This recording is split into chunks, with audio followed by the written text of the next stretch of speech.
Chapter 1. The Rankings of All Realms in the Divine Continent.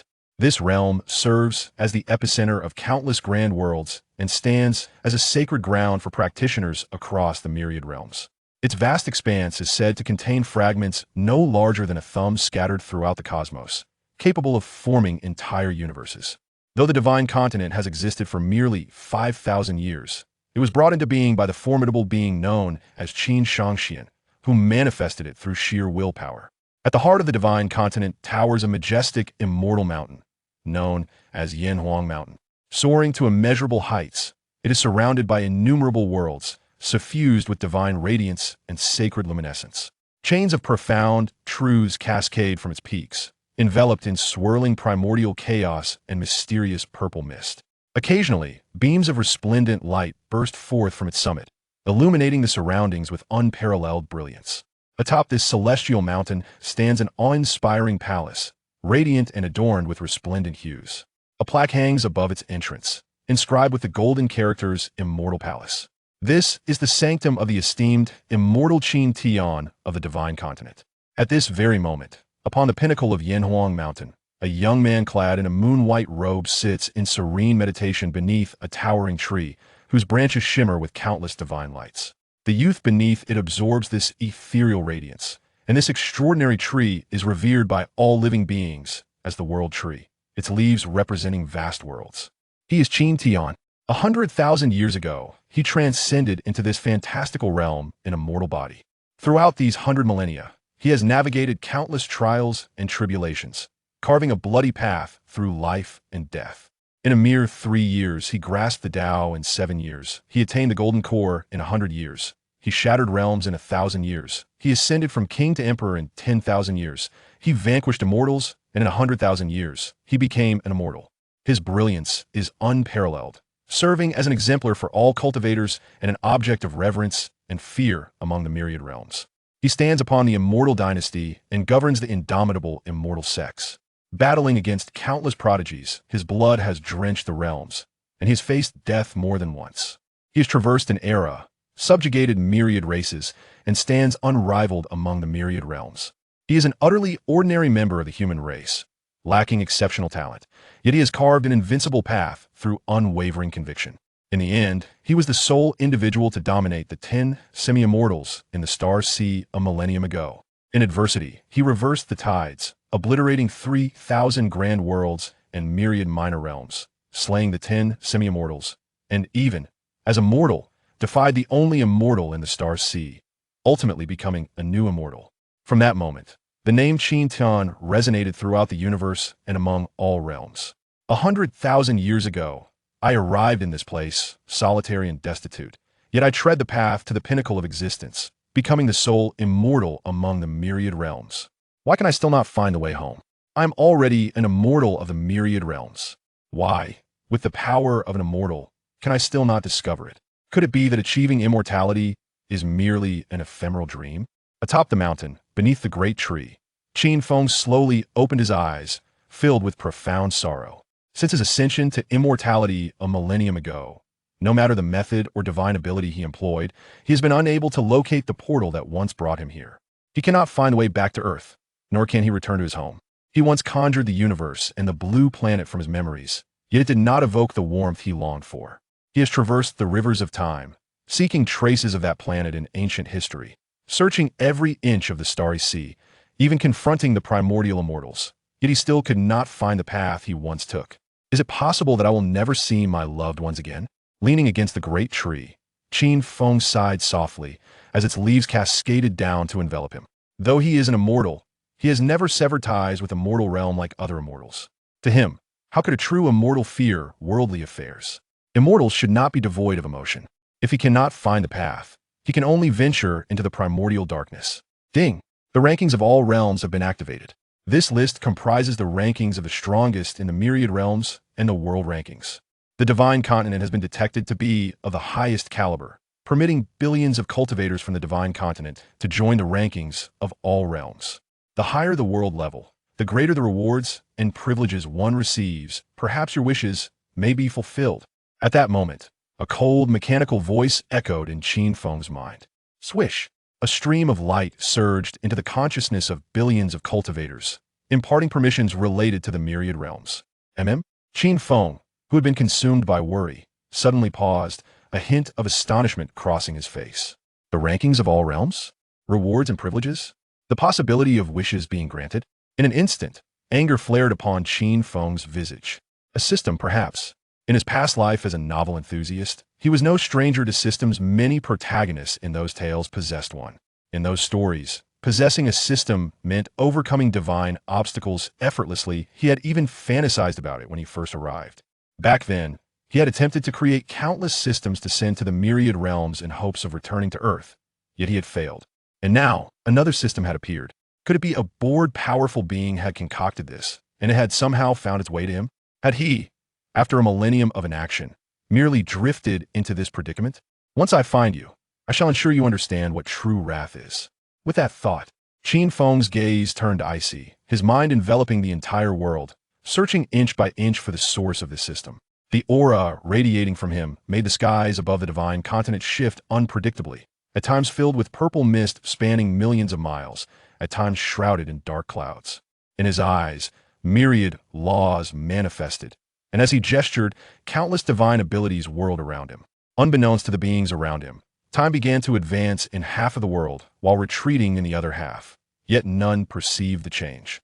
In this moment, Qin Feng wielded the power of an immortal, directly traversing the past and future of the grand world in search of the system's origin. Qin Feng's brows furrowed tightly. He could not locate the source of this system. How could this be? Given his unrivaled prowess among the myriad realms, even ancient immortals would struggle to conceal their presence from him. To reverse yin and yang was trivial. Altering past and future was but a thought away. Yet now, he found himself unable to trace the origin of the system. What could this signify? It indicated two possibilities. One, that his status as an immortal might be a facade. Otherwise, who in the world could obscure their existence from his thoughts? Not even the ancient immortals. The other possibility was that the system's source surpassed his strength, perhaps even transcended the current myriad realms, for he had never forgotten that he was not a native of this realm. Intriguing. At that moment, a brilliant light sparked in Qin Feng's eyes. A radiant beam of immortal light shot forth, sweeping across the myriad realms and causing all beings to tremble.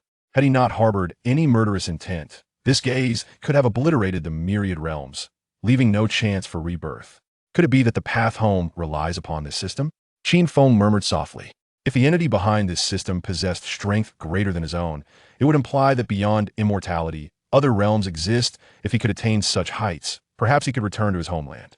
As for whether it was a trap, Qin Feng was unconcerned. As an immortal, what was there to fear? If he were to be bested, it would simply be fate. Perhaps after death, he could return. Join. With this thought, Qin Feng directly entered the rankings of all realms. Ding. Congratulations. You are the first individual from the divine continent to join the rankings of all realms. You have received a grand reward package. Ding. As you are among the top 10 in the myriad realms, you shall retain the title immortal and enjoy certain privileges. Upon joining, a flurry of information flooded his mind. Qin Feng briefly skimmed through it, and after grasping the privileges, he did not rush to open the grand reward package, but instead delved into the world rankings. He observed that the rankings were divided into categories such as anime worlds of the myriad realms, film worlds of the myriad realms, martial arts worlds of the myriad realms, and many more. The world rankings, is it? Upon entering the list, Qin Feng casually clicked on several videos. Among these worlds were Naruto, Honor of Kings, One Piece, and even Doraemon, all holding high ranks.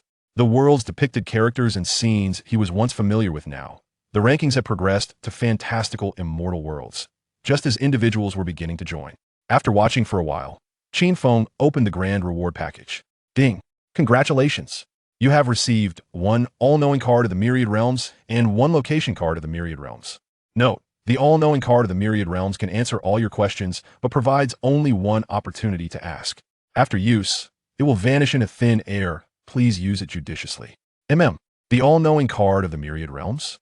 Qin Feng exclaimed in surprise, his heart racing with excitement.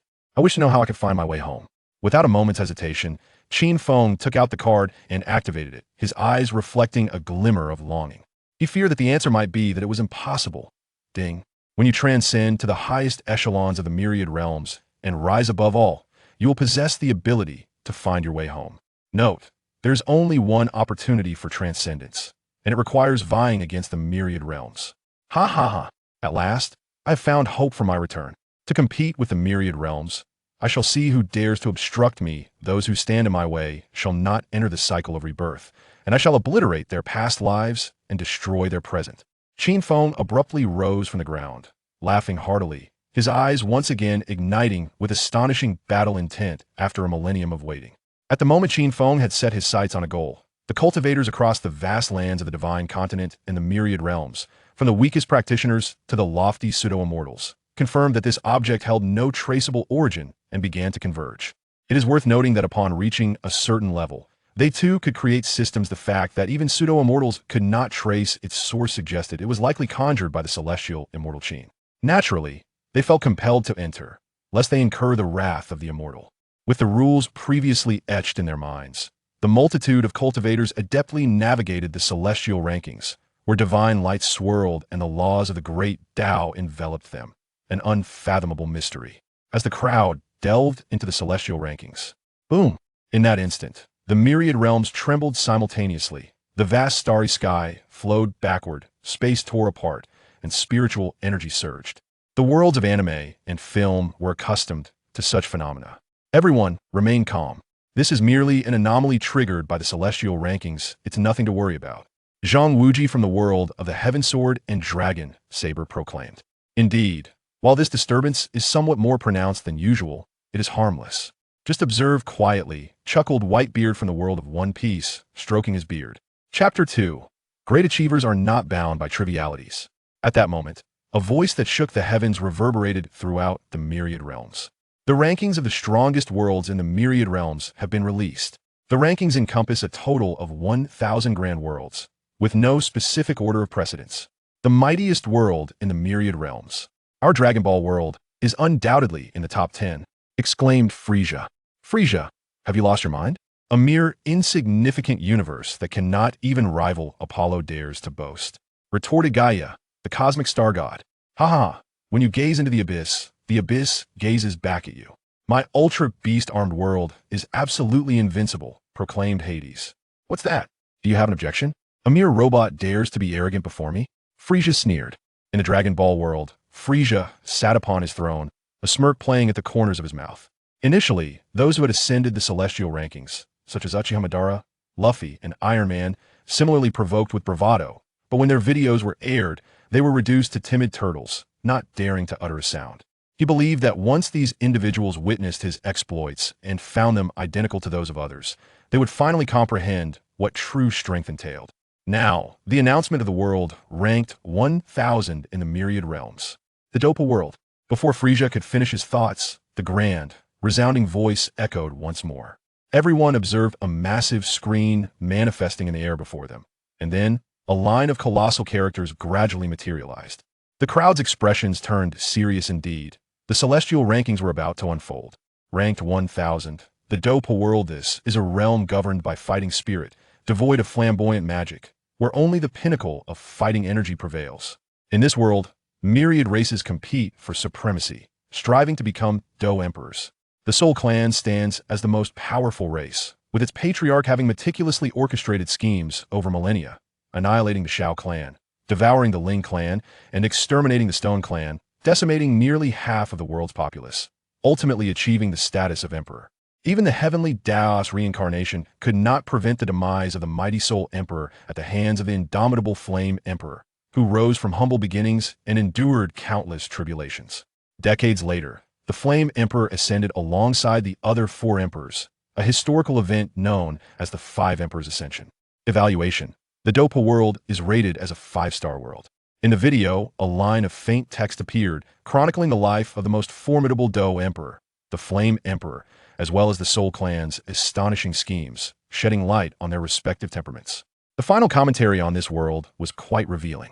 Such a detailed introduction left countless cultivators across the myriad realms astonished, marveling at the Soul Emperor's ruthlessness and his unparalleled patience, while also reflecting on the fact that his death at the hands of the Flame Emperor was well-deserved. The life of the Flame Emperor also left the crowd in awe. For an ordinary person to maintain such patience after a sudden loss of talent is rare. Yet the Flame Emperor taught us that fortunes can fluctuate dramatically. Never underestimate the youth, in their struggles. The Soul Emperor is indeed ruthless, having survived for over 1,000 years just to become a Dou Emperor. I wonder about his true strength. I would love to meet him to learn how to obliterate the angel civilization. I cannot fathom why my super god world ranks lower than the 1,000th in the myriad realms. After watching the video summary, the demon Queen Liang Bing, seated upon her throne in the super god universe, rested her chin on one hand, her eyes gleaming with delight as she observed the introduction of the Soul Emperor, while the Flame Emperor did not pique her interest at all. He harbored little sensation regarding the Soul Emperor, who had lived for over a millennium. As the demon queen, she had once collaborated with the angel queen, Kesha, to overthrow the dominance of male angels, a feat accomplished over 10 millennia ago. Yet, she found herself intrigued by the ruthlessness and cunning of the Soul Emperor. For her lifelong ambition had been the annihilation of angelic civilization and the slaying of the angel queen. Should she have the opportunity to meet the Soul Emperor? Perhaps her dreams could be realized, allowing her to ascend as the sovereign ruler of all. Her subordinates shared this aspiration. If only the Soul Emperor were in our realm, we would undoubtedly triumph over Angel Queen Kesha, as his meticulously crafted plans spanning a millennium reveal his formidable prowess. At this moment, the ever-watchful Otto remarked coldly, ever willing to support the Queen's interests. Indeed, if he were among us, his presence would be like a windfall, yet alas, the Soul Emperor resides in another world. Rendering our desires futile, Morgana mused, her gaze narrowing. She then shifted her tone, resolutely declaring, but one day, I, Morgana, shall personally sever the head of Queen Kesha. Ever since witnessing the rankings of the myriad worlds, Morgana had grown increasingly confident, believing she would one day reign over other universes, her name echoing throughout the multiverse. Meanwhile, in other realms, having obliterated 4 races was merely a stepping stone. A true conqueror does not concern themselves with trifles. The Soul Emperor lacked the necessary ruthlessness. Forever cautious and contemplative. In the world of mortal cultivation, Han Li had just slain a descending true immortal and was now seeking respite. Known as Han the Swift, he viewed slaughter with indifference. His life had been a constant pursuit or flight from danger, making him acutely aware of the harshness of cultivation. The extermination of races was but a small matter in the pursuit of longevity. Each day, numerous races met their end in the spirit realm. Were it not for the relatively better conditions of his own kind, his perspective on the Soul Emperor would be far less nuanced. Is it true that he has lived for over 1,000 years? It seems he could endure for several millennia more. Is this what the mystical realms entail? How enviable! Zhao Sun couldn't help but exclaim in the capital of the Song dynasty. He was nearing the end of his lifespan, sustained only by precious herbs like ginseng. What difference is there from divine beings? Even terrestrial immortals are no different. Huang Rong, seated on a pleasure boat, nibbled on osmanthus cake while murmuring to herself. Despite her recent ascension to the master realm due to her ranking among the beauties of the martial world, extending her life to 300 years, she could not help but feel envy towards the Soul Emperor. In her world, where spiritual energy was scarce, her cultivation advancement seemed impossible, and though her lifespan exceeded many, it still brought her a tinge of sadness. Among the martial figures, beyond shock, trepidation, and disdain, there was a profound envy. Who among mortals does not yearn for eternal life? A mere speck of refuse, yet its longevity is astonishing. How profoundly unjust the heavens are. In the realm of Dragon Balls, Frisia's countenance was exceedingly grim, her eyes brimming with envy. Living for a millennium? Is it not akin to an ancient tortoise? I cannot help but wonder if he shares lineage with that tortoise clan. Remarked the charming fox spirit Yaya of the Red Demon Realm, her laughter echoing. In her world, those who live for 1,000 years are merely ancient monstrosities or tortoises. She harbored doubts about the Soul Emperor being one of those beings. Simultaneously, in the world of Dou Po, the existing ancient races were astounded by this astonishing news. The Soul Emperor has ascended to the rank of Dou Emperor? How could he have played this game alone, leaving me behind? Dispatch one of the 3 immortals to safeguard my son-in-law. The ancient clan's Gu Yuan exclaimed, his face marked with resentment and helplessness. Curse it! As a rival for a millennium, I believed we were close comrades, yet you abandoned me to become a Dou Emperor. What of me, left merely to observe? Thankfully, my daughter is formidable, otherwise I might never experience the feeling of being a Dou Emperor in my lifetime. How could it be that my spirit clan was silently extinguished by the Soul Clan? This is impossible. How could the Soul Clan, with such ancient bloodlines, possess such formidable strength to annihilate my Stone Clan? Quickly summon the Buddha from the west. No, summon Gu Yuan. My medicine clan possesses methods left behind by the Dou Emperor. How could the Soul clan be unnoticed by the ancient clan? Even if we cannot win, we must escape. This is utterly laughable. Go fetch Gu Yuan. Let us deliberate on how to confront the Soul clan tonight. If Gu Yuan felt a twinge of sorrow, the other races were in a frenzy, utterly panicked. Especially those ancient races facing annihilation, rushing to summon the Buddha from the west. No, to summon Gu Yuan. Congratulations, clan leader, on becoming a Dou Emperor. My Soul clan shall ultimately reign supreme in this world, but first, we must eliminate the remnants of the Xiao clan. At that very moment, within the Soul clan, an elder of 8-star Dou Saint awakened, gazing in awe at the Soul Emperor seated upon the clan leader's throne, filled with exhilaration. He wiped his neck and spoke with a venomous gaze. Congratulations, clan leader. It was not only him. The other elders shared in this fervor, their eyes alight with excitement. As an ancient race, the emergence of a Dou Emperor is of utmost significance. It not only revitalizes the waning bloodline of the Soul clan, but also positions them as the sovereigns of the Douqi world, poised to unify the continent. Unbeknownst to others, apart from the Northwest continent, all other lands have been covertly subdued by the Soul Emperor.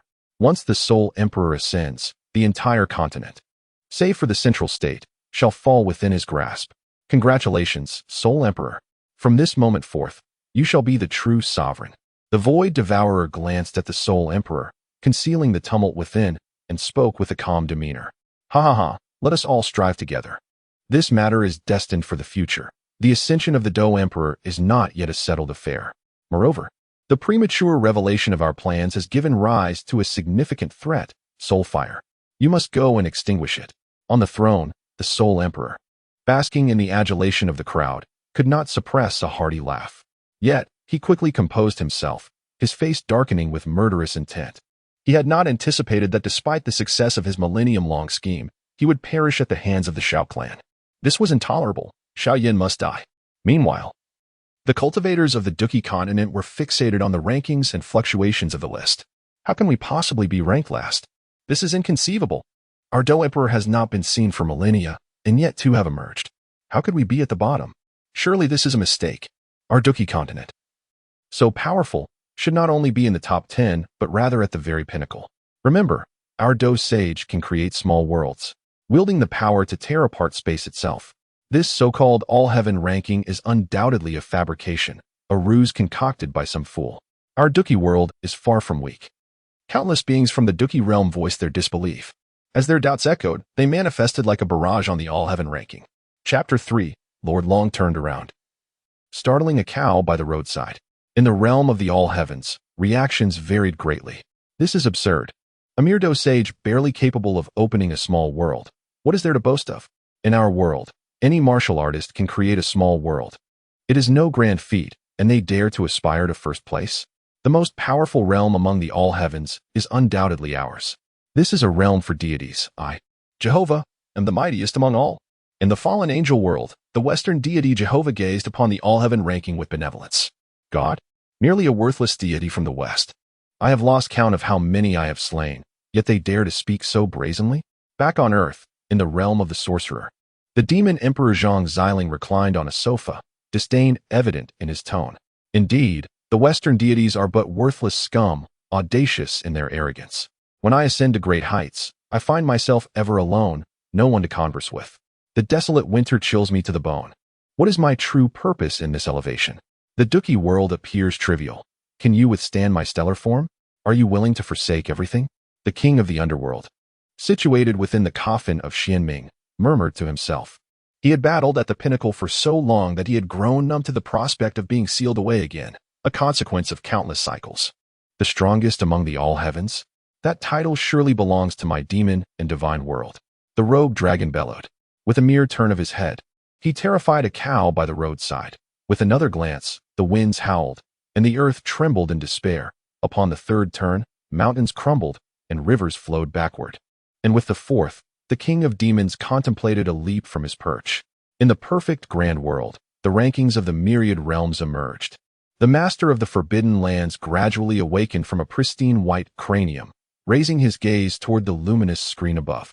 His sharp eyes swept across the surroundings, revealing no traces of deduction, and he continued to observe with patience. The rankings and images from the world of combat flickered briefly in his eyes. Yet his heart remained unperturbed. The worlds presented here bore little distinction from that of a true immortal. There was little of intrigue to behold. Though he existed as but a remnant of thought, a mere flicker of intent could effortlessly obliterate this realm, as suggested by the oppressive force it emanated. Currently, the foreign armies loomed just beyond the borders, and within my 9 heavens and 10 lands, there lies not a single immortal. How shall we navigate this predicament? I wonder if this ranking of the myriad realms could offer us assistance? Meng Tian sat cross-legged upon the ground, his gaze penetrating as he glanced at the rankings of the myriad realms, shaking his head in contemplation.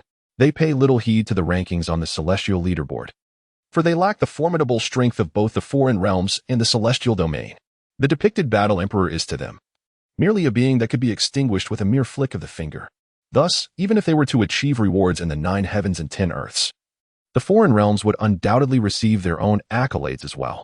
Consequently, the 9 heavens and 10 earths would remain no match for the foreign realms, which boast an innumerable array of immortal kings. This situation is somewhat perplexing. In the vast realms of Xian and I, the expansive universe of Tian, the Dragon Talisman universe, and the eternal world of the Divine Emperor, one world after another unfolds before us.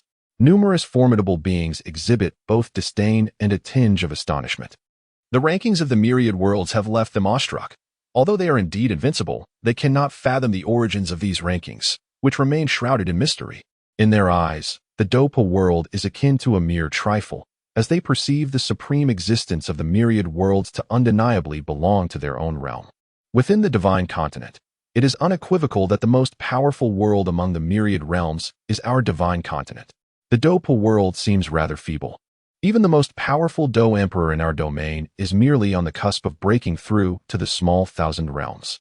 Indeed, the figure of Frisia appears even weaker, hardly more than comparable to a Dou Saint.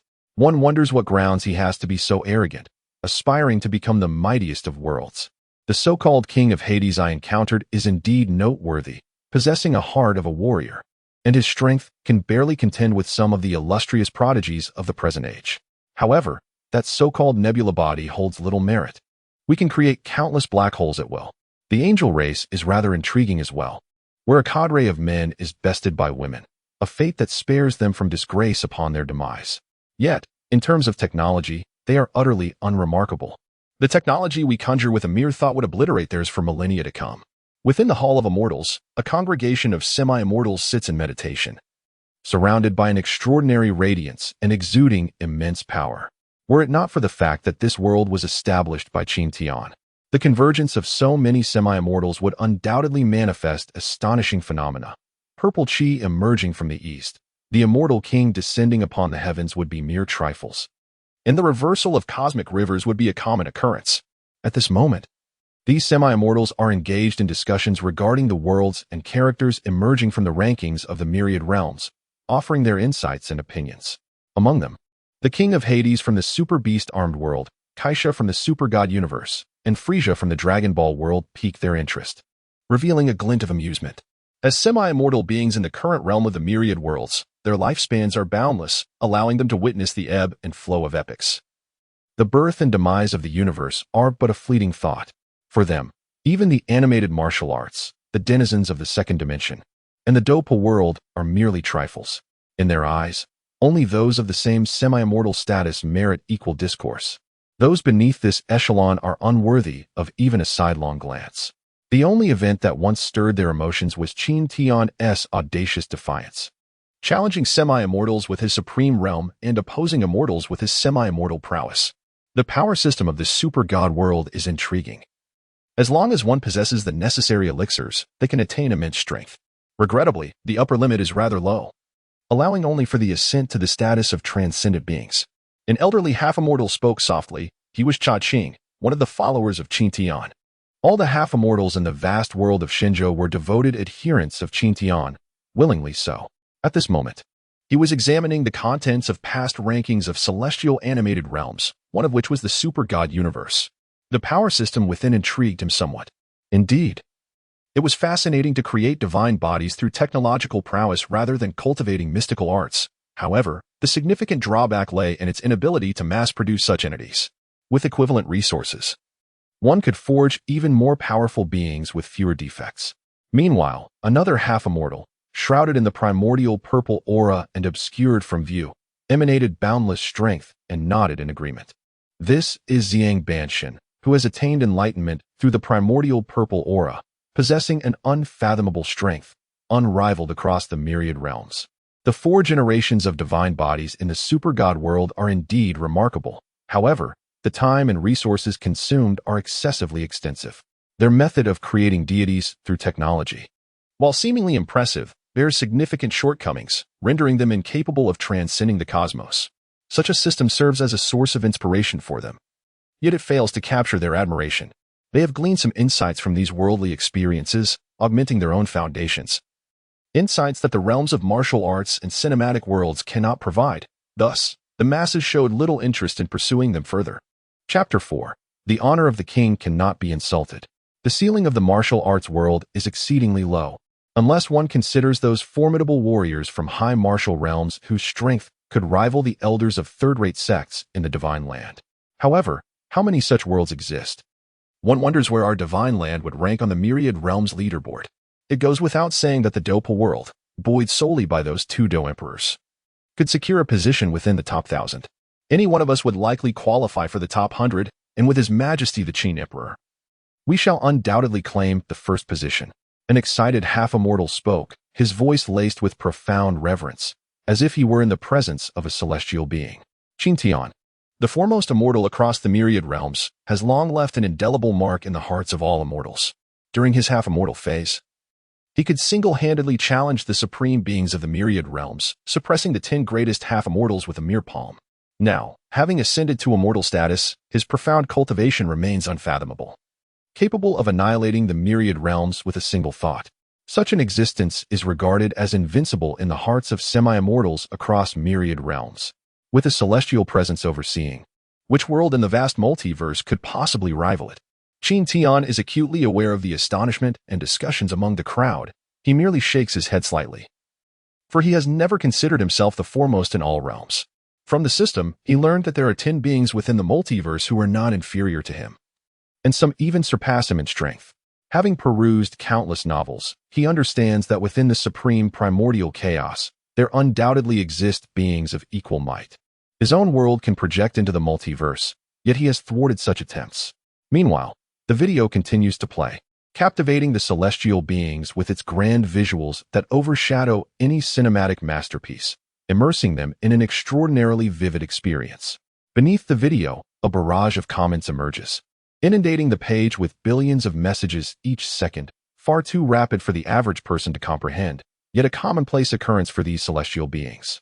Occasionally, the video displays shimmering text and extraordinary colors, reserved for those of high cultivation, the children of worlds, or individuals of special status.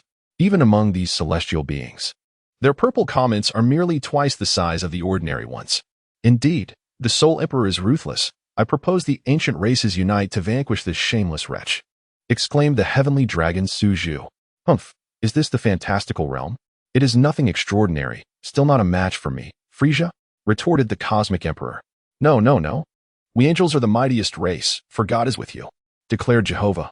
The most powerful is undoubtedly my demon god world. You, dragon, are invincible, boasted the rogue dragon. These are all familiar figures, and even those not previously known are noteworthy. Sitting cross-legged beneath the world tree, Qin Tian gazes with amusement at the multitude of comments, recognizing the familiar IDs of figures from his past life. Some beings seem rather presumptuous, looking down upon his fantastical realm, likely having never faced defeat. While there are indeed worlds of immense power within the anime realm, Dragon Ball is certainly not among them. Even a single world from the Super Beast Armed series could easily overpower them. The video continues. Yet the comment section has shifted from discussions of the ruthless Soul Emperor to debates over which world reigns supreme, featuring several names he recognizes. A mere swarm of ants. How could you comprehend the greatness of the fantasy and immortal hero realms? Scoffed the semi-immortal Xiang. Weak little ants, you have likely never tasted the flavor of despair. Should I ever descend upon your world, I wonder if you could withstand the aura of my presence, remarked the semi-immortal Chongqing. One must not insult. The undying immortal King Anlin declares, how dare you belittle the esteemed Qin? When the realms converge, I shall personally twist off your heads." Frisia, the supreme heavenly sovereign, chuckled, proclaiming, "For countless years, I have traversed the cosmos, annihilating innumerable planets. I eagerly anticipate your arrival. However, I desire to personally descend upon your realm to impart the lesson of what it means to be a sovereign that cannot be insulted. The immortal celestial king, Anlin Xiang." Half-Saint Frisia. What celestial king? What half-saint? These so-called mystical powerhouses are but mere insects. Frisia continued, "Indeed, your words resonate profoundly with me." Uchiha Obito replied with a sly grin, "Lord Frisia speaks the truth. These insignificant mystical powerhouses are nothing but refuse." Blackbeard scoffed, "Do you truly believe my true form cannot descend? Immortal celestial King Anlin, what audacity do these tiny insects possess to speak so brazenly? Were it not for my lack of coordinates to your realm, I would have crushed you without hesitation." The evergreen half-saint interjected, "This is excessive. How can we devise a strategy against the Soul Clan if we are met with such insolence?" Xiao Yan exclaimed, "How dare you, denizens of the anime world, speak so brazenly against my mystical universe? You truly know not the peril you invite." The Black Emperor observed the familiar names appearing with increasing incredulity, particularly that of the evergreen half-saint, who, despite having lived for countless ages, still exhibited the impetuousness of a child. The fact that several half-saints were derided by mere insects left him both amused and bewildered. At that moment, the video regarding the Dou Po Great World concluded, and the assembly expressed keen interest in the story of the Flame Emperor, sensing that his tale was far from over.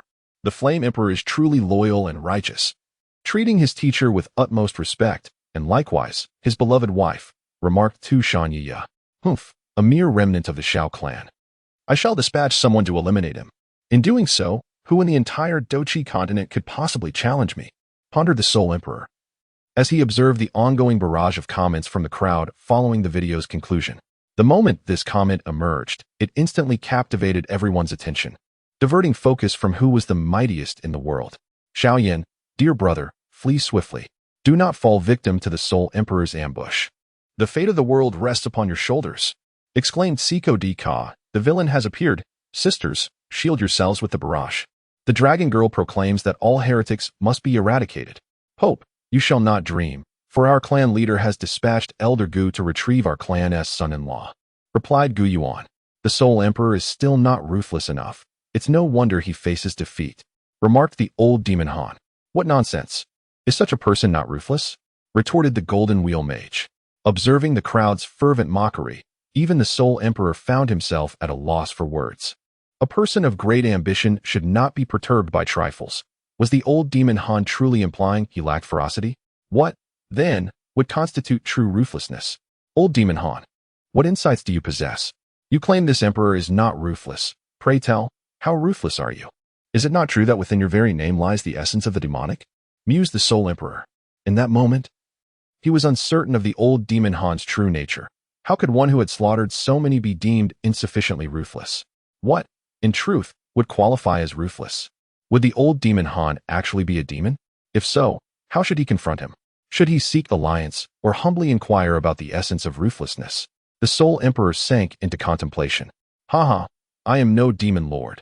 I merely find your folly amusing, having squandered a winning hand." Hanli, in seclusion at the boundless sea, shook his head and uttered these words while referencing the Soul Emperor. Chapter 5. If you wish to harm her, you must first step over my corpse. How absurd it is to occupy the advantageous position of time and place yet fail to capitalize on it. He could have seized the ancient jade of the Xiao family long ago, yet feared the ancient clan's people. How utterly ridiculous. Having eradicated the once mighty Xiao clan, why leave behind any remnants to invite trouble? The old demon Han was not one to act that way. He would either refrain from intervening or strike with lethal intent, leaving no opportunity for his foes to recover. Initially displeased by Han Li's tone, the Soul Emperor found himself at a loss for a retort. While the old demon's words were harsh, they were, in fact, the truth. He had indeed been overly cautious, being one of the two most powerful beings in this realm. What was there to fear? Void-devouring flame. You must personally deal with Xiao Yan. He is a grave threat. If he remains alive, it will be our demise. Remember, deliver a swift and decisive blow. Otherwise, should he hide, he will be exceedingly difficult to locate.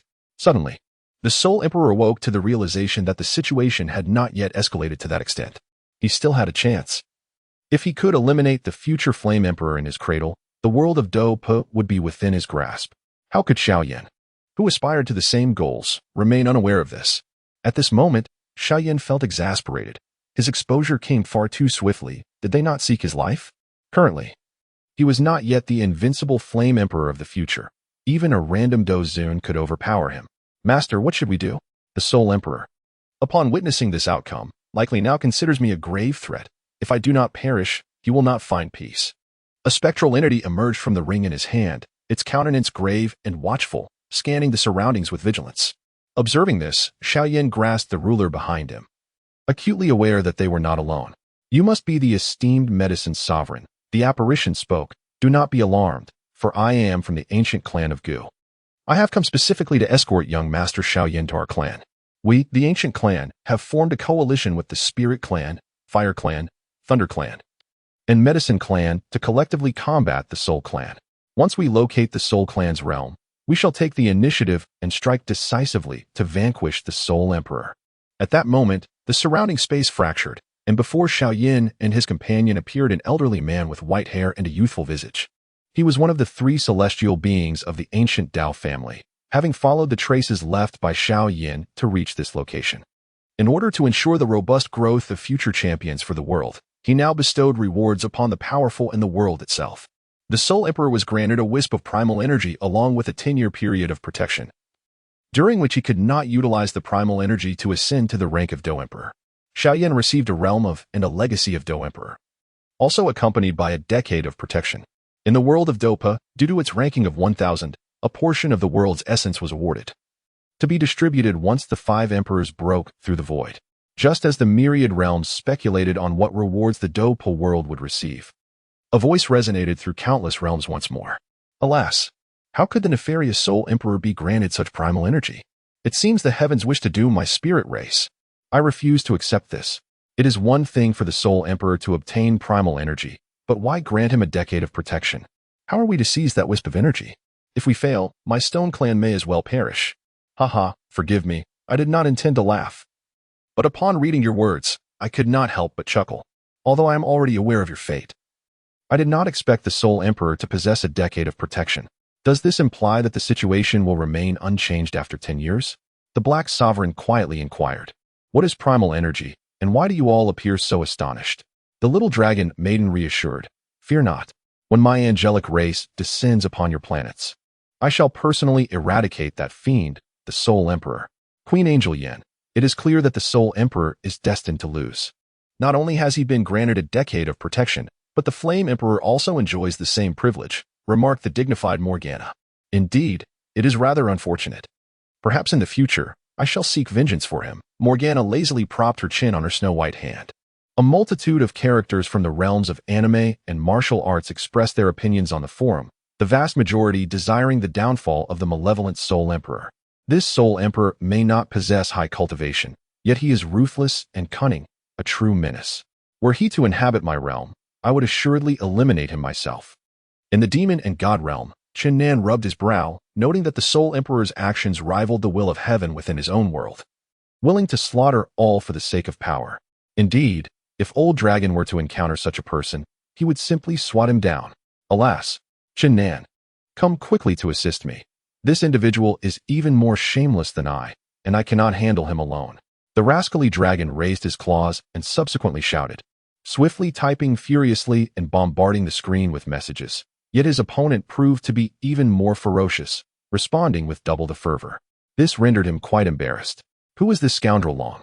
Even the demon lord must afford him some respect, yet now he finds himself subjected to ridicule. At this moment, as the rewards from the Dou Po world were distributed, lines of grand characters once again emerged in the void. The 999th Great World, the Douluo world. This is a realm of martial souls, where Tang San, misunderstood, is reborn in the continent of Douluo. Gifted with dual martial souls, he encounters his lifelong love. To protect her from relentless pursuers, he engages in a fierce battle against the Spirit Hall. Those who seek to harm her must first tread over his lifeless body. Tang San, ruthless and formidable, wields immense power in the 5-star apex world of Douluo. Tragedy? Upon witnessing the introduction to this world, one cannot help but feel bewildered. This is quite different from the previous world of Dou Po. Although the former features malevolent individuals such as the Soul Heaven Emperor, it also boasts dual emperors. What then? Is a martial soul? Why would one who opposes the martial soul hall be regarded as the strongest? In an instant, the forum buzzed with renewed activity. Martial soul? What precisely is a martial soul? Upon encountering these two words, her astute mind began to hum with curiosity. The concept of a Dou Emperor is easily comprehensible. Yet the notion of being born with a martial soul that requires awakening seems rather peculiar. I am familiar with martial souls.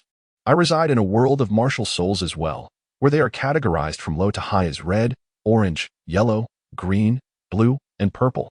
The higher the martial soul, the more rapidly one can absorb the essence of heaven and earth, thus hastening their cultivation.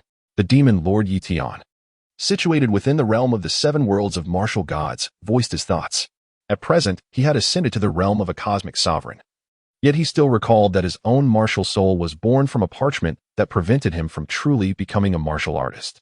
Even though countless years had passed, the memory remained vivid, primarily due to Barada's experiment that enabled him to successfully devour a martial soul.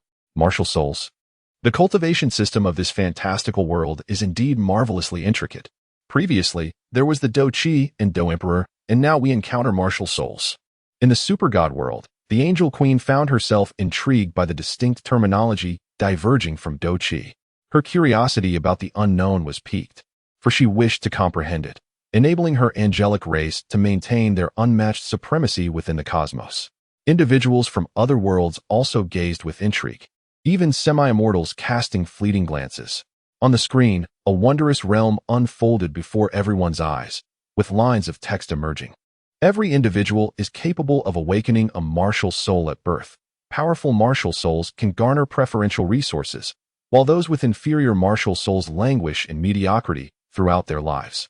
Tang San awakened a grass martial soul, yet unbeknownst to others, he had also awakened a hammer.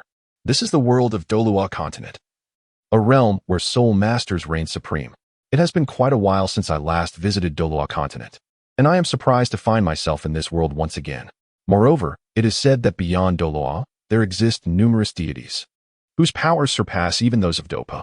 As I reflect on this, Qin Tian murmurs softly, a glimmer of nostalgia in his eyes. In the past, both Douluo and Dou Po enjoyed immense popularity. It is astonishing that they still hold a prominent place in the rankings. How exquisite! In the unfolding scenes, Tang San diligently practices every morning before preparing meals for his inebriated father, bearing the weight of familial responsibilities from a tender age. Chapter 6, Qin Tian's Clamor. Yearning for death having been reborn, Tang San exhibited distinct traits that set him apart from his peers from a young age. With his life undergoing a transformation upon awakening his martial soul. Initially distrustful of everyone, he gradually learned the value of friendship during his adolescence, confronting adversaries with unwavering resolve, and facing the trials of the Sea God's 9 tests, all while progressing at a pace that was both rapid and comprehensible, captivating all who witnessed his journey. While the Douluo system may not be overwhelmingly powerful, at best, slightly superior due to the Sea God's inheritance from Tang San, his life story deeply resonated with many, evoking admiration for the bonds of friendship he forged. He loved fiercely and passionately, willing to battle the spirit hall for the sake of his beloved. From a state of vigilance to entrusting his back to his friends, he and his brothers toiled together in unwavering solidarity. The scenes unfolding before the audience evoked a sense of poignant reflection, particularly among the young women, whose eyes brimmed with tears. The bond shared between Tang San and Dai Mubai was truly remarkable. The sincerity reflected in their gazes was a rarity that had not graced the protagonist since embarking on the path of cultivation. Each day had been fraught with treachery and deceit, rendering a return to the past an impossibility. In the vast expanse of the universe, within the confines of the Forbidden Zone, the Stone Emperor gazed upward at the array of joyous faces displayed on the screen. A solitary tear traced a path down his cheek as he murmured to himself. The supreme beings surrounding him remained silent. Yet the flicker of yearning in their eyes unmistakably revealed their innermost thoughts. Who among them did not yearn for a confidant to whom they could entrust their very backs? Throughout their long journey of cultivation, they had witnessed fathers and sons turn against one another over treasures, and spouses betray each other in similar fashion. Alas, you are all esteemed figures, yet here you are, shedding tears over something so trivial. Your loved ones have long since departed. Our only path forward now lies in awaiting the opening of the immortal road. At this moment, the eternal celestial sovereign spoke. Throughout his life, from the very beginning of guarding humanity against the tumultuous darkness to now, having resolutely joined the shadows, he had long realized that he was unworthy of such a life. To him, the bonds of brotherhood seemed even more unattainable than the path to immortality. Indeed, our objective is the path to transcendence. How could we allow such scenes to sway our resolve? The Stone Emperor chuckled, devoid of any emotion in his gaze. Simultaneously, others across the myriad realms were watching the video. Some dismissed familial bonds, friendship, and love, focusing instead on the divine beings. Is that the sea god? He certainly appears more handsome than Poseidon. Though they share a name, the sea god possesses a devotion that is unmatched. Women should seek such men. In the world of Olympus, Athena commented on the scenes displayed in the video, casting a glance at Zeus, the king of the gods, and Poseidon, the sea god. Armed with a spear and shield, she received only a chuckle from Zeus, who refrained from refuting her. All the gods were aware of his infamous reputation, and Athena might not be able to best him. Sisters, the sea goddess' love is truly enviable. I wonder if we shall ever encounter such a noble suitor. Mused the 7 celestial maidens in the heavenly court, their eyes sparkling with longing. Indeed, if I were to seek a husband, I would certainly want one like Tang San. A man who can protect me. Oh, how I wish I were Xiao. Violet smiled. Meanwhile, in the Douluo world, Tang San, now a sole Douluo, reflected on the life that belonged to him, feeling somewhat melancholic. Alas, I never anticipated that there could be such a deeply affectionate man. Had I encountered him sooner, I might not have ended up like this. Ultraman Tiga, how detestable, lamented Camilla. I sincerely wish for Sister Xiao would have found such a fulfilling partner. Oh, what is love in this world, that it compels one to pledge their life? Ponderedly macho. It's merely a romance, a trifling matter of love, friendship, and kinship. What is there to discuss? It is truly laughable. As long as one can become the most powerful being in the universe, all emotions should be cast aside. Frisia, be silent. It is clear you have never experienced such feelings. Perhaps you were discarded at birth, retorted the Black Emperor. Are you seeking death, Black Emperor? What gives you the audacity to oppose the cosmic monarch? Scoffed Frisia.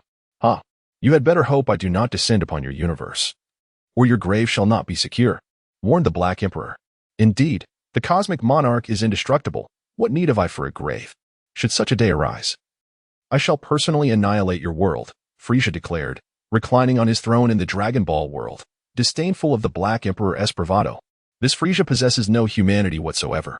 Viewing friendship and love in such a manner, he may be even more terrifying than Morgana, in the realm of the divine. Kajila gazed at the audacious Frisia with a sigh. She harbored a profound trepidation towards him, for his terrifying power could obliterate planets with a mere snap of his fingers, rendering even the angels powerless against him.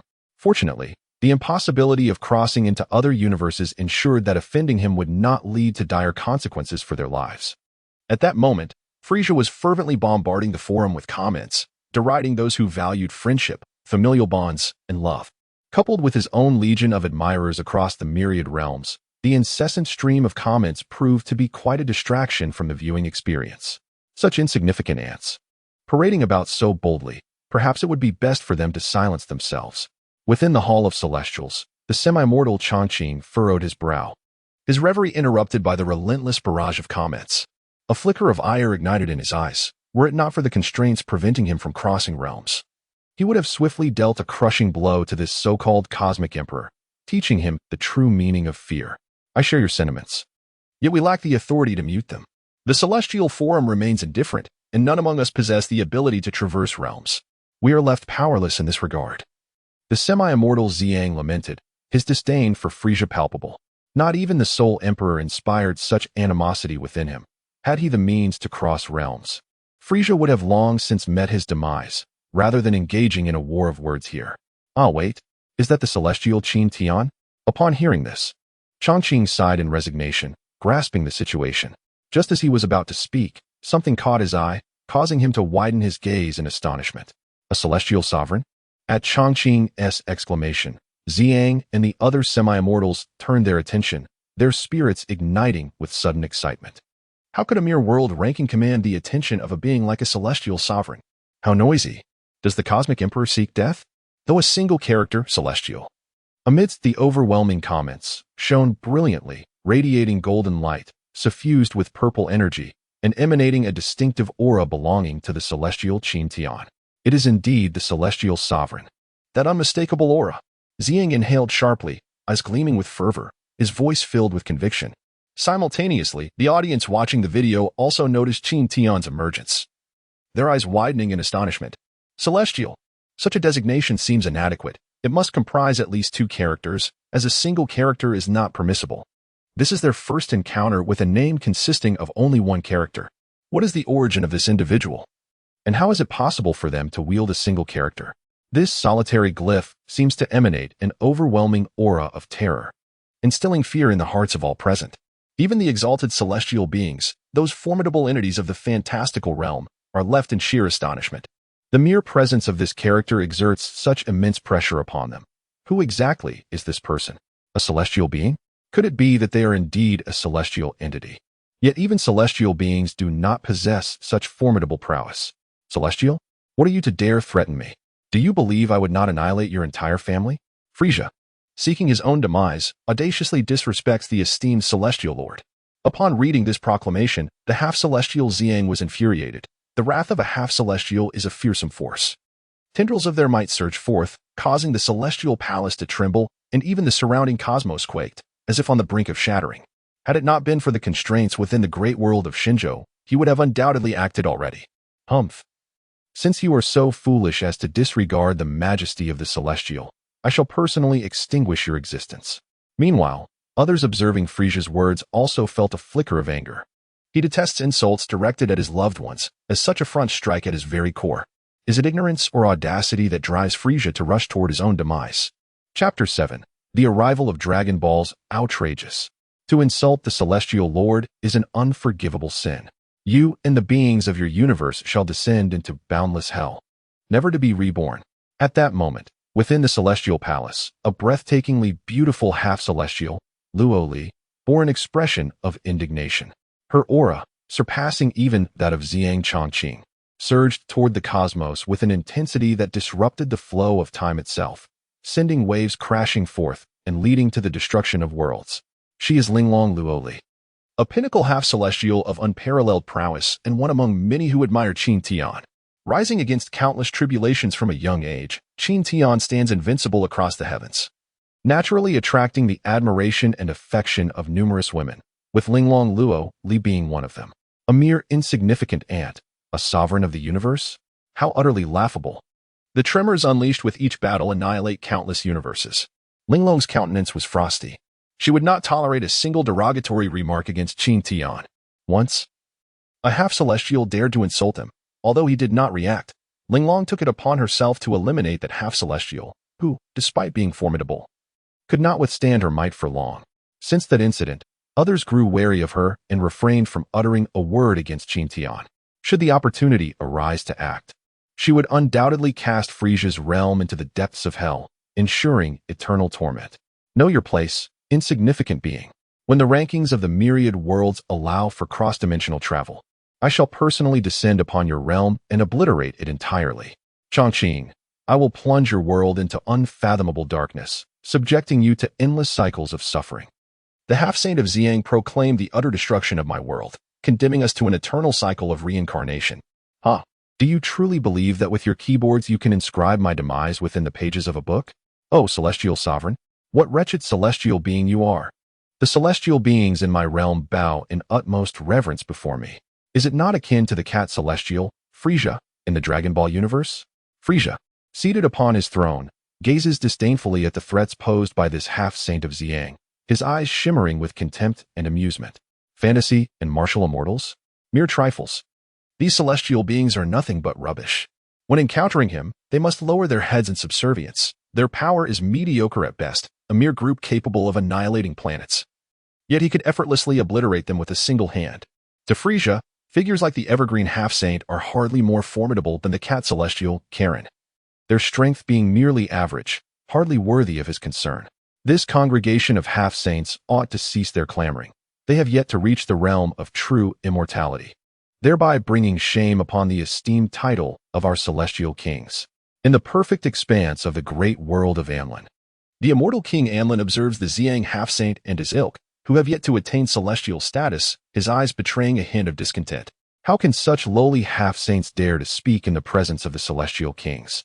As a king himself, he would not dare to suggest that an entire universe be cast into the boundless depths of hell for eternal punishment. It is laughable that these unworthy beings, who have not even reached the celestial realm, would utter such hubristic words. In his view, the only one with any merit among them is Qin Tian, whose celestial status is comparable to that of his own clan's immortals, rendering him the mightiest being in that world. No wonder the half-saints show such deference to him. It is utterly ridiculous to witness their fervent attempts to preserve Qin Tian's dignity. I cannot fathom the nature of such a feeble world. Subsequently, he lost interest in Qin Tian and his companions, for their realm could not even compare to the 9 heavens and 10 earths, and he had no thoughts regarding them. Had Qin Tian been a celestial king or an unparalleled giant, he might have regarded him with more weight. Their aspirations now lie with the invincible realm of the emperor. For the sake of this lofty ambition, they have obliterated the splendor of the 9 heavens and 10 earths, leading to the annihilation of the cosmos and the demise of all celestial kings, merely to grasp at the elusive opportunity of becoming an emperor. However, others from the foreign realm perceive the essence emanating from that single character, recognizing it as belonging to a being transcending the level of celestial kings, stirring their emotions. That singular character exudes an aura surpassing the celestial kings. Unmistakably, even if faint, it reigns above all beings across myriad worlds. The Crimson King of the foreign realm, a beast of time, gazes solemnly at the barges conjured by Qin Tian. While ordinary beings might only sense an overwhelming pressure, they fail to grasp the essence of this power. However, the purple-golden barges appear distinct in the eyes of the celestial kings, no longer mere characters, but 3 colossal universes, radiating boundless might. The stronger the being, the deeper their perception of it. Celestial, how intriguing. I can sense that a battle awaits us in the future, one that is so invincible it leaves us without worthy opponents. Beyond the realm of a perfect universe, a young man shrouded in boundless chaos gazed at the barrage of images before him, smiling. This being, of equal standing, lay within a river, impervious to the relentless torrents that sought to disturb him. Upon closer inspection, it was no ordinary river, but the vast river of time itself, presenting a succession of vivid scenes, from his tender youth, where his revered bones were unearthed, to his invincible adolescence that saw him defy celestial kings, commanding the heavens and battling the 4 supreme emperors amidst the ocean of realms. He transcended existence, becoming eternal. Could this be an immortal emperor? Within the celestial domain, similar murmurs of astonishment arose from celestial kings, sensing a dissonance. Beings from formidable worlds such as the Celestial Shield, divine demons, dragon talisman, and celestial reversal recognized the extraordinary nature of this celestial sovereign, their expressions turning grave. Immortals must not be insulted. Amidst the gaze of countless spectators, Qin Tian uttered 4 profound words. Boom. In the next moment, those 4 characters radiated divine brilliance, sending ripples through the multitude, as if they beheld an exalted existence standing at the very edge of all realms. Such overwhelming power rendered my world, the super beast realm, utterly feeble in comparison. In that instant, I fervently wished for no interdimensional capabilities to manifest. How could we withstand such a formidable presence? In the super beast armament world, the king of the underworld, lying within the abyssal coffin, wore an expression of utmost gravity. Even during his earlier imprisonment, his demeanor had not shifted, yet now, his countenance was laden with seriousness as he fixated on those 4 characters, murmuring softly, "If that being were to descend upon our world, the eternal cycles of reincarnation would surely shatter. Once dead, there would be no return. Is this truly an immortal?" Yizi pondered. Why do I sense that this presence surpasses even the Supreme Emperor by unfathomable degrees? Should such an entity arrive in our world, who could possibly resist? Pangbo stared at the figure within the images, seemingly on the verge of stepping forth, his voice tinged with dread. Although his world was immensely powerful, it lacked the presence of an immortal. Even an emperor would seem insignificant before such a being. I can unequivocally tell you all, if the primordial emperor were to encounter this individual, he would likely lack even the strength to retaliate. The black sovereign gulped, suppressing the astonishment within him, articulating each word with deliberation. His statement left the crowd even more astounded. Who did not know that the primordial emperor was the mightiest emperor in the history of humanity? The black dog, who had previously boasted daily, now seemed utterly subdued. indicating that this being was indeed an immortal. What is happening? What has transpired? Frisia exclaimed in shock from the Dragon Ball world, tumbling from his throne. Tremors coursed through his body, his very soul feeling as though it had been frozen. At the heart of the Dragon Ball world, a colossal, mysterious vortex began to manifest. Ding! In the Dragon Ball world, Frisia, having overstepped his bounds by offending an immortal, found himself in a live broadcast as the Celestial Sovereign crossed realms to take action. As the crowd remained in a state of bewilderment, the rankings of the myriad realms unexpectedly emitted a sound. Subsequently, the screen that had been showcasing the world of Douluo transformed into that of Dragon Ball. The onlookers beheld Frisia, the so-called Emperor of the Universe, lying helplessly on the ground. His eyes filled with terror as he gazed upon a vortex at the center of the cosmos. Within the vortex resided boundless celestial radiance and the essence of longevity, from which countless wisps of purple energy permeated the surroundings, accompanied by the terrifying chains of cosmic laws and the manifestation of heavenly thunder. Then, a voice imbued with infinite majesty resonated from within. The Dragon Ball world is hereby removed from the myriad realms. The souls of this realm shall be cast into the abyss, never to attain rebirth. As the proclamation echoed, a figure gradually emerged from the vortex. The beings present could not discern his visage. Qin Tian was enveloped in chaotic energy, exuding an overwhelming aura of pressure. Chapter 8. Feudal struggles. At the moment Qin Tian stepped forth from the vortex, the will of the vast universe of Dragon Ball sensed its impending annihilation and immediately struck back. Countless bolts of lightning rained down upon Qin Tian, while chains of cosmic order surged towards him. This force was potent enough to obliterate ordinary immortals, yet to Qin Tian, it merely represented the feudal thrashing of ants. Feudal struggles. As these attacks had yet to reach Qin Tian, the chaotic aura surrounding him effortlessly dissipated the universe-destroying power. He then raised his hand towards the sky, and a core the size of a palm materialized within his grasp. Qin Tian stowed the object away, his gaze sweeping across the Dragon Ball world. Two pairs of astonished eyes fixating on the crowd. Boom, boom, boom. Explosions erupted in succession as the beings of the universe, save for a few who had yet to be condemned, burst forth, their souls plummeting into the infinite abyss. Not only did living beings perish, but even the flora and fauna, until the very planet itself was utterly obliterated, leaving behind nothing but brilliant fireworks in the eyes of the myriad beings. At this moment, it is not merely the entirety of the Dragon Ball universe that is thus affected. Even the realms depicted within certain manga, as well as other parallel dimensions, share this fate. After being swept by this piercing gaze, only a handful remain in the Dragon Ball universe: Frisia, the Omni King, the gods of destruction, and a few others.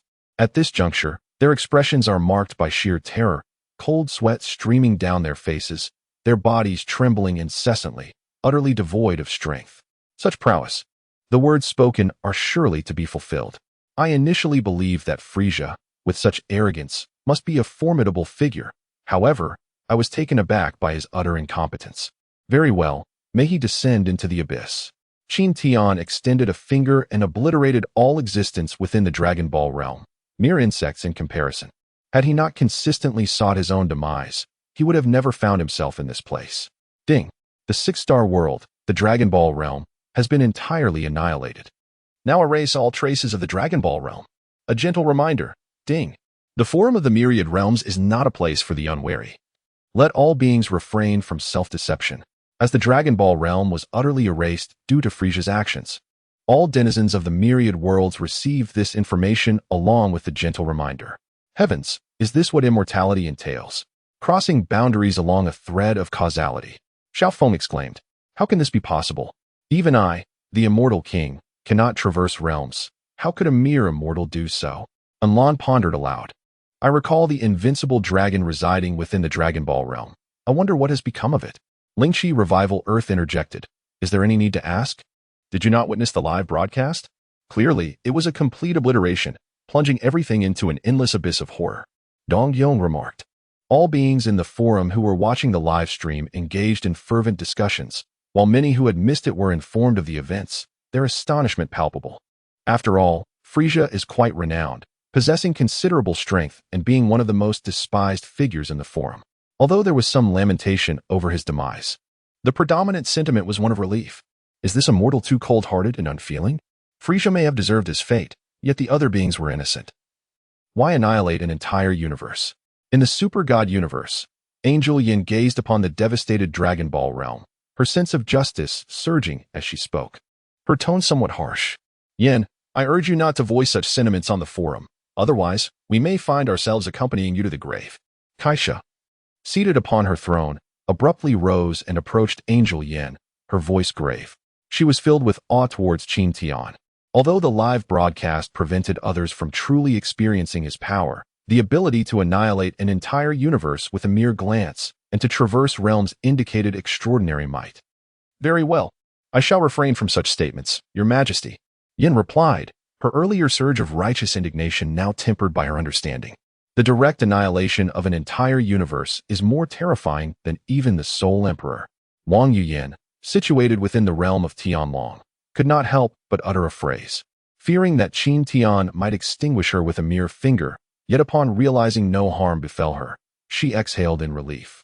Unbeknownst to her, Qin Tian was aware of her innocence and merely smiled faintly in response. At this moment, Qin Tian was seated beneath the world tree, toying with the heart of the universe acquired from the Dragon Ball world. He had previously sensed that the energy within this heart was gradually enhancing his stagnant cultivation. His eyes radiated boundless power as he extracted the laws of the Dragon Ball world, channeling a fragment of his soul into devouring and studying them. The differing cultivation principles flooded into Qin Tian's body like a vast ocean, transforming into his own power and dramatically elevating his strength and realm. In an instant, distinctive chains of law manifested around him, enveloping the entirety of the divine continent. Refine. Qin Tian slowly articulated a single word, subsequently channeling his magical energy to consume these laws into his dantian. He had an inkling that upon completely refining the laws belonging to the Dragon Ball world, he would be poised to make significant advancements. A month passed. 2 months. Outside, the seasons changed, the spring giving way to autumn, the flora transforming. During Qin Tian's seclusion, the Celestial Forum was thoroughly shaken by other forces, responding to Wang Yuyin's comments with fervor. Was it not expected? What honor it was for a feeble ant to provoke a true dragon of the 9 heavens, only to be crushed. What qualifications did the sole emperor possess to compare with Wang Yuyin, the immortal sovereign? In the world of Journey to the West, the Buddha seated on his lotus throne observed Wang Yuyin's comments and smiled softly, feeling a connection to her and wishing to spare her from unwarranted calamity. Initially, I believed the Celestial Forum to be a lawless domain, considering a vigorous counterattack, but the immortal sovereign informed me that should I dare to speak provocatively, I would be personally escorted to boundless hell, never to be reborn. I have resolved to adhere to the rules of the Celestial Forum henceforth, avoiding trouble for the esteemed beings. Indeed, this Dragon Lord, I shall be exceedingly cautious in the presence of the immortal sovereign from now on. That Frisia has met his deserved end, and what right does the sole emperor have to compare himself with the immortal sovereign? At this moment, within the demon and god realm, the rogue dragon was utterly astounded. It had always considered the so-called immortals to be worthless, but after witnessing the live broadcast, it understood the necessity of remaining low-key, otherwise, death would be in vain. Others in the demon and god realm shared his shock. As none had anticipated that Qin Tian could reach across realms, it was terrifying beyond measure. Indeed, the immortal sovereign is not someone a mere shrimp like me can compare with. Please do not use me to insult the immortal sovereign in the future, as it would diminish their stature. The sole emperor mused. How can there be such formidable beings in the fantasy realm? I wonder if our Xianxiao world possesses similar experts. Even those of lesser strength would suffice, for not everyone can traverse realms. In the realm of the Mortal Cultivation Chronicles, as Hanli stood on the precipice of ascension, witnessing the formidable prowess of Qin Tian, he could not help but exclaim in awe. A fleeting realization washed over him, suggesting that he could indeed advance further in his mortal stage of cultivation. He pondered whether he and his fellow cultivators might eventually attain such extraordinary strength.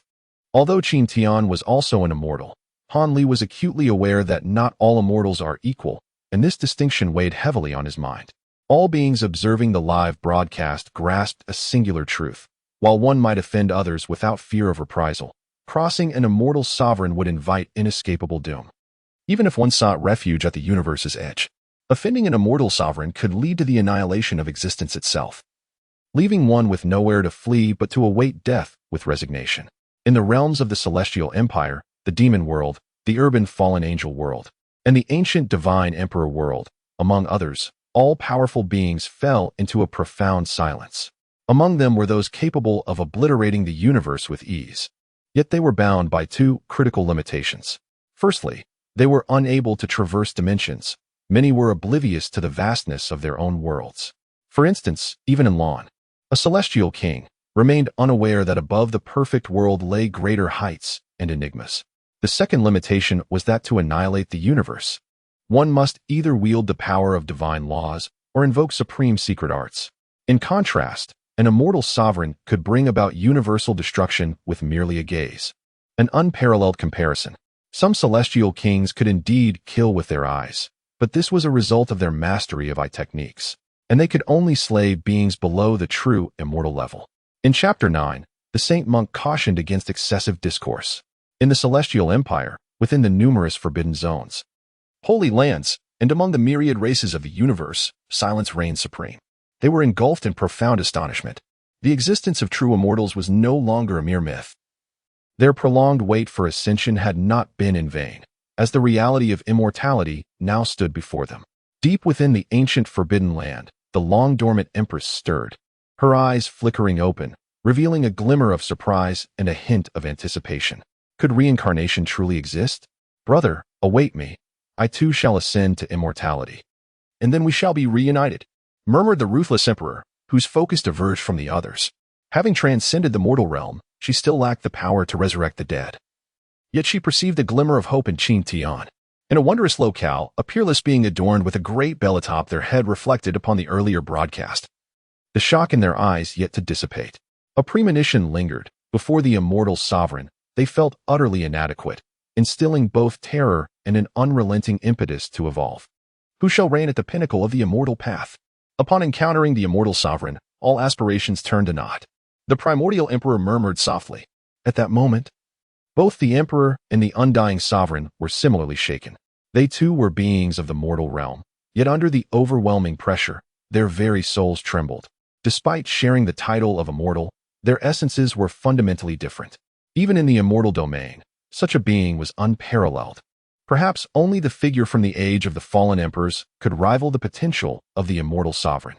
A fleeting memory danced through its mind. As a member of the immortal Phoenix clan, it had inadvertently found itself here, unable to return. Deep within its recollections, the mightiest of the immortal phoenixes was merely an immortal king, formidable in power yet not comparable to Qin Tian. The title of immortal king, how ludicrous it seemed. Such a being was not even worthy of kingship. How dared the celestial beings of the immortal realm act with such audacity? The immortal emperor mocked himself.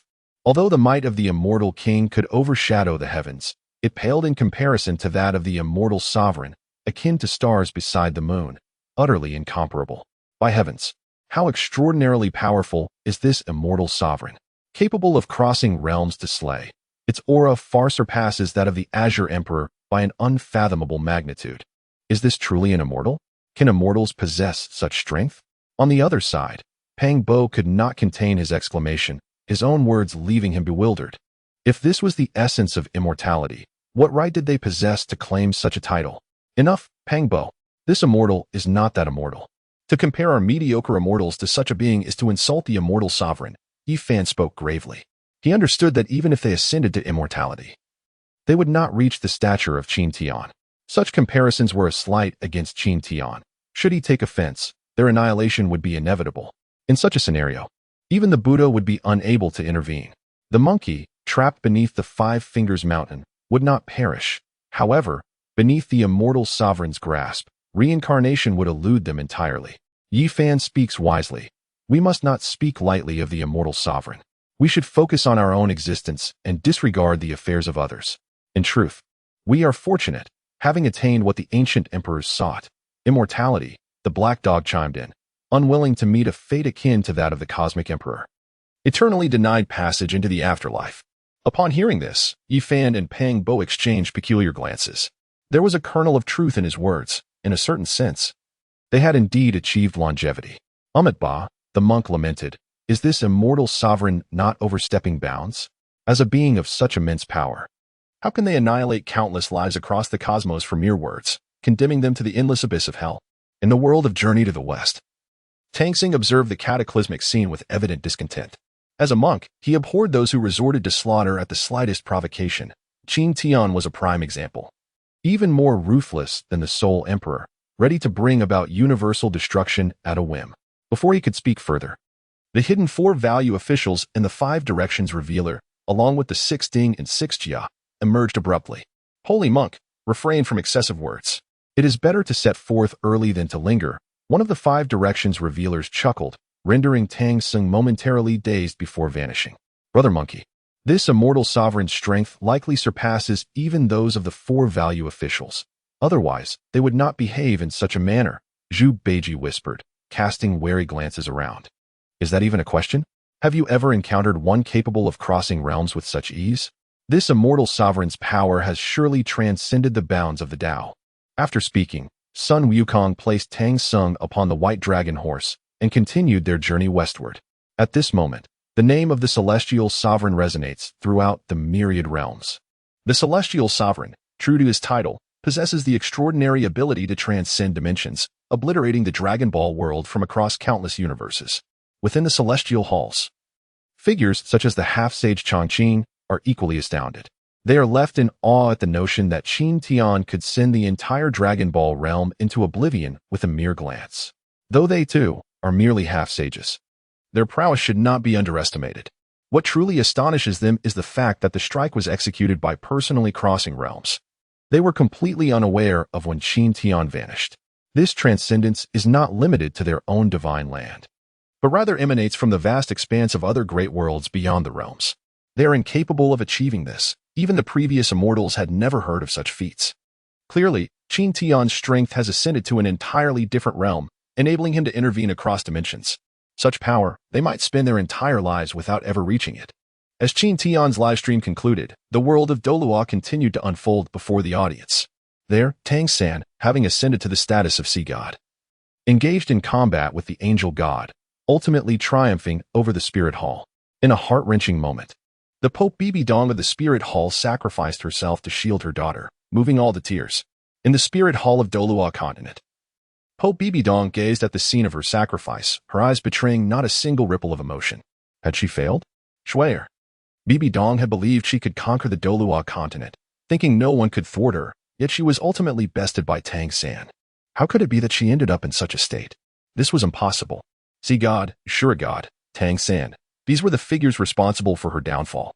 Your Holiness, shall I personally eliminate Tang San now to prevent him from posing a threat to you in the future? In the Elder Hall, Douluo observed Bibi Dong on the throne, a glimmer of pity in his eyes. Loyal to Bibi Dong, he wished for her not to meet such a fate. The other elders remained silent, their expressions shifting subtly. Even within the worship hall, Douluo was profoundly moved by this scene. He recognized his own failings towards Bibi Dong. He had refrained from interfering in her actions, even preventing others from doing so.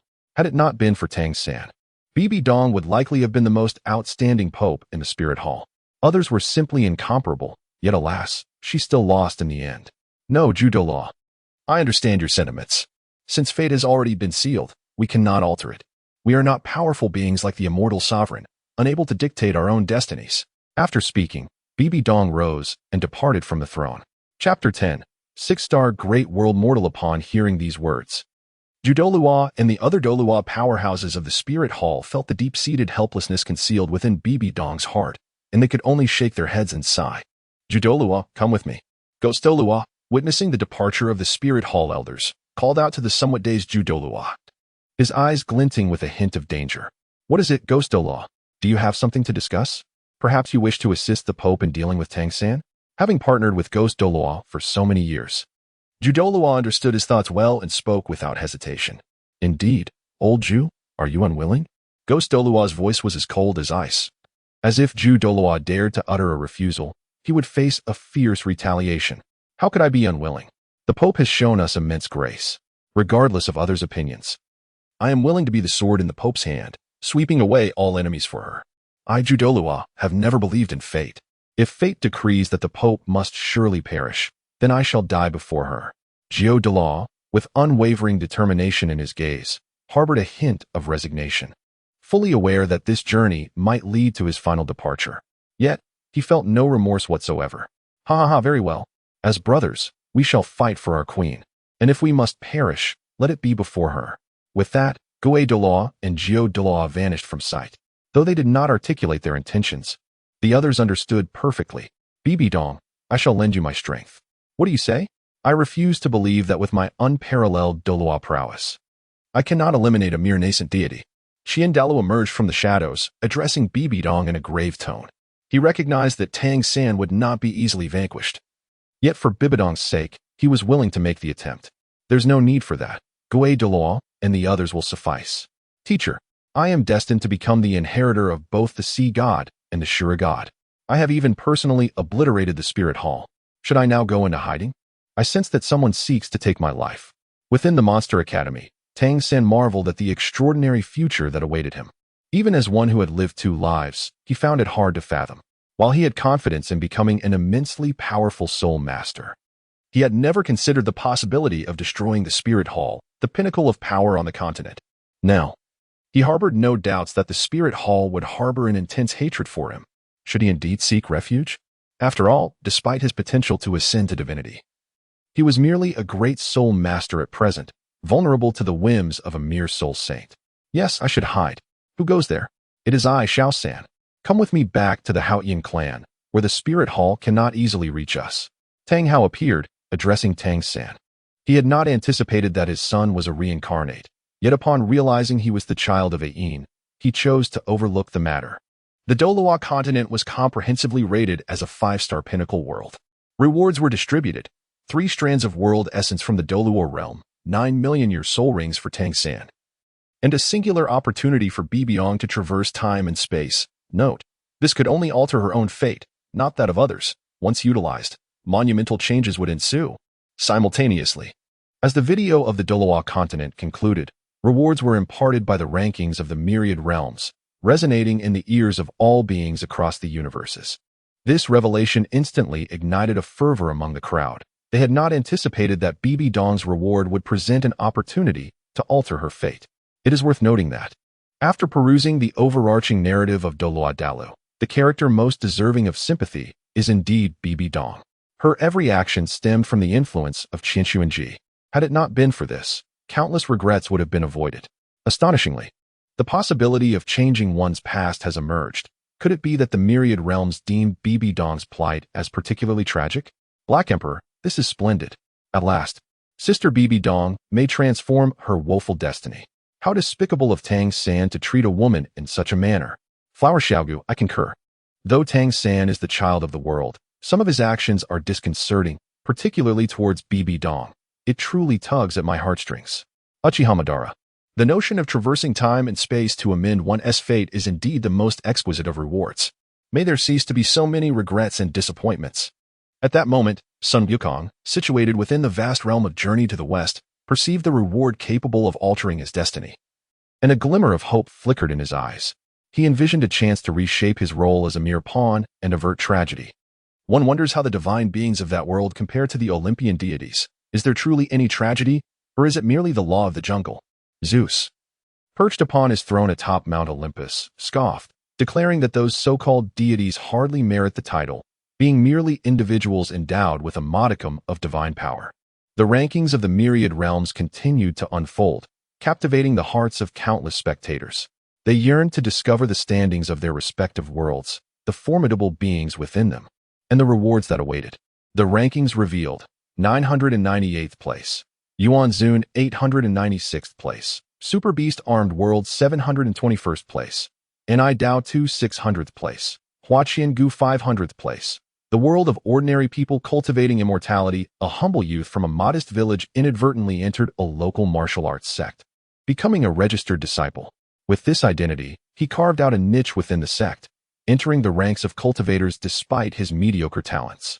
This is a 6-star world, vividly illustrating the ruthless survival of the fittest. At long last, after such a lengthy wait, a world has ascended to the 6-star level. The preceding ones were all 5-star realms. Chao Yuxing was currently excavating a grand tomb when he glanced up at the celestial leaderboard. Upon seeing the 6-star rating, he could not help but exclaim. In previous realms, the highest tier was 5 stars, where technological supremacy reigned. and masters maneuvered mechas across the vast cosmos. In other words, magic was wielded, incantations capable of obliterating heaven and earth. Numerous prodigies and formidable beings thrived, yet none had transcended to the realm of immortals, failing to breach the six-star world. Now, in this tale of mortals cultivating towards immortality, the presence of the character immortal suggests the existence of true celestial beings. To think that my world ranks only 500th? Han Li, on the verge of undergoing tribulation, murmured as he observed the scene. He recognized the figure depicted was indeed himself and understood that he was destined to ascend to immortality, with a 10-layer certainty of successfully navigating the tribulation. The emergence of the world leaderboard brought him immense reassurance. He decided to await the completion of the ranking before ascending, eager to discover what rewards awaited him.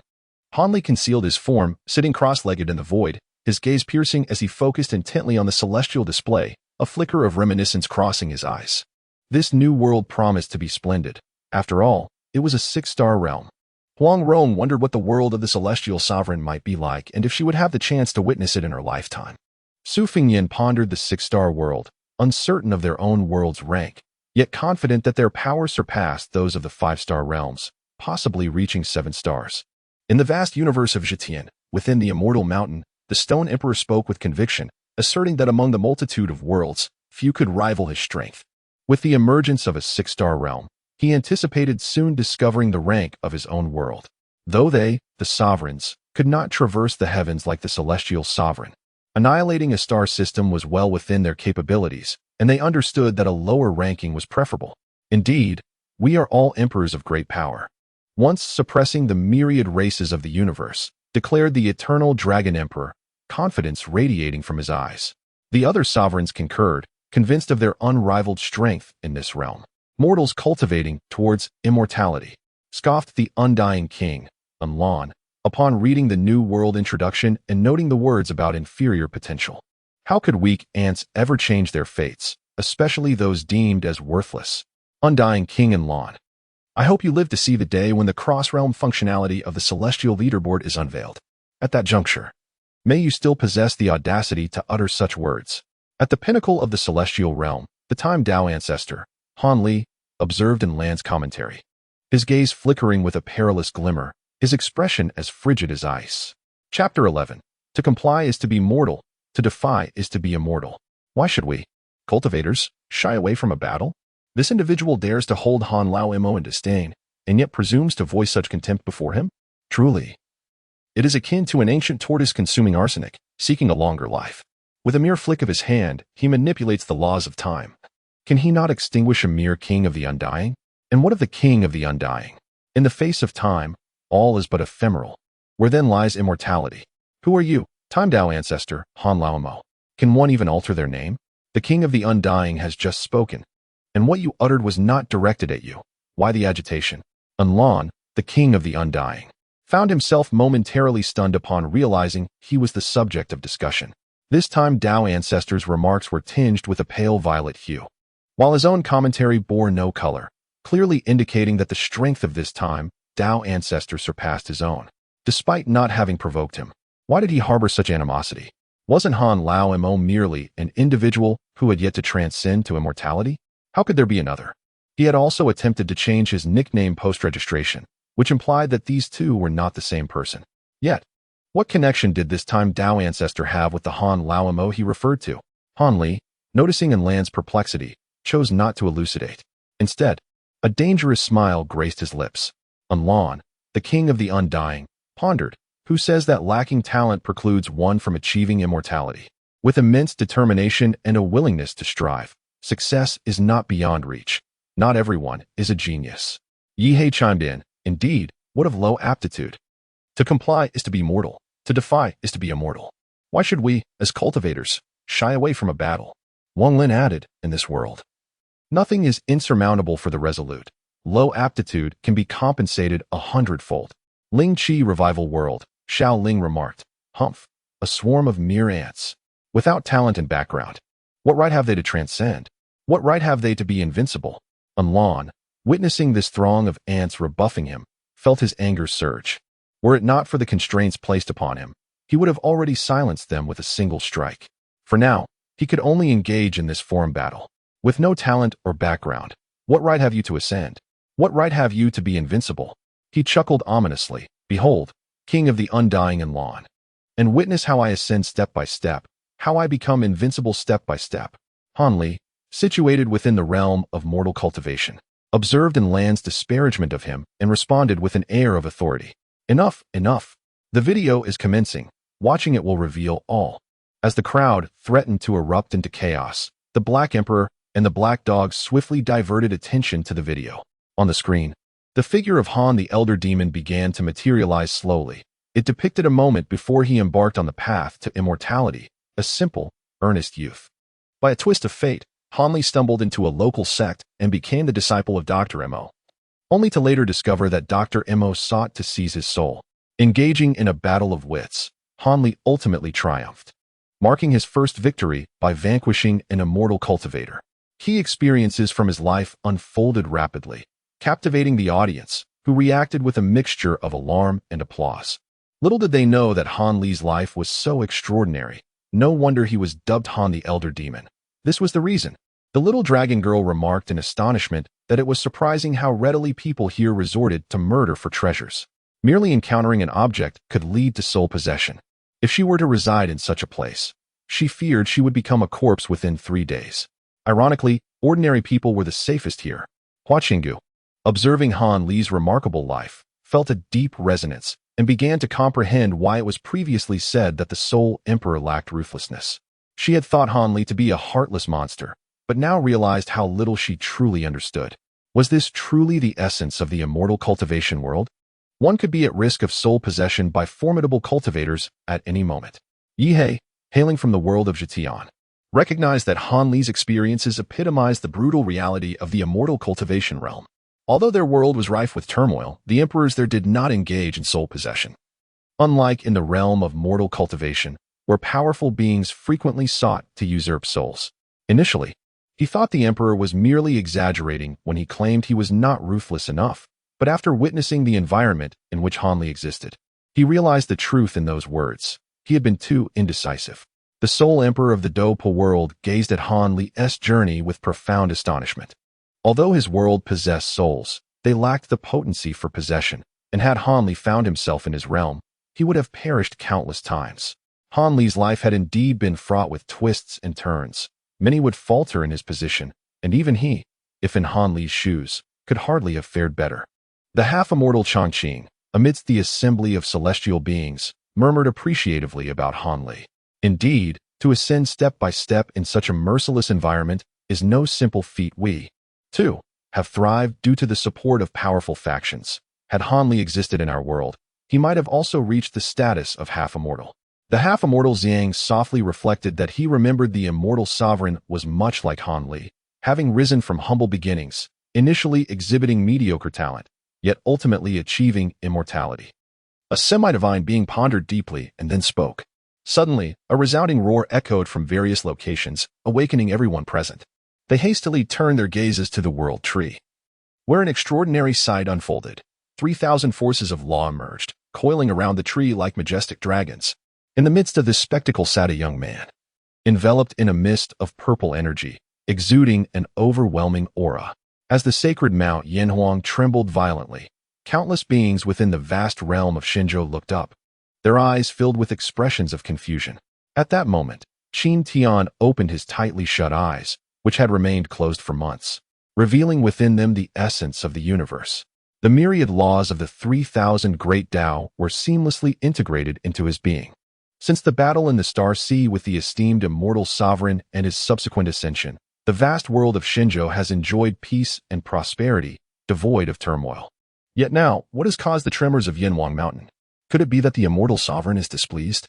Countless beings within the Shenzhou world pondered, their hearts filled with uncertainty. The absence of concern for the immortal sovereign's well-being stemmed from the understanding that the entirety of the world lay within his dominion. Calamity could scarcely befall it. Meanwhile, the immortals of the venerable Tao lineages, the lords of ancient sanctuaries, and the heads of everlasting noble families gazed towards Yanhuang Mountain from afar, sensing the emergence of an additional 3,000 laws, a flicker of excitement illuminating their eyes. The immortal sovereign has taken yet another step forward. The magnitude of his power is beyond imagination. An ancient sovereign, who has endured through several epochs, spoke with a calm demeanor, his gaze piercing, as if the stars themselves were shattering within his eyes. They could distinctly perceive that, once more, the mountain had given rise to the fundamental essence of 3,000 laws. The origin of these 3,000 laws is fundamentally distinct from the laws of the divine land. He recalled the object obtained by the celestial sovereign upon descending into the Dragon Ball world, and it must surely be this. Their reverence for others deepened. For Qin Tian was perhaps the most formidable celestial being in history. His journey had never ceased, always advancing forward. It is essential to understand that each law births a supreme being. The previous divine land had achieved the emergence of celestial beings precisely due to the laws it possessed. Now, with the addition of 3,000 laws, not only would the foundation of the world be enriched, but it would also provide beings with the opportunity to ascend to supremacy. By eliminating some weaker laws, it is more than sufficient for the divine land to give rise to dozens of supremes, and it is not inconceivable for a few semi-celestials to emerge as well. The power of the divine land is poised for significant enhancement. He could sense that under the guidance of the celestial sovereign, those 3,000 laws were gradually integrating into the divine land. Wonderful. Children, you too shall have the opportunity to become supremes in the future. This is all a gift from the celestial sovereign, and you must serve him diligently from now on. Do you understand? Proclaimed a lord of a sacred land, his voice resonating throughout the vast world he had created. Atop Mount Yanhuang, the elevation of power signifies that this path is indeed viable. Henceforth, a mere journey through other worlds will yield diverse loss. Qin Tian felt the strength within him, now multiplied several times over, and murmured softly. As he absorbed the laws from other realms, his own laws grew even more potent and inscrutable, elevating his power to several times what it had been before. Ding! Congratulations on becoming a mid-tier expert in the 10 stars of all realms. Your ranking among worlds has advanced once again. Congratulations on acquiring additional privileges. At this moment, the celestial rankings congratulated Qin Tian, eliciting a faint smile from him. Had he advanced in the rankings? Life was finally becoming less mundane. He pondered the identities of the formidable beings who stood before him. A hint of joy illuminated Qin Tian's face as he yearned to discover his position among the top 10 and engage in combat with others. Chapter 12. Tang San awakened with this thought. He withdrew his musings, rising from his seat in the world tree and entering the Hall of Immortals. We extend our heartfelt congratulations to the Immortal Master for reaching new heights, becoming invincible across all realms. They proclaimed in unison. Long Qing, Ziyang, and the others wore smiles, bowing respectfully, while Luo Li, the semi-immortal, stepped forward to grasp their arms, speaking sweetly. There is no need for such formalities. You all know that I do not concern myself with rites. Qin Tian's gaze shimmered with intensity, as every breath and second felt like the birth and destruction of the cosmos. He waved his hand dismissively. Upon hearing this, the semi-immortals shared a bitter smile, recalling the time when the immortal master had just entered the supreme realm and attended a gathering of prodigies. Faced with an elder semi-immortal of unparalleled strength, he exhibited no semblance of decorum. Everyone had believed that Qin Tian was doomed, yet he had astonishingly decapitated the invincible semi-immortal in merely 3 exchanges. Had he not refrained from annihilating that semi-immortal's soul, it was likely that being would have perished. From that moment forth, all understood that Qin Tian was not one to adhere to formalities, and he expected the same from his subordinates. However, while saying such things was one matter, following through was another, and they dared not disregard his expectations. Due to Luo Li's early acquaintance with Qin Tian, although they had not become partners in the Dao, she was regarded as the immortal queen in the hearts of many, a notion Qin Tian had never opposed. How long has it been since your strengths have advanced? Qin Tian's penetrating gaze fell upon the semi-immortals, prompting an unexpected inquiry. The crowd was momentarily taken aback, and it was Long Qing who responded first. Immortal Master, I have not made any progress in 50 epochs. If there are no unforeseen events, I fear I will remain stagnant for this lifetime. Indeed, Immortal Master, I too have been at the same cultivation level for 5 epochs, without any advancement. In an instant, a dozen semi-immortals within the hall spoke up, their eyes glimmering with a hint of yearning as they looked towards Qin Tian. Precisely as you surmise, I have refined the 3,000 laws of the otherworldly universes, allowing my cultivation to ascend to a new tier. This level is classified as mid-10 star in the celestial rankings, which I term Xianzhong, signifying a progression to the midpoint of the immortal realm. Though the laws have been refined by me, their essence remains unchanged and is even more profound. You may contemplate them. Whether you reach higher realms depends on your own fortune. In the future, I shall traverse other realms to acquire diverse laws and principles to address the deficiencies of my world. Undoubtedly, my realm will emerge as the most potent among the myriad realms.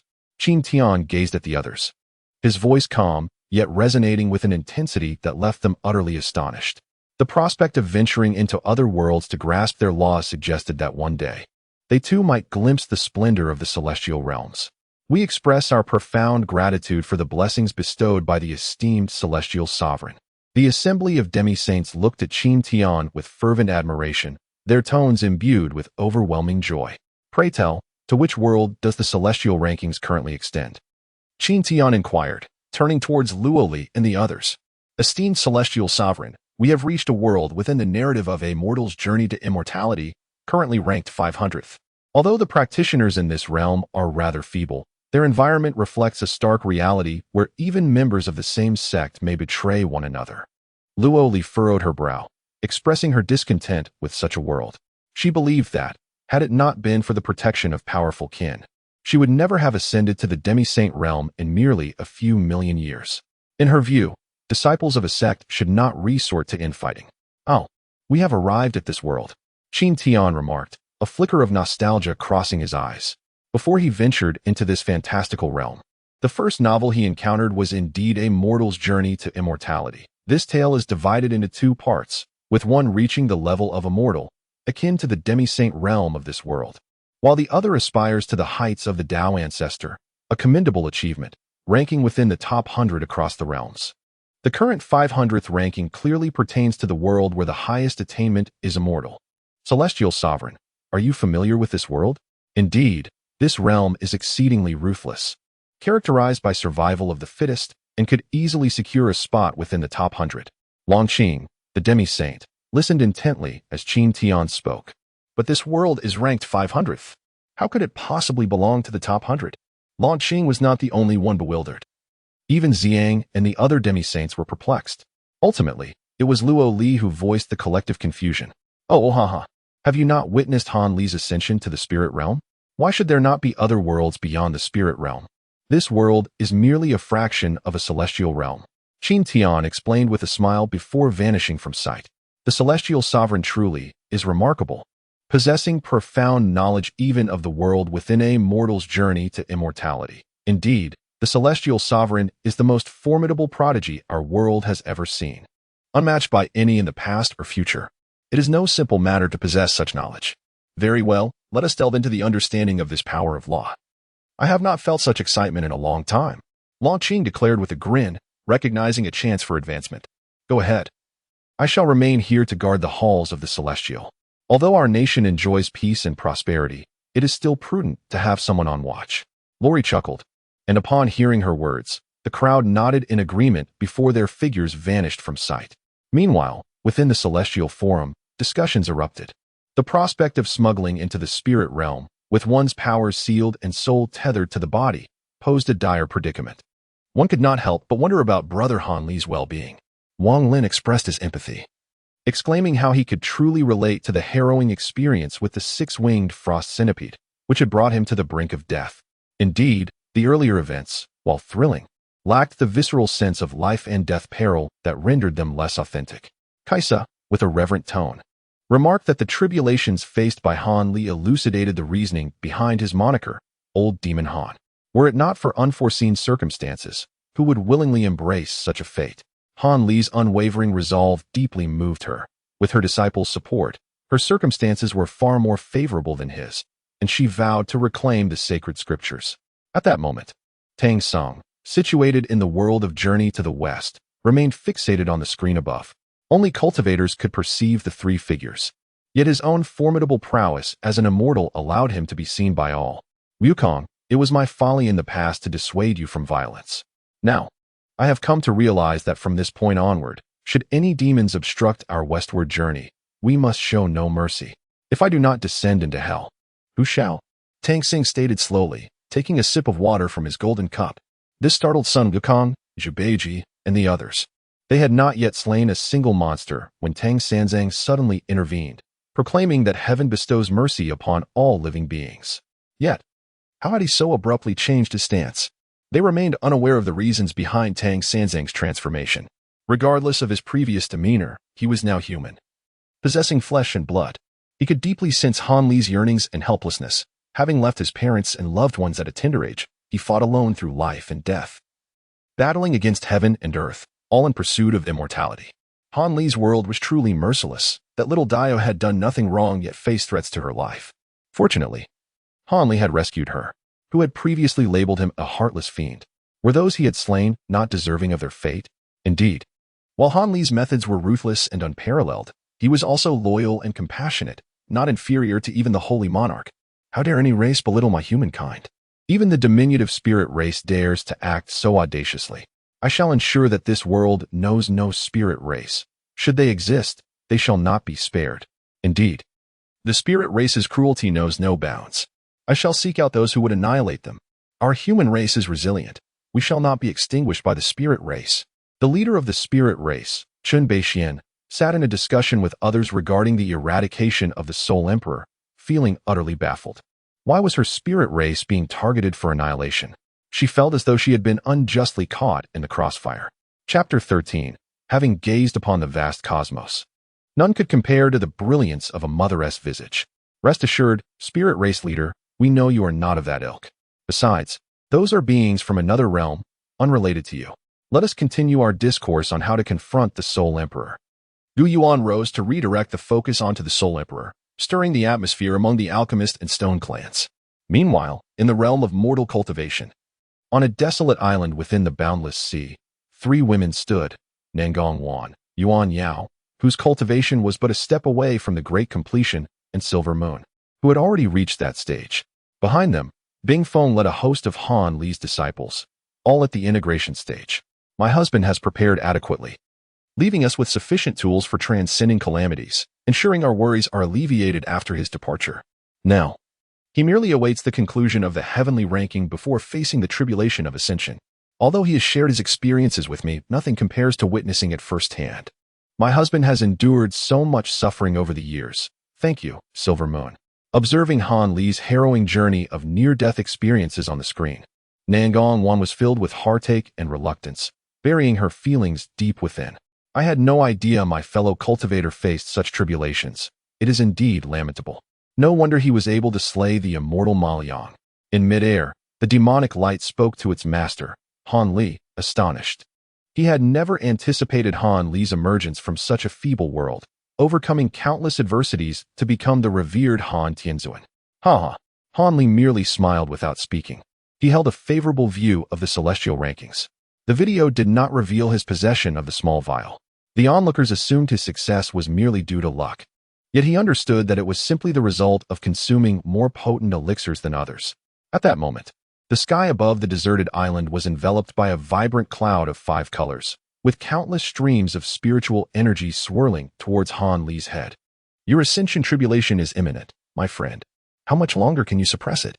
With your strength, overcoming this tribulation should be effortless, remarked the demon light, gazing at the clouds in the sky with a smile.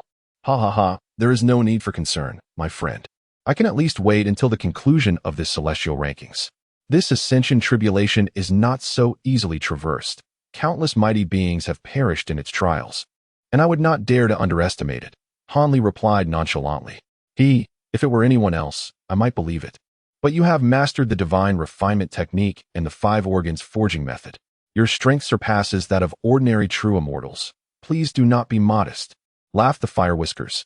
Indeed, the journey of Han Tianzuan has been so winding and intricate. No wonder we are not his match, commented by Tianjun. Of course, enduring hardships is essential to becoming extraordinary. My brother Han Li is incredibly powerful, added Huang Rong. Though Han Li's cultivation in his world may not be exceptionally formidable, the environment there is truly harsh, where minor disagreements can lead to murder and treasure theft. By comparison, our situation is much better. Such things do not occur here. Lin Dong remarked, holding Ling Qizhu in the world of Wudong Qian Kuan, reflecting on the relative peace among their people. unlike the ruthless power struggles faced by Han Li. Indeed, it is truly challenging. Ling Qingzhu nodded in agreement. Haha. Han Li's life has always been filled with twists and turns. It was because of him that I became so knowledgeable about novels. Your astonishment is entirely reasonable. Qin Tian said with a smile, observing the myriad comments from beings within the celestial palace. Having traversed the stars, he never found a visage more radiant than that of his mother. Having roamed the lands, he never encountered a shoulder more steadfast than that of his father. At that moment, in the video, Han Li gazed at the starry sky, his tone calm. Yet his words left everyone in shock. This world does not change merely because of your perspectives. Many things are only cherished once lost. And regret teaches us to appreciate what we have. Before the crowd could fully comprehend his words, Han Li spoke again, a single crystalline tear sliding down his cheek, shattering into countless fragments upon hitting the ground. Why do I feel an overwhelming urge to cry? Who can provide me with an answer? Tu Shanyiya. I too can empathize with the profound sense of helplessness that resides in Han Li's heart. Choosing a path so distinct from others has bestowed upon him an extended life, yet it has come at the cost of much that was dear. I recall how Han Li discreetly sent his sister away without a farewell, perhaps a testament to his burdensome fate. Yi Fan, indeed. The moments when Han Li lived carefree were likely those spent with his parents. The harsh realities of life have eroded the edges of one's heart, rendering it smooth and weary. No one wishes to part from their parents, nor do they lack the yearning for familial affection. Huang Rong, observing Han Li, now nearly invincible, utter such simple words has brought tears to many. Among the myriad beings, several ponder their own parents and kin. Alas, Amitba, monkey, I believe I have glimpsed our master shedding tears. Zhu Beiji, he spoke cautiously, wary of Tang San overhearing. Sun Wukong, do not trouble me.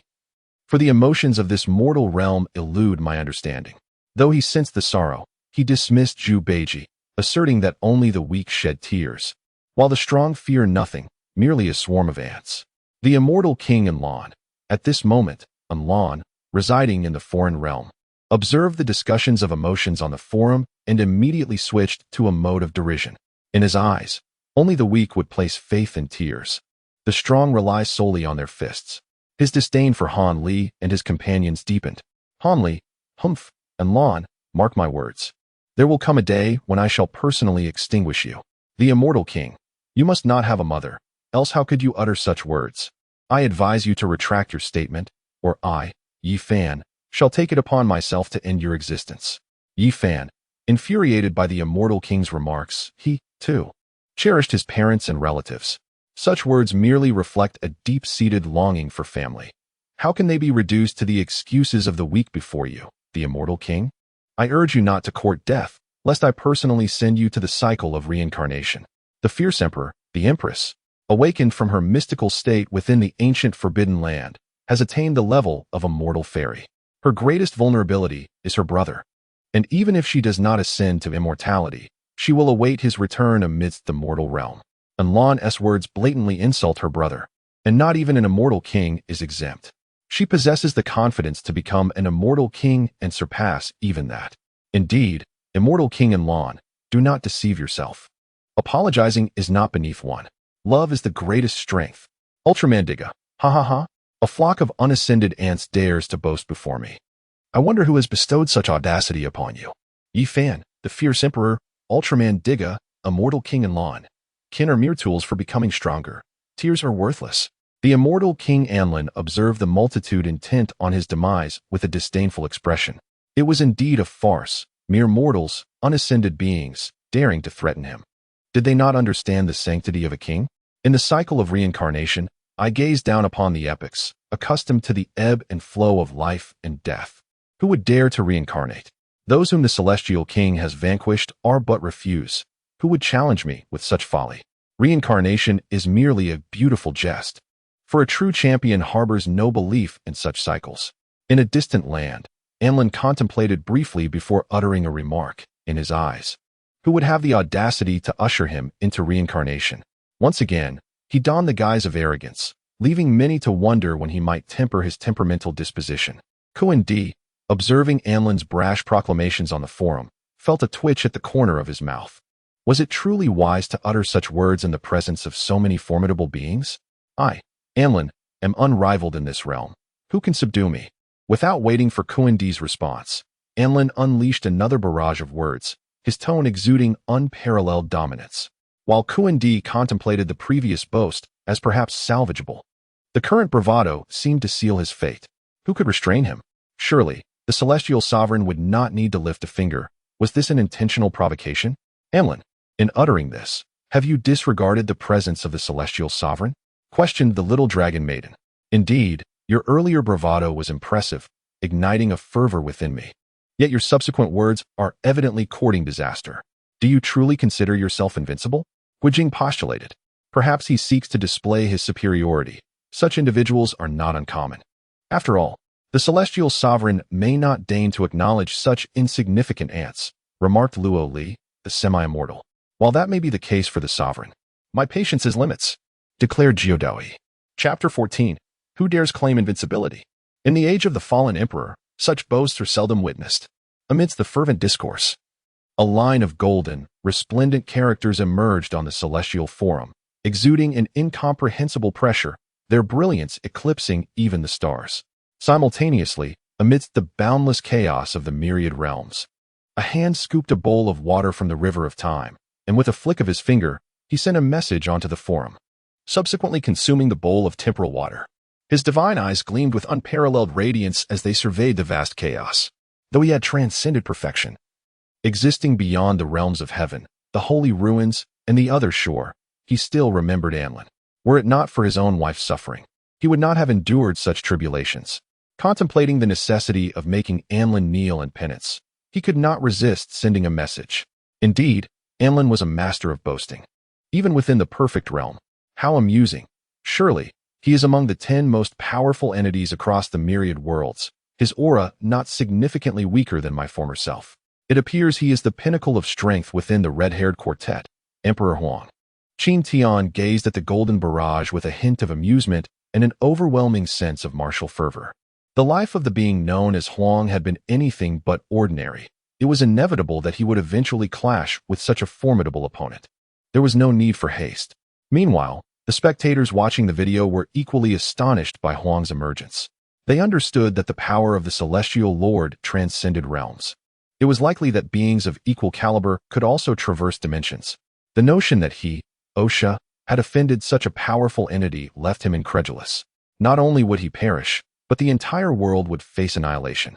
In the perfect world, at the edge of the realm's sea, in the ultimate ancient land, figures such as the Feather Emperor, the Tsang Emperor, and the Hong Emperor were equally astounded. They sensed a profound connection to this individual, as if he belonged to their world, yet they did not recognize a being by the name of Huang. Although there existed a skeletal celestial emperor, the disparity in strength was immense. For them, achieving the status of celestial emperor was a lifelong aspiration. In the desolate cosmos, the world annihilator opened his eyes, his expression grave as he fixated on the script. He too felt a connection to this individual, yet was filled with profound confusion, as he did not know him. Was Huang that being? It was astonishing that he had ventured into the enigmatic source and not only survived, but seemed to have grown even more formidable. He had already surpassed the limits of the celestial emperor and was likely approaching the realm of sacrificial Tao.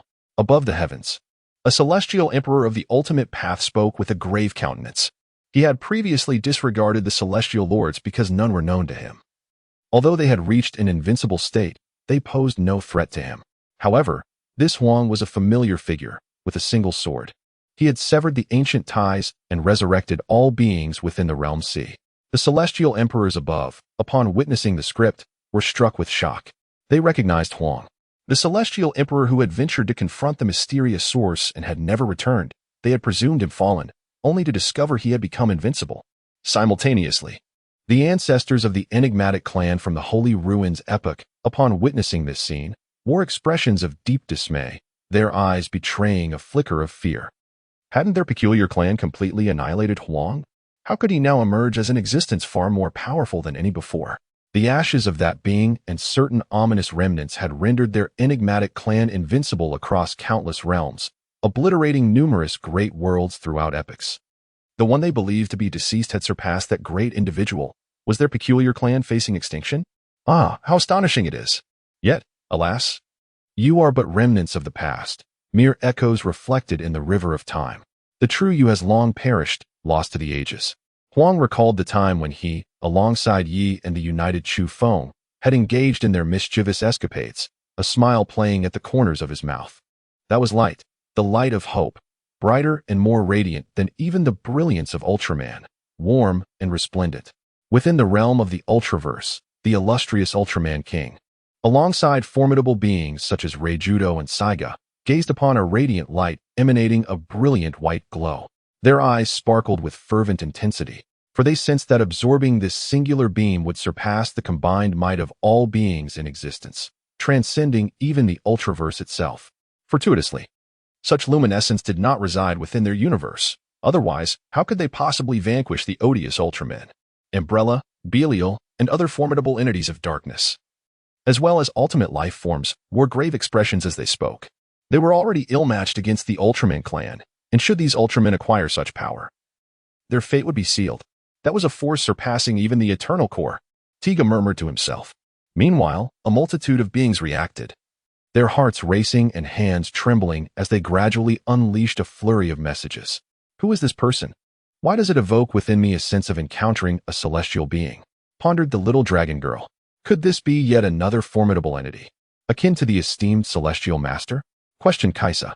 It is the Emperor of the Wasteland. Ha ha ha. The Emperor of the Wasteland has not perished. He has ascended to an even mightier existence, exclaimed Judao. Arid, my brother, I have at last found you, called out Xiao Yuxing, who, amidst his grave digging in the perfect world, looked skyward at the glowing characters. Though the aura was powerful, it belonged to his brother, Qin Feng. A memory never to be forgotten. Anlin, I shall grant you a temporary reprieve. In due course, this name shall be claimed by Arid, declared Arid. At that moment, the entity known as Huang, situated in the Chaos Sea, released a barrage of remarks, suggesting that such moments were best left to his past self. Humph. If you do not make a move, who can possibly bring me down? Not even the King of Immortals.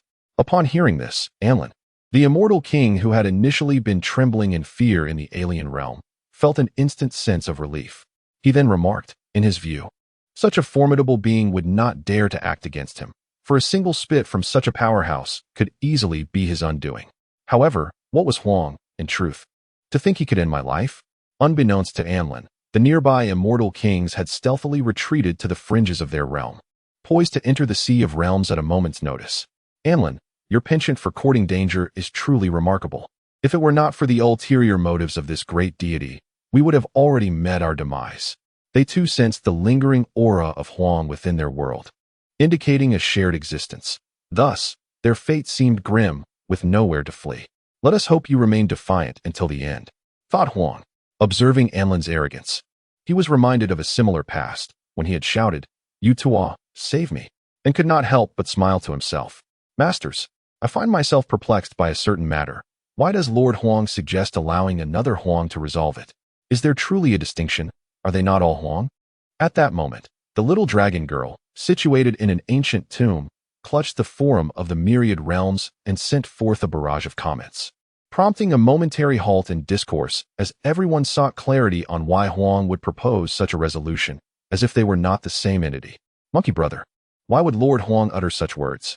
I, old pig, ponder if I have mistakenly taken birth in the wrong form. My mind is simply unable to comprehend. Pigsy scratched his head and chuckled foolishly. How would I know, old monkey? I am not the Emperor of Huang. In the eternal primordial world, Pangu opened his eyes, catching a glimpse of the barrage, a flicker of intrigue illuminating his gaze. How fascinating.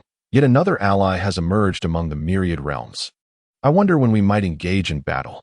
With that, he closed his eyes once more, for the current world held no interest for him. His aspirations lay within the top 10 realms.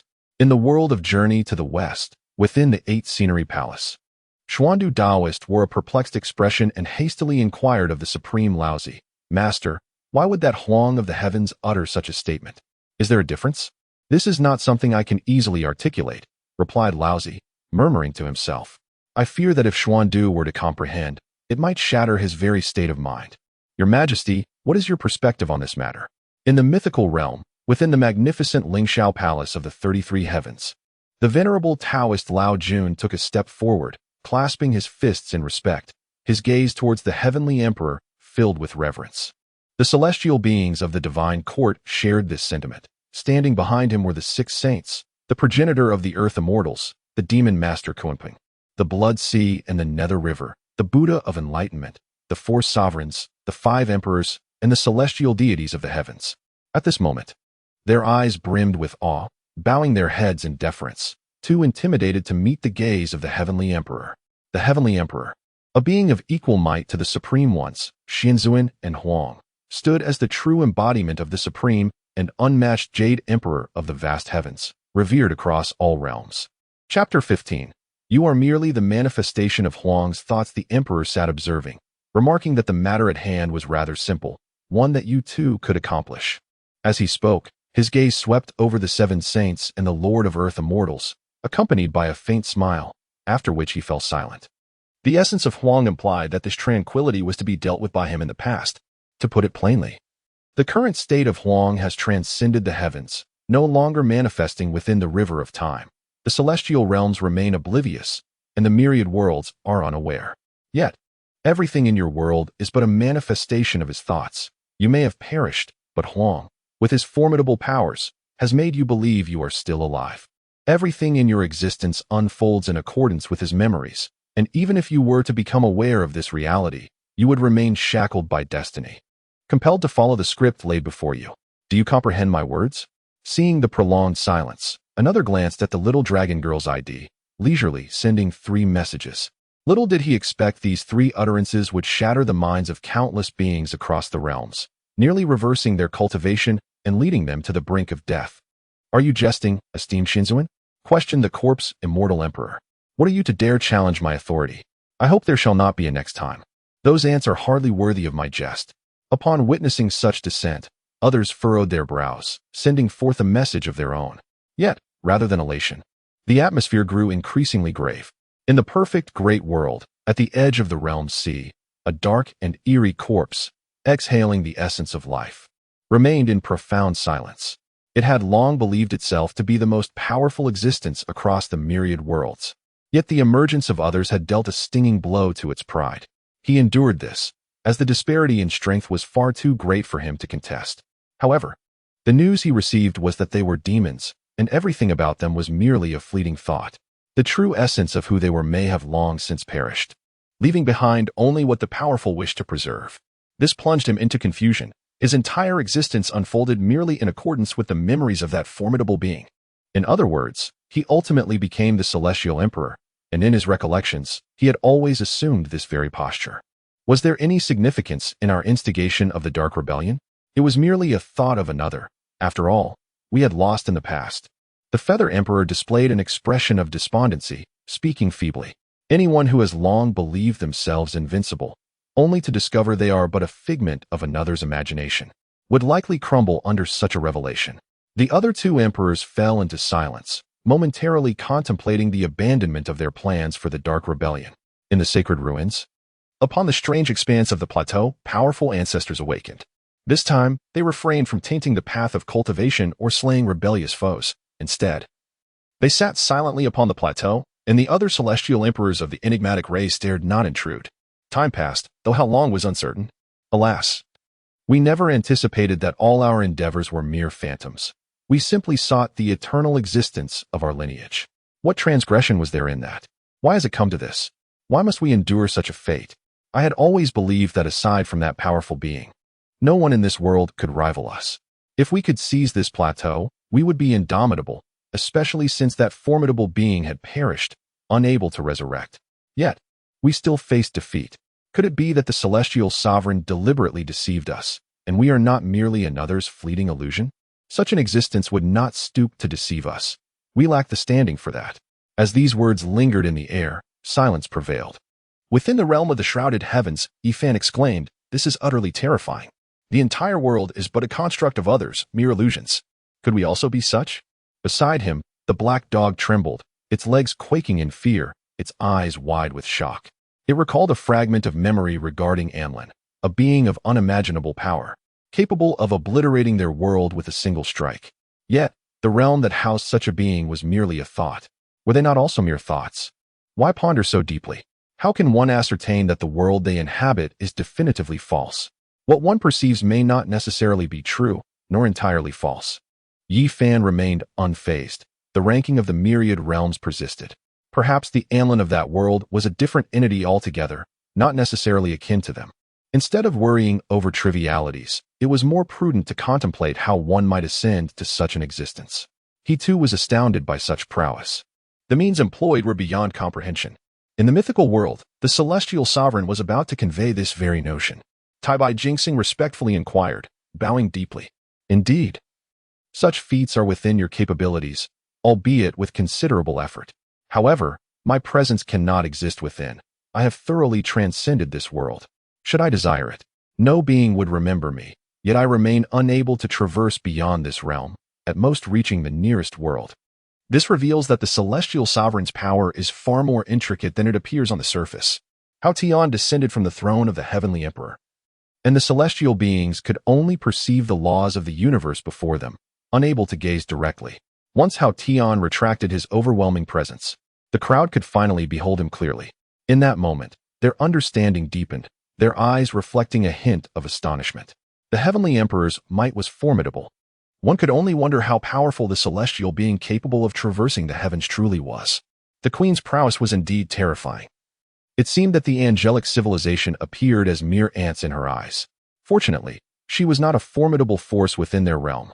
Angel Yan, lightly covering her mouth in shock, remarked that she had thought she had seen enough, yet the continuous emergence of mystical powers dealt her a harsh lesson, reminding her of the vastness of the heavens and the depth of the earth. Indeed, we are fortunate that such individuals are not from our world, murmured Queen Kesha. Amazing Hao Tian, echoed the voices of those present, Yin Di Xiao Yin, Su Ke, and Little Dragon Girl, proclaiming their admiration. The phrase amazing Hao Tian flooded the screen, overwhelming the majority who, though unaware of its precise meaning, recognized it as a compliment and joined in the chorus. Now, Hanli is about to face the tribulation of ascension. Please refrain from such excitement. The celestial being interjected, observing the chaotic screen as the audience immediately complied. Settling down to watch the video, their apprehension towards the celestial being was palpable. After all, the mere descent of such a figure had left them in shock. The scene shifted to the boundless sea where Hanli was undergoing his tribulation. He sat cross-legged in the air, surrounded by a crab, a demon, and a half-immortal. His expression grave as he fixated on the clouds above, aware that the lightning tribulation was imminent. The five-colored clouds loomed larger, and one could feel the overwhelming pressure emanating from the heavens. My goodness, this pressure is immense. Is this what it means to transcend? Truly, it is a perilous journey, exclaimed Little Dragon Girl. From the video, I sensed that the spiritual energy within those clouds could annihilate half a solar system. Can a mere mortal withstand such a tribulation? Questioned Kesha. Haha, this is what cultivators endure, battling against the heavens and seizing their fortune. Go Han, my friend, cheered Wang Lin. Being a cultivator offers freedom, but at a significant cost, remarked Lin Yi, the flower guardian. Haha, does anything worthwhile not require sacrifice? Mused Shi Huang Yingzheng. Everyone silence. The lightning tribulation has begun, announced Tu Shanyaya. At that moment, the distant horizon reverberated with a thunderous roar, and amidst the five-colored mist, a dark, gaping void appeared, suddenly unleashing a grayish-white wind that surged toward Hanli. Initially a mere wisp, the wind intensified as it approached Hanli, transforming into a colossal tempest bearing down upon him. This was the celestial wind, a tribulation uniquely faced by mortal cultivators striving for ascension. Failure would result in their annihilation. However, for Hanli, it was a challenge he could easily overcome. Thank you, Magic Light, for enlightening me. Morgana watched as Hanli moved his hands, causing a lotus to bloom at the center of the desolate island. The radiant sword light encircled him, effectively repelling the fierce winds of the celestial tempest outside. Undeterred by the swirling sands and stones, standing resolute for several hours. After a muffled groan, a flash of light emanated from the black hole, releasing an intense, searing heat. Countless crimson runes, each the size of a palm and shimmering with golden threads, floated into Han Li's vicinity, exploding upon arrival. In the next moment, a torrential rain of molten lava cascaded from the sky, aimed directly at Han Li. Chapter 16. Han Li's tribulation. Before Han Li could deploy his countermeasures against the fiery rain, the surrounding cultivators, caught in a frenzy, hastily unleashed an array of magical artifacts in futile defense, prompting amusement among the myriad practitioners across the realms. Haha, The sight of them is utterly hilarious. Such a trivial tribulation isn't even directed at them, yet they are all in a panic. I suspect that before they even begin their tribulation, they're already contemplating their escape, bellowed the Black Emperor. Indeed, in the eyes of Lord Dragon, neither that tempestuous wind nor this molten rain is worthy of even a bath. One wonders why you cultivators are so terrified, chimed the rascally dragon from the realm of deities and demons, patting his chest and boasting without batting an eye. Rascally dragon, how is it that you possess such prowess, belittling both the tempest and the rain? Could it be that your strength has reached the heavenly tier? Or has your power always been so formidable? Asked Qin Tian, gazing in astonishment at the rascally dragon, playfully patting its head. Woof. How dare you question the emperor? In my early days, I followed the primordial emperor. Such attacks are merely trifles, retorted the Black Emperor, biting down on Pang Bo's thigh. A blow that would have felled an ordinary person instantly, as he and the dog shared a moment of camaraderie. To worship such a great one. Should that tempest and molten rain descend upon my world, that would likely obliterate even the 8 great demons. In the eyes of this great being, even a bath is beneath consideration, remarked the Dark Queen, Xiao Yu. Within the realm of Jackie Chan adventures, Xiao Yu had imprinted the demonic symbol on her foot, granting her the power to summon a shadow army. Though later cleansed by her father, she retained this ability, choosing to keep it a secret from both Jackie and her father. Comparing her newfound strength to Han Li's tribulation, Xiao Yu surmised that perhaps only the ancient 8 divine beings could withstand such a calamity. Observing the rascally dragon and Black Emperor's audacious demeanor, she could not help but exclaim. At this moment, just as Han Li was about to be struck by the violent rain of lava in the video, the sound of a bird's call resonated. Subsequently, all beings watching the video across myriad realms witnessed a colossal silver bird soaring forth from Han Li's azure lotus. It transformed into a gigantic entity towering 1,000 zhang high, as an icy chill emanated from this magnificent creature. The surrounding expanse, spanning millions of miles, was instantly transformed into a winter wonderland. The bird expelled a flame from its beak, charging towards the raining lava in the sky, and with its gaping maw, it devoured the fiery deluge as if it were mere insects. In awe, one might exclaim, is this a strange fire? Its power is astonishing, surpassing even that of a Dou Emperor, a force capable of annihilating the heavens and the earth. In the world of Dou Po, Xiao Yan found himself confined within a mysterious space, engaging in nothing but watching the celestial videos. 7 years had elapsed since the decade-long term began, with 3 years remaining until his release. He observed that the azure lotus fire in his hand trembled even through the screen, as though encountering the King of Flames, prompting him to involuntarily send out a barrage of comments. Xiao Yan, you little rascal, where have you hidden? Come out quickly, or I shall make you pay dearly. At this moment, the Soul Emperor, filled with helplessness, had also been trapped in one place for nearly 7 years. His kin tirelessly searched for Xiao Yan, yet they discovered naught, leaving him with no choice but to send a comment to prove his continued existence. Is this the life of a cultivator, possessing such immense strength? Yet you stand alone, while I am a sovereign. My achievements shall undoubtedly eclipse yours. The emperor of the Qin dynasty observed Han Li undergoing tribulation, a flicker of astonishment crossing his eyes. Although his cultivation was not yet on par with Han Li's, he was confident in his ability to elevate the world's status and conquer the myriad realms one day. Gather the troops. Our target is the Eastern Sea's demon dragon. I shall personally slay this calamity that plagues the nation and offer its blood as a tribute to the might of Qin. All armies, heed my command. I decree that you split into 3 paths. The first army shall be the Western expedition, led by Bai Qi as the commander. I grant you 100,000 troops. Within a year, bring peace to the 4 seas and subjugate all nations. Those who resist shall face no mercy. I hope that by spring of the coming year, the entire realm shall be under my dominion, and all land shall belong to my subjects. Bai Qi, can you achieve this? Upon arriving at the constructed training grounds, the emperor sat upon a throne towering 99 zhang high, casting a stern gaze upon the sons of Qin below. He then spoke in a voice that, though soft, resonated in the ears of all Qin's sons. I accept the command. Within 7 months at most, wherever my eyes may gaze shall be Qin territory, and upon this land shall dwell only Qin citizens. Not a single rebel shall emerge. A general clad in white stepped forward and spoke in a tone that seemed unremarkable to most, yet all present understood the impending bloodshed that lay beneath his words. In times past, They might have urged the first emperor to reconsider, but having witnessed the myriad realms, they were unwilling to remain stagnant. They had learned from the rankings of the myriad worlds that their own realm was not solely comprised of the Great Qin. Other nations and hidden territories existed. However, from this day forth, there would be but one nation, Great Qin, and one race, the Yanhuang lineage.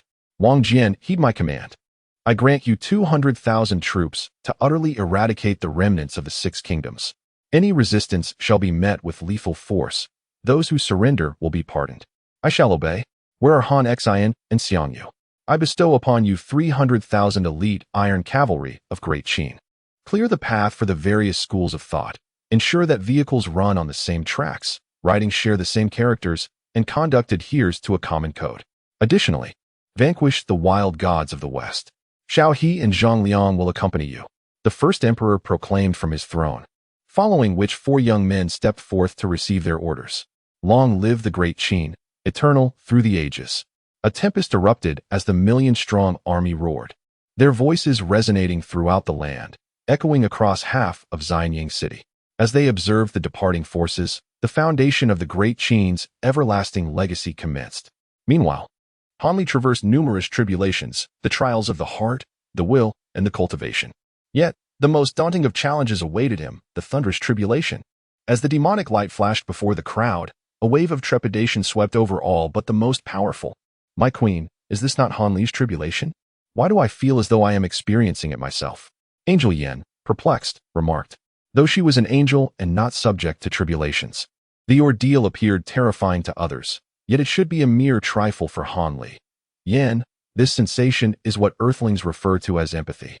We have immersed ourselves in the roles of those undergoing tribulations, leading to such feelings. The angel queen descended from her throne, thoughtfully stroking her chin, articulating each word with care. Finally, it is coming to an end. Go, brother Han Li, cheered the little dragon maiden. Support him, fellow Taoist Han Li, called out Wang Lin. Fear not, for based on my observations, it is not overly difficult for fellow Taoist Han Li to overcome this tribulation, reassured an elder. In a sudden shift of scene, the black hole in the sky abruptly shattered, giving rise to swirling arcs of purple lightning that began to coalesce. With a flourish of his hand, Han Li summoned a gray mountain from thin air, transforming it into the towering peak known as the 5 extremes of Yuan magnetic. From the summit emerged a ring of gray light that rippled outward, and each bolt of thunder that struck was diminished upon being enveloped by this gray halo. Some bolts of lightning, before they could reach Han Li, were rendered non-existent by the gray ring, yet certain unique strikes disregarded the protective aura of the colossal mountain, piercing through it and hurtling directly towards Han Li. With a resounding roar, Han Li transformed into a colossal demon with 3 heads and 6 arms. With a mere gesture of his right hand, a massive sword of inky green materialized before him. Instead of seizing the sword, he unleashed a fierce cry, and a golden shield of light enveloped him as he launched 6 powerful punches into the air. At that moment, a massive golden vortex suddenly materialized above Han Li's head, gently rotating as a terrifying force surged forth from within. Chapter 17, Sherlock and Tang San. What is this? Why do I feel an ominous sense of impending doom? It is as though being struck would surely spell my demise. Bai Yacher exclaimed, is this the might of heaven? Has the divine wrath descended? Can Han Li withstand this thunderous tribulation? In the world of spiritual revival, a girl scoffed, a mere swarm of ants. Such a feeble tribulation has you all in a state of panic. How embarrassing. In my realm, this kind of tribulation is only fit for a bath.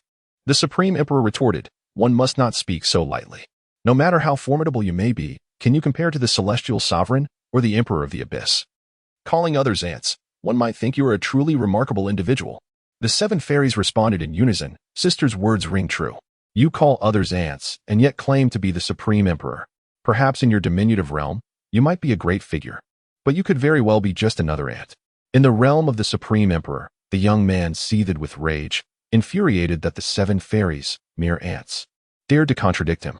Boom. Concurrently, the purple lightning in the sky rained down for a considerable duration, yet under the protective technique of Han Li's Yuan Gang shield, it inflicted no harm. The lightning began to coalesce into majestic purple-gold thunder dragons, which opened their maws wide, unleashing colossal thunder spheres the size of houses towards Han Li. However, under the influence of his demonic form and the Yuan Gang shield, the lightning shattered into fragments, dissipating as the enormous visage became increasingly indistinct. Behind that colossal face, a long white fissure gradually opened, emanating ethereal celestial sounds. The portal to the celestial realm. In the video, Hanli exclaimed, causing a stir among the myriad beings of the heavens and worlds. Most of them had never witnessed an immortal transcending to ascend. Today, they were fortunate enough to witness the birth of an immortal. Although this immortal could not be compared to an immortal sovereign, it was sufficient for them to boast about. Just as the crowd believed the heavenly tribulation had dissipated, a colossal, dim face in the sky suddenly opened its mouth and unleashed a bolt of thunder. Starkly different from the previous one, a seven-colored lightning that pierced through the azure lotus and hovered above Han Li's head. Though taken aback, Han Li quickly regained his composure, his hands weaving a series of golden thunderfire toward the lightning. The dark green sword in his hand soared skyward, colliding with the thunderbolt. A deafening roar resonated in the ears of the onlookers, followed by a brilliant halo illuminating the entire ocean, shattering inch by inch in accordance with the laws. Han Li appeared exceedingly pale, his body charred, and his wooden sword shattered. The crowd gasped in astonishment. The Qin Tian spirit object, the Qin Tian spirit-slaying sword, ranked third on the Chaos 10,000 spirits list, had been obliterated by this bolt of heavenly tribulation. Before the crowd could fully process their shock, a remarkably thick milky white beam of light suddenly enveloped Han Li, from which countless golden symbols surged forth, swirling in a flow of celestial laws. Just as Han Li and the others prepared themselves, they were enveloped by the golden light and ascended. Congratulations, fellow Taoist, on ascending to the northern cold, immortal domain. The video concluded here. Ding. The mortal cultivation world ranked 500th, awarding one heart of the realm and a portion of the world's essence. Ding. Hanli, as the most powerful cultivator in the mortal cultivation world, received a celestial artifact, the Leaving Fire Sword, which eliminated the side effects of the divine refining technique and concealed the heavenly secrets upon him. As the scene faded, the grand voice from the celestial rankings resonated in the ears of all beings, including Han Li. At that moment, he reflected on the tribulations he had endured, a glimmer of enlightenment flashing in his eyes, before he suddenly appeared beside the group of women. Oh my, after watching Han Li transcend, I couldn't help but shed tears. His long-held wish has finally been realized. Wang Lin remarked, Han Li's journey has been arduous. As a monk, I have gained a new understanding of the journey westward. As long as I reach the Western Paradise steadily, I can attain Buddhahood. What are the 81 trials compared to Han's life? With my disciples' protection, I have resolved that. Even if I must traverse mountains of knives and seas of fire, I will seek the true scriptures. At this moment, in the world of journey to the west, Tang San, after witnessing Han Li's ascension, spoke with unwavering determination. Yukong, how much longer until we reach the Western Paradise? Master, we have only traveled a short distance, and still have a long way to go. Master, be prepared. I sense demonic energy in the vicinity. Allow me to draw a circle here. Do not venture too far. I will return. Sun Wukong gazed at his surroundings, and then at the sky, drawing a golden circle on the ground. He addressed Tang San before transforming into a streak of light that soared into the heavens. The place was Baihu Ridge. Report, Your Majesty, that monk and his disciples have arrived here. I noticed that Sun Wukong has departed. Should we take action to capture Tang San? A small demon hurried into the white bone cave, excitedly addressing the figure seated on a throne made of bones. Once Lady White Bone captures that monk, we shall certainly have a taste of his blessings. Upon hearing this, Lady White Bone's expression brightened, and she transformed into a wisp of green smoke, vanishing from sight. Beiji, why has Wukong been gone for so long without returning? Tang San wiped the sweat from his brow, filled with uncertainty. My eldest disciple can travel vast distances in a single leap, yet it has been quite some time. He should have returned by now. Master, perhaps the Monkey King has encountered his mother and is currently enjoying himself, leaving no time to attend to us. I suggest we seek something to eat ourselves. Zhu Beiji, with a twinkle in his eye, spoke clumsily. Master, Master. At that moment, a melodious female voice reached their ears. A simple yet beautiful village girl approached, carrying a basket. She gazed into the distance and soon arrived near Tang San and the others. Esteemed elders, you have not had your vegetarian meal, have you? I have some offerings meant for my father's vegetarian feast. If you do not mind, I would like to share some with you, the village girl, transformed from Lady White Bone, said hesitantly. Ba, kind soul, Your generosity touches my heart. My eldest disciple has gone to collect alms for me and will undoubtedly return soon. It would be best for you to deliver this meal to your father. In such sweltering weather, after working for so long, how can one go without nourishment? Tang San replied, casting a fleeting glance at the village girl and reciting a Buddhist verse. My father has always taken immense joy in preparing meals for esteemed elders. If he knew that the elders were partaking in his offerings, it would surely bring him great delight. Lady Whitebone, concealing her face, spoke softly. Nearby, Beiji appeared somewhat tempted and was about to step forward. Beiji, what do you intend to do? The poor old man has not yet enjoyed a hot meal in this scorching heat. We have merely traveled a short distance. How can we accept his offerings? Tang San frowned disapprovingly as he observed Beiji preparing to approach. This Beiji, typically dim-witted, suddenly found a beautiful village girl in the wilderness inviting him for a meal, which anyone could discern was improbable. Seeing how naive he remained despite witnessing the life of Brother Hanli, it seemed he had not learned otherwise. In the realm of mortal cultivation, he would have found himself feasting on a lavish banquet by the following day. Tang San gazed at Beiji, contemplating quietly. After perusing Hanli's life story, he suddenly felt that he had previously been rather naive. Although the world of Journey to the West was not as formidable as the realm of mortals cultivating immortality, one must remain vigilant against treachery. It is prudent to exercise caution. Strangely enough, he quickly discerned the peculiarities of the situation. Were an ordinary person to encounter Beiji in such a state, they would likely be severely frightened. Even if they were not terrified, they would still engage in exorcising demons. Yet, this woman displayed no signs of alarm, seemingly unfazed. This could only imply one possibility. She was employing an illusion, revealing herself to be a demon. Bah, how could I have been so oblivious? Realizing I am indeed Sherlock Tang, Tang San murmured, his voice barely above a whisper. However, all present were cultivators, and they heard him distinctly, their expressions filled with perplexity. What is Sherlock Holmes? Shitty, why does Master utter such inexplicable words? I, old pig, cannot comprehend. Beiji inquired of Xiao Feng, who merely shook his head in response. After watching the video, I also understand how to transcend this tribulation. Though it is merely a post in the rankings of the myriad realms, I extend my gratitude, Han. Han, the old demon, captured a celestial being. I wonder what insights the immortal has after overcoming the tribulation? Huang Rong exclaimed, indeed. This is my first time witnessing someone clearly ascend after passing through the tribulation. I wonder what it feels like to become an immortal. The ancient Qin Emperor congratulated, congratulations, fellow cultivator, for transcending and achieving immortality. From this moment onward, you shall experience great freedom and ease. In chapter 18, who says there are no deities in Huaxia? Congratulations poured forth as Han became an immortal, transcending the mundane world. Gratitude was also expressed towards Han for enlightening the monk, revealing the temptations of worldly life. In the world of Journey to the West, Tang San observed the 3 white skeletons on the ground and approached, patting Sun Wukong on the shoulder, saying, Wukong, well done. Keep up the good work. It's all thanks to Master. Sun Wukong, sharp as ever, quickly offered a compliment, prompting a hearty laugh from Tang San. Buddha, since Tang San did not expel Sun Wukong, what shall we do next? Should we employ the strategy of the true and false Monkey King?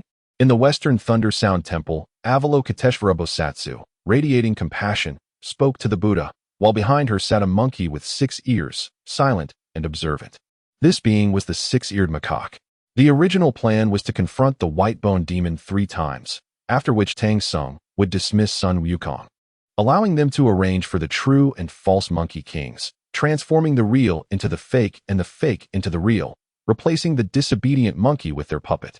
Now, having been thwarted by Tang San, the question remained whether to proceed further. The other bodhisattvas and arhats observed in silence, seeing nothing, hearing nothing. If that monkey is destined for such a fate, let it be. We shall seek opportunities later. Any being that disobeys us must be annihilated.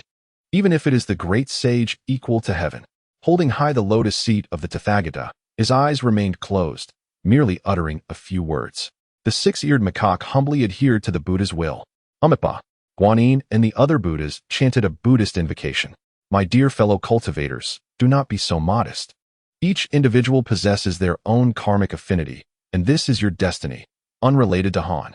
At this moment, Han Li, who had ascended to the celestial realm, observed Tang Sanzang's words and, with trembling hands, sent forth such a comment. The treasures he acquired allowed him to emerge directly from that exalted place without causing much commotion. He gazed at the video before him, sending forth this remark. In this world of mortal cultivation, the sovereign felt that his journey was not entirely concluded.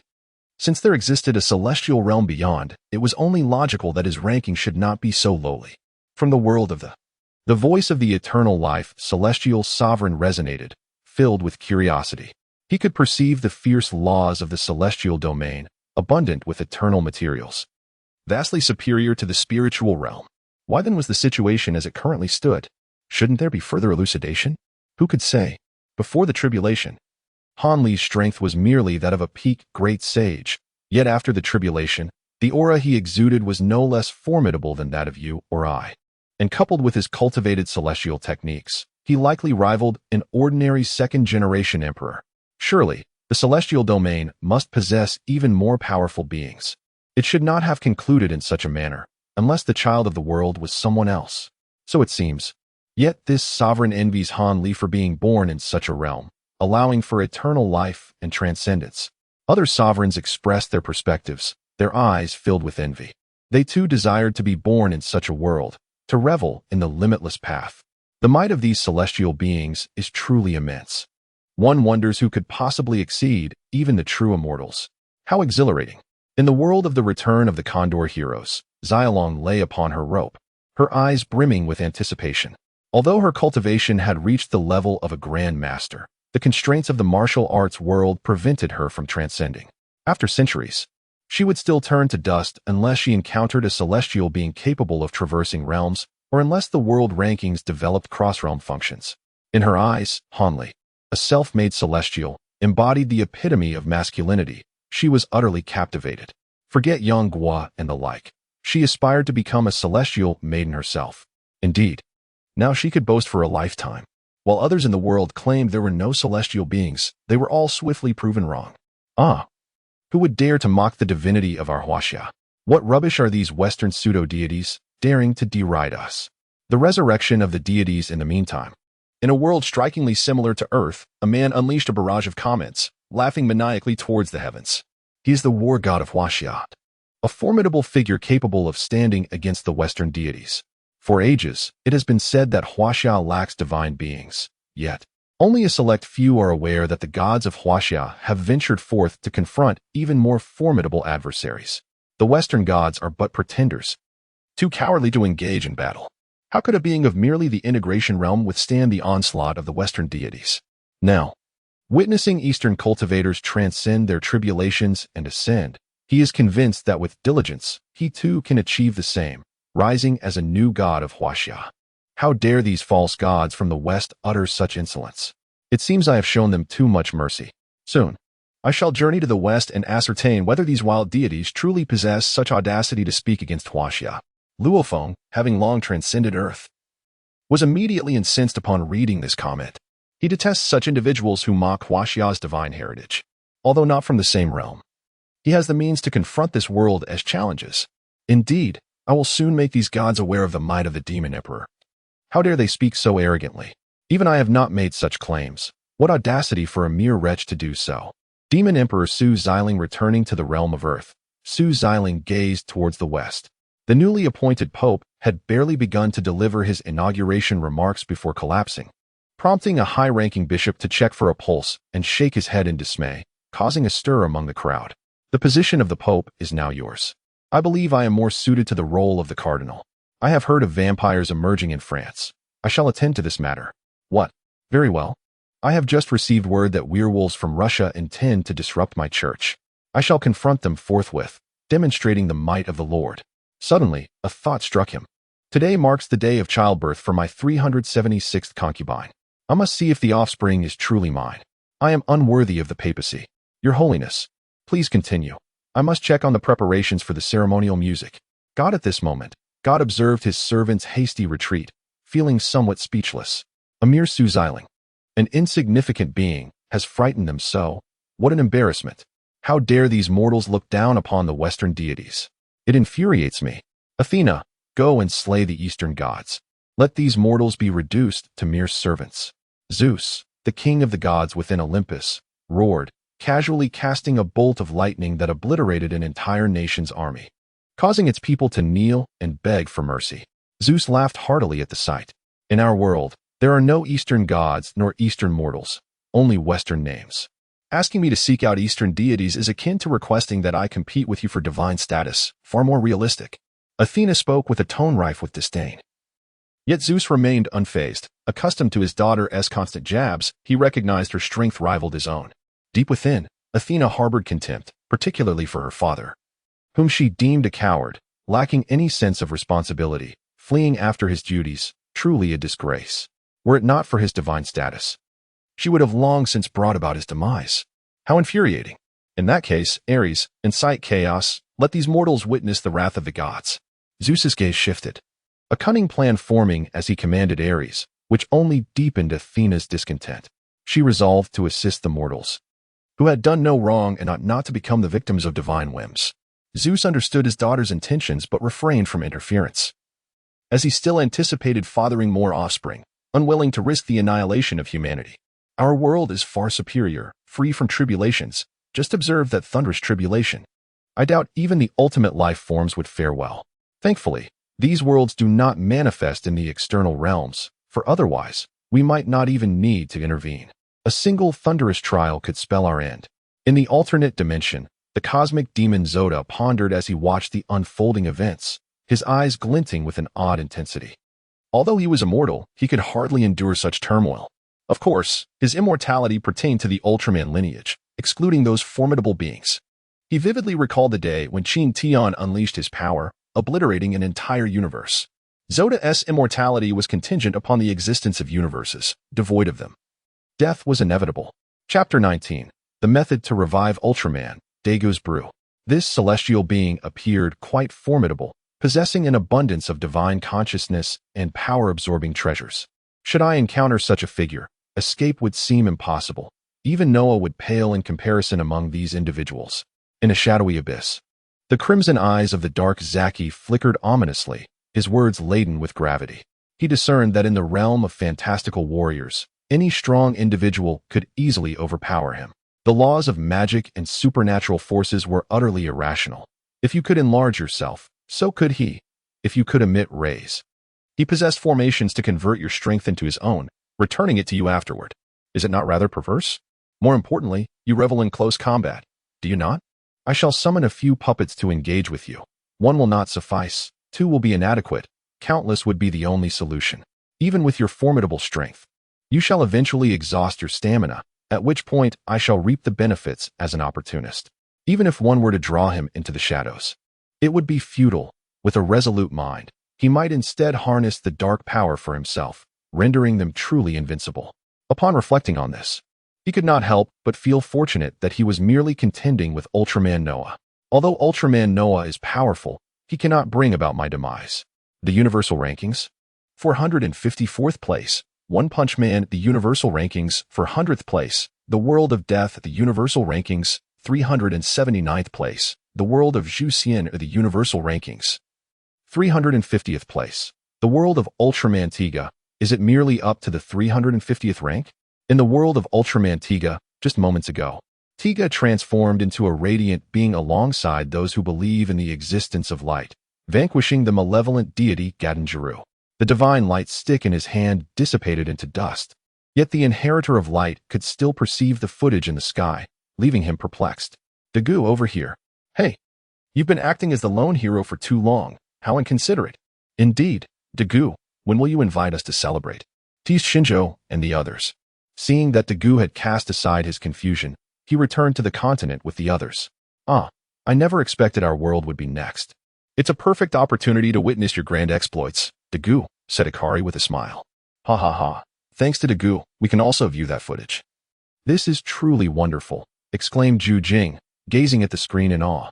Dagu said nothing in response, yet the pride in his eyes was evident to all four. After all, this was a shared achievement, and without their collaboration, such a high rank would have been unattainable. The universes are innumerable, and within them lie countless powerful realms. What merit does the world of Ultraman Tiga possess?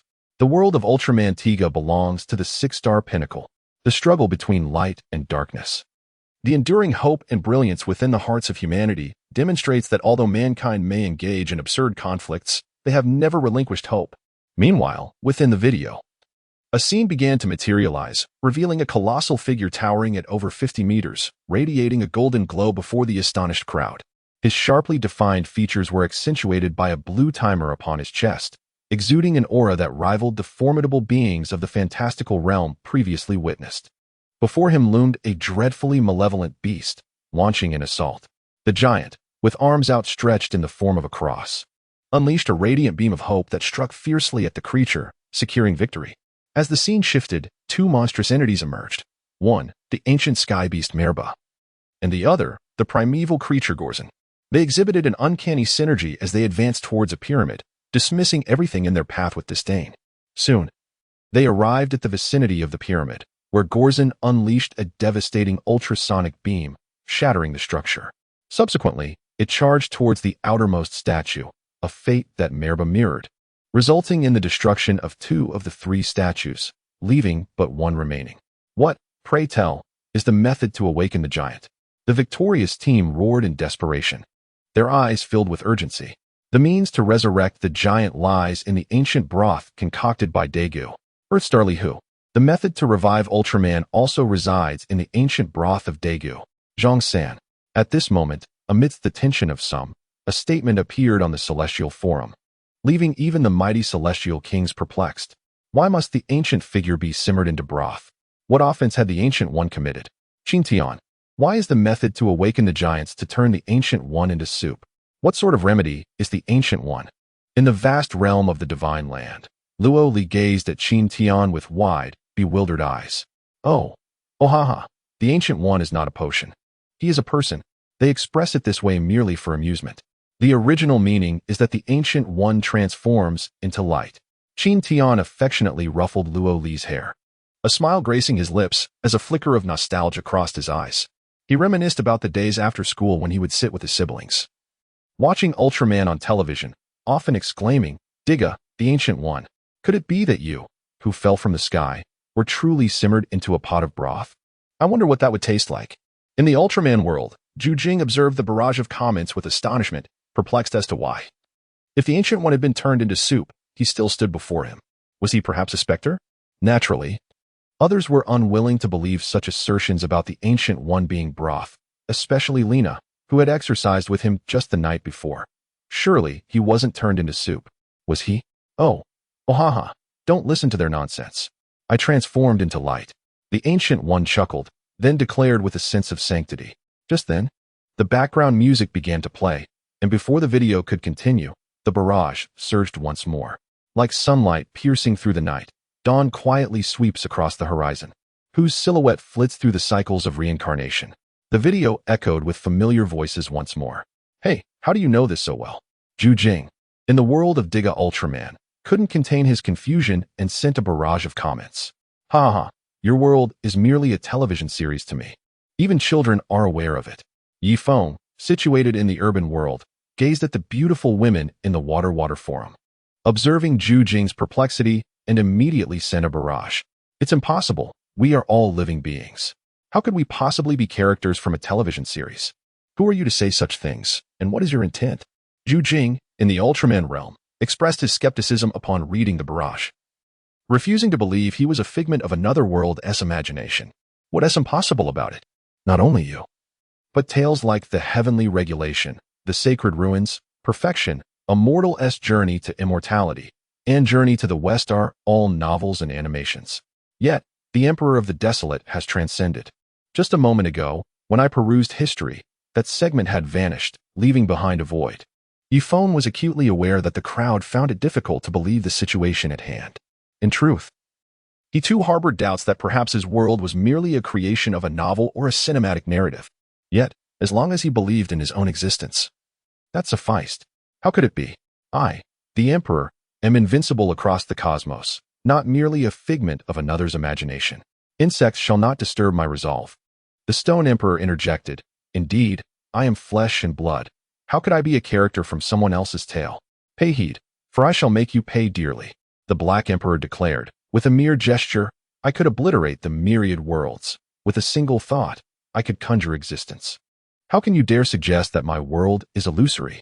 How could anyone create such vast realms with mere ink and paper? Zhou Daoyi added, certainly. We are beings of flesh and blood. We cannot be mere characters from a book. Speak not such nonsense. The headmaster of the Celestial Academy lamented. In the 3,000 worlds, all beings suffer. Emptiness is form, and form is emptiness, as the Tathagata Buddha teaches. I never imagined you would merely be tools wielded by the hand of the author. How absurd. At that moment, any formidable being witnessing this exchange felt a tremor of disbelief. And soon they began to retort. Yi Feng, observing the unfolding scene, chose to remain silent, recognizing that excessive words would not be well received. Enough, Black Emperor. Do not lose heart. It is quite natural to feel this way. In my realm, there exists the legend of the journey to the west, the mighty Ultraman, the adventures of One Piece, and the world of Dragon Ball, where the deceased Frieza resides. His tone was calm, yet to the Black Emperor, it resonated like thunder, causing its eyes to widen in terror. The notion was simply too startling for it to accept. It fervently wished Yi Feng were jesting, but alas, that was a forlorn hope. Chapter 20. Reactions across the realms. Little Black, do not despair. Look, we can see the rankings of the myriad realms, which signifies that we are indeed beings of substance. If we cannot even believe in our own existence, how could we expect others to do so? Pang Bo consoled the disheartened black dog while gently patting its head. How dare you take advantage of me, Emperor? Feel the wrath of my claw. The Black Emperor suddenly sensed something amiss. Who dared to touch its head? Only a sovereign should be allowed such privileges. If you dare to lay a hand on me, I shall bite you where it hurts. How ungrateful. This is how you treat your savior? Truly a thankless creature, you wretched canine. Yi Feng laughed heartily at the antics of the two, casting aside his earlier contemplations. Whether this was a reality or a fictional world mattered little. As long as he possessed the capacity for thought and sensation, he was undeniably a true being, irreplaceable by anyone else. Who would have thought we were characters within a story? It is utterly nonsensical. We have lived through countless epochs. While the humans on that distant planet have lifespans scarcely exceeding a century, how could they possibly dictate our fates? Upon the high plateau, the primordial being awakened. And even in the face of what might be a dream conjured by the Emperor of the Wild Heavens, he was not so astonished. The realization that he and his companions were characters from a book was utterly absurd, truly absurd. As the most formidable ancestor of the enigmatic clan, he had obliterated countless grand worlds, vanquishing several powerful entities of his own caliber. He vividly recalled a certain gun-wielding prodigy who ascended to the realm of sacrificial paths, brandishing a dragon's dandelion silver phoenix spear. In the span of merely 10 millennia, he rose to prominence, slaying innumerable exalted beings of the enigmatic clan, and ultimately fell beneath the spear's might within 100 exchanges, despite the ancestor's intervention. Regrettably, this formidable warrior was unaware that the plateau's indomitable spirit was not yet extinguished. He soon revived and summoned the other ancestors to ambush the supreme being. They perished 100 times before finally exhausting that gun-wielding master to his demise. Were it not for the plateau, their enigmatic clan would likely have faced annihilation long ago. To prevent the resurgence of that powerful entity, they eradicated his homeland and all his offspring, ensuring that apart from their own clan, all other living beings in the universe dissipated, and it took millennia for the grand world to gradually recover. Even the perfect world where the Emperor of the Wild Heavens resided emerged only after that cataclysm. Indeed, I would rather believe that the Heavenly Emperor inscribed certain images of our world, thus creating those books, whether we are alive or mere figments. You all have existed long enough to be familiar with this. One ancestor gazed deeply at the screen in the sky and spoke slowly, before succumbing to slumber once more. Indeed, my elder brother is correct. We should focus on our designated duties, for it is not impossible to transcend this universe. World-honored one, what do you make of Yi Feng's words? Are we truly characters within a book? In the grand thunder sound temple of the journey to the west, Avalokiteshvara observed the Buddha with a solemn expression, her voice tinged with confusion. Yes, world-honored one, that Yi Feng is undoubtedly spouting nonsense. We have become Buddhas. How could we possibly be figures in someone else's narrative? Maitreya Buddha chuckled, yet the astonishment in his eyes betrayed him. World-honored one. That monkey dares to suggest I am merely a tool. Has he lost his wits? He spoke with a fierce edge. All phenomena in the world are illusions. What is true is false, and what is false is true. The interplay of truth and illusion is governed by fate. You Buddhas have become attached to forms, ensnared in confusion. The Buddha spoke of 3,000 great worlds and countless minor realms. Why is it that a mere mortal scripted our existence, rather than the true essence of the demonic realm being widely disseminated? In this world, there are tales of Avalokiteshvara granting children, painting, and the thousand-handed Avalokiteshvara, all inscribed in texts. Do you, Avalokiteshvara, consider yourself a character within these writings? Maitreya, though you are annually venerated by the masses, your legend is seldom recounted. Yet you remain recorded therein. Does this not make you a figure of the book, even if briefly mentioned? Canon, although Wukong is mischievous, this time he does not speak falsely. The world is boundless, and the journey to the west encompasses more than one realm. Do not let your eyes be clouded. The Buddha of the high lotus throne, the Tathagata, elucidates the doubts of his disciples. The disciples earnestly remember the teachings of the Buddha.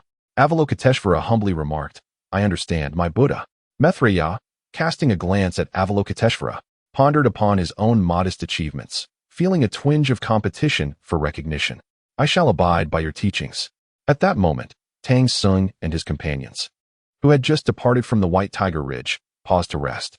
I never anticipated that our tale would become so widely known.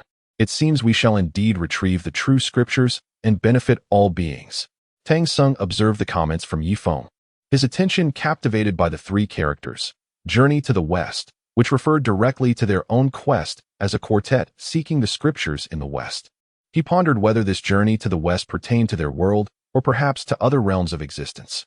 Tang San continued, reflecting on how, since mastering the water forum, his curiosity about all things had flourished, and his capacity for understanding had vastly improved, although they inhabited the world of others' narratives.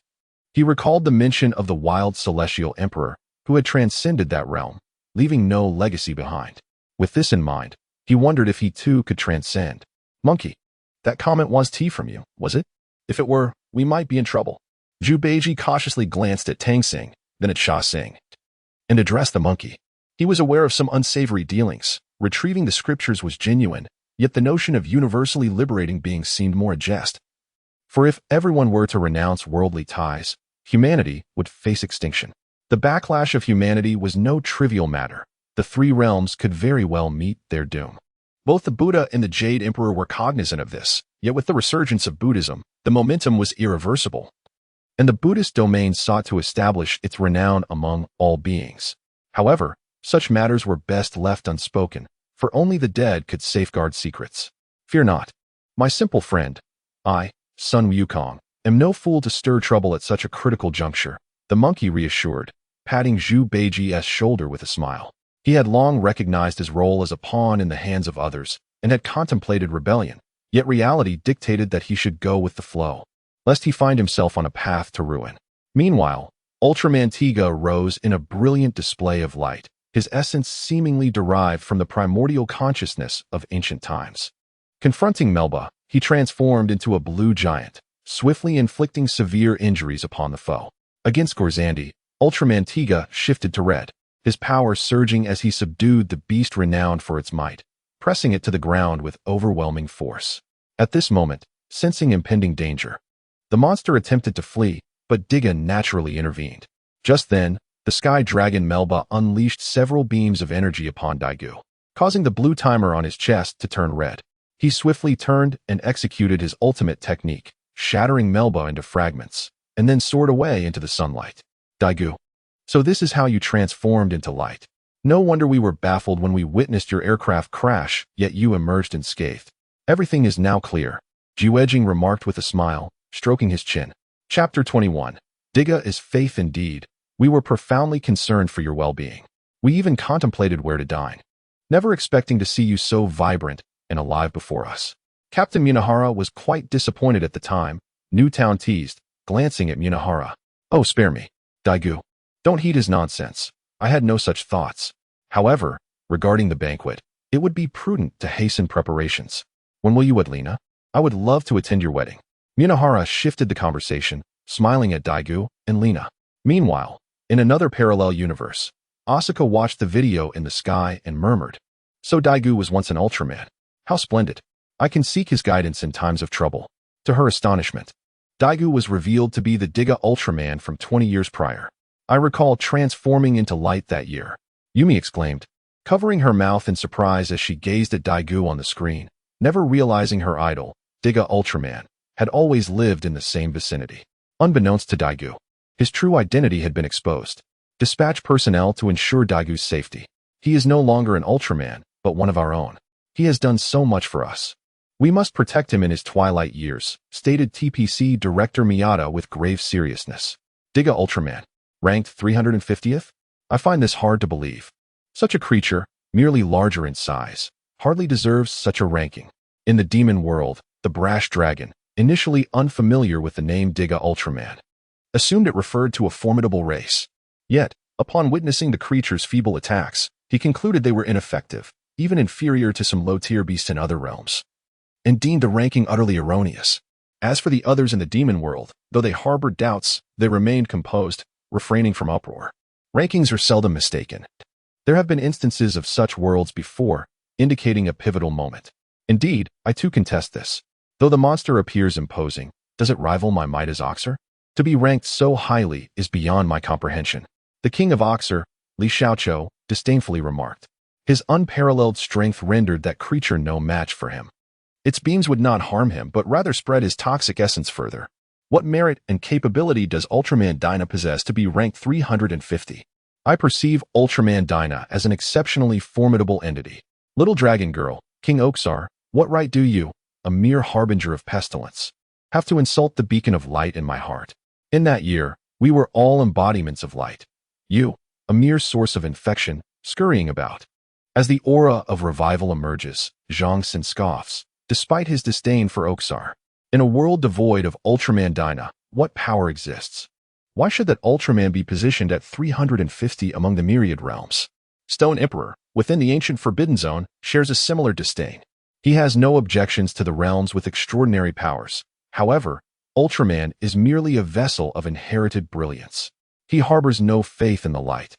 For ever since he severed himself to become the supreme and instigated a tumult of darkness, his aversion to light has only deepened, regardless of the world. His agitation stems from fear. Who knows when the one destined to inherit the hopes of all beings might strike him down? Ultraman Dyna represents a belief, and I shall not permit you to defame him, Stone Emperor. Otherwise, I shall surely bring you to your end. At this moment, Suke, the leader of the Xiao Tian gang, watching the video, remarks upon Stone Emperor's comments.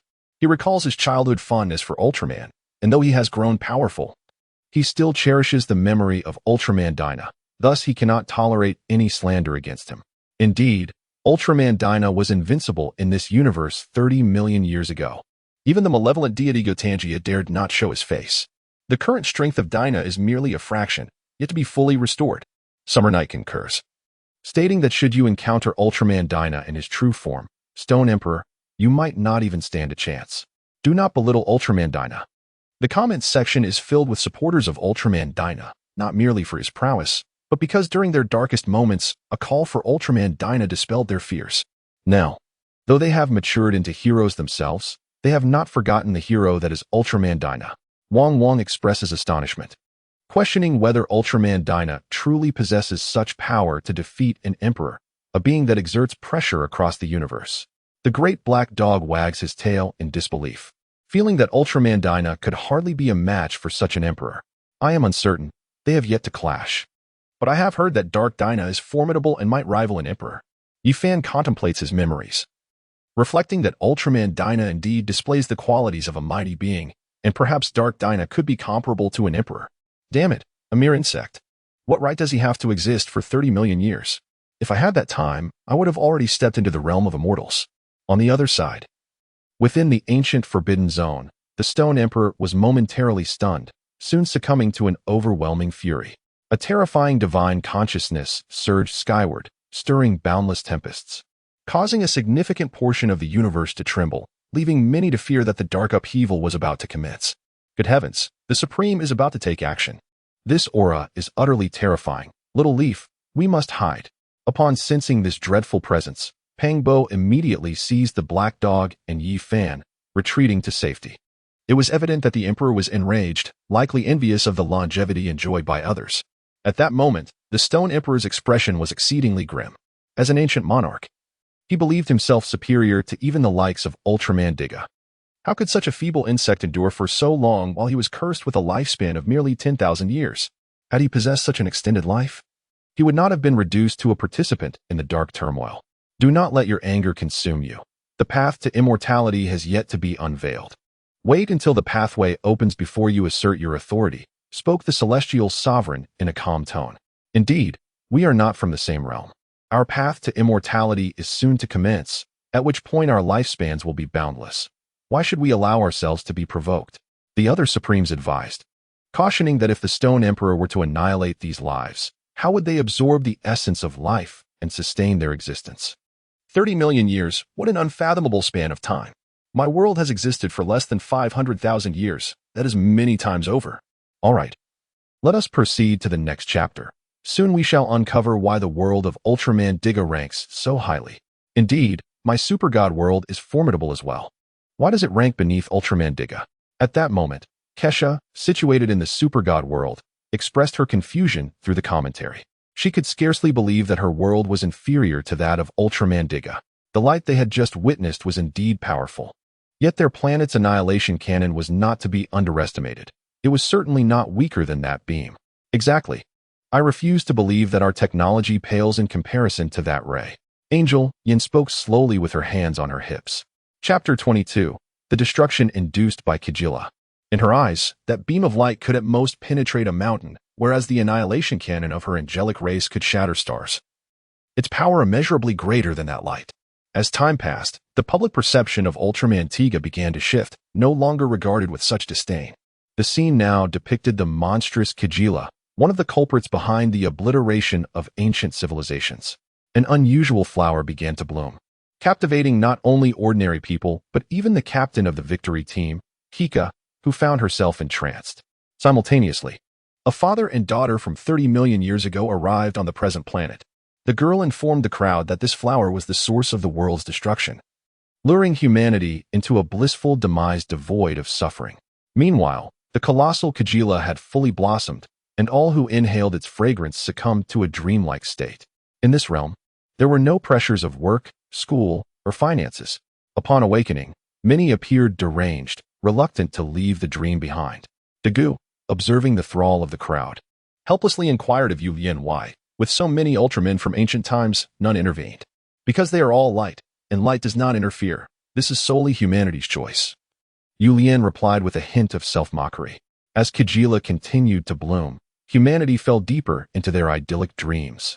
The ancient beings then appeared beside Dou, stating, Tiga, humanity's desires run deeper than the roots of Kajila.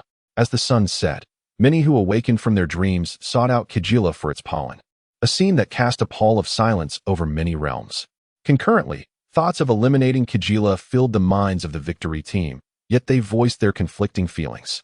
I know Kajila is malevolent, but once tempted by its pollen, it's not easy to break free. It's rather embarrassing. I truly wish to indulge in Kajila's pollen. Perhaps Kajila is a gift from the earth, Lena remarked.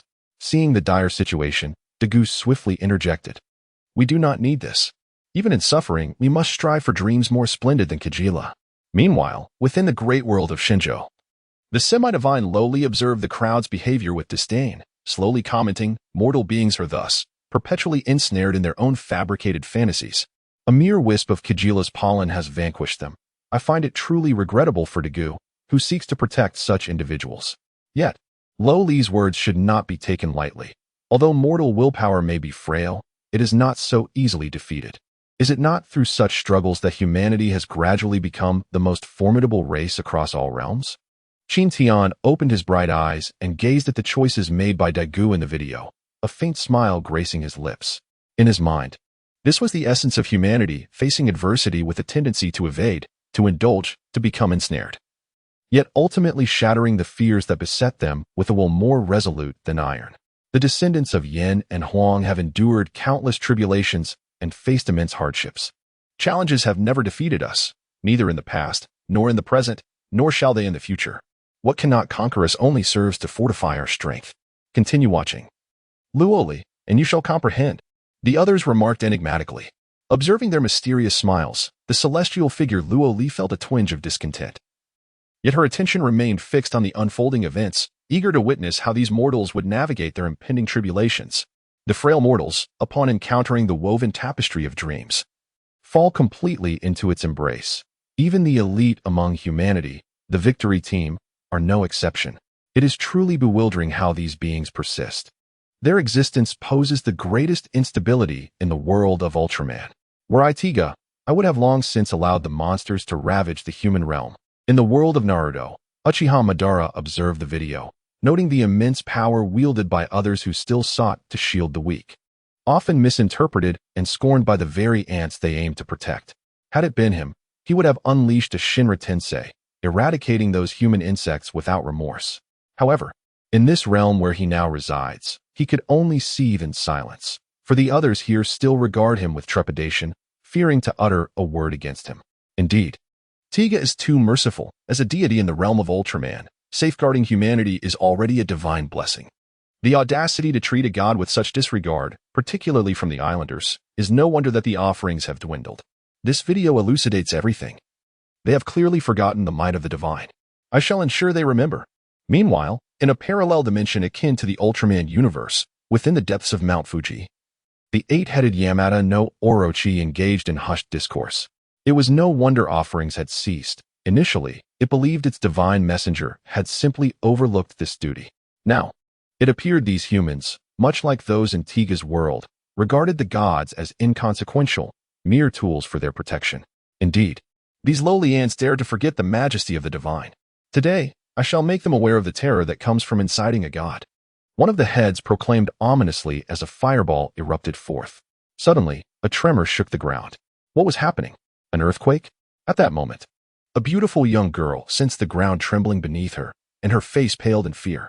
It is well known that if an earthquake were to strike Mount Fuji, it would undoubtedly lead to a volcanic eruption, potentially submerging the entire archipelago. Miserable ants, servants of the divine, where is my offering? Have you forgotten the wrath of the gods? The mighty Yamada no Orochi gazed down upon the insignificant insects below and spoke slowly. Oh no! The great Yamada no Orochi has awakened. What shall we do? What is this Yamada no Orochi? Merely a serpent with 8 heads. Surely, our nation's weapons can vanquish it. Let us remain calm. Upon hearing this, the eyes of Yamada no Orochi turned cold. The faint glimmer of hope he once harbored had now shattered, and he was intent on delivering a severe punishment to the archipelago, demonstrating the might of Yamada no Orochi to the world. Half a day later, the entire archipelago descended into hell, with millions perishing, leaving fewer than 10 million survivors, who were transformed into his servants. The transformation of the archipelago caused an uproar across the globe. The Dragon Kingdom remained largely unperturbed, with its vast territory and numerous formidable warriors. The appearance of even one could easily subdue the beast. The citizens of the Dragon Kingdom harbored no other thoughts but to cheer. Cough, cough. Through my divine intervention, I have revealed to you that these ants have indeed forgotten the majesty of the gods. Look how obedient they are now, their eyes filled with reverence. Daegu, I believe you should give it a try. Yamada no Orochi, Chapter 23. Daegu, you are both light and humanity. The young dragon girl, Jushu, and Yamada no Orochi shared a moment. Good brother, I shall treat you to drinks another day. You performed admirably today. At that moment, Xiao Feng, a cultivator in the Dragon Kingdom, was well aware of the events unfolding in the archipelago. He had not anticipated that the Yamada no Orochi here was from the same realm as his own, assisting them in dealing with the once prosperous nation. Truly, a friend of the Yin and Huang clans. My friend, you are too modest. I simply could not tolerate their grotesque facade. I shall certainly pay them a visit when time permits. Yamada no Orochi humbly responded to Xiao Feng, recognizing that anyone capable of participating in this forum was no ordinary individual and treating him as an equal. Yamada no Orochi, truly remarkable, exclaimed Mo Yamada no Orochi. Forever a deity, added Xiao Feng. With a hint of trepidation, a voice inquired, why do you harbor such disdain for that little nation? My friend, you are unaware. At one time, Xiao Feng acted with such cruelty. It is only fitting that the underworld claims him. I never imagined that the archipelago would be destroyed by the deity of our own nation. It is truly laughable. Should we also consider obliterating that nation? In the realm of Zhetian, Pang Bo laughed heartily, giving Xiao Feng's shoulder a hearty pat. He harbored a deep disdain for that petty nation, and to his surprise, someone had avenged him. I too did not anticipate this outcome. In the future, We can engage in such endeavors as well. At that time, you shall take charge. Black Emperor, if that poses no objection? Yifan chuckled alongside Pangbo, and how could the Black Emperor dare to decline? Leave such trivial matters to me. That despicable nation, I find it utterly distasteful. I shall represent the primordial emperor in their eradication. The Black Emperor, well aware of the misdeeds committed by that nation, bore a glimmer of murderous intent in his gaze. He had not anticipated the existence of such individuals, and it was his imperative to eliminate them. Meanwhile, the video transitioned to the path chosen by Dou, who abruptly rose from his seat with a resolute expression. Is humanity truly so cowardly? The pollen from Kajila had granted most individuals an experience of joy and beauty surpassing that of the real world. Should we eradicate Kajila pollen, we would be opposing the entirety of humanity. Director Zhe Jing stated calmly from the forefront. Dou, upon hearing this, resignedly took his seat. Although Director Zhe Jing's words were harsh, they reflected the grim reality they faced, leaving Dou feeling somewhat helpless. Is humanity destined for extinction? No. I have only just embraced automobiles, airplanes, and smartphones. How can humanity simply perish? In the world of the divine condor heroes, the little dragon girl descended from her ropes, her eyes reflecting a trace of resignation. Surely, we shall not meet our demise. We have yet to witness the figure radiating golden light at the beginning. It is evident that humanity must triumph over Kajila.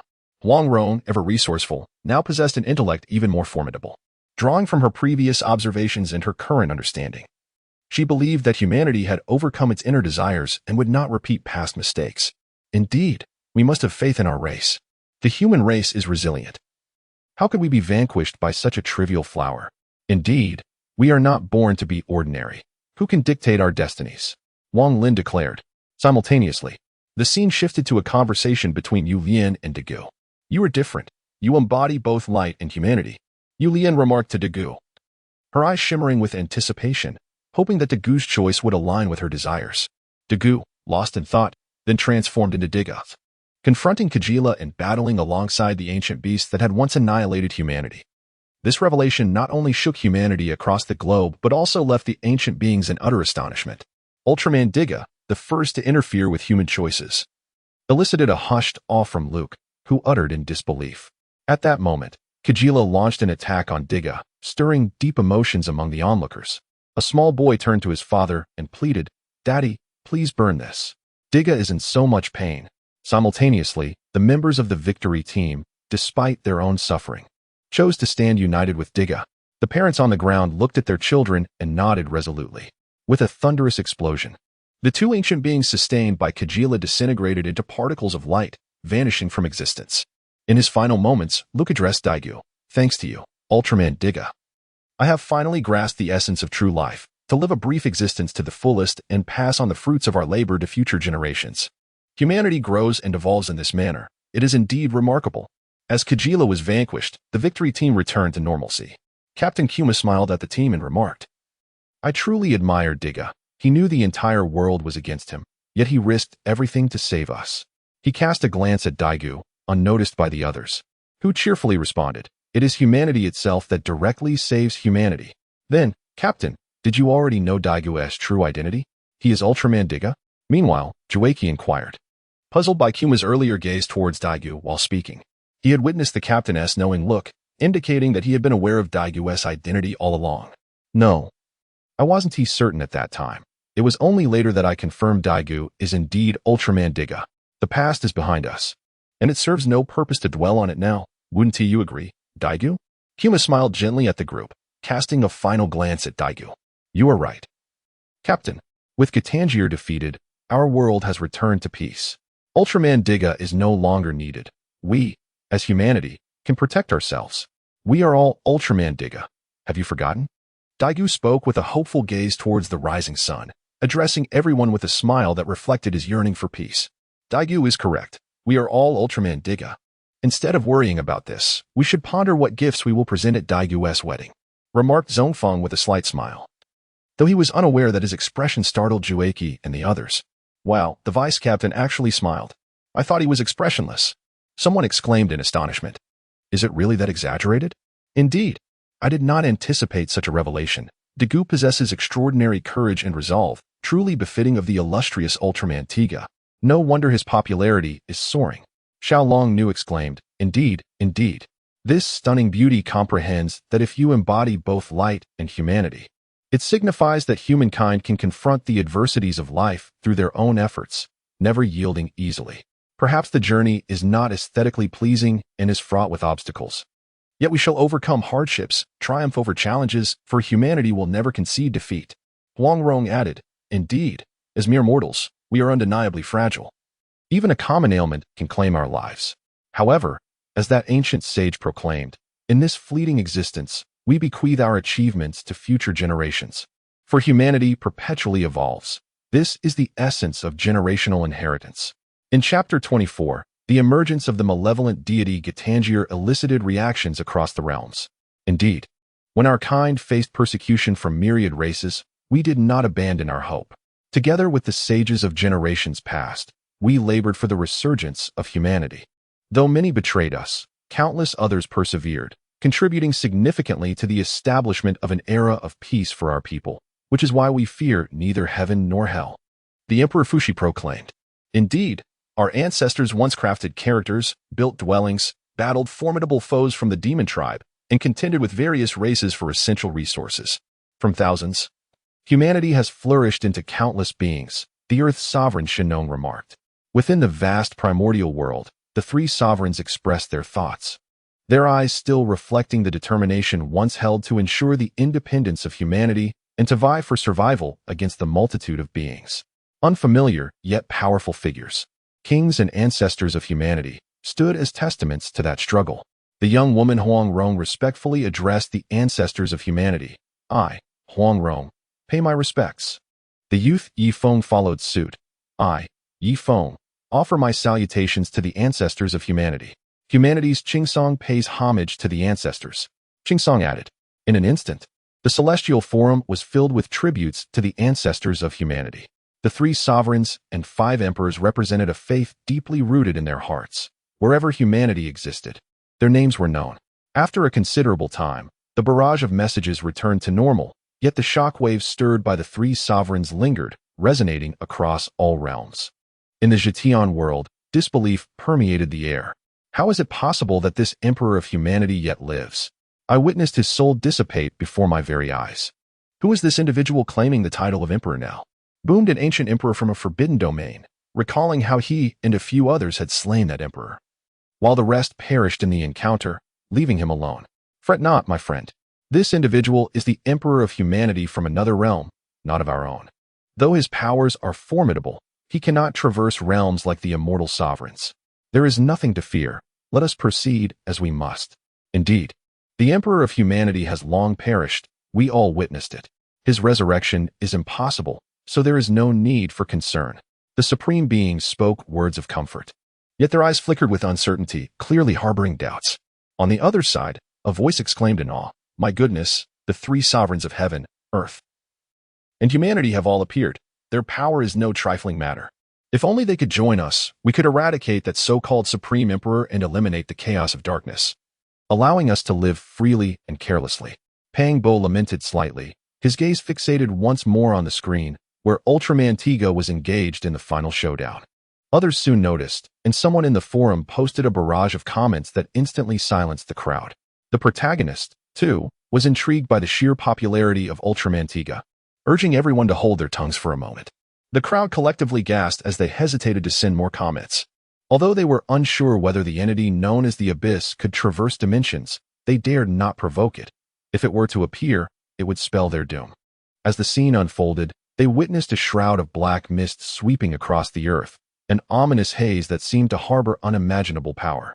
Even through the screen, they could feel the terrifying darkness emanating from it, an abyss that could devour the sun, the Milky Way, and the entire universe. This was the malevolent force wielded by the Dark Overlord, the deity Gitanjir, who had obliterated the world 3 million years ago. Goodness, my queen. This evil god possesses immense power. I sense that entering that black mist would lead to certain death. Its might is incomparable to anything we have encountered before. It is truly fearsome. I cannot fathom how Ultraman Tiga managed to vanquish it. Yin mused, having almost sent a comment before reconsidering. Turning to the gravely serious Kaisha. She understood that the power encapsulated within the black mist was sufficient to annihilate their own universe.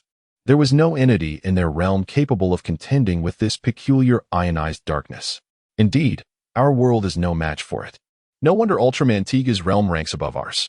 It is evident that to defeat such a wicked beast, Ultraman Tiga's true strength is far from ordinary, Kaisha murmured. Awakening from her shock. Yi Fan, I finally comprehend why Ultraman Tiga's world holds such a high rank. The power I perceive from this footage is scarcely inferior to that of the ancient emperors, capable of annihilating the entire universe. The fact that Ultraman Tiga can slay it speaks volumes of his formidable prowess. Within the realm of the shrouded heavens, the Black Emperor fixed his gaze with intensity, solemnly articulating his thoughts. Having followed the ancient sovereign, he was well acquainted with the emperor's formidable prowess. This malevolent deity, dubbed the Dark Ruler, indeed possessed unrivaled strength. He finally comprehended why the advanced civilization of that world, which thrived 3 million years ago, ultimately succumbed to ruin. Faced with such a formidable adversary, the absence of titanic guardians rendered their plight precarious. It was a wonder they had not been obliterated while ensnared in a dreamscape. Father, this beast appears exceedingly fearsome. I wonder if Ultraman Tiga can vanquish him. In the world of stellar transformation, Qin Yu's daughter blinked her large eyes, gazing at the ominous black mist on the screen. Her innocent voice brimming with admiration for Ultraman Tiga. This left Qin Yu, who stood nearby, feeling rather helpless. However, he would not hinder his daughter. After all, Ultraman Tiga has always taken it upon himself to protect his loved ones, and he harbored no fears of his daughter being led astray. Rest assured, this monstrous creature is no match for Ultraman Tiga, who will soon vanquish him with his own hands. My heavens, this evil deity, Gitangier, seems even more formidable than the pure Yang Sword Immortal, El Dongbin, seemingly reaching the realm of the Tao ancestor. One can scarcely imagine a world devoid of Ultraman Tiga. Humanity would likely face utter annihilation. Within the realm of the Wilderness Chronicles, Yu Wei, situated at the Black and White Academy, covered her mouth in fear as she spoke to the nearby Ji Ning. In her previous life, she was an immortal, yet compared to the ominous black mist before her, even the pure Yang Sword Immortal would likely fall. Fear not. We must place our faith in Douluo and humanity. Ultraman Tiga will not let us down. Ji Ning, noticing Yu Wei's disheveled hair, gently helped her smooth it down, smiling as he spoke. He had certainly heard of Ultraman Tiga in his childhood. He too was a beacon of light. Monkey brother, I feel that this so-called evil deity's aura is nearly on par with that of a celestial being. Although his strength may not be overwhelming, the intensity of his presence seems far more potent than that of an ordinary demon, almost rivaling those formidable fiends. I fear Ultraman Tiga may struggle against him. Within the world of Journey to the West, Zhu Beiji gazed at the screen in the sky, eager to send a barrage of comments as he addressed Sun Wukong. His strength was at the pinnacle of the Tai Golden Immortal, and dealing with this beast would be effortless. However, to him, it seemed Ultraman Tiga was just on the verge of breaking through to the human immortal realm, wholly inadequate to contend with the monster. Beiji, have you forgotten the very beginning, when Ultraman Tiga radiated golden light? That is likely the true extent of his power. We must believe in light and righteousness, Tang San remarked, observing his disciple, and then pushed up his non-existent glasses, speaking meaningfully. Beiji suddenly slapped his forehead, realizing, I had forgotten about that form. Although it did not impart a sense of overwhelming strength, it could easily vanquish Gitangier, who has likely reached the realm of the profound immortal. Chapter 25. Ultraman Tiga is dead? How can this be? All right, Beiji, do not dwell on this any longer. We shall find out in due time. There is little use in discussing it now. You are not from that world, and pondering it excessively will lead to naught. Sun Wukong remained indifferent, for in his perception, the world operated on the principle of the survival of the fittest. The weak were destined for destruction. Thus, he was unconcerned with the actions of the malevolent entity, Gitangier, and even if he wished to assist, he found himself powerless, unable to steer his own fate, let alone that of others. Meanwhile, the black mist surged towards the headquarters of the victory team, wreaking havoc in the cities along its path, where explosions erupted and humanity fled to underground shelters. Many, however, were unwilling to await their demise passively. They launched assaults against the encroaching darkness. Yet the brutal reality struck as planes plummeted from the sky. At that moment, the black mist reached the headquarters of the victory team. Despite the valiant resistance of the soldiers, their efforts proved futile, akin to moths drawn to a flame, resulting in catastrophic casualties throughout the base. Director Zouei ordered an evacuation to regroup for a future resurgence, but another officer vehemently disagreed until Zouei's poignant reminder of the value of human life swayed him. Subsequently, the surviving members of humanity rushed towards the Ark of Aditas. In the city, the populace sought refuge in shelters, their faces reflecting a profound confusion about the future and a stark indifference to life. Concurrently, the two individuals trapped underground in the drilling rig realized their oxygen supplies were dwindling. The malevolent deity, Gitangier, revealed its true form, with its head submerged in water, encrusted with a massive spiraled shell, riddled with countless dark orifices. Its eyes, positioned beneath its mouth, emitted sounds reminiscent of an elephant's trumpeting. Beneath its spiraled shell lay numerous tentacles and colossal pincers, its eyes glowing a menacing red, radiating an insatiable desire for destruction. The pervasive black mist disrupted satellite communications, rendering them inoperative. Daegu urged the team to leave, while Captain Jimian Hui insisted that the vice-captain depart first. With a grave expression, she turned to Daegu and spoke slowly. When I first encountered Ultraman Tiga, I thought I had met a divine being who could guide humanity onto the righteous path. However, it seems reality is far from that. I later came to understand that Ultraman embodies both light and humanity. Daegu, you are under no obligation to confront an enemy that is insurmountable. Surely you understand this? Daegu turned, a smile gracing his face as he regarded Captain Jimian Hui. Insurmountable? I do not comprehend. Indeed, ever since that moment, I have ceased to believe in fate. We must strive for victory as humans. Captain Jimian Hui declared, a smile on her lips, yet her eyes betrayed a flicker of defiance, leaving Lena astounded.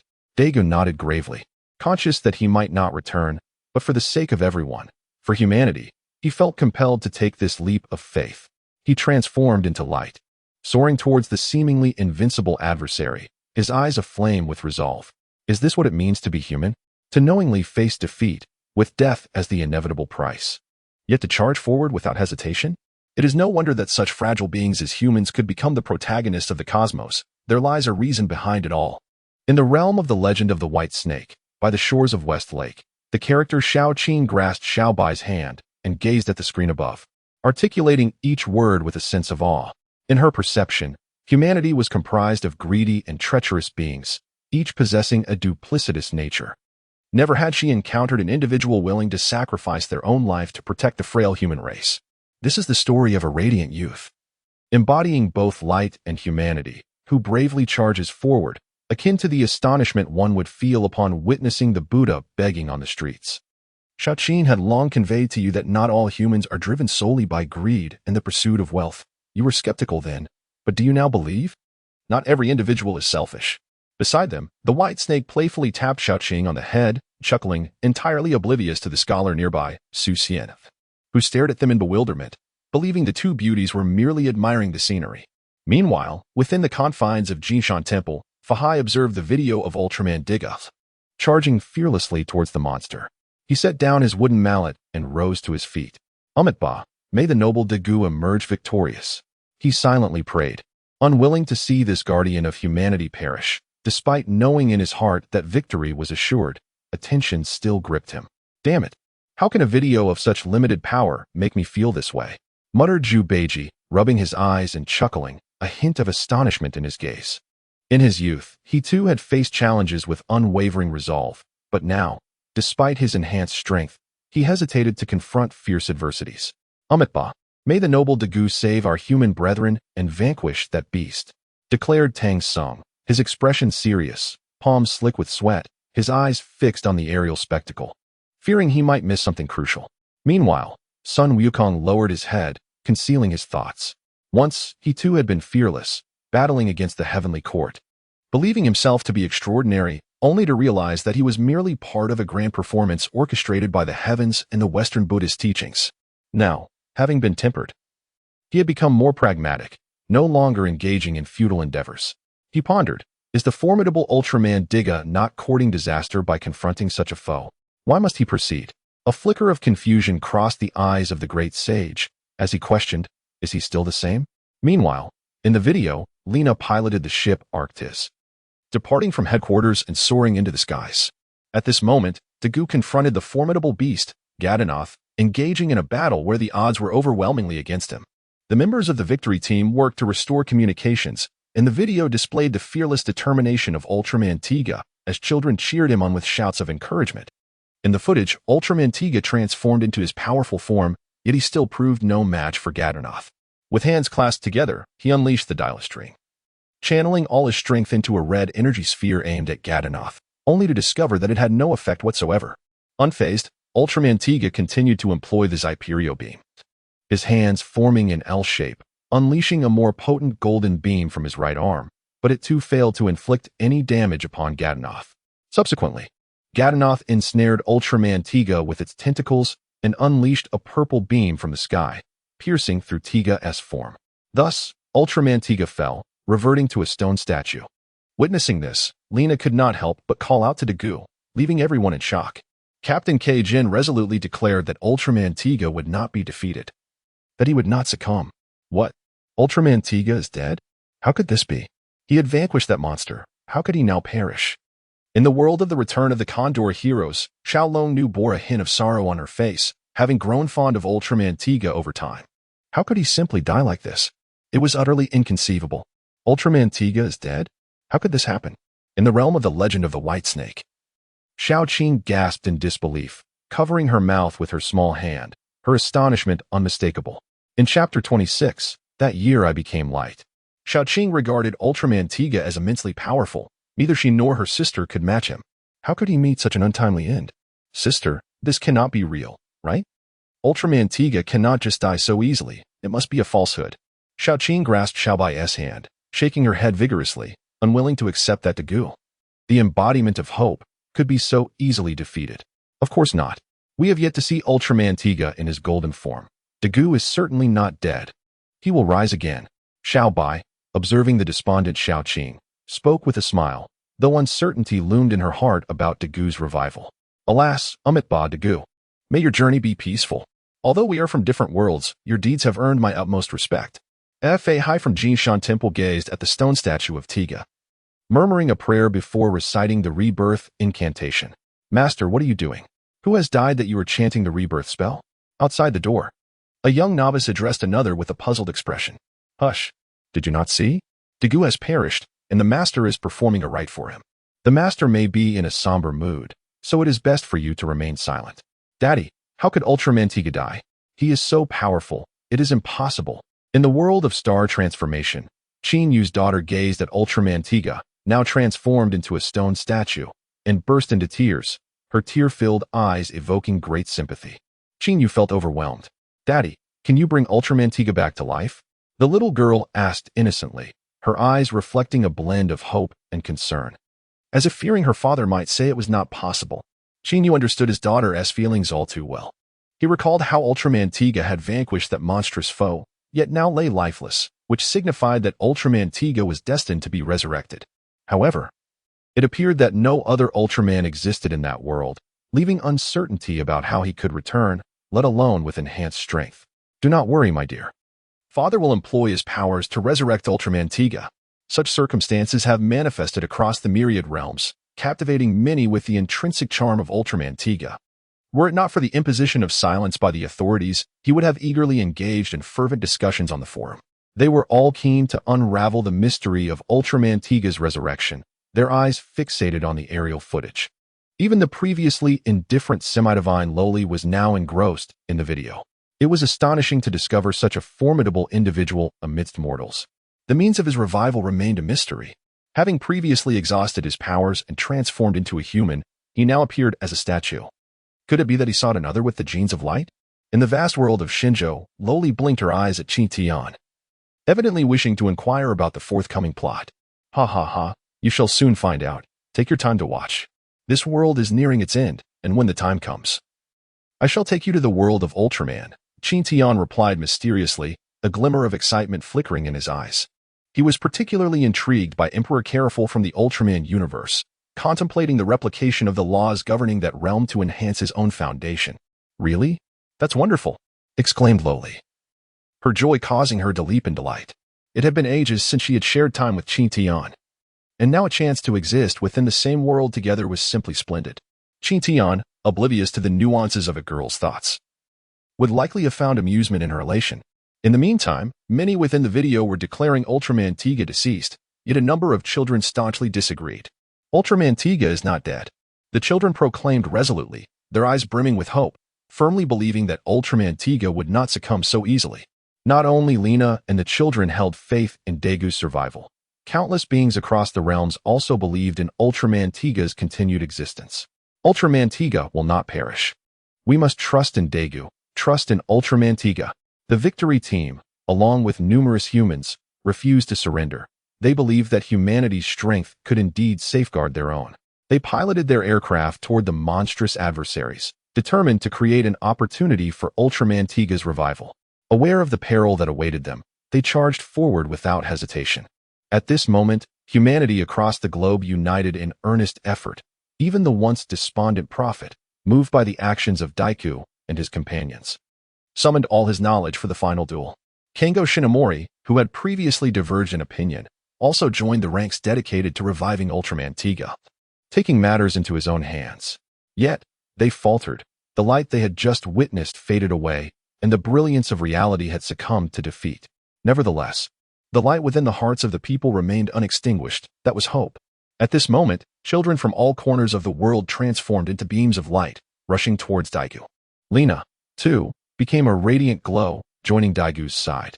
As more and more luminous entities converged, Ultraman Tiga was resurrected.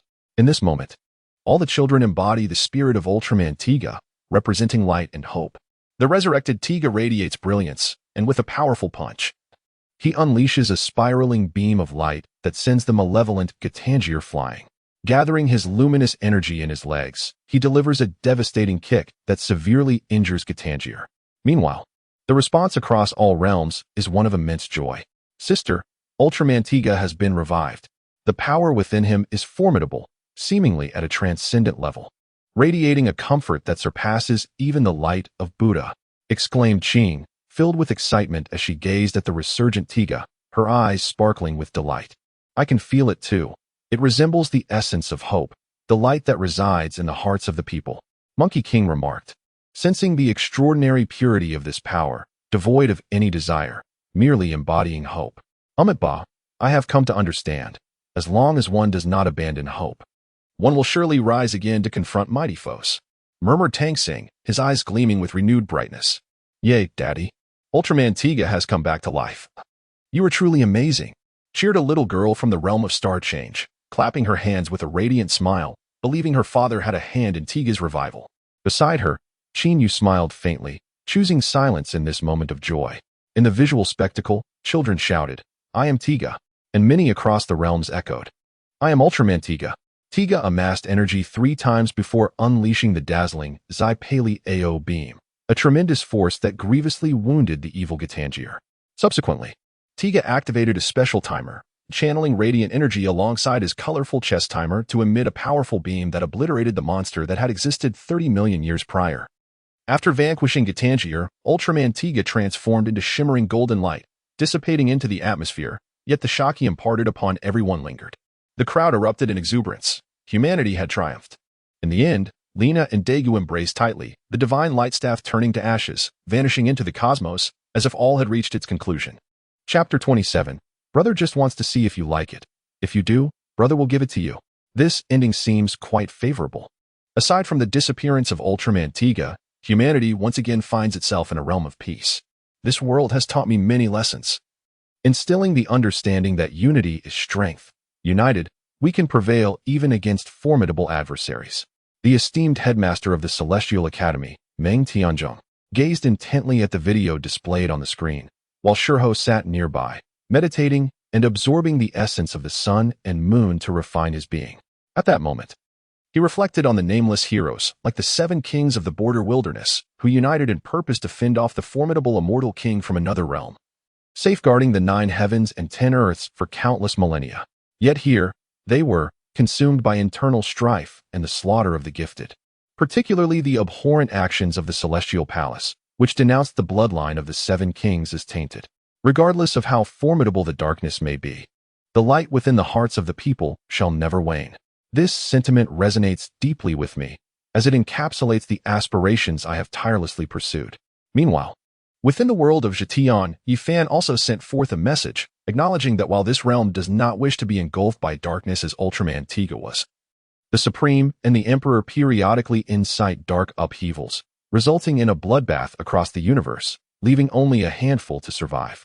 Yet, despite such dire circumstances, numerous valiant heroes bravely advance to quell these dark insurrections, such as the Chaos Ancient Emperor, whose life epitomizes the struggle, along with the Void Emperor, the human sovereign, and the Primordial Emperor, who battle against the source of darkness for the sake of humanity, willing to drag a few Supremes down with them, if necessary. Their hearts still harbor this light, which compels them to fight recklessly for humanity, striving to eradicate the origins of darkness entirely. As Pang Bo approached and patted Fan on the shoulder, he understood the weight of his words. His own desires mirrored those sentiments, yet seemed almost unattainable. In a world rife with prodigies and formidable foes, one could hardly be certain of survival until the end, let alone confront the dark upheavals. I believe the most poignant truth lies in the notion that warriors are often solitary. They must engage in relentless battles to maintain their victories, which renders them profoundly lonely. Can you endure such solitude? Simultaneously, in the epic tale of the Condor trilogy, a man feeding a great eagle clutched a wooden sword, sending forth a message. In this realm, he had become invincible, devoid of rivals or companions, save for the eagle that accompanied him. From his youth, he had triumphed in countless battles without a single defeat. Initially wielding a gleaming sword, he was unmatched across the lands, then transitioning to the soft purple sword, and ultimately forging a heavy sword from celestial iron. In the end, it was even this humble wooden sword that remained in his grasp. The four swords correspond to his mastery of swordsmanship. The sharp sword embodies intent, the soft sword symbolizes impermanence, the heavy sword signifies the absence of edge, and the wooden sword represents companionship, alongside the notions of formlessness and the supremacy of non-action over action. Why remain silent? Is it the obligation of Ultraman to assume the mantle of Earth's protector? Daegu, have you never felt the harshness of your solitary struggle? If I could, I too would wish to transform into light, to soar ever higher. This sentiment resonates deeply with me. It reveals a woman's dissatisfaction with the deceptions of her boyfriend, intertwined with a sense of heartache, longing for him not to be her partner.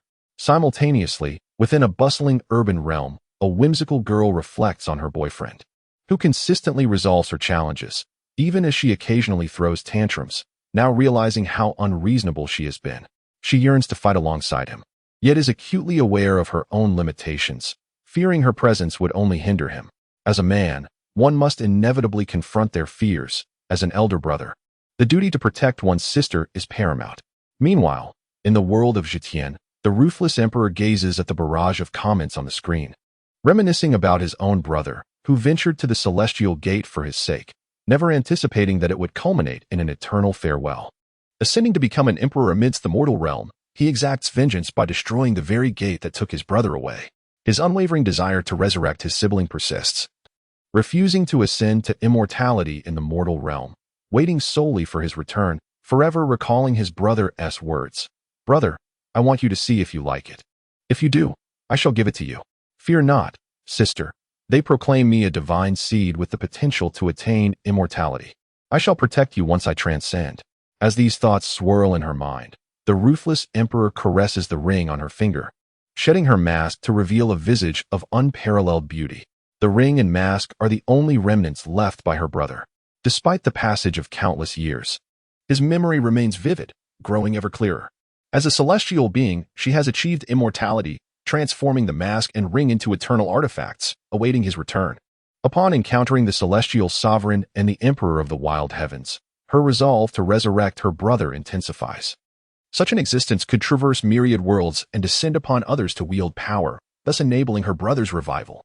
She recalls the celestial sovereign's words, that those from her world are but remnants of a forgotten memory, their true selves long since perished.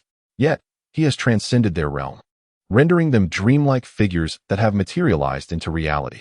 In discussing darkness, it is true that every individual harbors a shadowy side, yet what matters is that alongside this darkness, there exists a glimmer of light within our hearts. This sentiment resonates profoundly with me. Despite my past misdeeds, I have finally accomplished a virtuous act. Seizing the dark Tiga from above, Kingo Masaki, as a representative of darkness, do you have anything to express at this moment? Little dragon girl, Indeed, forsaking darkness for light. What are your thoughts? Does the power of dark Tiga not intoxicate? Ultimately, what led you to agree to assist Ultraman Tiga? Wang Yuyan, which do you believe is more formidable, Ultraman or humanity?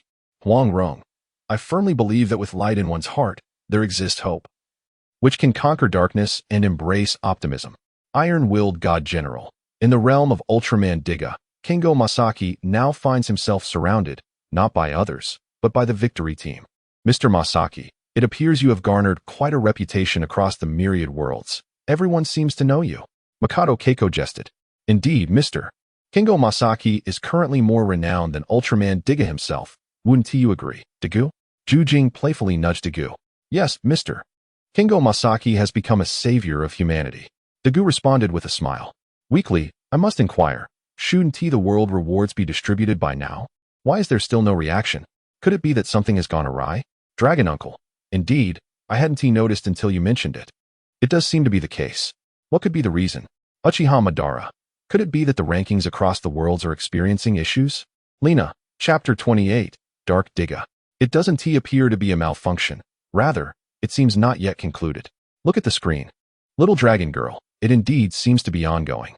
Is it possible that there exists an entity even more formidable than Gitangier? At this moment, the scene shifts from the defeat of Gitangier to the theater of Tiga Ultraman's ultimate holy war. Time has passed, now 2 years later, in the South Pacific, where the captain of the victory team and a group of researchers have entered. Due to the plan devised by the TPC headquarters, the dark giant from 30 million years ago has been successfully resurrected. Their intention is to seek a new giant to replace Tiga Ultraman. But they inadvertently awaken the dark giant, unleashing numerous Sogya hatchlings to attack the investigation team. At this moment, Yulian catches the body of Captain Jiujianhui, establishing a barrier that can protect humanity for a century. How unfortunate it is that they have brought upon themselves this calamity. Observing that the world has fallen into peace, they still sought a new giant, leading to the resurrection of the dark giant. These 3 dark giants are indeed formidable. While they may not match Gitangier in strength, they are not to be underestimated. Without Tiga Ultraman, one cannot fathom how they would confront these giants. Meanwhile, in the realm of Journey to the West, Sun Wukong observes the 3 giants emanating dark energy with a hint of confusion, expressing such sentiments. Although these 3 dark giants are powerful, standing at the pinnacle of earthly immortals, they still do not reach the level of Gitangier, who is at the pinnacle of celestial immortals. Brother Monkey, human desires are insatiable. Pigsy interjects, pulling Sun Wukong as they sit upon a stone. Did you not see? This is quite normal. I now wonder how they will defeat these 3 giants without the protection of Tiga Ultraman. Tang San sits beside them, undisturbed by the urgency of their quest for the scriptures, confident that perseverance will eventually lead to success. Indeed, humans seem to court their own demise under our dominion. True and everlasting peace could be attained. It would be better for us gods to govern you, as you need only offer 100 children each month. Wouldn't that suffice? In a world where demons have revived, a powerful group of demons, disguised as celestial beings, greedily gazes upon the nearby human city. It is no wonder they believe that to enter the city, they must eradicate the bothersome humans outside, yet they find themselves unable to do so, resorting only to idle threats. You wretched beasts think to enslave my kind?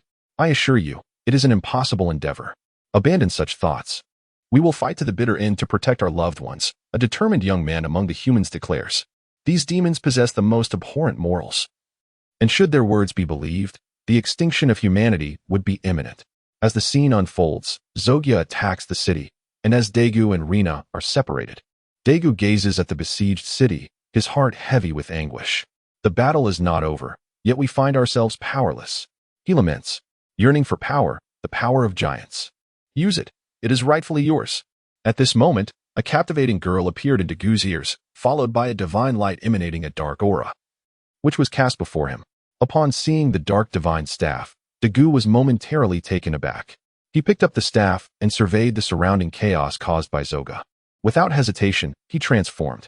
However, that power enveloped him in darkness, leaving Dagu in profound shock as he gazed at himself. What is there to be astonished about? 3 million years ago, you joined us in the annihilation of the world. That was the true essence of Dagu. At that instant, a little girl's cries echoed. Mommy, please wake up. Mommy, mommy. The girl clutched a red balloon in her hand. Douluo extended his hand toward the little girl, and the inhabitants of countless realms believed he would protect her tenderly. Yet, an unexpected turn of events unfolded.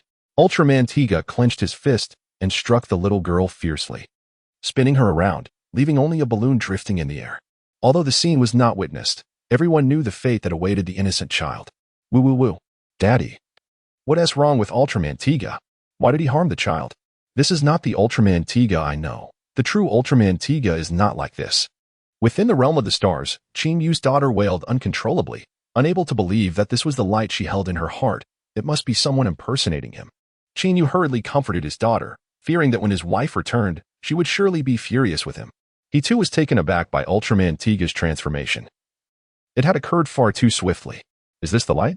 This darkness is even more profound than my own. If you told me he was a malevolent tyrant, I would readily believe it. The blood demon, sealed within the Shushan realm, observed the video of the dark Ultraman Tiga, remarking, "That aura is likely beyond even the Shushan ancestors' capabilities. It seems to have reached the realm of the Qin Tian. My faith has crumbled. This is certainly not the Ultraman I envision." Pang Bo lamented, "Let us continue watching. We cannot discern the truth until the end." At this moment, Yi Fan sensed something amiss. Wasn't he sealed? How could there be so many monsters appearing? At this moment, everyone realized that it was merely a figment of Douluo's imagination. He had not transformed into Dark Tiga. Ha ha ha, Daddy, Ultraman Tiga hasn't turned evil. It was just an illusion. He. Qin Yu sighed with relief upon seeing his daughter smile, thankful that he would no longer face his wife's ire. Wonderful. I told you, how could Ultraman Tiga act that way? He is inherently benevolent, willing to sacrifice himself for humanity. How could he possibly harm a young girl? The little dragon girl remarked, that illusion was terrifying. Even I failed to perceive it, and that dark giant possesses formidable strength. Characters began to share their perspectives, eager to unravel the connection between that dark giant and Douluo. Douluo's confusion about the future and his desire to protect his loved ones compelled him to seek counsel from Yulian.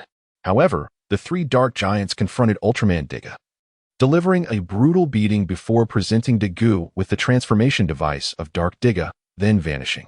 Surely, Douluo 1T truly transform into that dark giant. He appears anything but benevolent. I hope he refrains from such a transformation, Huang Rong expressed. However, even if Douluo does not transform, that dark giant will emerge a century later. I think we should take a gamble. If we win, everything ends, suggested the little dragon girl. Indeed. I believe it's worth the risk. If victorious, peace will be restored, no monsters, no darkness. If we lose, it merely presents another choice.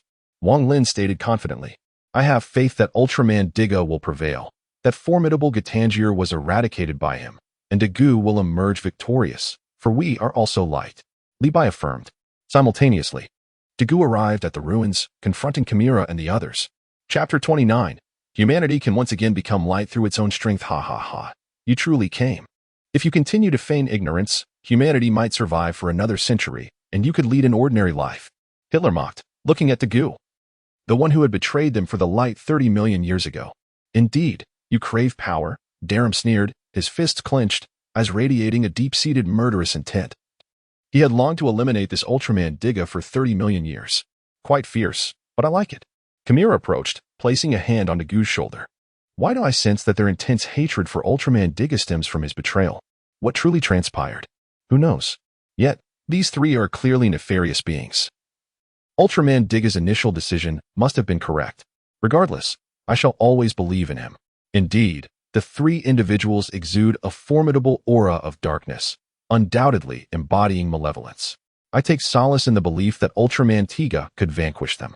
The forum of myriad realms erupted with fervor as individuals began to express their opinions, including those with more nefarious inclinations who were not to be outdone. Humph, the musings of mere ants. The powerful pay no heed to the nature of their strength. They only care whether it can fulfill their objectives. This darkness is, after all, a form of power, asserted the sovereign of chaos. Indeed, the essence of true power lies within darkness. To forsake the shadows in favor of light is a profoundly foolish notion. Strength is the sole pursuit. The feeble ants do not warrant protection.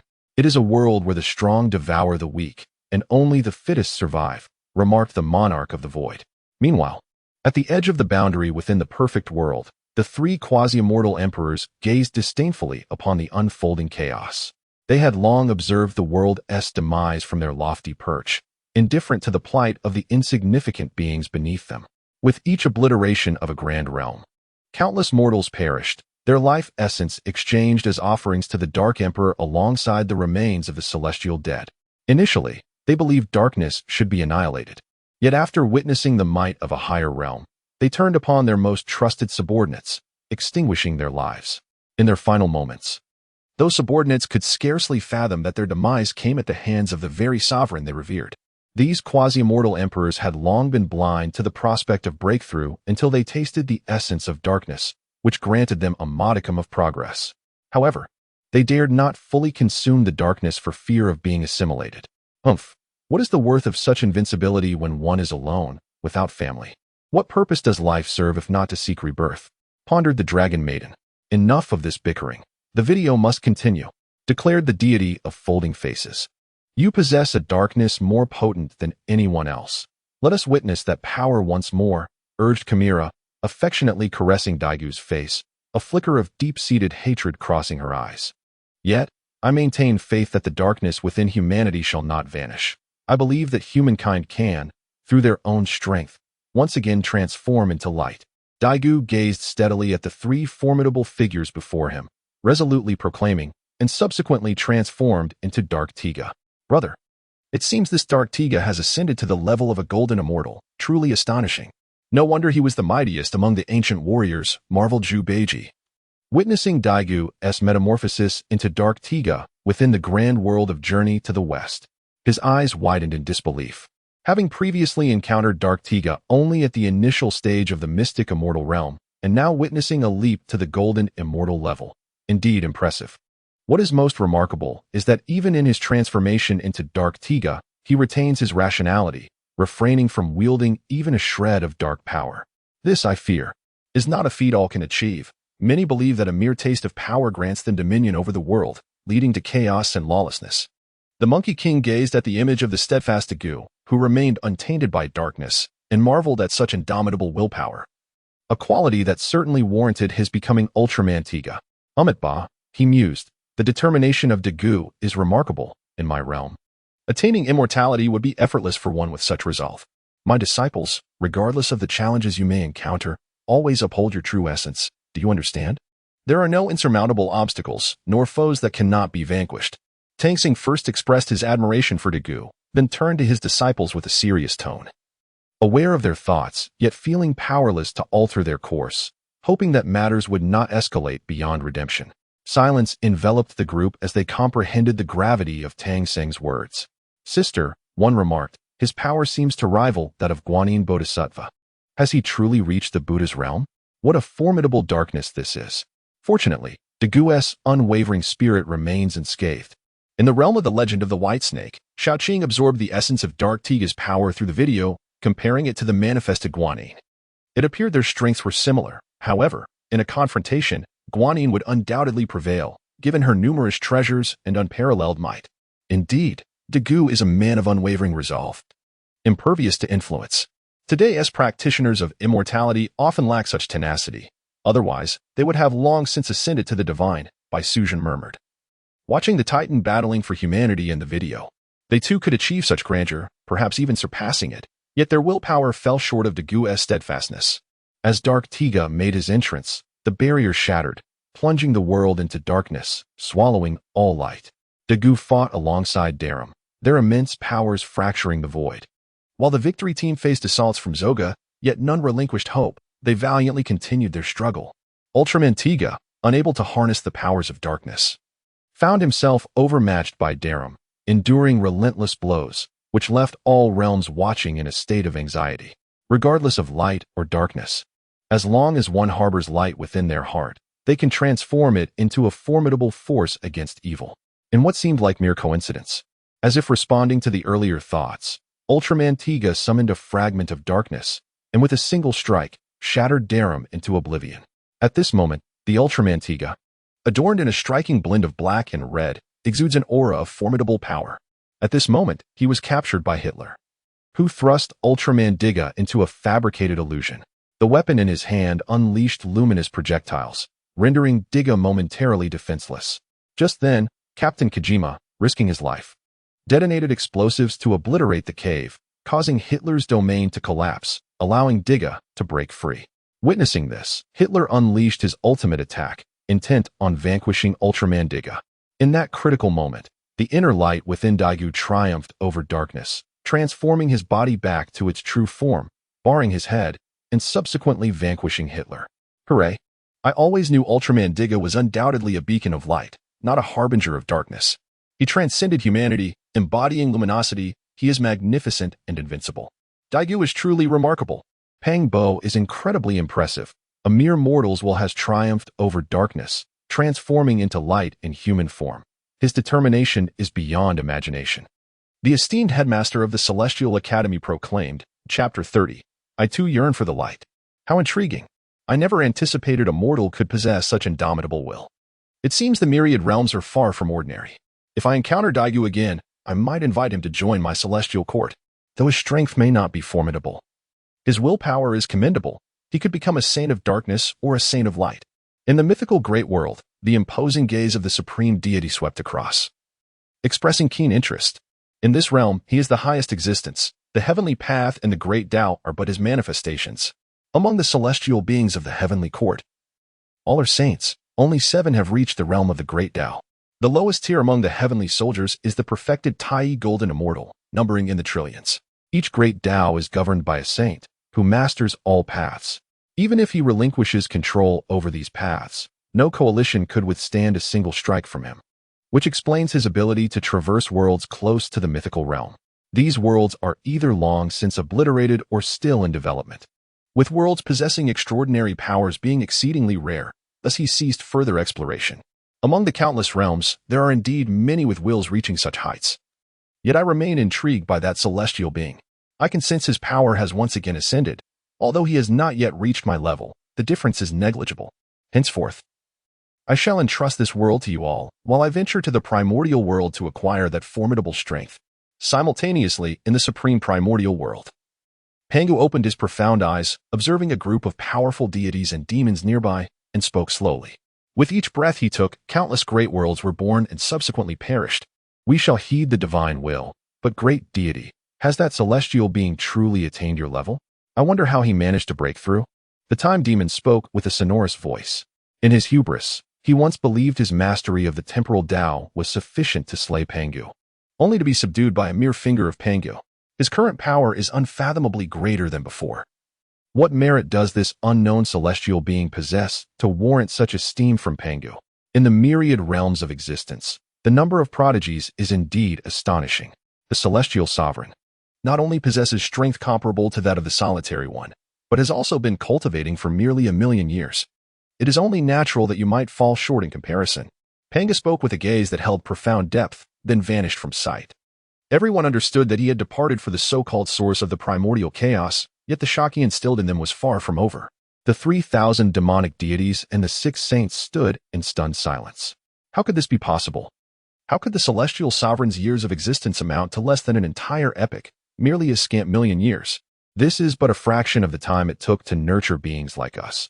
I refuse to believe that such an extraordinary prodigy exists in this world. The time and space demon roared, causing untold destruction across the chaotic realms, annihilating countless lives with that one bellow. Enough.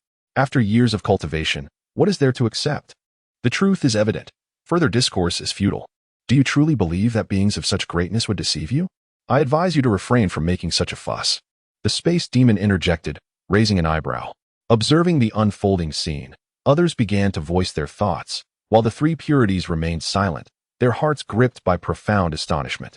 At that moment, in the vast expanse of the divine land, Qin Tian wore a smile as he spoke.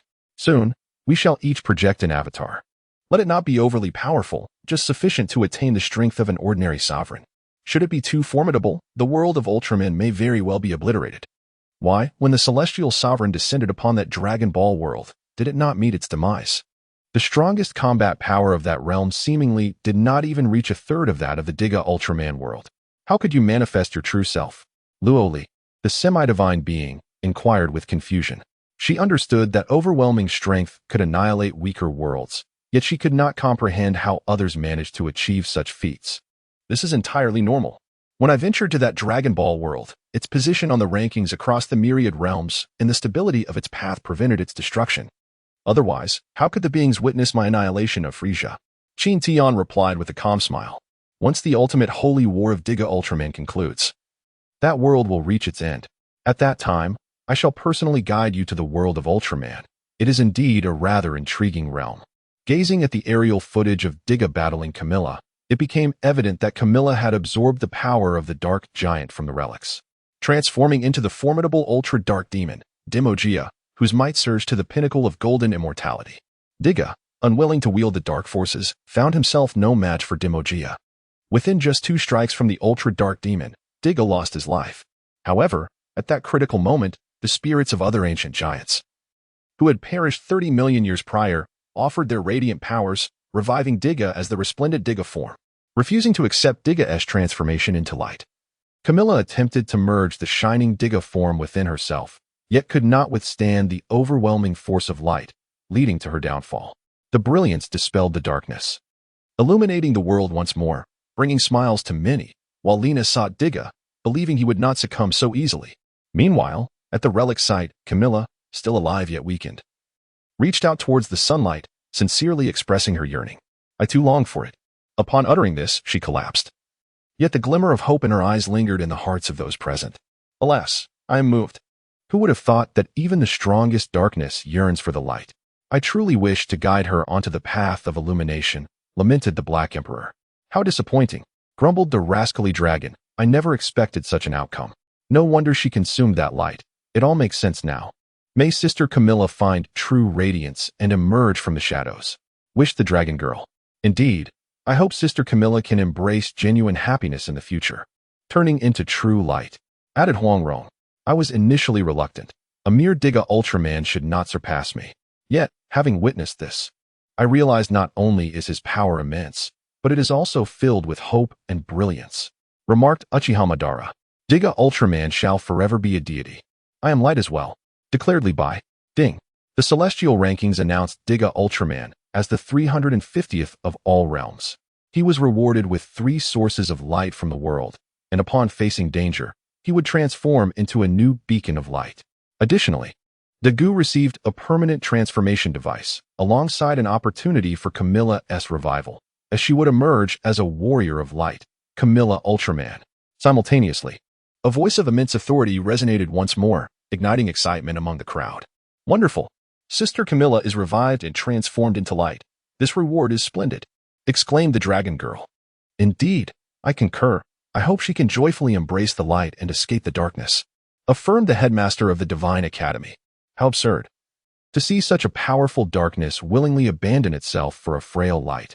It is utterly ridiculous, scoffed the undying King Yanlin. TSK, TSK, TSK. I find you the truly laughable one, still frolicking here after being slapped in the face numerous times. Chapter 31. The Struggle of Light and Shadow in the Serene Confines of Swallow's Nest. Wang Yuyin cast a disdainful glance at the sky, deriding the words of the immortal King Anlin.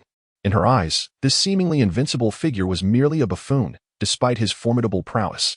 He held a condescending view of others, perpetually believing himself to be the mightiest. Young Master Morong, is it truly wise for Miss Wang to speak thus? What if the immortal King Anlin were to cross realms?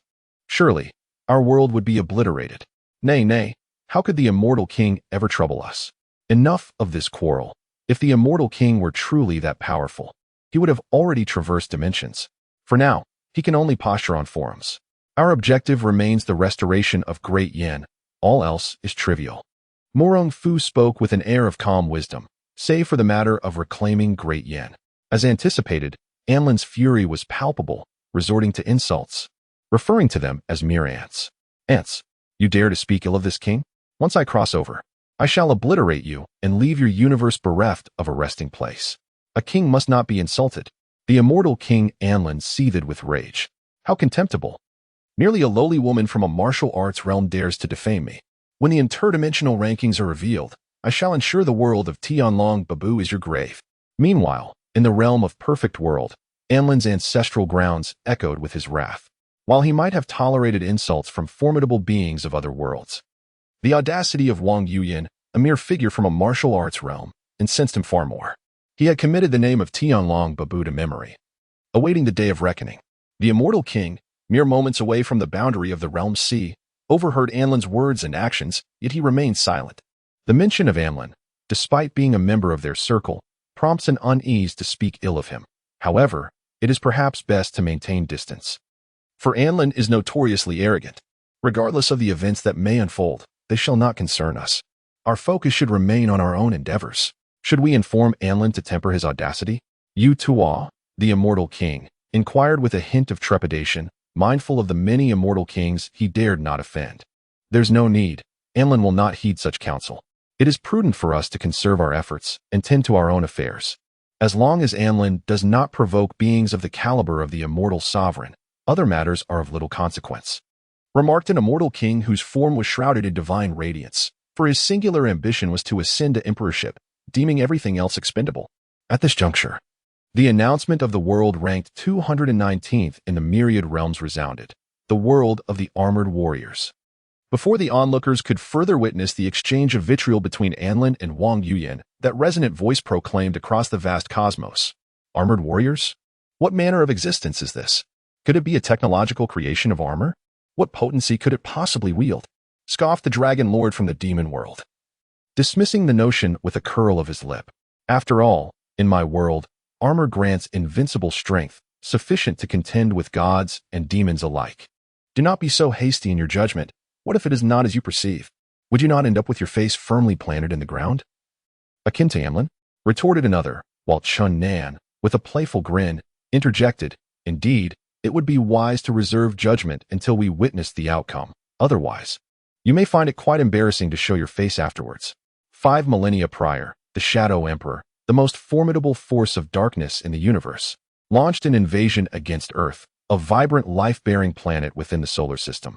Sending forth shadow guardians accompanied by 55 demon spirit stones, artifacts capable of merging with earthly life to transform into extraordinary beasts, to safeguard Earth from annihilation by the shadowy forces.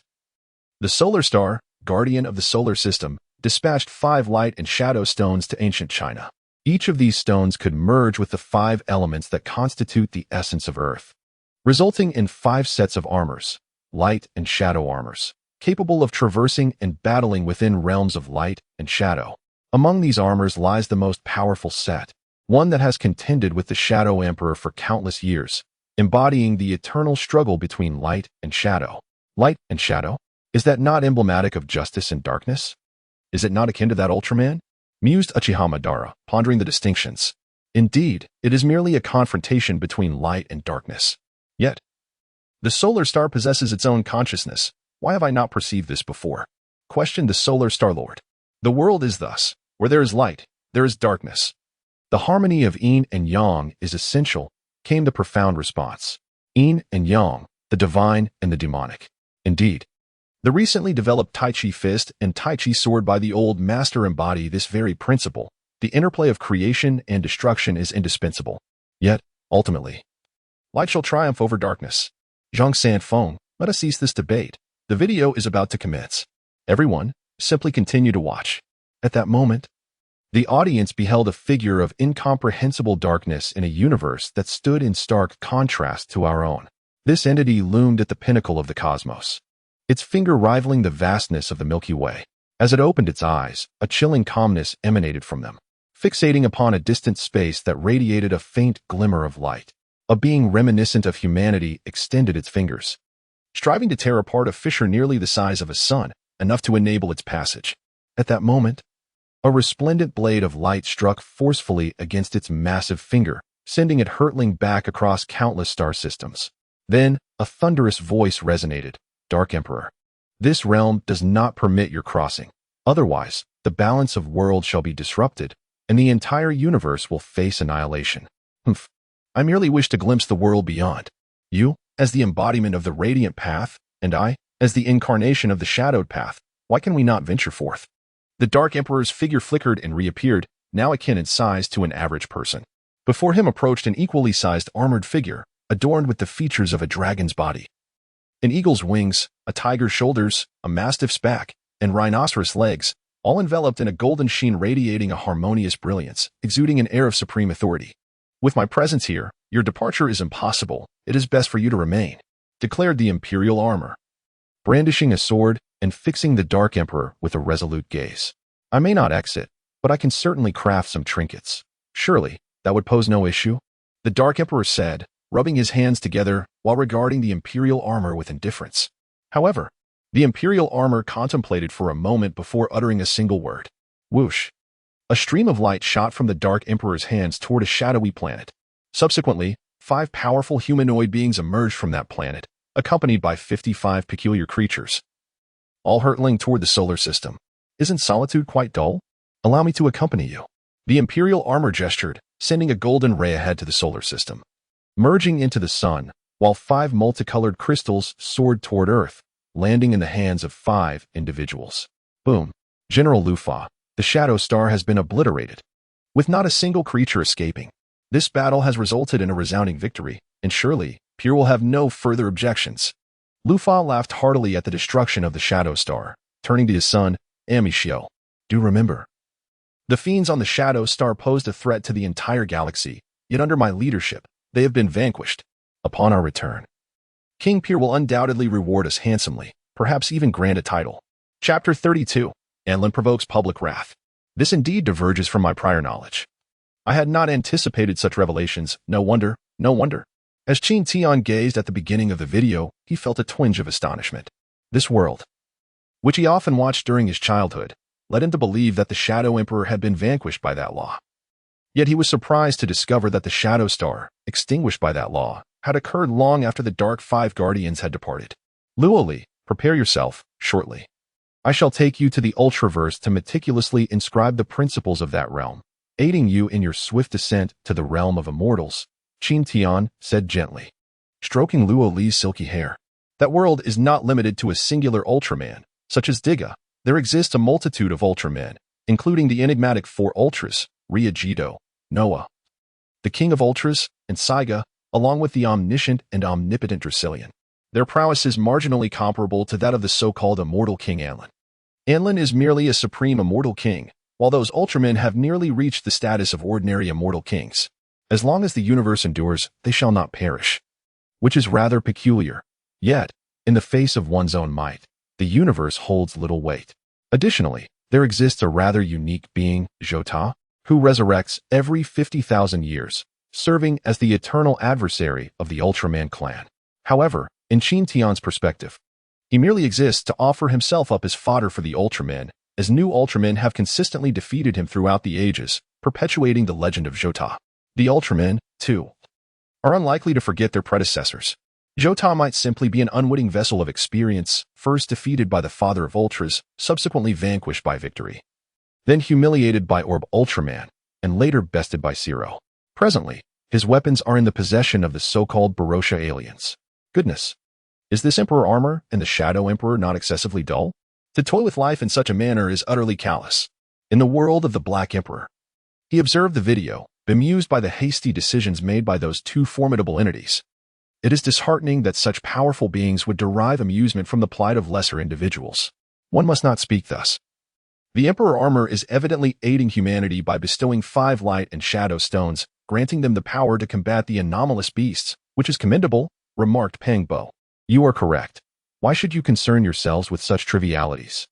Have you not perceived that the auras emanating from those 2 seem more fearsome than that of the Emperor himself? In their presence, the Emperor appears merely destined for swift annihilation. Yi Fan, with a grave expression and an air of formidable battle intent, seemingly yearned for a confrontation with such beings. They must be quasi-kings. At this moment, the Black Emperor spoke uncertainly. A quasi-king? It is a realm above the true immortal. Weaker than the immortal king, yet stronger than the true immortal. The Black Emperor shook his head, expressing some hesitation. The strength of these 2 beings was quite formidable, nearing the threshold of the immortal king, yet without that status, they remained mere ants. Meanwhile, in the perfect world, the undying King Anlin appeared somewhat grave. Despite his brazen demeanor, he was not devoid of intellect. His arrogance stemmed from the emergence of quasi-immortal kings in a world ranking over 300. It was only a matter of time before immortal kings would appear. He found himself pondering his own world standing. He sensed discontent among many, and had it not been for his considerable strength, they might have openly criticized him long ago. I find them quite powerful, With just a glance, I am rendered powerless.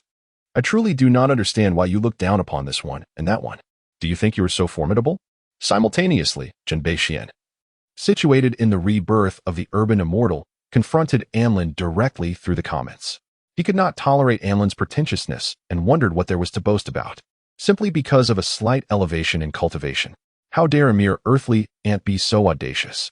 Once I cross realms, I shall obliterate your mother planet and subject you to eternal torment. Amlin was now exceedingly enraged. He realized that those who confronted him directly were either figures from ancient Earth, like Wang Yuyin or Xiaolong, or modern individuals such as Jinbei Xian. Did they truly believe him to be so easily dismissed? I, Jinbei Xian, act as I please in my life. There is no need for me to explain myself to you. How dare you speak so brazenly? It is truly laughable. Amlin, I advise you to reconsider before uttering such words. How dare you, a mere immortal king, boast of annihilating my mother planet? Declared the demon emperor Zhang Xiling. Indeed. Although my cultivation is relatively weak, should anyone dare to threaten my mother planet, I shall be the first to retaliate, proclaimed the flame emperor. What my fellow friends say is true. The earth is not a place that can be extinguished on a whim, asserted the blade emperor Yi Tian. Indeed, the great sage Sun Wukong, do not agree. Should you dare approach, I shall ensure you taste the might of my iron rod. Life and death are of little concern. If you do not submit, then let us fight. Amlin, Suke, wish to see just how formidable you, an immortal emperor, truly are. You are but a mere immortal king, and yet you act so arrogantly. Where is the exploding heaven gang? Let us trample Amlin. The exploding heaven gang's Air Guzi is here. With just a word from the leader, I shall strike down Amlin's household. The exploding heaven gang's Duan Jioda is present. We shall march forth and leave no blade of grass standing. Amlin, had you not met your demise early, I, Xiao Feng, would have been quite curious to see what capabilities you possess to utter such grandiose claims. Indeed, who dares to threaten my mother planet? I, Luo Feng, shall be the first to oppose you. Amlin, mark my words. One day, I shall personally take your head and show you the might of earthlings. As Luo Feng observed the barrage of comments from Earth's formidable champions regarding Enlon, he noted the cold disdain they exhibited. Though they had achieved invincibility, their affection for Earth remained unwavering. Despite Earth's relatively modest martial prowess, it was not a domain where the likes of Enlon could boast without consequence. You wish to flaunt your bravado? Perhaps you should first inquire if my great blade shall permit it, he mused. Father, I never anticipated that our Earth harbored so many powerful beings. It appears they are predominantly of my Huaxiao lineage. I have long regarded Enlon with disdain, and it seems he has finally incurred the wrath of the masses. I wonder how he feels now. Xiao Huangrong, witnessing the united front of mighty beings rebuking Enlon in the comments, chuckled joyfully while Huang Yaoshi nodded in agreement. This Earth seems extraordinary indeed. Boasting such a multitude of powerful entities, many of their cultivations are quite impressive. Luo Li, also observing the vitriolic remarks directed at Enlon, expressed her surprise. He truly seeks his own demise by declaring the annihilation of all earthlings. Were it not for the favor granted to him by the Emperor of the Wasteland, I could easily crush him with a mere gesture. Qin Tian, smiling, explained with a glint of coldness in his eyes. Enlon relishes posturing. Yet to challenge formidable beings across the myriad realms is tantamount to courting death. You seem particularly incensed by Enlon. Are you, perchance, of Earth yourself? Yet I have not encountered this world. Luo Li pondered aloud. Oh haha. In due time, you shall discover. Are you prepared? Soon. I shall transport you to witness other universes, Qin Tian replied with a grin. What manner of existence is this Earth, to possess such a plethora of strong beings? Enlon appears to have suffered a significant setback this time. Bai Qian, situated in the realm of 3 lives, 3 worlds, 10 miles of peach blossoms, remarked to the nearby deity Zhiyin, her eyes alight with astonishment. Indeed, this revelation shall echo throughout the myriad realms, warning them of Earth's formidable nature, Zhiyin responded, fanning himself with a smile. Your Majesty, I believe we must maintain a state of peace with Earth to safeguard it. Though this Earth may differ from ours, these strong beings seem fiercely protective of their own. Angel Yin from the super god universe spoke solemnly to Queen Kajila, a determined glint in her eyes. Yin, your insights are not lost on me. It is astonishing that due to this Enlon, we have come to recognize that the mightiest truly reside within the Earth realm. Dispatch the order to ensure we cultivate a harmonious relationship with Earthlings, the ruler of the super beast-armed world murmured. Lion King, In which universe does Earth reside? Abandon that universe and venture to others. A subordinate responded promptly. Damn it. How has this Earth produced such a multitude of powerful beings? Especially that Shenbei Xian and Xiao Feng, who are so audacious. I shall not let this slide. Prepare yourselves. In the perfect world, Anlin gazed at the barrage of comments, his fury nearly boiling over. Were it not for the restrictions against cross-border conflict, he would have eliminated them long ago, particularly that Xiao Feng, who claimed to have met an early demise. Who is truly deceased here? I have lived for countless years. When have I ever perished? Chapter 33. The Hammer of Kings, the Helplessness of Showdown. Could it be that those from the future have uttered such words? Indeed. Only individuals of a later era could express such sentiments. Am I truly destined to fall at the hands of the wasteland? This is inconceivable. I am a celestial king. Who could possibly vanquish me? As long as the celestial sovereign refrains from intervening, there is no one in this world who can pose a challenge to me. Once Anlin managed to regain his composure, he reflected on the circumstances. From Xiao Feng's words, it appeared that he had already met his end in the future, which should not be the case. If I were to be slain by the immortal king of the alien realm, he would undoubtedly come to my aid. This planet seems rather extraordinary. From the comments, I discern that many individuals possess cultivation levels not inferior to mine, and some beings have already surpassed us significantly. Yu Tua was the first to break the silence. Although they were hiding, they still held a considerable interest in Anlin. Previously, they had not realized how reckless he could be. They had thought him quite formidable. Now it seemed they were merely too naive. Why don't we join forces to eliminate Anlin before he brings about our own destruction? The immortal King Wushang spoke up, a glimmer of eagerness in his eyes. No, the Emperor of Wasteland has decreed that Anlin is to be left for him. If we act now, none of us may survive. In my opinion, we should let things unfold naturally. With the Emperor of Wasteland present, others will surely give him the respect he deserves. Kuan Di shook his head, and the others fell silent, still fearing the Emperor of Wasteland. Ha ha ha, this Luo Fei has me in stitches. He believes he has annihilated all beings on the Shadow Star. Yet they departed thousands of years ago. The planet's formidable combatants were taken away, and he still thinks he is unmatched. I can't hold back my laughter. This Luo Fei is truly amusing. Did he not consider the absence of life within before attacking? Just a desolate planet with some trivial beings.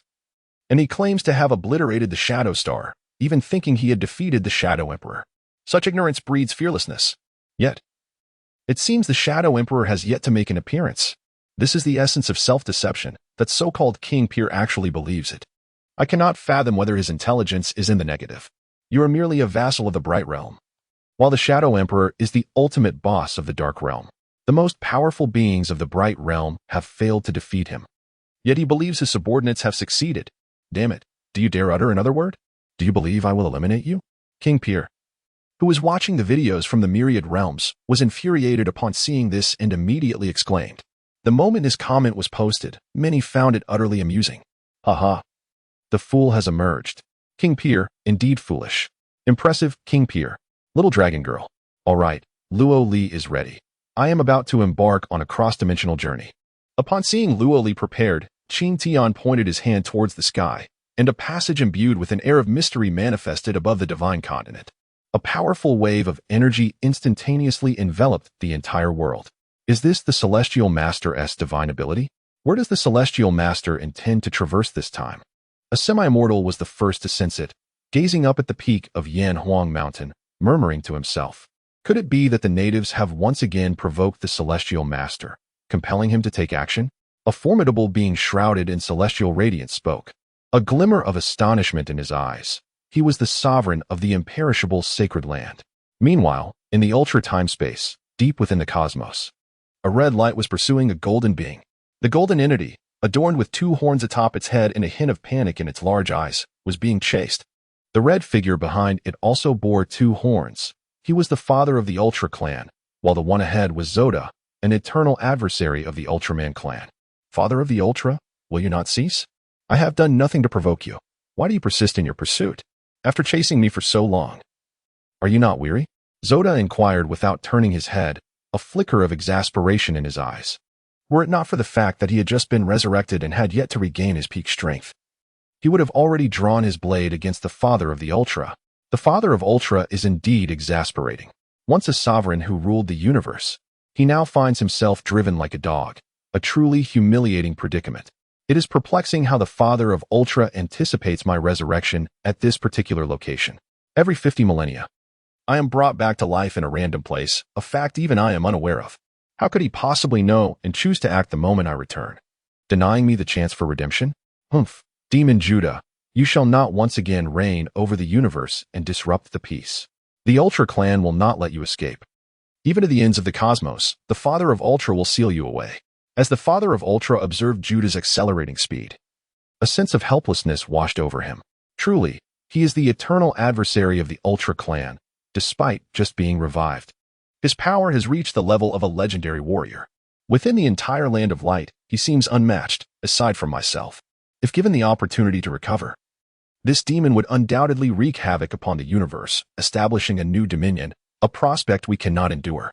His ambush on Judah proved futile, inflicting minimal damage. It's quite the challenge.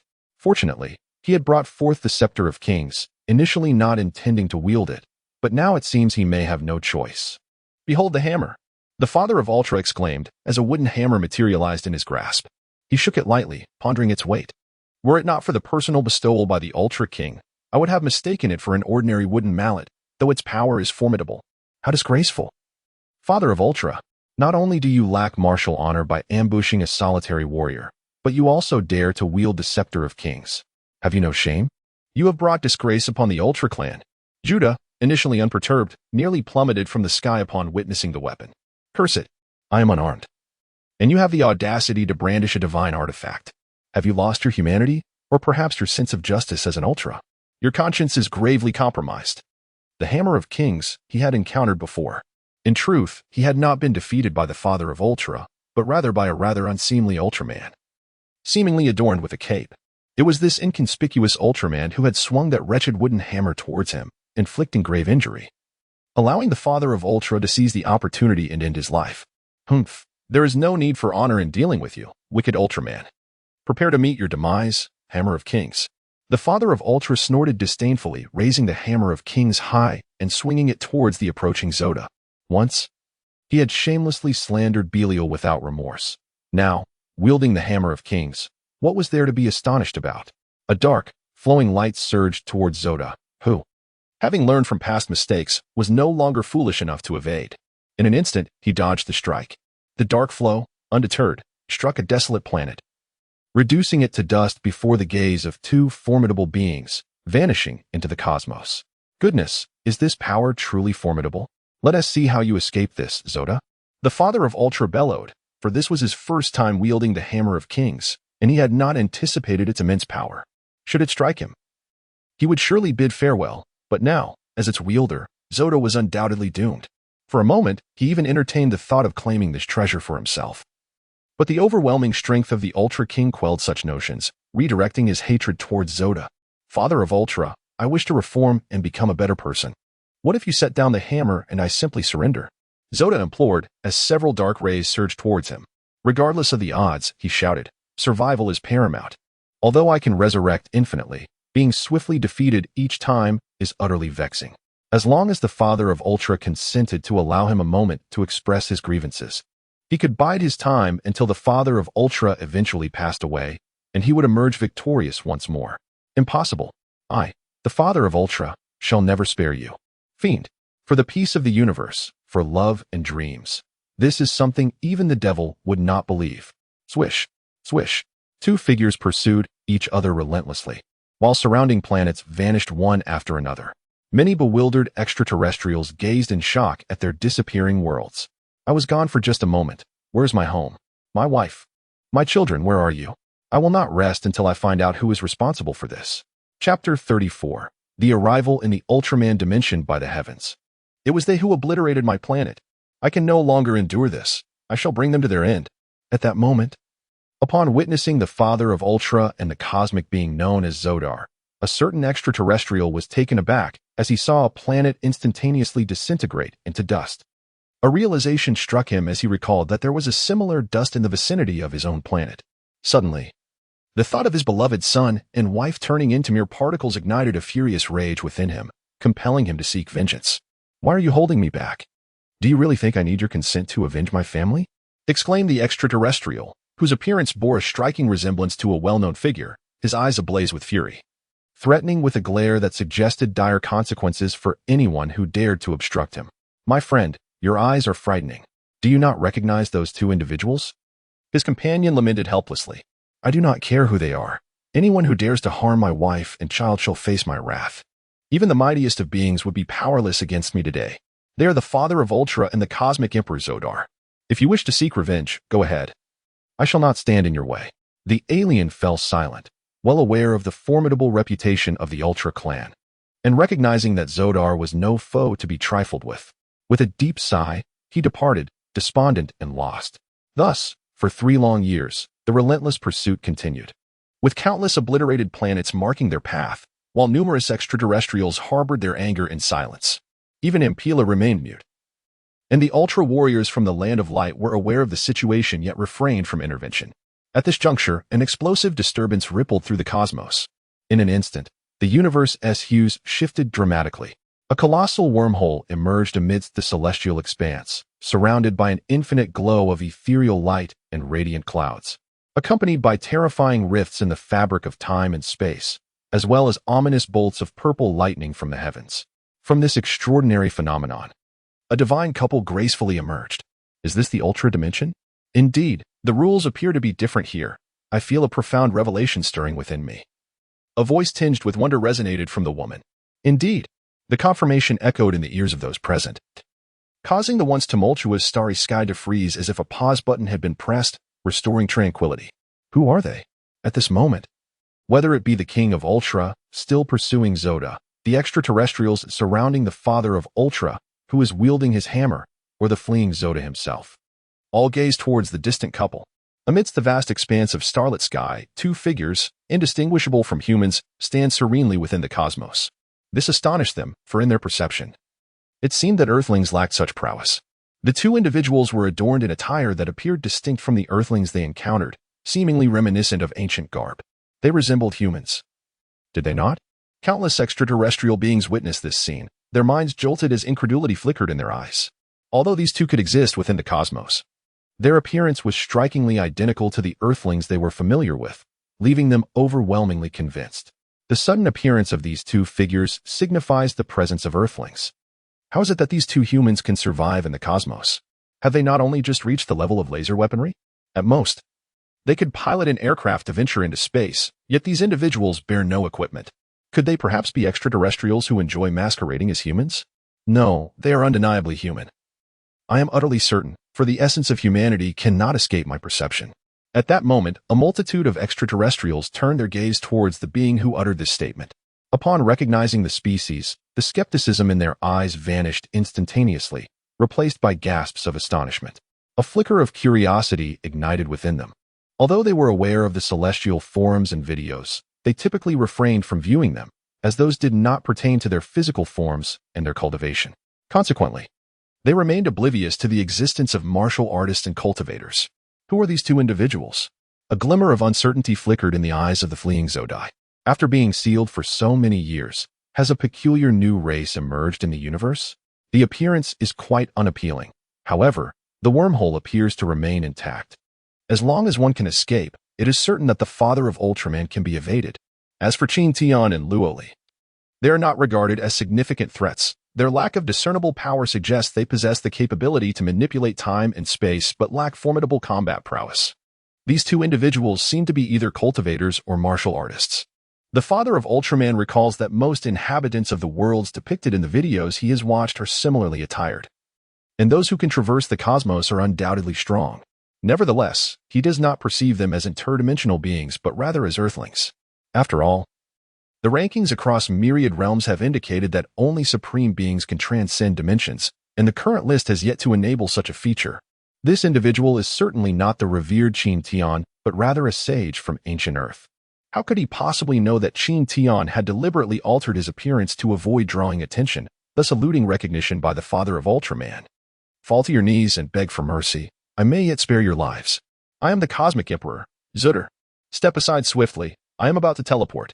At this moment, Zutter soared toward the direction of Qin Tian. A flicker of delight graced his countenance. Soon he would evade his pursuers.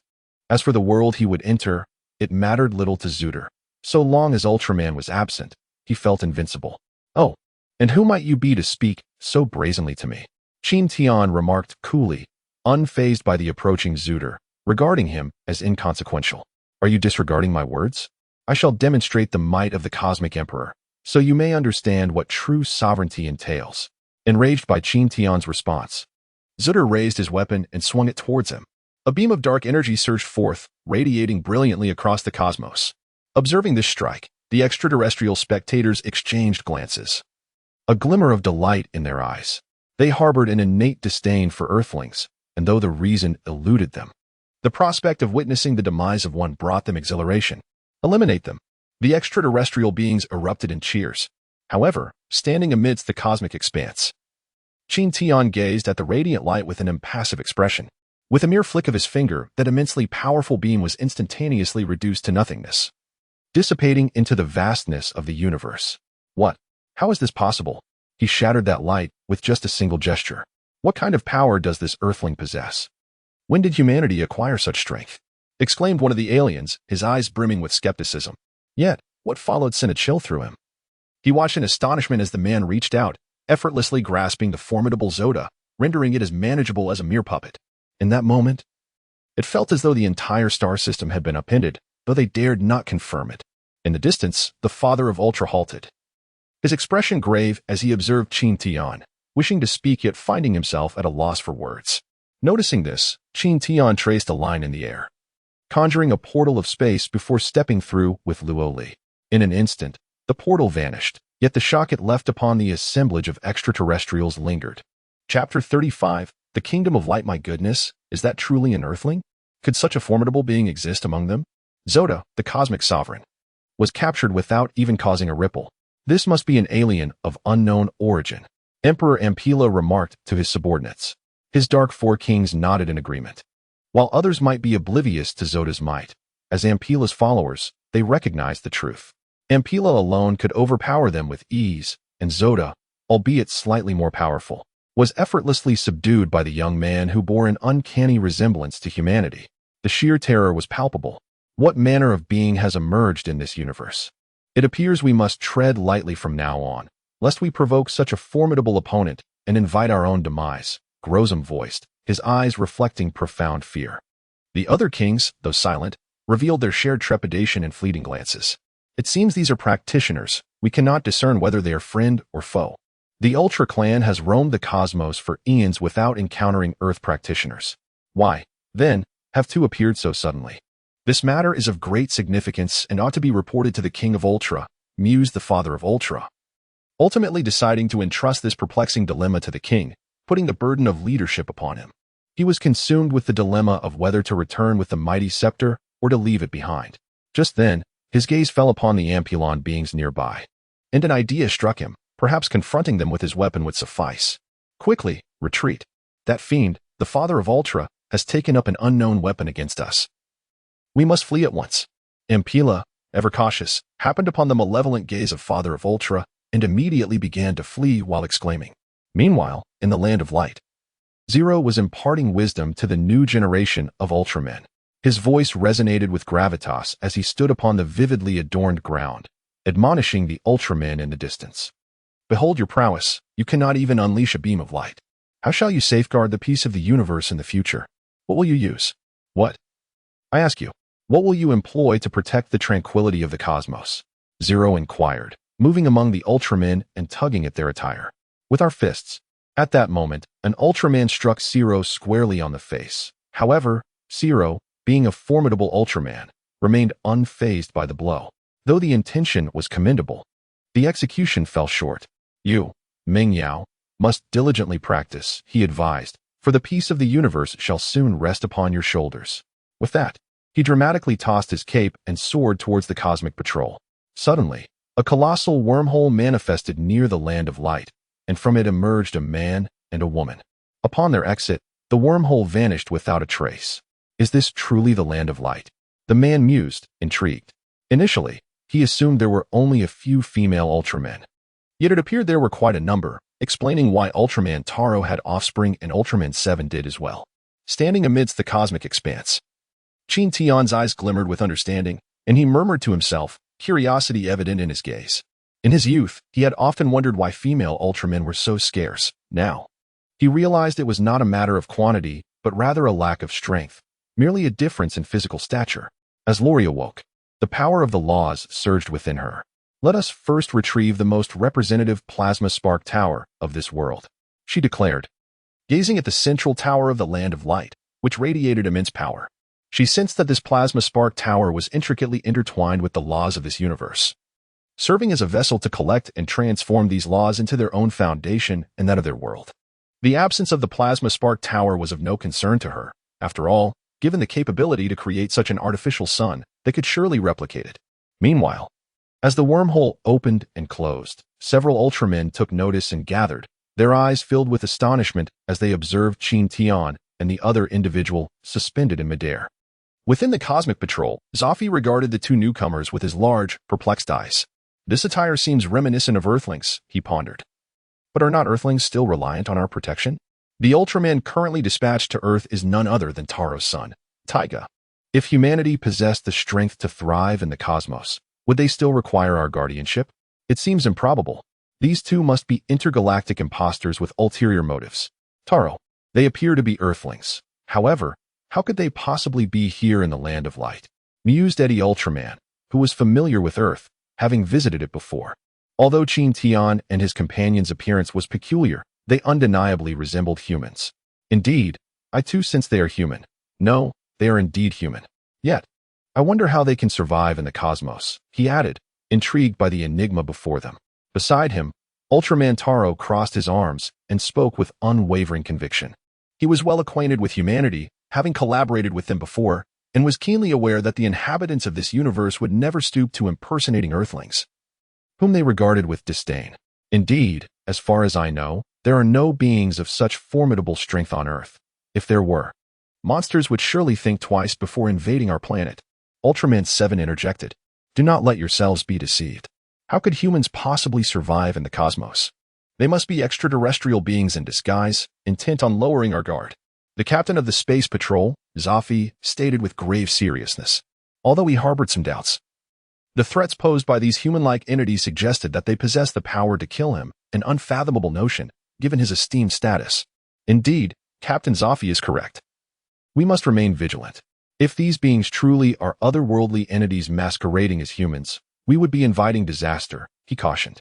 Just then, a melodious voice resonated at the entrance of the space patrol, and an Ultraman entered the room. She was striking, with ample curves and a fiery physique. Her skin adorned in a striking red and silver pattern, and her hair styled in two large braids. She was none other than the mother of Ultra, Maria. Mother of Ultra, what brings you here? Upon seeing her, Zophi's earlier unease vanished, and he hurried over to her. Yes, mother, what brings you to us? Taro also approached her, speaking softly. I came to see what was amiss, especially with the recent disturbances in the appearance of both a male and a female, Maria replied, stroking Taro's head with affection. Though my combat abilities may be limited, I possess healing powers. The other Ultramen nodded in agreement. Maria's healing skills were unrivaled in the Land of Light. Having revived many injured Ultramen, Taro vividly remembered the moment when she saved him from the volcanic monstrosity. Without her, he would not be here deliberating on such important matters. Mother, you need not worry about father. With the King's hammer in his possession, there is no being in this universe capable of defeating him. Zoldar is destined to perish. Taro reassured her, perceiving her concern. Who are you, and what business do you have in the Land of Light? At that moment, an Ultraman emerged from the Land of Light and stood not far from Qin Tian and his companion, demanding an explanation. His entire form was enveloped in striking red and silver, with a brilliant blue timer glimmering on his chest. His large, round eyes fixed intently on Qin Tian, who assumed a combat stance. This was Mebius Ultraman, a promising newcomer from the Cosmic Patrol, who had triumphed over the formidable Ampelra aliens. Although these two appeared to be indistinguishable from Earthlings, it was abundantly clear to Mebius that they could not possibly be human. While Earthlings were indeed powerful, their strength stemmed from technology. It was inconceivable for mere humans to survive in the vastness of the cosmos. These two were undoubtedly up to no good, Mebius mused, observing the humans before him, whom he regarded as insignificant as ants. Though his human form had granted him a portion of his abilities, he remained unable to establish himself in the universe. How could one without the power of light hope to endure among the stars? "It is Mebius," he declared. "Let us investigate further. Regardless of whether this individual is an earthling, if he is not of the righteous, we must eliminate him for the sake of universal peace." Xiao, watching Mebius from afar, addressed the gathered Ultramen before soaring toward the scene, with the others hastily following suit. "Indeed, I am but a mere human," Qin Tian replied with a faint smile, gazing up at the towering figure before him. "It would be prudent for you to speak candidly, my lord. If you conceal the truth, the land of light may yet extend you a reprieve, but should you remain obstinate, do not blame us for the consequences." Before Mebius could respond, Xiao's voice cut through the air from a distance. In a flurry, a dozen figures descended around Qin Tian, encircling him and his companion. Their intentions unmistakable. "I have come specifically for the plasma spark tower. Surrender it to me, and I may grant you both a chance at mercy. Otherwise, the land of light shall cease to exist today." Qin Tian spoke in a remarkably calm tone, despite the overwhelming presence of the Ultraman. A glimmer of menace in his eyes. "Haha, I knew you sought the plasma spark tower of my land of light. Given the circumstances, do not blame us for being unyielding," Xiao sneered, then commanded Mebius to subdue the audacious human. "Let us see if he truly has the gall to create a disturbance in my domain." With that, Xiao retreated alongside his companions, simultaneously sealing the area to prevent Qin Tian and his ally from escaping. "Today, it seems, we must defeat you before reclaiming the plasma spark tower." With that proclamation, his form suddenly expanded to match that of Mebius, a transformation that drew no surprise from the other Ultramen, as it appeared that all beings from this universe could grow in size, thereby confirming Qin Tian's identity as a cosmic entity. "Prepare yourself," Mebius bellowed, launching an immense strike toward Qin Tian's position, infused with formidable power. Boom! With a mere finger, Qin Tian effortlessly deflected the formidable punch, and then pressed towards Ultraman Mebius. In an instant, a thunderous sound resonated throughout the land of light, as Mebius's body was propelled like a bullet, shattering celestial bodies at several times the speed of light. How could it be possible for a single finger to reduce Mebius to such a state? Surely, even the Ultra Father could not possess such power? Is this truly a human? "Mebius, are you unharmed?" The members of the Cosmic Patrol stood in utter shock, their expressions betraying none of their astonishment. Mebius in Phoenix form. A booming voice reverberated in everyone's ears, prompting the gathered Ultramen to exhale in relief. For they recognized this as Mebius's immensely powerful state, capable of rivaling legendary warriors, even surpassing the Ultra Father. From light years away, a fiery crimson figure raced towards them. Though the Ultramen could not discern its exact form, Qin Tian observed everything. Mebius was enveloped in a dazzling array of red, blue, gold, and silver hues. His left hand radiated the essence of Mebius, while his right hand emanated the aura of a knight, embodying the immortal warrior. Mebius Night Ray. The L-shaped beam surged towards Qin Tian, striking him squarely. This spectacle filled all the Ultramen with immense delight. They had succeeded. This invading extraterrestrial was thwarted by Ultraman Mebius's intervention. "I too shall strive to train diligently to join the Cosmic Patrol and safeguard our universe and protect the weak." A young trainee Ultraman gazed at the striking Mebius with a glimmer of admiration. Mebius's power had indeed escalated, surpassing the strength he had displayed against the Ampelia aliens. A blow of that magnitude would undoubtedly send the Ampelia straight back home. Xiao, observing the enhanced potency of the Mebius Night Ray, expressed his admiration, his eyes reflecting an extraordinary depth of meaning. Indeed, even if that extraterrestrial were to block it, he would likely sustain severe injuries. At which point we shall unveil his true identity. Zero nodded in agreement. He had shed his former impatience and now approached tasks with newfound composure. The power was commendable. Yet regrettably, it remained inconsequential to me. "If this is the extent of your abilities, you shall not prevent me from seizing the plasma spark tower today." At that moment, Qin Tian's calm voice reverberated in the ears of the Ultramen, leaving them in a state of disbelief. As the light dissipated, they beheld the site where the Mebius Night Ray had struck, and to their astonishment, not a single mark marred the surface, nor had his clothing been torn. How could this be? The might of Mebius's strike appeared overwhelmingly potent, capable of annihilating the Ampelia. Why did it not rend the fabric of that human's attire? An Ultraman from the land of light, unable to grasp the reality of the situation, uttered in a daze. "He is undoubtedly pretending, attempting to deceive us. He must be injured now. Indeed, I cannot believe he is unscathed. The Kingdom of Light is in disarray, stubborn in their convictions."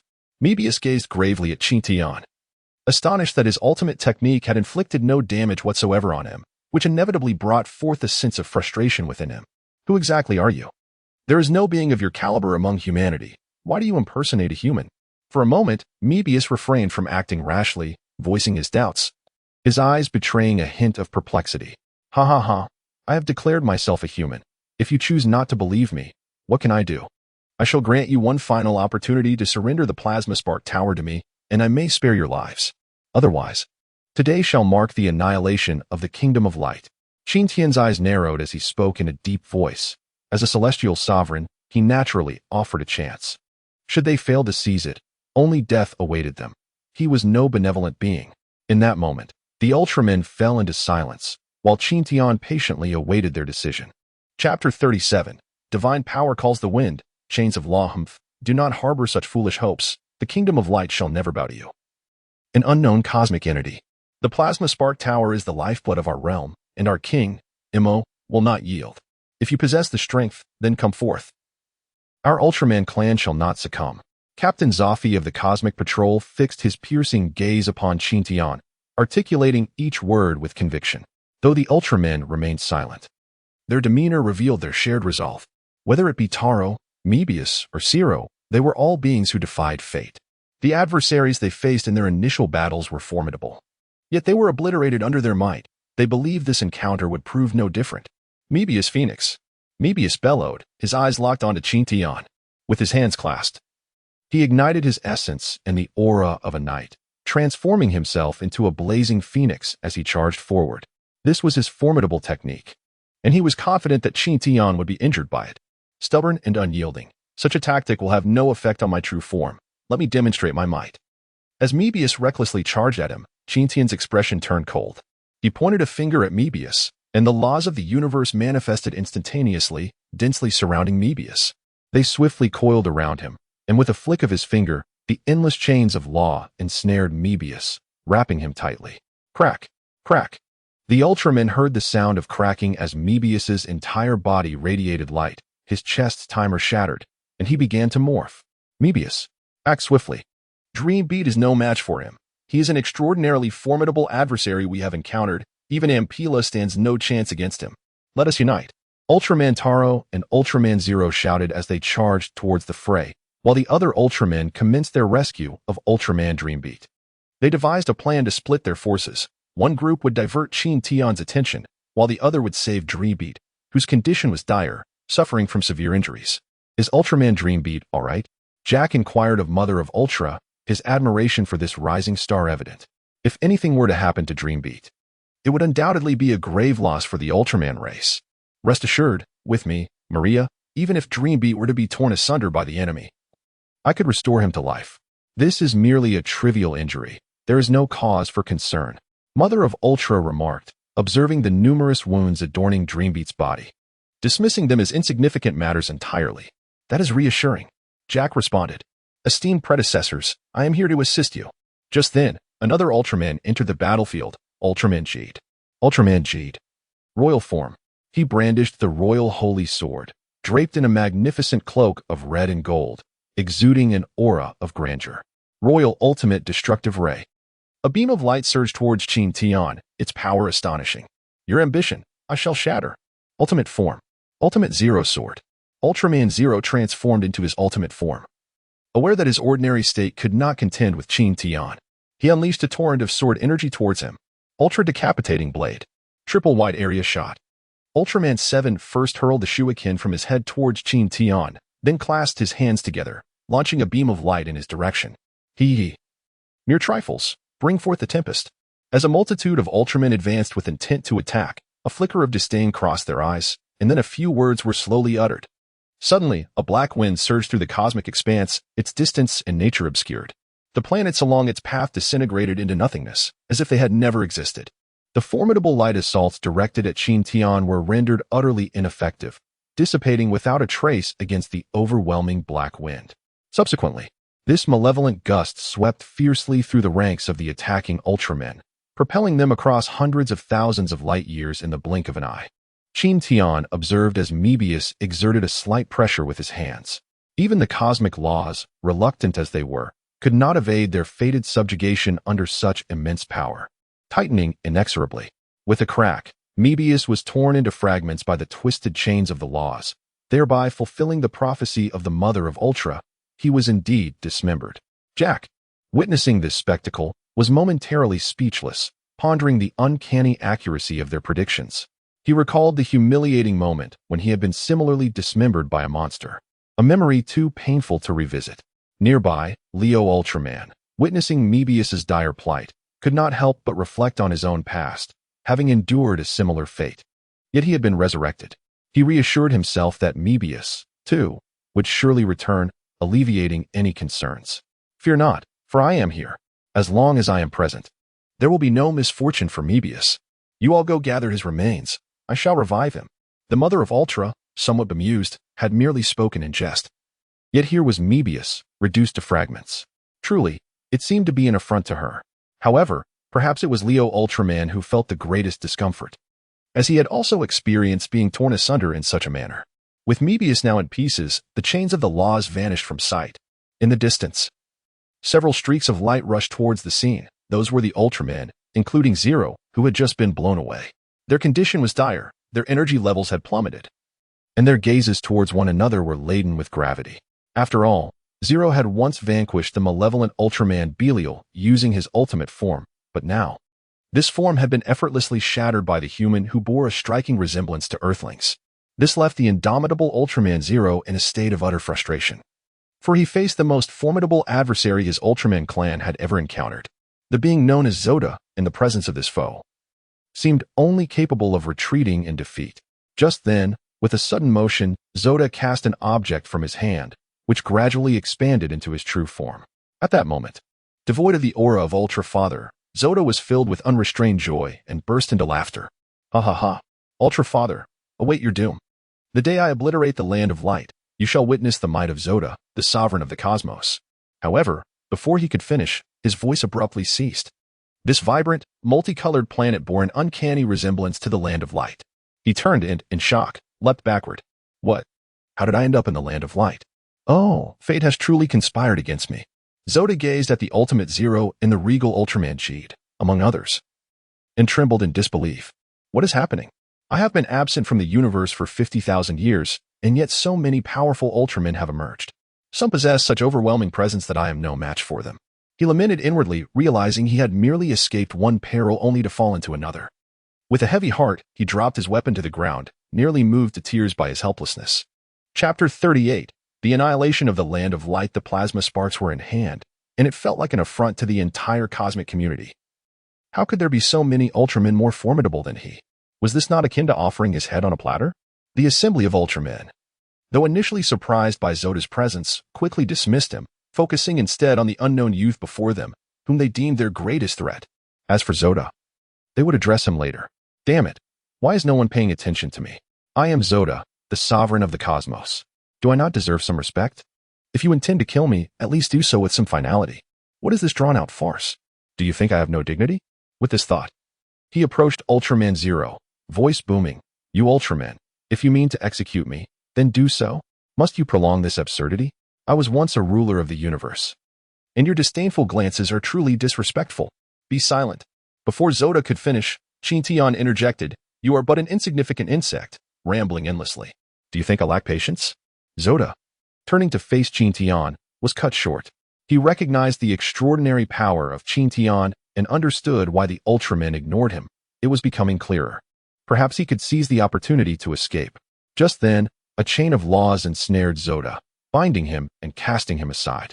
You are granted one final opportunity. Hand over the plasma spark, and I may spare your lives. Otherwise, the land of light shall face obliteration from this day forth. The sound, though faint, penetrated the ears of all the Ultramen, causing expressions of alarm to surface upon their faces. They discerned that their kin appeared to be no match for this human. Could it be that they were truly prepared to relinquish their homeland?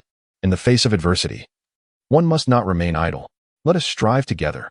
Heir of Noah, transcendent form. Ultraman Jed roared, and as he unleashed his full potential, his aura surged, surpassing that of an ordinary Ultraman. Ultraman Zero, in his ultimate shining form, radiated a golden glow. Wielding the ultimate holy shield and the ultimate Zero sword as he gazed intently at Qin Tian. Superbout mode. Gigantic domain heavy pressure. At that moment, all the Ultramen unleashed their most formidable attacks. The Ultramen from the Land of Light, capable of emitting beams, launched their rays in unison, inundating Qin Tian with a barrage of light, each Ultraman's eyes reflecting a glimmer of resolute determination. If this strike fails to vanquish Qin Tian, then the annihilation of the Kingdom of Light would be a foregone conclusion. To mobilize the entire nation yet fail to defeat a single individual would be utterly disgraceful. Gulp. Bound like a rice dumpling, Zhou gazed at the multitude of radiant beams hurtling towards him, swallowing hard.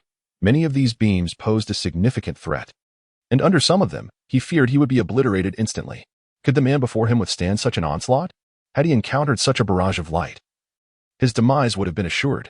During his assault on the Kingdom of Light, he had never been afforded such treatment. How had this man come to enjoy it instead? Zhou pondered in silence, realizing that although it had felt like only a moment had passed, in reality, quite some time had elapsed, and numerous events had transpired. He wondered if that old fellow would make an appearance. Could it be that this man was of the same caliber as that ancient being?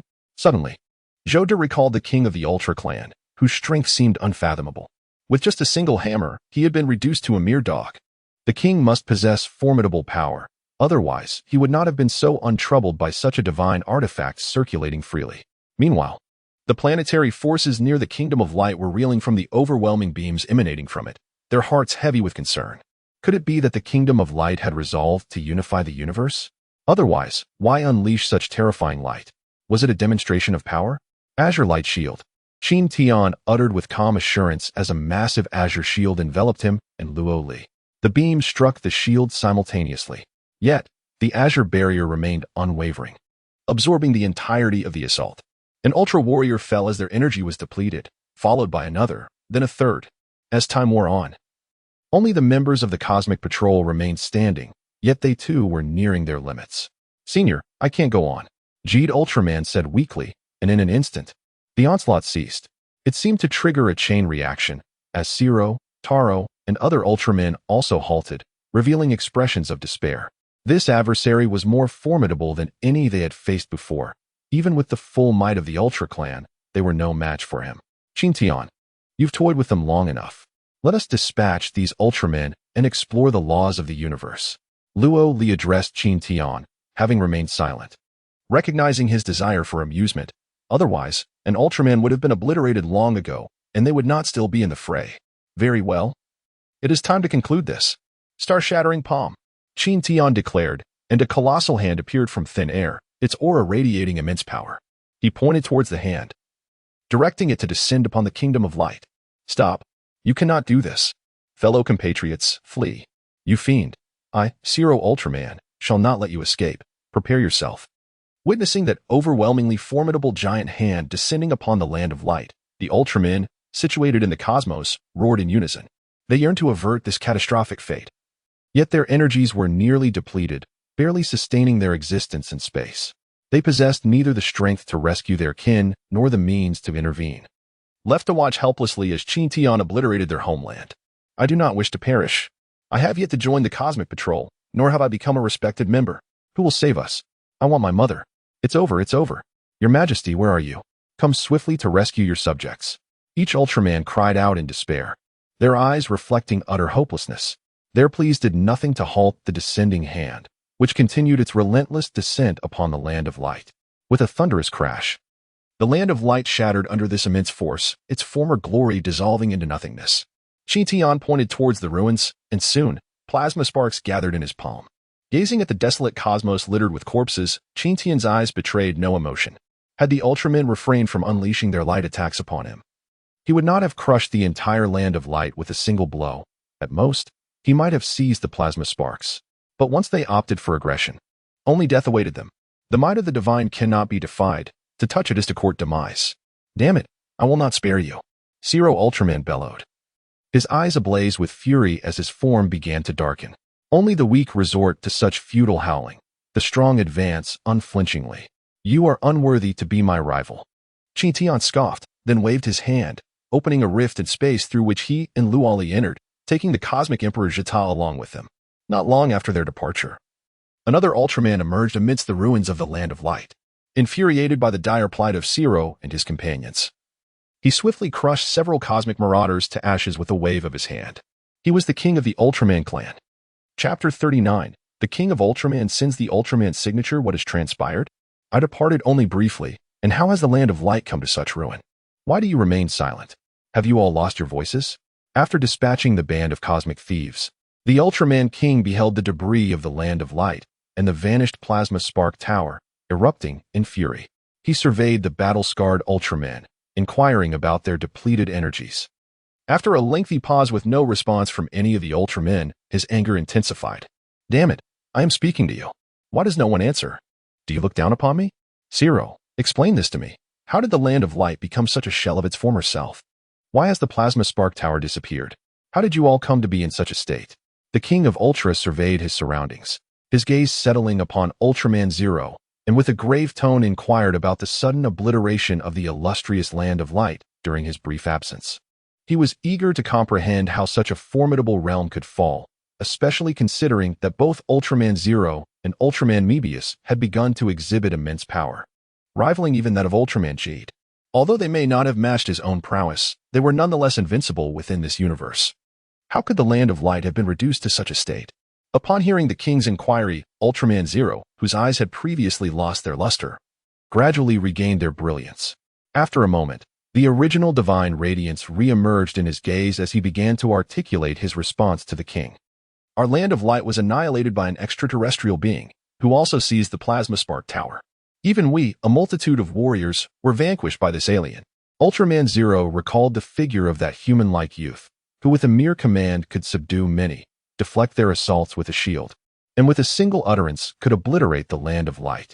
Was such formidable strength truly existent?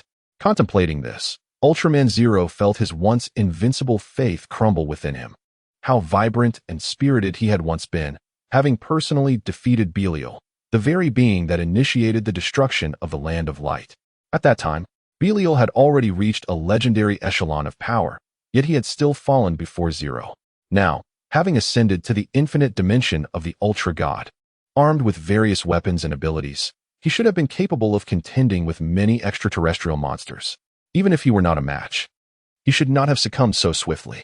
This time, the enemy summoned no monstrous beings nor wielded any weapons, with merely a subtle gesture of his finger.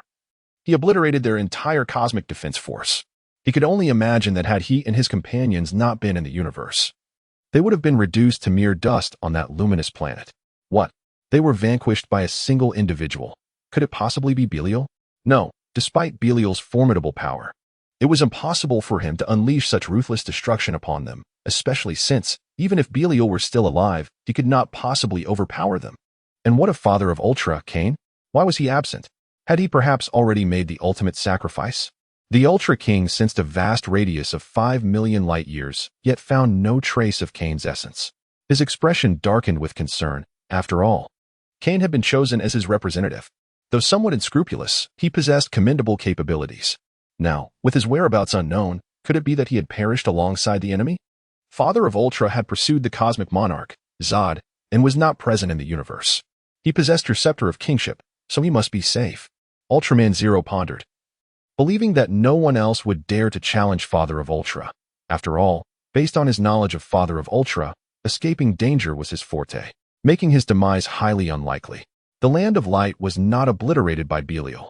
Although Belial was indeed powerful, Ultraman Zero was no longer the youthful warrior he once was. He could single-handedly defeat Belial. The true architect of their downfall was someone else entirely. As he spoke, a flicker of trepidation crossed Ultraman Zero's eyes. He continued, regardless. With the return of the Ultra King, let him bear the burden of this problem. I must strive to grow stronger. I refuse to allow such tragedies to unfold again. Who could possibly witness his defeat of so many members of the Cosmic Defense Force? It must be understood that the infinite form of Mebius is exceedingly formidable. Under normal circumstances, they should not have succumbed in such a manner. Who is that individual? Speak, so that I may personally eradicate him. The Ultra King was filled with fury. For many years, he had regarded the humans of the Land of Light as his subservients. Now, his servants had been decimated by an individual, and he remained oblivious to the identity of this assailant. It was utterly infuriating. He had initially intended to employ the art of time manipulation, but an unfathomable power obstructed his vision, preventing him from witnessing the events as they transpired. It was a being strikingly similar to a human, who effortlessly conjured a light shield, thwarting the combined might of the entire Photon nation. Our depletion of energy stemmed from exhausting our powers, rendering us as vulnerable prey. Although Ultraman Zero recognized the humiliation of the situation, he steeled himself to speak. What? Who could it possibly be? Even an ultimate life form would not possess such might. A being resembling a human, you say? Describe his abilities. Upon hearing this, the Ultra King's countenance shifted dramatically. Did he not comprehend the extent of his own strength? Though formidable, it was inconceivable that a single individual could generate a defense that consumed the entirety of the combined light beams unleashed by the citizens of the Land of Light. Was this truly a human? The crux of the matter lies in the fact that even the supreme life form, the golden figurine, possesses strength comparable to his own, yet cannot be deemed a mere likeness of humanity. What, then, is this entity? Words alone cannot elucidate the enigma. It is best for King to witness it firsthand. Zero Ultraman extended his hand, conjuring a slender projection that materialized in the cosmos. The imagery depicted the arrival of Qin Tian and his companion, alongside their demands, as well as the bizarre moment when Dreambeat's emergence was ensnared by mysterious chains, subsequently severed into pieces, from which it has yet to recover. The narrative continued, illustrating their joint effort with Jet Ultraman, only to be vanquished by the strange winds, culminating in a raucous laughter from Zuda, followed by their timorous retreat, leading to the obliteration of the Land of Light and the subsequent disappearance of both individuals. The video concluded here. Upon viewing the footage, the Ultra King lowered his head in contemplation. From the visuals, it appeared that the two individuals were indeed Earthlings, yet such formidable beings could not possibly emerge from humanity. Despite the existence of some martial artists, whose abilities were merely adequate against ordinary foes, but utterly futile against the Ultramen. Moreover, it seemed evident from the video that this human's objective revolved around the plasma spark. Initially, there was no intent to slay the Ultramen, but rather, it was a reaction born of anger that led to their lethal actions. Could it be that they were ancient cultivators? How could such a powerful entity exist? Even if they were cultivators, their presence here is unfathomable. In my billions of years, I have yet to encounter one. A spatial wormhole? Could it be a conduit from another universe? This might be the only explanation, for amidst the vastness of the cosmos, there could indeed exist such formidable entities. This matter has surpassed my capacity to resolve alone. It is imperative to notify others. The Ultra King murmured to himself, while Zero Ultraman, overhearing the mention of seeking assistance from other Ultramen, felt a surge of joy, for the weapon he wielded was bestowed upon him by another Ultraman, endowing him with such prowess. Shortly thereafter, he witnessed the Ultra King's signature move as it burst forth into the universe. Chapter 40. The Alliance of Noah and Zaki. Whoosh. A signature tore through the membrane of the vast universe, propelling itself towards distant realms. Simultaneously, within another expanse of the cosmos, a silvery luminescence clashed incessantly with a shadowy hue, causing the celestial bodies behind them to shatter under the force of their collision. Each encounter left a rift in the fabric of space, measuring tens of thousands of miles, with every subsequent clash propelling them light years away from one another. Numerous cosmic beings were engulfed by the suddenly manifested fissures, vanishing without a trace. Eventually, the two figures came to a halt, facing one another. The silvery figure was a being reminiscent of Ultraman, devoid of a timer upon its chest, yet adorned with a grand V-shaped emblem. Behind it, a pair of wings, akin to those of Noah, allowed for effortless traversal through space, expanding and contracting at will. Its fists were enveloped in flames, and its enormous, egg-like eyes fixated intently on the colossal black figure thousands of miles away. The dark giant, entirely cloaked in black, bore a striking resemblance to Noah Ultraman, save for its absence of the Noah wings. This was none other than the Dark Zakis, a true embodiment of darkness in this world. No longer merely an artificial weapon of biowarfare, but an authentic dark demon. His strength was on par with that of Noah Ultraman, and he had long made it his primary mission to vanquish him. Their conflict had persisted for eons. Dark Zakis, surrender. You are no match for me. Why persist in this futile struggle? Embracing the light would be far more beneficial, Noah Ultraman proclaimed with a resounding voice, though his eyes betrayed a hint of gravity. This Dark Zakis had been his adversary for countless years. Both were immortal, capable of resurrection as long as light and darkness existed. Thus, neither could prevail over the other. Ha ha ha. Noah Ultraman, my life's ambition is to slay you. As long as you remain alive, I shall never relinquish my goal. Enough talk. Let us settle this through action, Dark Zakis declared, bringing his hands together to unleash a black-red beam of destructive energy towards Noah Ultraman. In response, Noah Ultraman, undeterred, countered by releasing a beam of light that was the antithesis of Dark Zaki's attack. Lightning Noah. Boom. The two beams collided violently, shattering the surrounding celestial bodies into fragments. Recognizing that such attacks, while fierce, were insufficient to obliterate their foe, both combatants retreated from their assaults and charged towards one another once more. In an instant, the cosmos bore witness to the relentless clash of a black and a silver figure, their battle transcending the confines of space and time. After an indeterminate duration, a signature resembling Ultraman appeared within this universe, soaring towards Noah Ultraman. Oh. Noah Ultraman voiced his perplexity. He recognized the signature of the King of Ultra. Yet he pondered how such a formidable being could seek his aid. Dark Zaki discerned that the owner of this signature was a being of equal caliber, albeit not as powerful, making it a challenging task to eliminate him.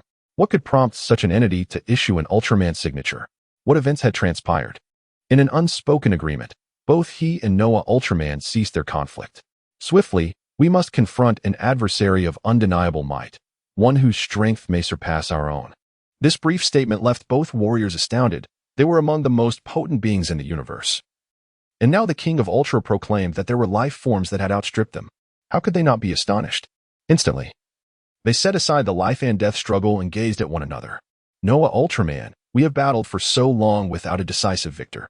There is no rush. Let us seek out this entity that transcends us both. I am eager to see how he withstands my attacks. Dark Zaki remarked with a sinister grin, blood-red eyes glinting with malice.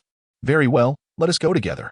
Noah Ultraman nodded in agreement, intrigued to witness this being, even if it were a mere facade capable of containing Dark Zaki's power. Consequently, Noah Ultraman unleashed the wings of Noah, opening a portal into space. And both he and Dark Zaki stepped through.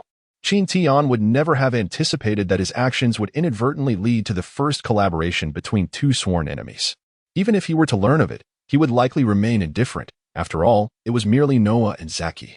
As long as they did not obstruct him, all would be well. Should they dare to impede him, he would eliminate them without hesitation. Simultaneously, in another corner of the universe, a radiant Ultraman was engaged in combat with a monstrous creature. This Ultraman emanated extraordinary light, his head adorned with special effects, while wisps of energy floated around him. His chest bore a colorful timer, encased like a precious pearl. His body exhibited no distinct patterns, transitioning from a deep azure at the upper half to a dark crimson, culminating in a hue of purple. His head was embellished with claw-like decorations, and he radiated an aura of mysterious light. He was none other than Tiga Ultraman, one of the enigmatic four Ultras. The monster bore a humanoid insect visage, with antennae on its head that possessed heightened sensory abilities, colored in black. Its arms transformed into claw-like appendages, showcasing yellow crystalline structures. Both arms and legs featured a white, serpentine structure, while its chitinous exterior was black, with wings and a tail retracted on its back. This creature was the cosmic dinosaur, Hypogeton, whose immense power could rival that of Tiga Ultraman. Dark Fireball. Hypogeton unleashed a high-energy fireball from its chest towards Tiga Ultraman, who, without hesitation, shouted back, Plasma Wave. A brilliant beam erupted, colliding forcefully with the fireball, resulting in a spectacular eruption of energy as smoke dissipated into the ether. In this universe, a pervasive sense of death looms, as if all living beings have been annihilated. Indeed, this is the grim reality. Before the emergence of Tiga Ultraman, Hypogeton nearly obliterated the entire cosmos. Upon his arrival, he swiftly completed the devastation. You dare to slay the denizens of the universe? Today, I, Tiga Ultraman, shall avenge them. He bellowed, charging towards Hypogeton. The two seemed to teleport across the vast expanse of space, appearing one moment in one part of the universe and the next in another. Their battle raged for years. Hypogeton's wings were shattered, leaving him in a dire state, while Tiga Ultraman was not far from exhaustion either. Dark Inferno Sphere. Hypogeton, sensing his impending doom, unleashed his final desperate attack, fully aware that failure would cost him his life. Tiga Ultraman remained vigilant. With a resounding explosion, Hypogeton was stripped of his power, and Tiga Ultraman surged forward to annihilate him completely, yet a singular insectoid entity vanished without a trace. At that moment, an Ultraman insignia appeared before him, bearing a brief yet portentous message. Hasten. A formidable enemy has been discovered, potentially exceeding our strength. How intriguing. Shall the battle commence anew? Just as I desire. Where there is despair, there too shall I, Tiga Ultraman, emerge. Chapter 41. The convergence of 5 Ultramen. The golden idol frightens away foes. Boom. In a vast expanse of the universe, a thunderous bolt manifested, heralding the arrival of an Ultraman. When 2 immense forces converged in the cosmos, the legendary deity of the universe, radiant with glory, revealed his true form, Ryujido Ultraman. With a swift motion, Ryujido murmured to himself, "Is that so?" I wondered what had awakened me. It appears the universe has summoned me due to the rise of an even greater power. Ha ha ha. Against me, Ryujido, all strength is in vain. In a flash, Ryujido soared towards the cosmos where the land of light resides, moving with astonishing speed. Meanwhile, on Earth, within the land of light, a strikingly handsome man walked alongside a woman of exquisite beauty. They were Qin Tian and Douluo, who had arrived on Earth after seizing the Plasma Spark Tower. Behind them followed a robust middle-aged man, a figure of imposing stature, known as the Cosmic Emperor Xiao. Compelled by the overwhelming authority of Qin Tian, he had no choice but to adopt this guise. However, to onlookers, this entourage appeared as a distinguished noble family, garnering immense respect and admiration. Any doubts regarding their identities were swiftly dispelled, for fabricating identities was a trivial matter for Qin Tian. Their current destination was a place of leisure. And for Luoli, who was visiting such a familiar locale for the first time, excitement bubbled within her.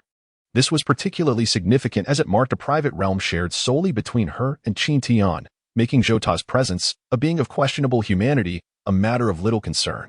So this is Earth, Qin Tian mused, observing its intriguing nature. The mobile device resembled the multiversal forum, leaving him in awe of the imaginative ingenuity behind such a creation. Truly a spectacle that broadened one's horizons. At this moment, Luoli, while chatting and watching a movie on her phone, joyfully exclaimed, "Qin Tian. Imagine if we could bring such things back and popularize them across myriad realms. We could create our own videos, couldn't we? Their idea is quite splendid. But they lack the true elegance of genuine cultivators. If we could nurture someone capable enough, wouldn't they surpass these cultivators effortlessly?" With a mischievous smile, Luoli clung to Qin Tian's arm, her laughter inadvertently causing an accident, as the driver, captivated by her, failed to notice the traffic signal and crashed into another vehicle. "All right, no problem, as long as you enjoy it. Such endeavors are a piece of cake for us. Eventually, we shall develop a game that is far more realistic than this," Qin Tian remarked, affectionately stroking Luoli's hair. "Young master, we seem to be followed. Should we eliminate them?" Zhou Da's tone turned stern, as the act of killing was a mere routine for him. "No need. Remember, as long as you do not harm the people of Huagua, you may act as you wish with others," Qin Tian replied. He had indeed noticed those behind them. But since they belonged to the nation's security department, he refrained from taking action. Although this world was not the same as the previous one, it bore a resemblance. Did it not? Upon hearing this, Zhou contemplated for a moment but swiftly dismissed the thought. He merely needed to remember that harming this nation was forbidden, and the planet must not be shattered. The rest was of little concern. He held no particular animosity towards this country. Yet he felt an inexplicable agitation towards a nearby island nation, often contemplating its destruction. He suppressed these thoughts, realizing it was his first visit to this planet. And such notions should not arise. What could be the cause of this? "Captain, what is there to observe about these 3? They are merely charismatic, handsome, and beautiful. It seems to me that those men are simply coveting the woman's beauty. Otherwise, how could an accident occur?" A woman remarked, glancing at her captain and then at Qin Tian and his companions in the distance. "Surely, we cannot monitor someone merely for their looks. Perhaps we should withdraw." "No. Have you not noticed how peculiar these 3 are? Look at that burly man. His brutish demeanor suggests he is not to be trifled with. What if he is a killer?" The captain replied earnestly, his gaze fixated on Luoli. "And that woman, while beautiful, seems overly joyful while playing on her phone. There must be something amiss." All right, Captain, you have a point. Let us observe them together," the woman conceded. The young woman, feeling helpless, interrupted him and cast her gaze towards Qin Tian. In her eyes, such a handsome young man deserved a proper look. It would indeed be a shame to overlook him. Qin Tian was naturally aware of the reactions behind him, yet he refrained from taking any action. After all, both he and the woman were not ordinary beings, and the aura they exuded was simply magnetic. To his surprise, he discovered a woman with the fiery essence of a phoenix on this planet. Should fate allow, He might take her away from this universe, provided she consented. Let us go play over there. It looks so much fun, Luoli exclaimed, her eyes sparkling as she pointed towards a nearby amusement park. Qin Tian had no objections. If the master was agreeable, then he, as a servant, certainly had no reason to hesitate. He promptly dashed off to purchase tickets, having seamlessly embraced his role as a subordinate. Had beings from other universes witnessed the presence of a servant, they would undoubtedly be astonished. After all, this was a cosmic emperor. Surely, they must be jesting. Whoosh. Boom. In the ruins of the Land of Light, a rift in space opened. All Ultramen, save for the King of Light, instinctively retreated, including Mebius, who had just been resurrected. No need to be alarmed. They are our allies. Upon saying this, two colossal figures emerged from the rift, one shimmering silver, the other cloaked in darkness. Goodness. The King of Light instinctively took a few steps back upon seeing the dark figure, but quickly composed himself and approached. Noah, how did you manage to bring him here? He inquired, casting a wary glance at the ominous dark Zagi, feeling an immense weight in his heart, only to relax soon after. With his own Land of Light in ruins, what was there to fear? Whoosh. Before Noah could respond, another rift opened, from which a remarkably handsome Ultraman sword, none other than Tiga. Following closely was Rei Judo, tearing through space to appear in this realm. At that moment, the five most powerful beings in the Ultraman universe gathered in one place: the King of Light, Tiga, Noah, Rei Judo, and Dark Zagi. Boom. Ha ha ha. I, Absolute Tartarus, have arrived. Prepare for the annihilation of the Land of Light, he proclaimed, only to be taken aback when he noticed the absence of the Land of Light. Turning his head, he beheld five formidable entities staring at him, causing him to curse and flee in haste. Whoosh. A small golden figure darted out, wiping non-existent sweat from its brow, and, taking a deep breath, spoke with a tremor of fear. What on earth is going on? Where is the Land of Light? If so many Ultramen had not appeared, I might not have escaped with my life. Chapter 42. The Mysterious Four and Their Plan Upon This Thought. Absolution Tartarus was seized by an overwhelming sense of dread. He had merely intended to gather intelligence on the Kingdom of Light, yet instead found himself under the scrutinizing gaze of a group of formidable beings. Their eerie stares sent shivers down his spine. Had he not fled swiftly, he might never have seen the sun again. Could it be that the inhabitants of the Kingdom of Light had uncovered the grand designs of the illustrious Absolution Tartarus, summoning a multitude of legendary ultras to thwart him? Lost in contemplation, Absolution Tartarus pondered the situation. Despite his efforts, he believed he had concealed his intentions well, acting solely on a whim. Was it possible that the Ultra King had grown so powerful as to perceive his motives? Yet, that could not be, given their might. Escape from their grasp would have been impossible. Moreover, how was that dark Zaki mingling among them? Until he unraveled these mysteries, Absolution Tartarus would find no peace. Thus, he resolved to consult some extraterrestrial beings. The little golden figure contemplated this before vanishing from sight. Ultra King, what urgent matter could warrant the summoning of all three of us? At that moment, Noah Ultraman was the first to break the silence, his eyes filled with curiosity.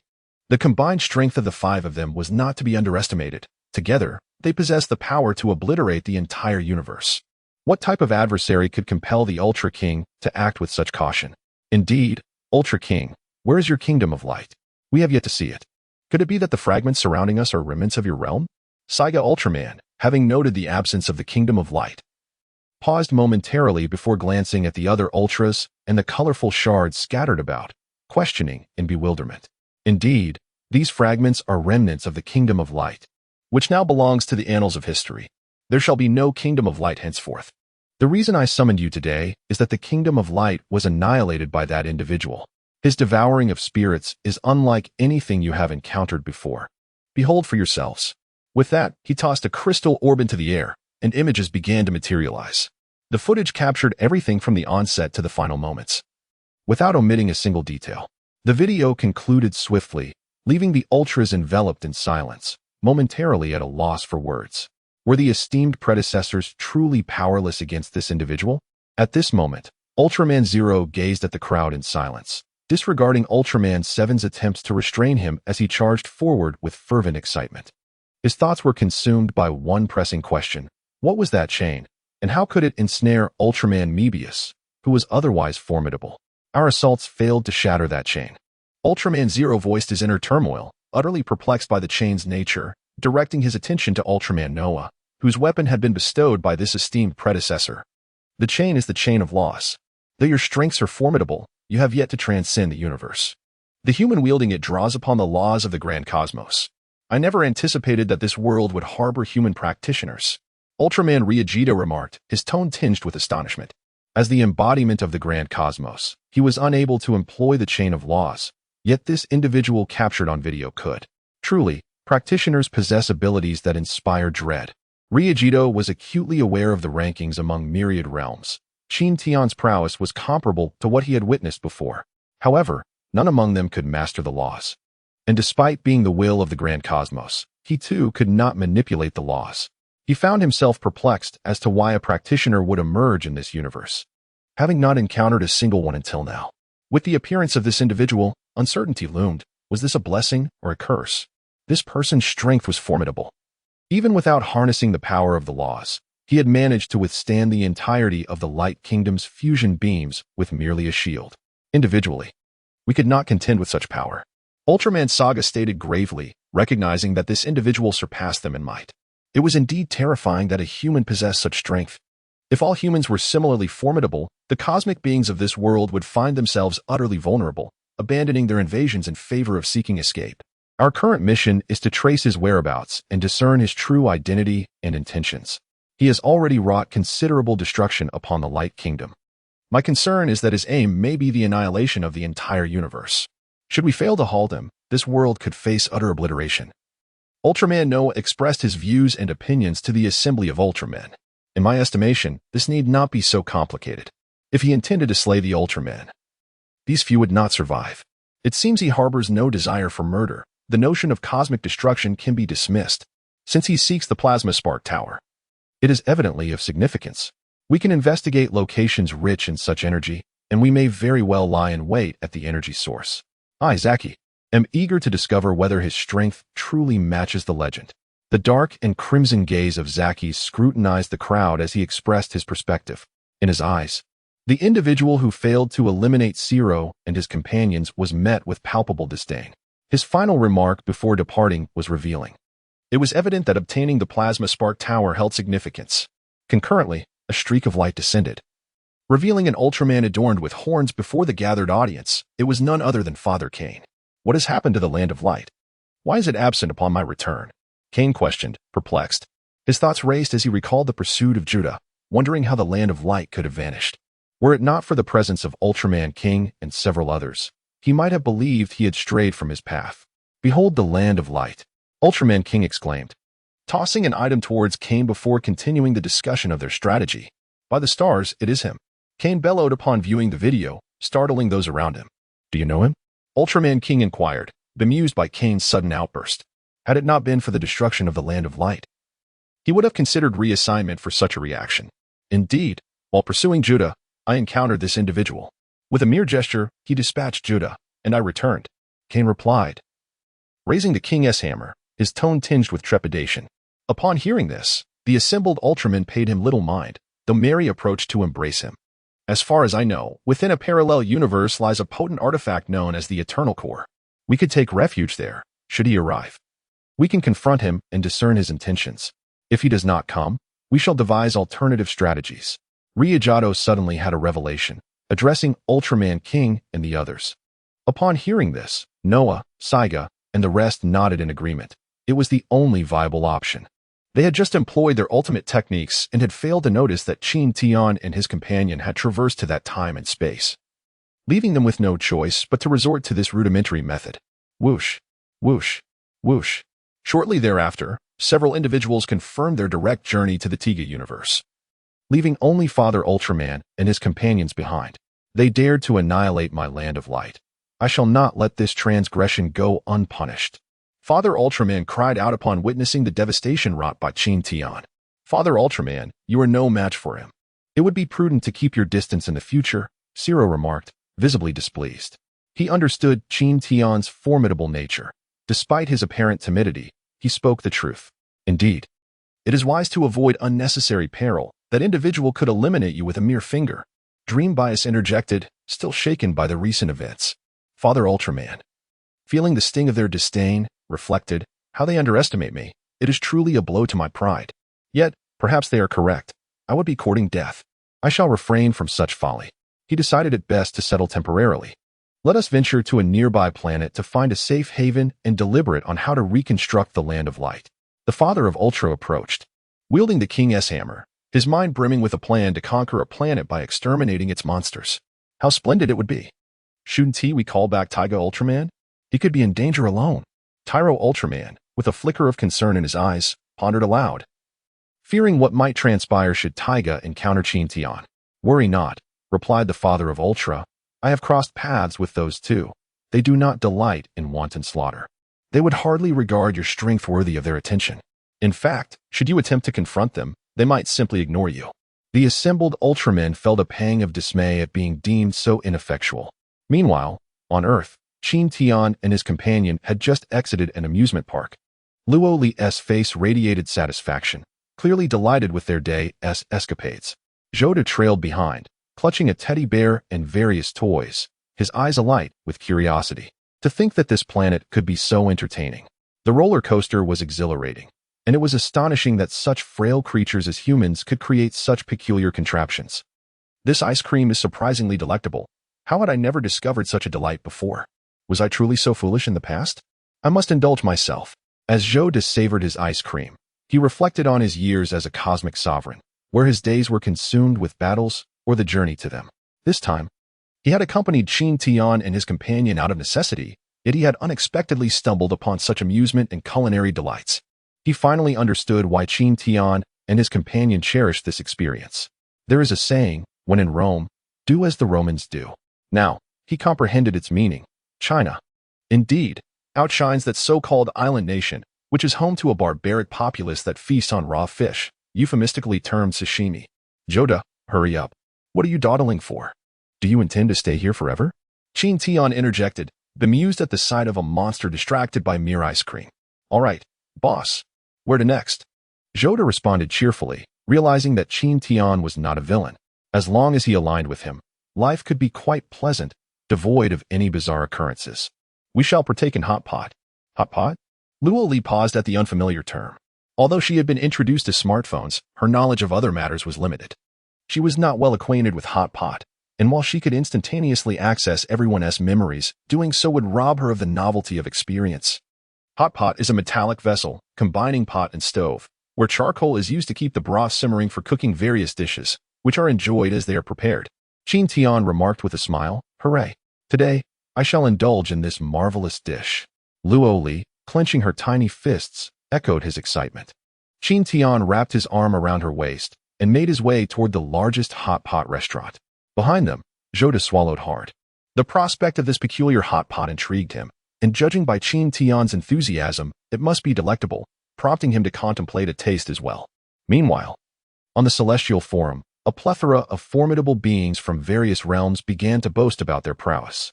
I find this armored warrior quite akin to that Ultraman. Both are heroes of light, transforming through the power of illumination. Yet, it appears that their might isn't particularly formidable, remarked the little dragon maiden. Indeed, though this one possesses only the 5 elements armor, which aligns more closely with Taoist principles, it surpasses Ultraman slightly. Furthermore, observe how the armors of these warriors are intricately connected to the 5 elements, commented Taoist King. These monstrous beings, or rather, the anomalous beasts, seem to possess considerable strength. Even when suppressed by the laws of this world, they exhibit remarkable power, befitting the minions of the Shadow Emperor. Stated Yu Fan, I must concede. The strength of the Shadow 5 protectors is indeed not to be underestimated. I never anticipated that these minions of the Shadow Star would be so formidable, capable of contending with armors crafted by the Solar Star, added Black Emperor. I've noticed that these anomalous beasts seem to be indestructible. They can only be sealed within the demon sealing box. Otherwise, they would have likely been eradicated 5 millennia ago, remarked Yuan. The strong individuals on the forum expressed their insights, displaying a keen interest in the armored warriors, eager to uncover the nature of such entities. Simultaneously, the Fire Dragon armor engaged in battle with the first anomalous beast. As the Fire Dragon armor made its entrance, the background music automatically played, followed by an introduction on the screen. The eternal sacred fire of the bright realm incinerates all. The stronger the summoner, the more powerful the armor becomes, with no limits. The summoner's intent empowers the fire dragon armor to conquer all existence. The fire dragon armor, predominantly red and embodying the dragon totem, is a warrior formed by the fusion of the summoner and the fire dragon armor. In the dynamic interplay of the 5 elements, there exists no hierarchy. Being of the fire element, it stands as the most balanced and promising among the 5 warriors. The power of the fire dragon armor derives from the sun, making it a pillar of light and shadow combat. Wow, the Celestial Forum now features subtitles for introductions. From this description, the fire dragon armor seems truly impressive. Eternal sacred fire, exclaimed Yi Fan. Meanwhile, in the shrouded world, Yi Fan, now a great sage, gazed at the aerial footage and the emerging comments, momentarily taken aback before posting a comment himself. For him, this assertion vividly illustrated the power of the fire dragon armor within this realm, rivaling that of the emperors in his world, indeed an unparalleled sovereign. Indeed, this fire dragon armor looks magnificent. I too wish to acquire one and give it a try. Beside him, the Dark Emperor gazed at the video of the flame dragon armor, drooling with longing. Just forget it, he said. I must tell you. If someone like you were to don that armor, it would truly be a disgrace to us. Pang Bo chuckled, for in his eyes, even a dog wearing armor would be an affront to its dignity. Indeed, associating with the holy would not diminish one's strength. This armor was formidable, and as anticipated, that extraordinary beast was doomed. Huang Rong, from the world of the legend of the Condor heroes, stared at the flame dragon armor in the sky, her face alight with wonder. This armor seems incredibly powerful. Chapter 44. The Heavenly Path distinguishes good from evil. Humph. The Heavenly Path is no benevolent entity. I advise you not to be beguiled by its allure. When we reshape the Heavenly Path, we shall undoubtedly lead you towards true happiness. The rogue dragon from the demon and god world, upon witnessing the armored warrior as the embodiment of the Heavenly Path, was instantly enraged. It must be known that in his world, the Heavenly Path regarded all beings as mere sustenance, and they had long been in rebellion. Could anything offered by such a Heavenly Path be trusted? Surely, it was fraught with schemes and deceptions. Rogue dragon, you must not speak in such a manner. Our world is our own, distinct from others. Have you not seen that in their worlds, the Heavenly Paths are primarily aimed at peace? When they encounter formidable adversaries, they assist humanity. In our world, such a Heavenly Path will also emerge. That day is not far off, trust me. Chun Nen observed the armored warrior in the video, a glint of hope illuminating his eyes. He believed that the Heavenly Path of his world would one day transform into a benevolent force, no longer selfish but compassionate towards all beings. Chen Nan is correct. We cannot perceive the Heavenly Path of other worlds through the lens of our own. Even if this armored warrior's Heavenly Path possesses consciousness, does it not still take upon itself the duty of safeguarding peace? This indicates that it is not the emergence of intellect that has corrupted it, but rather its inherent malevolence. Upon hearing this, the rogue dragon fell silent, recognizing the truth in their words.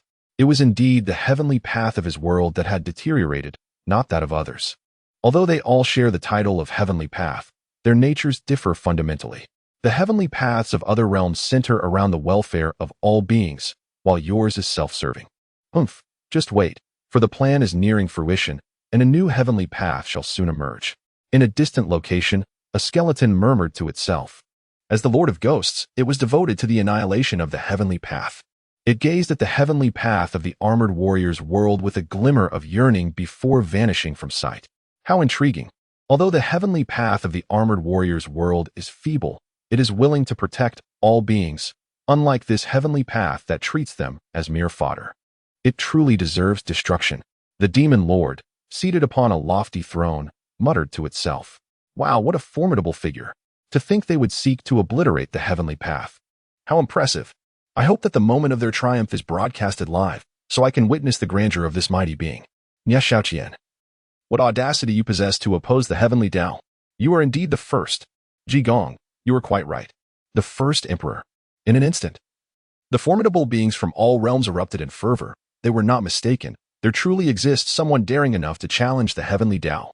Such a person is either boasting or possesses immense power, and it appears they are not merely boasting. Indeed, in this myriad of worlds, anything can happen. To contend against the Heavenly Tao is no trivial matter, quite the contrary. How intriguing it is that one would dare to rival the Heavenly Tao. That world seems to be even more ruthless than ours. In the grand realm of Journey to the West, within the Heavenly Court, the illustrious Tiga Jinxing was asked by the Jade Emperor, seated upon his high throne. What is your opinion on this matter? Speak freely, Your Majesty. The venerable elder with a golden star embedded upon his head responded, in my humble opinion, this world must be exceedingly powerful. Otherwise, how could they dare? Tiga pointed towards the heavens, and the assembly understood his implication, immediately falling into a contemplative silence. At that moment, the otherworldly beast was sealed within the fiery dragon armor, and the onlookers were captivated by the unfolding video. Such leisurely days were rare. Never before had I enjoyed such privileges, watching videos while pondering the exploits of Qin Tian. By she remarked, indeed, if only we had some sunflower seeds, it would feel like watching fascinating videos. Were it not for the knowledge that this villa belongs to my world, I would already be contemplating my escape. Wang Rong added. I wonder why there are more beings on Earth. Many of the videos we've seen depict events from Earth. Xiao Long interjected, is that even a question? Everyone knows our Yanhuang clan fears no might, and is driven by perseverance, which has strengthened our Earth, hasn't he it? At the same time, within the divine land of Shenzhou, atop Yanhuang Peak, it had been hundreds of years since the semi-immortal Qin had entered seclusion. On this day, the myriad realms witnessed a reversal of the sun and moon, a shift of yin and yang. In the divine land of Shenzhou, all worlds bloomed with golden lotuses. Ethereal melodies resonated endlessly, and spiritual rain descended from the heavens, drenching the mortal emperors below. Some who were grievously wounded, along with those of lower cultivation, found themselves healed and breaking through their limits. Many cultivators, who had been stuck at a bottleneck, sensed an opportunity for breakthrough amidst the changes in the divine land, believing it to be a divine blessing that cured their ailments and sharpened their senses. Only the truly powerful cultivators understood that all this was orchestrated by the revered immortal Lord, who had thoroughly integrated the 3,000 principles of the Tao into the divine land, thereby enhancing its foundation and generating such extraordinary occurrences. We thank the immortal Lord for bestowing such grace. We would gladly face 1,000 deaths in gratitude. A supreme being knelt in reverence towards the land of Yanhuang, his eyes glistening with gratitude. He was a holy master, having attained this status for 5 epochs, yet he remained stagnant, believing he would never have the chance to transcend to the exalted realm. However, the merging of laws had ignited a glimmer of hope for his breakthrough. The pinnacle of his holy mastery was beginning to waver. It would not be long before he could advance and become a revered supreme powerhouse among mortals. Thank you, heaven. Thank you. In a humble village, a young man of 20 knelt on the ground, tears streaming down his face as he bowed towards the sky. Since breaking his leg, he had been confined to his bed, relying entirely on his wife for sustenance and care. He had observed her unwavering dedication over the years, and often contemplated that if he were to perish, would it not end all his troubles? Yet, his wife seemed to sense his thoughts, remaining by his side. Today, a golden lotus had descended upon him, and he felt a tingling sensation in his legs. To his astonishment, he discovered that he could feel them again, and soon he was able to move.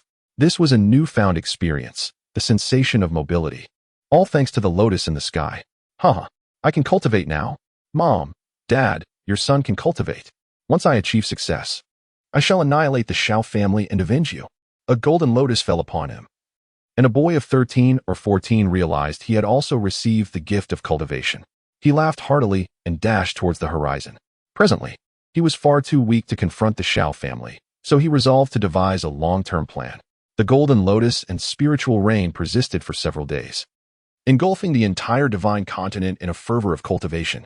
Today, one person broke through. Tomorrow, another would follow, creating a lively atmosphere. Meanwhile, as the 3,000 laws merged within the divine continent, figures like the evergreen half-sage also awakened. Chapter 45. What would you do if you had armor? After closely comprehending the laws atop Yanhuang Peak, the group experienced a remarkable surge in their cultivation. Although they had not yet transcended to the half-sage realm, they felt themselves drawing significantly closer to that state. They sensed a newfound confidence, believing they could easily defeat their former selves. I never expected my cultivation to have reached its limits within the half-sage realm, yet after comprehending the laws, I have made such progress. Could it be that I had been practicing a false form of immortality before? Joked the evergreen half-sage. He then exited the hall and, upon seeing Qin Tian in the distance, clasped his fist in greeting. Immortal Sovereign. Now, he felt the depths of the immortal sovereign's power to be unfathomable. Years ago, the sovereign had single-handedly slain 9 half-sages and even defeated an immortal with a half-sage body. Although he had made strides, he knew he could not withstand a single strike from a true immortal. What insights have you gained from this retreat? Qin Tian observed the arrival of Chang Qing, smiling as he inquired about his well-being. He could sense that Chang Qing's aura had grown significantly stronger than before. Returning to the immortal sovereign. This time I have reaped abundant rewards. If such opportunities arise again, I believe that breaking through to the immortal realm is within reach. I never imagined that in this lifetime, this old man would have a chance to glimpse the immortal realm, truly a blessing from the immortal sovereign. Chang Qing approached Qin Tian, bowed respectfully, and after a moment of contemplation, spoke. Qin Tian had previously instructed them that there was no need for such formalities, and he had certainly kept that in mind. Immortal sovereign, I have now advanced to the late stage of the half-immortal realm. I feel that I could easily defeat the earlier version of myself 10 times over. At that moment, the half-immortal Ziyang entered.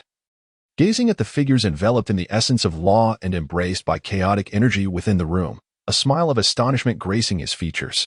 Even after his retreat, he could not discern Qin Tian's appearance, indicating that Qin Tian's cultivation had surpassed theirs by an immense margin. Please, take your seats. I have ventured into other worlds to prepare for bringing back the laws from those realms, enhancing the foundation of our realm. You must all devote yourselves to diligent cultivation.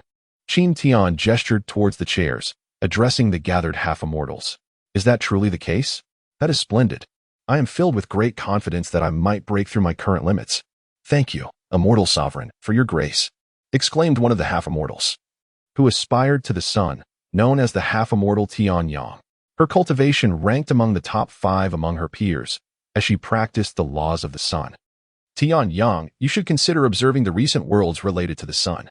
If you immerse yourself in them, you may find invaluable insights, half-immortal Luo Li remarked, pointing at the video suspended in the air with a smile. Both Tian Yang and Luo Li were formidable women, their powers awe-inspiring. You must expedite your cultivation. I have a foreboding that we may soon clash with the myriad worlds.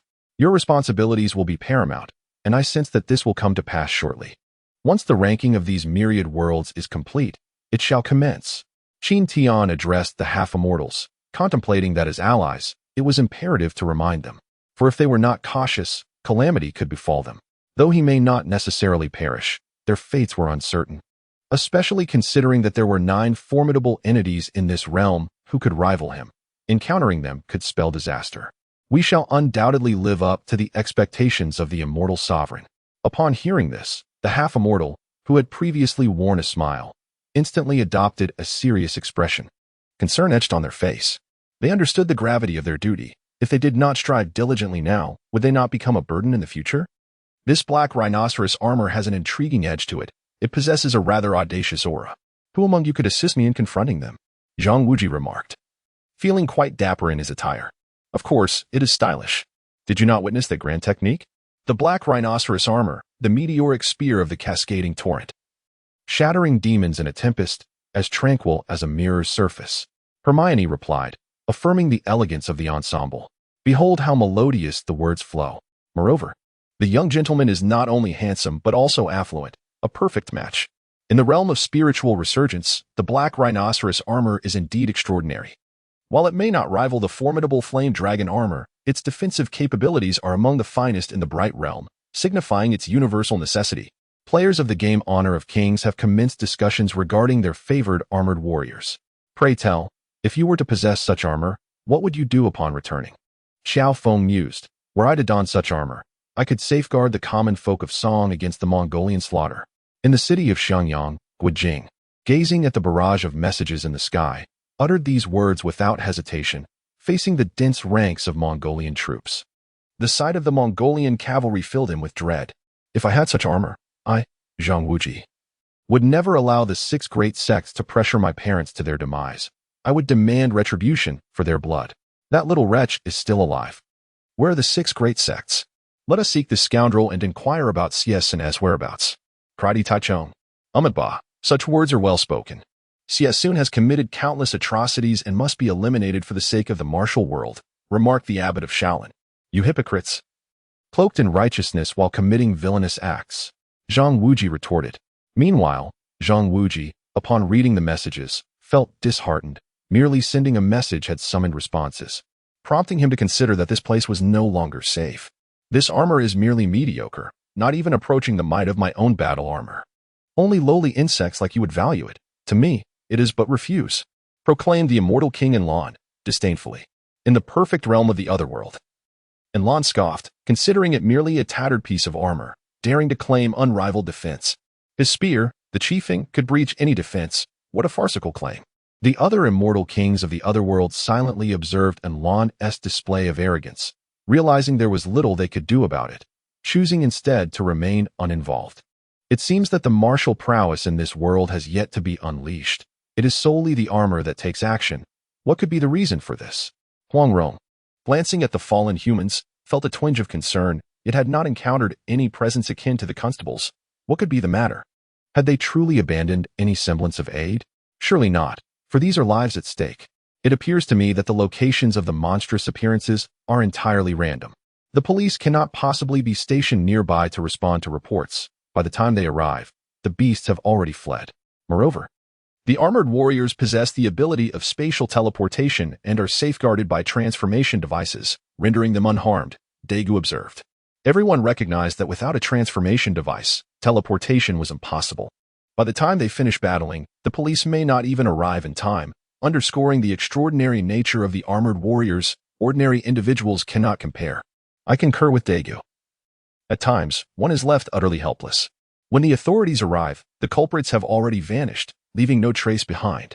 How can one apprehend mere shadows? In the realm of the demon emperor Zhang Xiling, I have discerned that these locations are almost devoid of the celestial eye. In the event of a crime, tracing the perpetrator becomes exceedingly arduous. It appears that the beast possesses something that disrupts the celestial eye. Chapter 46 of the Demon Emperor Zhang Xiling. Why have the constables clad in armor seldom made an appearance? Meanwhile, having returned to Earth, within the world of charlatans, Zhang Xiling sat serenely in a noodle shop, consuming a bowl of plain noodles, while gazing at a screen visible only to himself. He sent forth a barrage of comments. In this world, only those endowed with extraordinary powers can interfere with the functioning of the celestial eye, which is akin to a surveillance camera. Some formidable individuals, as they traverse beneath the camera, remain undetected, as if they do not exist at all. This phenomenon is a result of their utilization of divine abilities or magical arts, which create an alternative magnetic field. Under this magnetic field, other objects and entities remain unaffected, yet remain invisible to the human eye. This is reminiscent of the common invisibility techniques in the realm of cultivation. Moreover, he engages in daily skirmishes with various opponents, yet the police are conspicuously absent. This is due to the fact that these individuals have grown accustomed to the situation. Or perhaps someone has informed them to safeguard their own security and avoid becoming easy targets. The police in the world of the armored warriors are quite commendable, as they do not impose burdens on others. Indeed, the words of the demon emperor hold some truth.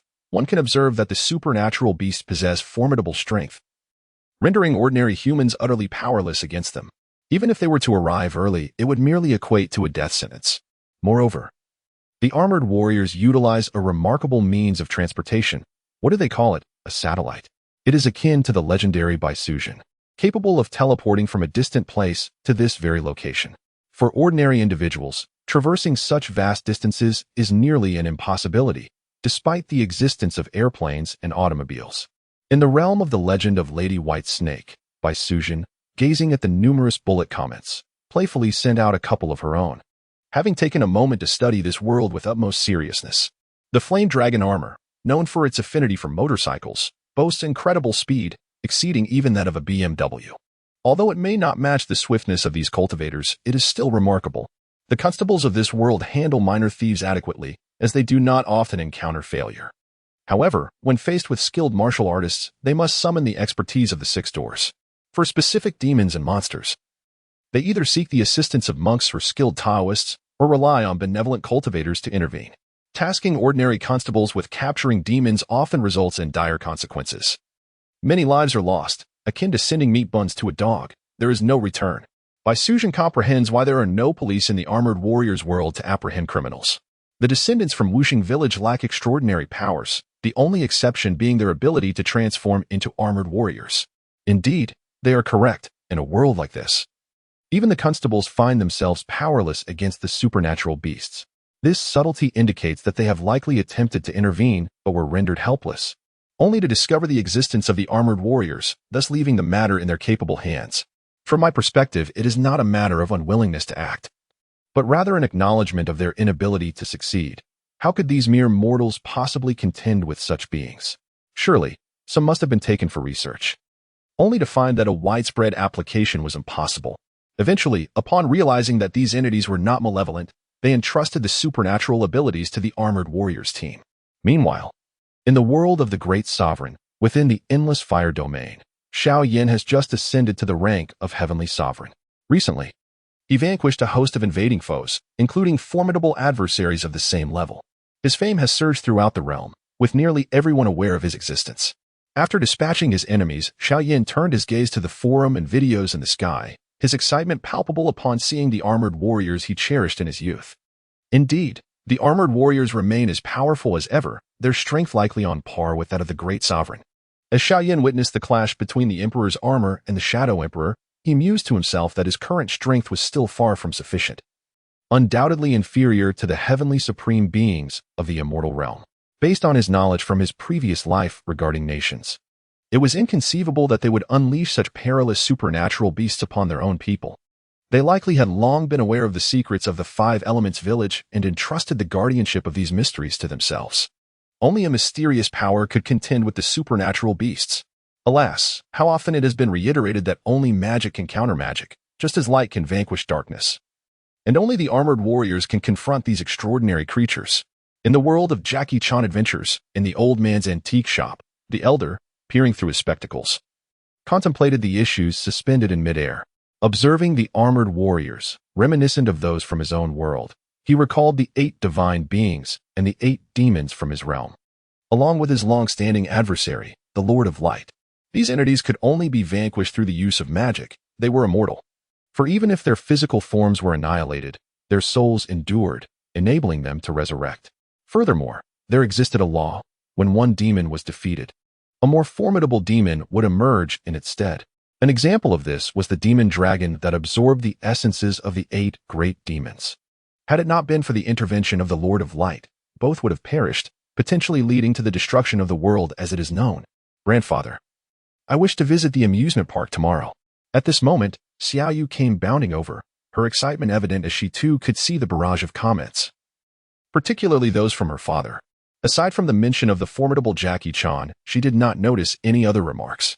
Jackie Chan, I'm here, Dad. Tomorrow. Let's take Xiao Yu to the amusement park.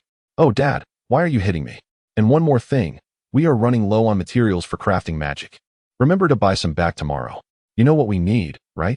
Her father adjusted his antique glasses and instructed Jackie Chan, who promptly nodded in understanding. Very well, he said, and with a swift gesture, he affirmed, I comprehend. Only magic can defeat magic. In other words, only extraordinary power can contend with extraordinary power. Huang Rong, rubbing her wrist, gazed at the comments in the air with a beaming smile. She finally discerned the reason behind the absence of the constables. It was due to the disparity in power. Only forces of equal caliber could engage in combat. At this juncture, the video progressed to the moment when the tyrant was vanquished. However, during the final moments, the Earth Shadow Stone was entrusted to Qin, preventing such a precious artifact from falling into the hands of the supernatural beasts, an instance of returning from the brink of folly. Fortunately, this old fellow ultimately made a correct decision by refraining from handing over the Earth Shadow Stone to the Shadow 5 Guardians. Otherwise, one of the elemental armors would have been lost, and none could predict the consequences that might ensue. The little fox possesses a profound admiration for the armored warriors, wishing fervently that they not fall into the clutches of malevolent forces.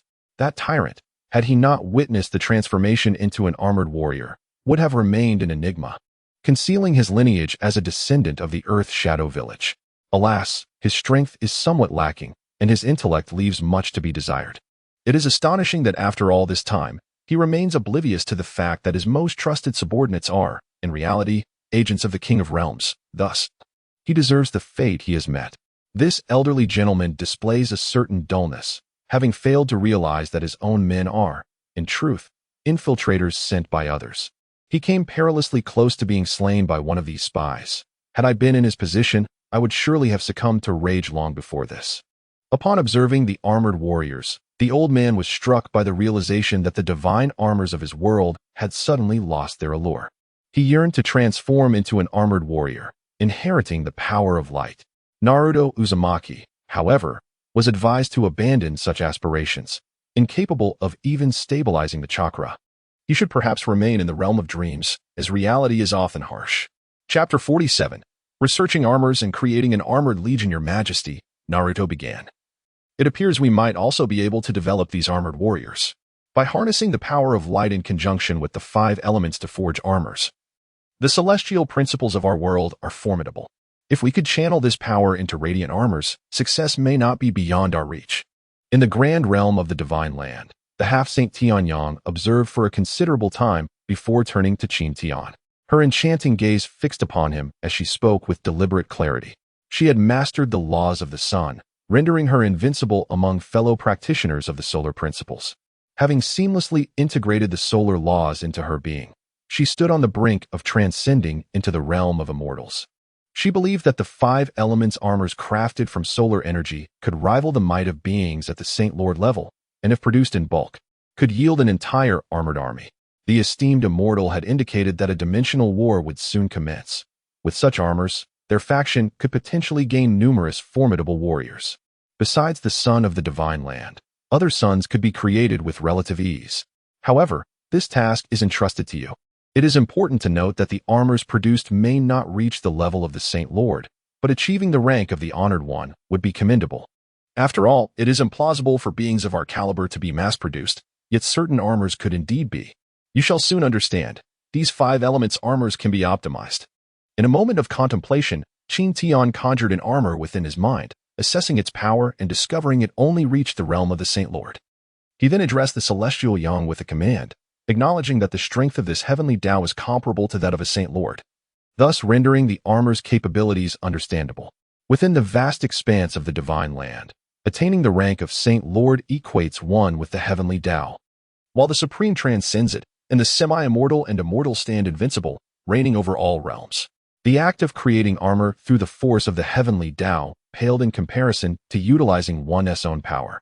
Yet Qin Tian held little regard for external forces and would not resort to his own strength. His acquiescence to the request of the Celestial Yang stemmed from the nostalgia of his childhood, making it impossible for him to refuse a glimpse of bygone relics. Were he to mass-produce armor, he would undoubtedly favor the later models like the Xing Tian armor or the artificially crafted Thunder Atlas. Esteemed immortal, I shall take my leave first to seek out a planet and test the power of the armor, proclaimed Celestial Yang, who then vanished from the assembly within the Hall of Immortals. The others, unfazed, continued to observe the video and forum, sensing an inexplicable void, as if something essential was missing, resulting in an unsettling tranquility within the forum. The power of the armor seemed formidable, though the Shadow Emperor appeared equally impressive. Whoosh! In a distant realm, far removed from the divine land, a figure emerged, clad in a flowing gown of fiery red, her long hair billowing in the wind. Adorned with a resplendent sun blooming upon her forehead, she was the Celestial Yang. Surveying the universe beneath her, she discerned a power akin to that of a sovereign. Aligning closely with her quest, nodding in affirmation, her captivating gaze fixated on a colossal fireball billions of light years away, which upon closer inspection revealed itself to be a sun-like star, with a diameter stretching across billions of light years. With delicate, jade-like hands, Celestial Yang reached out toward the sun. The exquisite jade hand traversed billions of light years in an instant, appearing upon the surface of the sun, where temperatures soared to an unimaginable billion degrees. 1 dragon degree equates to 100 million degrees, sufficient to incinerate anything that dared approach. Yet, the delicate jade hand remained impervious to such extremes, exuding an aura of invincibility. This spectacle ignited fervor among the onlookers. What immense power this was! The celestial being, Tianyang, with a soft exhalation from her cherry lips, uttered a single word, and in that moment, the colossal sun began to flow forth with an unstoppable force, rushing toward Tianyang's hand as if it were a child returning home, brimming with joy. Tianyang, who commanded the pathways of the sun and fire, was akin to a nurturing mother to these celestial bodies, each son resembling a beloved child. Meanwhile, powerful cultivators across the cosmos witnessed this unforgettable scene. Beholding their cherished son being held by a jade hand, its vast power cascading toward that palm. Though other practitioners and mortals could not discern the nature of the phenomenon, they beheld the ceaseless, tumultuous flames surging toward that hand, gathering immense energy as if returning home like eager toddlers. Employing her celestial energy, Tianyang refined the energy into a luminous crystal about the size of an infant's head. Upon witnessing this, she paused her hand, causing the sun to regain its tranquility, albeit with evident displeasure as its power waned. Observing the diminishing force, Tianyang conjured a fiery red fruit within her palm and cast it towards the sun's core. In an instant, the sun's vitality surged back, growing even more potent, thereby enhancing the strength of the entire universe. Satisfied, Tianyang nodded in approval. She then traversed to another realm, one engulfed in endless flames, devoid of human presence, inhabited solely by fiery divine beasts and spirits. With a swift motion, Tianyang reached deep into this world, seizing a colossal fire-red dragon, measuring thousands of miles in length. The little dragon gazed at Tianyang in bewilderment, its large eyes reflecting innocence, seemingly questioning why it was being apprehended, as it had committed no wrongdoing. It yearned to cry out for help, yet upon sensing the overwhelming aura of the invincible Celestial, it silenced itself. Even its most formidable dragonkin were but pinnacle semi-immortals, no match for her. How could it bring trouble to its ancestors? The dragon pondered what transgression could have provoked a semi-immortal to act against it. Surely, this was a dire predicament.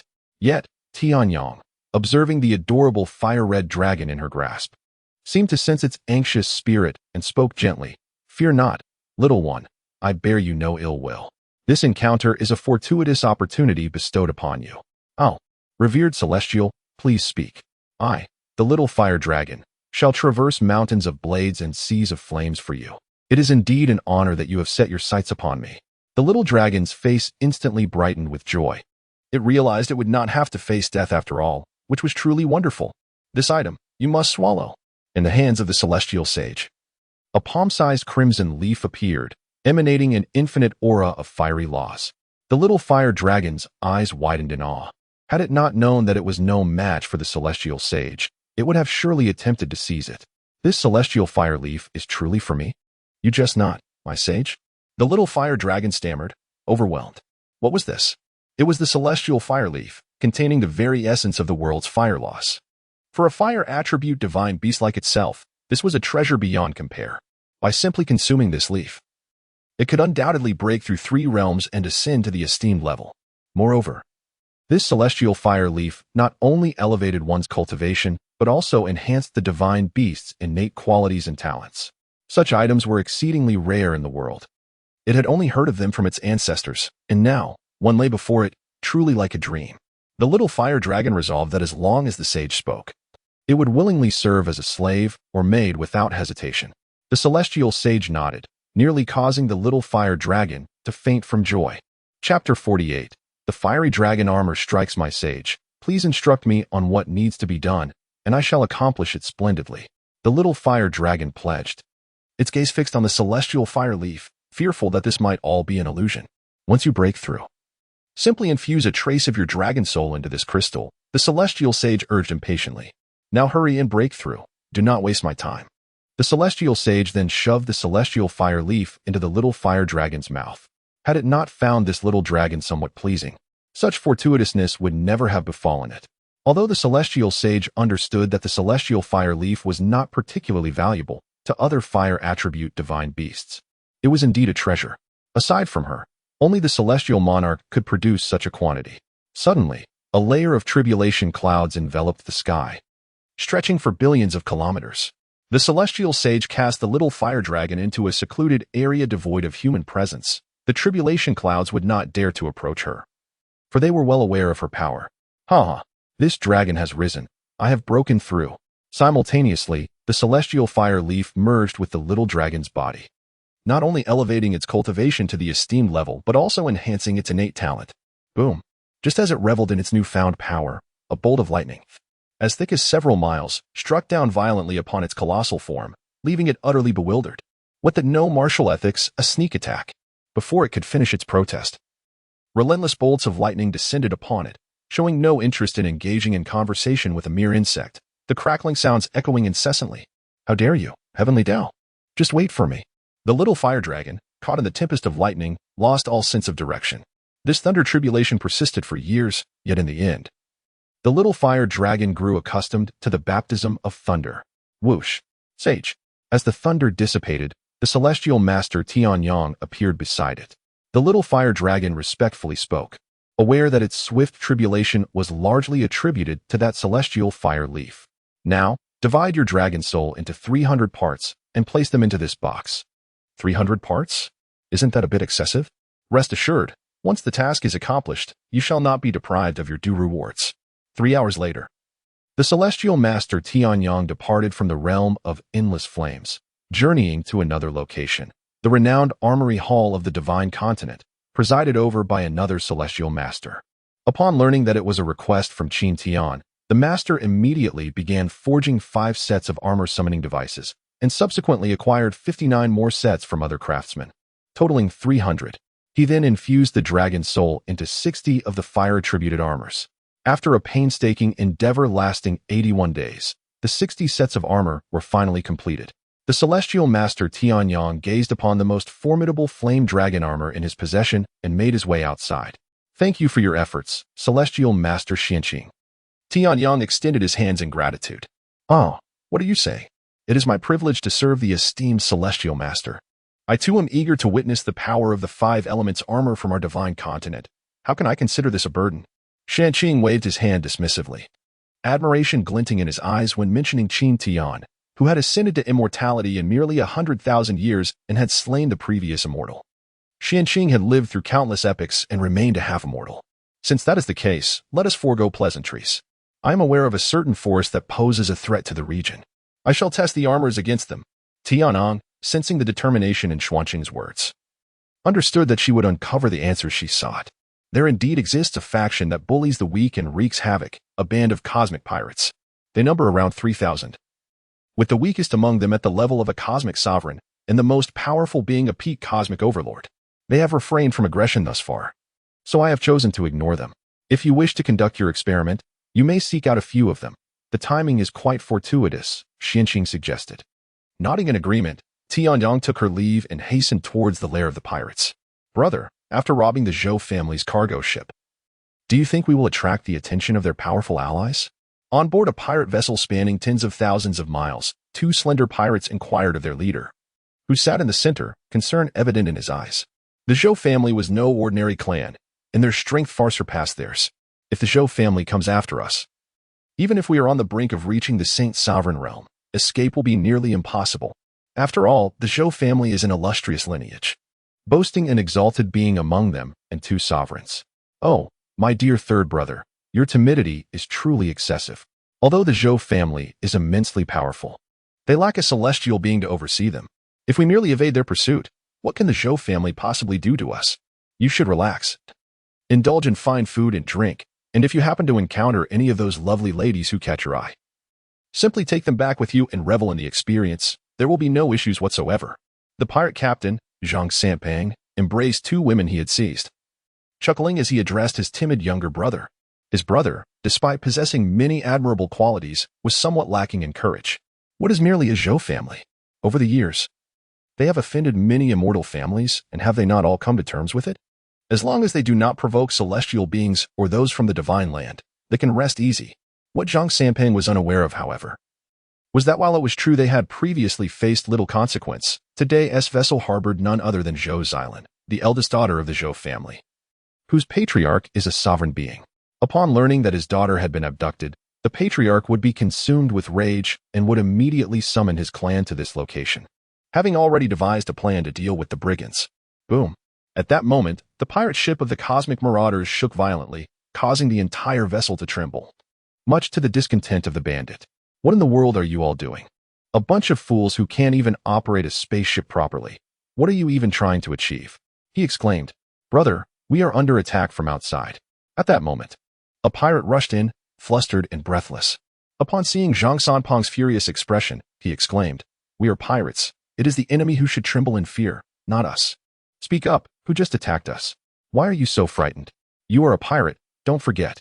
Zhang Sanpeng, gripping his subordinate fiercely, retorted. It's the flame dragon armor that has assaulted us. The flame dragon armor? Are you dreaming? That armor lacks even a fraction of your strength. What nonsense are you spouting? Have you been drinking? No, brother, it truly is the flame dragon armor. Its power is terrifying. Damn it, Lao San, come with me. I want to see who dares to trouble me while clad in armor. They must be seeking death, thinking that watching a television show gives them the moral high ground to defend justice. Bah, he scoffed. wielding a large machete in one hand and prayer beads in the other. They then ventured into the cosmos, and, just as his subordinate had said, a suit of armor resembling the flame dragon armor was indeed attacking their spaceship, and this armor appeared even more magnificent. "Is it you who has assaulted my ship? No matter who you are, your life will end here today," Zhang Sanpeng declared disdainfully, pointing at the flame dragon armor. Chapter 49, The Blazing Bow. Did they think that donning a mere suit of armor would allow them to act as if they were the champions of justice, akin to the so-called armor warriors? In the presence of the Emperor's armor and the shadow sovereign from that world, they were nothing but insignificant. The flame dragon armor could barely match the strength of his own subordinates. To dare attack his spaceship was an act of pure foolishness. Did they think he, a cosmic pirate, was idle? Today, he would teach these aspiring fame-seekers why pirates are called pirates. Zhang Sanpeng had dismissed the flame dragon armor as a mere display of power crafted by some noble scion aiming to showcase his prowess and gain public attention. Little did he know, this armor was forged from the essence of the sun by the celestial being Tianyang, possessing the power to obliterate both the dark and light universes within the realm of the armor warriors, a force far beyond mere equivalence. With the might of the dragon soul and various treasures, it could rival even the lower-tier sovereigns. A mere respected figure would be obliterated by the full force of the flame dragon armor. Nearby, the celestial being Tianyang stood in the void, quietly observing whether the armor's might could meet her expectations. Others were completely unaware of her presence, as the summoner of this armor was but a fragment of her essence. Merge with it. Go, shatter this armor. And take care not to kill the summoner. I wish to see which noble fool possesses the audacity to challenge me. A cosmic pirate. Zhang Sanpeng pointed his broadsword menacingly at a subordinate not far away, speaking with a fierce tone. This particular subordinate held the lowest rank among their band of cosmic pirates. Upon hearing his leader specifically call for him to take action, he dared not hesitate. It was well known that those who had previously underestimated their tasks had met untimely ends. Thus, he nodded submissively and rushed towards the armored warrior outside the spaceship. Who dares to disturb your pirate grandpa's business? Do you think watching television can transform you into a fool of great proportions? I advise you to disengage your fusion and return with me, lest you suffer. Otherwise, when I shatter your feeble armor, you will find no mercy to plead for. Upon reaching a distance of 500,000 miles from the armored warrior, the subordinate spoke with disdain. He was aware of the warrior's prowess and had felt the strength of the armored warriors depicted in the video. Even the mightiest emperor armor was far beneath him in power. It would be no exaggeration to say that a mere fingertip could crush the emperor armor, particularly in the context of the armored warrior's realm. Flame bow. Just as he was about to utter more words, a slightly mechanical voice reverberated through this sector of the universe. Suddenly, the fire dragon armor manifested a fiery red bow in its hand, and the surrounding fire elemental energy converged towards the flame bow. With the fire dragon armor as its epicenter, a space of 100,000 miles was enveloped in a layer of crimson energy, culminating in the release of a gigantic fire-red arrow that shot forth from the flame bow, spanning thousands of miles. The crimson arrow swiftly traversed a distance of 500,000 miles, arriving directly before the pirate and striking fiercely at his chest. The underling sensed the formidable energy embedded within the arrow and immediately drew his weapon, positioning it across his chest to parry the blow. With a fierce swing, he cleaved through a colossal star before him, reducing it to dust. Yet, upon colliding with the arrow, it shattered effortlessly. The arrow continued its relentless trajectory toward him, and a glint of ruthlessness flashed in the pirate's eyes as he brandished his large blade, swiftly maneuvering to the side. With a resounding crash, the blade held for but a fleeting moment before being obliterated by the sword's aura, granting just enough time for the pirate to reposition himself. The fiery arrow then tore through half of his body, subsequently crashing into a massive, uninhabited star millions of kilometers away, which fragmented into countless pieces, scattering into the cosmos. Just as the pirate believed he had narrowly escaped doom, another fiery arrow surged toward him, instilling a flicker of fear in his eyes. The sole thought that remained in his mind was that his life was forfeit, and thereafter, he felt nothing more. A being capable of commanding respect across the vast universe fell to an inconspicuous arrow, leaving the surrounding pirates wide-eyed in astonishment. They had encountered the flame dragon armor before, viewing it as little more than a child's toy. Now, this seemingly trivial toy had reduced their comrade to ash, obliterating his very soul, and even shattered a massive star in the process. Could this power not rival that of their formidable leader, Zhang Sanpeng? The band of pirates exchanged glances between Xiao Feng and the armored warrior not far off, their minds racing with myriad thoughts. Meanwhile, Xiao Feng gazed at the pirates, his mind a blank slate. How was this flame dragon armor so different from what he had known? When had it acquired such devastating power, and why was he unaware?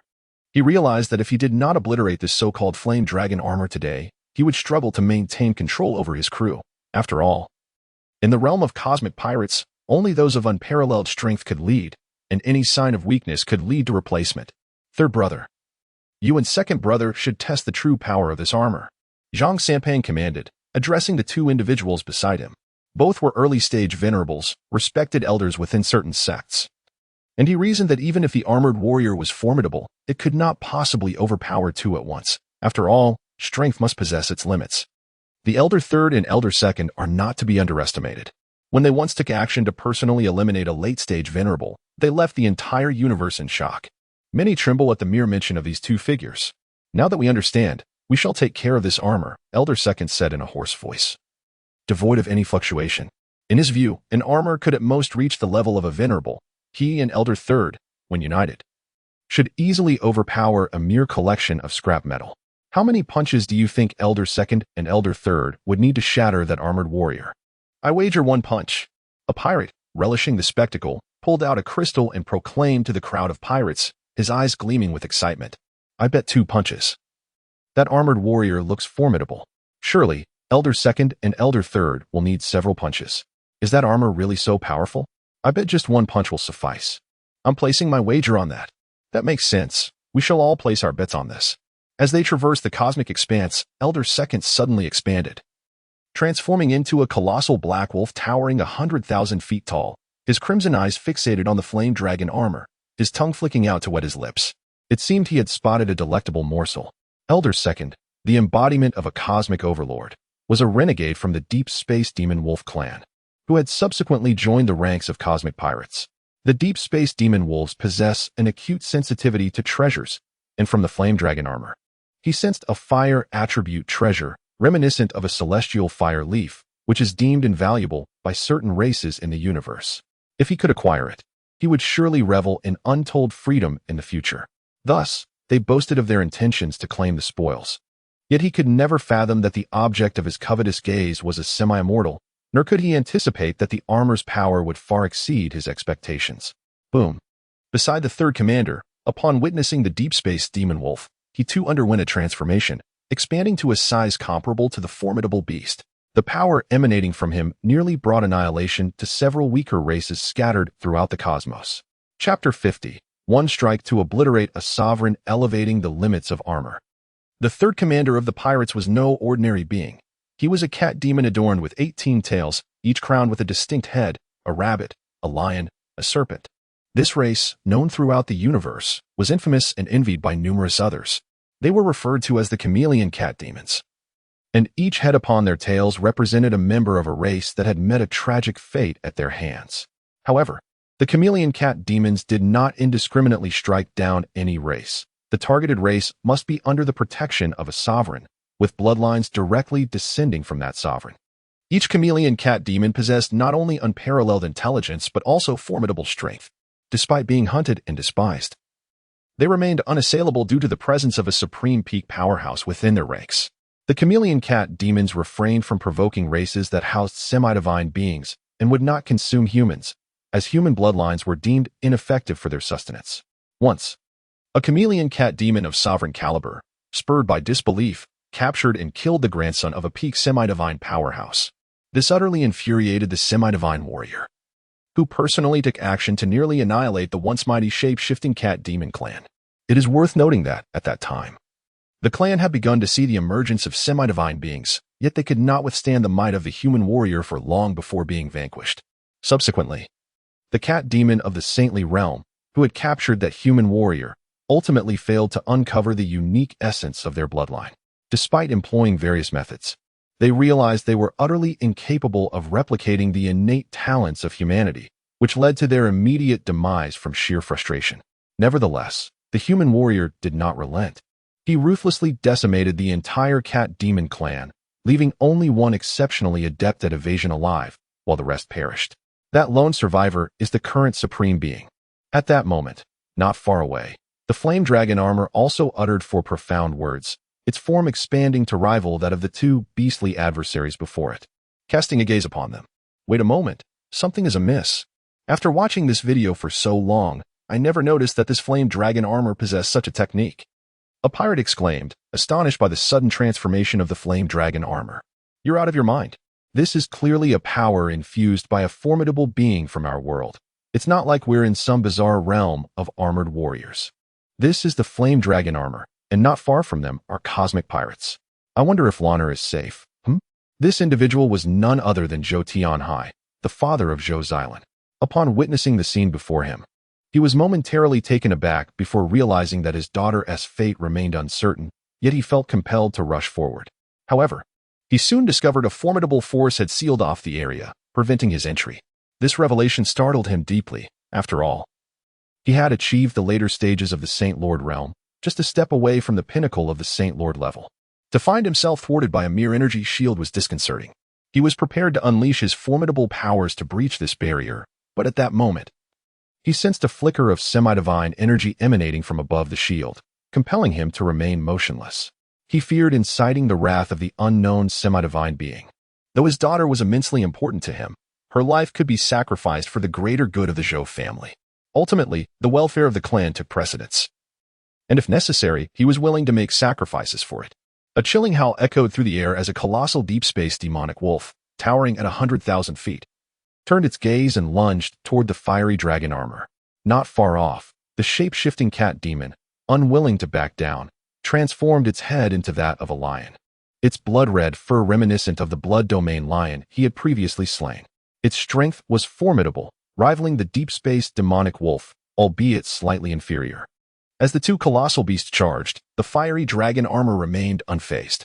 The blazing bow in its grasp morphed into a flaming blade, stretching to a size of several tens of thousands of feet, radiating an aura that subdued many of the surrounding lower-tier pirates. Flames surged from the great blade, igniting the nearby celestial bodies that came into contact with the fire. This blade, forged from true solar flames and celestial divine iron, possessed remarkable power. With a thunderous clash, the deep-space demonic wolf struck with its massive claws toward the chest of the fiery dragon armor, which stood its ground, receiving the blow without flinching. Subsequently, the flaming blade descended mercilessly upon the wolf. A massive chunk of flesh was severed, and a pool of dark green blood the size of a lake spilled forth from the creature. Yet, as the wolf's eyes shifted, the gaping wound began to heal. Just as the healing process neared completion, a streak of fiery crimson emerged at the wound, impeding its recovery. Observing this, the wolf's eyes narrowed with ferocity as it extended its gigantic claw to remove the severed flesh, allowing the wound to heal once more. Though it seemed an eternity had passed, only a fleeting moment had elapsed. The shape-shifting cat demon, seizing the opportunity, lunged forward, opening its cavernous maw to bite down upon the head of the fiery dragon armor. The suction emanating from its great mouth was such that even a being of the respectable realm would struggle to resist. At that moment, three colorless voices resonated in the ears of all present, followed by the immobilization of the entire group of pirates, including the portly Tang San. The shape-shifting cat demon found itself unable to move, its ever-evolving eyes betraying its awareness that it was not entirely subdued. The manipulation of time and space. How could this be possible? The onlookers outside the energy barrier were unaffected. Zhou Tianhai, in astonishment, remarked that such an attack was within his capabilities, but the ability to halt time was a feat only achievable by a celestial sovereign. Unbeknownst to him, the power of the fiery dragon armor stemmed from the sun itself, a component of the universe, granting it the ability to manipulate time and space. After all, the limits of the celestial order's power were fixed. What he could wield, others could not. Raging dragon roars to the heavens. After breaking free from his constraints, the flame dragon armor wielded a colossal sword and fiercely struck at the two monstrous beasts. Subsequently, a gigantic fire-red divine dragon, spanning tens of thousands of feet, emerged and crashed directly into the two beasts, which were suspended in time. The air was shattered by two resounding booms, transforming the beasts into two enormous cards before the bewildered eyes of the onlookers. Am I seeing things? How could they possibly turn into cards? They are not even entities formed from magical stones. One exclaimed. Indeed, If you say there are armored warriors, I might accept that, as our strength could indeed lead to such a creation. However, our world has no beings that transform into extraordinary creatures through magical stones. Why then do they become cards? Another queried. Just moments ago, I thoroughly examined them, and they were entirely native life forms. How could this happen? The crowd of pirates and spectators expressed their astonishment, their eyes filled with fear of the unknown. Zhou Tian also exhibited a flicker of trepidation. Little did they know that when the flame dragon armor was crafted, the celestial being Tianyang had discovered a limitation. Under the guidance of the celestial being Xianqing, he incorporated minor devices that allowed the slain beasts to be transformed into cards, which were then stored in the belt to enhance the prowess of the armored warriors, striving to elevate them to a supreme level. Yet, to the onlookers, it was simply a different matter altogether, and she had no intention of providing an explanation. They were mere ants, unworthy of her elucidation. Chapter 51. The power of the armor. How dare you harm them, and sever my left arm and right arm. Zhang Sanpeng. Today, I shall witness whether this armored warrior can truly uphold justice. Zhang Sanpeng declared, his voice filled with fury. I will smash your wretched armor to pieces, so you may understand the might of the cosmic pirates. I am no beast of their kind. As a human, this weapon ought to hold no power over me. With a cold glare fixed upon the flame dragon armor, Zhang Sanpeng emanated an aura that shattered all celestial bodies within 5 million light years, obliterating the races that inhabited them, leaving no chance for reincarnation. Zhang Sanpeng suddenly found himself uncertain of the flame dragon armor's true nature. Just moments ago, his overwhelming aura had extinguished countless lives and stars. The flame dragon armor's ability to manifest such power was beyond his comprehension. What could possibly prevent it from intervening? Was it not here to uphold justice, but rather a combat weapon forged by some other power? As thoughts raced through his mind, his expression turned ashen. If that were the case, he might be facing inevitable doom today. Given the presence of such a combat weapon, it was likely that the surroundings had already been secured. Today, his demise seemed certain. Strange? Why does this Zhang Sanpeng's expression shift so dramatically? Is he perhaps apprehensive of something? I hope Zia remains safe. Otherwise, this universe would hold no purpose for existence. Zhou Tianhai gazed intently at the distant figure of Zhang Sanpeng, his expression darkening as he muttered to himself. I shall fight you to the bitter end. Zhang Sanpeng, wielding a formidable 9-ring broadsword, swiftly advanced toward the blazing dragon armor. A flicker of fierce determination flashed in his eyes as he unleashed a blade of energy capable of cleaving through miniature galaxies, hurling it toward the fiery armor. The surrounding pirates felt their very souls quiver, as if confronted with an unspeakable horror, yet they dared not utter a word, helplessly watching from a distance. Great flame slash. A cold, mechanical voice resonated throughout the vicinity, followed by an immense, fiery blade slicing through the air, while columns of flame erupted in the cosmos, hurtling toward Zhang Sanpeng. The two assaults collided at speeds surpassing that of light, and the onlooking races believed they were witnessing two meteors colliding. The resultant explosion illuminated the entire universe, even casting light into the depths of the abyss, a realm where brightness had never before shone. Many races, gripped by panic, believed the apocalypse had arrived. With a sudden thud, a slightly rotund figure was violently propelled from the epicenter of the clash, smashing through dozens of stars along its path, disrupting the very trajectories of celestial bodies in the aftermath of this confrontation. The shockwaves surged outward, but dissipated after traversing 5 million light years, leaving no trace behind. The onlookers were bewildered, yet Zhou Tianhai, as a being of the Saint Lord realm, recognized that a demigod had intervened. This strike was formidable enough to rival a Saint Lord's power. Had it not been curtailed, it could have obliterated a fifth of the universe. Coughing violently, Zhang Sanpeng emerged from the core of a planet measuring a full 100 million light years in diameter, struggling as he crawled out. His garments lay in tatters, and his wounds were grievous and horrifying. The 9-ring broadsword had vanished, and the spark of divine vigor in his eyes had been replaced by a look of defeat and bitterness. Why is this armor so overwhelmingly powerful? I am on the brink of ascending to the Saint Lord realm, yet I could not withstand even this single blow. Even against a Saint Lord, I would have confidence to endure at least one strike, but to fall before this armor is not entirely a waste of my life. Zhang Sanpeng uttered, spitting blood once more. His condition was dire. The flames of the laws had ravaged his organs, and even at the pinnacle of his revered state, escape from death was unlikely, unless a demigod chose to intervene. Yet, he was no kin to any demigod. How could he expect assistance? Sealing Demon Slash. Zhang Sanpeng initially thought that, as a mere pawn, he would at least gain insight into the reasons behind his fate.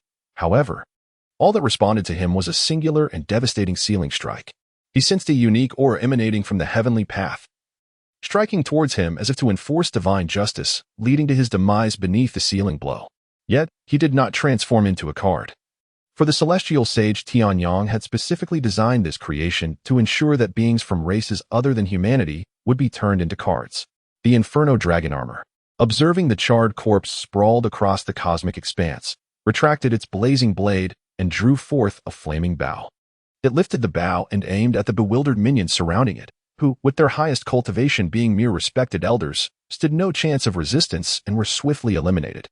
After confirming that no threats remained in the vicinity, the celestial sage Tianyang vanished in an instant, mirroring the disappearance of the Inferno Dragon Armor. Crack. The group of cultivators, previously barred from entry, felt the protective shield dissipate and momentarily hesitated, poised to dart towards the pirate ship. In that fleeting moment, a figure surged forth, arriving aboard the ship in the blink of an eye. With a sweeping glance, a relieved smile graced their face as they unleashed a powerful punch, smashing a hole through the vessel. Through this opening emerged a young girl, who was promptly seized. "Father, you have finally come," the daughter exclaimed, her eyes brimming with tears as she gazed at Zhou Tianhai, overwhelmed with emotion. At merely 18, she had never before encountered such a dire situation. Raised in the comfort of the Zhou family, she was now confronted with the harsh reality of human malice. "Father, did you save me? You must have vanquished those pirates, for they are utterly despicable," Zhou Xilan declared fiercely, her small fist clenched in anger, harboring a deep-seated hatred for the pirates who had slain her lifelong maidservant. "Haha. It was not your father who rescued you this time, but the Inferno Dragon Armor," Zhou Tianhai replied, sensing the residual flames of the surrounding loss. He paused before addressing Zhou Xilan, aware that the individual piloting the Inferno Dragon Armor possessed unparalleled strength, surely a supreme powerhouse at the very least. "What? The Armor Warrior? Is it truly the Inferno Dragon Armor?" Zhou Xilan exclaimed in disbelief. Moments ago, when she had heard them claim that the Inferno Dragon Armor had arrived, she thought it was merely a jest. She never anticipated it to be true. Meanwhile, the celestial sage Tianyang ventured to other universes to test the might of the Black Rhino Armor, Earth Tiger Armor, Wind Eagle Armor, and Snow Mastiff Armor, swiftly eliminating notorious villains who had long evaded justice. In their final moments, they could scarcely fathom that they would perish at the hands of an armor they had so disdainfully underestimated. "Celestial Sovereign, I have just tested these 5 sets of armor. The strength of these most formidable armors is sufficient to rival the early stages of the Holy Master realm.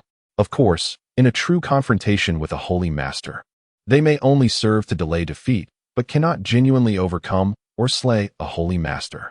Upon entering, the celestial being Tianyang proudly brandished 5 sets of armor before a gathering of fellow immortals, exclaiming his triumph. He continued, "I had the esteemed Qin Tian forge a treasure within the armor that enhances its essence, by sealing and vanquishing beings of the demon race or other species. In transforming them into cards, one can elevate the armor's limits, ultimately drawing ever closer to the realm of immortals." With her alluring lips moving with excitement, Tianyang expressed her joy, for the creation of such a remarkable artifact brought her immense happiness. Chapter 52. The Transformation of the Cosmic Sovereign, Zhota. A girl possesses a unique affection for the toys she crafts herself. Even as a semi-immortal, Tianyang remains no exception. Indeed, Tianyang, you have excelled this time. Elevating the armor's limits to the supreme level is commendable. These armors could serve as valuable assets for formidable warriors with strong wills. Qin Tian listened intently to Tianyang's words, nodding with a smile. His gaze then shifted to the rankings of the myriad realms, which had now progressed to the top 400. It would not be long before news of formidable opponents emerged. Their worlds undoubtedly ranked among the top 10, each person representing an entire realm. Defeating them would grant the coveted opportunity to reunite with cherished kin. Although Qin Tian held little interest in the matter, Luoli, being a girl herself, was quite intrigued. She immediately seized the transformation device for the flame dragon armor that Tianyang had acquired and began to toy with it. The other celestial beings also exhibited a modicum of interest in this armor, for its power was comparable to that of a holy lord. It was essential to remember how long they had toiled and endured countless tribulations to ascend to the status of Holy Lord. Now, A mere palm-sized transformation device could achieve what they had accomplished through arduous struggle. It was truly disheartening to compare themselves to such an effortless feat. Qing, Xiang, and the others could not help but feel a wave of nostalgia. Before encountering Qin Tian and without the advent of the multiverse ranking, they could never have fathomed that armor crafted from the powers of the sun and other celestial laws could elevate an ordinary person to a pillar in the multiverse. Over the years, the number of holy lords had scarcely exceeded a few million. While that might seem substantial, one must understand that it would take billions of vast universes to give rise to a single holy lord. A holy lord, as long as they were not slain, could protect a family or sect for countless generations, reigning over an entire star domain. Within the great world of Shenzhou, a single star domain harbored billions of universes, with all resources belonging to that particular power. Given such vast resources, it was exceedingly rare for a powerful holy lord to emerge from a single faction. And even the ranks of the venerables were scarce. Of course, they could not compare themselves to the celestial venerables. The star domain where the celestial venerable had first appeared was widely regarded as a desolate place, devoid of any holy lords, and even the presence of venerables was questionable. Yet, Qin Tian, with his formidable strength, demonstrated to them that no star domain was inherently incapable. Only the strongest could rise above. Tianyang, your armor appears quite extraordinary. If we can find some loyal subordinates and entrust this armor to them, it would undoubtedly astonish the martial artists from other realms when the multiverse war commences, remarked Chongqing, stroking his white beard, a glint of inspiration in his eye as he envisioned the scornful gazes of adversaries from other worlds fleeing in disarray under the prowess of the armor. Haha. The other worlds may very well collapse at that moment. As long as we possess resolute and unwaveringly loyal subordinates, we shall cultivate numerous formidable allies. I eagerly await the arrival of battle, Xiang added with a smile, his combative nature evident. He had long yearned for conflict and would have sought out Qin Tian daily for a duel were it not for the formidable opponents Qin faced. Fear not, Xiang. The time draws near. In no more than a millennium, we shall witness the might of Qin Tian, the strongest among the multiverse, and engage in a grand battle with the most powerful beings across realms, declared the Chaos Celestial, lifting his gaze. As a master of the Chaos Path, he was among the most familiar with the laws of chaos, ranking within the top 5 in strength throughout the great world of Shenzhou. Upon his utterance, the others nodded in agreement, their reverence for the chaotic demi-saint unmistakable, for he was the first to trace the lineage of Qin Tian, earning the latter's profound trust. Meanwhile, in the realm of Ultraman Tiga, Qin Tian and Luo Li had resided in a maritime city of Huagua for several months. During this time, their days were filled with exploration and indulgence in the local cuisine, traversing the entire coastal expanse. Occasionally, they kept an eye on the happenings in the island nation, where monstrous creatures emerged with alarming frequency, causing significant devastation. Amusingly, each report from the island claimed 0 casualties, nearly prompting Qin Tian to burst into laughter. He was not oblivious to the events transpiring there. Indeed, each collapse of a building resulted in dozens of human lives lost, with many perishing under the feet of these beasts, and a considerable number meeting their fate at the hands of Ultraman. Yet, as the saying goes, out of sight, out of mind. The misfortunes of the island nation were of no concern to Qin Tian. During this period, the influx of extraterrestrial beings to Earth had notably increased, particularly in Huagua. With the rise in the number of aliens came a surge in incidents, including the occasional disappearance of young men and the grim discoveries of female runners finding corpses in a state of disfigurement days later, alongside some extraterrestrials engaging in delinquent antics reminiscent of the Young and Dangerous series. This left Qin Tian somewhat speechless. On numerous occasions, he had discreetly intervened to thwart the nefarious schemes of extraterrestrials aimed at harming the citizens of Huagua. For instance, not long ago, a flower pot had fallen, and the young man had fortuitously been halted. In reality, it was Qin Feng who had exerted control over the individual who had pulled him back. However, the alien was quite different, mistakenly believing that the young man had merely experienced a stroke of luck. Undeterred, it attempted to strike again, only to be swiftly eliminated by Qin Tian. To dare lay a hand on a citizen of Huaxia was truly an act of recklessness. Qin Tian, what shall we dine on today? Hot pot or a lavish Manchuhan banquet? Luo Li had transformed into quite the foodie over the past few days. Fortunately, both of them were extraordinary individuals. Otherwise, affording their meals might have posed a challenge. Indeed, boss. Are we indulging in a Manchuhan banquet or hot pot this evening? The last time we had hot pot, it left me exhilarated. Boss, I believe we should also visit a KTV for some singing after dinner. Or perhaps enjoy a night out at a bar. That vodka we had last time was delightful. I am all for it. At that moment, upon hearing the word food, Zhou hurried over to engage in conversation. During this period, he had come to understand Qin Tian's temperament. As long as he refrained from doing anything to displease Qin Tian, life remained quite pleasant, and even offering a few suggestions was acceptable. Today, we shall not dine on hot pot, nor indulge in a lavish feast. Instead, I shall take you to a street food stall. Upon hearing this, Qin Tian smiled at the eager expressions of the two and, with an arm around Luo, climbed into a sports car. Zhou, ever perceptive, took the initiative to drive ahead. When it came to driving skills, Zhou confidently claimed to be among the best in the universe. No one could rival his prowess. Initially, to hone his driving abilities, he sought out an instructor for a friendly exchange, ensuring that all necessary documentation, including his driver's license, was in order. Of course, this friendly exchange primarily involved financial transactions, for wealth undoubtedly commands respect. This principle has already taken root and flourished in Zhou's heart. Captain, we have been observing for quite some time now, among the three individuals, apart from the burly man who does not appear to belong to the human race. The other two are clearly humans. Moreover, they have done nothing at all, and we have been keeping watch for 3 months. When will this come to an end? The woman driving near Lu Lake remarked to the young man in the passenger seat, who was engrossed in a game, stating that had it not been for his superior rank, she would have slapped him long ago. She was there to conduct an investigation, not to witness a display of affection between a young couple. Isn't this just tormenting me, a single soul? How vexing. But there's no need to rush. In our line of work, patience is paramount. After all, it has only been a short while. How could we possibly expose ourselves?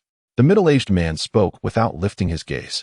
He vividly recalled that fateful day when an adult approached him, saying, "I have but one daughter. I hope she remains safe." Do you understand what that entails? He certainly understood. It meant ensuring that the young lady before him refrained from undertaking perilous missions. After all, how could he, an elite agent, possibly be here indulging in leisurely activities with a young lady? Chapter 53. Extraterrestrials at the Night Market Boss.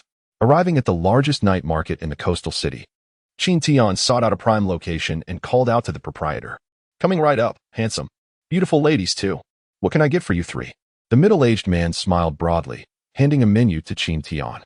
It was evident that Qin Feng was in charge, and naturally, he would not misplace his trust.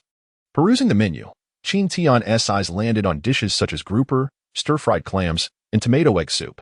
"What do you wish to eat? Or shall we order one of everything?" He cheerfully inquired, feeling at ease with money in his pocket. "Why don't we order one of each? I'm curious to see what the night market has to offer." Luo responded with a smile. Their prowess was formidable, and dining was merely a means to relish new experiences. Since they were here, why not sample everything? Observing Luo take the initiative, the quiet showdown knew better than to interject. His role was merely to enjoy the feast, while the decision-making rested with others. Very well. Let us proceed with that plan. Qin Tian waved to the proprietor, who hurried over with a beaming smile. However, upon seeing the menu untouched, he was momentarily perplexed and was about to speak when Qin Tian interjected. "Boss, I would like one of each dish on this menu." The middle-aged man was momentarily taken aback, thinking he had misheard. "All of them? Indeed, I want one of each. Money is no object. Should we have leftovers? We'll take them with us."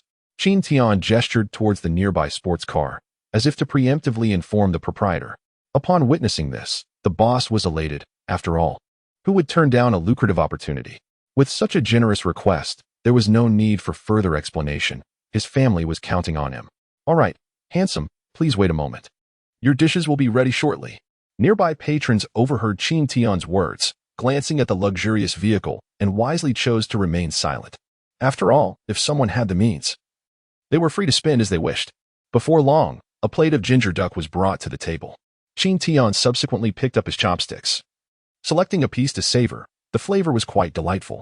The dishes arrived gradually, and the three of them dined swiftly, though not to an extraordinary extent. "Oh, have you heard? Recently, the island nation was besieged by two monstrous creatures, one named Jedon and the other, if I recall correctly, was called Bermula." At this moment, a group of raucous individuals at the adjacent table seemed to have indulged in their libations, loudly proclaiming, "Hehehe, this island nation is remarkably resilient. Despite the onslaught of so many monstrous extraterrestrials, it remains unscathed, truly astonishing. A man in his 40s poured another drink, chuckling as he spoke. Indeed, it's curious how this Ultraman and various monsters are perpetually drawn to this isle. What could possibly attract them to such a minuscule land? However, that Jedon possesses considerable power. The so-called Tiga Ultraman nearly met his demise. Another chimed in, and that Ultraman with the crimson eyes, is it not Tolakia? He always appears when the monsters are vanquished. I wonder if he harbors any affection for the denizens of the Land of Light. Otherwise, with so many opportunities, he could easily obliterate that Ultraman. Listening to their conversation, Qin Tian could not help but smile subtly. The ordinary folk of this world could never hope to attain a position in the celestial hierarchy as they toiled daily for the necessities of life. Surely, the monsters loathe the inhabitants of the island even more. After all, that Ultraman is not a benevolent entity either. Countless islanders have met their end at his hands, and one cannot shake the feeling that they seek to garner faith. Why else would so many monsters choose to invade a planet so devoid of resources? They claim to be protecting humanity, yet how could an extraterrestrial capable of traversing galaxies possibly value the resources of this planet? How infuriating. While they feast, I am left to nibble on bread in my car. How utterly vexing. The woman trailing Qin Tian roared in frustration, her eyes fixated on the beggar's chicken on his table. Help! Please, someone help me. They are human traffickers. Just then, a voice filled with despair echoed in the ears of Qin Tian and his companions, causing the middle-aged men to snap back to awareness. Hastening towards the source of the commotion, they beheld a young woman in her 20s grappling with a man of similar age over a child who was wailing incessantly, tears streaming from the woman's eyes. Everyone, do not heed her nonsense. She is my wife, and we had a quarrel. She insists on taking the child back to her parents' home, which I cannot allow. The man, seeing the crowd gather, quickly concocted a smile and shouted at the woman. Though we have had a disagreement, it has nothing to do with the child. Why bring the child back to your parents' house? Realizing the nature of their dispute, the onlookers murmured in understanding. The man wore a sly grin, expertly concealing his true intentions, while the woman's visage grew increasingly mortified. Tears escaping her eyes as she pleaded, I do not know him. He is not my husband. Please, I beg you, help me. However, her words were evidently met with disbelief, for in their eyes, a woman's fury is often deemed irrational. At that moment, it was clear she was indeed enraged, prompting an immediate response. The man, witnessing this, wore an increasingly sardonic smile, which was painfully ironic in the woman's perspective. A flicker of despair crossed her eyes. If given a second chance, she would certainly refrain from bringing her child into this situation. Beep, beep, beep. At that instant, an instrument within the vehicle emitted a sudden alarm, subsequently indicating the man. Captain, we have a mission. It's not easy. Look, this device is functioning properly. That man is an extraterrestrial, and he is about to act. We must intervene swiftly. The middle-aged man's expression turned grave, a tempest of fury surging within him. Had they not arrived, this alien might have abducted the woman's child, leading to an unimaginable outcome. Before they could take action, Qin Tian moved first. Wait. At that moment, Qin Tian pushed through the crowd, leading the group inside. The onlookers expressed their discontent, yet upon observing the attire and demeanor of the three, they swiftly quelled their grievances, recognizing that such individuals were not to be trifled with. Release the child and leave at once, Qin Tian said coldly to the man, a fleeting glimmer of menace flashing in his eyes. He harbored a deep-seated hatred for human traffickers, particularly when they were extraterrestrial beings daring to prey upon the citizens of Huagua, as if he were inconsequential. Upon hearing this, the woman's eyes sparkled with renewed hope, while the man's gaze flickered with a hint of murderous intent, which he concealed adeptly. Esteemed sir, he retorted, this is a matter concerning our family. It would be ill-advised for an outsider such as yourself to interfere. Are you perhaps the kept man of this lady? The alien possessed a sharp tongue, and while others might have struggled to contend with him, Qin Tian was not one to engage in such verbal sparring. He swiftly extended his hand and delivered a fierce slap to the man's face. With a deft motion, he liberated the young boy from the alien's grasp and handed him over to the woman. This astonishing scene left the onlookers momentarily speechless, unable to process what had just transpired. Wait, Captain, has the alien truly become so inept? Inquired a female agent from the National Security Bureau, directing her bewildered question at the equally confounded middle-aged man beside her. Unbeknownst to her, her captain was just as perplexed. It was common knowledge that aliens not only boasted advanced technology but also possessed unparalleled physical prowess, rendering humans no match for them. The recent readings indicated that this alien belonged to a combat race, making the ease with which the boy was rescued utterly astonishing. Coughing lightly, the captain confessed, "I am uncertain. The instrument indicates this is a combat race with a power level of 27, while the strongest among our Chinese ranks barely reaches a level of 7. It seems plausible that the young man who snatched the child from the alien might also be an extraterrestrial." The middle-aged captain masked his internal shock, glancing at the device and then at Qin Tian as he addressed the woman. "Captain, it appears this device only registers the alien's capabilities. There is no mention of that handsome young man. Could it be that the instrument is malfunctioning?" The woman scrunched her nose, vigorously shaking the precision instrument in her hands. Then aimed it once more at Qin Tian, but received no response. The alien's power level still read 27. "Impossible. This instrument represents our nation's latest research achievement. While it may lack offensive capabilities, it excels in measuring power levels. Let me see that." The middle-aged man was adamant that the device could not be faulty, knowing its value exceeded hundreds of millions and would not easily fail. "Take good care of your child. Fortune may not favor you again. Assistance is not always guaranteed." Qin Tian admonished the beautiful woman as he gently ruffled the boy's hair. Noticing her distress, his tone softened. "Should you encounter human traffickers in the future, I shall impart a method. When seeking help, accidentally shatter some valuable items around you. Given your attire, you do not appear to hail from impoverished circumstances. You should be able to afford such losses. I trust you know what to do next." Qin Tian glanced at the alien, who seemed poised to retaliate, a smirk of disdain flickering at the corner of his lips. "Thank you for the reminder, handsome. I understand now. Thank you, thank you." The woman, possessing considerable intelligence, immediately grasped that if Qin Tian proceeded as suggested, the impostor posing as her husband would undoubtedly be apprehended, especially with the assistance of the surrounding crowd until the arrival of the police. Though compensation might be required, the life of her child was paramount. Money could be forfeited, but the child must never be lost. The insignificant ant dared to provoke the formidable Magmarian. "Today, I shall unveil the might of the Magmarians. I will orchestrate the organization's entry into Huagua, selling you wretched ants to other races across the cosmos as mere vermin." At that moment, the young man let out a roar. In an instant, enveloped in swirling smoke, he reverted to his original form, brandishing a weapon forged by the Magmarians. Menacingly aimed at Qin Tian's head. Nearby, Luo Li, witnessing her beloved threatened by a being lesser than an ant, felt a surge of anger and was ready to confront it. Meanwhile, Zhou recognized that it was his time to take action as the middle-aged man and the woman hastened towards them. "Don't move, Magmarian. You have violated intergalactic law. Surrender your weapon, and I assure you that Huagua will show leniency. Should you resist, do not blame us for taking action. Indeed, confess for leniency, resist for severity. If you wish to avoid a lengthy incarceration, surrender now." The woman and the middle-aged man, each gripping a firearm, trembled slightly, yet stood resolutely in front of Qin Tian and the others, confronting the ferocious Magmarian. "Leave now, we will hold them off." At this moment, before Qin Tian and the others could utter a word, the woman turned to him, her eyes betraying a mixture of trepidation, fear, and unwavering resolve. The nation had always emphasized the paramount importance of its people, advocating a people-centered approach. Observing the scene, the others hastily retreated, for they had heard whispers of this extraterrestrial being, notorious for its malevolence, plundering, burning, and trafficking in human lives. "Ha! You two, armed with nothing but a rusty gun, dare to thwart the formidable magma alien? You truly are deluded.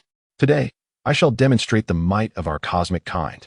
The magma alien sneered, its demeanor darkening as it continued with a hint of malicious glee. "Ultraman Tiga has long protected the island nation.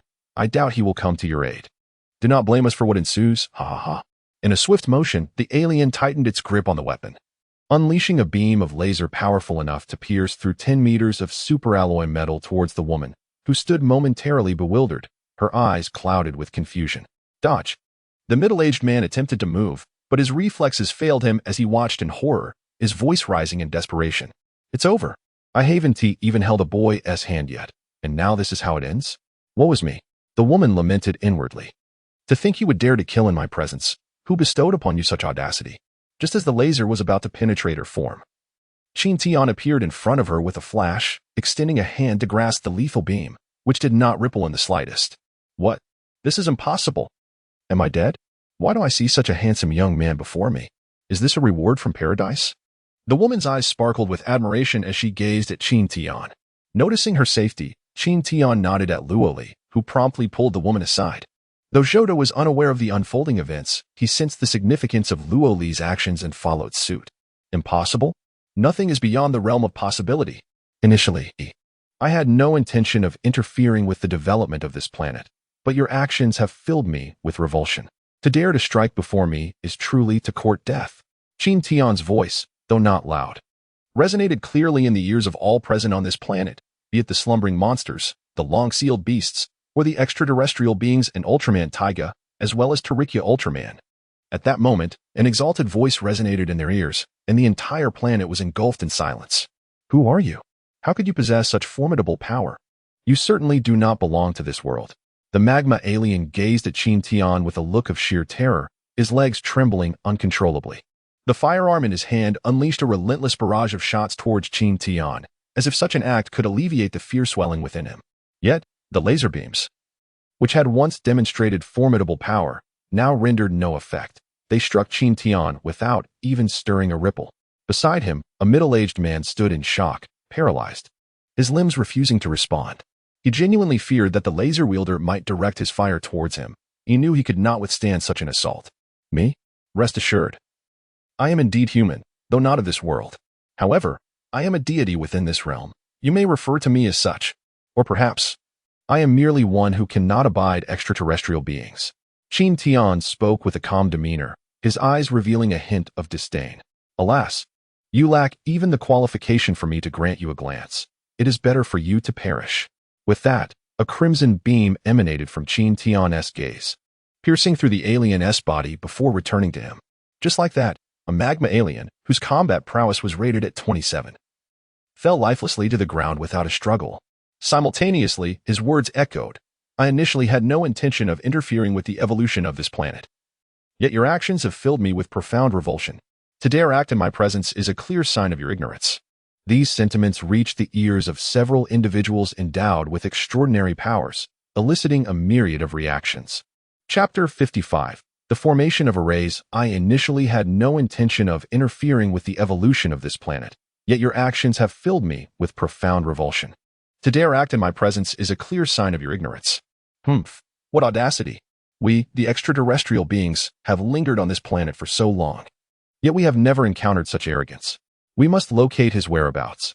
I shall reduce him to pulp, teaching him the might of the magma race, declared one alien within their stronghold, an air of scorn flashing through his eyes. Even Tiga Ultraman would not dare utter such words. How could a mere human be so brazen? Ha ha ha, this situation grows ever more intriguing. A being so audacious has emerged. I wonder about his strength and whether he can engage playfully with Tiga Ultraman. A young man clad in stark black and white attire laughed maniacally, revealing himself to be Torikija. Well, this fellow is incredibly arrogant, daring to make such proclamations and to announce them widely. Truly courting death. But let us not concern ourselves. It sounds as though it originates from Huagua, which is none of our business. Tiga Ultraman shrugged, indifferent, a sentiment echoed by Windhorse Ultraman and Titus Ultraman. Indeed. It does not concern us. Let him fend for himself. Yuxin added with a gentle smile, continuing, are you also an extraterrestrial being? At that moment, the agent from the National Security Bureau spoke with trepidation, a flicker of fear evident in his eyes. He had become numb. How could a being not of this world possess such formidable power?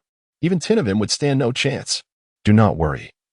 For I too hail from the Yin Wang lineage. I have merely acquired a bit more strength, Qin Tian replied with a gentle smile. Instantly, the middle-aged man felt a wave of relief wash over him, as he recognized that an extraterrestrial being could never claim to be of the Yin Wang lineage. He sensed the pride in the voice of this astonishingly powerful man, and his previous wariness dissipated. As a member of the Yin Wang clan, I am here today to resolve a pressing issue for Huagua, Qin Tian said, his expression turning serious as he gazed at the middle-aged man. Please, speak, the man urged. I have decided to establish a formation for the Yin Huang clan, Qin Tian declared openly, leaving the man bewildered. A formation? Wasn't that something out of a novel?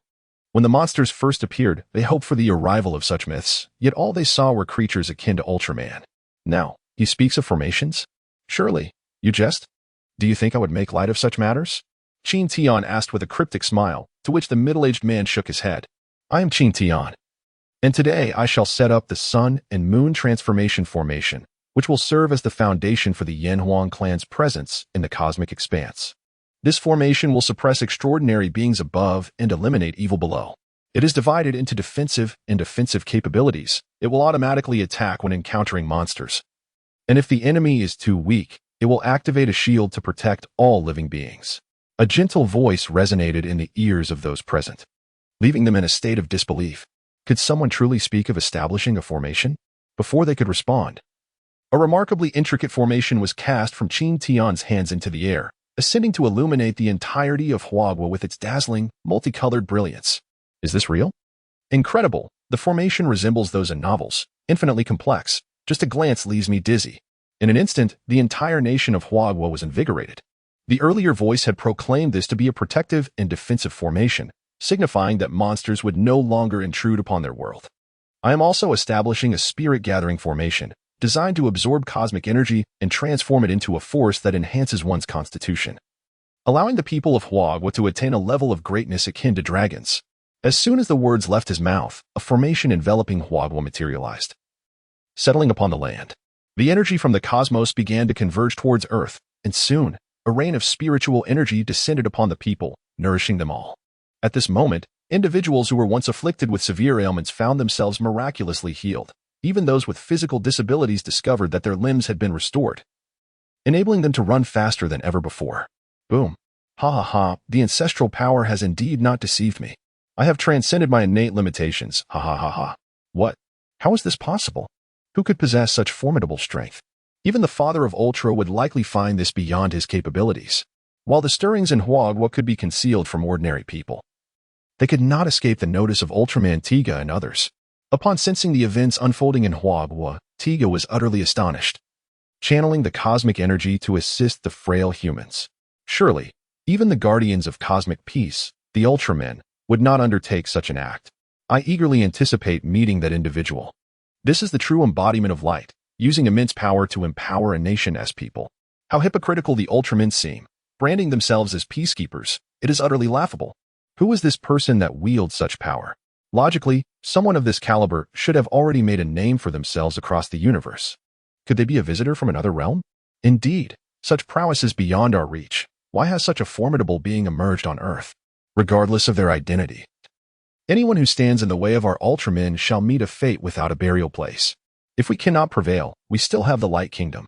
The three Ultramen murmured to one another, while a nearby human host appeared utterly bewildered, confused by the discourse. I believe we should reconsider our previous plan.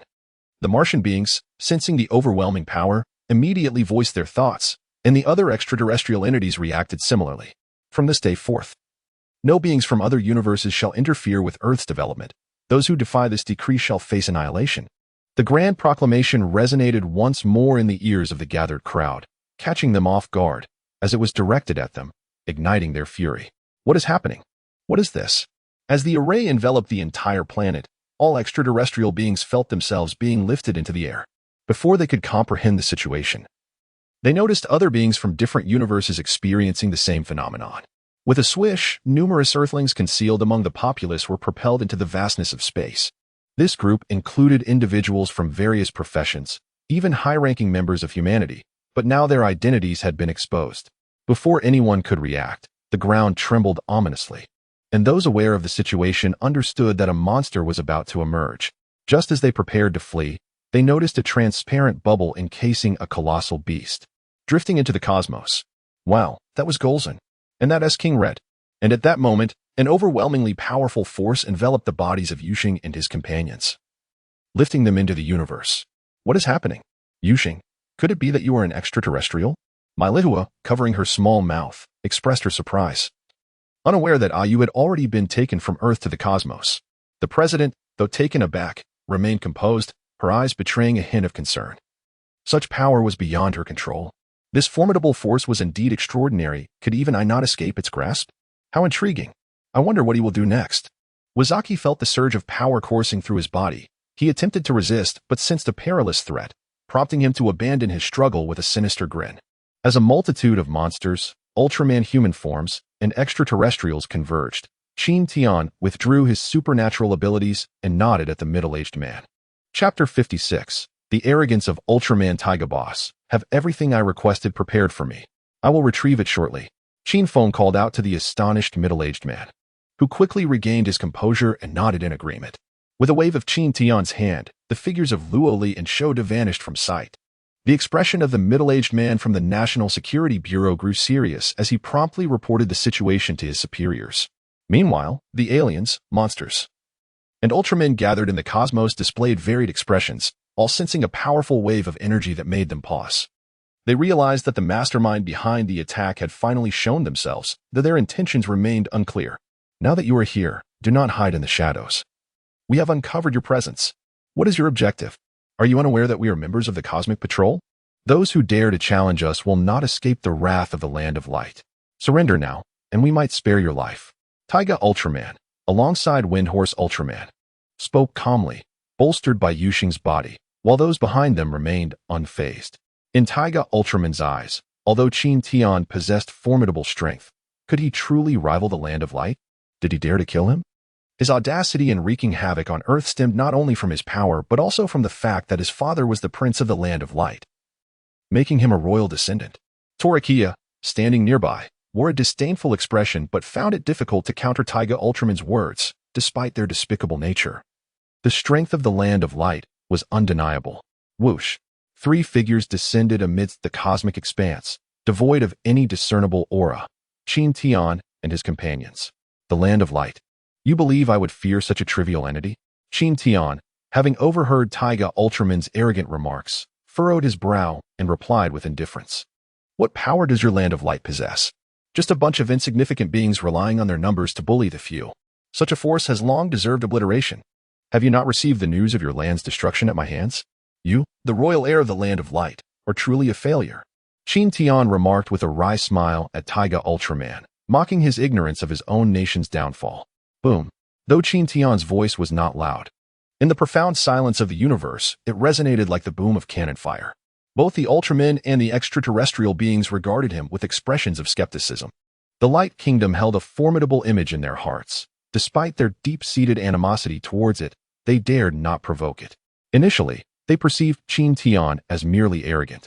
Yet it soon became evident that he was utterly deranged. How could one, despite possessing immense power, audaciously claim the intent to annihilate the Light Kingdom? Did he truly believe the Light Kingdom to be as inconsequential as mere strays to be eradicated at will?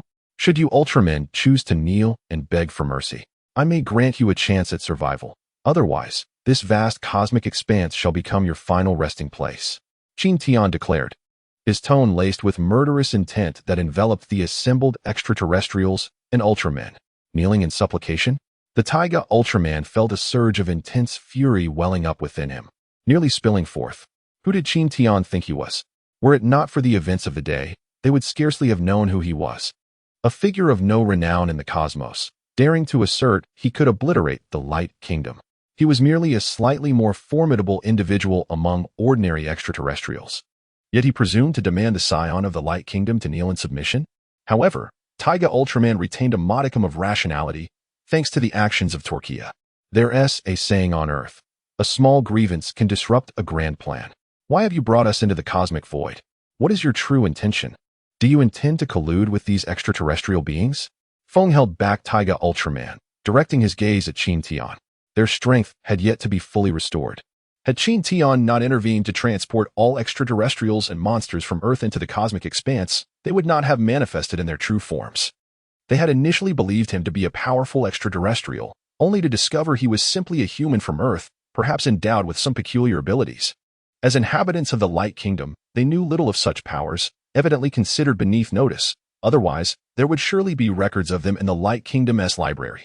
Since they were unaware of their nature, it followed that the power Qin Tian had just exhibited must have been derived from some external source. Indeed, we must protect Earth's peace and thwart the schemes of the extraterrestrials. Are you positioning yourself as an adversary of the Light Kingdom? Or are you shielding these extraterrestrials and monsters? Tiga Ultraman pointed towards the extraterrestrial beings and monsters not far away, 2 pairs of beady eyes fixated intently on Qin Tian. He sensed that this human was conspiring with the extraterrestrials to instill fear in them, subsequently seeking to sell monstrous weaponry. Otherwise, why had these extraterrestrials and monsters remained silent for so long? Extraterrestrials? What relevance do they hold for us? Words eluded us as a group of cosmic beings intended to mock Qin Tian, yet upon uttering a sound, they were engulfed by an overwhelming force that loomed above them, instilling an undeniable fear of certain demise should they dare to speak. Thus, they remained silent. Indeed, if there were no pressing matters at hand, we would be returning to Earth, where I yearn to engage in delightful play with Ultraman Tiga. Would you not agree, Ultraman Tiga? Torquia first cast a glance at Qin Tian before shifting his attention to Ultraman Tiga, for it was only Tiga who sparked his interest. Qin Tian found amusement in the haughty demeanor of the Ultraman and was about to take a step forward when, at that moment, a voice interrupted, "Young master, allow me to handle these insignificant creatures. Fate has brought them to me, and as the saying goes, after searching endlessly, one may suddenly return to find the person illuminated by the faint glow of distant lanterns." The Cosmic Emperor, Jota, approached with a grin, patting his head in a jovial manner. "Very well. Today I shall not allow any of them to leave this place." Qin Tian nodded at Jota, issuing his command. He. "Young master, just watch. They are but a trifling bunch, and it won't be long before I turn them into scrap metal." Jota beamed as he surveyed the Ultramen and cosmic beings not far away, reveling in his newfound vigor. Upon his resurrection, he had been relentlessly pursued by the father of Ultru wielding the Hammer of Kings.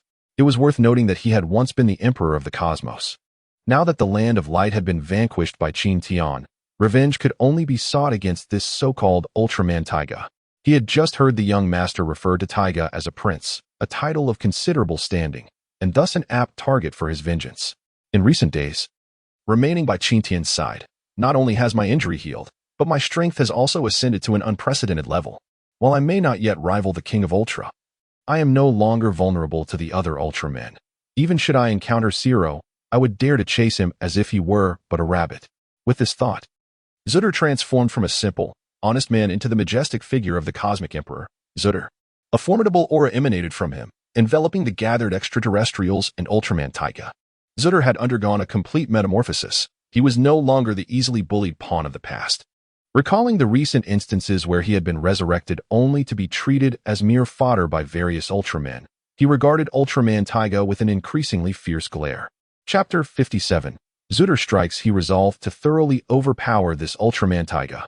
As for the notion of nurturing a potential threat, he had once harbored such concerns. However, after perusing various novels, he dismissed this idea. With the young master present, did Ultraman Tiga truly believe he could escape? The Land of Light had already been obliterated. Did he not realize this? You are Zutter? How can this be? You should have been vanquished by the other Ultramen. How is it that you appear here? Ultraman Tiga spoke incredulously, his eyes wide with disbelief. It is well known that Zutter was the former sovereign of this universe, reigning for many years before being eradicated by the Land of Light. Yet, he was not truly dead. Every 50,000 years, he would resurrect, remaining the eternal adversary of the Light tribe. Naturally, they had prepared extensively to confront this perennial foe, developing a device that would alert them to Zutter's resurrection, no matter where in the universe it occurred, allowing them to swiftly eliminate him.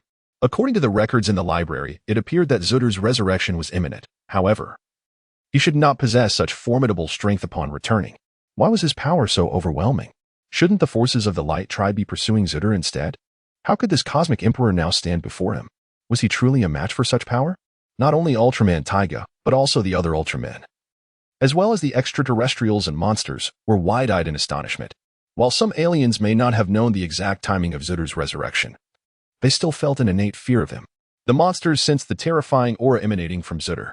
The extraterrestrials scrutinized Zutter, taking in his appearance from head to toe, confirming that this was indeed the Cosmic Emperor Zutter, marked by his two prominent horns, even more striking than those of the Father of Ultra, and wielding a bat-shaped long sword. Wasn't that the Bat Emperor's sword? Zutter had been notorious for his ruthlessness. If he could not be vanquished upon his return, it would spell doom for them all. Their strength was insufficient even to serve as a mere distraction for Zutter. Now, they could only place their hopes in Ultraman Tiga. What is so surprising? I am Zutter, and there can be no one who dares to impersonate me. You would do well to prepare yourselves and await your demise. Observing the myriad faces filled with shock and dread, Zoda felt an overwhelming sense of joy. It appeared that he, the Cosmic Emperor Zoda, was indeed quite renowned. Just look at their reactions upon encountering him. Regardless of how Zoda managed to evade the pursuit of the Cosmic Patrol, I have already relayed the information back.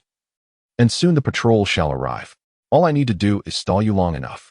Upon realizing Zoda's authenticity, Tiga Ultraman hesitated not for a moment. He immediately dispatched his Ultraman signature, exhaling sharply as he glared fiercely at Zoda, seemingly eager to witness the panic on Zoda's visage. Yet, to his disappointment, Zoda exhibited no trace of fear. Instead, a peculiar expression graced his countenance. Others were oblivious to his clarity throughout the Kingdom of Light. Aside from a few Ultramen absent from their realm, the remainder had undoubtedly turned to dust. Seeking aid? That would merely invite the Ultramen to their demise, would it not? Zoda offered no further explanation. He too was curious to see the look of terror on Tiga's face soon enough, undoubtedly an amusing sight. As for the Cosmic Patrol, you need not concern yourself with delaying them. After I vanquish you, I shall await their arrival beside your lifeless form. How delightful that prospect is. I wonder whether it will be Ultraman Taro or Ultraman Father who arrives. Rest assured, I shall accompany you down the path to the underworld, ensuring that you are not alone, but reunited with your family in the afterlife. As Zoda spoke, his long sword pointed menacingly at Tiga Ultraman. A chilling aura pervading the cosmos. Those cosmic beings who sensed his power felt their expressions shift in alarm. I am eager to witness what strength lies within the eternal enemy, as referred to by my kin in the Kingdom of Light. Today, I shall shatter you, compelling you to understand the might of our trio. Tiga Ultraman, undeterred, bellowed defiantly at Zoda. At this moment, his temper flared, regardless of Zoda's capabilities. If a predecessor could seal him, why couldn't he? After all, he had 3 companions. They were certainly not significantly weaker than Zoda. And the prospect of defeating him was quite promising. You all should take action. I, Talikia, will assist you. After all, you are my quarry. And I am eager to witness the true prowess of the Cosmic Emperor, who dares to be so arrogant. At this juncture, Talikia stepped forward, gazing at Zoda with a hint of mockery in his eyes. Let us all engage together to avoid any excuses later, as that would be rather pointless. Zoda declared. Boom. As soon as his words fell, Zoda brandished the long sword in his hand and swung it fiercely towards Ultraman Tiga. The golden blade shimmered with extraordinary power, unleashing a colossal golden sword aura directed at Ultraman Tiga. The regal aura emanating from Zoda rendered the surrounding cosmic beings breathless, while the monsters dared not exhale, fearing a strike from Zoda. Sensing the might of the attack, the 4 Ultramen swiftly activated their shields, uniting their strength to withstand the assault. Their gazes toward Zoda filled with gravity. Notably, the 3 Ultramen, including Tiga, had not yet fully regained their strength and were far from being able to contend with Zoda in his prime. Our current strength is likely insufficient to match Zoda. We can only delay until the Cosmic Guard arrives. Otherwise, if we confront him head-on, we will be reduced to mere pulp, Tiga said, his expression grave and heavy. Ha ha ha, so you possess some self-awareness. Yet, your demise is inevitable today. No one can save you, Zoda proclaimed, and in an instant, his figure vanished, only to reappear behind Wind Horse Ultraman, plunging the Golden Bat King sword ruthlessly towards his heart. This is one of his formidable abilities, instant teleportation, allowing him to vanish and reappear anywhere he desires. Feng Ma, be wary of what lies behind you. Quickly evade, Feng Ma, simultaneously witnessing the complete disappearance of Jota. Tiga Ultraman, who had reviewed the pertinent information, shouted urgently. Beside him, Tata's Ultraman also grasped the situation and yelled towards Feng Ma. Feng Ma sensed the overwhelming force approaching from behind and was about to employ his extraordinary speed to flee, yet he found himself utterly immobilized. The moment the blade made contact with Feng Ma, a shower of sparks erupted, and the long sword pierced through his body. Observing this, Jota did not relent. He rotated his hands, causing the Bat King's sword, nestled within Feng Ma Ultraman's form, to stir. The 2 bats at the hilt glimmered with a sinister purple hue. A surge of flame surged into Feng Ma Ultraman's body, igniting a conflagration within him. In mere moments, a charred corpse lay adrift in the cosmic expanse, and the once bright light in Feng Ma's eyes was extinguished. Feng Ma, my dear companion, how despicable. You have slain my closest ally. This is unforgivable. I, Tiga Ultraman, shall ensure your demise. At this moment, Ultraman Tiga was engulfed in unparalleled fury, his eyes glimmering with darkness as he charged fiercely towards Zolda. Flames flickered around his fists, aimed to strike Zolda's face with tremendous force. A swarm of insignificant ants dared to struggle, utterly oblivious to their own limitations. And he intended to demonstrate the vast chasm that lay between them.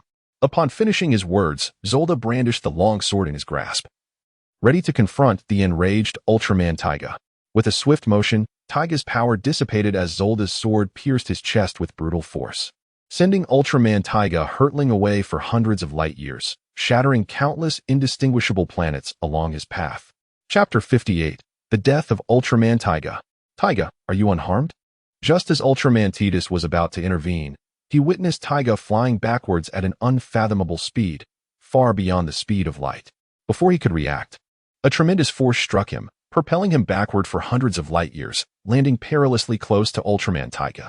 How fortuitous, he exclaimed. I'm not boom. Now is not the time to lie down and await your demise. Just as Tiga was about to assert his well-being, a figure crashed down upon him, silencing his words in an instant. Torikia quickly rose, his demeanor serious as he spoke. Tiga, who lay in the pit, nearly spat blood. Had you not fallen on me, I would have risen long ago. Yet, understanding Torikia's nature, he refrained from further protest and stood up promptly. Swoosh. At this moment, the figure of Zoda materialized on this ravaged planet, observing the surviving Tiga Ultraman and others with a mocking smile. Hee, it appears you are not entirely inept. To have withstood my strike and yet remain alive demonstrates some degree of capability. However, today, such abilities will only lead you to your demise. With a resounding crash, Zoda extended his hand, and Titanus felt as though he was enveloped by an unseen force. Before he could utter a word, he was hoisted by the neck. His predicament quite comical and absurd. Recently, the being known as Zoda has acquired a new skill, seemingly referred to as telekinesis, enabling him to exert control over weaker adversaries, rendering them incapable of resistance. Subsequently, the corporeal form of Titus drifted towards Zoda, who, without a hint of hesitation, plunged his longsword directly into the body of Titus. The Ultraman. Although Titus possessed formidable physical strength, he was no match for Zoda's overwhelming power. A piercing scream escaped Titus, filled with excruciating pain that coursed through his nerves, as a fiery essence ignited within his core. Following this, Zoda discarded Titus as if he were refuse, sending him crashing into the ground with the force of a mountain, leaving him barely conscious and devoid of light in his eyes. Witnessing this, Tiga and Torikia rushed forward, with Tiga's fury unmistakably evident in his gaze. You seem quite enraged. Zoda taunted, but what purpose does anger serve in the face of absolute power? It is merely a testament to your ignorance. Upon finishing his words, Zoda unleashed a flurry of strikes with his sword, landing heavy blows on the two Ultramen, sending them hurtling away as if struck by a celestial body. Zoda pursued them relentlessly, driving his sword deep into Torikia's chest, withdrawing and thrusting again, causing Torikia's eyes to dull instantaneously. Perish. As a Dark Ultraman, why ally with them? Would it not be more beneficial to follow me? With that, he cast Torikia's lifeless form aside. Boom. Tiga, as the leader of their trio and a prince of the Land of Light, possessed great treasures and power and swiftly regained his composure. He aimed a beam of light at Zoda, seemingly seeking to rescue Torikia. However, this beam failed to inflict any harm upon Zoda, striking him as if a droplet of water had fallen into the vast ocean, causing not even a ripple or sound. Is this your feeble attempt at tickling me? Such paltry offensive capability, ha ha ha. Zoda turned to regard Tiga with disdain. It is worth noting that his current strength had surpassed his previous self by numerous folds. He felt emboldened enough to challenge even the mightiest within the Ultraman universe, including the Ultraman King, enduring for at least a brief moment even in defeat. Tiga's beam equated to nothing more than a water pistol. Do not be hasty. I shall send you along your way shortly. It is not too late to send you down now. After all, they have only just departed. Zoda kicked Torikia's corpse aside, fixing his gaze upon Tiga. In that instant, Tiga felt as though he were being preyed upon by a lion, an overwhelming sense of dread washing over him, as if death were imminent. Boom. Zoda instantaneously teleported behind Tiga, delivering a ferocious kick to his back. A formidable force surged into Tiga's body, and before he could comprehend the situation, he found himself transported from one side of the planet to the other. A sensation of tearing filled his heart. Zoda, do you truly wish to be adversaries with my Light Kingdom? Do you not realize that I am the Prince of the Light Kingdom? Killing Talikia and Feng Ma is one thing, but to slay me would be your certain demise. In that moment, Tiga was left bewildered, his words tumbling forth incoherently. He had forgotten that Zhou was a being who could be vanquished by the Light Kingdom every 50,000 years. To speak of consequences for his death was merely provoking Zhou further. As if on cue, before Tiga could regain his composure, Zhou appeared before him in a fit of rage, seizing Tiga by the throat with a vice-like grip. Hee, are we not enemies of the Light Kingdom? How could I possibly let you go? Killing you would be a tremendous gain for me. Even if I were to be killed again in 50,000 years. You would be saying your final farewell. Zhou tightened his grip, scoffing. Do you think I am a fool? Spare you? The Light Kingdom consists of but a handful of beings. What right do you have to call it a kingdom? With your demise, the Light Kingdom's prince shall accompany you into oblivion. Besides, even if the King of Ultra were to come, he would not be able to save you. I eagerly await such a confrontation. Then let it be your end. Ultra Bomb. Tiga bellowed, enveloped in flames as he wrapped his arms tightly around Zhou, determination gleaming in his eyes. The Ultra Bomb was his most potent attack, a final strike where success was paramount. Boom, boom. The resounding explosions echoed through the starry expanse, obliterating the surrounding celestial bodies. As the chaos subsided, a demon with prominent horns emerged, holding aloft an ultra being Zhou and Tiga. At that moment, Tiga lay on the verge of death, yet his eyes reflected a flicker of disbelief. He could not fathom why, despite exerting all his strength, he could not inflict even a scratch upon Zhou. Had they truly faced utter defeat? Why? Tiga uttered, his voice trembling with desperation. Why? Ha ha. The answer is simple. You are woefully inadequate. What are you without the Light Kingdom? Prepare to die. Zhou plunged the Bat King's sword into Tiga's chest with force. Ah! Tiga cried out in agony as the timer on his chest flickered momentarily before extinguishing, his essence dissipating within the cosmos. Concurrently, Taro sensed a disturbance and clutched his heart, collapsing to the ground. Taro, are you all right? Your Highness, are you unscathed? On a planet near the Land of Light. Ultraman Zero and Ultraman Jed hurriedly assisted the fallen Ultraman Taro, expressing their deep concern. Tiga, he is gone. Ultraman Taro, upon opening his eyes, uttered these words before collapsing onto the ground. Beside him, Ultraman Jed and Ultraman Zero wore grave expressions, astonished that even Ultraman Tiga had met such a dire fate. Did they truly believe that the Land of Light was so easily trifled with? Chapter 59. The Mysterious Power, Shining 4 Ultraman Child, do not despair, for I am here. As long as there is life within him, I can revive him. My grandson shall not perish so easily. The mother of Ultra, having heard her son Taro's words, approached to offer solace. Upon hearing this, a glimmer of hope flickered in Ultraman Taro's eyes. Indeed, with the mother of Ultra, the greatest healer in the entire Land of Light, there was a chance for Tiga's revival. Come, mother, let us go at once. I can hardly wait. Ultraman Taro exclaimed as he rose from the ground, addressing the mother of Ultra, who nodded in agreement. My lord, these are the remains of that group of Ultramen. Take a look. Zhou respectfully dragged 3 mangled Ultraman corpses towards Qin Tian. Indeed, you have done well, but it is not yet thoroughly resolved. Qin Tian praised Zhou initially, before shifting the tone of his words, leaving Zhou and the other cosmic beings momentarily bewildered. The chest is in such a wretched state. Do you truly believe they are still alive? Could it be that the Ultraman clan holds some superiority over them? Their identities are far from simple. Do you think the King of Ultra would be oblivious to Tarikia's intentions? They are merely a bunch of ancient beings. Look at how their bodies shimmer as they gather. Can you not see it? Qin Tian, perceiving Zhou's confusion, pointed at the 4 corpses, a hint of disdain curling at the corner of his mouth. He had already discerned that if Zhou hadn't brought back their bodies, he wouldn't have bothered. Since they were retrieved, naturally, the lurking threat must be eliminated. Harboring enemies is not his way. Ah, truly, the young master is indeed a master of strategy. Nothing in this world escapes his discerning eye. Zhou, gazing at the 4 shimmering corpses not far away, immediately lavished praise upon Qin Tian, aware that his master must have known all along. Since the young master did not express any intention to stop him, it was clear that this transformation had long been anticipated, and it posed no significant issue. Very well. You shall test their strength shortly. I am eager to witness the extent of their improvement. Observing the obsequious Zhou, Qin Tian waved his hand with a smile. Very well. Young master, I shall ensure these Ultramen are utterly vanquished. Zhou responded hastily, though he felt a surge of anger. He had not anticipated the Ultraman clan to be so shameless, employing such tactics. Had it not been for the young master's warning, he would have surely fallen into their trap. With the young master present, no Ultraman could pose a challenge. His blind admiration for Qin Tian's research left him convinced that no Ultraman could rise to prominence, merely flailing about for a brief moment. Boom. At that moment, the four Ultramen were enveloped in a shroud of white light, and a tremendous heartbeat resonated through the cosmos. Qin Tian furrowed his brow, then waved his hand, causing the sound to vanish. The extraterrestrials who heard the sound appeared momentarily dazed. Had it not been for Qin Tian's intervention, they might have become utterly foolish. Once they regained their senses, terror filled their eyes as they gazed at the four corpses shrouded in white light. Had they been able to move, they would have fled long ago. They never imagined that their simple venture to Earth for trade would lead them to such a formidable adversary, nor to such powerful Ultramen. Truly unfortunate. A group of monsters stared at one another.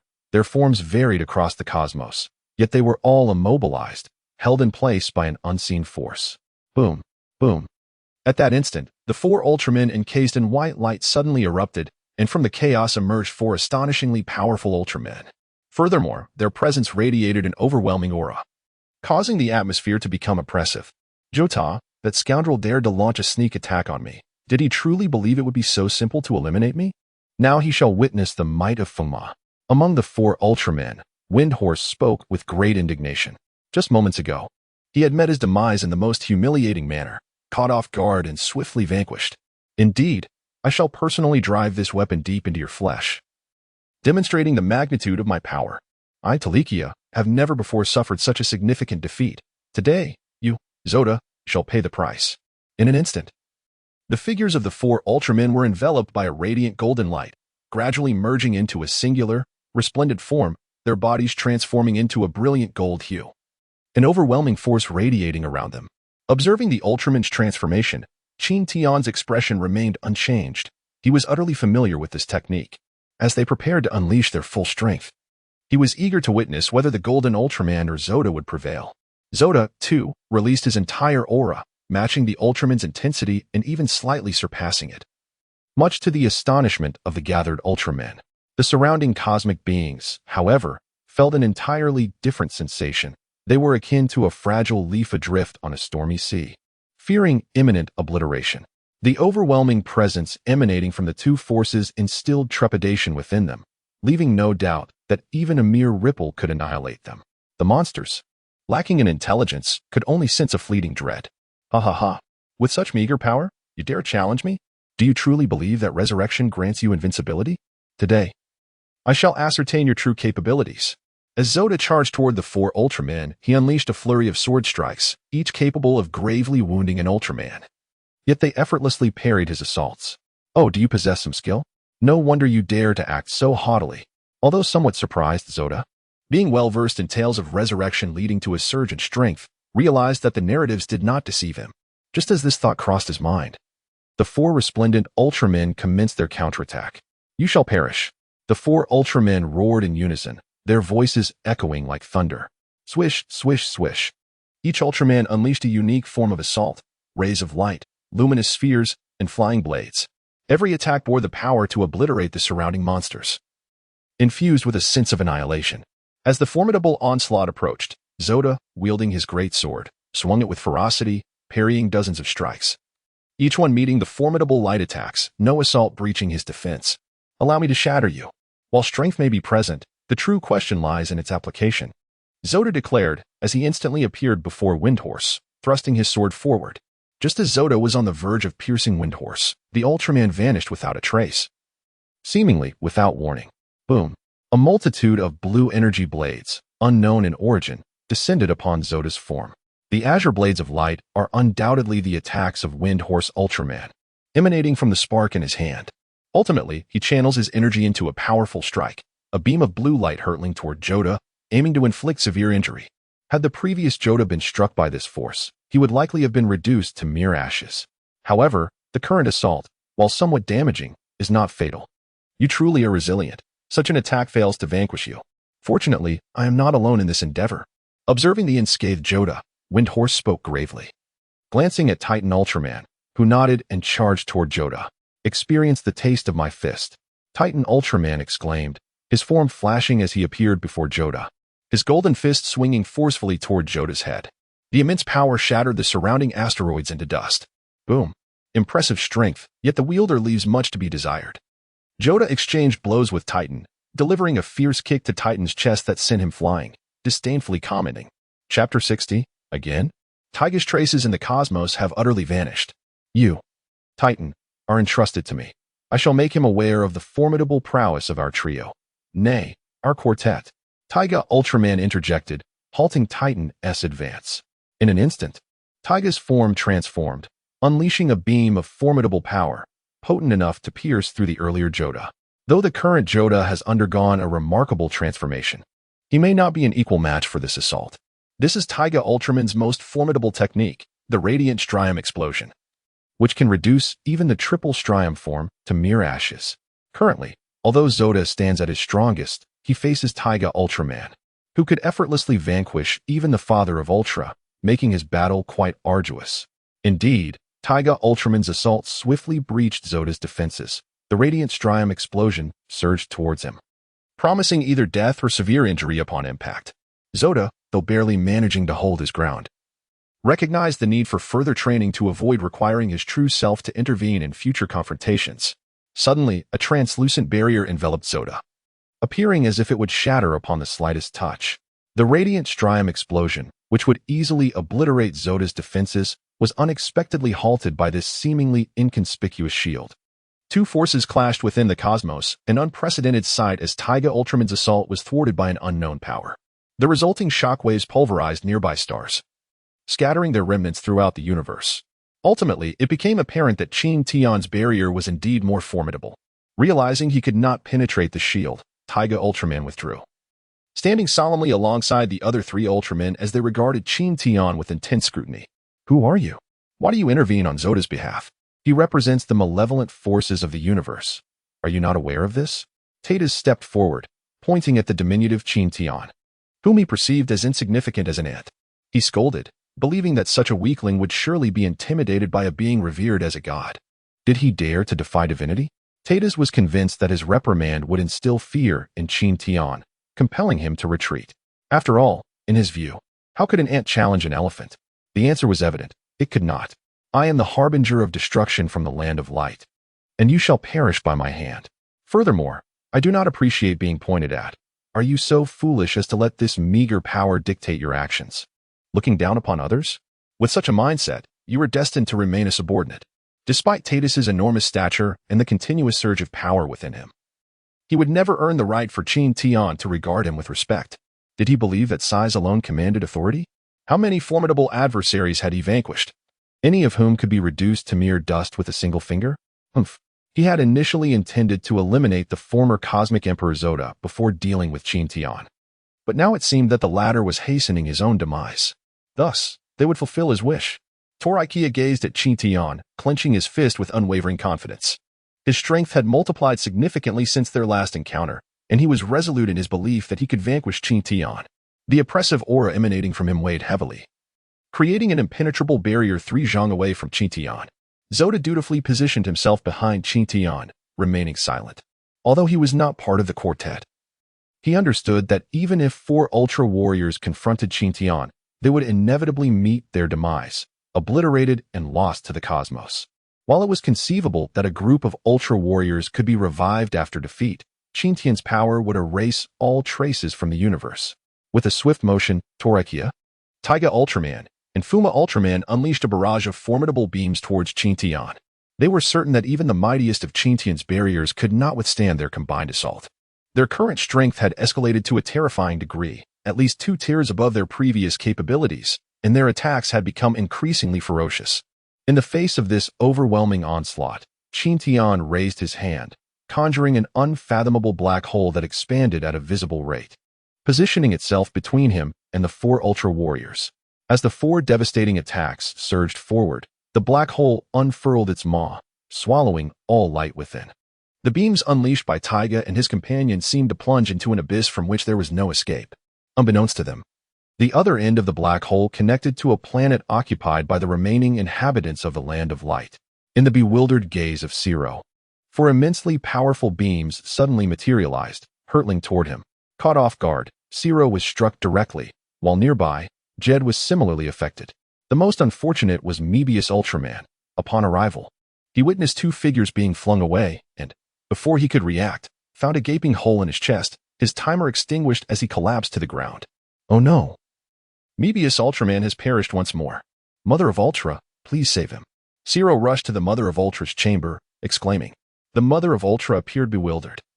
Had Mebius not just been revived? How could he have fallen again? Was it the arrival of the Ampila? What transpired? Did the Ampila aliens attack? No. It was not that. For unknown beams suddenly appeared and struck Mebius Ultraman, who was caught unawares. Zero awkwardly replied, scratching his nose. You have unleashed your magical attacks for long enough. Now it is my turn. Perish. As soon as Qin Tian finished speaking, a chorus of Ultramen echoed from the opposite side. For Ultramen clenched their fists and launched a fierce assault towards Qin Tian, stirring up a tempest that shattered stars.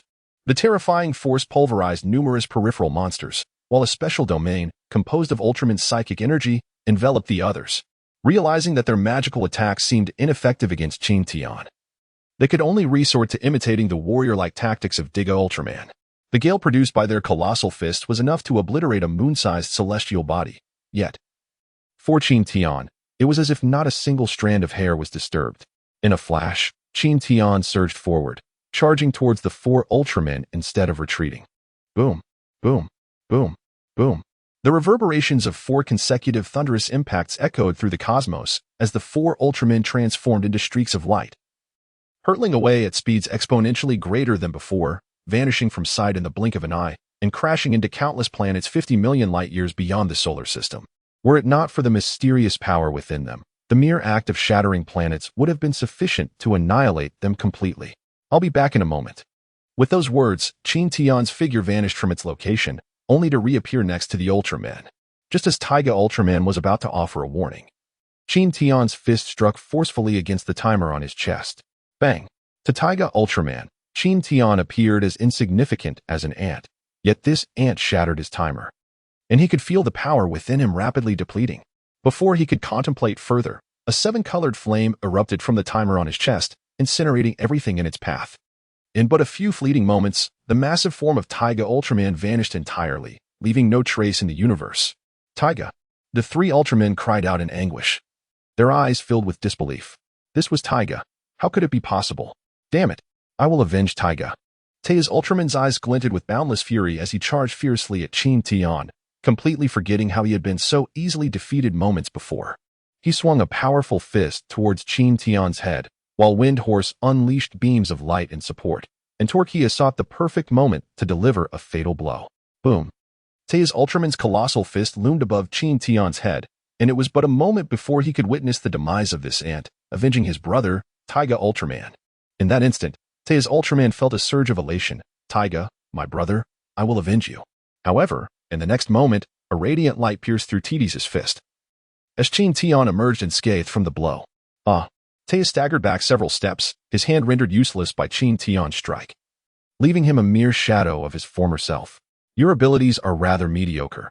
What qualifications do you possess to engage with me? You might as well accompany your loyal companions. Qin Tian remarked indifferently. With that, he swiftly appeared before Tiga, gently pressing down with his palm. To the onlookers, the motion seemed excruciatingly slow, yet to Tiga, it appeared as if an enormous hand was descending upon him, leaving him no escape. Tiga, caught in confusion, thought, why aren't you dodging? Beside him, Feng Ma witnessed this scene and shouted in alarm. Despite the apparent slowness of the strike, Tiga understood the dire implications and offered a bitter smile, fully aware of the true power behind it. Boom! Tiga crashed into a planet, his form reduced to ashes, leading to the complete annihilation of the 2 Ultramen from this universe. I'll fight you to the end.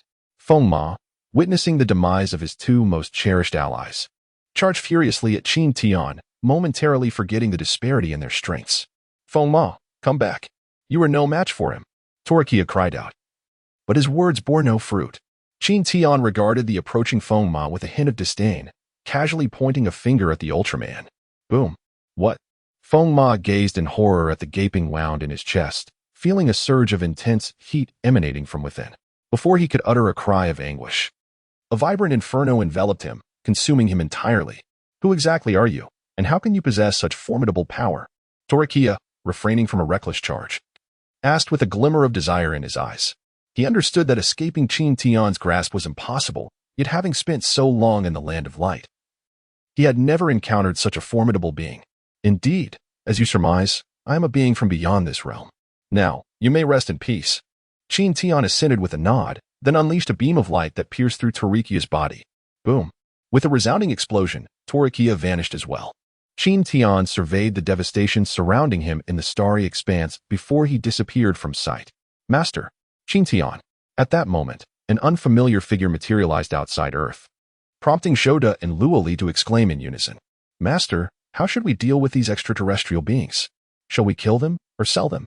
Joda's blood-red eyes gazed at the multitude of extraterrestrials in the distance as he quietly addressed Qin Tian. He personally favored the notion of extermination, recalling how, during his reign over the cosmos, he would obliterate entire races merely for his displeasure. The act of killing had become ingrained in his very veins. After all, were they not akin to mere ants? Their demise held no significant value. Upon hearing his words, the extraterrestrials looked at Qin Tian with alarm in their eyes. They dreaded hearing the word kill emanate from his lips, for were they not merely merchants of beasts and a fraction of Earth's populace? In the eyes of the powerful, such transactions were expected.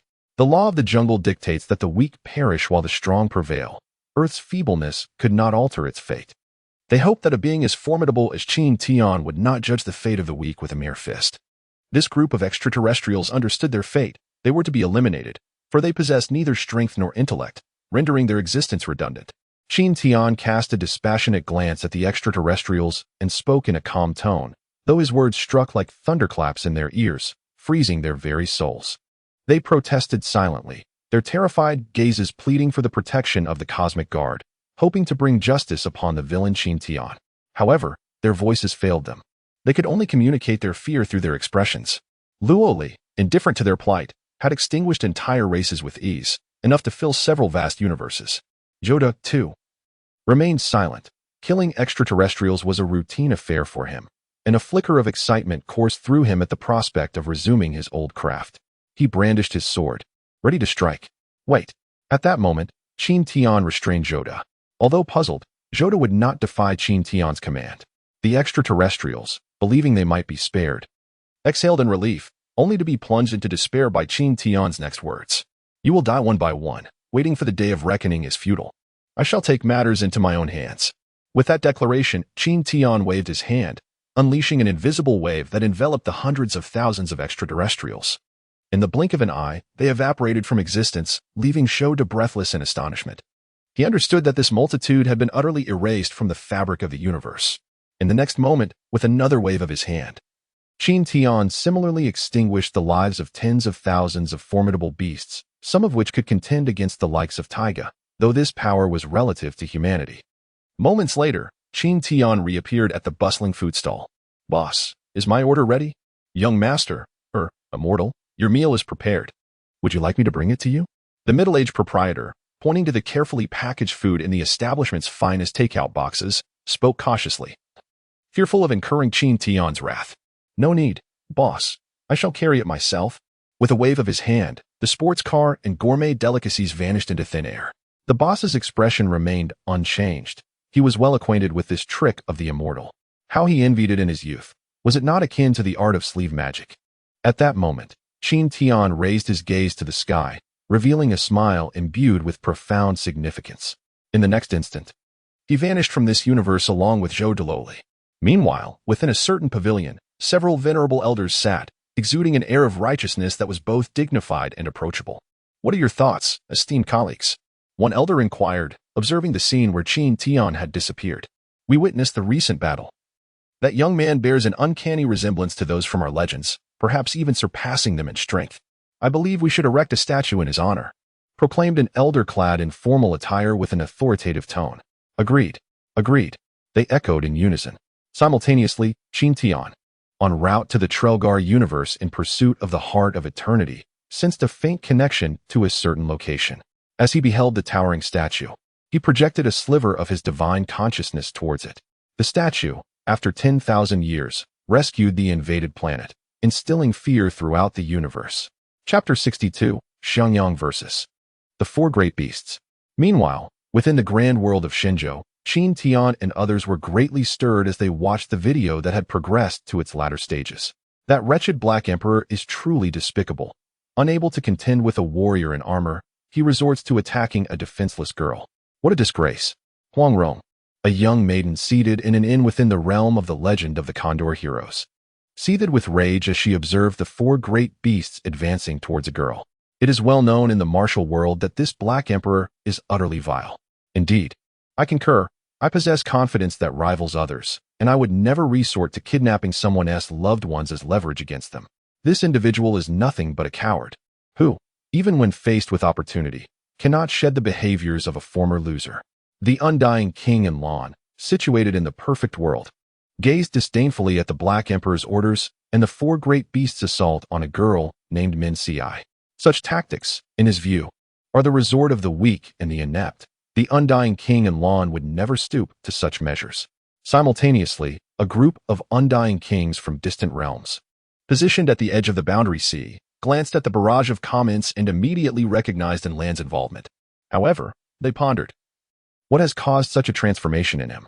They exchanged silent glances, then continued to observe in silence. The malevolent Black Emperor ought to be cleansed of his sins under the purifying light of angels. The best course of action is to eradicate evil. Queen Kajila of the super god world abruptly stood from her throne. As the queen of angels, she could not tolerate such wickedness in the universe. Attacking a powerless woman is the act of a true coward among extraordinary beings. Were she in this universe, she would unsheath her sword without hesitation and, accompanied by Yan, would slay him. Yet, in the world of armored warriors, such ambitions seem unattainable. Do not be anxious, my queen. With the world rankings shifting, I can sense the world is on the verge of opening. Soon, we will be able to purify all evil. Angel Yin approached with a smile. Haha. Such a narrow-minded view. Those who achieve greatness do not concern themselves with trifles. It is merely a matter of leveraging someone else's loved ones. If the end justifies the means, what does it matter if one must act despicably? History is written by the victors, who will remember these deeds afterwards. At the same time, in the world of the unrivaled, the iron-willed god Marquis Zhu looked disdainfully at the comments in the sky, scoffing. In his eyes, leveraging hostages to seize the throne is a valid strategy, regardless of its unscrupulous nature. Success is the hallmark of a masterful tactic. The recent climactic battle at the pinnacle of the Forbidden City, which resonated throughout the martial world, was orchestrated by him as he sought to usurp power, not to overthrow, but to reclaim all that once belonged to him. You are the one displaying feminine compassion. How dare a mere ant from the small martial world be so arrogant? Once the world is unsealed, I, and Lan, shall be the first to strike you down. The undying king and Lan remarked, bemused by the notion of feminine compassion. Realizing it also implicates himself, he awaited the moment the world could be traversed. Then, he would surely deal with this trivial matter. Meanwhile, the four great beasts approached Min Si, poised to strike, causing her to faint in fright. Just as they were about to attack, Xiang Yang unleashed his fury. It is known that the wrath of a gentle soul is the most terrifying. In that moment, Xiang Yang transformed into the Emperor armor and confronted the four great beasts with a powerful punch, sending them soaring into the sky, disappearing from sight. The Emperor armor surveyed the surroundings and then vanished as well. Boom, boom, boom. For resounding impacts echoed across a plaza, marking the arrival of the four great beasts who, upon regaining their footing, found the Emperor armor already waiting for them. Surrounded by the beasts, the Emperor armor withstood their assaults without a hint of damage. Each strike from the armor was akin to a mere tap for the beasts. At that moment, seeming to grow weary of the encounter, the Emperor armor formed a Tai Chi stance, conjuring a glowing sphere in its hands before hurling it forth. The once mighty four great beasts were instantly transformed into cards, showcasing an unimaginable power. Goodness, is this strength truly so formidable? One move, and the four great beasts are sealed away? Whitebeard exclaimed, utterly astonished. The strength of the four great beasts was evident. Any one of them could dominate the world they entered, yet they were dispatched effortlessly by the Emperor armor. This power was terrifying. Indeed, replied Little Dragon Girl. The four great beasts had the upper hand against the armor warriors, yet were utterly obliterated by the Emperor armor, seemingly without exerting any effort. Such power residing within a child is truly astonishing. Meanwhile, in the Yihua Palace, Yao Yu furrowed her brow in disbelief, unable to fathom the immense strength of the Emperor armor. To her, the four great beasts appeared overwhelmingly powerful, yet in the presence of the Emperor armor, they were easily vanquished. Is this a force that a human can wield? How can this be possible? I refuse to believe it. In the Olympus realm, Zeus, The king of the gods raised his throne and roared at the screen, incredulous that a mere armor warrior could dominate him so effortlessly. Beside him, Athena rolled her eyes. Remaining silent, having witnessed countless worlds, she had grown accustomed to such spectacles. Her father, the great deity, still acted like a fool, unable to accept the unbelievable. You need not believe. What does your belief matter? It changes nothing, Xiao Feng interjected. Your status as a wild god makes no difference. His strength is indisputable. Indeed, replied Ji Ning, now a Dao lord, with disdain. What might the strength of one who belittles everything truly be? The black rhinoceros armor is indeed a slap in the face. If it were to engage in battle with the Emperor's armor, it would likely be reduced to scrap metal in mere moments. I must admit, I truly desire this Emperor's armor. Who would dare to bully me then? In the world of the twin dragons of the Great Tang, two children gazed at the video with sparkling eyes, discovering their own perspectives. Amidst. The Emperor's armor is fated to connect with me. When the coordinates of the world open for descent, I shall guide it into my Buddhist fold. Meanwhile, in the primordial world, the Saint Xuanti beheld the dazzling armored warrior on the video, muttering incessantly. Though he had already enlightened many disciples from the East, none possessed the fortitude to bear the grand vision. Now, witnessing such formidable prowess, how could he remain unmoved? For a moment, no one dared to respond, knowing his character. They inwardly cursed his shamelessness, fearful that if this monk were to approach them for guidance, they would be unable to resist. Observers, noting the silence of others, sensed the extraordinary nature of the situation and deemed it wise to remain silent themselves. Yet, the immortal King Anlin feared no one. What a farcical notion of the Buddhist faith. How laughable it is. Once, a Buddhist celestial king was slain by my own hand, incessantly spouting about benevolence and morality. Can the Buddha save you, Xuanti saint? Regarding Anlin's words, Xuanti felt no anger. A saint would not concern himself with such trivialities. Were it not for the chaos, he might one day guide Anlin to become a protector of the Buddhist faith. Others, witnessing Anlin's stubbornness, felt a surge of excitement, pondering whether Anlin might eventually be transformed into a monk. If so, it would indeed be amusing. The immortal King Anlin would thereafter be known as the immortal Buddha of the Ring Duel. Chapter 63. This saint is not that saint. The immortal King Anlin is remarkably obstinate, daring to confront Xuanti directly. Truly, ignorance breeds fearlessness. One cannot help but anticipate what will transpire next. Will Xuanti shamelessly disregard the Heavenly Emperor and directly convert him, or will he momentarily retreat from the limelight? In the world of Fengshan, the master of heavenly secrets observed the barrage of comments in midair, a subtle smile gracing his lips. He held little regard for Xuanti, that shameless monk who continuously claimed a connection with every object to seize disciples and treasures. Even the treasures acquired by his own disciples had been forcibly taken by those from Buddhism, claiming they were destined to be theirs. Fortunately, his sect was robust and powerful.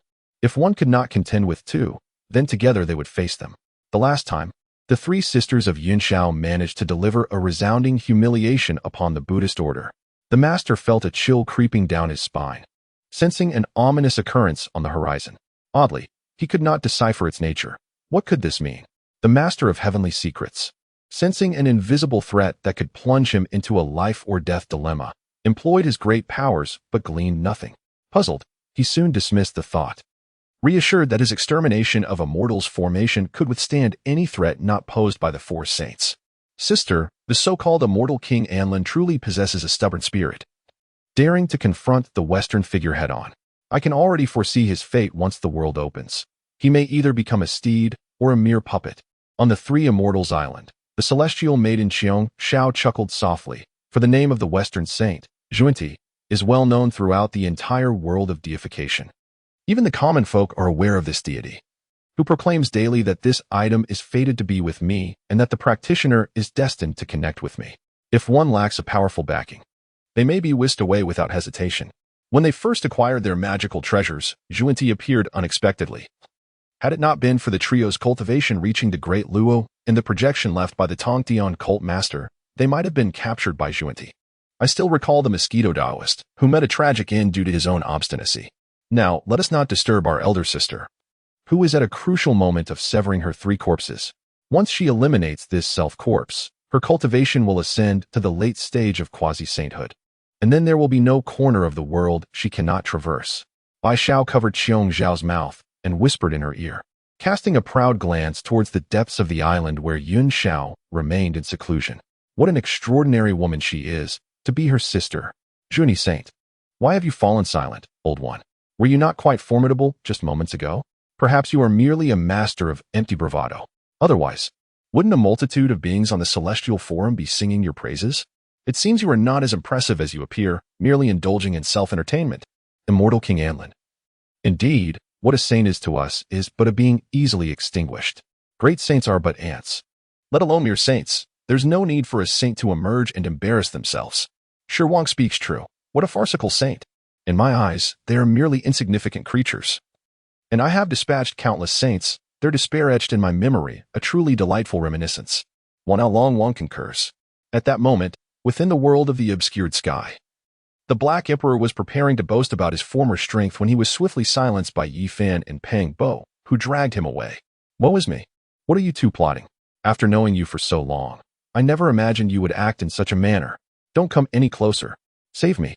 Even the dogs are not spared by Yi He.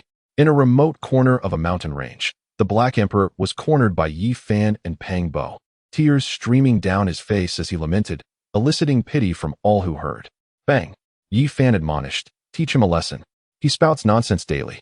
Pang Bo kicked the Black Emperor squarely, growling, remember, do not provoke this so-called Juni saint, or we may all be ensnared by your folly. Yi Fan refrained from resorting to violence, instead choosing to counsel the black dog with heartfelt sincerity. This black dog was indomitable and could not be easily discarded. Thus, it was wiser to offer gentle guidance for the sake of its own survival. Yi Fan, he said, you are now a saint king, soon to ascend as a quasi-emperor. A mere saint is no match for you. With a single hand, you could crush him. What are you afraid of? Can you not aspire for greater things? Look at you, once the fearless Saint Body He, and now I am almost embarrassed to call you my pet. The Black Sovereign observed the weighty expression on Yi Fan's face and the fleeting glimmer of apprehension in his eyes, and he could not help but mock him, filled with disdain for the quasi-T. Ah, Black Dog, you are unaware of his true power, otherwise you would not speak so lightly. This saint is not the same as those from our realm. The quasi-T saint in the mythos of my homeland is immortal, transcending the river of time, untouched by the myriad causes and effects. There is a saying, beneath the saint, all are but ants. Pang Bo chimed in, and at that moment, the black dog's eyes were filled with panic. It had not anticipated such a vast chasm between this saint and the saints of their world. Experience had indeed misled it. Fear not, Yi Fan reassured. This saint cannot approach us at present. You spoke little, so it is not a grave issue. Just refrain from speaking recklessly next time, lest we all suffer for it. Ba, esteemed patrons, you possess remarkable insight and are destined to connect with my teachings. I await your auspicious news in the Western Paradise. Proclaimed the immortal King Anlin Stone and the Dragon Sovereign of 10,000 Paths. Within the divine world of sealing the gods, the quasi-T saint extended a hand towards the void, summoning 3 luminous, unfathomable auras into his grasp. With closed eyes, he began to calculate, spending several days in deep contemplation before finally opening his eyes, a mixture of fear and astonishment flashing within them. Leveraging the divine power of causality, he had traced the whereabouts of several individuals through the Celestial Forum, yet he found himself unable to advance further, as an even more terrifying force obstructed him. He felt an ominous premonition that should he act recklessly, he might suffer a catastrophic fate, unable to save himself from his own world.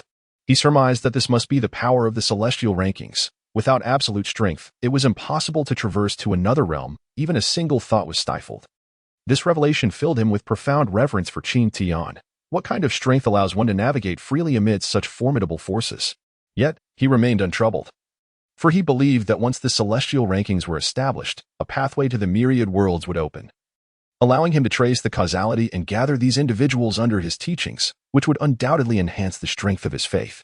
The grand spectacle of the celestial master summoning the myriad immortals was something he could not help but envy. He longed to seize a share of that glory. However, the thought of the celestial master's 4 swords of extermination swiftly quashed such delightful fantasies. Sister, the quasi-T has spoken again, he remarked. I fear the fate of the immortal kings may not bode well. How pitiful it is. They subsist on a diet of plainness, constantly invoking the compassion of my Buddha. In the world of the legend of the white snake, the green snake gazed at the shimmering, faintly glowing characters in the sky. her tone tinged with a sense of wistfulness. Although the world has long been devoid of the existence of the six saints and other formidable beings, the legends they left behind continue to resonate deeply within people's hearts. No one dares to speak ill of the six saints. Those who have done so have met unfortunate fates. Chapter 64. The Black Demon Beast. All right, Xiao Qing, let us hasten to find the guidance of Avalokiteshvara, so that I may repay my gratitude and ascend to immortality. The woman in white smiled gently, her fragrance as delicate as orchids. She held immense reverence for the saints and unwavering faith in Avalokiteshvara's teachings. Master brother, this so-called Stone Emperor seems rather audacious. He openly referred to you as an ant. Showing utter disrespect, exclaimed Zhu Beiji, who, undeterred by the potential consequences, approached Sun Wukong with a grin. To dare call the great sage equal to heaven an ant. I've never seen such unbridled arrogance. In the grand realm of journey to the west, Zhu Beiji, ever the instigator, rushed to Sun Wukong, chuckling. What nonsense are you spouting, you fool? It seems your skin is itching for a beating. Just right, as I haven't fought in ages. Let me show you my prowess. Grabbing Zhu Beiji's ear, he brandished his golden staff, ready to strike, causing Beiji to recoil in fright. If that hefty frame were to be struck, it would surely spell disaster. Master brother, please refrain. Once the world opens, I shall take the lead to teach this ignorant Stone Emperor a lesson. Let us see if his skills can match his boastful tongue. Observing the scene, Tang San chuckled and shook his head, understanding the personalities of his companions after all this time. Wow, look at them, berating Zhu Ti again. Such youthful exuberance, Zhu Beiji remarked, his eyes glued to the barrage of comments. Zhu Ti, old bald donkey, do you still think you can guide me into the Buddhist fold? Huh. I shall seek out a group of devout Buddhists and slay them, showing the myriad worlds how absurd it is to believe in such nonsense. Proclaimed the immortal king and Lan from the perfect world, logging off after expressing his disdain for those who preach Buddhism, whom he deemed hypocritical. Indeed, when I unleash the darkness, I shall first deal with that bunch of old bald donkeys in the western regions. Though we may not inhabit the same world, our faith is aligned, and their demise will slightly quell my wrath. The Stone Emperor added, sending a message into the void. Meanwhile, the multitude of Buddhist followers within the Zhitian world remained steadfast, undeterred by his words. They were the most devoted disciples of the Buddha, believing wholeheartedly that the Buddha would triumph over darkness. Amidst, the power of our Buddha is invincible. There is no need for panic, should the Supreme dare to approach. He shall find no place to rest in death. An elder monk spoke softly. Amidst, is this the place? Prepare for annihilation. Eradicate all forces associated with the Buddha in this realm. In a vast world where the true Buddha exists, Anlin arrived with a legion of foreign warriors, his voice imbued with an icy resolve. The solitary true celestial being within was acutely aware of the situation, yet could scarcely fathom that Anlin had sought him out. Such a fortune to attract so many to his presence. Before he could utter a plea for mercy, Anlin's hand descended, obliterating the entire world along with the celestial being into nothingness.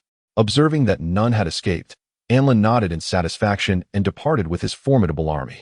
Shortly after his departure, a multitude of true celestial cultivators congregated at the site, gazing upon the gaping void where a world once thrived.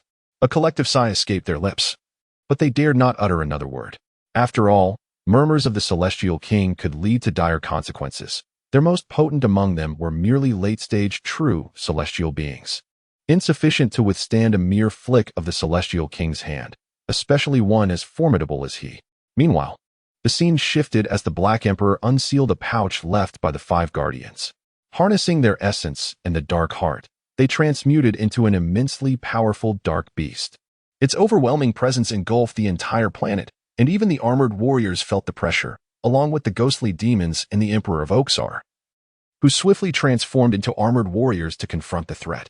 The humans sensed a terrifying gaze upon them, though its source eluded their understanding. The Dark Five Guardians? Had they not perished alongside the Shadow Star? How could they still exist? What was unfolding? In a place sealed from the ghostly demons, a figure suddenly arose, emanating a voice tinged with both confusion and astonishment. He was Rufer, the current leader of the ghostly demons. Possessing formidable strength, yet recognizing that he was no match for this dark beast radiating immense power. Should the Dark Five Guardians have perished with the Shadow Star? How could they be present on Earth? Was it possible they were never on the Shadow Star to begin with? Rufer's thoughts drifted. Damn it. If only I had fully regained my strength, I would surely demonstrate the might of the Shura armor. With that, he descended to the ground. The Shadow Star. The 5 guardians? How predictable that they would attract the attention of the heavenly Tao. It is not yet my time to emerge. The malevolent 4 elements of the heavenly Tao await your reckoning. In a mysterious place, a voice echoed before vanishing. Are you the dark beast? The 5 armored figures gazed at the creature radiating boundless power in the distance. According to the doctor, it must indeed be the most formidable dark beast. Haha. Indeed we are. Those wretched armored warriors have continuously thwarted our plans. This time, we shall crush you into oblivion. In the presence of the malevolent water guardian, who gazed with venomous intent at the flame dragon armor, a thunderous roar erupted. Haha. Our powers have reached invincibility. No one on this planet can thwart us. Annihilating these detestable armored warriors will grant us dominion over this realm. The malevolent gold guardian interjected, his eyes betraying unabashed malice. Once, they had arrived on Earth brimming with ambition, yet the armored warriors had taught him a lesson in humility, forcing him to the ground in a crushing defeat. He dared not seek vengeance against the Emperor armor, nor even entertain the thought. However, the other armors were of little concern. The Emperor armor may have been formidable, yet they now stood invincible, fully capable of vanquishing the 5 element armors and asserting their supremacy over the world. Indeed, let us obliterate these loathsome armors. The malevolent Earth Guardian proclaimed. You insolent wretches have thoroughly provoked our wrath. If we do not crush you and swallow you whole, our fury shall remain unquenched. Forward, dark beasts. Let them witness the might of our dark cosmos. The dark 5 guardians spoke in unison, their voices piercing the air, as they unleashed beams of energy towards the assemblage of armors, which resolved to draw them into outer space for battle. The dark beasts radiated boundless power. And as the armors combined their ultimate techniques against the dark beast, they inflicted no damage whatsoever. Instead, they amplified its size, rendering it even more formidable. Not only was the dark beast's assault overwhelmingly powerful, but its speed was unmatched, driving the 5 element armors into retreat. Subsequently, it unleashed a skill that left the armored warriors utterly defenseless. This scene evokes profound concern among the legion of armored warriors enthusiasts. Their fists clenched tightly in dread of the impending triumph of darkness. Courageous armored warriors, you must prevail. You are undoubtedly capable of vanquishing the dark beasts. Why does the young dragon maiden not act? With his formidable power, he should be invincible, capable of annihilating these dark creatures. Huang Rong. Chapter 65. The Emperor's Conquest of the Dark Beasts. Xiangyang is merely a child. Although endowed with immense power, he is yet unable to harness it. It seems that the burden of overcoming this challenge falls upon the flame dragon armor and its companions. Did not that elderly director leave behind clues? To achieve complete sealing, unity is essential. Apollo, the solar star god, asserts that there is no foe too powerful to defeat, no obstacle insurmountable. Unity is strength. We must place our unwavering faith in the armored warriors. Gaia, the earth star god, reflects on the past, recalling how the flame dragon armor and its allies were defeated by the dark beasts. When they faced Salong, it was their collective strength that triumphed over the most formidable adversary in the universe, thwarting his nefarious plot and restoring peace to the cosmos. Indeed, as long as they stand united, justice shall invariably conquer darkness. I have faith in the flame dragon armor and its team. Meanwhile, the video reaches a critical juncture. All the armored warriors, save for the flame dragon armor, have sustained grave injuries from the onslaught of the dark beasts, forcing them to disengage from their combined form. Should they revert to their individual states and descend from the cosmos to Earth, they would undoubtedly be reduced to mere puddles of flesh. This scene left the myriad warriors clad in armor in a state of profound shock. They had not anticipated that, even under such dire circumstances, not a single individual would abandon their brethren, even at the cost of their own lives. Is this what brotherhood truly signifies? Why have I never encountered such comrades? If I had such brothers, would I have ever resorted to such self-mutilation? Ha ha ha, how ironic it is. The master and disciple, each harboring their own ulterior motives. In the realm of smiling proud wanderer, Lin Pingji gazed upon the 4 young men, tears glistening in his eyes. He reflected on his own life, one of unparalleled privilege from a young age, yet all had been obliterated by that accursed evil sword manual. His escort agency was ruthlessly annihilated by the leader of the Qiqing sect, whose reputation belied their true nature. He witnessed the tragic demise of his parents before his very eyes, and even his own master, who had taken him as a disciple, sought ulterior motives for the sake of his family's evil sword manual. To master this martial art, one must undergo self-castration, transforming oneself into something neither human nor ghostly. Had his master not been so twisted, perhaps he would not have arrived at this lamentable juncture. O light, since you have bestowed upon me formidable power, grant me at least the ability to protect these brothers of mine. I am willing to sacrifice myself. Do you hear me, light? Bestow upon me strength. In the video, the flame dragon armor declared with unwavering conviction, and all who beheld it sensed his resolute determination, provoking tears in many. Congratulations, you have finally grasped the power of unity. Go forth, wield the power of light and fight. At that moment, a grand voice resonated in the ears of the crowd, enveloping many in a comforting warmth. As if illuminated by an exceptionally benevolent force, I felt as though I were cradled in my mother's embrace, a feeling so warm and tender. In the world of the legend of the Condor heroes, Huang Rong inadvertently shed a tear, while not far off, Huang Yaoshi shook his head and wandered toward a grave, muttering to himself. Indeed, this was the first time I had felt such a warm radiance. It was far more comforting than lying on the cold jade bed, which was utterly frigid and unpleasant. The little dragon maiden observed that there was something extraordinary about the bond between the armored warriors. Even ordinary kin might hesitate to sacrifice themselves for one another, yet these warriors could achieve such selflessness, a remarkable feat indeed, explaining their considerable strength. In the vast world of Shinzhou, the chaos half-immortal slowly spoke, his voice indiscernible in gender yet capable of astonishing the assembly of half-immortals. It is well known that the chaos half-immortal seldom praises others. The flame dragon armor might not be beyond being accepted as a disciple in this realm. Of course, their surprise was merely fleeting, for they regarded mortals with little concern. Should the immortal sovereign speak, they would undoubtedly spare no effort to secure him as a disciple in the future. The flame dragon armor, infused with the power of light, along with the other 4 armored warriors, transformed into the emperor armor, battling in a desolate place. Even though their formidable strength was somewhat obstructed by the screen, many could still perceive the powerful fluctuations emanating from it. The emperor armor executed the technique law of heaven and earth, which, though not as imposing as the tall, gaunt black demon, was nonetheless formidable. They then engaged in combat, unleashing terrifying might. Subsequently, a powerful attack sealed the black demon beast completely, concluding a struggle between light and shadow that had endured for 5,000 years, restoring peace to the universe and filling the earth with joy and laughter, the essence of happiness. Hooray! We have triumphed over the black demon beast. Ha ha ha, wonderful. Come and savor my freshly wrapped dumplings. Let everyone guess the filling. Xiangyang exclaimed. Why do you like staring at the sun so much?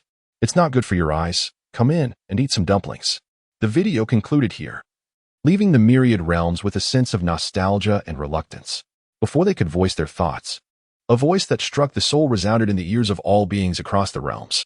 The Heavenly Dao Rankings. The 350th Armored Warrior World has been awarded 1 cubic meter of the source of the Heavenly Dao. The Emperor Armor has gained half the control of the Heavenly Dao. The Dark Emperor has acquired half the control of the Heavenly Dao. And the 5 members of the Flame Dragon Armor have received an extension of 300 years of life, along with the title of World Peace Envoy. These 2 declarations echoed in the ears of all the powerful beings across the realms. Many displayed no change in expression, be it the Heavenly Dao or longevity. Such rewards seemed trivial in their eyes. While they remained indifferent, others were deeply affected, some even driven to madness. How infuriating! If I were to acquire 3 centuries of life, the entire world would be mine. Yet now, my time is dwindling. Cursed aristocracy, cursed Goguryeo. Why do these foolish commoners refuse to believe in their emperor? Within the imperial palace of Sui, Yang Guang shattered the glass cup before him in a fit of rage, his fury threatening to erupt. Were it not for the limitations of his own body, he would have already taken action against the aristocracy. Time is simply not on his side. Under his imperial authority, numerous palace maids, eunuchs, and guards knelt in fear, trembling, too terrified to utter a word, lest they provoke Yang Guang further. Rise and clean this mess. After a considerable time, Yang Guang finally regained his composure and spoke in a detached tone before departing. A plan was formulating in his mind. Whether it would succeed depended on this occasion. Even in death, Yang Guang vowed to extract a piece of flesh from these aristocrats. Boom. At that moment, atop the majestic Yinhuang Peak in the Divine Continent, a colossal vortex emerged. The celestial beings, including the Chaos Half-Saints, exchanged glances of surprise before relaxing, sensing the familiar aura of their revered master. This must surely be his handiwork. Qin Tian gazed at the raging thunder above Yinhuang Peak, gesturing with his hand to quell the tumult. leaving only the vast vortex to slowly unfurl. As it expanded to a size of tens of thousands of feet, a man, a woman, and a bull emerged from within. The man and woman were the embodiments of Qin Tian and Luo Li, while the bull was, of course, Zhouda. The two beings returned to their original forms, leaving Zhouda alone. Chapter 66. Ascension of the Divine Continent Master. Zhouda cautiously called out to Qin Tian. Observing the overwhelming presence of the surrounding half-saints, he realized that the aura they inadvertently exuded was potent enough to annihilate him, and he could only speculate about the nature of their power. Yes, you may retreat for now, Qin Tian replied, gesturing to Zhouda. The latter felt a surge of formidable power within his mind, and, beaming with joy, exited energetically. At that moment, two objects materialized before Qin Tian. One was the plasma spark tower, and the other, the heart of eternity. The powers contained within were unremarkable. Yet the principles they embodied were precisely what Qin Tian and the assembly of half-saints required. With a smile, Qin Tian explained amidst their curious gazes. This item is a gift from the ultra-time-space, containing the laws of their world. We can absorb and refine it. With these laws, you should all be able to reach higher realms. While it won't grant access to the celestial realm immediately, with accumulation, it will become attainable. Currently, our world is limited to a single immortal. To manifest a second or third, we must rely on the unique laws of other realms. Only by breaking through the confines of our world can we transcend our limits. After Qin Tian finished speaking, he clenched his fingers, causing two treasures imbued with immense power to explode with a thunderous roar. Although the energy was not collected, the essence of the laws contained within was gathered in Qin Tian's hand. Then, in a flash, he vanished from the spot. The assembly of semi-immortals had grown accustomed to this. They understood that when Qin Tian emerged, his strength would undoubtedly increase significantly, which in turn would elevate their own powers and advance the divine land. As for what would transpire in the Ultraverse after they took what they desired, they were utterly indifferent. Esteemed colleagues, how fortunate we are to have an immortal sovereign among us. Our divine land is on the verge of shattering the limitation that has confined us to a single immortal for countless epochs, heralding an era where immortals abound. The semi-immortal Chongqing stroked his beard with a jovial demeanor, a glimmer of ambition flashing in his eyes. He could hardly believe that in his lifetime he would possess the hope of stepping into the realm of immortality, something previously deemed impossible during the age of immortals. Indeed, immortal sovereign, you are truly the most favorably endowed and powerful immortal in countless epochs. To transcend the limitations of this world with such formidable strength before breaking into the realm of immortality is nothing short of astonishing. The semi-immortal Xiang remarked, his gaze filled with profound respect as he looked towards the place where Qin Tian was in seclusion. Enough, enough. I have lost count of how many times I have heard such words from you. It is quite tiresome. Do we not already know this? Just as the two were indulging in their boastful discourse, the semi-immortal Loli interrupted them directly. The two ancient men, seemingly ageless, continued to extol their praises, making her ears weary. The other semi-immortals erupted into laughter at the scene, accustomed to the banter between the two. Upon hearing her words, Xiang and Chongqing merely chuckled in response. Loli, I can't believe you ventured into other realms. Pray tell, what was the Ultraverse like? What sensations did you experience in those other worlds? Were there any intriguing events? Indeed, you had the audacity to embark on a journey to other realms all by yourself, not even bringing your dear sister along. I assumed you were staying behind for a reason, yet here you are, indulging in your own adventures. At this moment, a gathering of celestial beings could no longer contain their curiosity and turned to inquire of Luo Li. The celestial being Tian Yang even approached Luo Li directly, whispering with a glimmer of intrigue in his eyes. All right, I shall recount it slowly. During Qin Tian's seclusion for cultivation, Luo Li shared her experiences and discoveries within the halls of the Celestial Palace. She recounted how Qin Tian had single-handedly vanquished countless Ultramen, to his encounters on a distant planet where he dealt with numerous extraterrestrial beings and monsters, culminating in his journey to a realm known as the world of Tiga Ultraman, where he encountered 5 exceptionally powerful Ultramen. The 5 formidable Ultramen are none other than Noah, Saiga, Fried Chicken, King of Ultraman, and Rei Judo. They lay in ambush around the heart of eternity. As Qin Tian and Luo Li arrived, the 5 unleashed an overwhelmingly powerful assault, aiming to obliterate Qin Tian in a single strike. However, Qin Tian was no ordinary individual. With a mere flick of his finger, he effortlessly dismantled their formidable attacks. the resulting shockwave erasing entire islands and even affecting neighboring nations. Had Qin Tian not restrained his power, the very existence of those nations would have been in jeopardy. The likes of Tiga, Ultraman, and 4 others were caught off guard, facing inevitable demise without a trace. In the incredulous eyes of the 5 strongest beings from the Ultraman realm, Qin Tian raised his hand, instilling within them a palpable sense of impending doom. Before they could react, a gaping wound manifested in their chests, leading to their instantaneous demise. Their marks within the Ultraman realm vanished without a trace, as if they had never existed. The creator of the Ultraman realm, Drazian, had intended to intervene, but upon sensing Qin Tian's overwhelming might, he promptly extinguished that thought. Subsequently, after imparting some techniques, he returned with the 2 individuals. Indeed, Master Xian is truly formidable, traversing freely across other universes. We are left wondering when we might venture into other worlds for amusement. As for that so-called immortal King Anlin, I am eager to witness his true strength and ascertain his capabilities, chuckled the evergreen immortal, expressing confidence that, while he may not be able to defeat Anlin, he could certainly inflict severe injuries. A little elixir should suffice for recovery before engaging once more. Indeed, besides Anlin, there is also that scoundrel Long and the Dark Hound.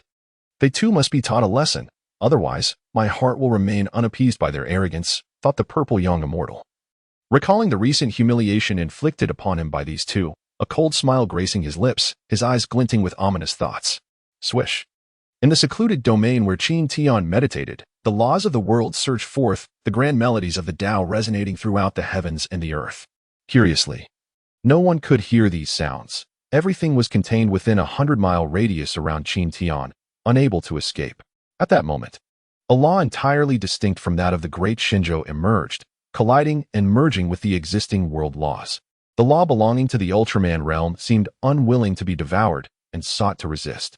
Qin Tian had anticipated this, extending his hand to press down upon that law, rendering it utterly powerless against the laws of the great Shinjo, which consumed it entirely.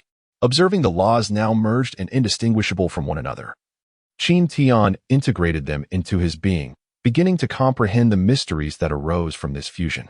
As time passed, several days slipped by in the blink of an eye, and when Qin Tian reopened his eyes, a sudden surge of energy emanated from him. Though he had not yet broken through to a new realm, his strength had notably increased. Witnessing this, Qin Tian infused the acquired laws into the great Shinjo world. Crack, crack, a sound of chewing, audible only to Qin Tian, emerged as if something were being consumed. This peculiar noise lingered for a considerable time before gradually fading away. However, the effect was strikingly evident, as golden lotus flowers swayed gracefully in the void, accompanied by the distinct crackling sounds resonating through the air. The resounding voice echoed across the myriad realms of the divine land, prompting many to kneel in supplication, beseeching the heavens for mercy. They believed that the heavens were in a state of wrath. This group comprised mortals and lesser cultivators. However, not all shared this sentiment. A multitude of powerful beings revealed expressions of joy, for this was the moment they had awaited for an eternity. Success was finally within reach. Chapter 67. The Rift in the World. O heavens, I implore you, do not unleash your fury upon us. If you must direct your anger, let it fall upon me alone, and spare my son and daughter-in-law. An elderly woman gazed at the vast fissures in the sky, hastily kneeling as tears streamed down her cheeks, murmuring her pleas. She was not alone. Nearby, other elders, young adults, women, and children mirrored her distress. Villages, towns, nations, and states. Indeed, all mortals across the world were united in their trepidation. Master, it is dire. The end of the world is upon us. What shall we do? I do not wish to perish. A young girl from the Liuli sect, her complexion pale and flustered, rushed in, her voice quaking with fear. Throughout her long life of 3,000 years, she had never before witnessed the heavens themselves fracture. Did this not signify the impending collapse of her entire world? So young she was, still a maiden untouched, never having held a young man's hand, would she become a ghost of a virgin? Do not panic, at your age. What is there to fear? If the sky falls, there are tall ones to uphold it. It cannot crush you. Rest assured, your master is here and will not allow you to come to harm. A middle-aged woman approached, gently reassuring the girl, though her own eyes revealed a mixture of confusion and dread as they turned skyward. Such a scene has indeed been witnessed before. The worlds shattered during the fierce battles of formidable beings often commence in this manner. Could it be that a conflict has also transpired here? How arduous this seems. Father, how could there be fissures in the sky? Our world is so powerful, and there are no external forces attempting to conquer us. Why is this happening? Zhou Zilan gazed at the enormous rifts above their ancestral land, perplexed. However, she felt no fear beside her father, Zhou Tianhai. For she knew he was a formidable master of the Saint Realm, unmatched even by the heavenly Tao. Cough, cough, cough. I too am uncertain. But it feels like a good omen. Indeed, it must be a good thing. At that moment, a resounding voice echoed behind them. An elderly man with flowing white hair suddenly materialized, smiling as he nodded at Zhou Zilan before addressing Zhou Tianhai. Old ancestor Hong Lei, what brings you out of seclusion? Have you perhaps achieved a breakthrough? Zhou Tianhai inquired respectfully, then cautiously probed Zhou Hong Lei's aura, discovering that he could perceive no trace within his divine sense. Had he not witnessed the old man's appearance and heard his words, he might have thought he was hallucinating, leading him to speculate that the ancestor had indeed entered the Supreme Realm. Ha ha ha, your eyesight is commendable. I have just stepped into the Supreme Realm. And this is largely thanks to the fissures in the sky. Otherwise, who knows how much longer it would have taken. The old man chuckled. His eyes filled with reverence as he gazed at the rifts above. Grandfather, what does this mean? Are they merely a few fissures? Could they be some miraculous elixir? Zhou Zilan asked, somewhat bewildered. She could not comprehend how a few rifts in the sky could hold such significance. While peculiar, it was not beyond her acceptance. Ha ha. My dear Lana, you are mistaken. No miraculous elixir compares to the power of these fissures, for they are scattered throughout the entire divine land. Zhou Honglei explained. Ah. Does this mean the divine land is destined for destruction? But wait, isn't there the immortal sovereign? How could such a thing occur? Zhou Zilan exclaimed, her complexion paling. If the entire world were in such a state, it would imply that their strength was on par with the immortal sovereign. Otherwise, why would the immortal sovereign not intervene? You are mistaken, for this is the work of the immortal sovereign. Truly remarkable. He intends to elevate the entire realm once more, allowing all beings to cultivate to higher levels. The existence of these fissures signifies that the immortal sovereign is about to breach the barriers of our world, propelling the divine land into a new era. Zhou Honglei explained to the perplexed father and daughter. Ha ha ha, truly the heavens are assisting me. I now possess a tenfold assurance of overcoming the semi-immortal tribulation, all thanks to the immortal sovereign. I humbly bow before you, O sovereign. In a desolate expanse of starry sky, a being bathed in lightning knelt toward the direction of Yin Huang Peak, disregarding the bolt striking him. He was a master of the supreme realm, previously destined to perish in the semi-immortal tribulation, but due to Qin Tian's actions, fissures had formed in the space of the divine land, significantly reducing the power of the thunder by 40% to less than 1% of its former strength. This phenomenon embodies both a blessing and a curse. The blessing lies in the certainty that there will be an abundance of demigods in the future, while the curse rests in the fact that these demigods will no longer be feared entities within the cosmos, as they will be overshadowed by beings of divine and transcendent nature. The actions of the celestial sovereign are nothing short of astonishing. If we were endowed with such power, would we ever consider sharing it? The celestial sovereign truly possesses a magnanimous spirit.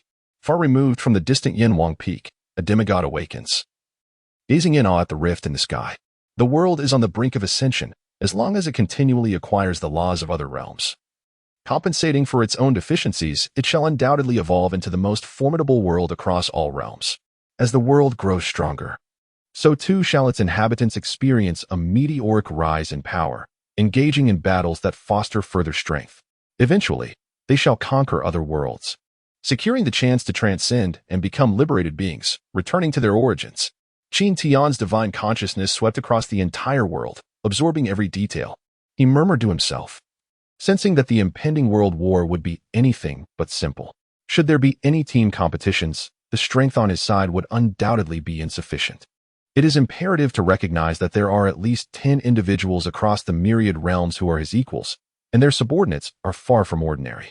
Only when his side has achieved breakthroughs can they adequately confront the challenges that lie ahead.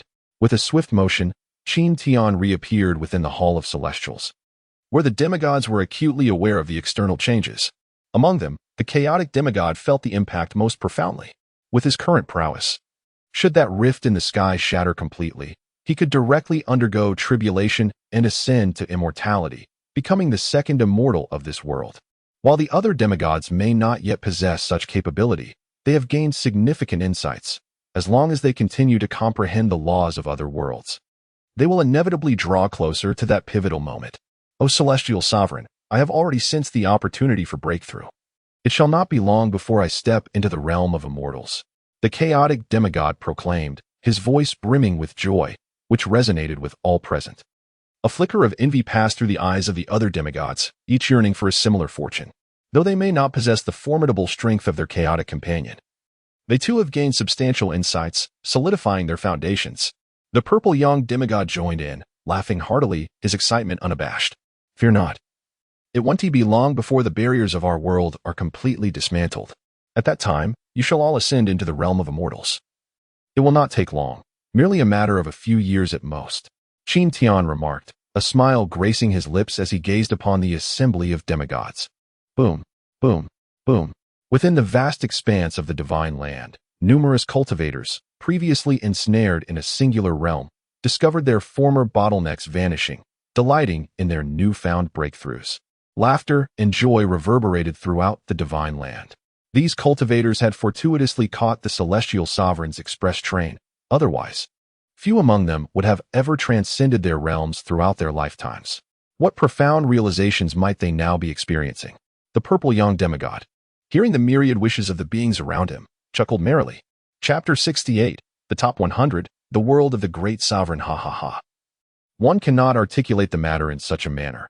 It is not solely they who have seized the swift passage alongside the esteemed immortal sovereign, but we, too, have done so. The semi-immortal Chongqing remarked with a smile as he observed the barrage of comments. As time flows inexorably, a millennium has swiftly passed, and the world has undergone myriad transformations, evolving from 349 to the present moment. Now, I hereby announce the 100th realm on the rankings of the myriad worlds, the world of the great sovereign. A voice of utmost authority resonated in the ears of the assembly, a sound they had long since grown accustomed to. The myriad realms are resplendent beyond compare, featuring peerless goddesses reigning supreme, indomitable divine kings conquering all, and illustrious leaders orchestrating ascension across the worlds. As the aerial screen unfurled gradually, a script emerged before the eyes of the crowd. The expressions of the onlookers turned solemn. The unveiling of the 100 realms on the esteemed rankings was finally at hand, and anticipation filled the air. The 100th realm, the world of the great sovereign. A vast universe where dimensions converge, a multitude of races flourish, and heroes assemble. From the lower realms, supreme beings emerge, weaving enchanting legends in this boundless expanse, all fervently pursuing the path of dominion. In the endless fire domain, the flame emperor reigns, scorching the heavens with a myriad of flames. Within the martial realm, the martial ancestor's might resonates, instilling across the cosmos. In the Western Palace, the Emperor of 100 Battles stands unrivaled in might, while in the Northern Wilderness, the graveyard of 10,000 tombs is guarded by the Undying Lord, who commands the very fabric of existence. It is both the best of times and the worst of times. Amidst the assault led by the malevolent deity, the world of countless realms suffers relentless defeats. Fortunately, the ancient and powerful immortal emperor has valiantly safeguarded the last bastion of the great world with his formidable strength, sacrificing his very life to seal away the malevolent deity, thus granting the younger generation the opportunity to thrive. Among the rising talents, the trio of Flame Emperor, Martial Ancestor, and Muchen stand out as the most exceptional prodigies, triumphing over the malevolent deity that sought to annihilate their world, protecting those they cherished. These three individuals are both courageous and astute, imbued with a sense of justice, daring to confront the forces of evil. The Flame Emperor, in particular, established the boundless fire domain in the most vulnerable region of the great world even before Muchen had fully matured, becoming an indispensable force against the encroaching evil from beyond. A video reveals a shimmering script chronicling the deeds of the formidable beings of the sovereign world, including the Flame Emperor, Martial Ancestor, Muchen, and the self-sacrificing immortal emperor who sealed the malevolent deity. Observing the densely packed dark figures in the video, with their blood-red eyes and heinous actions, many races across the myriad realms found their eyes turning blood-red in anguish. The slain were their kin, and in the territories occupied by this malevolent race, nearly all others had been slaughtered, their suffering beyond description. This malevolent deity is truly despicable, devoid of any humanity. Thankfully, our angelic race does not reside in that world, and our adversary is merely the likes of Morgana.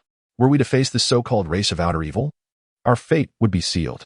It is no wonder this world ranks among the top 100. Even the minions of the outer malevolent race could likely obliterate our entire supergod universe, their recovery capabilities being alarmingly excessive. Upon concluding the video synopsis, Queen Kesha of the supergod world rose in shock from her throne, a trace of fear flickering in her eyes at the thought of the malevolent deity. Such a race is truly terrifying. The only solace is that they were ultimately vanquished. Your Majesty, there is no need for concern. The sovereign world is an unknown distance away from us, and it is impossible for them to traverse such a gap. Our adversaries remain Morgana and her ilk, spoke the angel Yan, stepping forward to reassure Kesha, who had long since adapted to the situation. Indeed, I was momentarily lost in thought. Why should I fret over a world so distant? Yan, I entrust you with a task. Lead the Legion to eradicate the nearby evil forces, Kesha said. Her eyes slightly glazed, speaking softly. Yan nodded, understanding that the queen, having been provoked, wished to vent her frustrations without further words. Meanwhile, in other worlds, the malevolent race is indeed abominable. The initial invasion by the demonic race merely sought to convert cultivators and the human populace into their own. Yet even the most ruthless of demonic leaders did not exhibit such bloodthirstiness. This outer malevolent race truly deserves annihilation. In the realm of the immortal world, Hanli. Now the Dao ancestor gazes calmly at the video before him. Having encountered countless trials and a multitude of cultivators and races, he had never witnessed such a formidable being. Even the Dao ancestors of ancient and modern times pale in comparison to this one. The immortal world is not singular. Perhaps it is time for me to embark on a new journey. For if such a race were to emerge in the future, what would become of us? Hanli reflects on the fact that the immortal world is but one of many realms. Should there be similar races in other worlds? It would be too late to respond. This extraterritorial malevolence appears even more terrifying than ghosts. Just look at how this specter, which moments ago sought to slay us, now trembles at the sight of the celestial demonic deity in the video. Thank heavens it does not reside in our world. In a world where spiritual energy has resumed. Three extraordinary individuals stare at the once mighty crimson specter not far away. One of them, filled with emotion, remarks that they should run. If not for her being a soul entity, she would surely have lost control of herself in fear. How do you know? Because I am already soaked. The man reaches out, confirming her words, and hastily attempts to rise. Damn it, this demonic deity truly lives up to its name. Gentlemen, could you lend me a hand? My legs have turned to jelly, and I do not wish to be left as a feast for ghosts. Observing the puzzled expressions of the two, the man speaks with an air of indifference, as if detached from the situation. I initially thought that sacrificing my own race was a considerable feat. Yet I did not expect there to be someone even more ruthless than myself. Meanwhile, a message appears on the All-Eleven forum, causing a stir among the crowd as they see it is signed by the Soul Emperor. The Soul Emperor? You're still alive? That shouldn't be possible. Black Sovereign. Damn it, the little man has appeared. Brothers, let us slay him. Rogue Dragon, Soul Emperor, you can't compare to him. While this celestial demonic deity may be wicked, at least he has turned against his own kin, unlike you. Huang Rong, indeed, Soul Emperor, you are merely a reflection of his malevolence. Await the arrival of our demon-slaying army, for we shall ensure your demise. Leader of the spirit race, ensure my demise? You must have mistaken me. The spirit race has already been vanquished by me, and even the Flame Emperor met his end at my hands. The ancient races have dwindled to just the soul race. If you seek someone, find your own Soul Emperor in your world. Soul Emperor? Ancient race? Nonsense. My ancient race thrives. When were we ever extinguished? Truly laughable. Leader of the medicine race. Simultaneously, in another realm of the fighting spirit continent, the ancient races seethe with rage. This Soul Emperor is far too arrogant. He has even made a move yet dares to speak so boldly. Damn it, I have annihilated the ancient races? The Soul Emperor, hiding in the depths of a mountain range, feels utterly bemused. When did I extinguish anything? I am but a stray dog, hunted by all. Is it possible there are multiple worlds of fighting spirit? It could be. The Soul Emperor murmured to himself, pondering deeply. Chapter 69. Strengthening the Seal of the Undying Lord. How infuriating it is. In other realms, I am so carefree, yet in this world, I am relentlessly pursued and battered. How tragic is this? Soul Emperor, let us see where you can flee now. Strike him down. How dare he threaten my apothecary clan? Before the Soul Emperor could contemplate further, he noticed the clan leader of the apothecary clan, accompanied by a throng of warriors wielding large blades, charging toward him with fierce gazes and unabashed smiles. Upon witnessing this scene, the Soul Emperor's heart sank. and he promptly resorted to his combat skills to escape. Curse it. Apothecary clan, just wait. I refuse to believe you can pursue me indefinitely. Once I ascend to the position of combat emperor, I shall be the first to take you down. Spotting a pond ahead, the Soul Emperor dove in without a moment's hesitation. Having been chased for days, this had become second nature. The world of fantasy is indeed vibrant and diverse, filled with both heroic figures worthy of songs and detestable characters. In the realm of the super beast-armed world, the king of the underworld sat upon his throne, a glimmer of admiration flashing in his eyes. Simultaneously, within the realm of the great dominator, a multitude of powerful beings were struck with astonishment at the astounding news. Excellent. The celestial evil god has ultimately been slain by the mightiest of our great thousand world. Dispatch someone immediately to locate Mu Qin, Yin Emperor, and martial ancestor. We must ensure their safety, not allowing them to suffer even a single hair's loss. The survival of our great thousand world hinges on this moment. Within the sword domain, the voice of the azure-robed sword saint resonated like thunder across the expanse. Soon, 3 formidable figures exuding immense power arrived, being 3 late-stage celestial sovereigns. Second only to the azure-robed sword saint in the sword domain. Clearly, he held Mu Qin's safety in high regard. The azure-robed sword saint understood he could not leave this place. Otherwise, the evil entities he suppressed would seize such a prime opportunity. He was aware that many within the great thousand world had allied with the foreign demonic clan, and they would certainly target the still-growing Mu Qin. Thus, he could only send forth his most trusted subordinates while he remained to confront the foreign demonic clan, buying time for Yin Emperor, martial ancestor, and Mu Qin. At your command, we shall protect young Master Mu Qin with our lives, and you need not worry, Sword Saint. The leading middle-aged man gazed resolutely at the azure-robed Sword Saint, his tone resolute. He understood that he might never return from this mission, for the foreign demonic clan would undoubtedly unleash a brutal war. The previous silence was due to their celestial evil god being immortal, but now that he had been exposed by the rankings of the myriad realms, the foreign demonic clan would not allow any threats to the celestial evil god to grow stronger. It was likely that some demon emperors would take action personally. Best of luck. The sword saint in the azure robe uttered 3 words, and the 3 individuals understood the gravity of the task at hand. Failure was not an option, for to fail was to court certain death. In the desolate expanse of the North Wilderness, a realm guarded by the Undying Lord, a subordinate of the immortal emperor of the former Great Qian Palace, this was also the site where the immortal emperor had, at the cost of his own life, sealed the heavenly evil god during the ancient times. Today, the atmosphere here was particularly tumultuous, as ceaseless demonic energy surged forth from the sealed ground. It was evident that the heavenly evil god, fully aware of his impending doom, would not willingly allow his formidable enemy to emerge and obliterate him in this very place. As the malevolent being stirred, the seal of the ancient immortal emperor activated, constraining the released fiendish energy to a staggering 99%, leaving only a wisp that floated towards the outside world. Yet, this mere fragment was sufficient to shroud the North Wilderness in ominous clouds, casting a pall over the land. Suddenly, a formidable attack struck down upon the impenetrable dark clouds, and it took a full quarter of an hour to disperse them. The North Wilderness was indeed as desolate as its reputation suggested.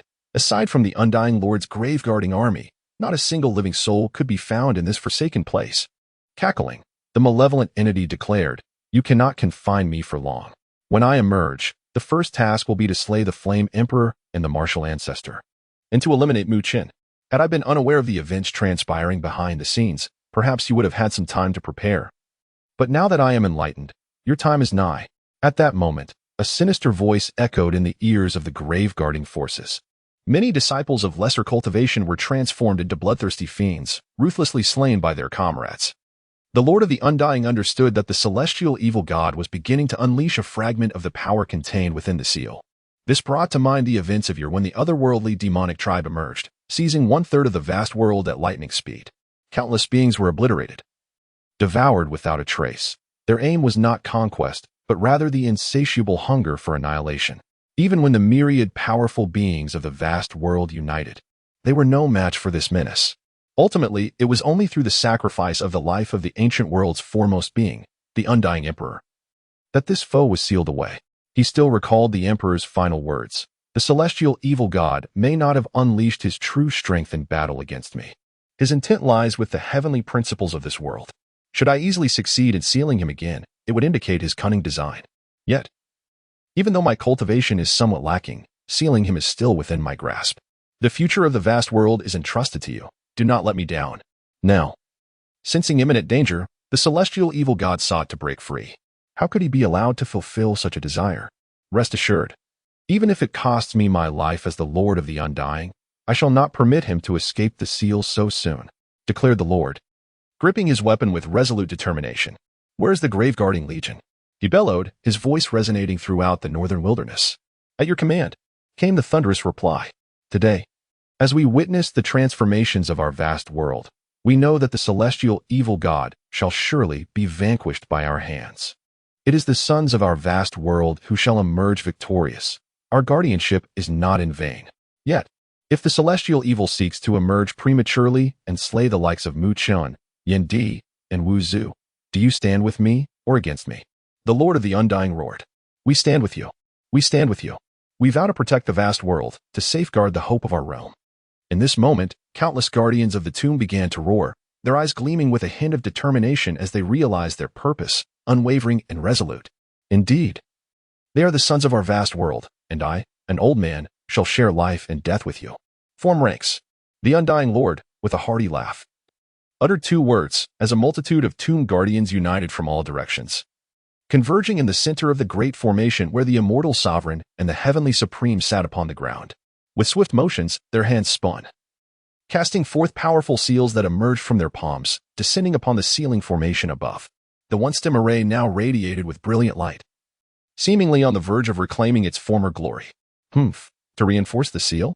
Such delusions. With this motley crew of inept beings, it will not be long before I descend upon the world to devour you whole. As for whether the trio of Mu Chun can survive this century, that remains a question. The voice of the heavenly evil god grew increasingly faint, yet the crowd showed no signs of relaxation. Rather, their expressions grew ever more grave, aware that a new storm was about to arise. The holy heavenly demon emperor and the 32 extraterrestrial clans would certainly not abandon this matter lightly, and they would undoubtedly pay a great price to rescue the heavenly evil god and eliminate Mu Chun and his companions. It was unexpected that the ones to ultimately defeat the evil god would be these three individuals. The Flame Emperor had heard whispers, as had the martial ancestor. Yet this Mu Chun seemed unfamiliar to him. It was unclear whether he had even been born. It was said that the Flame Emperor and martial ancestor had only just ascended to the rank of Holy Heavenly Supreme, and with their strength, they were certainly no match for the heavenly evil god, suggesting that Mu Chun had not yet come into existence. In the realm of the Dragon Clan, the Grand Elder, the true Dragon Emperor, emerged from seclusion, having attained the rank of Holy Heavenly Supreme. As a purple gold dragon, his own strength barely sufficed to contend with the Dark Heavenly Demon Emperor. Chapter 70. The Dark Heavenly Demon Emperor's scheme. Old ancestor. Such words are unwise. We have been in the Heavenly Supreme realm for quite some time without making a breakthrough ourselves. How can the Flame Emperor and martial ancestor be judged by ordinary standards? They have only just arrived in this vast world for a millennium. What you mentioned pertains to events from 3 centuries ago. Their current cultivation is unfathomable. Perhaps not inferior to yours, spoke the Dragon Clan leader, a middle-aged man in the late stage of the Celestial Supreme rank, standing beside the purple gold dragon. He stole a glance at the purple gold dragon, fearful of retribution. After all, to say such things would indirectly imply that their Dragon Clan was inept. Are you concerned that I might blame you? Fear not, for I would never hold you accountable. This is indeed a fortuitous matter, indicating that there is hope for our vast world. Should someone surpass me, I would rejoice. What vexes me is you, after all these years, you have yet to break through to the Holy Heavenly Supreme rank. Do you not realize how foolish that is? I have heard that the young ladies of the Phoenix clan have already attained the Holy Heavenly Supreme rank. Why have you made no progress? If I were to depart, this vast dragon pearl might well fall into disarray. With a sigh, the purple gold dragon spoke, while the man beside him kept his head bowed in silence.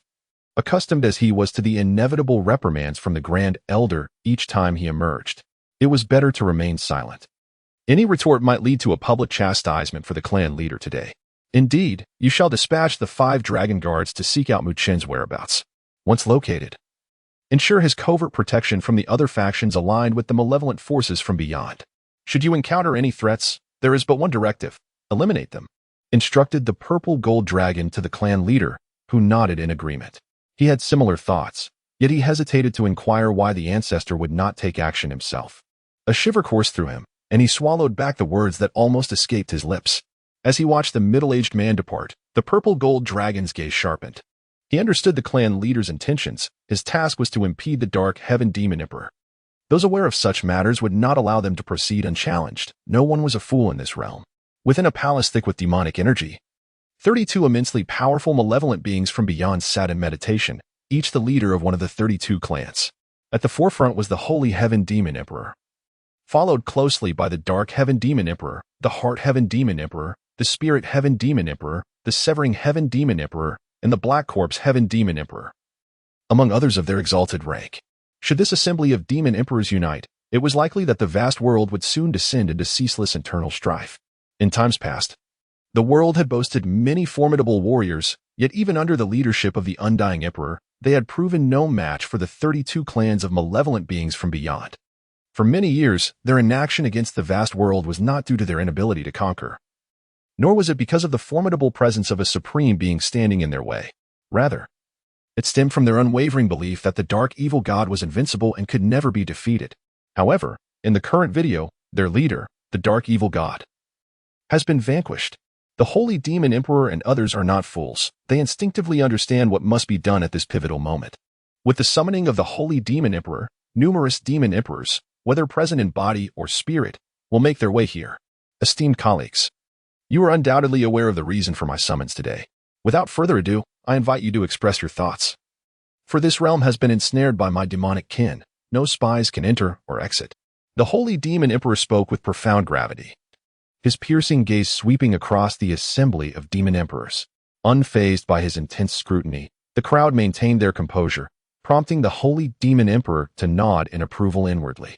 In my view, our holy clan's prolonged restraint has allowed the beings of the vast world to forget our true might, leading them to believe they can bully us at will. Thus, I propose we strike together, sparing no effort to rescue Lord Evil God. This is both our initial strategy and our fundamental plan. The Dark Heaven Demon Emperor, seated beneath the Holy Demon Emperor, stood and proclaimed, his eyes gleaming with a predatory hunger as they scanned the assembly of demon emperors. Oh, why is this the fundamental plan? What other strategies do we have? The Heart Heaven Demon Emperor inquired, raising his gaze towards the Dark Heaven Demon Emperor, his blood-red eyes shimmering with curiosity, eager to know if his thoughts aligned with those of his counterpart. Another strategy involves the Holy Demon Emperor, the Heart Heaven Demon Emperor, and myself, the Dark Heaven Demon Emperor, drawing the attention of the formidable beings in the vast world, making them believe our targets are Mu Chun, Yin Emperor, and Martial Ancestor. At this juncture, the Dark Heaven Demon Emperor paused, observing the perplexity in the eyes of several demon emperors before continuing. Our primary objective is to rescue Lord Evil God and break the seal. Once we have diverted the strongest beings of the vast world, a portion of you demon emperors will assist in rescuing the other trapped demon emperors. The remaining demon emperors, excluding the Black Corpse Demon Emperor, will proceed to the northern wasteland to breach the seal of the Immortal Emperor. The Black Corpse Demon Emperor's task is to lead our holy clan's forces in attracting the attention of all powerful beings in the vast world. It need not take long, merely a delay to hold them at bay. In the meantime, the Holy Demon Emperor and the others will do their utmost to obstruct the Martial Ancestor and Yin Emperor. The Dark Heaven Demon Emperor then descended to take his seat, his gaze sweeping over the assembly of demon emperors, a faint smile gracing his lips. The demon emperors, their crimson eyes flickering with contemplation, began to nod in agreement, clearly satisfied with the proposed plan. Why should our goal not include eliminating Mu Chun and his companions? After all, they are destined to be the ones who confront the dark evil god in the future. If we can extinguish them in their infancy, would we not eliminate all potential threats? A supreme demon emperor, possessing extraordinary powers, inquired with an expression brimming with perplexity. If you eliminate one, another shall inevitably emerge. As long as the vast world remains intact, should we vanquish Mu Chun, Lu Chun, and Li Chun may arise. Once we rescue the celestial evil god, we can decisively overpower the formidable beings of the vast world. At that moment, the entirety of the vast world shall belong to us. The dark sky demon emperor elucidated patiently, his eyes glimmering with a hint of bloodlust. Given this, I harbor no objections. I too concur. There shall be no issues. Suddenly, the Black Corpse Demon Emperor interjected with a smile.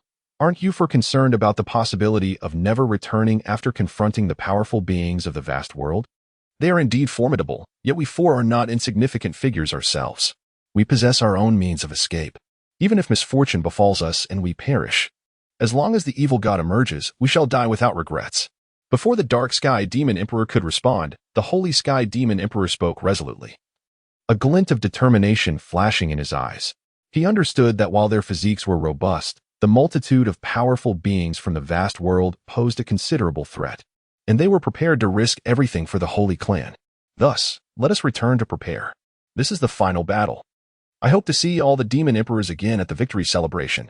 After the Holy Sky Demon Emperor spoke, the Dark Sky Demon Emperor clasped his fist in acknowledgement and then vanished, followed by the departure of the other Demon Emperors.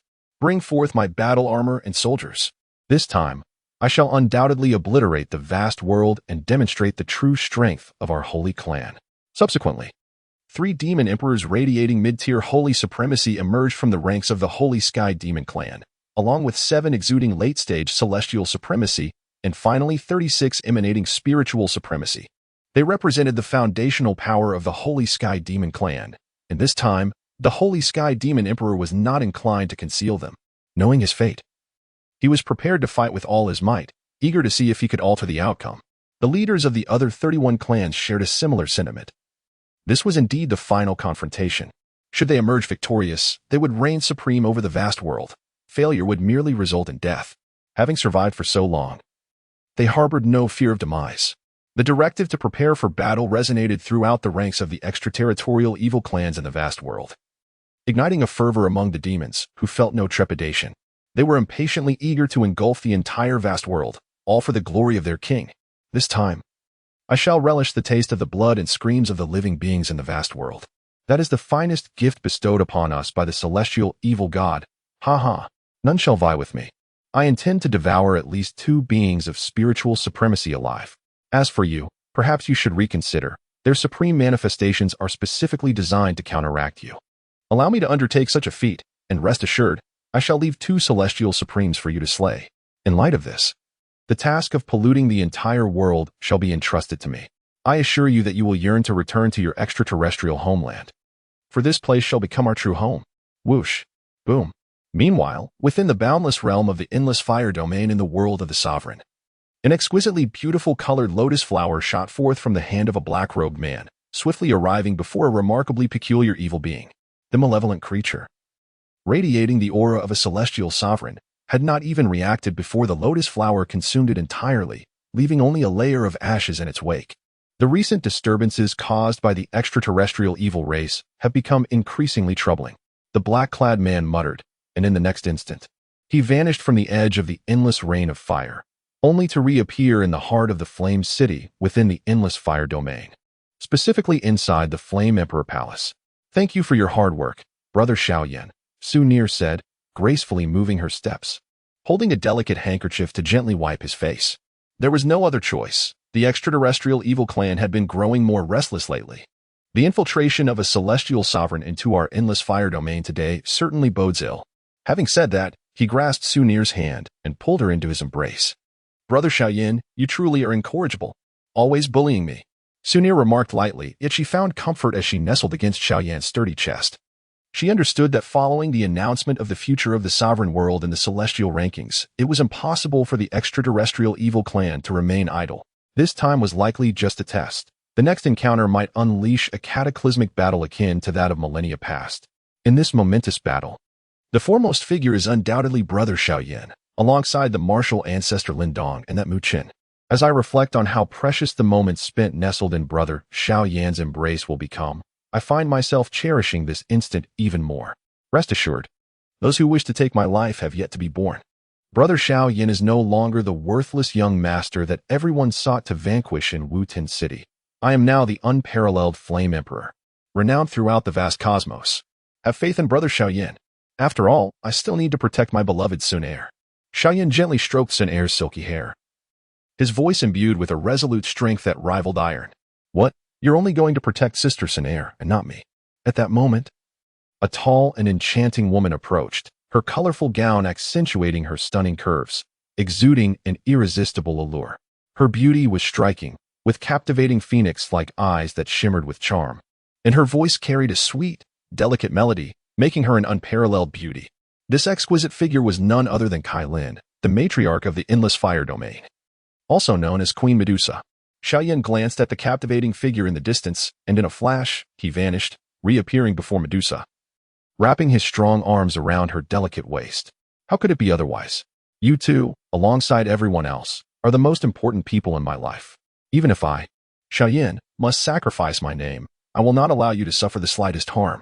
With a gentle smile, he declared with unyielding conviction while cradling the two lovely ladies. I did not come here to hear your sweet nothings. I am here to inform you that after you eliminated that foreign evil spirit of the spiritual tier, several more upper-level Earth sovereign entities have emerged. Observing the items held by the Iron Gate, I suspect they are surveying the terrain.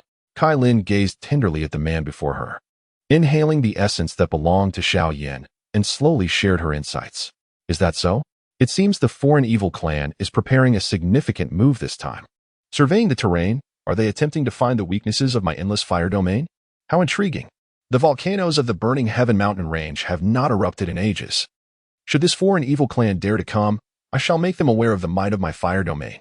Xiaoyan replied with a faint smile, then embraced the two women as they made their way toward the palace. He had already surmised the intentions of the foreign evil clan. They would undoubtedly target him and Lin Dong.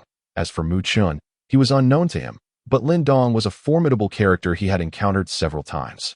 Moreover, if one were to belong to the malevolent clan beyond the realm, it would be inevitable to rescue their leader, for their leader possesses unparalleled strength, capable of altering the very fabric of fate.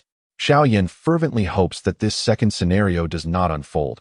Otherwise, it is likely that numerous unforeseen complications will arise. He recalls the moment when his identity was exposed, and the sole emperor, amidst the relentless pursuit and encirclement by numerous formidable beings, not only ascended to the rank of Dou Emperor, but also nearly annihilated half of the living souls. The once destroyed medicinal clan, spirit clan, and stone clan faced utter devastation. And even the chieftains of the fire and thunder clans perished in battle. Had it not been for his rapid breakthrough, the ancient clan leader would likely have met a similar fate. The current situation is likely to be even more dire. While the foreign demons may have refrained from launching a full-scale assault in uncertain times, the present circumstances have shifted dramatically. The foreign demonic clan may very well reveal their true intentions and engage in battle. Xiaoyan, with the beauty of his beloved in his embrace. What are you daydreaming about? How foolish. Xiaoyan chastised himself internally before striding toward the plush bed adorned with soft furs. In another realm of the vast universe, martial arts flourished and countless cultivators thrived. This was the sacred training ground of the martial ancestor, Lin Dong, and the foundation of the power he established. When martial ancestor Lin Dong first ascended to the heavenly sovereign level, he ventured into this expansive world in search of his beloved. Upon arriving, he bravely stormed the ancestral grounds of the Ice Spirit clan, defeating 4 heavenly sovereigns and relentlessly pursuing the War Emperor of the West for a month, ultimately departing with the Ice Spirit monument, which contained the remnants of his beloved's soul. Subsequently, Lin Dong ascended to the sacred sovereign level, and to appease the martial realm's esteemed figure, Ying Huan was appointed as the clan leader of the Ice Spirit clan, which grew increasingly powerful as a result. Both martial ancestor Lin Dong and the emperor of the endless fire domain are legendary figures, having both ascended from the lower realms to become unparalleled titans in this vast universe in a remarkably short time. At this moment, Lin Dong wore a grave expression within the martial realm. Although the impending calamity had yet to arrive, an unsettling feeling loomed in his heart, as if something monumental was on the verge of occurring. Sigh, brother Lin Dong, what troubles you? Why the long face? The lively maiden Ying Huan, now a wife, retained her spirited nature, her eyes glinting with curiosity as she gazed at Lin Dong. In recent days, I have sensed numerous unfamiliar auras infiltrating our martial realm, including several who possess the essence of the spirit sovereign level. I am contemplating how to deal with them, as they seem to harbor ill intentions. Yet I fear that acting prematurely may alert them. Lin Dong did not conceal his concerns from his wife, and promptly shared the troubles he faced. Chapter 72. The Martial Realm. The scheme of the sacred heavenly demon emperor brother Lin Dong. What is so difficult about this? If you suspect they are members of the foreign demonic clan, or have already allied with them, why should we hesitate? We could simply capture them and interrogate them directly. This martial realm is under your command, brother Lin Dong. What does it matter if others are aware? Ying Huan spoke with a playful smile, a glint of ferocity flashing in her eyes. Most of these individuals were elders and leaders from other sections. While most forces might hesitate to offend such a multitude, The martial realm possessed over a dozen heavenly sovereigns, and she herself was a spirit sovereign. Brother Lin Dong, even more so, was at the peak of the sacred sovereign level. They were merely a group of unknown origin. If they were to be killed, so be it. She could not fathom anyone having the audacity to challenge them, believing that in this tempestuous era, mercy would only lead to dire consequences. Indeed, my husband, Huan speaks wisely. These individuals should be eliminated. They undoubtedly carry a trace of malevolence, and surely they are pawns of the foreign demons. Their arrival in our martial realm bodes ill, and we must not show mercy. At that moment, a woman approached, clad in a flowing white dress. Her lithe figure was partially veiled by a delicate gauze, yet it could not conceal her exquisite contours. Silken strands of hair cascaded down her shoulders, and her delicate hand grasped a jade-hued longsword, exuding an ethereal aura reminiscent of a celestial goddess from the Moon Palace. Qizhu, you have arrived. I am aware of what you just mentioned. I merely wish to ascertain your thoughts. Since our sentiments align, I shall issue an order for them to eliminate that group of traitors. There is little purpose in allowing those who betray their homeland to live. They might as well reincarnate sooner, Lin Dong declared coldly. In the past, a faction of the foreign evil spirits nearly brought devastation upon the entire world, resulting in the tragic demise of countless beings. Many of his own friends and family fell victim to the foreign evil spirits. Upon arriving in the vast world, such occurrences had become increasingly commonplace.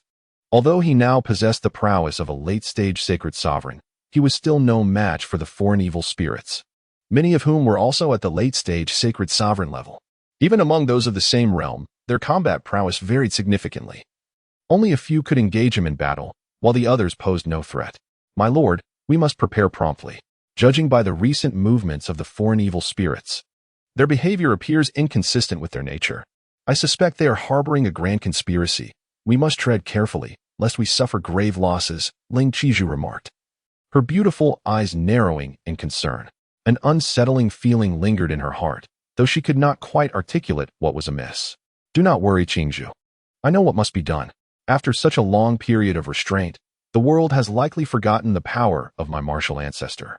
This time, I shall demonstrate the might of the martial realm and my own strength, Lin Dong asserted, pulling both women into an embrace, his eyes brimming with determination. We can now collaborate with the Flame Emperor. He is a formidable figure, and both of you will serve as powerful assets against the heavenly evil god.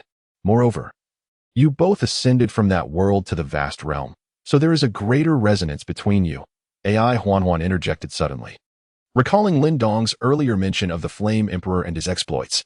Indeed, I share that sentiment. The Flame Emperor just sent me a message, and I believe his conjectures to be astute. Thus, I have decided to lead the martial realm's experts to the Endless Fire domain soon. To join forces with the Flame Emperor against the evil spirits, Lin Dong smiled at the two women, having also received a message from Xiao Yin that confirmed his suspicions. The recent inactivity of the foreign evil spirits only served to highlight the existence of a monumental conspiracy lurking behind them. When they finally struck, it would likely be a thunderous assault. I have also received word that the Undying Lord and his legion are currently employing their ultimate techniques to reinforce the seal of the Undying Emperor, rendering them unable to assist. Many factions have begun to establish a presence there, anticipating the actions of the foreign evil spirits. Lin Dong addressed the two women, a flicker of concern dancing in his eyes. Are you aware of our mission? Once the Flame Emperor and the martial ancestor engage in battle, we shall strike with the ferocity of thunder and capture these few women. In doing so, we will undoubtedly deter these two formidable warriors, allowing our clan to seize complete dominion over the vast world. As he spoke, one of the malevolent spirits revealed a stone in his grasp, upon which the images of several women materialized sooner, Medusa, Ling Qizhu, and Ing Huahuan among them. Since our target is these individuals, why deploy a legion of expendables and risk alerting them? One of the outer realm demons inquired, puzzled. Shouldn't we aim to conceal our intentions? Why release a hint of our presence for them to sense? This is the strategy of the holy heavenly demon emperor, striking while the grass is stirred. How can you be certain it is merely a ruse? It could very well be a tactic to lure the enemy deeper. When they believe our focus lies solely on the two strong ones, we shall seize them by surprise. At that point, our leverage will grow exponentially, and you and I will ascend to become the most valued figures beneath the demon emperor. Indeed, such cunning is truly remarkable. The two individuals from the foreign malevolent race exude an aura signifying their mastery at the pinnacle of the immortal grade celestial sovereign realm. The reason for not dispatching more formidable beings is that they are entities never before seen on the battlefield, thus evading the attention of other powerful figures. Unbeknownst to them, Ling Qizhu and her companions also possess the cultivation of immortal-grade celestial sovereigns, foreshadowing that their undertaking will not proceed smoothly. Within the ancient domain of the Floating Pagoda clan, the clan leader's grand hall is filled with the presence of the elder Floating Pagoda, Xian, and a multitude of elders engaged in deliberation. Elder, I beseech you to release Qin Yanjing and appoint her as the leader of our Floating Pagoda clan, guiding us towards the pinnacle of greatness. A venerable elder with white hair proclaimed with conviction. He is Qin Tian, the head of the Qing lineage, possessing strength at the peak of the immortal-grade celestial sovereign realm. He harbored deep regrets over his inability to safeguard Qin Yanjing and the decline of the Qing lineage, yet the present circumstances differ. Having glimpsed a fragment of the future in the Master of the Universe, he noted that Mu Chun has ascended to the position of clan leader, surpassing the holy-grade celestial sovereign realm, and is indeed her own kin. Furthermore, Qin Yanjing has also broken through to the holy-grade celestial sovereign realm, instilling him with confidence to advocate for the release of the goddess. Floating Pagoda Xian remained silent. Had this obstinate elder been his former self? He would have dismissed the proposal without hesitation. However, after contemplating the events that are yet to unfold, he found himself at a loss for words, neither affirming nor rejecting the idea. Though he harbored a desire to release Qin Yanjing, his long-standing adherence to tradition made it difficult for him to voice his thoughts, as he regarded rules as sacrosanct. Indeed, if our Floating Pagoda clan aspires to be the mightiest among the 5 ancient clans, we must certainly release Qin Yanjing. My sister possesses the capability to lead our clan to greatness, spoke Qin Xian, the elder sister of Qin Yanjing. She longed to rescue her sister, but held little standing within the clan, rendering her pleas unheard. The situation has changed now, as her nephew is destined for invincibility. Such a course is inadvisable. Mu Chun has yet to become the master of the universe and is not yet a formidable force. We cannot act rashly at this juncture. In my view, we should deliberate further after retrieving Mu Chun. What does everyone think? At this moment, Xin Guang stepped forward and declared that his ambition was to become the clan leader. If Qin Yanjing were to be appointed as the leader, his chances would be utterly diminished. Observing the wavering sentiments among many, he immediately interjected to prevent such a decision. I too found it inappropriate. The child has yet to mature. How could we allow Qin Yanjing to step forth? We must impose pressure upon the child to expedite his growth. Mo Tong voiced his opposition, sharing the sentiment that Qin Yanjing should not become the clan leader. If it were Mu Chun, he would have no objections, but a woman? Chapter 73. Mu Chun's disguise. The forum was lively with discussions. Indeed, Qin Yanjing was not yet suited to be presented. I propose we deliberate on this matter after Mu Chun arrives at our Floating Pagoda clan. Agreed. In an instant. The other elders echoed this sentiment, leaving Qin Xian and her companion in a state of profound embarrassment. The Grand Elder, Floating Pagoda Xian, contemplated speaking but was rendered silent by the weight of tradition, quietly observing the heated debate among the factions. Very well, let us release Qin Yanjing. But he must not depart from the Floating Pagoda clan. He may only leave once Mu Chun arrives. Floating Pagoda Xian's voice turned cold as he addressed the bickering assembly, before vanishing from sight.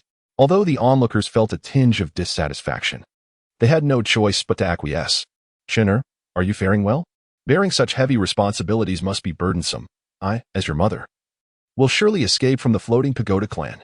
Though Qin Yanjing was confined, she was acutely aware of the challenges her child faced, as the rankings of the myriad realms were omnipresent. As a mother, she did not wish for her child to be a hero. Yet as a being of the vast universe, she felt immense pride. Mu Chun, it seems you are enduring quite a struggle of late, with your identity now exposed. Countless individuals are seeking you, many of whom likely wish to eliminate you. I believe it would be wise for you to temporarily assume a different name and appearance. Jiu Uk remarked within Mu Chun's mind, her tone laced with concern, warming his heart. Currently, Mu Chun had attained the realm of a 7th-tier supreme. Those who ventured to the North Song Academy found nothing, leaving them utterly frustrated. You speak the truth.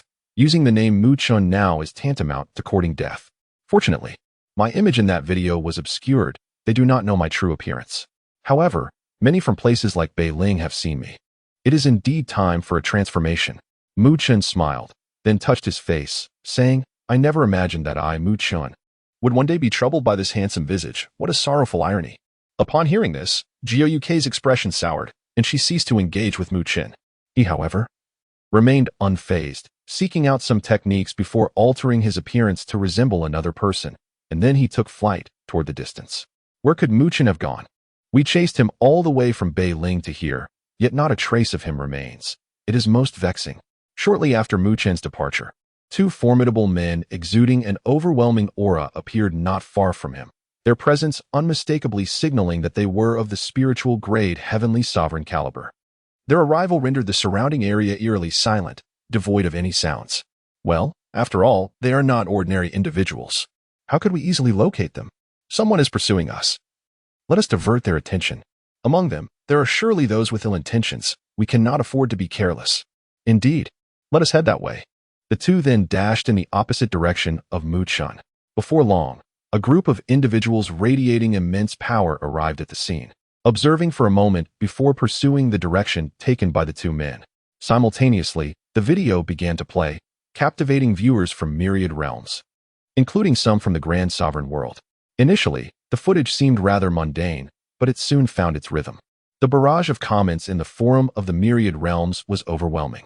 The energy levels in this Grand Sovereign world are astonishing. No wonder it ranks among the top 100. Many beings within possess formidable strength. It appears that few from our martial world could stand against them. Huang Rong remarked.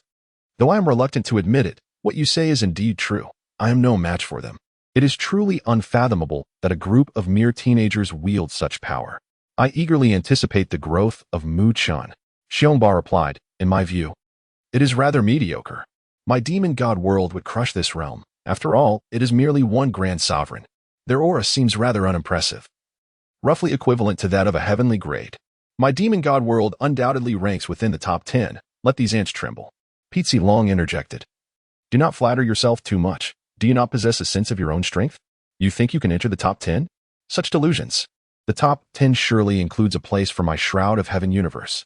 Hei Huang chuckled. May the divine be with you. The light of the divine shall illuminate the myriad realms. I am your master, the deity in your hearts. If the divine proclaims this world ranks among the top 10, then it must indeed be so. Jehovah scorned.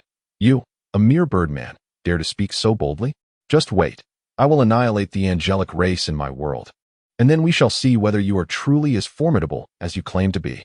Luo Feng added. Indeed, angels are the epitome of hypocrisy, only concerned with themselves. The notion of an afterlife in paradise is but a ruse. I, Satan Lucifer, shall eventually slay you myself and use your head as a ball. Angel Yen retorted, we, the angelic race, have always taken upon ourselves the duty of safeguarding world peace. When have we ever been hypocritical? How dare you speak such nonsense?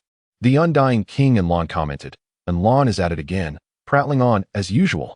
In the vast expanse of the universe, Pang Bo, who had ascended to the rank of a quasi-emperor, gazed at the barrage of comments directed towards Yi Fan, now an emperor himself, and smirked with a hint of disdain.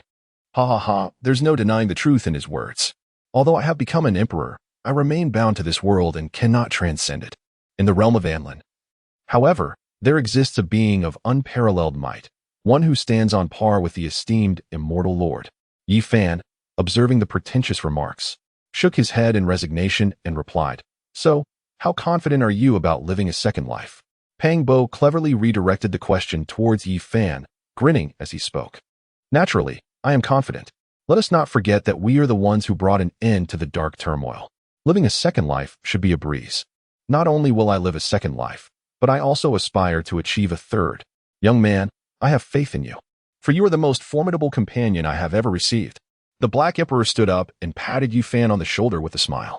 Suddenly, a cry of despair echoed as the Black Emperor fell to the ground, heartbroken, lamenting the fact that Yi Fan had just struck him, an act he deemed utterly reprehensible. Wukong, where do you think our world ranks in the journey to the west? Tang San removed his hat, wiped the sweat from his brow, took a sip of water, and smiled at Sun Wukong beside him. Master, I believe our world should be in the top 50. Sun Wukong replied, scratching his head. Both Zhu Beiji and Sha Monk perked up their ears, clearly eager to understand the rationale behind Wukong's assertion. I have noticed that many worlds possess formidable powers. The supreme ruler of this master of the universe seems comparable to our Tai golden immortals. Our realm boasts quasi-saints among its mighty beings, undoubtedly surpassing numerous worlds. Yet there are strong individuals in some worlds who have already transcended the quasi-saint level. This suggests that they are indeed quite powerful. I have discovered that such formidable beings are abundant. Sun Wukong spoke slowly. Indeed, exclaimed Tang San, his eyes gleaming with determination. There are indeed realms beyond realms. Let us acquire the true scriptures swiftly so that we may attain enlightenment. Sister, the monsters in this world appear rather extraordinary. In our realm, such precious creatures seem to have nearly vanished. How can there be so many?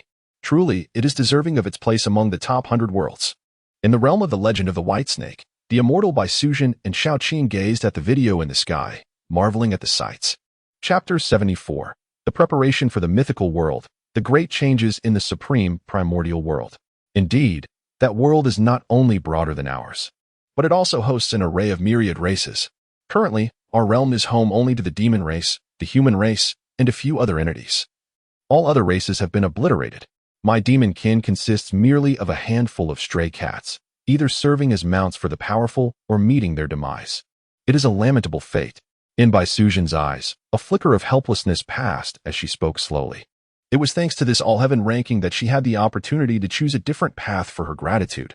Otherwise, she might have ended up marrying that Su Xian, a mere mortal, leading to an inevitable fate devoid of fortune. Xiao Qing reflected on how their world, the legend of the White Snake, only ranked 170 among the countless realms, with the most formidable beings being the Tathagata Buddha and the Jade Emperor, both residing in the realm of Tai Xianxian. Indeed, I have come to realize that expressing gratitude does not necessarily entail marriage. One can bestow a life of glory and wealth instead. Bai Suzhen concurred. Amidst, I feel honored by the actions of both benefactors, and I congratulate you on your ascension to the celestial ranks. At that moment, a resounding voice echoed in the ears of the two, followed by the approach of a monk clad in a robe and holding a gilded tablet. This figure was none other than the eminent Fahai from Jinshan Temple. Master, your courtesy is greatly appreciated, and it is thanks to your magnanimity that both I and Xiao Qing are able to ascend to the celestial ranks. Bai Suzhen bowed respectfully to Fahai. My esteemed officials, the voice continued, the time until the great battle of the myriad realms draws ever closer. I wonder if you are all adequately prepared? The supreme deity, the Jade Emperor, seated high above in the celestial realm, gazed upon the distant images, perceiving the plight of countless beings within. Although he did not invoke any divine powers, the myriad deities of the heavenly court felt an overwhelming reverberation, instantly adopting a solemn demeanor. Your Majesty, they declared, in anticipation of the impending conflict among the myriad realms, our heavenly army of innumerable celestial warriors is already poised for action. As soon as the dimensions open, we shall march forth to battle, allowing the might of our heavenly court to resonate throughout all realms. At that moment, a celestial figure standing to the left of Hao Yin took a step forward, bowing respectfully to the supreme deity and slowly uttering. The aura emanating from him is scarcely weaker than that of the supreme realm of the divine land. Adorning his smooth forehead was a golden star, for he was none other than the illustrious Tai Bai Jinxing. Whether our heavenly court can ascend to the pinnacle among the myriad realms depends upon the impending battle. Tai Bai summoned the 5 elders and others. I wish to discuss matters regarding warfare across the realms. Hao Nin's gaze swept across the grand hall as he spoke with deliberation. As you command, my lord. Boom. At last. I have refined this primordial essence, advancing my cultivation once more. I wonder what time it is now. From a swirling vortex exuding boundless purple energy within the supreme primordial world, an imposing figure towering infinitely emerged, traversing distances of hundreds of universes with each step. Yet, it took him several hours to finally step out from the region suffused with purple mist. Now, I can wield my divine powers. In an instant, the colossal figure vanished from its original location, only to reappear outside the supreme primordial realm, subsequently shrinking in size. We pay our respects to the supreme Pangu. Congratulations, Pangu, on your extraordinary surge in cultivation. This time, we shall undoubtedly become the mightiest realm among the myriad worlds. Just then, 3,000 demon gods, accompanied by countless beings, arrived at the boundary of the primordial world, bowing to Pangu and expressing their excitement. Rise. I have returned with a bounty. With a swift motion, 3,000 nebulous entities materialized in his grasp. Observing the astonished gazes of the assembly, he proclaimed in a voice as thunderous as a bell. These are the 3,000 primordial laws. I bestow them upon you, 3,000 demon gods. They shall aid you in advancing further. With a flick of his wrist, The 3,000 primordial laws fell into the hands of the demon gods, whose eyes brimmed with disbelief, swiftly transforming into unbridled joy. Among them, with the exception of a few such as the Time Demon God, Space Demon God, and Fate Demon God, the others had yet to step into the grand realm of the supreme primordial path, which paralleled the semi-immortal realm of the divine land, corresponding to the supreme heavenly path. We express our profound gratitude to the great Pangu, and we shall face any trials without hesitation. The 3,000 demon gods resounded in unison, their voices echoing throughout the entire supreme primordial world. With a swift motion, Pangu grasped the essence of the grand laws appearing in his palm, his gaze piercing as he addressed the 6 saints, the ancestral dragon, and others. These 47,000 sources of the grand laws I bestow upon you. May you soon ascend to the realm of the primordial infinite, becoming masters comparable to the half-step heavenly path, or even the heavenly path itself. With a wave of his hand, the essence of the laws was bestowed upon figures such as Laozi of the supreme purity, the saint of guidance, and the great immortal of Jinyuan, who bowed deeply to Pangu. Before Pangu, 12,960 strands of primordial purple energy once again manifested in his hands. He cast these towards several beings whose cultivation had scarcely reached the threshold of a half-step sage.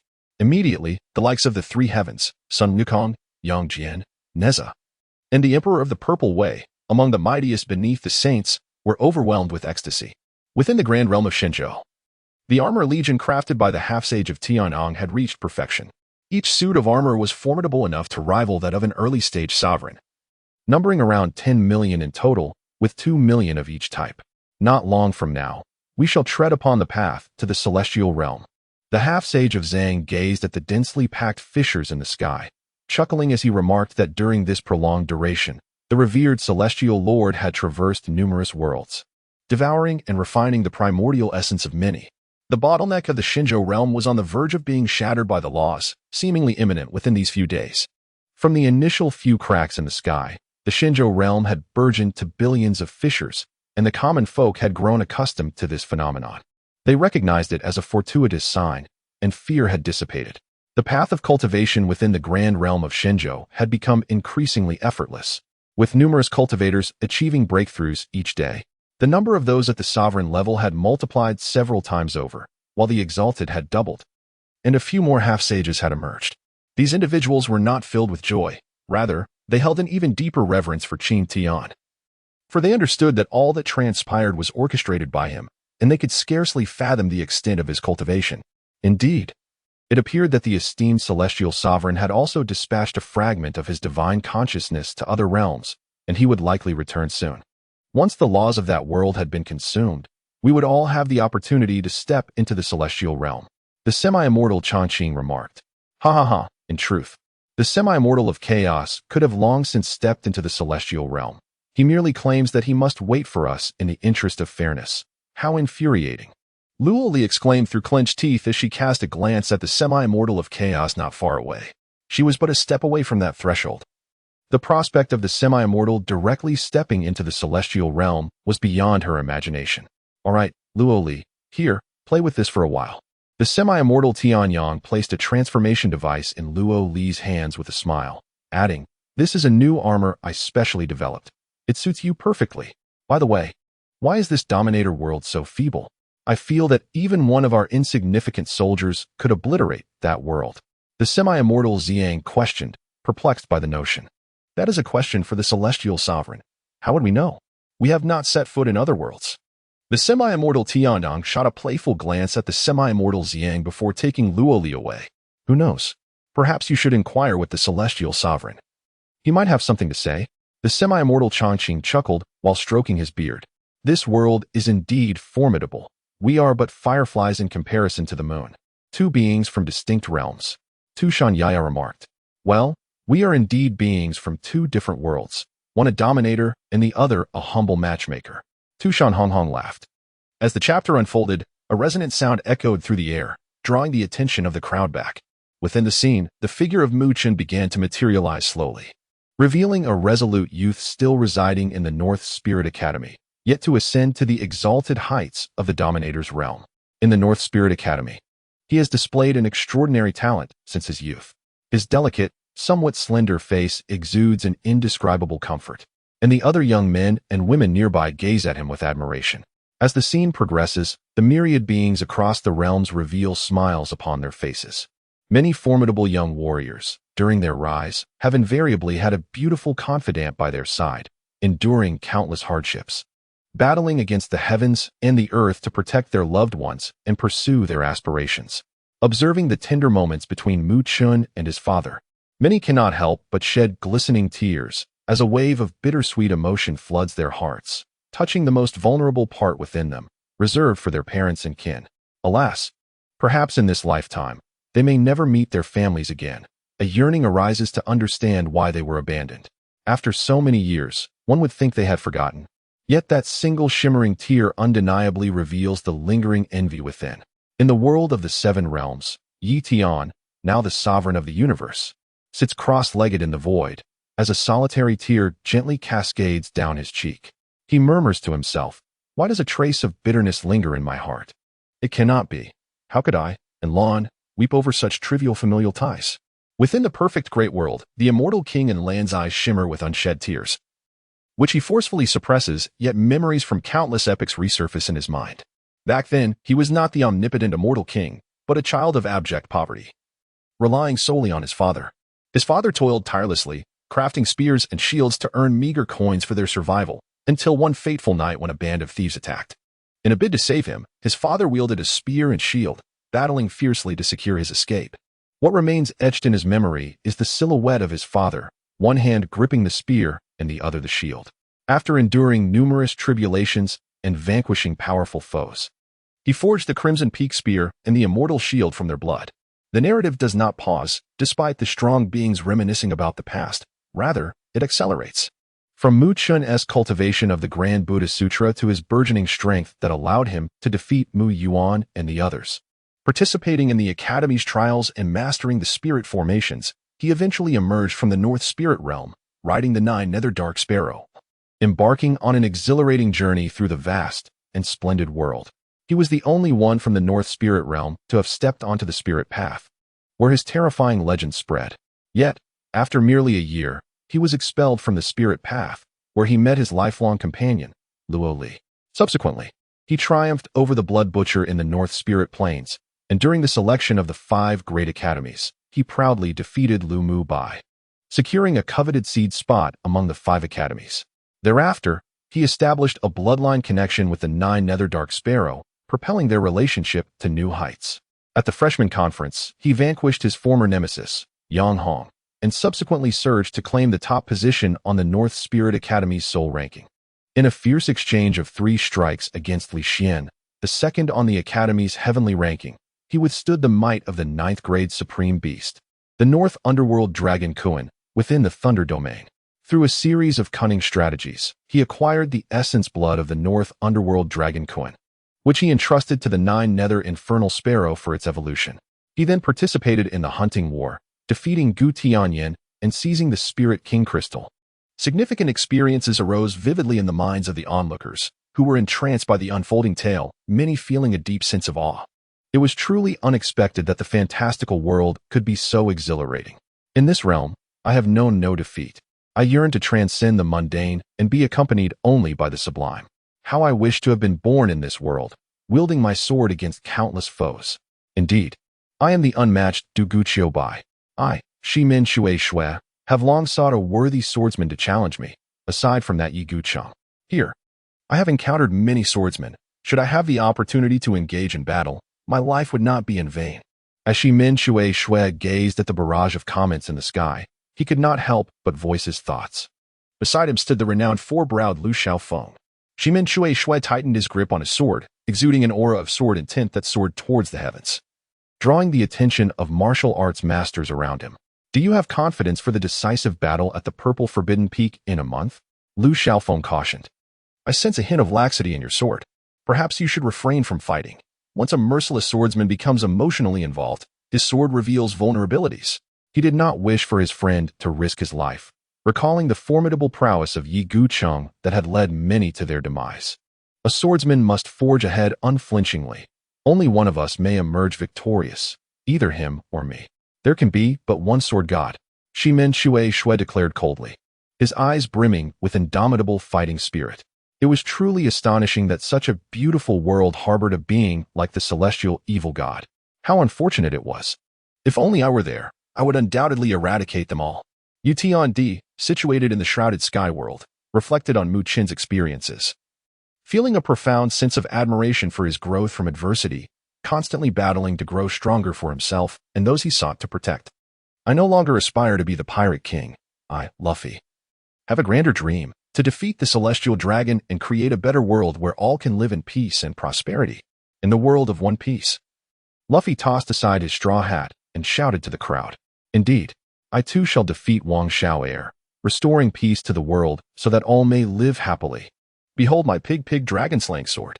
In the realm of Pig Hero, he brandished the dragon-slaying sword, donned in his heroic battle attire, charging towards his foes. I wish for such a man. Had I met him, I would not have ended up like this. Yayu lamented. Her heart filled with fury as she witnessed the tender moments between Mu Qin and Luoli, reflecting on her own beloved fleeing with her servant. In a fit of rage, she struck down the chief of the 12 zodiac stars with a single blow. Beside him, Yantian refrained from intervening, his expression grave as he cast a watchful gaze upon the master of the Moon Palace, shielding both Xiao Yuer and Hua Wuqiu behind him. Had it not been for Xiao Yuer's quick wit, he would have deeply regretted allowing a situation where his brother's own child might have turned against him. He swore to protect them from any harm, no matter how trivial. The aura of the sovereign in this realm surpassed that of their esteemed group by an unfathomable margin. Why was it not my world of shroud heavens that stood behind them? Was it possible that we, in the end, might ascend to immortality? The Stone Emperor exclaimed in delight, his eyes gleaming with joy, convinced that his conjecture was indeed correct. Otherwise, according to the rankings, their world would inevitably fall beneath the sovereign. This was a certainty. This time, they would undoubtedly traverse the path to immortality, achieving transcendence and becoming undying. Haha. The eternal longevity supreme laughed heartily, oblivious to the fate that awaited them. The laws of the outer demons in this world held a peculiar intrigue. Once I return, I shall procure those laws and delve into their mysteries. Qin Tian remarked with a smile as he observed the fleeting figure on the screen. Then, with a flicker of thought, he opened a portal, sending his contemplation into the abyss. Upon entering the realm of the great sovereign, this fleeting thought did not venture into the myriad worlds, but instead directed itself towards the malevolent entities beyond the domains. Observing this, Mu Qin was reminded of his own illustrious past, when he too was a celebrated figure in the Tianli great world, admired by countless admirers. Alas, he relinquished it all in pursuit of ascension to immortality, a decision that now evokes a profound sense of regret. The evergreen semi-immortal stroked his beard, chuckling heartily. Ah, the era of the celestial sovereign, indeed understandable, remarked the purple sun semi-immortal, casting a knowing glance at him. Chapter 76. Ascension of the World. Enough. I shall not argue with you any longer. The celestial sovereign must soon emerge. This time, we shall undoubtedly shatter the limits of the myriad realms and create a historical peak, allowing our names to echo through countless epochs. Evergreen semi-immortal. Suppressing a chuckle at Purple Sun semi-immortal's mischievous expression, shifted his focus to the celestial sovereign. Indeed, judging by the overwhelming pressure emanating from the summit of Yanhuang Peak, the celestial sovereign had entered the final phase. Should he take another step forward, the entire divine continent would witness an unprecedented era, one unlike any other in history. The Purple Sun semi-immortal scanned the majority of the realms with his divine sense, observing the fissures tearing apart the fabric of reality, smaller than the naked eye could perceive, and exclaimed with excitement. Crack! Atop Yanhuang Peak, Qin Tian sat in meditation beneath the world tree, his aura growing increasingly formidable. Suddenly, a vortex opened, from which emerged another incarnation of Qin Tian. This was a fragment of his essence dispatched to the 81 worlds to replicate their laws. In realms devoid of humanity, he would annihilate and plunder their principles. There existed 9 such worlds without human beings, the most powerful of which rivaled the great sovereign himself. The mightiest among them, the Beast Emperor, possessed strength commensurate with the Tai Golden Immortal realm. Yet, this world was not completely devoid of humanity in the realm known as Beast Demon Emperor. Humans were akin to lambs led to slaughter, subjugated by the beast clans. Within this world, only a mere 1,000,000 humans remained, devoid of any cultivation. Their eyes vacant like soulless husks, numbly leaping into the jaws of the Beast Emperor each day. Upon entering, Qin Tian hesitated not for a moment and obliterated this world, an act unseen by the denizens of the myriad realms. Swish! Qin Tian retracted his divine thought incarnation with a flick of his hand, summoning forth tens of thousands of powers of law distinct from those of the divine continent. He surveyed these laws with keen eyes before consuming them. Boom! On this day, a thunderous roar erupted from the peak of Yanhuang, resonating throughout the vast expanse of the divine realm. At this moment, whether mortal or cultivator, flora or fauna, all were enveloped by the resounding echo that emanated from the depths of their hearts. Many mortals, gripped by panic, feared they had succumbed to a grave illness, only to be calmed by those around them. With a crack akin to the shattering of an eggshell, a clear sound reverberated from within Qin Tian's body. Simultaneously, an immense pressure surged forth, only to be thwarted halfway by the canopy of leaves formed by the world tree, with the remaining force being obstructed further by Yanhuang Peak before unleashing its might across the myriad realms. This was the aura of the Celestial Sovereign. The potency of this aura was so overwhelming that, despite being a cultivator at the semi-immortal stage, I sensed that should this presence harbor any ill intent towards me, my very existence would be obliterated from all realms, leaving no trace even in the annals of time. From a distance of countless light years away, the aura emanating from Qin Tian enveloped the entire world in but a fraction of a second. Within this realm, the exalted semi-immortal, Xian Yao, trembled in fear, prostrate upon the ground. Though this aura was not directed at him, he could not quell the trepidation that gripped his heart. Not only he, but even some sovereigns felt as though they were inconsequential before this presence. At least mortals held some relevance in comparison, yet before this aura, such comparisons seemed utterly ludicrous. Father, is this truly the might of the Celestial Sovereign? Merely a wisp of his aura is sufficient to annihilate our sacred lineage. Are we truly this fragile? A young girl, enveloped in the radiance of the heavenly Tao, bit her lip as she gazed at the middle-aged man nearby, the leader of their sect, whose cultivation had reached the pinnacle of the semi-immortal realm, a figure of great renown across the divine realm. He remained silent, feeling the weight of the aura. With a crack, Qin Tian opened his eyes atop Yanhuang Peak, his piercing gaze penetrating through several desolate planets. He then reined in his aura. It was evident that he had advanced further within the celestial realm. Rising from the ground, he subdued his overwhelming presence and pointed skyward. Thousands of strands of law power flowed seamlessly into the laws governing the divine realm, assimilating in mere moments, becoming indistinguishable from one another. What had just transpired was the infusion of countless laws foreign to the divine realm. The Celestial Sovereign had amassed such an abundance of laws this time. It seemed he had ventured beyond a single world. Our opportunities are at hand. When the divine realm undergoes monumental changes, it will be our moment to step into the celestial realm, at which point we shall rightfully call ourselves true immortals. Within the Hall of Immortals, a multitude of semi-immortals gazed upwards, captivated by the myriad laws of the universe, which danced before their eyes in a state of rapture. To them, these thousands of laws were not mere abstractions. At times, they transformed into soaring birds gliding through the vast expanse of the divine land, and at others, they morphed into swimming fish traversing the myriad realms. Indeed, the celestial light shone brilliantly. This was our opportunity, as well as the fortune of all sentient beings. When the heavens shatter completely, it shall be the moment we ascend to true immortality. I can hardly contain my anticipation. The semi-immortal of purple sun laughed heartily, his eyes shimmering with boundless delight. Is this truly the essence of law? How can there be such an abundance of unfamiliar principles? Could it be that the esteemed immortal sovereign has harnessed the power of laws from the myriad realms?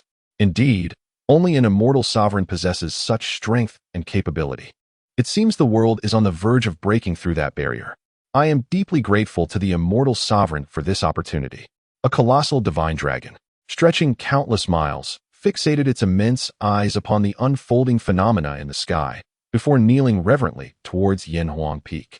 Simultaneously, the white tiger of the west, the vermilion bird of the south, and the black tortoise of the north followed suit, all of which were divine beasts that had attained the semi-immortal realm. This act of reverence sent tremors through half of the sentient beings across the myriad realms. Crack, crack. Throughout the divine land, the sound of shattering resonated in every corner. For the cultivators, this heralded a moment of great fortune, while for the mortals, it signified impending doom. They believed the world was on the brink of annihilation, and that their own lives were at stake. Save our world.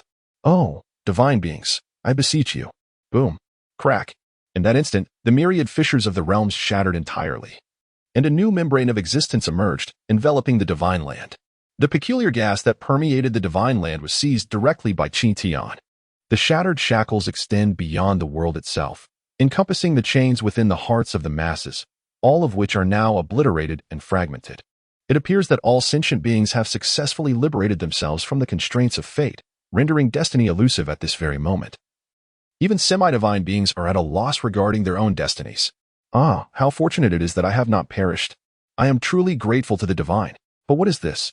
Before the beings could revel in their newfound joy, they beheld golden lotuses cascading from the heavens, each blossom unfolding from the void and gracefully descending, melding into the essence of all existence. Alas, did I truly just shatter a boulder the size of several zhang with a mere punch? Surely, I cannot be dreaming. A middle-aged man had just struck the colossal rock with a gentle blow, which shattered into fragments, sending the ordinary crowd into a frenzy of elation. Ha! With this newfound strength, we need not fear the bandits of Qin Mountain any longer. With a single blow, I shall crush their heads. Fellow villagers, we are no longer oppressed. You seem rather arrogant, thinking you can flatten me. Come at me, strike with all your might, but remember to leave me a breath. Do you understand? At this moment, Zhang Hongwei, the notorious bandit leader of the Tianqin mountain range, arrived with a group of followers. Observing the villagers' disdainful expressions, he could not help but smirk. In the past, he would have swiftly dealt with such insolence, but now, confronted with a profound transformation, he felt a sense of trepidation. The notion of incurring the wrath of a formidable deity was a prospect he dared not entertain, for it would surely spell his doom. Chapter 77. The chaotic semi-immortal crossing tribulation to ascend. Such circumstances were not isolated to this location. Throughout the vast realm of Xinzhou, similar events unfolded. Numerous beings, having gained advantages from the world's ascension, exhibited a hubristic desire to expel the oppressive mountains that loomed over them. Clearly, these mountains had also grown in strength, and their aspirations were destined to be thwarted. Suddenly, a colossal golden divine dragon emerged from the eastern skies of the Xinzhou world, soaring through the clouds and summoning rain. Traversing the entire realm, the rain it unleashed was no ordinary precipitation. This divine dragon symbolized the blessings bestowed upon the world following its ascension. The rain not only enriched the foundational essence of all things, but also facilitated enlightenment, healing hidden ailments, and enhancing the innate talents of the populace. With a resounding roar, the divine dragon was followed by a majestic white tiger, its piercing gaze unparalleled. It pointed towards the myriad of beings and then vanished from sight. Those who had tasted the sweetness of this blessing were momentarily taken aback, observing that nothing seemed to have changed. However, due to the overwhelming power of the divine beasts, no one dared to voice their concerns. Astute individuals soon noticed that the weapons in their possession had taken on an extraordinary quality. Following this, the vermilion bird and the black tortoise descended, bestowing further blessings upon all living beings across the myriad realms. Should a great power intervene, it would become evident that all beings, even those who did not cultivate their life essence, would possess lifespans extending up to 500 years, each akin to the legendary Pingzu. All of this is merely a minor transformation. Now, beings from all realms can tread the path of cultivation. In the wake of the world's upheaval, once ordinary mortals have obtained extraordinary physiques such as the sacred body and the divine body, along with miraculous spiritual roots. Some have discovered they possess the ability to manipulate space, enabling short-range spatial transfers, while others have realized they can exert control over time within a limited scope. Even if it is only a mere 5 seconds forward or backward, such prowess is indeed astonishing. They have acquired spatial and temporal spiritual roots that have never been seen before in this world. Those endowed with such roots are destined children of their respective realms. If they do not perish, they will undoubtedly ascend to become supreme powerhouses. Truly, the elevation of one individual can elevate their entire household. Naturally, the changes across the myriad realms could not escape the keen gaze of Qin Tian, who, with a sweeping glance, absorbed all transformations without a flicker of his expression. It was time to ascend. These 6 words resonated in the ears of the half-saints within the Hall of Immortals, their expressions tightening as they turned to the Chaos Half-Saint in unison, urging, "Friend, please proceed first." The Chaos Half-Saint showed no trace of fear in his eyes. Rising, he exhaled the character, goodness, and stepped onto the pinnacle of the world. Simultaneously, all beings across the realms turned their gazes toward the figure enveloped in chaotic energy amidst the boundless laws, holding their breaths in awe. This figure must be the Chaos Half-Saint, whose aura of power rivals even that of his father. A woman from the heavenly Tao sacred land gazed up at the chaos half-saint in the sky, then turned to her father, speaking softly, her eyes filled with astonishment. Although her father could not match the might of the esteemed immortal lord, who could defy 9 half-saints in the supreme realm, he was still on par with 3 half-saints. She had thought him unparalleled, yet the chaos half-saint was equally formidable. What is there to be surprised about? The world is vast, and transformations abound. I never anticipated that the immortal lord could ascend to immortality within a mere 100,000 years. Otherwise, I would have long sought to ally him with our heavenly Tao sacred land. Do not underestimate others, UMO. With that, the middle-aged man cast his gaze toward the chaos half-saint, who was preparing to face the tribulation of ascension, a flicker of astonishment shining in his eyes. He too had reached this stage. If the chaos half-saint could overcome it, he would not falter either. At that time, their heavenly Tao sacred land would become the true immortal sanctuary. Master, why do you not proceed to face the tribulation first? Your strength is only slightly inferior to that of the chaos half-saint, and you surely have confidence in overcoming the trials of ascension. In the Shangguan family, Shangguan Wano inquired of her father, Shangguan Xiaodao, her large eyes filled with confusion. To her, being the first to succeed in the tribulation would surely bring unparalleled glory. Wana, the chaos half-saint is a subordinate of the immortal lord. We must allow this opportunity for the first tribulation to be bestowed upon the immortal lord as followers. As a minister, one should not seek the limelight. Shangguan Xiaoyao replied, hands clasped behind him, speaking earnestly. Today, I, the chaos half-saint, shall face the tribulation of ascension. If I succeed, it will be a grand triumph for all. If I fail, it will merely be my demise. I ask all friends across the realms to witness this moment. At this moment, the chaos celestial, with a voice resonant like a mighty bell, conveyed a message that resonated with all beings across the myriad realms. Regardless of their form, each one gazed up at the figure in the sky with reverence. Come forth. The chaos celestial roared towards the heavens, unleashing an aura that instantaneously enveloped the entire divine continent. Observing this, Qin Tian furrowed his brow, and with a wave of his hand, the chaos celestial was transported directly into the star sea. Many were taken aback by the sudden disappearance of the chaos celestial. Soon, a voice of supreme authority echoed in their ears. All who have transcended the immortal tribulation must proceed into the star sea.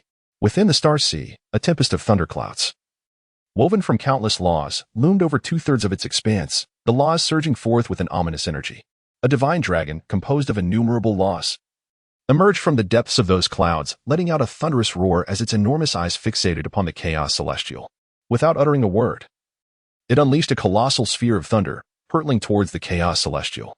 Even from light years away, many could feel the divine might emanating from the thunderball, their expressions turning pale. This thunderball's might was akin to an attack from the pinnacle of supremacy, truly unfathomable. Remarkably, this time it was a preemptive strike of the thunder tribulation, which posed no challenge to the chaos celestial. Daddy, this thunder tribulation faced by the chaos celestial is merely at the pinnacle of supremacy. When the immortal sovereign first faced tribulation, it was comparable to the peak of a half-celestial. This is far from it. How did you MO from the side? What do you understand? The trials of ascension have always commenced from the initial stage of supremacy, save for the exception of the immortal sovereign. Now, the chaos celestial faces tribulation at the pinnacle of supremacy, and I believe my father is not far behind, came the reply. Crackling sounds erupted as the chaos celestial remained unfazed by the oncoming thunderball, his form unwavering as the sphere collided with him, producing a cacophony of noise. The divine dragon, witnessing the chaos celestial's effortless defense against the thunderball, let out an enraged roar and struck the heavens with its claw, sending forth a bolt of law-infused thunder that was a staggering million zhang long toward the chaos celestial. At this, the chaos celestial's demeanor shifted to one of seriousness. This strike was formidable enough to rival the mid-stage of a half-celestial. Chaos mist, he uttered softly, and a thin veil of ethereal chaos enveloped his entire being. The torrent of thunder composed of myriad laws crashed down upon this delicate mist, yet not a single ripple was stirred. With a resounding boom, as the celestial blade of the world dissipated, the law-laden thunderclouds within the star sea also dispersed. A radiance of chaotic hue beamed down from beyond the realms, illuminating the chaos celestial, whose aura began to surge dramatically, and his previously battered form began to heal. From this day forth, I shall be known as the Chaos Immortal. With that proclamation, the chaos celestial vanished from his location, only to reappear in the hall of the celestials, seated in meditative tranquility. The other half-celestials, witnessing this, chose not to intrude but exchanged glances before one spoke. Now it is our turn. With a swift motion, the 9 of them vanished from sight. Father, do you have confidence in this? Shangguan Wanner gazed at Shangguan Xiaoao, her eyes filled with concern. Even a formidable being like the Chaos Half-Saint had suffered injury. How could her father, being so frail, withstand the possibility of failure? Do not worry, my dear. I am confident. Once I embark on this journey, the Shangguan family shall ascend to become an everlasting lineage, a truly immortal clan. With these words, he stepped away, a scene that unfolded in numerous locations: the Dao sect, the Heavenly Demon sect, the 10,000 Buddha temple, and the Sword God Cliff, among other half-saint factions. Chapter 78. The Western Celestial War Emperor strikes. Mu Chun summoned the Flame Emperor, and after the Chaos Half-Saint achieved immortality, his name flickered with golden luminescence, laced with hints of purple, across the Myriad Realms forum, unnoticed by all but a select few. Within the forum, excitement ran rampant. The saga of this life was remarkable. Truly, a hero destined to save the world. Regardless of the adversities faced, he triumphed, leaving everyone astounded. While many fortuitous encounters graced his path, it was chiefly his innate talent and relentless effort that propelled him forward. Xiao Feng observed his own journey as rather fortuitous, reaching the pinnacle of supremacy without encountering significant tribulations. Nevertheless, he found great affinity in his character. Hua Qinggu marveled at the gravity of the responsibility that had unexpectedly fallen upon such a youthful figure. It was unfathomable how the inhabitants of that world had failed to break through their confines over the years, truly a source of embarrassment. The Demon Queen noted the intriguing nature of the attacks. Leveraging spiritual formations allowed combat across greater realms, far surpassing her own world, where even the projection of true energy was unattainable. A lamentable situation indeed. In the Deer and the Cauldron, Wei Xiaobao, with one arm around Shuang and the other grasping Ake, observed his laughing wives in the distance, and his previously crestfallen expression vanished without a trace. In contrast to Mu Chun, he felt an absence of burdens. Devoid of worries about a captured mother or the mission to eradicate evil, he found contentment in simply enjoying life with his 7 wives. As the video progressed, it arrived at the moment when the Western Celestial War Emperor pressured the Luoli family to declare Luoli as a saintess, only to be met with refusal. In the sky, a golden silhouette stood with hands clasped behind his back. He possessed resplendent golden hair and a visage as striking as chiseled stone, with profound eyes exuding an irresistible charm. Yet, it was the overwhelming authority radiating from him that captivated all. He was none other than the Western Celestial War Emperor, whose gaze fell like a piercing beam upon Mu Chun. No one anticipated that the Western Celestial War Emperor would personally descend to this location. Under the weight of his formidable presence, Luoli, undeterred, lifted her delicate face and firmly declined. Her voice prompted countless powerful individuals to swallow hard, astonished by her audacity to reject the Western Celestial War Emperor. Yet there exists one who is exuberantly ecstatic, the Blood Spirit. This has rendered the Luo Xin clan unable to rise, and they may even face annihilation at the hands of the Western Heavenly War Emperor, without him exerting the slightest effort. In the face of such a threat, Luo Li boldly declares that death is but a triviality. As for the Luo Xin clan, as the Empress of the Luo Shan, if it necessitates such a humiliating method to safeguard my clan, then I would rather see the Luo Xin clan perish, lest we tarnish the illustrious name of our ancestor, the Luo Shan. The Heavenly Forum, upon witnessing this, is filled with unparalleled exhilaration, and the women become even more fervent. Indeed, my name, Luo Li, remains untarnished. You may use it, but do not let it diminish my reputation. Luo Li, the half-immortal. Before them, a golden inscription shimmered, emanating wisps of violet mist, identical to the original script of Qin Tian. It reverberated through the myriad realms, stirring the very essence of all beings. Behold, we women are not to be underestimated. I take immense pride in our strength. Xiaolong knew, indeed, who claims that a woman's lack of talent equates to virtue. We possess our own dignity and will not compromise our principles. Go, Sister Luo Li. Hua Qinggu. Indeed, Luo Li has encountered a noble gentleman. Unlike the scoundrel I once faced, how infuriating. Yao Yu. Yet another figure of celestial status has emerged, and she is a woman. It is truly formidable. I recall her as merely a semi-immortal before, yet she has ascended to true immortality. In the vast world of Zhetian, as they gazed upon the miraculous inscription in the sky, Pang Bo's expression shifted, astonished by the revelation. Though he had achieved the rank of emperor, only the truly powerful comprehend the terrifying magnitude of such strength. Fear not, she poses no threat to you. for you are strangers. As long as you do not provoke her, all will remain well. Yi Fan, having lived through 6 lifetimes, possessed a perspective beyond the ordinary. He then sealed Pang Bo's fate. How can this be? One such powerhouse is sufficient. Why must another arise? I, in Lan, am the most formidable. I shall ascend from king to emperor, and with the wooden box, I will obliterate the heavens and the earth. I shall become the Celestial Emperor.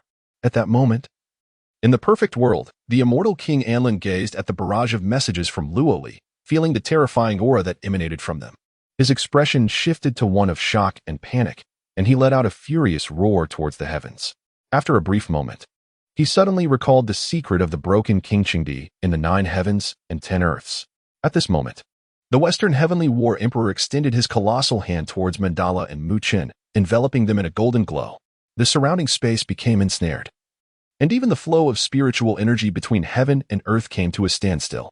Countless powerful beings witnessing the War Emperor's intervention felt a surge of pity for Mu Qin and Mandala, believing that their escape was utterly impossible. Meanwhile, Blood Spirit was filled with delight, his eyes gleaming with malice, as if he had already witnessed Mu Qin's impending doom. Confronted with this perilous scene, Luoli bit her silver teeth and urged Mandala to take Mu Qin away while she remained behind to confront the Western Heavenly War Emperor. After all, the War Emperor had not yet descended in his true form, and she still possessed a glimmer of hope. However, Mandala shook her head, fixing her gaze upon Mu Qin. To her astonishment, Mu Qin displayed no sign of fear or despair in the face of the War Emperor's advance. With a gentle smile directed at Luoli, Mu Qin produced a lamp in his hand. With a flick of his finger, Mu Qin unleashed his spiritual power, igniting the dark lamp. Simultaneously, the War Emperor's palm descended, casting a shadow over Mu Qin and Mandala. Witnessing this, numerous powerful beings shook their heads in regret. The War Emperor, with a detached expression, reflected on the significant boost in his power from dual cultivation with Luoli, his heart swelling with satisfaction. He believed he could adhere to his principles while simultaneously surpassing his limits, a true twofold gain. Just then, within the golden grasp, smoke began to rise, and a brilliant flame erupted forth. Beneath this blazing fire, the golden giant hand began to melt away, causing the War Emperor's expression to shift dramatically. Standing before Mu Qin was a mysterious man, whose presence dispelled the overwhelming pressure of the War Emperor. As countless observers felt a chill run down their spines, they recognized him as an unknown heavenly sovereign summoned by Mu Qin. Amidst the astonished gazes of many, the man smiled at the War Emperor and remarked, "Is it not a tad degrading for a mighty emperor to strike at a junior?" The War Emperor, realizing the identity of the newcomer, narrowed his eyes in shock and exclaimed, "Emperor Yin, Xiao Yin." This revelation nearly brought everyone to their knees. It was none other than the Flame Emperor, a paramount figure in the vast world, a true legend. In just a few hundred years, he had risen to become a formidable force, akin to a pillar supporting the heavens, leaving others in awe. However, the subsequent turn of events took everyone by surprise. Not only did the Flame Emperor have ties with the Luo god clan, but he also effortlessly dispelled the blood magic poison from Luo Tian's body, instilling fear in all the major factions, particularly the Blood God clan. Observing the turmoil within the Luo god clan, Xiao Yin did not hesitate to intervene. After all, when he initially ascended to this grand world, it was Luo Tian's guidance that spared him from numerous missteps and perhaps even regrets. Naturally, he felt compelled to repay this kindness. Subsequently, the Flame Emperor requested the Western Sky Battle Emperor to refrain from making things difficult for the Luo god clan and Mu Qin. The Western Sky Battle Emperor, deeply contemplative, outright refused. Amidst this, the narrative unfolded, a single blow against the Western Sky Battle Emperor, exposing his embarrassing moments. The Western Sky Battle Emperor bore a striking resemblance to the Undying King and Lan, both exuding such arrogance. It remained to be seen if their strength was indeed commensurate with their bravado. Who could say? It seemed unlikely that the Western Sky Battle Emperor would gain any advantage, for the Flame Emperor was not merely a name. The anticipation for the impending battle was palpable, especially as the Luo god clan had fortuitously garnered the Flame Emperor's favor. "Foolish ant, you court death. Once the world is unleashed, I shall be the first to offer your blood as a tribute to my Crimson Peak spear," declared the Undying King in Lan. "Oh dear, your threats are so terrifying," he mocked. "If you're so formidable, come forth. I need not lift a finger. My pet will leave you unrecognizable." "Enough, let us watch the video," interjected Luoli, a celestial being, silencing the crowd, fearful of provoking a cross-dimensional annihilation. "Why are you silent now? Weren't you so boastful a moment ago? I am your pet. After all, he taunted, let us see who serves whom. Suddenly, Xiao Feng seized the opportunity to unleash a flurry of blows upon the Black Dog. In the video, the Flame Emperor remained unfazed by the Western Sky Battle Emperor's provocations. Instead, smiling gently as he spoke, at times, such conveniences must be granted. Instantly, a presence more domineering than that of the Western Sky Battle Emperor emerged, overwhelming all, including the Western Sky Battle Emperor himself. Facing the Flame Emperor, the Western Sky Battle Emperor exhibited no trepidation, boldly declaring, I have long detested your strength, Flame Emperor. I have heard that your imperial flames are unparalleled. I wish to see if your reputation holds true. He was well aware of the Flame Emperor's formidable reputation. Many believed him to be more powerful than themselves. Yet, the Western Sky Battle Emperor feared no one. Convinced that he could not possibly be weaker than the Flame Emperor, such a notion was inconceivable. Had any other celestial sovereign appeared today, he might have shown a modicum of respect, but not for the Flame Emperor. Otherwise, would not the formidable reputation of the Western Heavenly War Emperor diminish in comparison to that of the Flame Emperor? This notion was intolerable for the prideful War Emperor. Upon hearing this, Xiao Yan smiled faintly, fully aware of the War Emperor's ulterior motives. Rather than exposing him, he decided that if the enemy refused to submit, he would compel them to do so. The Flame Emperor particularly favored winning over others through virtue. In an instant, a breathtaking flame manifested in Xiao Yan's grasp, radiating an array of colors, beneath which lay an unfathomable power. Even through the medium of video, formidable beings across the myriad realms could sense the might of the flame in Xiao Yan's hands, and many were filled with an unmistakable dread. Truly, the Flame Emperor was deserving of his title. This fire, fierce and unyielding, obeyed him like a docile child. It was no wonder that the sole Heavenly Emperor had been reduced to a pitiful state. His defeat was wholly justified. The Sunstar God, Apollo remarked, indeed, this flame is potent enough to incinerate hundreds of thousands of Mongolian troops. If it were unleashed upon them, I would no longer need to bear the title of a fallen monarch. The last emperor of the Song dynasty lamented, damn it, I am still unable to alter my fate. I harbor such resentment towards the Flame Emperor. Look, the Flame Emperor is unleashing a powerful move, exclaimed the little dragon girl. The flame in the Flame Emperor's hand swirled, transforming into an exquisitely delicate fire lotus. Its beauty was intoxicating, as if one's very soul could be ensnared within it. While the beings of the myriad realms, thanks to the barrage of comments, remained unaffected, the audience present felt differently. Fortunately, the Flame Emperor was not bloodthirsty by nature. He reminded everyone to remain vigilant, awakening them from their stupor. However, fear still lingered in their eyes as they sensed a scorching heat emanating from within, with signs of their spiritual energy beginning to blaze. This rendered countless formidable individuals utterly terrified, unable to bear the sight of the fire lotus. This moment made it abundantly clear just how fearsome the Flame Emperor truly was. Indeed, seeing is believing. With a flick of his finger, the Flame Emperor sent the fire lotus soaring towards the Western Celestial War Emperor. Though its speed appeared languid, it instilled an inescapable sensation. As if no matter where one fled, this fire lotus would inevitably descend upon them. The Western Celestial War Emperor, observing the approaching fire lotus, bore an expression of grave concern. He sensed an extreme aura of danger emanating from it. Without hesitation, he swiftly formed hand seals, causing a series of blazing suns to rise from his being, each one revealing shadowy figures within. Subsequently, these radiant suns coalesced into a golden cauldron, directed to suppress the fire lotus, attempting to engulf it within. However, the golden cauldron was pierced by flames, melting away like snow under the sun, causing the Western Celestial War Emperor's pupils to constrict. At that moment, the golden cauldron transformed into molten gold, flowing away. The Western Celestial War Emperor realized he had lost. The Flame Emperor had ascended to a realm beyond his own, belonging to an entirely different world. His expression was complex as he recalled a woman he had encountered in the Ice Spirit clan, who had been relentlessly pursued by a madman known as the Martial Ancestor for years. Now he found himself face to face with the Flame Emperor, equally formidable. Both had emerged from the lower realms. Why had they advanced to that realm before him? He then spoke, refraining from troubling the Luo god clan, but did not extend the same courtesy to Mu Qin.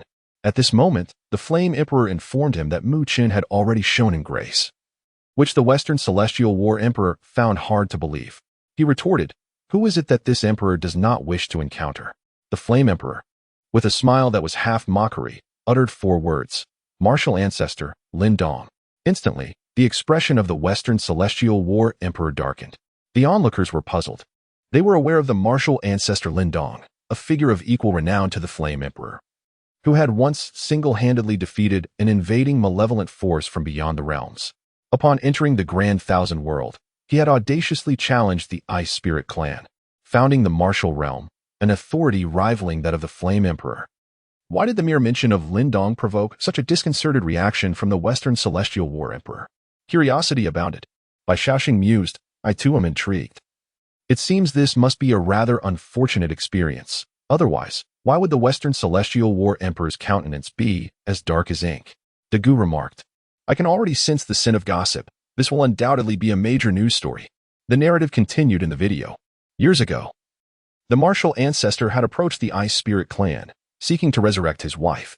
However, the Ice Spirit clan refused, summoning 3 heavenly sovereigns, one of whom was the Western Celestial War Emperor. Observing the perplexed expressions of Mu Chen, Luo Li, and Xiao Yin, he chuckled. At that time, the Western Celestial War Emperor gazed upon the spirit of the martial ancestor's wife, astonished by her beauty, and demanded that the martial ancestor leave, looking down upon him for originating from a lower realm. At that moment, the martial ancestor was utterly enraged, bursting forth single-handedly from the formidable formation of the Ice Spirit clan, inflicting severe damage upon the clan's elder. Subsequently, he engaged 3 formidable foes in a relentless battle that spanned 3 days and nights, driving 2 heavenly sovereigns to a desperate retreat, while the Emperor of the Western Heavens found himself pursued relentlessly, though the Flame Emperor communicated through sound transmission. The multitude from the myriad realms outside the video understood the unfolding events, their expressions transforming into joyous delight. They had not anticipated that the mighty Emperor of the Western Heavens would experience such a moment of humiliation. It was indeed a spectacle that left them astounded with laughter. Just moments earlier, I had believed the Emperor of the Western Heavens to be an unparalleled figure, only to discover that he ultimately became the subject of pursuit. It was truly comical. Zhao Min, who among us does not share this sentiment? I pondered whether Lan might also find himself similarly pursued by the Emperor of the Chaotic Heavens. That would surely be entertaining. Perhaps even more so than the escapades of the Emperor of the Western Heavens. In the realm of the rejuvenated spiritual energy, a young girl mused. One must not judge a book by its cover. Even such a figure could be treated like a fledgling chick. I must remain discreet. The notorious antagonist from the martial arts world, through their observations, the crowd became aware of the embarrassing misadventures of the Emperor of the Western Heavens and the reason behind the sudden change in expression upon mentioning the martial ancestor. It became evident that had the martial ancestor been the one to arrive instead of the Flame Emperor, the Emperor of the Western Heavens would have had no choice but to engage in battle, potentially leading to the annihilation of the Western continent. Chapter 80. The Schemes of Extraterrestrial Demons. Subsequently, the Flame Emperor exchanged a dragon and phoenix heavenly sovereign pill for the title of Child of the Continent, leaving everyone in a state of shock. This pill was extraordinary, a rare treasure even for heavenly sovereigns.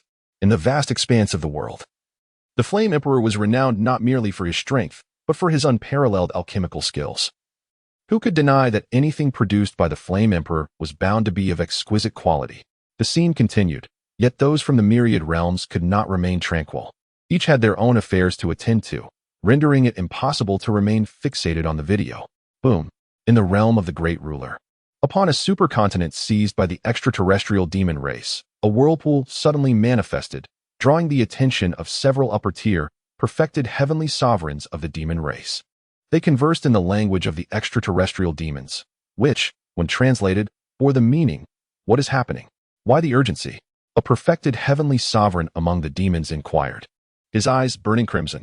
The demon emperor, upon hearing this, did not dare to be negligent and promptly bowed, responding, "My lord, a whirlpool has suddenly appeared here, and I rushed over immediately. As for its nature, I know not." Boom. At that moment, a resounding blast echoed through the air, and the swirling vortex vanished without a trace. Following its disappearance, a man materialized in its stead. He was none other than a fragment of Qin Tian's divine consciousness. A protective barrier enveloped him, repelling the surrounding malevolent and demonic energies, creating a sanctified zone within a radius of 3 paces. Who are you? Why, a member of the demon clan, having attained the pinnacle of earthly sovereignty, began to inquire, only to be abruptly silenced. A glimmer of light magnified in his eyes, and in an instant, he was reduced to ashes by a thread as fine as a hair. Qin Tian shifted his gaze, and a crimson thread emerged from his eyes. sweeping towards the host of foreign malevolent creatures. Within the briefest heartbeat, the foreign demons evaporated from existence. And in Qin Tian's hand appeared a black core of foreign demonic essence, no larger than a peanut. In a flash, he propelled himself towards the location where the foreign demons had initially descended, a dense aura of demonic energy swirling around him, ensuring that no demon dared to obstruct his path. They could sense a presence akin to that of the heavenly demon emperor and thus refrained from courting death.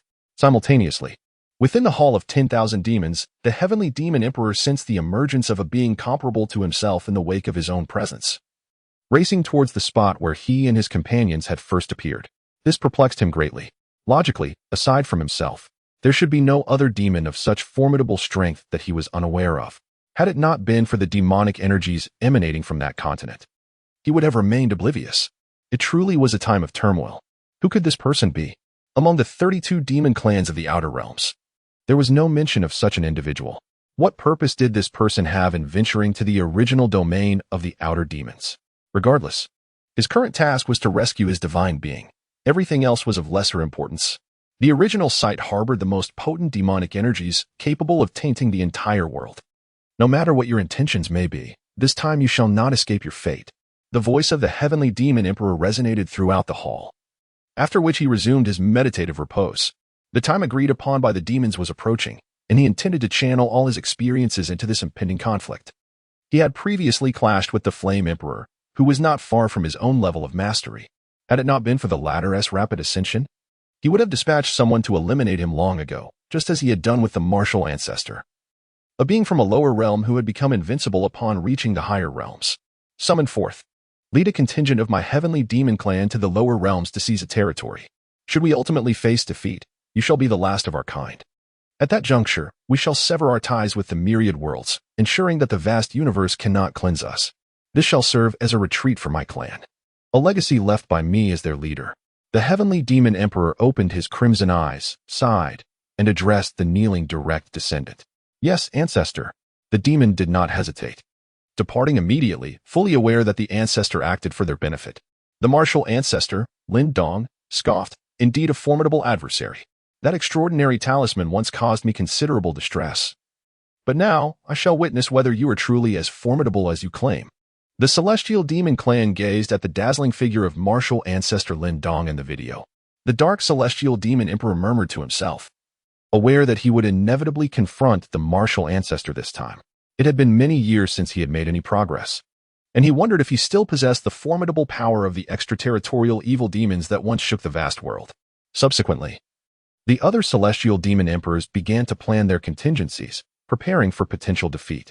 They could perish, but their race must not be extinguished. The glory of the Holy Clan could not be shattered by their own hands. It was unexpected that the Western Battle Sovereign had such ties with martial ancestor Lin Dong.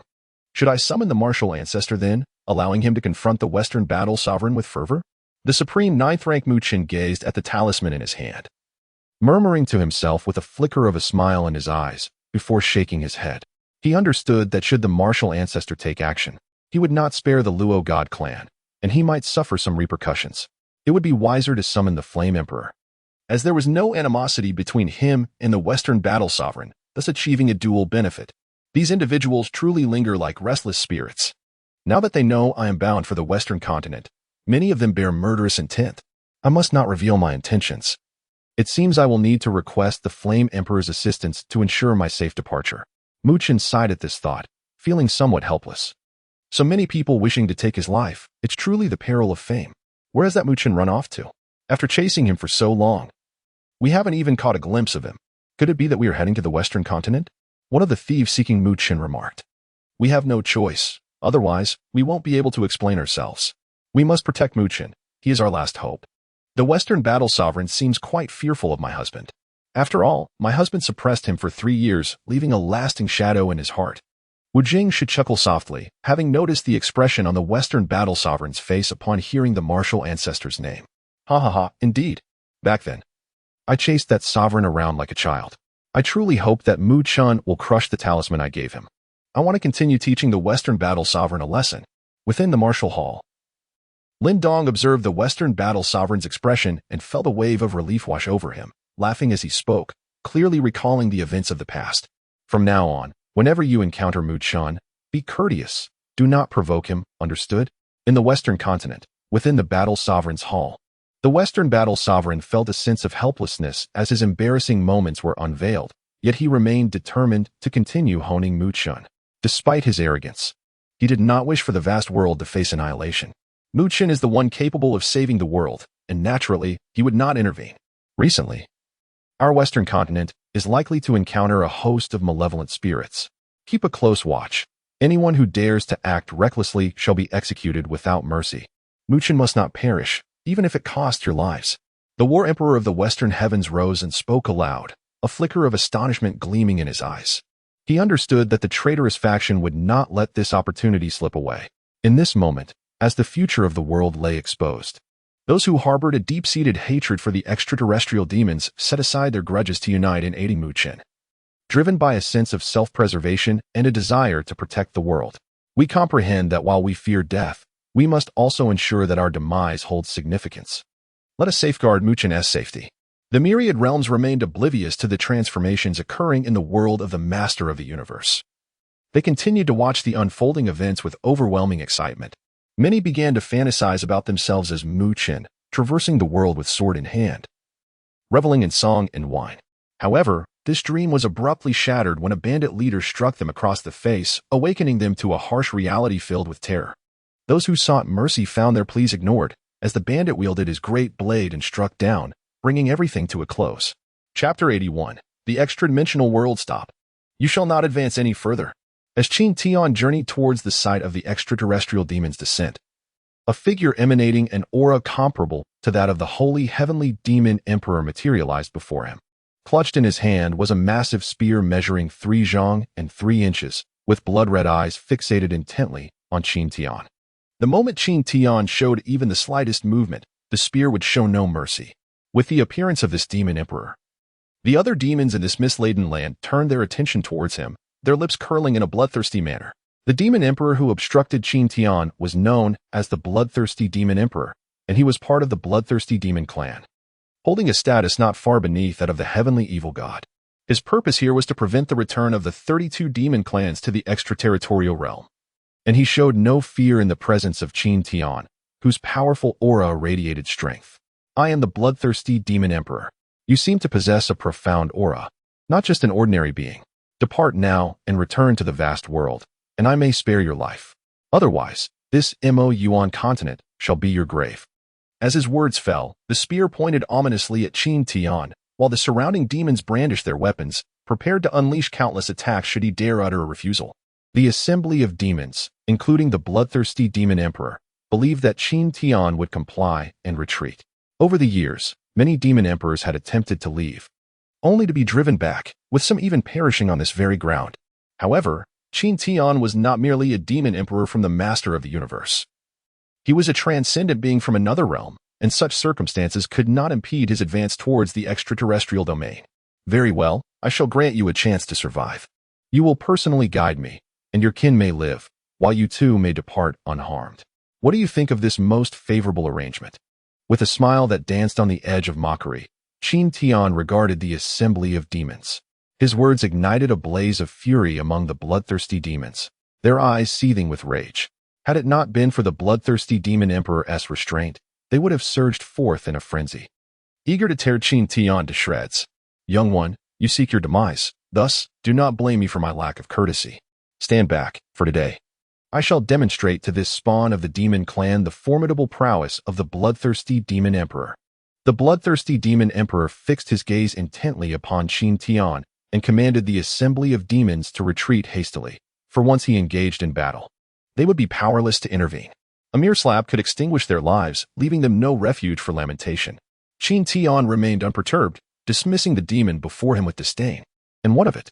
Do you truly believe yourself my equal? Or do you wish to proclaim my demise? Perhaps you should summon more allies. Otherwise, when you face defeat, do not come crying to me. You insolent brat, is your only strength in your tongue? Here, receive my spear. The bloodthirsty demon emperor's countenance darkened. He had never encountered anyone bold enough to speak to him in such a manner. A myriad like Qin Tian dared to challenge him. And today he would ensure that Qin Tian was slain, his head displayed for eternity atop the demon city as a testament to the might of the bloodthirsty demon emperor. The bloodthirsty emperor brandished a pitch-black spear, 3 zhang in length, radiating an ominous brilliance.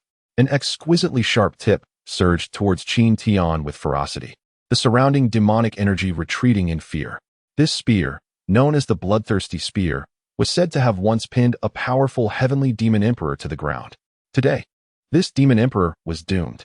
It was said that the demonic energy emanating from this emperor was exceptionally pure, even more so than that of our own kind. Which lineage does he belong to? The 32 Outer Realm demon emperors could not possess such purity. Could he possibly be from the sacred lands? Boom. Qin Tian regarded the terrifying spear as it advanced towards him, remaining motionless, allowing the spear to strike. In the astonished gazes of the onlookers, he extended a single finger to meet the spear's assault. The collision unleashed a wave that swept across millions of miles, sinking the earth hundreds of zhang deep, obliterating numerous demon clan leaders into dust amidst the residual force. Before the bloodthirsty demon emperor could react, Qin Tian struck him fiercely on the chest. The emperor did not have time to utter a cry before he was vanquished. Gulp. The spectators from the demon clan involuntarily swallowed hard. When had they ever witnessed such a powerful heavenly demon emperor? One strike had felled another emperor. If it were the work of the heavenly evil god, they might believe it, for he had 1 foot in the realm of dominion. Yet, the aura emanating from Qin Tian did not seem to align with that notion.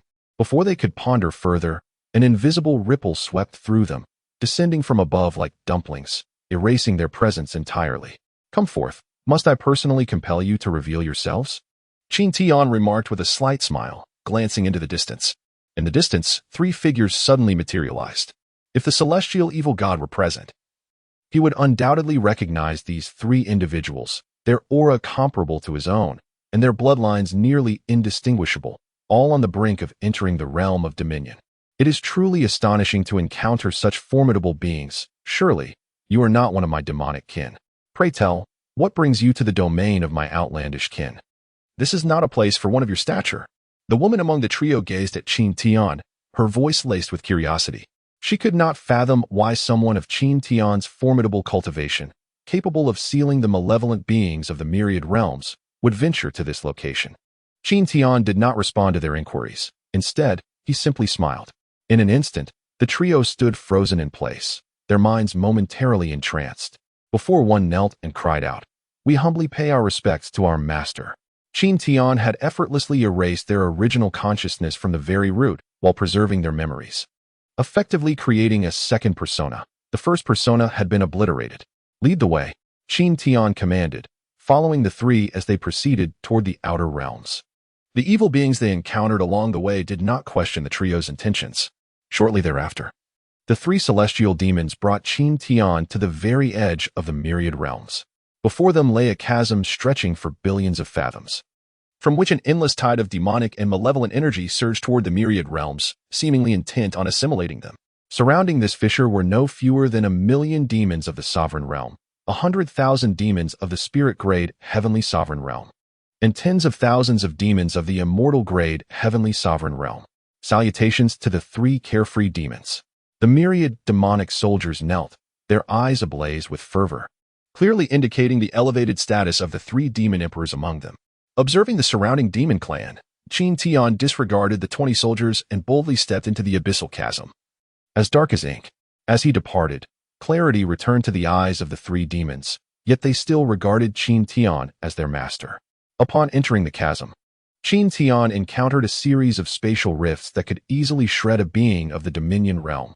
However, in his hands, these rifts behaved like obedient children, refraining from any movement. The rifts exuded pure demonic and malevolent energies, alongside a gas potent enough to render even the supreme celestial unconscious. Amidst a swirling vortex, an exit appeared within Qin Tian's consciousness, prompting him to advance swiftly. Soon, he emerged at the opposite end of the chasm, greeted by a realm shrouded in utter darkness, where the sky was adorned with a blood-red star, indistinguishable as either sun or moon. The surroundings were steeped in the dense laws of darkness, slaughter, and the demonic path. After taking several steps forward, Qin Tian discovered a vast road, thousands of feet wide, with obscured surroundings. Towering straight beech trees flanked the path. piquing Qin Tian's curiosity as he ventured to the side of the road. It felt as though he passed through a layer of water, revealing a world beyond the black curtain, where grayish-white and blood-red plants emerged, adding an aura of mystery to this tranquil place. Chapter 82. The Holy Sky Demon Emperor and the Power of the Heart Demon Clan. While the Inferno Emperor Palace suffered blows. Meanwhile, within the vast world, the outer demon clans of the 32 domains were prepared. Countless indistinguishable figures stood upon the ground outside the Hall of 10,000 Demons, their crimson eyes signaling their demonic identity. Atop a high mountain near the Hall of 10,000 Demons, demon emperors of supreme caliber stood, their gazes calm as they fixed on the 32 figures ahead, leaders of the 32 demon clans, tasked with the imminent offensive. Esteemed comrades, this is the moment of our final showdown. Victory will grant us dominion over this vast world, our sanctuary for the 32 outer clans. Should we fail, you, and all of us shall perish in this foreign realm. Therefore, for our own sake and for the collective, we cannot fall here. The authoritative voice of the Holy Sky Demon Emperor resonated in the ears of all the demons. Let us proceed according to our plan. We must rescue our divine being. Only then can we decisively shatter the vast world. I, the Dark Sky Demon Emperor, the Heart Sky Demon Emperor, and the Spirit Sky Demon Emperor will lead our kin to capture the attention of the entire vast realm. Meanwhile, the soldiers of other races will be commanded by the Black Corpse Sky Demon Emperor, drawing every capable warrior of the vast world toward us. At that moment, the four of us will confront the powerful beings within the vast world, ensuring that the likes of Martial Ancestor and Inferno Emperor will not impede your efforts. And you shall go rescue our esteemed predecessors, leading them to believe our target lies here. The remaining demon emperors will directly assault the sealed grounds of the Immortal Emperor, sparing no expense to rescue our divine being. The Holy Sky Demon Emperor articulated with resolve. Let the great army march forth. This battle shall be victorious. Subsequently, the grand army split into three, charging towards various corners of the vast world, instilling a sense of dread among its inhabitants. The Holy Celestial Demon Emperor, along with three others, led their elite kin towards the boundless fire domain and the martial realm, capturing the attention of the masses. Meanwhile, the Black Corpse Demon Emperor, unwilling to lag behind, commanded the forces of 28 clans to initiate a full-scale war against the vast world. The Qin Tian Sword Saint sensed an unparalleled threat and, not daring to be negligent, immediately dispatched a distress call through the Great Thousand Alliance. Engaging in battle with the Black Corpse Demon Emperor, he witnessed the soldiers of the vast world being engulfed by the surging tide of demons. In mere moments, aside from a few earthly sovereigns at their pinnacle, the remaining soldiers perished, striking terror into the heart of the Qin Tian Sword Saint, who promptly ordered a retreat. They withdrew several colossal continents back, suffering the brutal extermination of their kin by the extraterritorial malevolent races.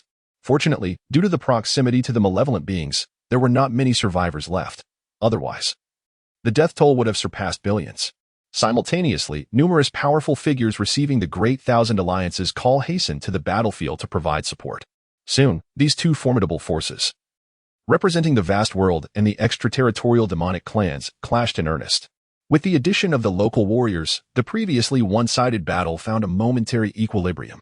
Kill. Capture Xiaoyan alive. Slay Lin Dong. Led by the Holy Celestial Demon Emperor, their pinnacle forces surged towards the boundless fire domain. Along their path, volcanoes that had burned for countless years were extinguished, and the lush trees around withered and decayed, as a terrifying demonic aura swept towards Xiaoyan's location. The Dark Heaven Demon Emperor and the Spirit Heaven Demon Emperor led their kin towards the martial realm, annihilating every form of life in their wake, sparing not even an ant, an era that brought tears even to the smallest of creatures. Simultaneously, the slashing Heaven Demon Emperor and others raced towards the domain of the undying sovereign, striving to rescue their divine being.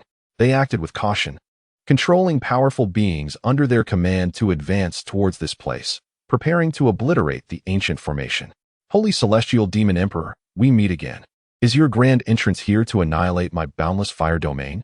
At this moment, Xiaoyan emerged from the palace, flanked by dozens of individuals, the weakest among them being a spirit-level heavenly sovereign. He smiled at the Holy Celestial Demon Emperor, who was not far off. The Holy Celestial Demon Emperor's expression slightly tightened as he observed the array of heavenly sovereigns beside the Flame Emperor. He had not anticipated such a formidable gathering.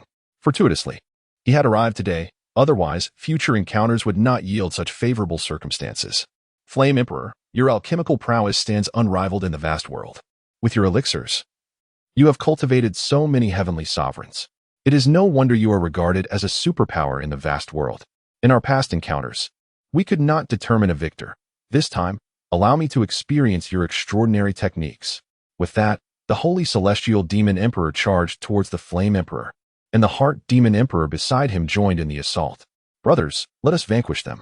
A mid-stage Heavenly Demon Emperor from the Saintly Demon Emperor race charged towards the remaining formidable beings within the Flame Emperor Palace. Meanwhile, two mid-stage Heavenly Sovereigns also surged forth towards the crowd. Who could have anticipated such formidable strength here? I, too, have joined the fray. As there is only one mid-stage Heavenly Demon Emperor within my Heavenly Demon Emperor clan.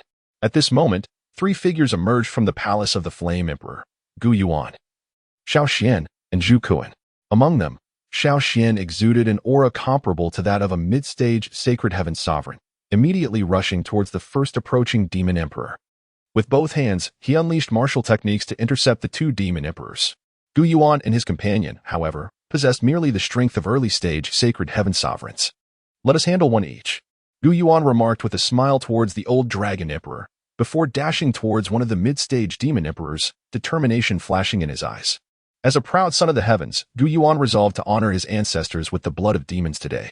Fear not, old Dragon may be lacking in many aspects, but his resilience is unmatched. This task is best suited for me. Several Sacred Heaven Sovereigns moved the battlefield away from Flame City, while the Demon Emperors did not obstruct them. Their objective was to rescue the evil god. If they could slay the Flame Emperor in the process, that would be acceptable. But they could not afford to sacrifice themselves in a futile blockade. The 11 late-stage Demon Emperors of the Outer Evil Clan surged towards the remaining palace of the Flame Emperor, where Yao Lao, Kai Lin, and Sun Er rose to meet them. The remaining 58 Ghost Demon Emperors charged towards the 24 remaining Sacred Heaven Sovereigns of the Flame Emperor's palace. And thus the boundless fire domain erupted into a cataclysmic battle. Among the fiercest clashes were those between the Flame Emperor and the Holy Demon Emperor, as well as the Heart Demon Emperor. Fiery lotuses erupted from the Flame Emperor's hands, launching towards the two adversaries, inflicting minor injuries upon them with each descent. The Heart Demon Emperor, with a grave expression, regarded the Flame Emperor. He had already been vanquished by the Flame Emperor's flames in one-on-one combat. Yet now, caught in a 2-against-1 scenario, he descended into a frenzy, launching powerful assaults against the Flame Emperor. The Holy Demon Emperor, not idle, mirrored the Heart Demon Emperor's actions, unleashing his own formidable techniques. In an instant, the entire boundless fire domain was shrouded in a veil of black, demonic energy, sending ripples of dread throughout. Occasionally, a massive flame would emerge, resembling a billowing mushroom cloud. Boom! The crowd witnessed a colossal mushroom cloud ascend into the sky. As the black, demonic, and evil energies within the boundless fire domain were incinerated, revealing the three combatants, the Flame Emperor remained unscathed. The Holy Demon Emperor appeared somewhat breathless, while the Heart Demon Emperor looked quite disheveled. "Come here and assist us," commanded the Heart Demon Emperor to the assembly of Demon Emperors. Subsequently, 2 Demon Emperors, 4 Ghost Demon Emperors, and 36 Ghost Demon Emperors charged towards the Flame Emperor, revealing Gu Yuan and Xiao Xian in a dire state. "Now it's 3 against 2. This should suffice," Xiao Xian declared with a smile, then turned his full attention to the 2 Demon Emperors. With the reduction of 4 Ghost Demon Emperors, the pressure on Sun Er and her companions diminished significantly. The 9 of them now faced 7 Ghost Demon Emperors, resulting in a balanced confrontation. The remaining 24 Sacred Heaven Sovereigns of the Flame Emperor's palace gained newfound confidence as they faced the 22 Ghost Demon Emperors before them. However, upon the initial clash, they quickly realized the situation was not much different from before, and indeed, it was even more dire. It appeared that the previous group of Ghost Demon Emperors had not fought earnestly. Now, they were fully committed. Chapter 83. The formidable might of the Dark Demons is scarcely distinguishable from that of the Flame Emperor's palace. In the martial realm, the martial ancestor Lin Dong faces off against the Dark Sky Demon Emperor, the Spirit Sky Demon Emperor, and a Dark Sky Demon Emperor's clan member, alongside 6 Supreme Demon Emperors and 10 Phantom Demon Emperors. With the aid of the 8 Great Ancestors, he battles them to a standstill. Amidst the chaos, a mid-tier Holy Grade Demon Emperor emanates a powerful aura. He belongs to the Spirit Sky Demon Emperor's lineage. His opponent is in a dire state, battered and bruised. Yet his fighting spirit remains unwavering. As the second holy grade heavenly sovereign in the martial realm, he understands that should he falter, the martial ancestor would face a relentless onslaught from many others.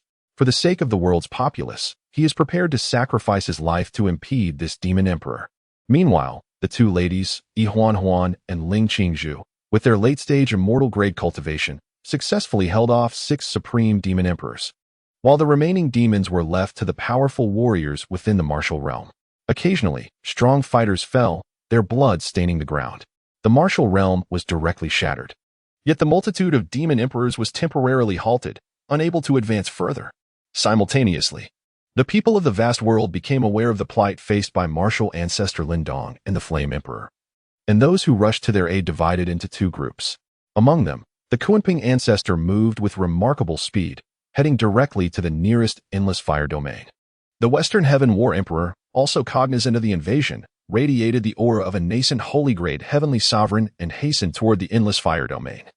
While the mere mention of the martial ancestor made him feel uneasy, compelling him to refrain from going. As time swiftly passed, half a month elapsed, and the members of the Flame Emperor's palace bore numerous wounds. In contrast, the injuries of the demon emperors were not as severe. At that moment, a resounding cry echoed through the endless fire domain, followed by a grand voice proclaiming, "I, Kunping, have come to assist the valiant members of the Flame Emperor's palace. Your perseverance has been commendable."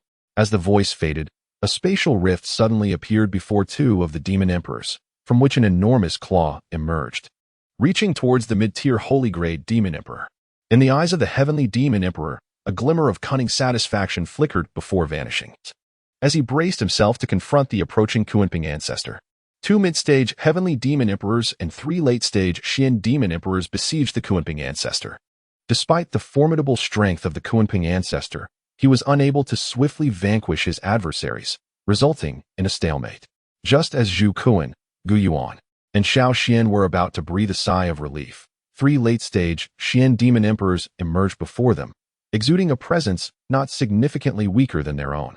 Without exchanging pleasantries, they immediately engaged in combat, plunging the trio back into a harrowing struggle, with Suner and her companions also embroiled in fierce battles. They discovered that as more foes arrived, their chances against the extraterritorial demons waned. After Suner managed to severely injure one Xian demon emperor, the next moment, that demon's injuries miraculously healed, and with renewed vigor, he charged at her. 3 days later, the Phoenix ancestor and the Western Heavenly War Emperor arrived, joining the fray without hesitation. The Western Heavenly War Emperor utilized a battle formation to drag a mid-stage Heavenly Demon Emperor away from the Flame Emperor for an aerial duel. The Phoenix ancestor, too, intervened, ensnaring a demon identical to himself, engulfing it in the flames of the Phoenix. However, that demon was no trifling opponent. Employing the Heavenly Demon Great Method, he managed to counter the flames capable of incinerating all. As time progressed, more powerful individuals entered the battlefield. The Holy Heavenly Demon Emperor engaged the Flame Emperor in a one-on-one confrontation, while the Heart Heavenly Demon Emperor battled alongside the Great Ape King. Previously battered by the Flame Emperor, the Heart Heavenly Demon Emperor now showcased his prowess, using the Heart Demon Great Method to influence the surrounding strong practitioners, contending with the Great Ape King, albeit slightly at a disadvantage. Originally, the 4 mid-stage Heavenly Demon Emperors had been divided among the Phoenix ancestor, Kunping ancestor, and the Western Heavenly War Emperor. The battlefield led by the Kunping ancestor was particularly fierce, with each strike causing spatial ruptures. The 2 demon emperors faced excruciating punishment yet showed no signs of retreat, charging fearlessly toward the Kunping ancestor. Among the 11 Xin demon emperors, one from the Holy Heavenly Demon Emperor's lineage matched the strength of a primary grade Holy Emperor, blocking the injured Xiao Xian. In a short span, Xiao Xian, a mid-stage Holy Practitioner, found it impossible to eliminate the Xian Demon Emperor, while Gu Yuan and Zhu Kuan were similarly hindered by 2 other formidable Xian Demon Emperors. The remaining Demon Emperors faced off against 3 powerful reinforcements. As time passed, Xiao Yin began to discern the troubling nature of the situation. There were 32 clans beyond the domain, each led by a leader of Heavenly Demon Emperor caliber.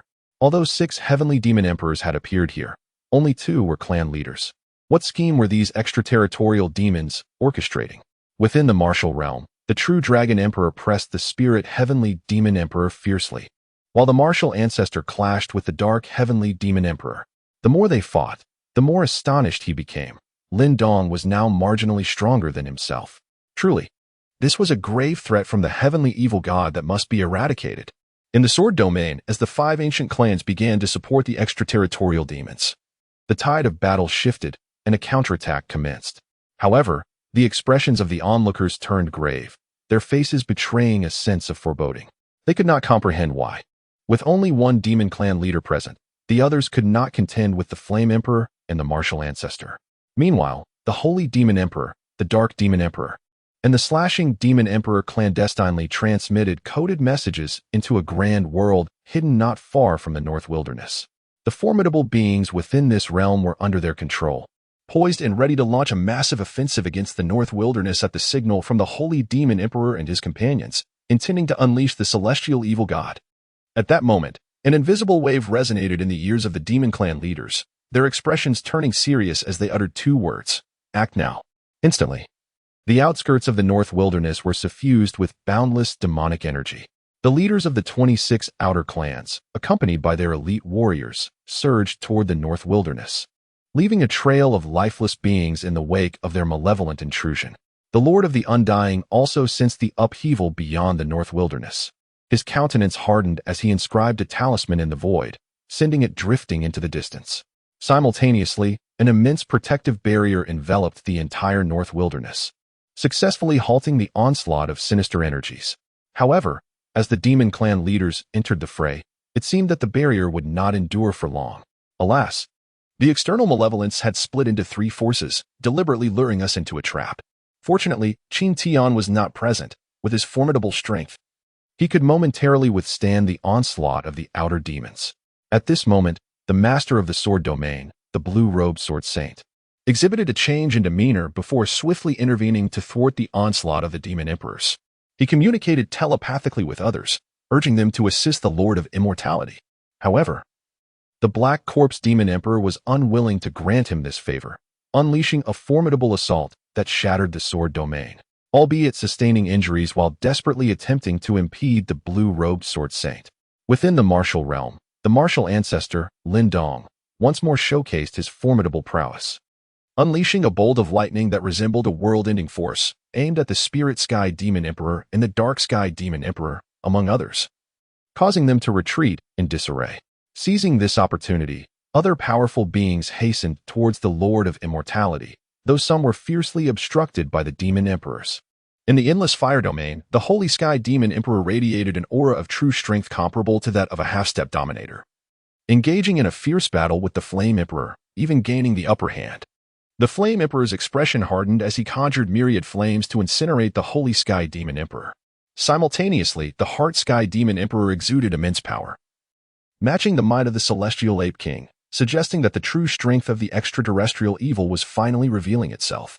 The Kuimping ancestor led a select few, including the Western Heaven Battle Emperor and the Phoenix ancestor, away from the battlefield to provide support in the Northern Wilderness. Meanwhile, in the Northern Wilderness, the enormous protective barrier shattered under the assault of several late-stage holy-grade demon emperors, disintegrating into fragments as the demon emperors advanced towards the Lord of Immortality. This realm exerts a profound suppressive force upon the extraneous demonic entities, limiting their prowess to a mere 90%. Without a moment's hesitation, they surged forward. A piercing sword aura swept toward them, and then a figure materialized before the assembly of demon emperors, none other than Qin Tian, the sovereign of the grand world. Chapter 84. The Heart Demon Seed is shattered. The extraneous evil clan's contingency plan. Esteemed guests, this is not a territory where your extraneous evil clan may tread. Are you not afraid that my vast world shall obliterate you all? Qin Tian remarked, his brow furrowing slightly as he addressed the seemingly endless tide of malevolent beings, a wry smile gracing his lips. Indeed, we are well aware of that. However, presently, the likes of the azure-robed sword saint and the flame emperor martial ancestor are occupied by our kin. With just the 2 of you, your demise is inevitable. Once our divine being descends into this realm, the grand world shall belong to us. From the ranks of the extraneous evil clan emerged a formidable demon, whose aura rivaled that of Qin Tian. Their true combat strength could only be ascertained through confrontation. You two, join forces with me to contain him. The rest shall dismantle the Eternal Emperor's grand transformation array to release our deity." With that, the clan leader charged alongside 3 immensely powerful chieftains toward Qin Tian, a glimmer of crimson flashing in their eyes. They could not afford to lose. Failure would mean the annihilation of their entire clan, leaving no sanctuary for the extraneous evil beings in the grand world. Boom. The clash of 5 formidable forces reverberated, while 20 remaining demon emperors, accompanied by their subordinates, pressed onward towards the sealed location of the Eternal Emperor, sacrificing countless members of the corroding demon clan to deplete the power of the grand transformation array. Boom, boom. The ensuing confrontation shook the heavens and the earth, a cataclysm of spiritual energy and demonic essence colliding, creating a scene of utter chaos that stirred the very stars. Qin Tian sought to impede the corroding demon clan, yet the 4 powerful celestial demon emperors before him afforded him no respite. Observing their fervent determination, he would typically find joy in such a display, relishing the ease with which he could vanquish them. However, time was of the essence. Should he fail to thwart the extraneous evil clan, the grand world might face utter ruin, with countless lives extinguished. Just as he prepared to strike again, a demon emperor approached, a smile gracing his visage as he regarded Qin Tian. "Do you remember me?" Qin Tian's gaze immediately fell upon the shadowy figure, his pupils narrowing in shock. He was astounded to realize that this apparition was none other than the celestial demon emperor he had once slain in the demon realm. "How is this possible? You are still alive?" Qin Tian's heart surged with tumult. "Did you not anticipate this? Even now, I am but slightly stronger than you. What right did you have to slay me back then?" The Heart Demon Clan's emperor taunted. "The being you vanquished was merely the Heart Demon seed I painstakingly cultivated. Though you destroyed it, the Heart Demon seed has lain dormant within your heart, undetectable even to you in the late stages of your sacred form. In the beginning, when you recklessly slaughtered my domain's malevolent beings, believing you had escaped unscathed, you were oblivious to my cunning scheme. Now, your utility has finally arrived." The Heart Demon grinned ominously as Qin Tian prepared to seal himself. Suddenly, the Heart Demon clasped its hands together, and countless strands of black light erupted from its being, vanishing into the void, connecting to an unknown realm. Simultaneously, Qin Tian's body trembled violently, and he felt an eerie force surging from within his heart, suppressing the spiritual energy coursing through him. As Qin Tian struggled for control over his own body, the more he resisted, the more he sensed that his dominion was being stripped away. "Ha ha ha, my Heart Demon seed. Unleash the grand transformation demon array. Release my god." The Heart Demon outside the void uttered in a strange voice, and Qin Tian's hands slowly rose, trembling as they formed a seal. The luminous membrane beneath his feet began to ripple violently, starting to recede, before the horrified gaze of the Grand Guardian. The light membrane created by the Grand Transformation Demon Array began to dissolve layer by layer from the outermost edge. The Undying Master and others, witnessing this scene, felt an involuntary chill envelop them. Who would have imagined that Qin Tian, the Grand Master of the Grand Palace, had fallen into a trap laid by the malevolent beings from beyond, having been implanted with the Heart Demon seed centuries ago? They now understood why the external demons were so eager to assault the endless fire domain in the martial realm, obstructing the Flame Emperor, the martial ancestor, and the Azure Robe Sword Saint. They aimed to prevent the exposure of their plans by the celestial rankings. At present, Muchen had yet to mature, and Qin Tian had not revealed that it was indeed the malevolent beings from beyond who sought to save the heavenly evil god. If he were the holy heavenly demon emperor, he would have acted similarly. In mere moments, the luminous membrane had dissolved dozens of layers. The assembly of demon emperors gazed at the thinning membrane, displaying cruel smiles. They needed but a moment to slay the Undying Master and liberate the heavenly evil lord. Ah! Qin Tian's visage contorted in anguish. He could unmistakably sense the actions of his own body, yet found himself powerless to control it. A suffocating rage surged within him, compelling him to desire self-detonation. As he regarded the receding protective membrane, despair and intense reproach radiated from his eyes. His hands continued to form the final seal slowly. At that moment, Qin Tian's body quaked violently, and within him, a resplendent flame ignited, gradually engulfing him. This flame was extraordinarily mystical, causing the black, eerie rays in the void to shatter. The Heart Demon trembled, spewing forth a stream of pitch-black blood, its expression darkening ominously. It had just felt the Heart Demon seed within Qin Tian being incinerated. It uttered a curse. Imperial flame, cursed Flame Emperor, truly the arch-nemesis of my kin. Thankfully, we have delayed his advance. The resplendent flames, exuding an aura of enigma and regal might, seemed akin to the emperor of all fires. As the flames rose, Qin Tian could sense the reins of his own body returning to him, his expression a tapestry of complexity. Although he found himself bewildered, he was well aware of the circumstances. Centuries prior, upon his return from the demon realm to the Grand Thousand Palace, he had encountered the Flame Emperor. The Emperor, furrowing his brow, had regarded him for a prolonged moment before bestowing upon him a fireball to carry. Initially, he had been puzzled by this gesture, but now clarity dawned upon him. At that moment, the Flame Emperor had sensed something amiss. What was once uncertain had now crystallized. Today, he had salvaged the Grand Thousand World and, in turn, saved himself. At this juncture, as Qin Tian prepared to restore the magical formation, the heart demon denied him any respite. Several demon emperors charged towards him, while the remaining ones hastened to assault the already recovering Grand Thousand Transformation formation. The audacity of the demon spawn to resort to ambush was met with a fierce retaliation from the venerable Kunping. At that critical moment, the Kunping ancestor unleashed his ultimate technique, traversing countless realms to arrive instantaneously, accompanied by the War Emperor of the West and the Phoenix, among others. Observing this, the heart demon nodded at the assembly of demon emperors, prompting a contingent to divert their attack towards these formidable allies. As countless demonic shadows collided with the protective shield, they disintegrated into wisps of black mist, vanishing into the ether. The Grand Thousand Transformation formation remained acutely sensitive to demonic and malevolent energies.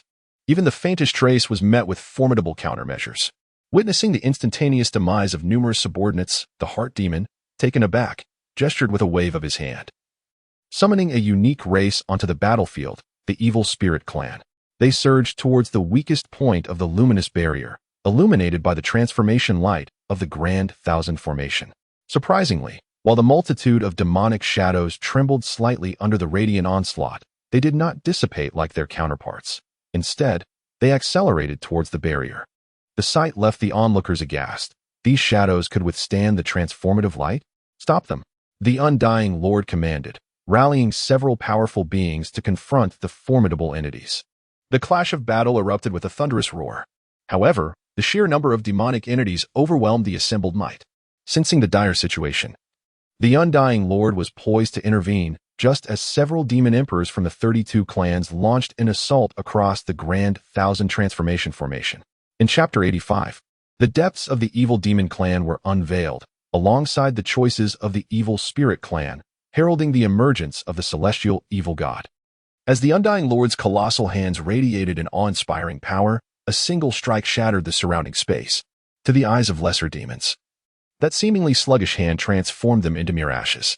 The four leaders of the outer 32 clans exchanged knowing glances before unleashing a terrifying wave of demonic energy. Their punches and kicks collided with the Undying Lord's titanic hands, resulting in a cataclysmic explosion that reverberated through the realm, annihilating numerous low-tier demons and beings of the Grand Thousand World caught in the aftermath of the clash. Humph! The Undying Lord involuntarily took a step back, his form halting as he gazed at the four demon clan leaders, his eyes filled with grave concern. He had not anticipated that the strength of the demon clan leaders would be so formidable this time. In the past, he could easily dominate them even while multitasking. However, it appeared that the four demon clan leaders before him had grown significantly more powerful, leaving him bewildered. To him, these leaders were entirely different from the demon clan leaders he had previously known. Little did the Undying Lord realize that this time, all 32 clans of the extraterrestrial evil beings were willing to pay a hefty price, suspending their own cultivation and awakening even their former clan leaders to avoid alarming their predecessors. The extraterrestrial evil beings, initially unaware of the future developments, were ultimately eradicated by Mu Chun before they could reveal their hidden depths. Now, they understood that in order to secure victory, they must not conceal their true capabilities. The strength of the former patriarch of the clan may not surpass that of the Undying Lord individually, yet when united, they could potentially rival even the Holy Demon Emperor. Why do you remain idle? Hurry and release my deity. The former patriarch of the Sword Demon Clan, one of the 32 clans, gazed upon the sudden halt of several figures, a glint of menace flashing in his eyes as he spoke. The other 3 demon clan leaders also harbored a flicker of murderous intent. Had they not been aware that this detested race of evil spirits could withstand the great thousand transformation demon array, they would have long since struck them down without hesitation. Yes, I shall do so at once. My lord, please temper your anger. The leading man hastily declared before dashing towards the transformation array. His name was Jiangya, the patriarch of the evil spirit clan. When he witnessed the annihilation of the outer evil demons, a glimmer of satisfaction crossed his eyes, initially contemplating a treacherous strike. However, the previous patriarch of the outer evil demon clan appeared, accompanied by a holy demon emperor whose might rivaled that of the five-eyed celestial demon, personally commanding him.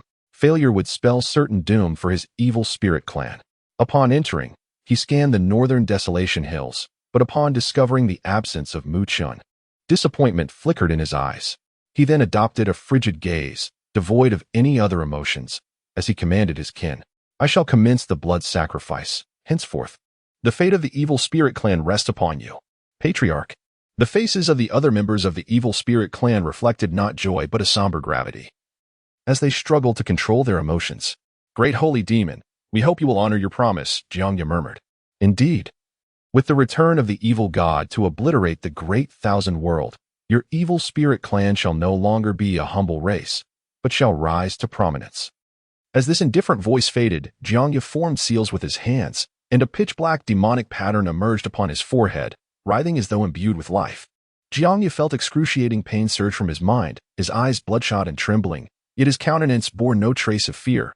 This was the path he had chosen. The demonic mark upon his brow squirmed, resembling countless serpentine demonic worms that burrowed into his eyes. Within mere moments, his pupils transformed into an abyssal black, devoid of any consciousness. Among the evil spirit clan members nearby, apart from a few, the other powerful beings became rigid, their foreheads marked by an eerily strange demonic seal. Jiangya's form slowly levitated aloft, his expression blank, as a multitude of great thousand powerhouses observed this scene, their brows furrowing in concern. Before they could ponder further, a group of evil spirit clan warriors surged toward Jiangya. They encircled him, their palms interlinked, ultimately forming a sphere with Jiangya at its center. We must strike together. We cannot allow them to succeed. Although we know not what this entails, it certainly cannot bode well. A supreme being of the sacred order urgently shouted, and as his voice echoed, he was the first to strike, unleashing a punch imbued with devastating spiritual power that surged towards the spherical formation of the malevolent spirit clan. Just as the onslaught from this formidable assembly was about to descend upon the sinister beings, an alarming transformation occurred. The bodies of the malevolent spirits began to swell uncontrollably, emitting violent waves of energy from within. Not good. Retreat quickly. They are going to self-destruct, cried the nearby supreme being, his voice laced with terror as he realized the gravity of the situation. It was known that the members of the malevolent spirit clan were all supreme beings in their own right, including a sacred supreme being, should they all detonate simultaneously. The resulting cataclysm would be beyond their capacity to withstand. With a thunderous roar, a colossal mushroom cloud erupted, towering tens of thousands of zhang into the heavens, enveloping the world in its ominous shadow. The ensuing shockwave wreaked havoc. Even as the supreme beings retreated with haste, they were still caught in the chaos, thrown into disarray. Simultaneously, a torrent of demonic light cascaded from the skies, crashing down upon the earth, unleashing a terrifying deluge that surged forth with relentless ferocity. At this moment, the entire northern wilderness hill trembled violently as an ominous roar echoed from the depths of the earth, infused with malevolence beyond comprehension. Boundless, inky demonic energy coalesced like smoke signals from the shattered grand transformation demon array. The formidable beings from the grand world were equally startled, and countless waves of immense spiritual power surged forth to infuse the fragmented array. In the skies above, a mottled demonic bone spear materialized, swiftly piercing towards the shattered center. Roar. At this moment, from the depths of the earth, a piercing roar of demonic energy reverberated, and a plume of infernal smoke surged into the sky, twisting and transforming into a colossal skull. This skull collided violently with the descending demonic bone spear. A thunderous explosion echoed, shaking the very foundations of the world. As the skull was torn asunder and the bone spear dissipated, from the fissures in the ground, a torrent of blood gushed forth, flowing incessantly into the depths below, emanating a terrifying aura of malevolence. This was dire. It was the essence of the Outer Realm's evil clan, seeking to restore the celestial demon using the power of their blood. Before they could act, a dark and ominous wind surged from the earth's core, swirling up the essence and plunging it deeper into the abyss. As the celestial demon consumed the abundant blood, the heavens and earth of the northern wilderness were riddled with countless cracks, on the verge of collapse. A gigantic demonic pillar ascended into the sky, unleashing a ferocious aura that swept across the land. Thundering sounds erupted as some coffins, caught in the tempest, exploded, and the exalted beings seated upon them were engulfed by the demonic energy, their life essence drained in an instant, reduced to ash without a sound. Amidst the terror of countless exalted beings, within the demonic pillar, the malevolent energy coalesced, revealing an imposing figure of unimaginable might, casting an overwhelming shadow over all. From afar, it resembled a world-destroying demon god. The manic laughter of the celestial demon echoed across numerous realms. Earlier than anticipated, Muchun, let us see how you intend to slay me this time. The grand and resounding demonic sound reverberated through the heavens and the earth, akin to a tempest sweeping across the world, casting the sun and moon into obscurity and altering the very colors of the sky. In Chapter 86, the Emperor of Flames and the martial ancestor arrived, while the fearful dark sky demon emperor retreated in the wake of that malevolent voice, echoing far and wide.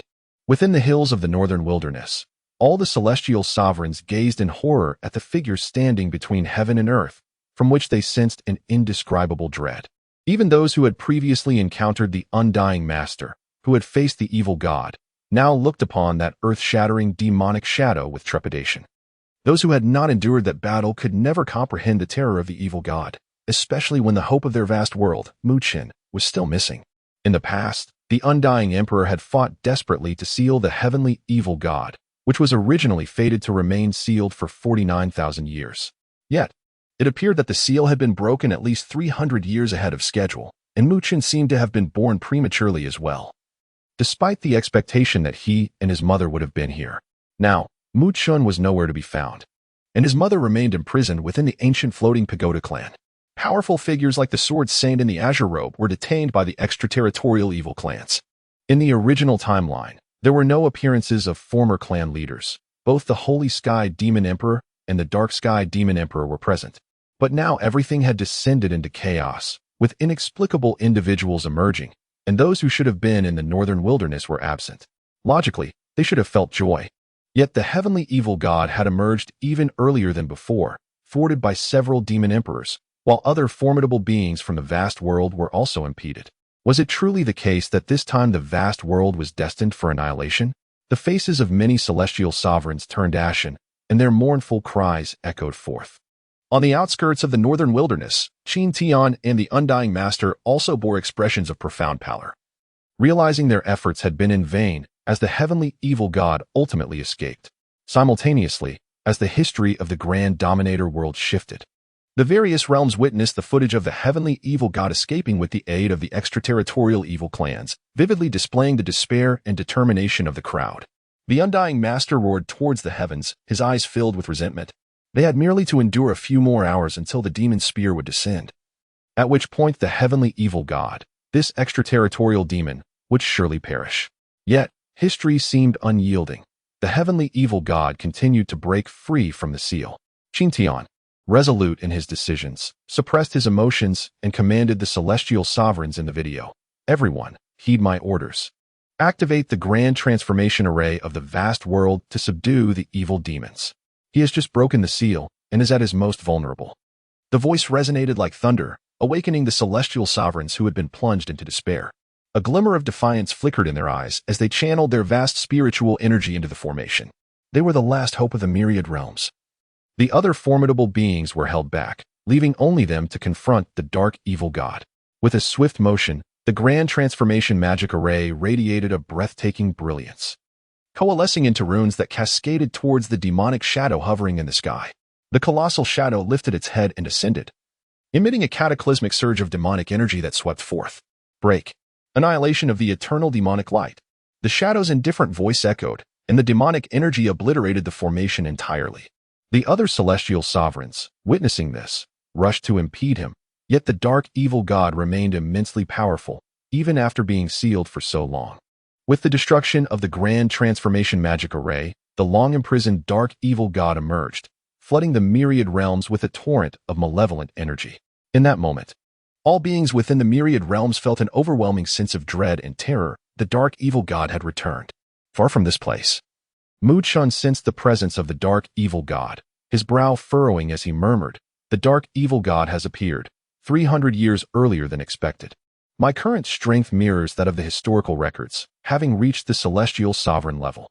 In terms of combat prowess, I'm not far from that of a late-stage sacred sovereign. Could this be the force of the world's correction, steering everything back to its original historical course?" In a misty realm, a spark of astonishment shone in Mu Chen's eyes. Over time, he had gleaned much from the myriad worlds. The more powerful the realm, the more difficult it was to alter history, unless one possessed incomprehensible strength. He had originally been merely at the 9th level of the sovereign rank. With the emergence of the dark evil god, he found himself unqualified even to be a pawn. Yet, not long ago, a peculiar force enveloped him, leading him to this place, where an immense power and memories fused into his divine sea. Upon the dark evil god's emergence, he awakened from that profound state, discovering that his cultivation had ascended to the celestial sovereign level.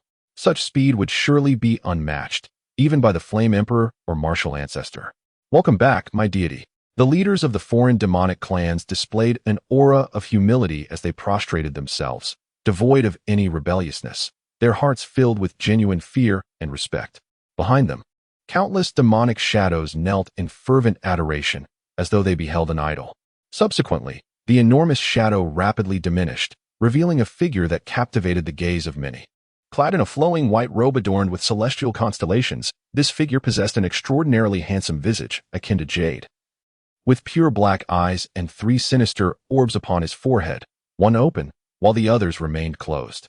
The celestial evil god then unleashed a devastating technique, the Eye of Annihilation, which even the mightiest beings of the vast world could scarcely withstand, intending to sacrifice themselves in defense. At that moment, an imperceptible wave rippled through the void, followed by the emergence of 2 luminous figures outside the northern desolation hell. Emperor Yin, Martial Ancestor. Soon, 2 deep voices resonated, as brilliant flames surged skyward, transforming into fiery blades aimed at the oncoming attack.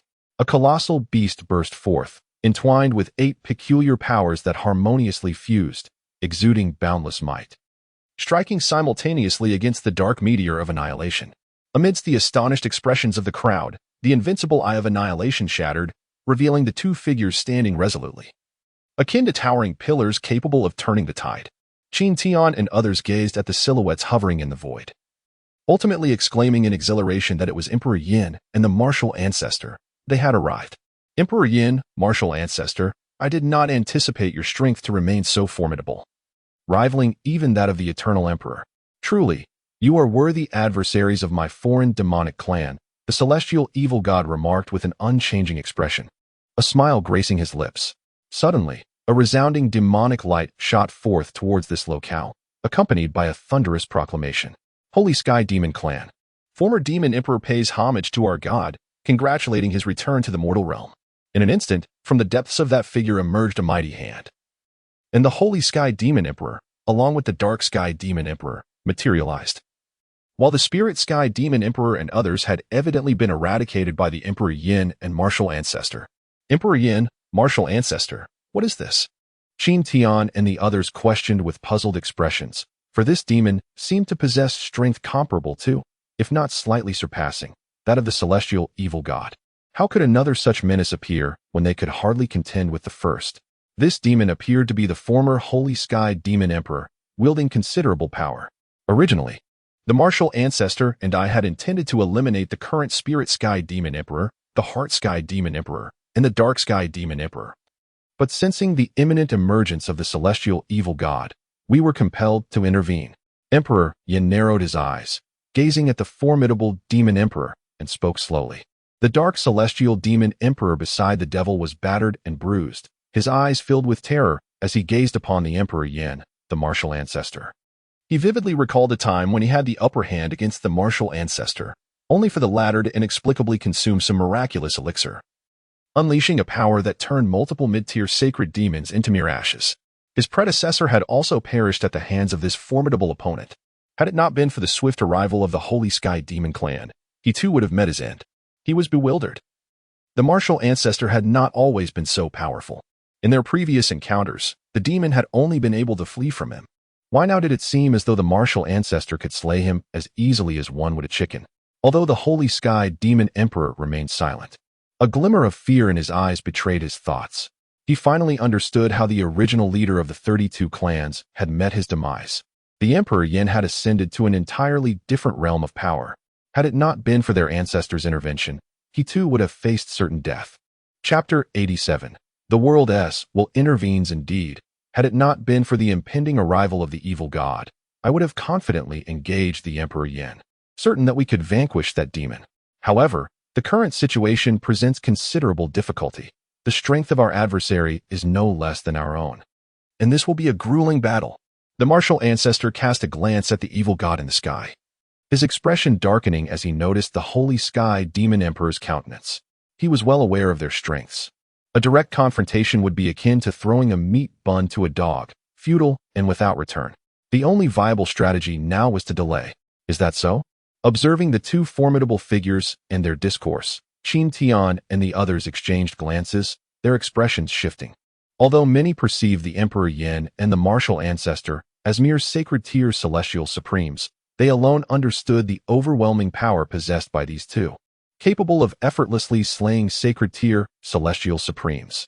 Originally, they had hoped that the arrival of these two would allow the vast world to mount a counteroffensive, but now, an equally formidable demon from the outer realms had emerged, one not inferior to the Emperor Yin.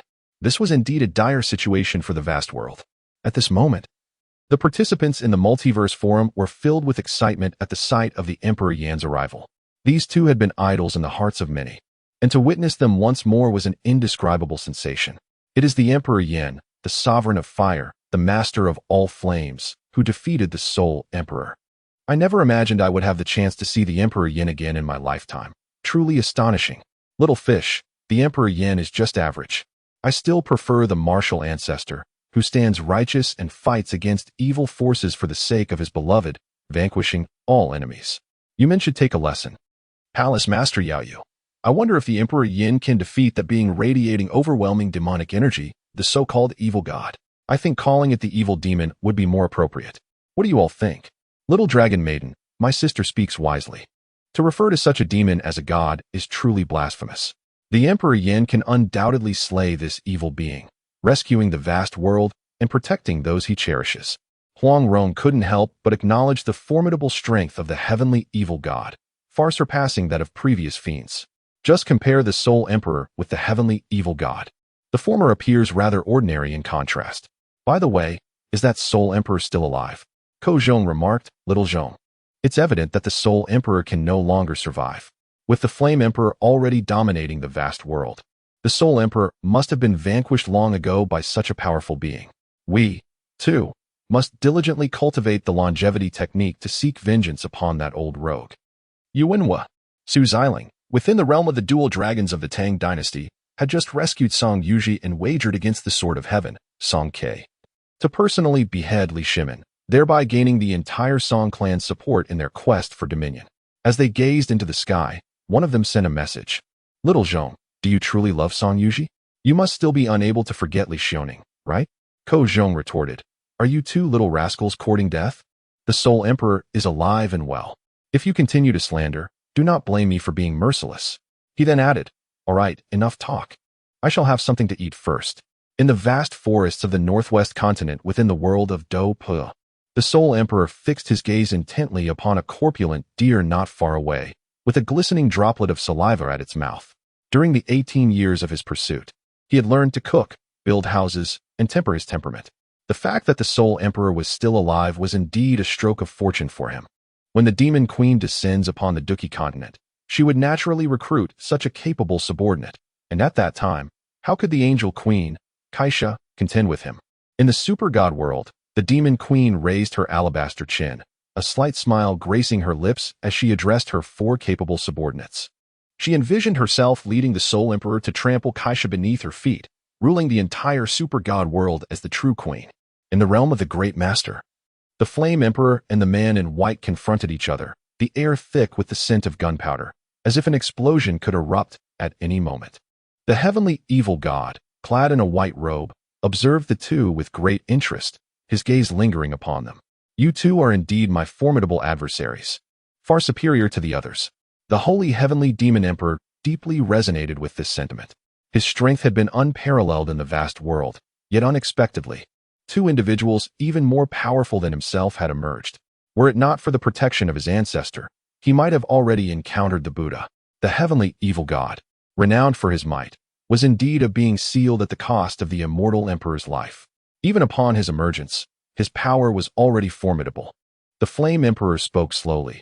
It seems that the immortal emperor underestimated him. I never anticipated such a figure would arise in this vast world, capable of hindering me for over 40,000 years. The outstanding talents of our vast world are like a river's flow. Once there was the immortal emperor, and now we stand ready to obstruct you. Hehehe, your reliance lies with Mu Qin, does it not? From my perspective, his power is at most that of a supreme. What can he possibly do to impede me? Although your strength is commendable, you have yet to reach that realm. How could you ever stand as my adversaries? The heavenly evil god raised an eyebrow, a smile both mocking and enigmatic gracing his features as he scanned the surroundings with his divine sense, finding no trace of Mu Qin, which immediately brought him a sense of relief. Having you two remain is merely a calamity. It would be better for you to perish. The heavenly evil goddess gaze sharpened, and as he formed intricate hand seals, a cataclysmic wave of energy surged through the heavens and the earth. The demonic aura roiling with an overpowering presence, a beam of light poised to envelop the two, intent on grievously wounding the Emperor of Flames and the martial ancestor. Buzz. At that moment, the vast universe suddenly resonated with a profound hum. Initially faint, it swiftly engulfed the entirety of the cosmos. The martial technique the heavenly evil god had been executing was disrupted, and before he could act again, an indescribable force enveloped him, rendering him immobile. And the other malevolent beings faced a similar fate. Boom. Subsequently, the spiritual energy of the entire universe erupted violently from a distant place. Mu Qin lifted his gaze towards this scene, a flicker of astonishment illuminating his eyes. He understood that the will of the world was about to manifest. Swish, swish, swish. Rays of spiritual energy cascaded from the heavens, piercing through the tumultuous demonic aura, which had obscured numerous continents, now riddled with countless breaches. These beams of spiritual energy were unlike any seen before, imbued with an extraordinarily formidable power, merely a trace of which caused the souls of many supreme beings to tremble. Simultaneously, a flicker of panic crossed the eyes of the heavenly evil god. He had not anticipated that the will of the world would proactively reveal itself to thwart him. What on earth was happening? At this moment, countless beams of ethereal light cascaded from the heavens, coalescing into a mysterious list known as the Celestial Ranking. The aura surrounding it was shrouded in enigma, invoking a profound sense of reverence. An ancient character, Yi, materialized upon its surface, leaving the celestial sovereigns in a state of bewilderment. What could Yi mountain range signify? It was the surname of the immortal emperor, declared the Lord of the Undying. Subsequently, the Emperor of Flames and the martial ancestor erupted into hearty laughter, soaring into the sky to inscribe their names upon the celestial ranking. Even such formidable beings as the martial ancestor and the Emperor of Flames could merely etch a single surname. An indescribable pressure emanated from the celestial ranking, permeating the entire realm.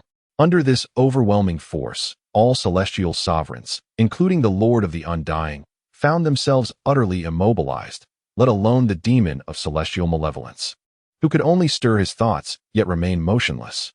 In this vast expanse, only the Emperor of Flames and the martial ancestor, engaged in their writing, remained unaffected.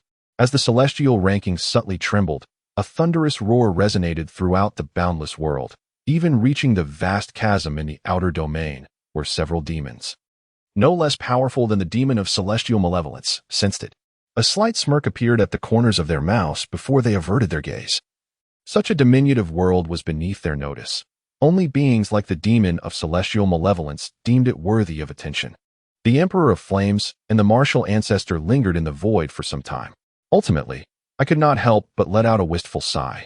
Waving my sleeve to make the imperial flame pen and 8 symbolic fingers vanish into thin air. Those who witnessed this spectacle felt a pang of regret. Had the martial ancestor and the Emperor of Flames advanced further, they would have become the first transcendent beings in the annals of this vast world to attain another realm. As I observed their departure, the demon of celestial malevolence exhaled in relief, genuinely fearing that the two might inscribe their names upon the ranking. If that were to happen, escape would become impossible. He felt the binding force of the cosmos gradually dissipate. Was he concerned I might obstruct their ascension? They would require several decades to reach that pivotal step, yet in the span of merely a few years, should I slay Mu Qin, this world would be mine. Boom. As the two individuals put pen to paper, the enigmatic celestial ranking erupted with a resounding roar, followed by an ethereal aura that enveloped their names. In that moment, a mysterious force shrouded the Flame Emperor and martial ancestor, instilling a profound impulse of reverence within Qin Tian and the others.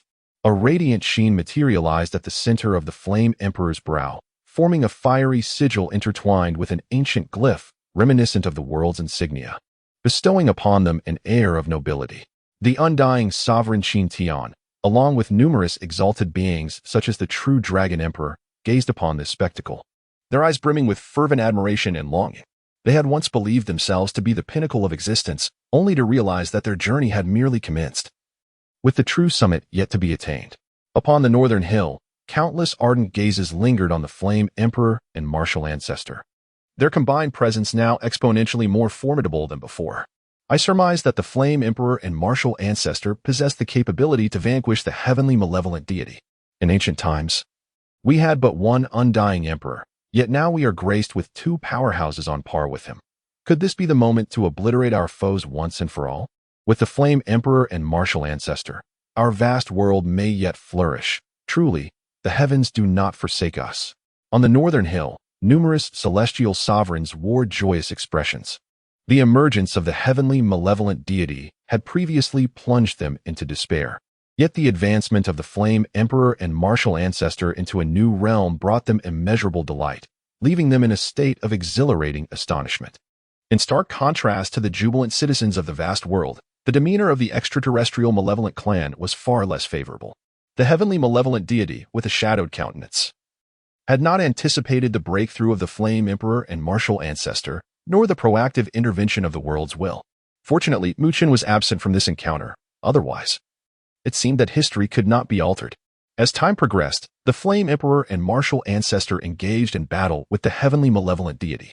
The previous leader of the Holy Demon Clan, who had once single-handedly faced a dozen exalted beings, had nearly been defeated by the martial ancestor and would have perished had the heavenly malevolent deity not intervened.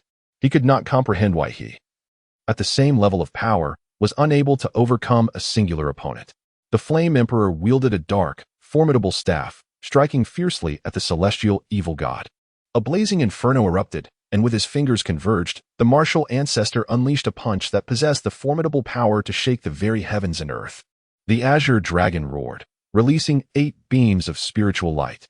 The combined might of the two was utterly terrifying, causing even the celestial evil god to adopt a grave demeanor. With a light snort, the celestial evil god executed a sinister technique known as the devouring world beast. Dark energy shot forth from its malevolent eyes, rapidly expanding until it transformed into an enormous, shadowy beast. As this colossal creature emerged, the Flame Emperor's blazing staff struck first. The dark beast, upon witnessing this, let out a deafening roar and retaliated with its massive claws, delivering a blow powerful enough to effortlessly annihilate any saint-level celestial being. However, upon colliding with the staff, the beast's immense form momentarily stiffened, only to be followed by a heart-wrenching roar that echoed across the realm. The beast's colossal claws shattered, while simultaneously, the azure dragon swooped in, unleashing the 8 beams of spiritual light without mercy upon the dark creature. With a resounding crash, the beast howled in fury, its massive body being sent flying, the malevolent light dimming significantly, clearly indicating that it had suffered grave injuries from the onslaught of the Flame Emperor and the martial ancestor. In this fleeting clash of brilliance, the malevolent deity found himself at a disadvantage, unable to contend with the formidable alliance of the Flame Emperor and the martial ancestor. The denizens of the northern wilderness should have been brimming with excitement, yet not a glimmer of joy graced their hearts. Surrounding Qin Tian and his companions were a host of otherworldly fiends, compelling them to unite and erect a grand formation to thwart the impending assault. The malevolent entities were equally earnest, their gaze singularly fixated upon the celestial sovereigns. Truly worthy adversaries. It appears I must now engage with utmost seriousness. The malevolent deity gestured towards the multitude of fiends, and instantly, a torrent of vital essence was devoured, as an overwhelming surge of blood energy was consumed. The ominous light in the deity's eyes intensified, and ethereal rings of malevolence emerged from behind his head, his aura skyrocketing. Subsequently, all 5 of his sinister eyes opened in unison. In that moment, the celestial sovereigns defending the vast realm were engulfed by a profound sense of dread. It is crucial to note that in ancient times, the malevolent deity had only unveiled 4 eyes. Now, with all 5 awakened, his power undoubtedly surged to unprecedented heights. The Flame Emperor and the Martial Ancestor, though their expressions were grave, exhibited no hint of trepidation. They charged toward the malevolent deity with the intent to obliterate him entirely. From the Flame Emperor's sleeves erupted countless luminous orbs, swiftly coalescing into fiery lotuses, each imbued with the cataclysmic force capable of annihilating worlds. Behind the Martial Ancestor, elements of thunder and ice, darkness, and other forces materialized, converging towards the malevolent deity. As the Flame Emperor and Martial Ancestor launched their combined assault, the surrounding fiends and masters of the vast realm halted their battles, their expressions grave as they watched the confrontation unfold. Only the malevolent deity remained suspended in the void, his countenance impassive as he uttered with indifference, "Demonic waterfall." In an instant, an overwhelming tide of malevolent energy cascaded downwards, resembling an immense black waterfall that obstructed his path. As it descended, this dark torrent unleashed a terrifying power, causing the very fabric of space beneath it to collapse. The tempest of fiery lotuses surged forth, plunging into the abyss of darkness, triggering a violent shockwave that ruptured the dark waterfall. Before the black waterfall could reconstitute itself, forces of thunder, ice, and flame surged forth, penetrating the dark cascade and engaging in a fierce collision. In a heartbeat, the rampant energy swept through, ruthlessly dismantling the dark waterfall entirely. 3 piercing gazes locked in a standoff, sparks igniting between them. The Flame Emperor and Martial Ancestor wielded their ancient fires and the staff of the Thunder Emperor, advancing upon the malevolent deity. In response to their united front, the malevolent deity clenched his palm, summoning an endless gathering of demonic light that coalesced into a formidable demonic spear. Upon the arcane spear, myriad visages emerged, emitting piercing sounds. With each clash, the surrounding space crumbled incessantly, prompting the celestial sovereigns to hastily vacate the battleground. Upon the northern hill, 3 figures intertwined with the swiftness of lightning, eluding even the keenest eyes of the celestial sovereigns. As time elapsed, even the malevolent deity, wielding the demonic map, succumbed to the might of the Flame Emperor and Martial Ancestor. Subsequently, he questioned the reasons behind his imprisonment and departed with a host of otherworldly fiends, declaring his intent to annihilate the continent's formidable beings within 5 years. Chapter 89. Ascendancy achieved with the departure of the malevolent deity. The powerful entities of the myriad realms breathed a temporary sigh of relief, only for their expressions to turn grave. In their perception, 5 years passed swiftly. And despite the prowess of the Flame Emperor and Martial Ancestor, it would require no less than 50 years for him to truly become the supreme sovereign. After 5 years, the myriad realms would remain unchanged. Once the malevolent deity regained his 9 eyes, calamity would surely befall them all. The Flame Emperor and Martial Ancestor furrowed his brow, and after a moment's pause, an inexorable killing intent ignited within his gaze as he proclaimed that they would relentlessly pursue the demon god, ensuring his swift recovery was thwarted. They subsequently convened all the celestial sovereigns of the myriad realms to deliberate on their next course of action. Yet, uncertainty loomed over the whereabouts of Mu Chun. If he were present, victory over the malevolent deity would undoubtedly be assured. One celestial sovereign spoke, a glimmer of hope flickering in his eyes. "We remain in the dark about this. Observing the unfolding future, the malevolent deity has emerged 3 centuries earlier than anticipated. Mu Chun has yet to arrive, and it seems he has not yet attained the status of Earth Sovereign." Qin Tian and the others exchanged glances, their expressions dimming. Mu Chun's arrival now seemed futile. "Esteemed seniors, please do not speak in despair. I, Mu Chun, am present." At that moment, a thunderous sound reverberated through the air, and a man stepped into the grand hall. The crowd gasped in astonishment. It was none other than Mu Chun, whose aura rivaled that of a supreme being. This revelation left everyone in utter disbelief. How could Mu Chun's cultivation have advanced so rapidly? It seemed impossible. "Do you not recognize me?" Mu Chun addressed the assembly, his unwavering determination evident in his gaze. "I aspire to ascend the celestial rankings and defeat the malevolent god of evil. I implore you all to lend me your support." With this declaration, he unveiled his audacious plan to cultivate 3 bodies into their primordial forms. The crowd unanimously consented. Descent was no longer an option when faced with the specter of survival. Thus, Mu Qin commenced the process of receiving the legacy to cultivate his divine form. Simultaneously, news of the events in Beiqiu spread throughout the vast realms, plunging everyone into a frenzy. Most remained blissfully unaware of the ruthless nature of the extraterrestrial demonic races.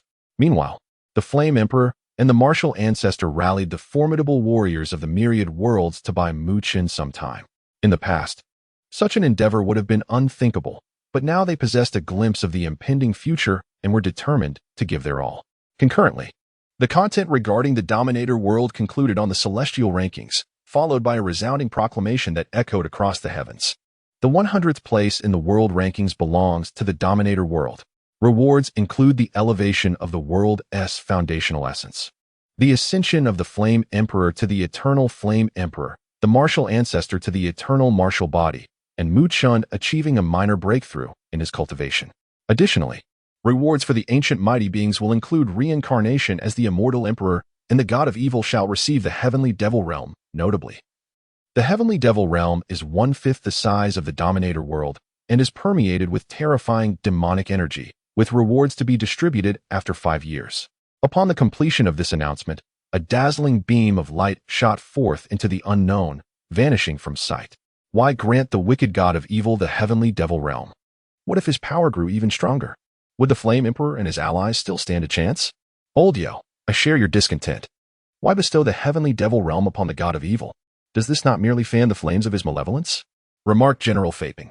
I hope the Flame Emperor and the martial ancestor can eradicate the god of evil once and for all.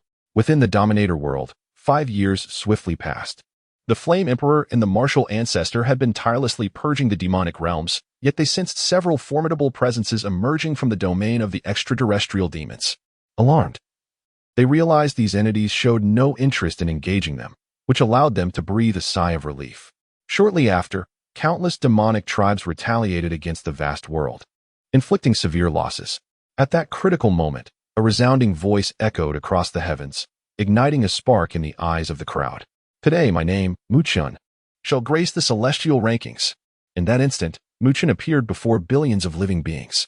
In the vast world, every soul lifted their gaze. Their eyes filled with awe as they beheld the shimmering curtain of light depicted in the spiritual mirror, showcasing Cui Yun's brilliance. The ethereal veil, steeped in ancient mystery, exuded an air of unspoken authority, as if it were a manifestation of the world's might itself. Even the formidable warriors engaged in battle against the malevolent forces beyond the realms trembled at this sight, fully aware of its profound significance. It heralded the emergence of a third contender to rise alongside the martial ancestor Yin Emperor, a momentous revelation for the vast world. Yin Emperor, the martial ancestor, too, regarded the scene with a sense of gratification. Truly, this lad Mu Qin is my worthy adversary. He has swiftly traversed to this pivotal juncture. Fortunately, I have obtained the realm of the celestial demon. Even in death, I shall be reborn, yet I shall never again set foot in the vast world. This is my final opportunity. I cannot afford to fail. At this moment, the essence radiating from the heavenly evil god was no less formidable than that of the Dominion realm, a flicker of crimson demonic light igniting in his eyes. Subsequently, 2 avatars joined forces to assist him, inscribing the character Mu upon the list. Yet, as he endeavored to continue his writing, he found himself halted, his strength waning. Retrieving his finger, the character Mu burst forth with a resplendent spiritual light, enveloping Mu Qin and his 2 avatars in a shroud of mysterious power. The 3 Mu Qins stirred, their robes billowing, and all present felt an overwhelming pressure emanating from their collective forms, an indomitable force that was utterly irresistible. The oppressive force has transcended the realm of the sacred and ascended to an entirely different level. The 3 Mu Qin opened their eyes simultaneously and exchanged knowing smiles. Feeling a newfound mysterious power surging within them, an essence that belongs to the very forces of the world. At this moment, he is undoubtedly magnitude stronger than before. Both the Flame Emperor and the martial ancestor congratulated Mu Qin, for he has now truly established himself in their realm. The formidable beings of the spirit demon continent and the surrounding vast worlds are filled with excitement as they witness this moment. With great reverence, they called out to Mu Zun, affirming his esteemed position. Mu Qin is now the 4th individual to be recognized in the vast world, shining brilliantly beneath the ethereal light, emanating from the celestial ranking board. Below it, the 3 Mu Qin stood in solidarity, their foreheads adorned with gathering spiritual light, transforming into an extraordinarily intricate pattern. Yet, under the watchful gaze of the 10 eyes of the heavenly evil god, they faced relentless setbacks. At this juncture, Muqin unveiled his secret as 5 avatars emerged from his being, leaving the assembled experts momentarily stunned. Once more, he summoned the will of the vast world. And the 5 Muqin joined forces to inscribe upon the celestial ranking board. Though their efforts appeared effortless, they found that no matter how hard they pressed, Muqin's fingers could not advance a single inch. The beings of the vast world watched in despair as the light faded from their eyes. All the academies of the North Spirit Academy focused intently on the enormous spiritual energy mirror in the sky, witnessing Muqin's bleeding fingers, understanding the arduousness of his endeavor. With a soft sigh, he addressed the 4 figures. "I implore you to assist me." He then uttered 3 words, and the 4 figures ignited in flames, merging into Muqin's being within mere moments. His aura shifted dramatically. The once trembling fingers of Muqin stilled, and he raised his gaze toward the enigmatic celestial ranking board, his fingers radiating boundless power, ready to descend once more. Buzz. At the moment his fingertip touched the surface, a resonant hum reverberated throughout the vast world. In the next instant, he inscribed the second character of Muqin's name, and as it took form, the entire world fell into a serene silence. With countless spiritual lights emanating from the celestial ranking board, Muqin had finally stepped into the ultimate realm of domination, his powerful presence rivaling that of the heavenly evil god. In this state, he perceived the entirety of the world, catching sight of several beings beyond his strength in the outer realms. However, those entities merely cast a fleeting glance before withdrawing their attention. Chapter 90. The demise of the heavenly evil god and the emergence of the dark demon. Muqin remained uncertain of the intentions of those beings towards the vast world. Yet his immediate priority was to confront the heavenly evil god. He steadied his mind and focused on the heavenly evil god. In the vast world, amidst myriad paths contending for supremacy, I am the grand dominator. As the spiritual light blossomed throughout the cosmos, Muqin's figure grew immensely beneath the celestial ranking board, each movement causing the very heavens and earth to shift. At this moment, the heavenly evil god gazed fiercely at Muqin, his 10th evil eye shimmering with boundless darkness. Truly, it was unexpected. In a brief span of time, you have remarkably ascended to this realm, truly a formidable youth.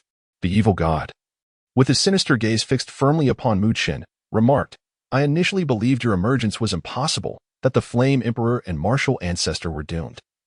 Yet I did not anticipate that as my greatest rival, your cultivation level has surged so swiftly. Haha, great fortunes may remain unaltered, yet minor ones can be transformed. The myriad beings of this vast world number in the billions. Even without me, Muqin, there would be Li Qin, Zhengqin." Muqin replied nonchalantly. The evil god, undeterred, offered a faint smile and stated, "Truly, the vast world possesses profound depth, allowing you to elevate your cultivation to such heights in such a short time. However, I refuse to accept fate as it stands. Today, I, the evil god, shall shatter the shackles of destiny and lead my clan of outer demons to seize control of this grand world." His voice resonated with determination.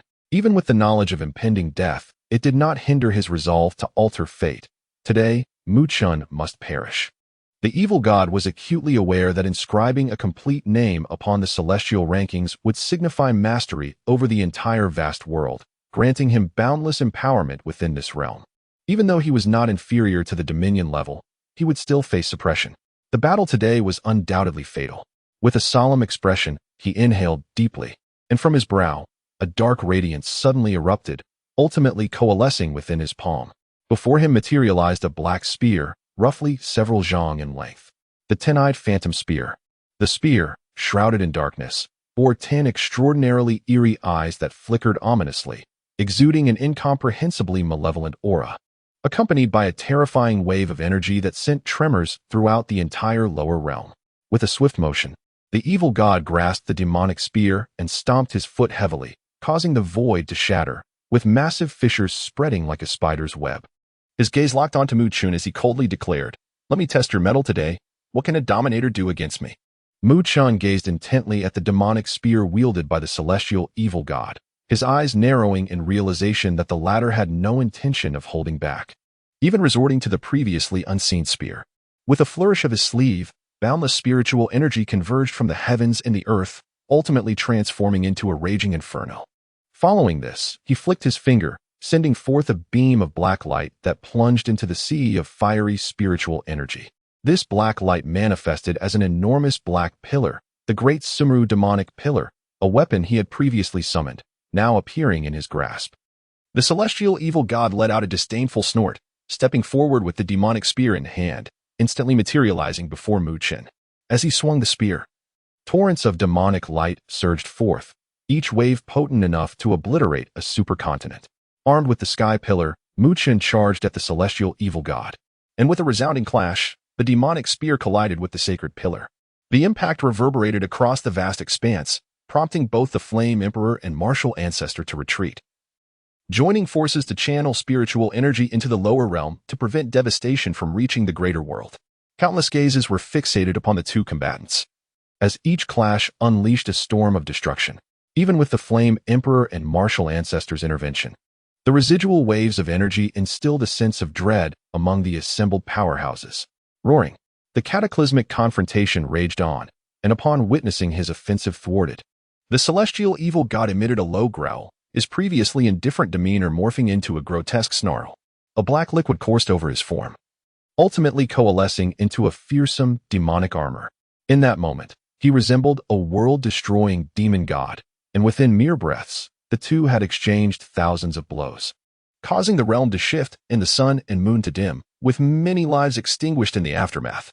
Yet, amidst the chaos, the only source of solace for the myriad beings of the greater world was the realization that Mu Qin seemed to hold the upper hand, his strength, bolstered by the power of the entire world, rivaling that of the celestial evil god.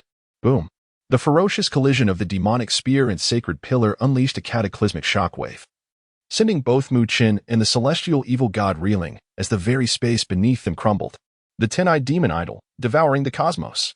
Frustrated by the stalemate, the celestial evil god roared in fury, and in the next instant, boundless demonic light erupted behind him, gradually materializing into an endless phantom of a demon god. This colossal figure seemed to connect heaven and earth, adorned with 10 sinister eyes that pulsated with an aura of terror. The sight of this demonic apparition caused the Flame Emperor and martial ancestor to steal their gazes. The 10-eyed demon idol, with its 10 malevolent eyes, turned towards Mu Qin, unleashing an infinite torrent of demonic light that instantaneously appeared before him. Boom! In the face of this formidable strike, Mu Qin did not remain passive.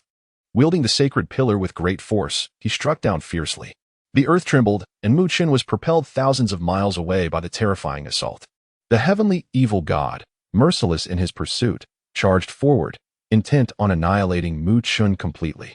At that moment, an ancient and unparalleled shadow of light unfurled, resembling a realm of profound illumination, devouring all the dark beams of demonic light that surged forth. From behind this radiant shadow emerged a figure strikingly similar to Mu Qin, exuding an aura of antiquity. Upon closer examination, it became evident that it bore the essence of the five primordial. Standing in the void, Mu Qin uttered a commanding declaration, the body of the primordial world. With piercing intensity, he gazed at the heavenly evil god, forming seals with his hands. Suddenly, the five-colored halo behind him burst forth, cascading down from the heavens to manifest directly above the 10-eyed demon statue. The five ancestors' transformation ring. As the five-colored rings descended upon the 10-eyed demon statue, they bathed it in divine light, causing it to dissolve instantly. The heavenly evil god unleashed a devastating move, the abyss of 1,000,000 demons, summoning forth a hellish domain. The demonic statue behind him erupted violently, launching an assault towards the vast world. However, under Mu Qin's leadership, the attack was swiftly disrupted, compelling the heavenly evil god to order the retreat of the extraterrestrial demons. The vast world seized this opportune moment to pursue relentlessly, aiming to eradicate the invading malevolent forces. Meanwhile, with a mere wave of his hand, the malevolent deity caused millions of sinister beings to vanish, transported into the realm of demonic spirits. At this moment, Mu Qin flicked his fingers, unleashing a dazzling orb of light that shattered the void, transforming into a radiant streak directed towards the malevolent deity. Subsequently, it obliterated the deity entirely. Any attempt to flee resulted in the deity perishing in the very place he first arrived. Mu Qin cautiously observed the several sinister beings nearby, and upon noting their inactivity, he exhaled a sigh of relief. With the fall of the malevolent deity, Mu Chun employed the pagoda of ascendancy to absorb the demonic energy, preventing its contamination of the grand world. He then gazed at the still figure and gradually departed to relay this auspicious news to the grand world. Within the realm of demonic spirits, a shadow materialized at the center of existence, revealing the malevolent deity. His expression remained inscrutable, neither joyful nor sorrowful. A surge of energy enveloped him, instantly restoring his presence as he inhaled deeply, absorbing the sights beyond the world. Behind him loomed countless demonic clans. Aside from the annihilated patriarch and his kin, 18 clans remained, having lost 14 in total. Years later, the Flame Emperor, alongside the martial ancestor, ascended to that pinnacle of power. After a century, four immensely potent presences emerged within the dominator world, surpassing even the malevolent deity. Mu Chun and his companions understood the reason.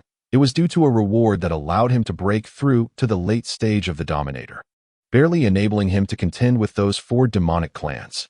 The grand world once again mirrored the ancient times, though this time, the malevolent entities occupied merely 1/5 of the territory, alongside Mu Chun and his companions. Chapter 91. Annihilation of the malevolent beings as the celestial mark appeared. Mu Chun and his companions remained oblivious to the origins of this demon. However, Qin Tian was aware that this matter traced back to his entry into the outer realms. He traversed the bizarre blacklight curtain, encountering innumerable challenges along the way, each resolved by his own hand. Many demonic beings, witnessing his entry, believed they could feast upon him, only to be struck dead by the aura he emanated. Throughout his journey, all demonic beings and powerful entities heard whispers of such a figure, inciting immediate anger. How dare a mere human faction intrude upon their dominion? Even those who have attained the realm of Tiga Golden Immortal dare not act recklessly, for they must teach this oblivious human race the true meaning of fear. Yet, here they come, offering their heads. It was only after Qin Tian dispatched a being comparable to a ruler-level demon with a mere gesture that many demons realized they were no match and hastily retreated in the opposite direction. The 4 among them were so frightened by Qin Tian that they fled to the vast world. At this moment, Qin Tian stood in the void. While millions of miles away, 81 demon entities loomed against the crimson sky, the surroundings enveloped in an eerie silence where both space and time stood still. Beneath them, countless demons lay lifeless. Among these, there were millions of demon experts on par with the ruler level. Yet these 81 strong beings understood that the mere presence of Qin Tian had rendered their kin utterly powerless, as they were effortlessly obliterated by an invisible force with just a cold snort. Though they had reached the great Luo Xianxian realm, they could not easily vanquish so many who were akin to Tai Golden Immortals. They suspected that the person before them had ascended to the great Luo Golden Immortal realm. Only a transcendent being of the great Luo Golden Immortal caliber could wield such power. Yet they puzzled over why such a formidable entity would descend upon their world, as they believed they had done nothing to provoke such a presence. Why do you seek to eradicate my demon race? Who among us has offended you? Speak, and we shall offer reparations. One demon, on the verge of stepping into the great Luo Golden Immortal realm, stepped forward respectfully. He was one of the most powerful beings in this realm, undeniably the foremost aside from the demon ancestor. He dared not adopt an arrogant stance. The seemingly youthful boy before him instilled profound dread, and had he not known he could not escape, he would have fled long ago. Now he hoped his ancestral figure, the devouring demon ancestor, would awaken swiftly.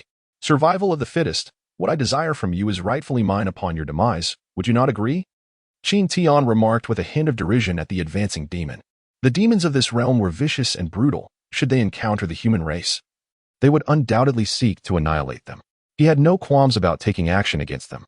In this realm, the laws had ceased to exist. Upon careful observation, he discerned that the essence of these laws had merged within the demons upon their emergence.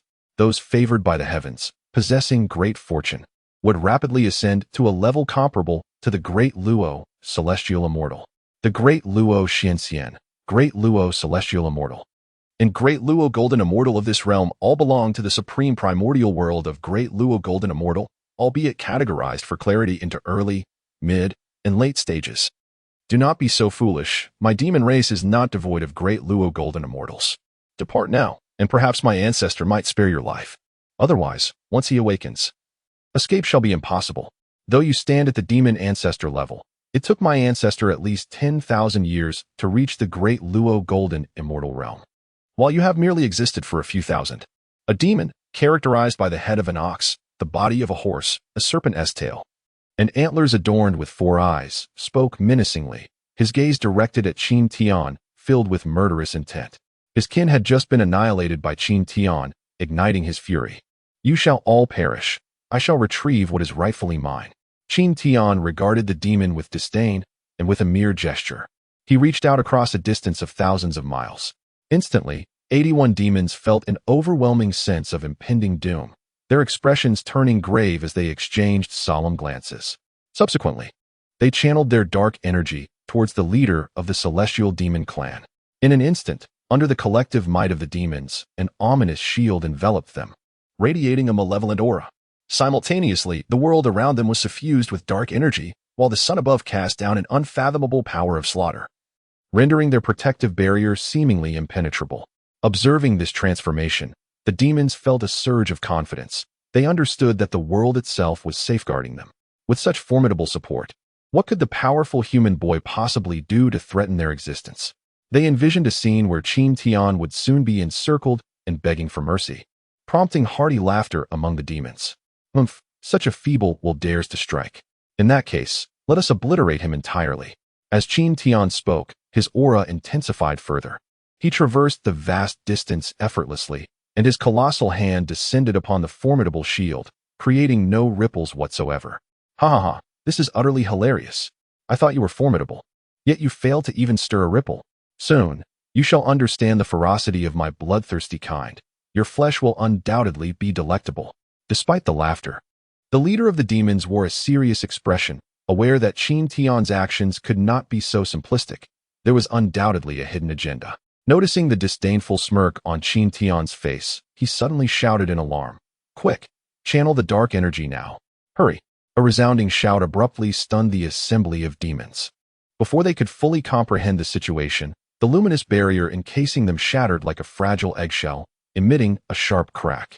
A fissure appeared, and before they could react, a multitude of cracks emerged, culminating in a resounding, crisp sound. The once proud barrier of the demons splintered with a decisive crack, and as it broke, the dark energy within retaliated, causing many of the weaker demons to expel a strange liquid, their vitality significantly diminished. Not only did they suffer, but the entire world trembled slightly, the stars in the sky dimmed, and fissures appeared all around, swaying precariously, instilling terror in the hearts of the demons who feared the impending doom of their world. How can you possess such strength? This is impossible.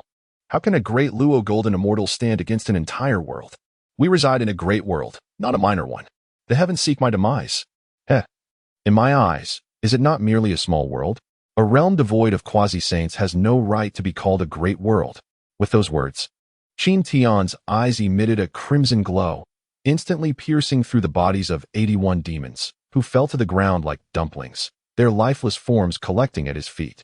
Since they are dead, your existence is an affront to them. It is best you join them. With a fierce grasp in a particular direction, a demon exuding the aura of a great Luo golden immortal landed in his hand. Before it could utter a word, Qin Tian clenched his fingers, causing it to explode, revealing an entity radiating with peculiar power. With a swift motion, Qin Tian conjured a vortex and stepped into it, vanishing from this realm. Although Qin Tian departed, the world did not forget him. The surviving demons left behind his likeness, warning their descendants to flee upon encountering him. This day became known as the era of demonic sorrow. It was not until hundreds of thousands of years later that a demon lord emerged, dispatching his daughter to devour Douluo, concealed within the 9 provinces, awaiting the arrival of the red constellation demon star. The alignment of the 9 stars would consume the 9 provinces, restoring the ancient glory of the demon realm. This plan is referred to as the Mark of Heaven, a scheme that has been meticulously prepared over the span of millennia. The demon ancestor harbors a profound hatred for the human race. For within the realm of the Qin Tian demon world, the celestial bodies remain marred by cracks. Though diminished, they still serve as scars of the demon race. They can scarcely believe that such formidable beings once emerged to rend their world asunder. With no thoughts of vengeance, they reflect on the ancient strength that was so thoroughly vanquished, rendering any notions of retribution futile. Chapter 92, the 99th Heavenly World. At this moment, the Forum of Myriad Realms is ablaze with fervent discussions, as each individual yearns for their world to be ranked among the esteemed. This pertains to the realms of immortal heroes, fantastical worlds, and other powerful domains, while those from the martial arts world have long since reclined, opting to observe the spectacle. Brash dragon, I declare that the next world must surely be your divine demon world. Your realm will undoubtedly rank low. The celestial world of concealment will certainly precede yours. Black sovereign, you ought to cease your prattling. In a world where one cannot even ascend to immortality, who are you to boast? Be wary, lest I silence your insolence. My divine demon world will undoubtedly surpass your mere celestial world. Brash dragon, he chuckled, you two continue your quarrel, both of you beneath my heavenly world. Heaven is the true bastion of strength. Your insignificant realms must bow before me. Jehovah, I curse you. A mere bird dares to be so arrogant. When I enter your realm, I shall tear your wings from your back, so you may comprehend the might of Lord Dragon. In days of yore, I roamed the seas with impunity. Who dared to defy me? Who would utter a single disparaging word? Brash dragon, indeed. You resonate with my sentiments. A mere bird dares to claim our worlds are inferior to your so-called heavenly world. How utterly ludicrous.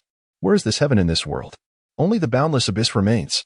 Were it not for the knowledge of your insipidity, I would have fried you to a crisp. Black sovereign, within the celestial world.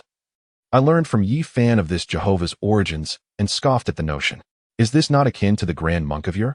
Living beings vying for faith. Akin to puppets, and they dare to call it a divine gift. How profoundly ironic. Before Jehovah could utter a word, a resounding voice once again reverberated in the ears of all beings across the realms. I hereby announce the ranking of the myriad realms. The 99th position is held by the heavenly world.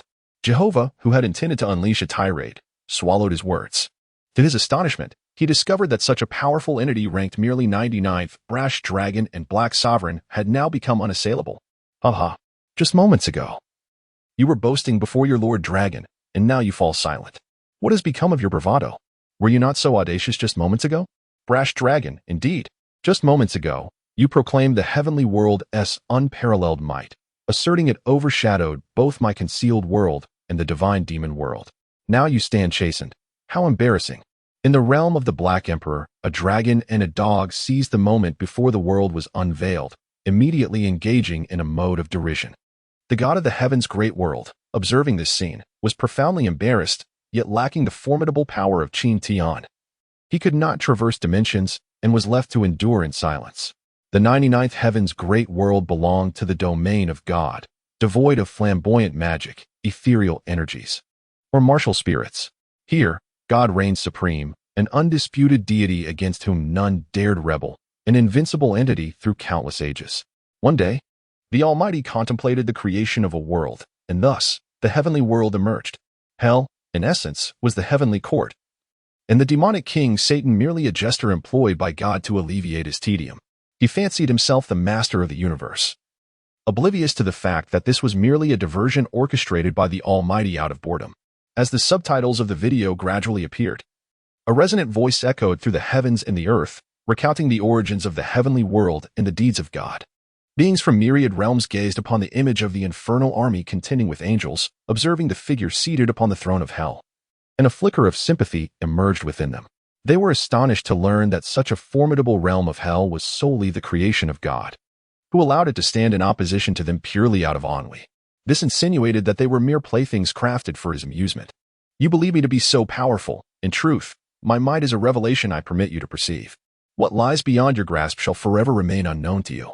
Meanwhile, within the confines of hell, Satan and Lucifer fell into a contemplative silence as they gazed at the streaming comets above. A hint of self-mockery graced Lucifer's lips as he pondered how, as a former angel of the heavenly world, he could so easily lead a third of the angels into their fall. Now, clarity dawned upon them. It was not due to their own prowess, but rather a deliberate act of God. His boredom compelled him to set Lucifer and a third of the angels against the remaining celestial beings to create a semblance of balance. After all, what would this game be without a measure of challenge? Alas, after years of battling the angels, they discovered that their struggles were merely a whimsical game devised by the Almighty. Were they not akin to puppets? Perhaps we should cease our assault on heaven and retreat. Lucifer suggested to Satan, despite the latter's higher standing. Satan was the true ruler of hell, the authentic demon king. Let us leave a third of the forces to continue the attack while we withdraw. If this is but a game, then should we choose not to partake? We may not see another day. As for their fate, what difference does it make? As Satan pointed towards the countless legions of hell, he departed the battlefield alongside Lucifer. Meanwhile, in the celestial realm, Michael, the guardian of Israel, the king of holy war, and the mightiest of angels, alongside Gabriel, the divine constable and overseer, Uriel, who leads the celestial bodies and guards the underworld, Raphael, the protector of human souls, Raguel, the avenger of the Almighty, and Sariel, the avenger of souls, as well as Ramiel, the guardian of souls in the netherworld, sat solemnly in the skies. They gazed at the screen suspended in midair, sighing at the unexpected origins of hell, which they had presumed to have existed since time immemorial. Yet, their expressions soon turned resolute, regardless of the Lord's intentions. Their duty was to safeguard and thwart the infernal onslaught, which would be the most splendid outcome. Was the Almighty truly so bored that the entire realm of heaven came into being out of mere ennui, seeking a worthy opponent? Was this not absurd? In a single act, countless beings perished. The fleeting glance that witnessed the demise of at least 1 million souls bore testament to the disregard for human life. How could one still speak with such audacity? I, Su Xiling, could empathize with this loneliness. Upon ascending to great heights, I discovered an overwhelming solitude, with no one to converse with. The biting chill of isolation left me trembling, pondering the purpose of my elevation. The king of the underworld mused, love can create everything. Yet it also possesses the power to annihilate. When you protect the flock from the wolves with love, that very affection becomes a means of their destruction, leading to their starvation. This world operates on such principles. Either the sheep perish or the wolves do. It is a harsh reality, yet therein lies its beauty. In the realm of beast warriors, the king of the underworld observed this scene, murmuring to himself, perhaps the Almighty is driven by selfishness or ennui, yet ultimately, he created the world through love, which inevitably brought forth hell, for existence must encompass both life and death. I cannot concur. Even in solitude, one must not disregard life. Had he intervened, such extensive loss of life would not have occurred, nor would hell exist. Why does he act thus? In the world of the Condor heroes, the innocent and kind-hearted Xilong Nu, untouched by the harshness of society, could not bear such actions. To her, aside from the group of self-proclaimed masters, everyone else appeared to be quite admirable. Chapter 93, The Creation of God. Humph, a swarm of insignificant ants with such naive thoughts. The strong shall dominate the weak. This is the law of the universe. To dream of harmony between wolves and sheep is a folly of the most innocent kind. Such harmony is merely a delusion of the weak. The immortal King Anlin resides in the ethereal land of Anlin within the perfect world. He expresses his thoughts with an occasional grunt, firmly believing that the strong should do as they please, while the weak, akin to mere ants, have no right to dictate terms. In his view, since the deity is the most formidable presence in the celestial realm, he is free to act as he wishes. The fallen souls merely succumb due to their inadequacy. Anlin exists to gain strength. On the edge of the realm sea, Qin Tian and others gather on a small island. Observing Anlin's commentary, Qin Tian turns to Yu Tuo, who knows Anlin well, and inquires about the implications of Anlin's statements. In the opinion of this king, while Anlin's words may be harsh, they reflect a truth. Harmonious coexistence is merely a delusion of the weak. If true harmony were attainable, the realms would not have been laid to waste by their hands. If he were to surrender that which he possesses, would it not lead to a peaceful coexistence? Yu Tuo articulates his perspective, and the immortal kings nod in agreement. At their level of existence, the notion of peaceful coexistence is laughable. Why should the powerful engage in harmony with the inept? The weak must endure their fate. Indeed, Anlin's declaration rings true. The idea of wolves and sheep coexisting in peace is a grand farce. The dominance of the strong over the weak is essential for a better world, where all may find stability and prosperity. In the super-divine world, the demon queen fully endorses Anlin and the underworld king's sentiments, asserting that the strong deserve no equal treatment with the weak, for those who hold the fates of the weak will never grant them opportunities. Amidst, what splendid followers wasted in vain. Do not offer them to me. I desire more. In the Fengshen great world, Saint Xuanti gazes upon the fallen angels and demons, a hint of regret in his eyes. If only he could guide so many souls to the west, it would not only enhance his foundation, but also fortify his fortune. Alas, they have all been squandered by that deity.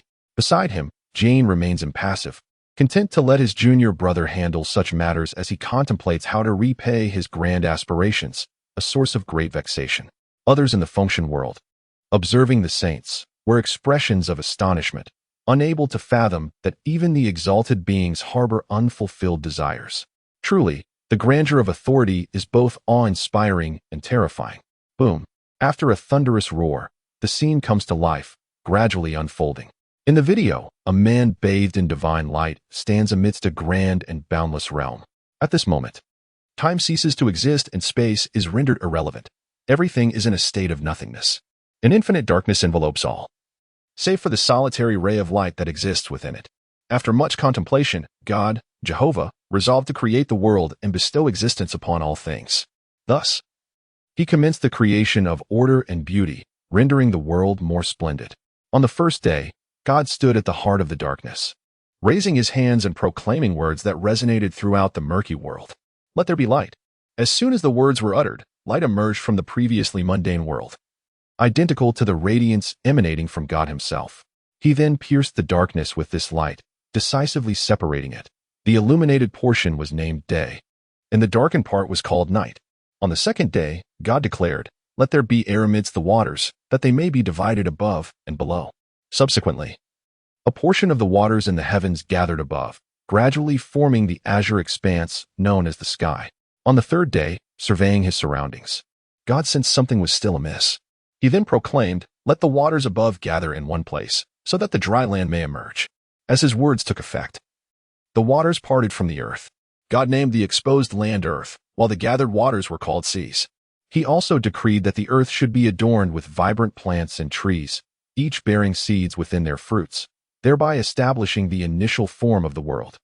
On the fourth day, God commanded, "The sky shall be filled with stars to mark the seasons, years, and days.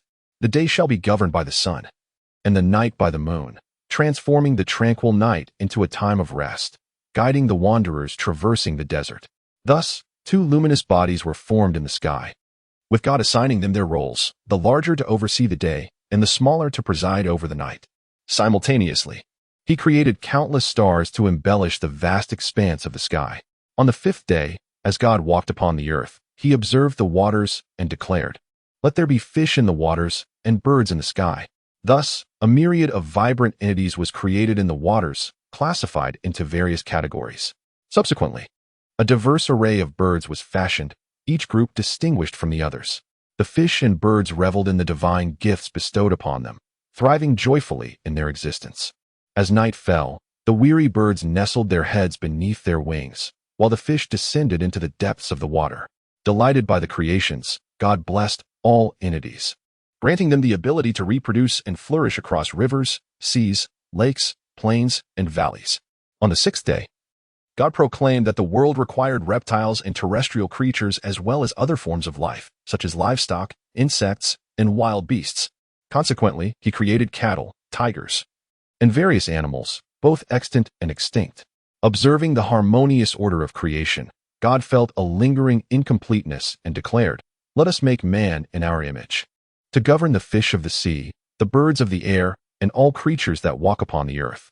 Thus, God fashioned man in his own likeness. Wishing for humanity to embody the spirit of all creation, he blessed them and commanded, "Be fruitful and multiply, filling the earth. You shall govern all that dwells on land, as well as the fish in the sea and the birds in the sky." Soon after, a group of fair-haired and blue-eyed humans emerged in this vibrant world, worshiping God as their Lord until the advent of Adam and Eve. As the events unfolded in the video, many beings across the heavens were taken aback, astonished by God's extraordinary power. They had not anticipated such a miraculous act of creation from nothingness. Indeed, God's reputation as the supreme creator was undeniable, leaving one to ponder whether their own world had been crafted by the mighty Pangu. Some speculated that it was plausible, though it seemed Pangu must have perished from exhaustion. How could he still exist in this world?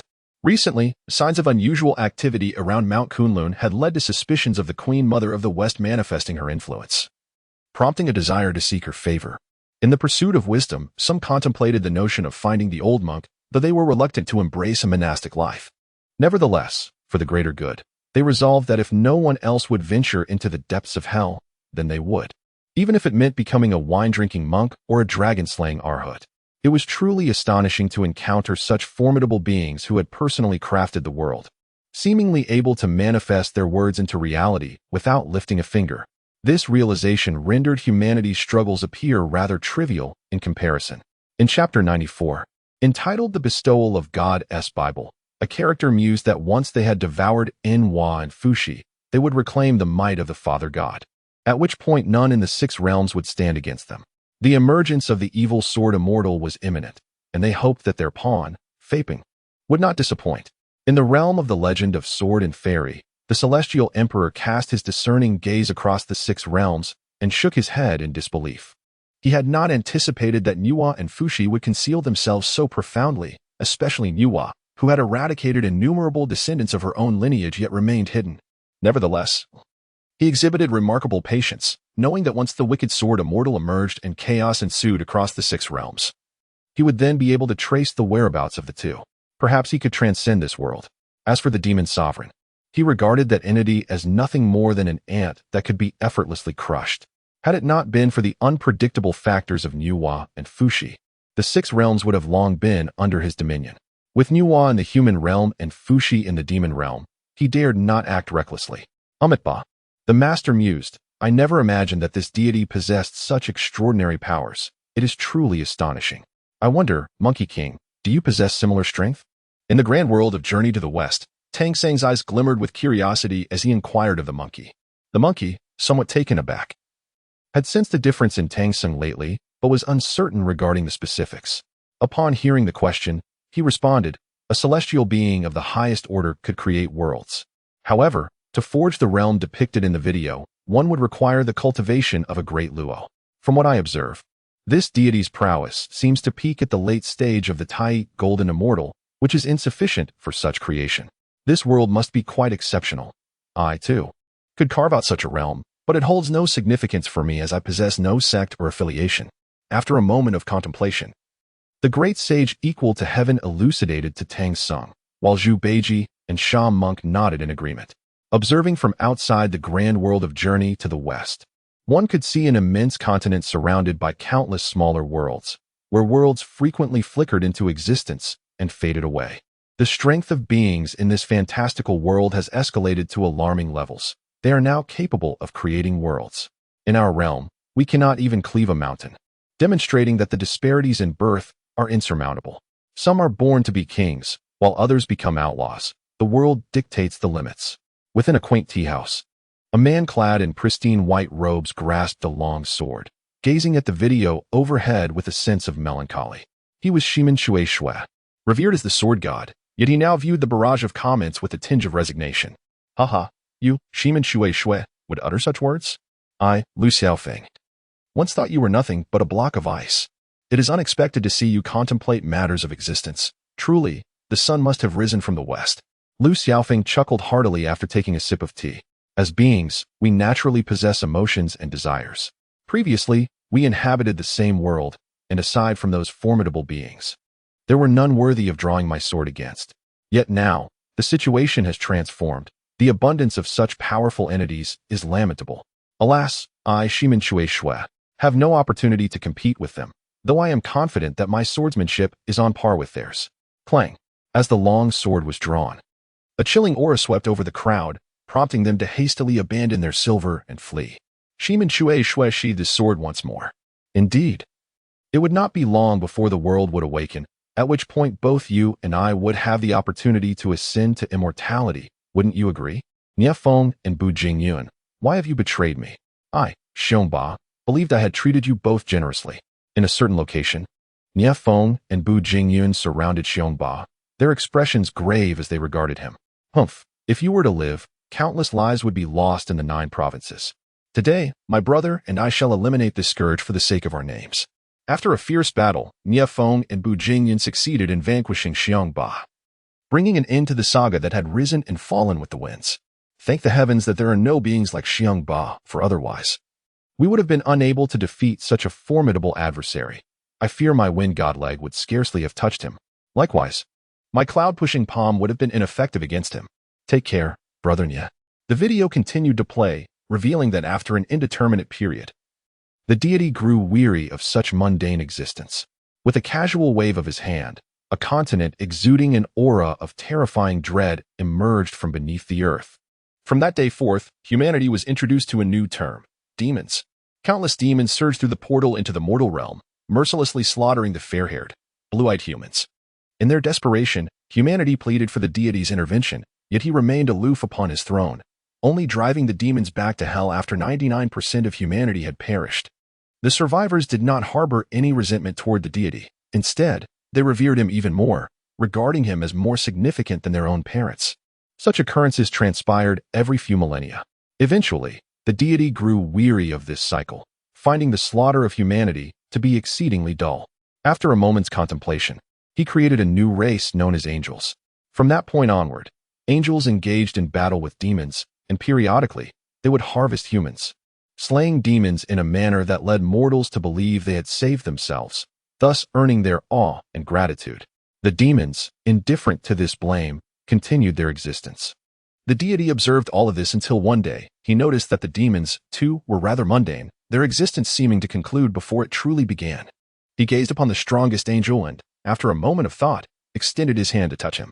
Within Lucifer, a seed named greed took root and began to flourish.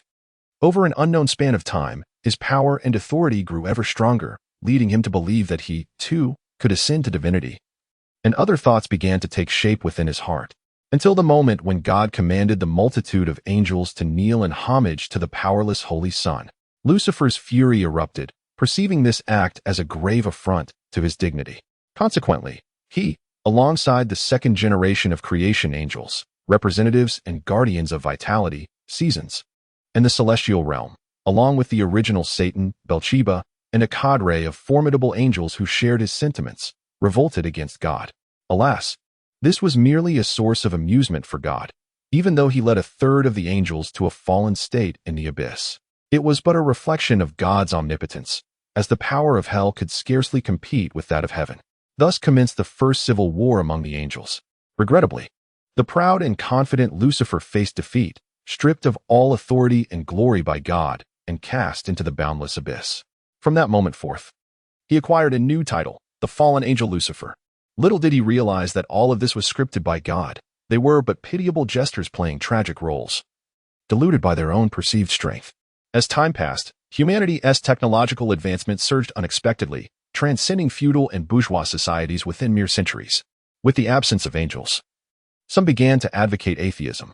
Upon discovering this, God did not respond with anger but rather with delight, as a unique narrative began to unfold. Subsequently, vampires, werewolves, archbishops, and popes emerged.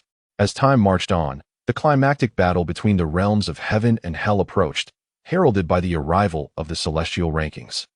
Restoring all to its original state, the heavenly realm was ranked 99th among the myriad worlds. The reward, the creation of the universe by God. A Bible that elevated one's cultivation by a small realm, and 3 strands of the world's essence. Before anyone could comprehend this, the magnificent voice of the celestial realms echoed once more, leaving all in awe. Indeed, it was astonishing that this world had achieved such greatness due to a single individual. Yet what was this Bible? Simultaneously, in the grand celestial world, God's aura surged, breaking through to a half-step great immortal, as the essence of the world merged with existence. Holding a radiant book, the Bible. Chapter 95, God's Insignificance. How surprising it was that God appeared so diminutive and powerless. How long has it been since the world was created, only to be followed by boredom, leading to the creation of hell and heaven to engage in conflict, after which nothing more occurred. No wonder he grew weary. Enduring such a monotony would be unbearable. Ye Fan, indeed, God, could you not persevere a bit longer? It has only been a short while, and yet you falter. We have not yet had our fill. Is this not a tease? Oh God, how can you not even last 3 seconds? Pang Bo, to be so overwhelmingly powerful yet find no worthy opponent is a sorrowful kind of invincibility. Your demeanor is indeed disappointing. Miyamoto Musashi, this world is dreadfully monotonous, and its inhabitants are truly pitiable, living day by day like mere puppets. Such a tragedy. The Eternal Emperor, Ye Fan, I never anticipated that this God would create such a world. I can only wonder what thoughts now occupy the minds of those in the West. Their proud God merely regards them as animals. How utterly laughable. In the celestial realm, Pang Bo remarked with a smile, observing that Ye Fan had already ascended to the 9 live stage and was on the verge of achieving immortality. This time, he would lead the entire celestial populace onto the path of transcendence. It is quite natural for deities to exhibit selfishness. After all, I have long been displeased with the avian beings of the angel star domain. Perhaps it would be prudent to eliminate them at an opportune moment, liberating them from their prolonged confinement by that mad deity. Yi Fan gazed upward at a distant point, then chuckled softly. Allow me to handle this matter. I, too, have attained the realm of the Emperor. Dealing with this group of avian creatures will be effortless. Observing the actions of that deity causes me great sorrow. I must extend to them the warmth they have never known. Upon finishing his words, the dark sovereign vanished. Yi Fan and Pang Bo exchanged glances, then turned their attention elsewhere. Both acutely aware of the dark sovereign's intentions, the grave was no longer secure. You insignificant ants, when I can traverse realms, I shall settle accounts with each of you, so you may comprehend the indignities of defying the Almighty. Meanwhile, within the celestial world, the joy of a recent breakthrough in cultivation swiftly dissipated, leaving the Almighty with a face twisted in anger as he glared at those around him, seething with rage at the audacity of these mere insects. Do not refer to me with my royal title, for a king must not be insulted. Should you persist, do not blame me for being unyielding. The immortal king, Anlan, watched in fury as someone dared to utter his frequently used phrase. This was an affront to his dignity. How could they not recognize it as his exclusive expression? Did they truly believe they could equate themselves with his strength? He had sensed that the deity's aura was indeed slightly superior, yet he was not alone. He had allies like Yutua and Qin Tian at his side. This deity stood solitary. How could he possibly be a match? I eagerly anticipate the next world, my brothers. Let us not dwell on this weakling, for it serves only to harm our spirits. Indeed, spoke the little dragon maiden, I too yearn to discover what the next world holds. For this so-called deity is rather mediocre and holds no allure for me. Huang Rong added, the rankings of the myriad realms are indeed intriguing. It is astonishing that there are such trivial beings who reduce the lives of an entire world to mere puppetry for their amusement. How does this differ from our own heavenly way? One exploits the lives and deaths of beings for entertainment, while another consumes them as sustenance to grow stronger. Both are equally despicable. I wonder if their plans will succeed. Within the vast expanse of the demon and deity world, a figure seated upon a throne of boundless demonic energy opened his eyes and murmured. Soon after, he lost consciousness and slipped into a deep slumber. A world like that of the Almighty is precisely what we desire, where one can command the lives and deaths of all. It is truly a magnificent prospect. I wonder when I shall reach such heights? Surely it will be soon. Once I eliminate the worlds of Nuwa and Fuxi, it shall be mine.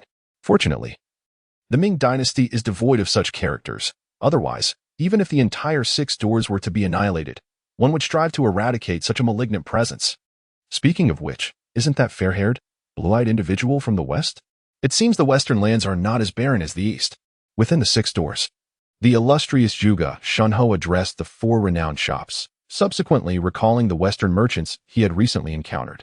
Adoptive father, might we consider venturing overseas to seize control of everything? No need. Our duty is to safeguard His Majesty, and beyond that, it is not our concern. Within the Hulong Villa, the iron-bold Shunho remarked, in just over half a month, the day of my clandestine scheme will arrive. If I abandon this throne now, it would be like relinquishing it willingly. Your Majesty, the West is indeed prosperous. In the future, you must claim dominion over it. Meanwhile, a vortex manifested in the divine land, from which Qin Tian emerged, seamlessly integrating into his own being. Suddenly, he found himself in possession of certain items. These were the fundamental laws of that realm. Qin Tian adeptly enveloped them with his own laws, and moments later, he opened his eyes, feeling his aura strengthen once more, as he infused those laws into the fabric of the divine land. At this moment, all the formidable practitioners of the arcane laws sensed a surge of new power, promptly making their way toward the Yinhuang Peak, eager to comprehend and delve into its depths. We humbly pay our respects to the immortal sovereign and congratulate him on his profound progress. The likes of Cha Qing, the half-immortal, rose to welcome him, having also felt the recent fluctuations of the laws and instinctively recognizing the arrival of Qin Tian. With a wave of his hand, Qin Tian signaled that no excessive formalities were necessary, revealing a slight smile of satisfaction at the cultivation levels of his followers. Over the past century in the realm of Shenzhou, many half-immortals had ascended to the immortal realm. However, even among them, there existed disparities in strength. Despite their combined efforts, they were no match for Qin Tian when he first attained his immortal status. Among them, the Chaos Immortal and the Immortal Lully stood out as the most formidable, with the Chaos Immortal surpassing all others in power. It was not just they who advanced. The entire Xinzhou world witnessed the emergence of over 30 new immortals, alongside hundreds of half-immortals, and the number of supreme sovereigns increased exponentially. Every being in Xinzhou now possessed some measure of cultivation. Such earth-shattering transformations in the Xinzhou world were all attributed to Qin Tian. Only upon reaching this level could one truly comprehend the sheer terror of Qin Tian, an unfathomable dread indeed. I once believed that immortals were vastly superior to half-immortals. But standing at the pinnacle of the world, I realized that the strength was beyond mere measure, truly astounding. Indeed, I sensed that I would be unable to withstand even a single strike from the newly ascended immortal sovereign. It is no wonder he could contend against immortals. His power is deeply inscrutable, if not for the existence of Yanhuang Peak. The aura emitted by so many of us might have led to the annihilation of the entire world. The two are truly incomparable. The next world should soon emerge. And I hope it is from our great realm. Rascal Dragon, it must be from your world. Do not overthink it. Relax. What is meant to come cannot be avoided. Black Emperor, you two are quite amusing. It feels as if you were good brothers in a past life.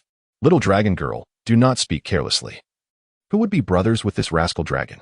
He is more like a pet of mine. Black Emperor, ha ha ha. Do you dare to utter such nonsense? I might just break your leg. Now, I declare the world ranked 98th. The world of star change, a mysterious crystal formed from a shooting star, meteor tears. This meteor tears, unbeknownst to a young man, merged with his being, and he seemed to undergo a transformation akin to a butterfly emerging from its chrysalis. As if responding to the calls of all beings across the myriad realms, the celestial rankings resounded with a grand voice that echoed in the ears of all, stirring immense excitement as they sensed that this world was indeed extraordinary. Chapter 96, The World of Star Change. Do the gods also need to purchase homes? Well, this world has a name that is quite poetic, Star Change. It seems this world is indeed remarkable. Speaking of which, I have not ventured into the ancient tomb for quite some time. I shall go out tonight to take a look and perhaps catch a rabbit. In the world of the Condor heroes, the serene Xilong Nu reclined upon a rope, her gaze fixed upon the celestial tapestry of stars, evoking thoughts of the vast cosmos. She spoke aloud, prompting her grandmother to accompany her as they ventured forth. The mention of meteor tears stirred a pang of melancholy within me. Surely, this youth must have endured considerable hardship, for how else could meteors transform into tears? In the realm of Supergod, Queen Kaisa observed the starry expanse outside the spaceship, where countless stars twinkled in the void. With her hands resting on her hips, she remained silent, her companion, Angel Yin, at a loss for words. It appeared that the meteor tears might indeed be this young man's treasure, the key to his resurgence. Within the universe of romance of the Three Kingdoms, Zhuge Liang gently waved his fan and chuckled softly, fully aware that these were merely remnants left by the worlds, designed to elevate these formidable beings to greatness. With a thunderous rumble, a video unfolded, revealing a youth named Qin Yu, a boy from the eastern town of Chengdu, residing in Yanjing and hailing from the Wang family. As winter cloaked the earth in a silvery shroud, a mere 6-year-old child gazed at his father, only to learn of his utter lack of martial talent, prompting a sigh of disappointment from his father. At that moment, Qin Yu remained oblivious to the circumstances, surrounded by a silence that enveloped the group. It was indeed fortunate for Qin Yu to have a father who cared so deeply for his child, though it was lamentable that Qin Yu possessed no innate talent. One cannot be so quick to judge, Yang Guang interjected, recalling that the introduction had mentioned how meteor tears could enhance one's physique, transforming them into a powerhouse. Why rush to conclusions when nothing is definitive yet? You are right, Yuan Chengdu concurred. We must look ahead. Qin Yu will undoubtedly overcome all obstacles and emerge as a true champion. Subsequently, with unwavering determination, Qin Yu honed his skills and, through fortunate circumstances, experienced an enhancement in his innate abilities thanks to the meteor tears. From that point on, his cultivation became significantly more manageable, albeit not without enduring countless trials and tribulations. When the fish leaps over the dragon gate and transforms into a dragon, it is no longer a mere fish, but a magnificent dragon. As a dragon, it does not linger among the fish. It yearns for the boundless skies, soaring from the azure heavens to the realms below, gliding through the vast expanse of the 9 heavens. This youth is indeed the fish that leaps over the dragon gate. He commenced his training from a state beyond the mortal realm, achieving the innate stage, then transcended through the minor tribulation of the 4-9, reaching the golden core phase. Subsequently, he broke through to the Yuaning stage and faced the major tribulation of the 6-9, attaining the void realm, only to confront the 9-9 great tribulation. ascending to the realm of the celestial beings. After enduring countless trials and tribulations, he advanced from the heavenly immortal realm to the golden immortal, and then to the Xian immortal, ultimately overcoming the divine tribulation and ascending to the divine realm. The divine realm is an immensely vast terrestrial world, existing for an astonishingly long period of 120 million years. Within this realm, 8 immortal factions endure eternally, each led by a figure known as the Holy Emperor. These 8 holy emperors hold the highest status in the divine realm, each being a deity-level individual, second only to the legendary celestial sovereign. Following his ascension to the divine realm, Qin Yu arrived at the territory of the Eastern Holy Emperor, situated in the Eastern region. At the Ascension Pool, a place where individuals from the lower realms manifest upon their ascent. There are merely around 800 Ascension Pools in the entire divine realm, indestructible and eternal. Subsequently, amidst the astonished gazes of beings from myriad worlds, Qin Yu and his companions were consigned to mine for a millennium, with no means of escape or rebellion, lest they face obliteration. Mining, what an enlightening experience. This sovereign never anticipated that these exalted celestial beings would be required to toil in mines for 1,000 years post-ascension.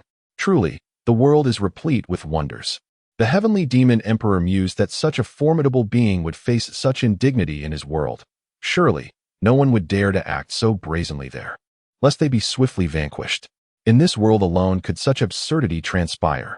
Lady Xiao Feng remarked, "My queen, has the world truly become this frenzied? To think that such beings are relegated to mining is utterly bizarre." In the super-divine universe, Angel Yin gazed upon the mining Qin Yu and his companions, momentarily taken aback before exclaiming. The ensuing developments exceeded their expectations. How could a divine being, after ascension, be unable to afford housing? Surely, this must be a jest. Were it not for Qin Yu acquiring the mystical temple of the Chariot Marquis, he too would be unable to secure a dwelling. Little Dragon Girl added, "Indeed. I once thought I was the only one striving for a home.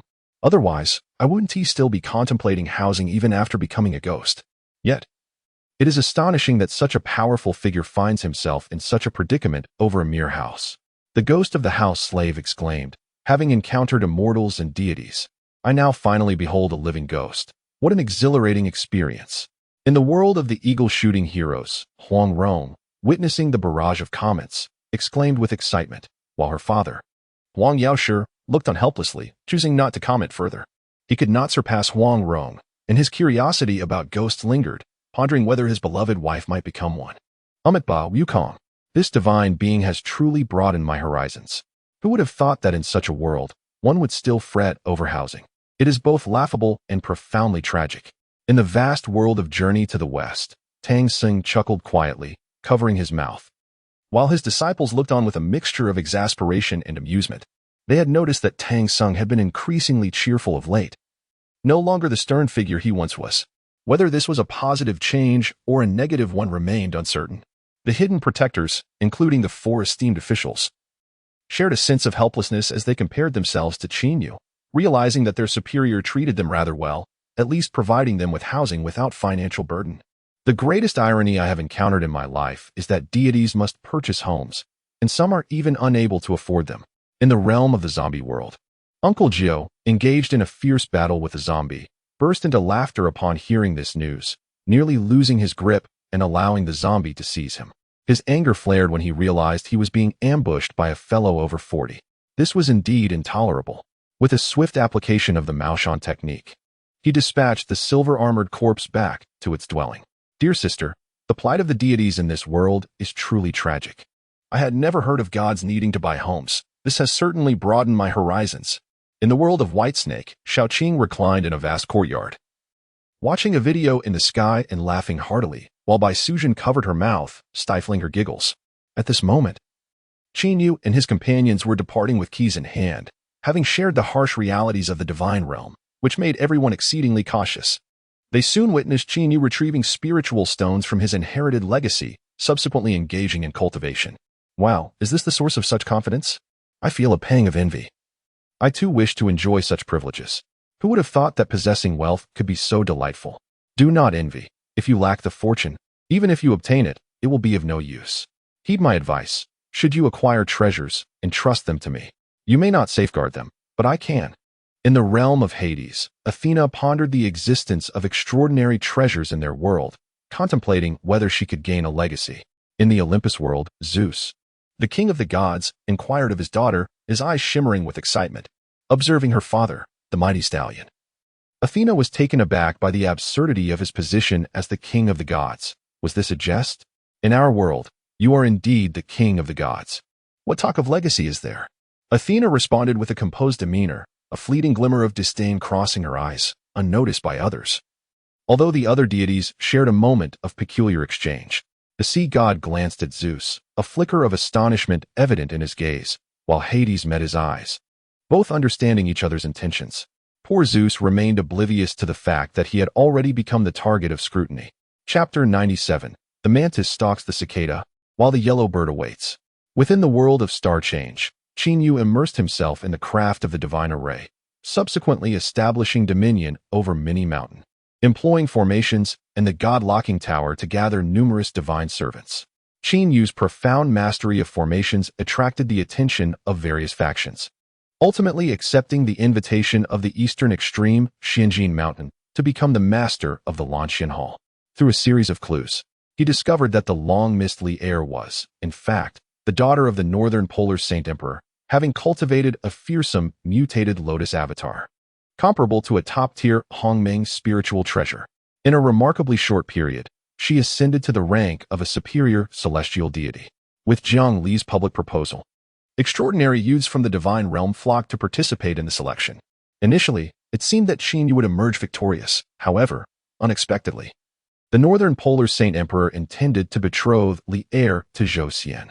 Qin Yu, accompanied by Li heir, departed from the Snowfall City, severing ties with the other saintly emperors. His new cosmic space continued to evolve layer by layer, amplifying his strength. The arrival of Tianzuan Mountain drew all divine kings into a fierce contest, where one after another fell in the pursuit of becoming the new Tianzuan. Yet, to everyone's astonishment, the new Tianzuan turned out to be the long-missing artisan god Che Hoyuan, who had previously been merely a superior celestial deity, not even a divine king. Their sacrifices of over 10 divine king-level experts ultimately served to elevate another. As artisan god Che Hoyuan departed, a resounding boom echoed, causing Tianzuan Mountain to vanish entirely, restoring normalcy to the divine realm. The air began to circulate again, and countless divine beings and celestial deities resumed their previous activities, continuing conversations and practices as if the preceding tumult had never occurred. The disappearance of Tianzuan Mountain left many divine kings hovering in the air, their expressions a complex tapestry of emotions.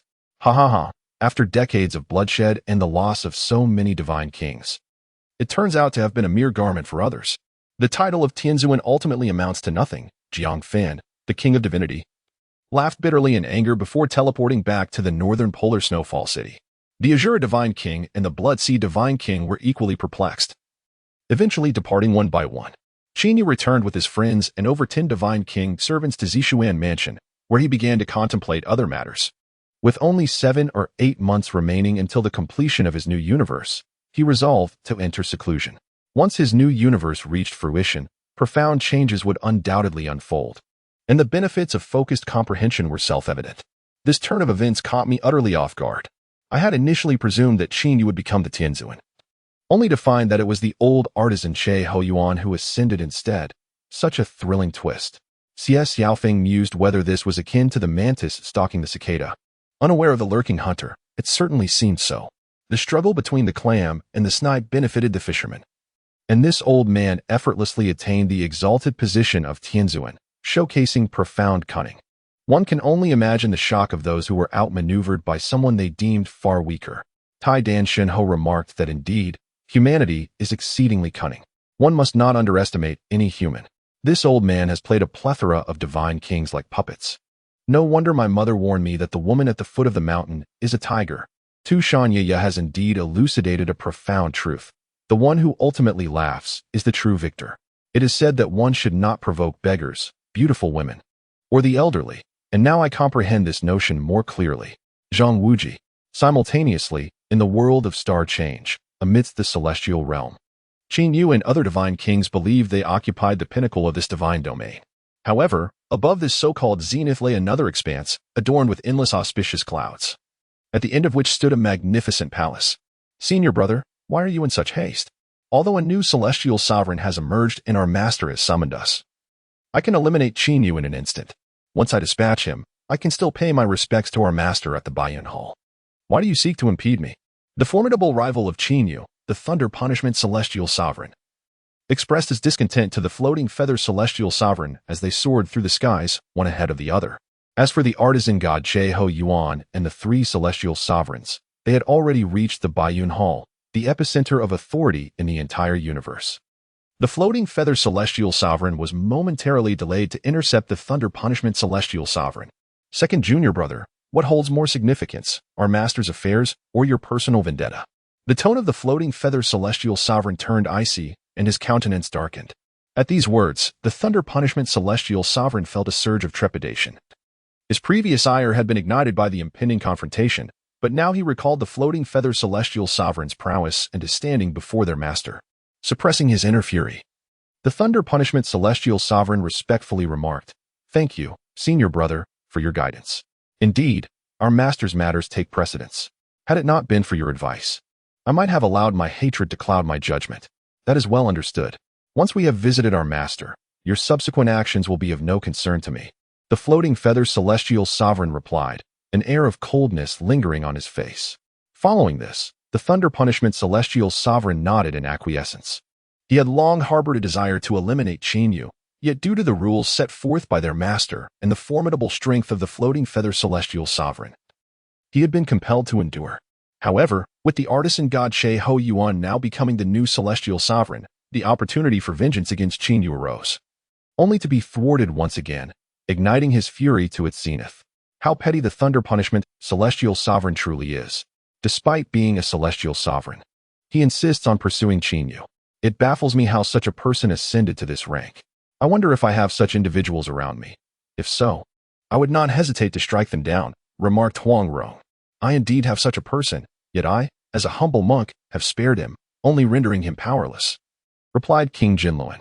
Master, your compassion knows no bounds. Li Bai, the Hall of White Clouds, ensconced amidst a multitude of auspicious clouds, governs the divine realm, serving as the core of countless celestial, demonic, and mortal realms. Upon arriving, the presence of the Heavenly Punisher immediately became subdued, as he respectfully ascended the steps. The interior of the Hall of White Clouds was most peculiar. The flow of time within was in constant flux, at times accelerating by several multiples, at other times by millions, and even by billions. In one of the grand chambers, the Celestial Sovereign of Leisure and the Celestial Sovereign of Chariots stood reverently to one side, while at the center stood a robust young man clad in a flowing robe. With his dark brown hair and profound gaze, he wore a warm smile, yet an aura of terrifying power emanated from him. This individual was none other than Lin Ming, whom Qin Yu referred to as his second brother. Upon seeing him, the Heavenly Punisher buried his animosity towards Qin Yu deep within, not daring to show any disrespect in his presence. Meanwhile, in the new universe, Qin Yu floated in midair. The divine realm of the new universe was desolate, devoid of any life, reminiscent of the world in its primordial state. As the new universe reached fruition, half of Qin Yu's soul merged seamlessly with it. As long as the new universe endured, he would achieve eternal existence. With the completion of the universe, Qin Yu's soul ascended to unprecedented heights, bifurcating into two halves, one merging with the new universe and the other fully integrating with himself. At present, his essence existed as an ethereal void, impervious to harm.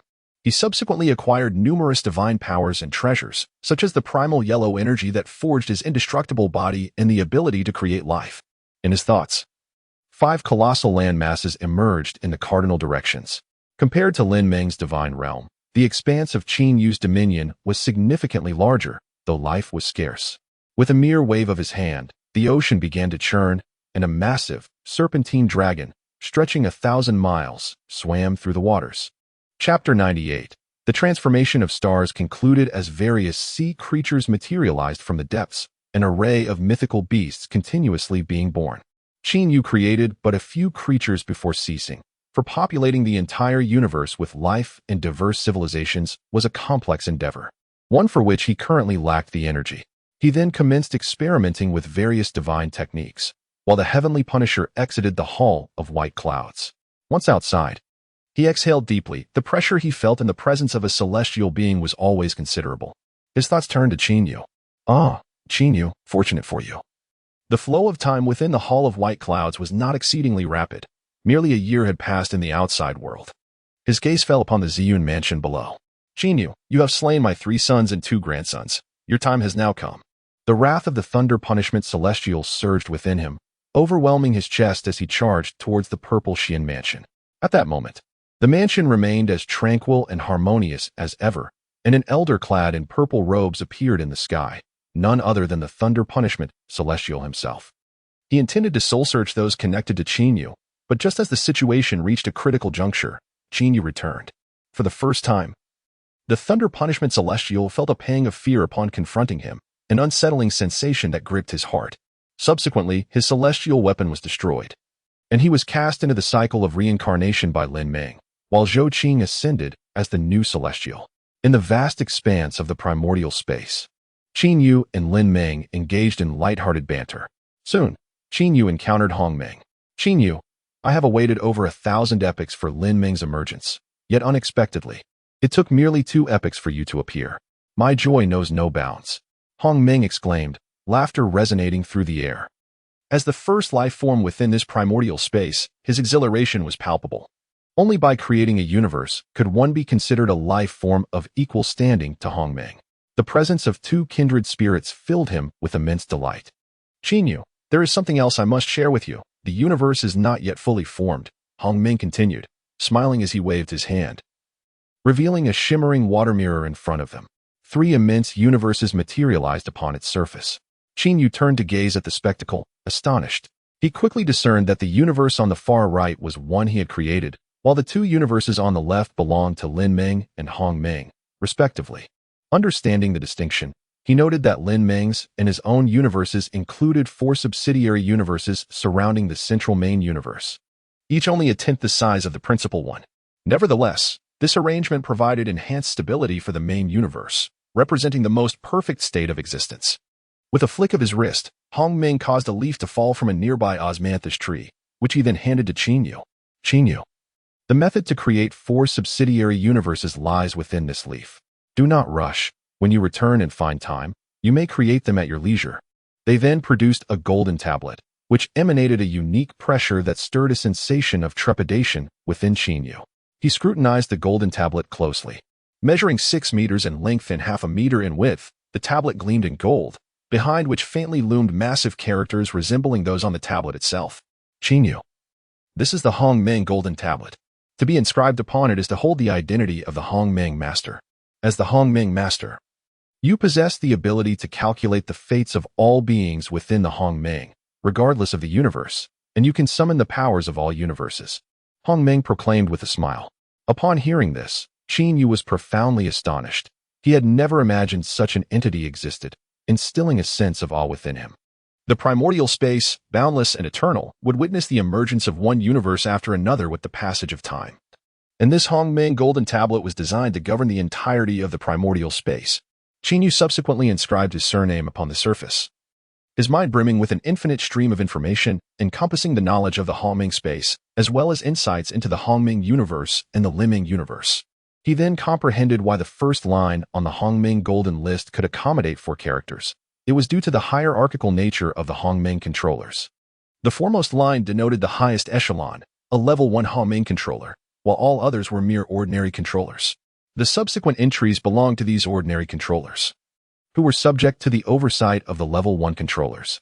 Although the Hongmeng space appeared boundless, the Hongmeng golden list was established to maintain stability within this realm, enforcing rules that permitted only 4 predominant universes to exist, with the volumes of the remaining controllers' universes being merely 1% of that size. Qin Yu was aware that the strength of a universe controller was proportional to the size of their universe. The larger the universe, the more formidable the abilities. Upon becoming a Hongmeng controller, Qin Yu could ascertain the fates of nearly everyone within the universe, yet there remained a handful of destinies that eluded his grasp. Subsequently, his son, Qin Shuang, ventured into the realm of mortals, becoming one whose fate was unpredictable. Qin Yu chose not to dwell on this, confident that his son would not fall short of his own capabilities. He, alongside his friends and family, set forth to create worlds and give life to myriad beings. The video concluded here, leaving the sentient beings of the myriad realms somewhat bewildered, as they perceived this world to resemble an elaborate script, wondering who had meticulously prepared for such grandeur. The rankings of the myriad realms placed the Star Change world at the 98th position. As a reward, Qin Yu's universe expanded to twice its size, and the limit of the entire world was raised by 50%, elevating 4 level 1 controllers to special level controllers. A streak of light darted across the skies of the myriad realms, racing towards the Star Change world. In this realm, one's destiny lay wholly in the hands of these Homing controllers. If one pleased them, they might at least ascend to the status of a celestial sovereign, while a moment's displeasure could reduce one from potential divinity to utter insignificance.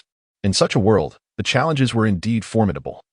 The desire to test oneself and see if one could become a Homing controller was palpable. At that time, the allure of beautiful companions would be boundless. What kind of world is this? Pondered one. Each being seems to possess such lengthy lifespans. I envy them immensely. If only I could live for so long, exclaimed another. Indeed, the longevity is astounding. 60 trillion years constitutes a single epoch. My heavens, if I could endure such a duration, the great Qin would not merely be eternal, but infinitely so, mused Qin Shi Huang. Your Majesty Qin Shi Huang, perhaps it is time for you to depart this world. Your continued existence deters us from action. Once you have passed, I shall incinerate your Feng palace, and the princess shall belong to me, declared Xiang Yu. In the great Qin world, upon witnessing the comments, Qin Shi Huang was immediately filled with fury. The remnants of the 6 kingdoms, do you so eagerly await my demise? He thundered. Zhao Gao, at your service, replied his minister. Give you 3 months to root out the remnants of the 6 nations, otherwise, I shall summon your head. And do not let Su Fu, that alchemist, escape my wrath. His entire lineage shall be exterminated. Having spoken, he flicked his sleeves and departed. At this moment, he was in the prime of life. As long as he refrained from consuming any elixirs, living for an additional decade or so posed no challenge. With proper care, he could easily extend his life by 20 years. He was curious to witness how Hu Hai would bring about the downfall of the great Qin dynasty. As Qin Shi Huang departed, Zhao Gao rose, wiping the sweat from his brow, and hurriedly set off with his men to track down the whereabouts of the remnants of the 6 nations. As long as the first emperor lived, who would dare rebel? No minister would dare act recklessly. Chapter 99. The Path to Ascendancy, a melodic journey, a snap of the fingers to veil the sky. Now announcing the world ranked 80 in the celestial realms, the world of veiling the heavens. In this world, a cold and dark universe intertwines with the eternal presence of 9 colossal dragon corpses, drawing an ancient bronze coffin. A once prominent youth and his fellow classmates found themselves transported to this vast realm by the ancient dragon corpses, embarking on the path of immortality. All beings pursue the path of the great emperor, while some supreme prodigies seek the ethereal road to transcendence. The path to ascendancy, a melodic journey. A snap of the fingers to conceal the heavens. The world of veiling the heavens belongs to the pinnacle of the 7 stars. Familiar video comments appeared before the crowd. And as an exhilarating piece of music resonated, various scenes unfolded, plunging the inhabitants of the celestial realms into deep contemplation. Was this not the first time such a thing occurred? Why is this experience different from before? Shouldn't the content have appeared immediately after the world introduction? Why is there a prelude, along with the emergence of certain characters? It resembles watching a television drama. One among them mused. It indeed feels akin to a television series now. Has it transformed into this? Another remarked, is this truly a drama? It appears quite intriguing indeed. How entertaining the people of later generations have become, lost in their revelry without regard for the past. A wise proclamation, Your Majesty. For it is indeed a case of great wisdom appearing foolish. If only I had not perished so soon, how could the kingdom of Shu have fallen to Sima? It comforts me, however, that such a formidable figure as Cao Cao has left behind such inept descendants. It is truly laughable. May I inquire of the heavens? Is there immortality? Just as the inhabitants of the celestial realms were engaged in animated discussion, a resonant and awe-inspiring voice echoed within their hearts. The previously jovial assembly immediately turned their gaze towards a figure in the video, seemingly just departed from life. The figure exuded a formidable pressure, an aura of terrifying dread that weighed heavily upon the weaker beings across the myriad realms. Their faces turned pale, eyes wide with fear as they gazed upon the lifeless body. My son, Wang Ting, possesses the potential of an emperor. Before anyone could fully grasp the implications, a man, radiating a similarly astonishing presence, threw his head back and laughed uproariously, proclaiming, "What is this nonsense? The potential of an emperor? Could it be that an emperor is an extraordinarily powerful figure? The realm of Tushanya must surely be of great significance, judging by the elder's exuberance. The president of the Divine Academy remarked, having talent does not guarantee growth. What does it matter if one possesses strength yet cannot evolve? It merely indicates a more favorable beginning. The eternal king, Anlan, interjected, an emperor is our aspiration. Such words cannot be spoken lightly. However, Wang Tung indeed seems unworthy. The Black Emperor mused, at the end of the immortal path, who stands at the pinnacle. Upon encountering the primordial void, all becomes emptiness. A man, adorned with a colossal bronze bell atop his head, stood with imposing stature. His resonant voice echoed in the ears of the crowd, his eyes gleaming with brilliance. A confident smile playing upon his lips as if all adversaries were but mere trifles. Moreover, the aura he emanated was mightier than that of the preceding masters, marking him as one of the rare powerhouses they had encountered. Goodness! At the end of the immortal path, who reaches the summit? Encountering the primordial void ignites my blood. I wonder if I shall ever have the opportunity to contend with such a formidable being. Exclaimed Li Xiaoao. Humph! Such arrogance! I and Lan would never utter such words. How dare a mere half-step immortal king make such a claim? This world feels oddly familiar to me. Why can't I recall why? Ponder the eternal king and Lan. Simultaneously, the eternal king of the foreign realm and Lan noticed the words of the primordial emperor and scoffed disdainfully. As a formidable immortal king himself, he would not dare to declare who stands at the pinnacle of the immortal path. How could a young man, merely a half-step immortal king, dare to utter such phrases? Moreover, he could not fathom why this man and this world evoked a sense of familiarity within him, as though he had encountered this figure before, yet from a realm and cultivation system that did not exist in his universe. How perplexing! And Lan could not comprehend. In the void, one's strength is not inferior to others. A man, wielding an ancient mirror, emanated a formidable aura, however. It was evident to the discerning eye that he was nearing the end of his life. He unleashed his most potent powers to combat several formidable beings, each as powerful as himself, who sought to annihilate all life. Enveloped in a shroud of dark mist, their visages remained obscured.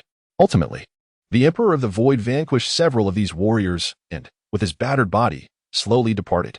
Many equally strong individuals, their eyes glimmering with resolve, raised their hands only to lower them again, watching the Emperor fade into the void. At that moment, before anyone could react, a Taoist appeared before them, uttering words that incited a torrent of vitriol from beings across the realms.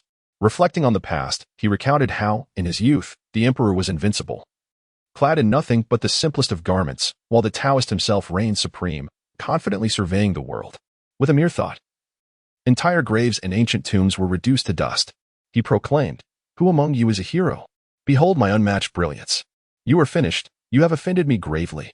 In the days to come, I shall excavate the graves of your ancestors, and your own burial grounds shall be left for my descendants to unearth." This Taoist, emerging from an ancient tomb, clutched a treasure freshly retrieved from the grave, his eyes glinting with mischief as he spoke. I have never encountered such audacity. To desecrate the resting places of others' ancestors, showing no respect even for the deceased. Indeed, this individual surpasses even the infamous Qiao, while he merely plunders the graves of warriors. You have excavated the tombs of so many powerful beings. How impressive! Is there no humanity left? In our martial world, we at least recognize that misfortune should not befall one's family. This is a new low. Even Ning Kaichin pales in comparison, as powerful figures expressed their innermost thoughts. Some moved the hearts of beings across the realms, while others incited anger, astonishment, or even pity. Is that chaotic ancient emperor truly deceiving me? Such a mighty figure. And he has only won a single battle in his lifetime? Surely this is a jest. No jest. I possess historical records to substantiate this, responded another. With a chime, a document from the Black Emperor, a figure of great renown, was presented, rewarding him with a breakthrough to a higher realm. Upon hearing this, the crowd was left speechless. Is it truly possible? They wondered. Alas, the life of the chaotic ancient emperor is indeed tragic, only a single victory in his existence. Yet, he never relinquished hope. How could I, by you, abandon my grand aspirations? The moon cult master expressed his admiration, stating his intention to learn from the Chaos Emperor, believing that he too could achieve greatness, vowing not to forget his companions, and thus establishing a testament to his resolve. In that moment, beings from countless realms embodied the indomitable spirit of the Chaos Emperor, akin to an unyielding insect, using him as a beacon to ignite their own arduous journeys, until reality dealt them a harsh blow. The so-called dragon sovereign of 10,000 paths is truly despicable. He forsook his own daughter in pursuit of immortality. In stark contrast, the Qin ancient emperor demonstrated true responsibility, steadfastly refusing to abandon his child, embodying the essence of fatherhood. Such beings, devoid of accountability, exhibit a selfish nature. Justifying their inability to ascend to immortality, one cannot help but reflect on the cyclical nature of fate. Who has ever escaped the gaze of the heavens? Indeed, some beings illustrate the adage that without comparison, one cannot feel harm. If love is absent, why inflict pain? In contrast, figures such as the Emperor Zun, Duanda, and the Immortal Emperor, while somewhat detestable, do not embody the reprehensible qualities of the dragon sovereign of 10,000 paths. As the video commenced, attention shifted towards it, with some individuals opting to disable the overwhelming barrage of comments, restoring tranquility to the forum.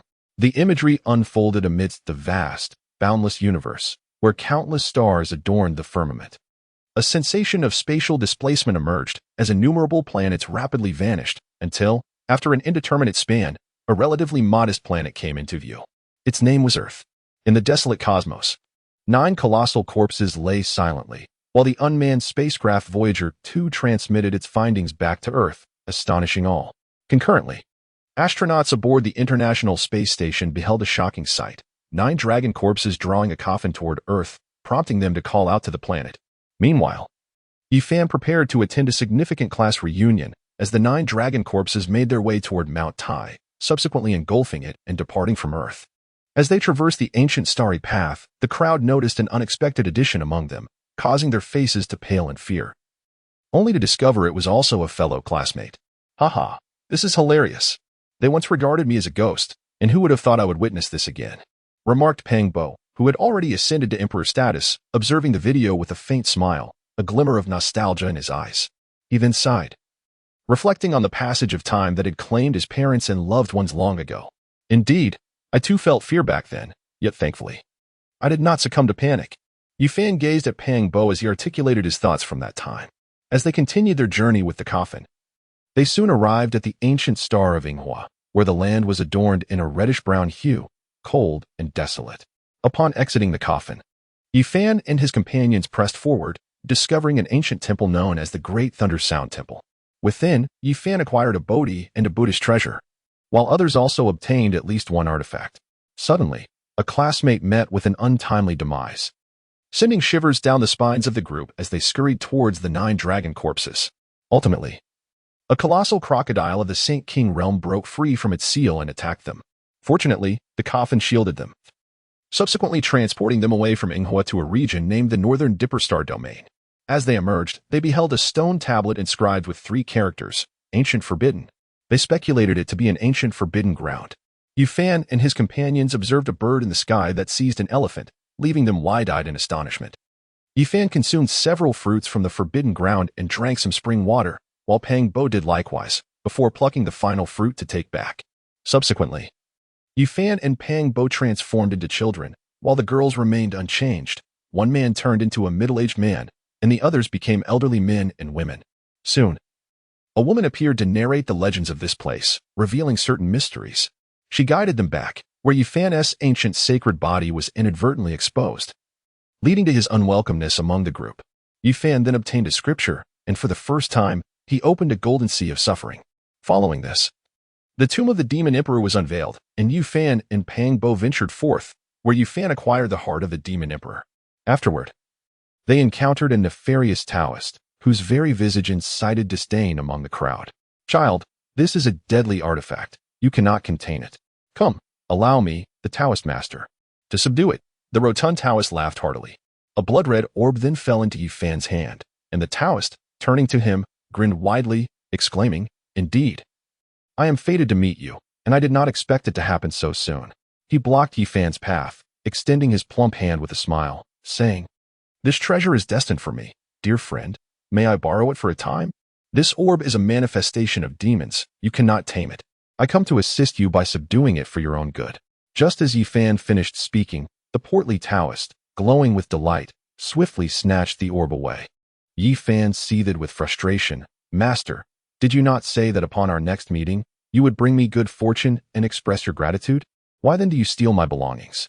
Return my dagger, return my orb. Do you still not comprehend, dear friend? The jovial Taoist replied, unabashedly displaying his arrogance.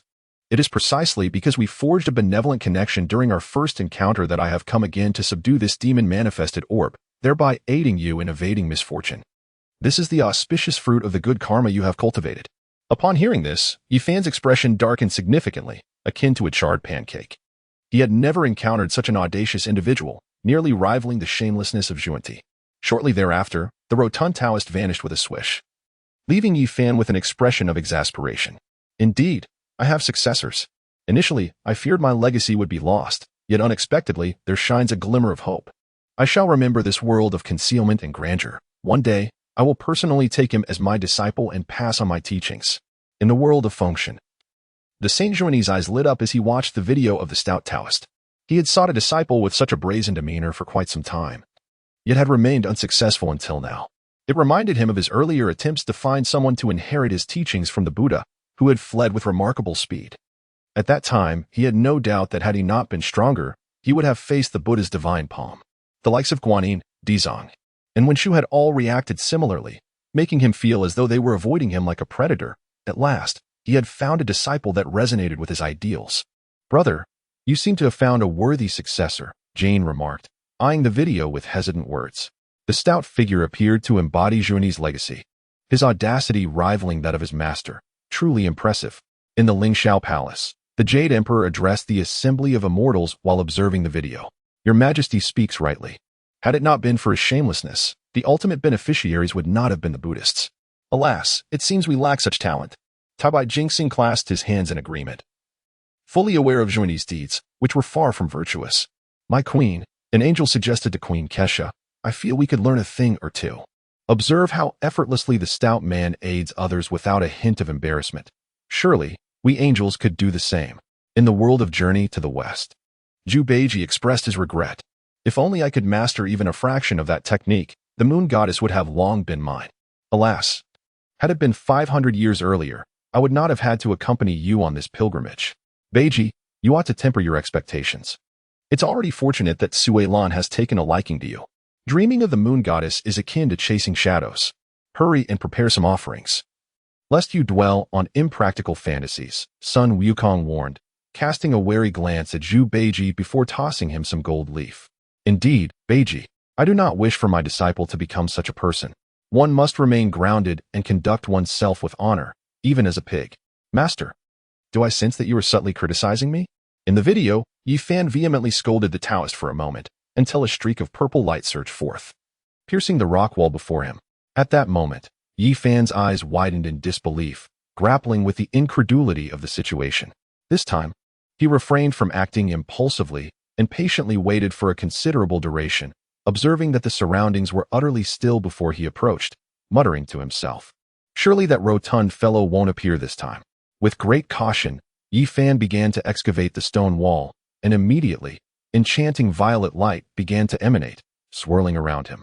As he gazed at the purple-tinged ring that was within reach, he lamented, that unscrupulous glutton pilfered 2 of my treasures. Otherwise, I would possess 3 by now. At last, he has failed to detect me. Here I come. Just as Yifan uttered these words, a corpulent figure reappeared, his face alight with joviality, wrinkles forming on his forehead as he laughed heartily, exclaiming, Indeed, we are fated to meet. Yifan's countenance turned ashen upon seeing this figure, unable to fathom how this portly Taoist had latched onto him like an adhesive bandage. He bellowed in anger, What nonsense! There is no fate between us. You see, we truly are fated. In such a short span, we have encountered each other thrice. How can you claim otherwise? It must be the will of heaven. The plump Taoist, Duanda, declared solemnly while counting on his fingers.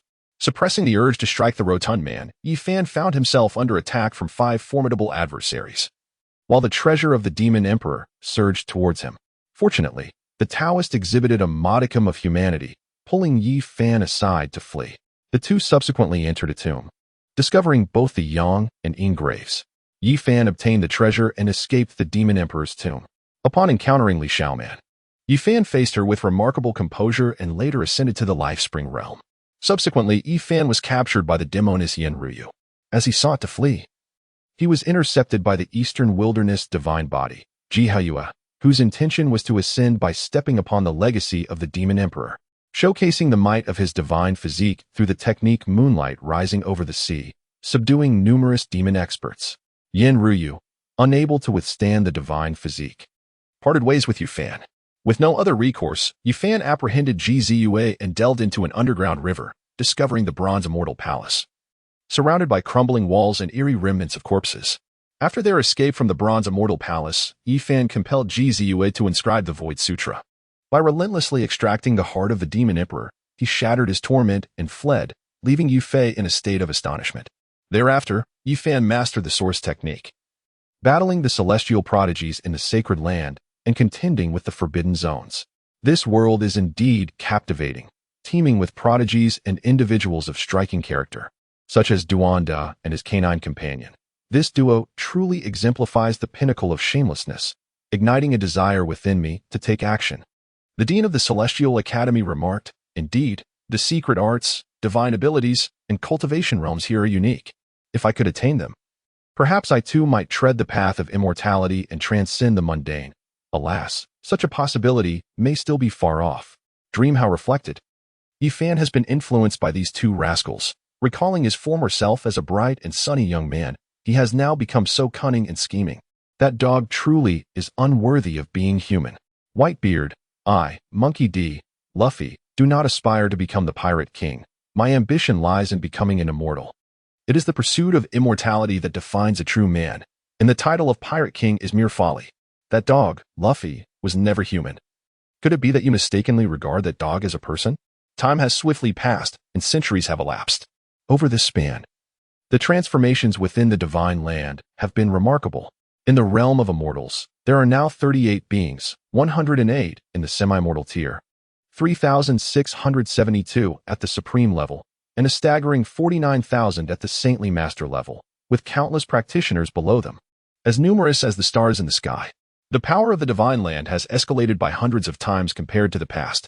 According to the Celestial Realm system, only 3 great worlds surpass the Divine Land, with merely 3 individuals possessing greater strength, their power levels closely aligned. It appears I must hasten my efforts. Previously, I feared that extracting the essence from that realm might lead to its annihilation, but it seems that in order to defeat those 6 transcendent beings, I may need to sacrifice a portion of my own. On the summit of Yanhuang Peak in the Divine Land, Qin Tian slowly opened his eyes while seated upon the world tree, murmuring to himself. He then extended a finger, and in an instant, a myriad of whirlpools materialized before him, into which countless divine thoughts plunged, vanishing from sight. Observing this, Qin Tian closed his eyes once more, waiting for the return of his thoughts, which would herald an unprecedented advancement for the Divine Land, potentially rivaling the 3 preceding worlds. An outsider? How intriguing. Yet this world dares to send but a single thought for reconnaissance, annihilate. In the supreme primordial world, as soon as the whirlpool emerged, a towering figure opened its eyes and pointed a finger at the divine thought directed towards Qin Tian. That thought, comparable to the pinnacle of the Tao, was instantly obliterated, sending an invisible wave of causality racing towards Qin Tian's realm. The supreme primordial world indeed lives up to its lofty reputation, possessing unparalleled strength far beyond my current capabilities. However, it still falls short of tracing my whereabouts. Qin Tian opened his eyes, employing a technique to sever the thread of causality, swiftly cutting off 8 divine thought avatars before closing his eyes again. "Your Majesty, what just transpired?" A voice inquired. "Should there be any issues, allow me to address them. No one in this realm can defy the edicts of the Celestial Court." In the mythical world, the Star of Tai observed the Heavenly Emperor gesturing into the void and promptly stepped forward, clasping his fists in respect. As a glint of cold light flickered across the coastline, the entire world is now under the dominion of the Celestial Court. Those who dare to offend the Heavenly Emperor, oblivious to their fate, must soon learn the tortures that await them. The individual from beyond this realm was likely testing the waters. This person may not be weak. In the Celestial Realm, the Supreme Deity spoke with an emotionless tone, a flicker of astonishment crossing his eyes. The aura he just sensed felt strangely familiar. Yet he chose not to delve deeper, for in this domain, he reigned supreme. How intriguing it was to finally encounter an adversary worthy of battle. "I hope you do not let me down, Gu Qinsha." In the world of dragon and serpent, Gu Qinsha waved his hand to extinguish that divine consciousness. a subtle smile gracing his lips. It had been many years since a worthy opponent had appeared. Apart from the 9 supreme worlds, Qin Tian's divine avatars and other realms were invincible. In the world of Hu Qin, Qin Tian obliterated billions of cultivators with a single strike, claiming the ancient 10 divine artifacts and the demon gods, employing his magical arts to seize the source world. Consequently, the spiritual energy in Hu Qin gradually waned, ushering in an era of industrial revolution after 10 millennia. In the world of One Piece, Qin Tian seized all the fruits, vanquishing all who opposed him, absorbing the fundamental laws residing in the void. In the world of Super God, with the super beasts armed, he faced a formidable challenge. Who are you? And why do you seek to disrupt the journey to the West, obstructing the flourishing of Buddhism? What transgression do you deserve? In the world of Journey to the West, amidst the celestial heights, Qin Tian found himself encircled by a multitude of deities and Buddhas, with the Jade Emperor and Buddha Tathagata at the forefront, their expressions grave as they scrutinized him, seemingly attempting to pierce through his soul. Qin Tian, however, paid them no heed. His divine consciousness remained fixated on the heavenly path. A smile crept onto his lips, though to the assembled deities, it appeared as nothing short of provocation, igniting their fury. The Jade Emperor and Tathagata unleashed their ultimate techniques, the 9 heavens thunder goddess wrath and the Buddha's divine palm, converging upon Qin Tian. The immense pressure forced the assembly of deities and Buddhas to retreat millions of light years, their expressions a mixture of horror and disbelief. Brother, this unknown figure seems doomed. The Jade Emperor has allied with Buddha Tathagata. Their combined might appears to reach the pinnacle of quasi-saint strength. In this world, aside from the transcended sages, who could withstand such a strike? Even the demon master Kunpeng and the great immortal Zhen Yuan would falter. It is the first time I've witnessed them so incensed. Zhu Beiji tugged at Sun Wukong, glancing towards the distant battle before observing the stillness of Qin Tian, expressing a hint of regret. Other deities shared similar thoughts, whispering amongst themselves. Who would have imagined the Jade Emperor to be so profoundly concealed? Observing this assault, even Tathagata seems to fall slightly short. I had assumed him to be merely a fool. The Emperor Ziwei remarked to the other 3 sovereigns, a glimmer of trepidation in his eyes. It must be noted that the 4 sovereigns had diminished the Jade Emperor's authority. They were merely at the pinnacle of the great Tao Golden Immortal. Should the Jade Emperor choose to act, they would be unable to withstand even a single blow. Indeed, it appears we must proceed with utmost caution in the days to come. Who would have thought the Jade Emperor's strength surpasses that of the true martial emperor, whose cultivation is but at the beginning of quasi-sainthood? Currently, only Tathagata and the 4 spirits could contend with him. The Emperor of the South Pole nodded in agreement. Boom. Simultaneously, the attacks from the Jade Emperor and Buddha Tathagata descended upon Qin Tian, with countless bolts of thunder striking him relentlessly, while the colossal palm formed by the Tathagata's divine hand followed suit. Amidst the astonished gasps of the onlookers, Qin Tian remained entirely unscathed. A scene that left the assembled immortals in utter disbelief, their eyes glazed and mouths agape, large enough to accommodate a goose egg. Zhen Yuanzi rubbed his eyes in disbelief, struggling to comprehend the extraordinary event unfolding before him. Chapter 102. Erasing traces. Yi Fan transcends the tribulation and slays the perfected body. Zhen Yuanzi was rendered speechless by the spectacle before him.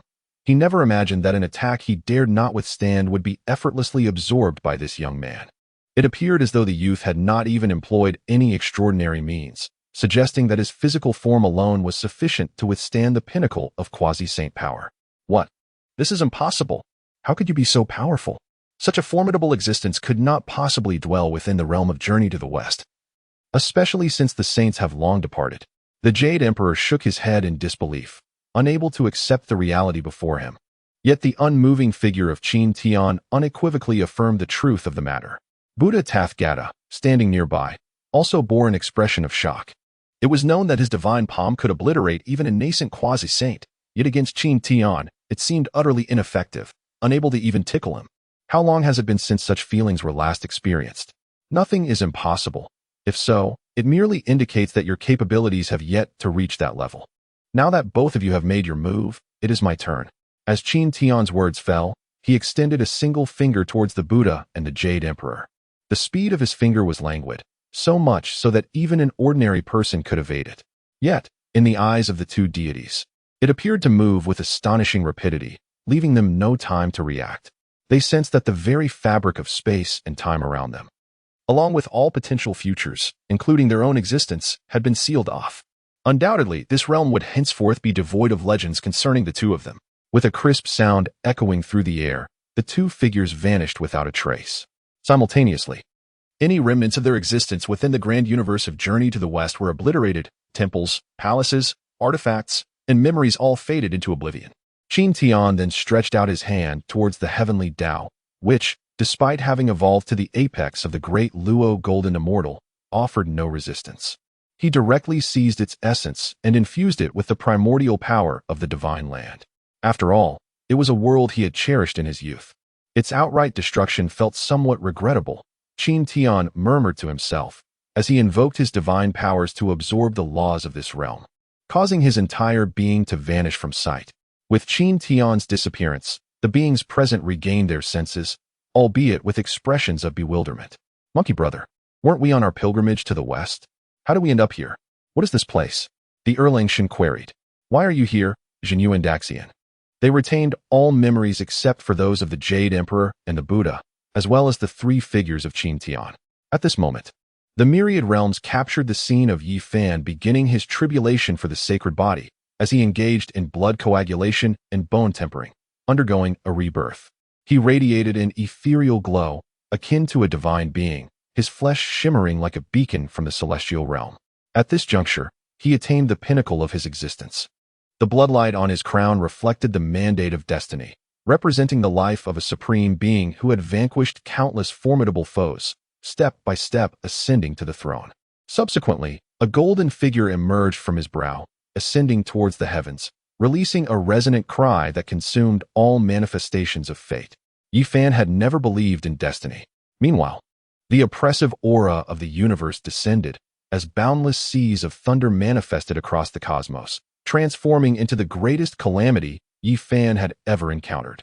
Thunder rumbled ominously. Endless bolts of thunder surged toward Yi Fan, heralding the cataclysm of the 99 Great Tribulation. Each layer resembled a celestial dome, shrouded in a mist of purple energy, overwhelming the cosmos and shattering the fabric of the universe. With a thunderous roar, Yi Fan summoned the great cauldron above him, releasing a torrent of chaotic energy that enveloped and devoured all 81 bolts of the purple sky's tribulation. In an instant, a profound vacuum enveloped both heaven and earth, leaving nothing in its wake.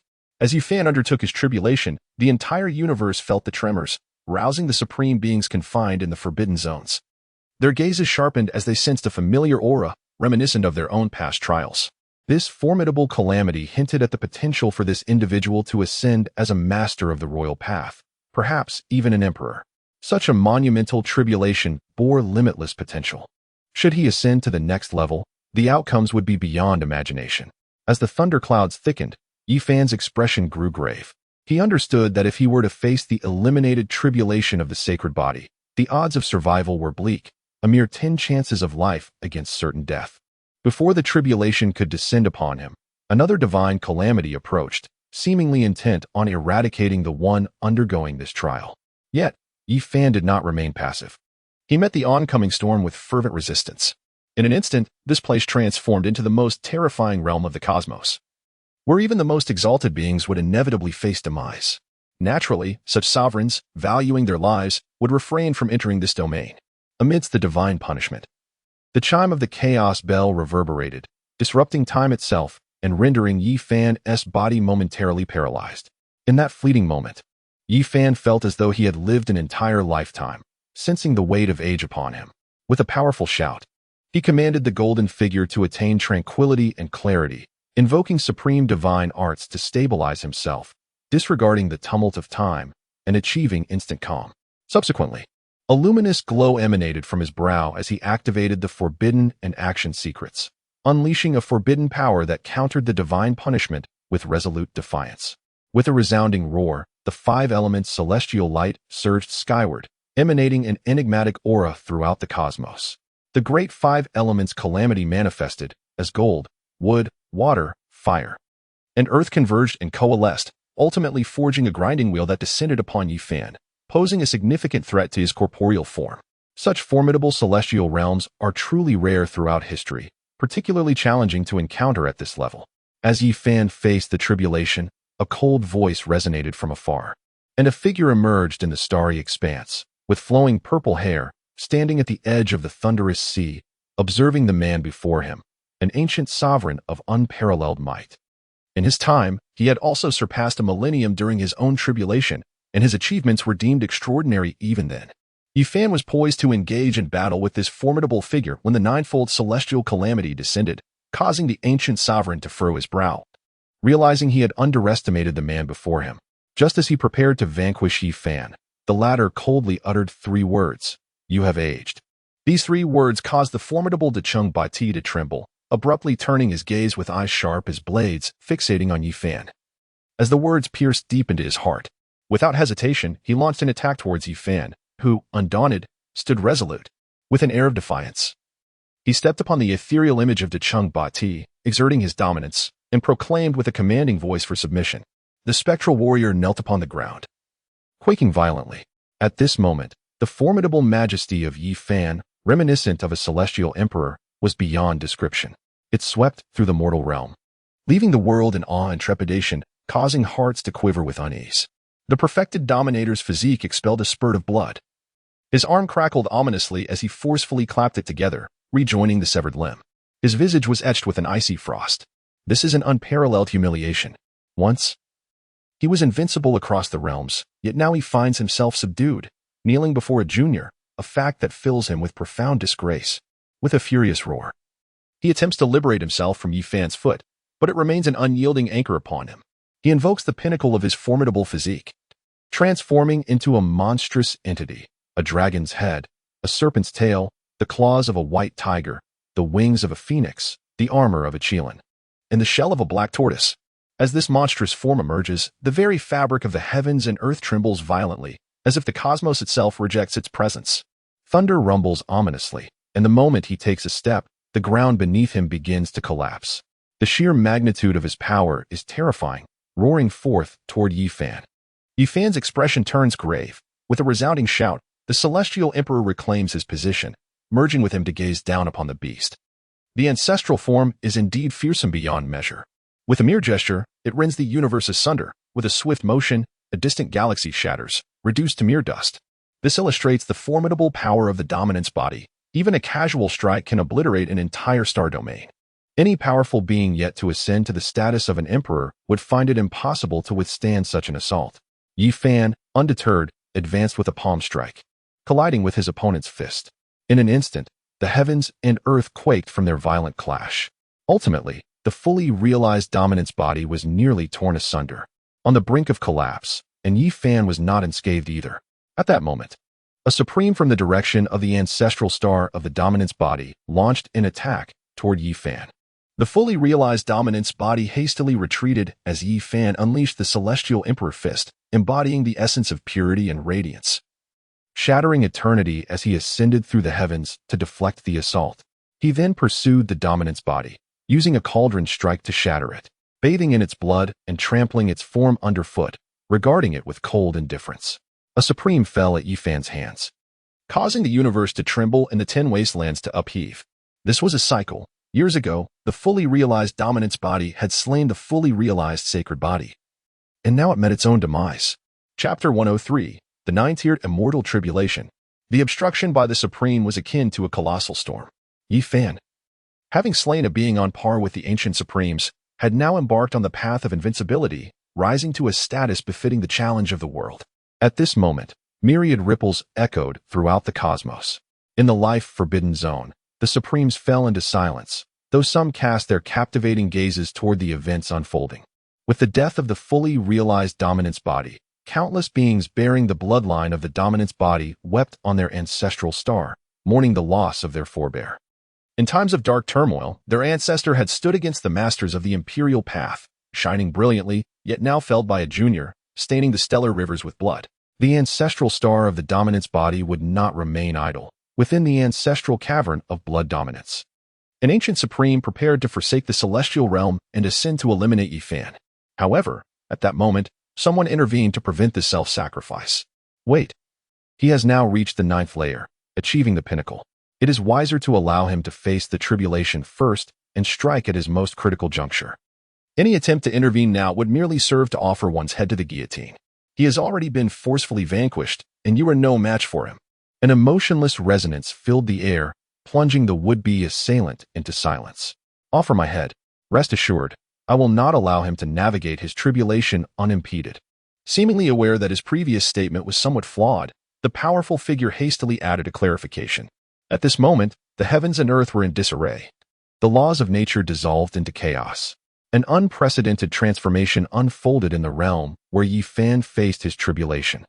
As the supreme beings of the Forbidden Zone and the dominant body ancestors interfered with his ascension, they were unwilling to allow Yi Fan to rise above them. Dreading the sword of fate that loomed above, capable of claiming their lives at any moment. As the Supremes intervened, the calamity not only persisted but accelerated. Unleashing an unfathomable might, Yi Fan, upon merely brushing against it, found his flesh torn and bones exposed, his entire body nearly cleaved into pieces. The power of the heavenly punishment upon the saint body was terrifyingly formidable, seemingly on par with the Emperor's tribulation. Though Yi Fan was filled with trepidation, the brilliance in his eyes conveyed to all beings his indomitable spirit. He immediately activated the 9-character secret art, mending his injuries as his vitality surged like a raging tide. In that moment, the Supremes of the Forbidden Zone withdrew, observing coldly. Any interference during the great calamity would surely lead to their own destruction, and facing the tribulation in their current state was tantamount to death. Boom. The tribulation continued as 9 majestic Taoist temples materialized in the sky, each imposing and positioned in various directions. This was the 9-fold celestial tribulation, an awe-inspiring spectacle. The inhabitants of the life Forbidden Zone sighed, their expressions turning grave. Such a calamity had never graced their past emperor's tribulation, otherwise. Whether they could ascend to become emperors would remain a question. The ancient Taoist temples in the sky housed 9 beings radiating an overwhelming aura, each exuding an air of authority and looking down upon all life, their temperaments distinct from one another. At this moment, Yi Fan faced the most terrifying assault. The first entity to strike unleashed a colossal hand that transformed in myriad ways. Upon witnessing the attack, Yi Fan's expression shifted dramatically as he summoned all his strength to resist, soaring upward in defiance, intent on vanquishing the being from the Taoist temple. Meanwhile, the other entities within the several Taoist temples were not idle. A figure clad in Taoist garb radiated a brilliant light from their brow, their primordial spirit emanating an immortal glow that coalesced into a divine waterfall, rushing toward him with the intent to annihilate his spirit. This was the manifestation of the formidable powers of the primordial secret, and in this instant, Yi Fan comprehended the true nature of his adversaries. The 9 Taoist temples were guardians of the 9 great celestial sovereigns from the mythic era. Their doctrines and laws were etched by the very fabric of the heavens, forming insurmountable obstacles to his advancement. It is worth noting that each of these 9 celestial sovereigns was an invincible entity, wielding 9 forms of unfathomable divine arts. Should they unite, they would be capable of contending against celestial beings.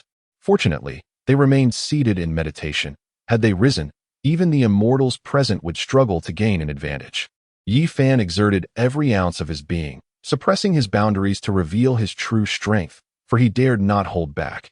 Doing so would be tantamount to courting death.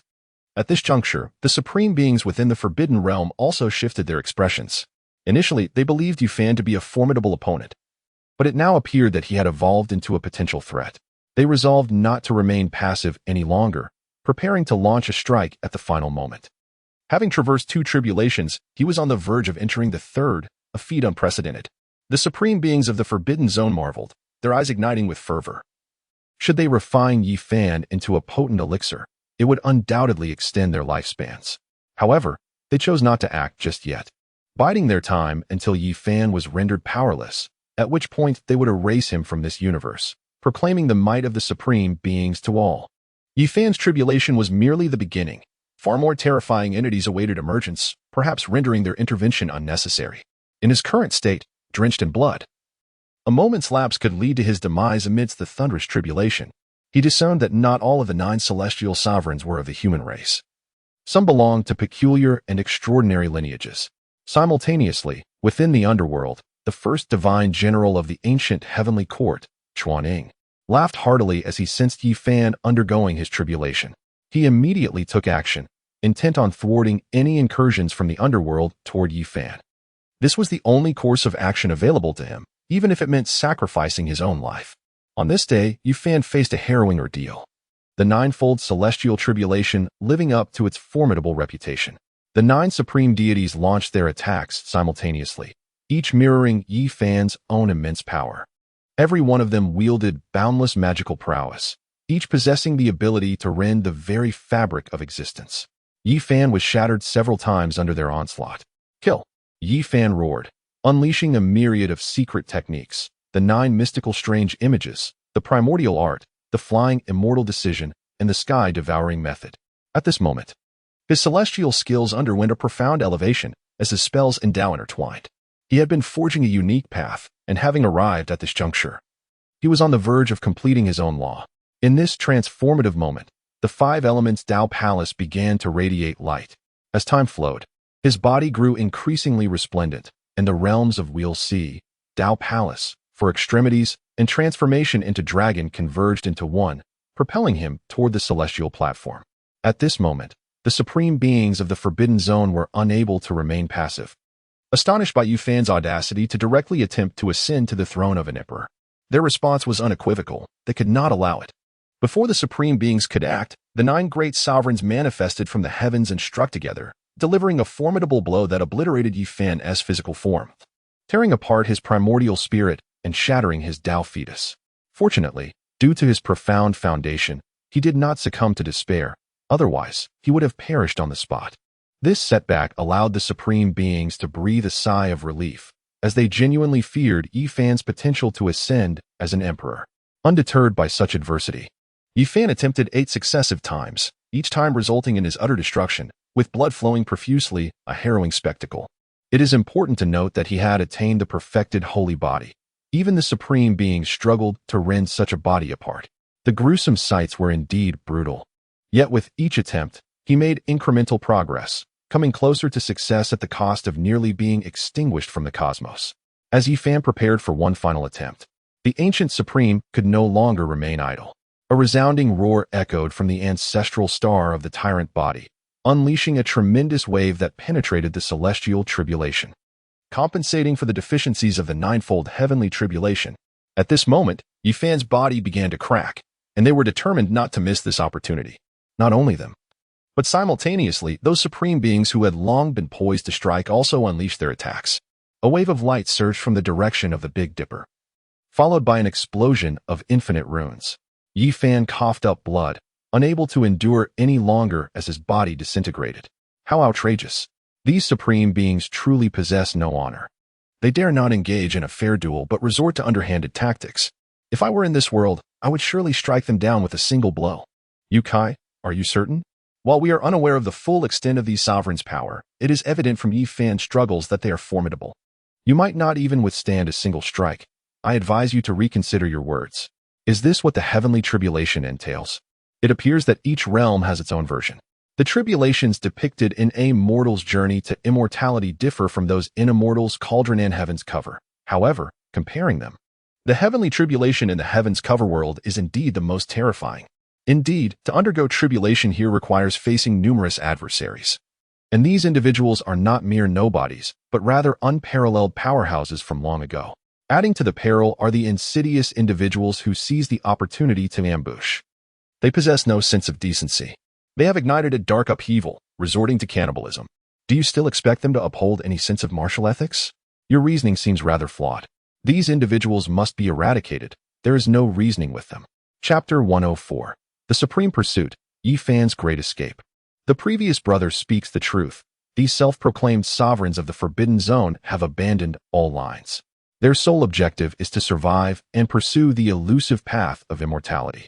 Discussing martial ethics with them is akin to playing a lute to a cow.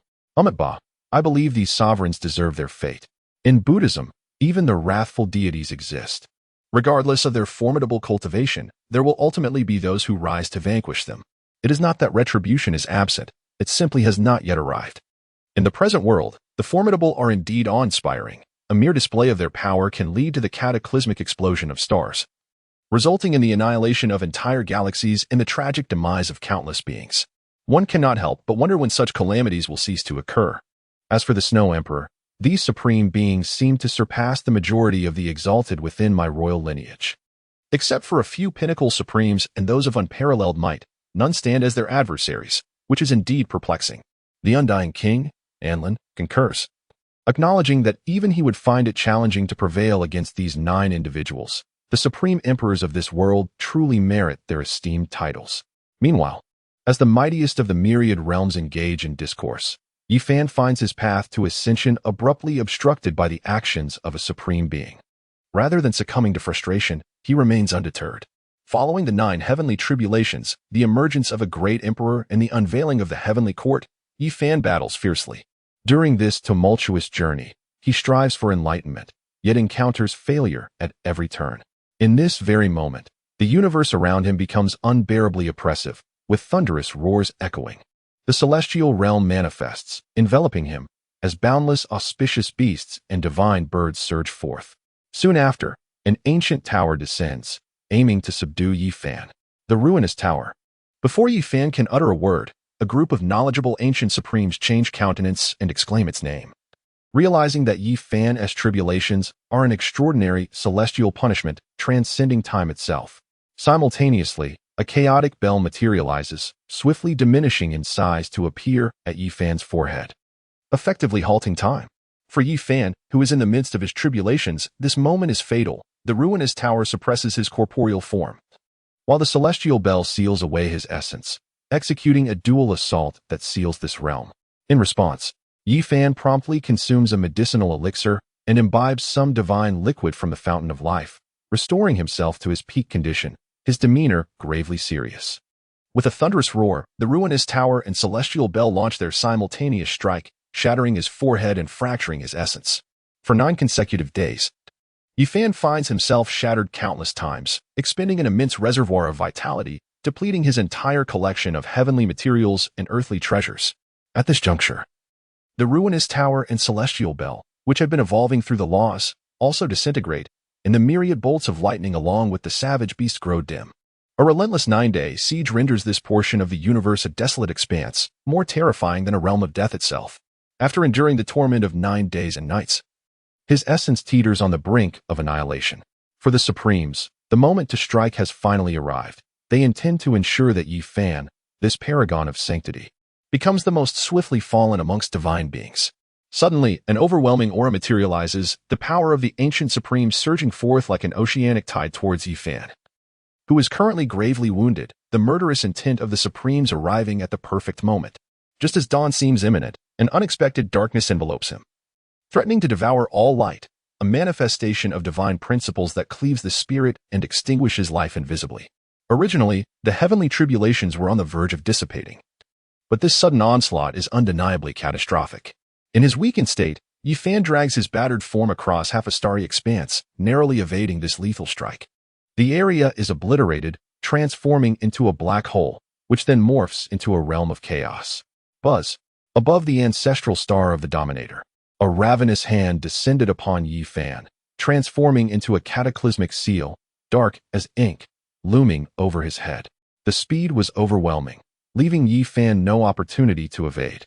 He could only brace himself for the impending strike, which sent his body hurtling through the air, nearly tearing him asunder. His injured form sustained grievous damage, threatening to shatter his very essence. Aware that he could not continue the battle, Yi Fan realized that this was not merely the assault of a single supreme being. From the direction of the Big Dipper, 2 colossal beams of light surged forth, rendering the stars as mere specks of dust. Yi Fan's expression shifted dramatically as he swiftly maneuvered, desperately seeking refuge. Yet, the ferocity of the attack was daunting. The radiance engulfed the area, surpassing even the might of the heavenly tribulations, leaving him with no sanctuary. In a single devastating strike, Yi Fan was shattered into countless fragments. Above, 3 colossal hands loomed, intent on seizing him to refine his flesh and blood into a precious elixir. Amidst the chaos of their confrontation, Yi Fan reconstructed his form, his expression darkened with despair. Realizing the gravity of his weakened state, he understood these supreme beings would not squander this opportunity. Without hesitation, he tore through the fabric of the universe, fleeing into the distance. Yet, the tribulation was far from over. Though minuscule, it appeared as a beacon in the night to the cosmic sovereigns, rendering Yi Fan unable to conceal himself. The immense hands descended once more, and he was shattered again, having endured 9 days and nights of torment. At this juncture, he was utterly devoid of energy to resist, having exhausted all his treasures. Even an emperor of the realm would struggle against him now. The mere act of coalescing his flesh was a miracle in itself, let alone escaping. Suddenly, another hand joined the fray. As another individual from the dominant body ancestor star intervened, anxious that the trio had yet to subdue Yi Fan. With a single strike, Yi Fan's sacred blood gushed forth, nearly obliterating him. This cycle of destruction repeated countless times. Had it not been for Yi Fan's extraordinary life potential, enduring death 10 times would have been an understatement. Finally, the celestial punishment ceased, allowing Yi Fan to traverse the cosmos, concealing his aura to evade pursuit. Having braved the tribulation, he needed only to find a refuge to recover and reach a state of completeness, revitalizing himself. However, the Supreme Being seemed unwilling to grant him respite. Intent on extinguishing his existence in that very moment, Yi Fan was left with no choice but to flee to the desolate fringes of the universe. Wandering through the lifeless void, perpetually shifting locations but unable to evade the relentless chase of the four sovereigns. A thunderous roar emanated from the direction of the Big Dipper. In the life-restricted zone, where unknown hands converged upon Yi Fan with even greater ferocity. From the direction of the dominant body ancestor star, two massive hands lunged together, poised to deliver a fatal blow should they connect.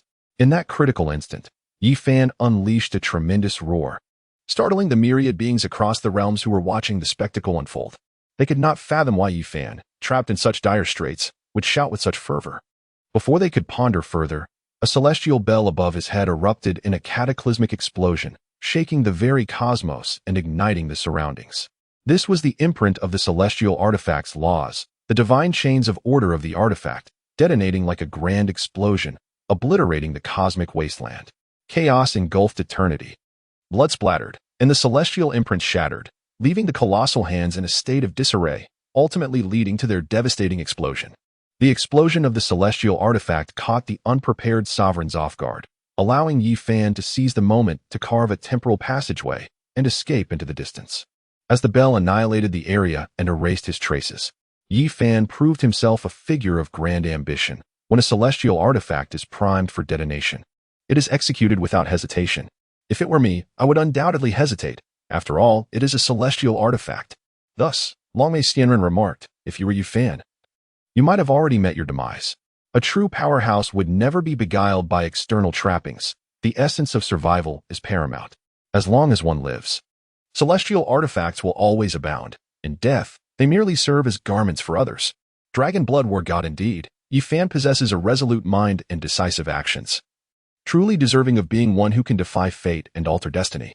He has broken free from the curse of the sacred body, advancing to the realm of the great sacred body. An extraordinary feat if he can survive this tribulation.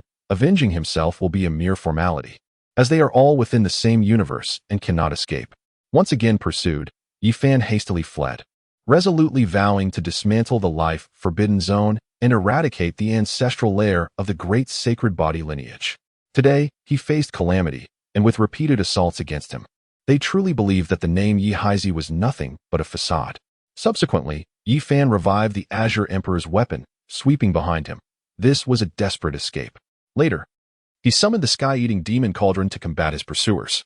After half a day, he was once more located and shattered by the force of the great body while in meditation, igniting a furious blaze within him.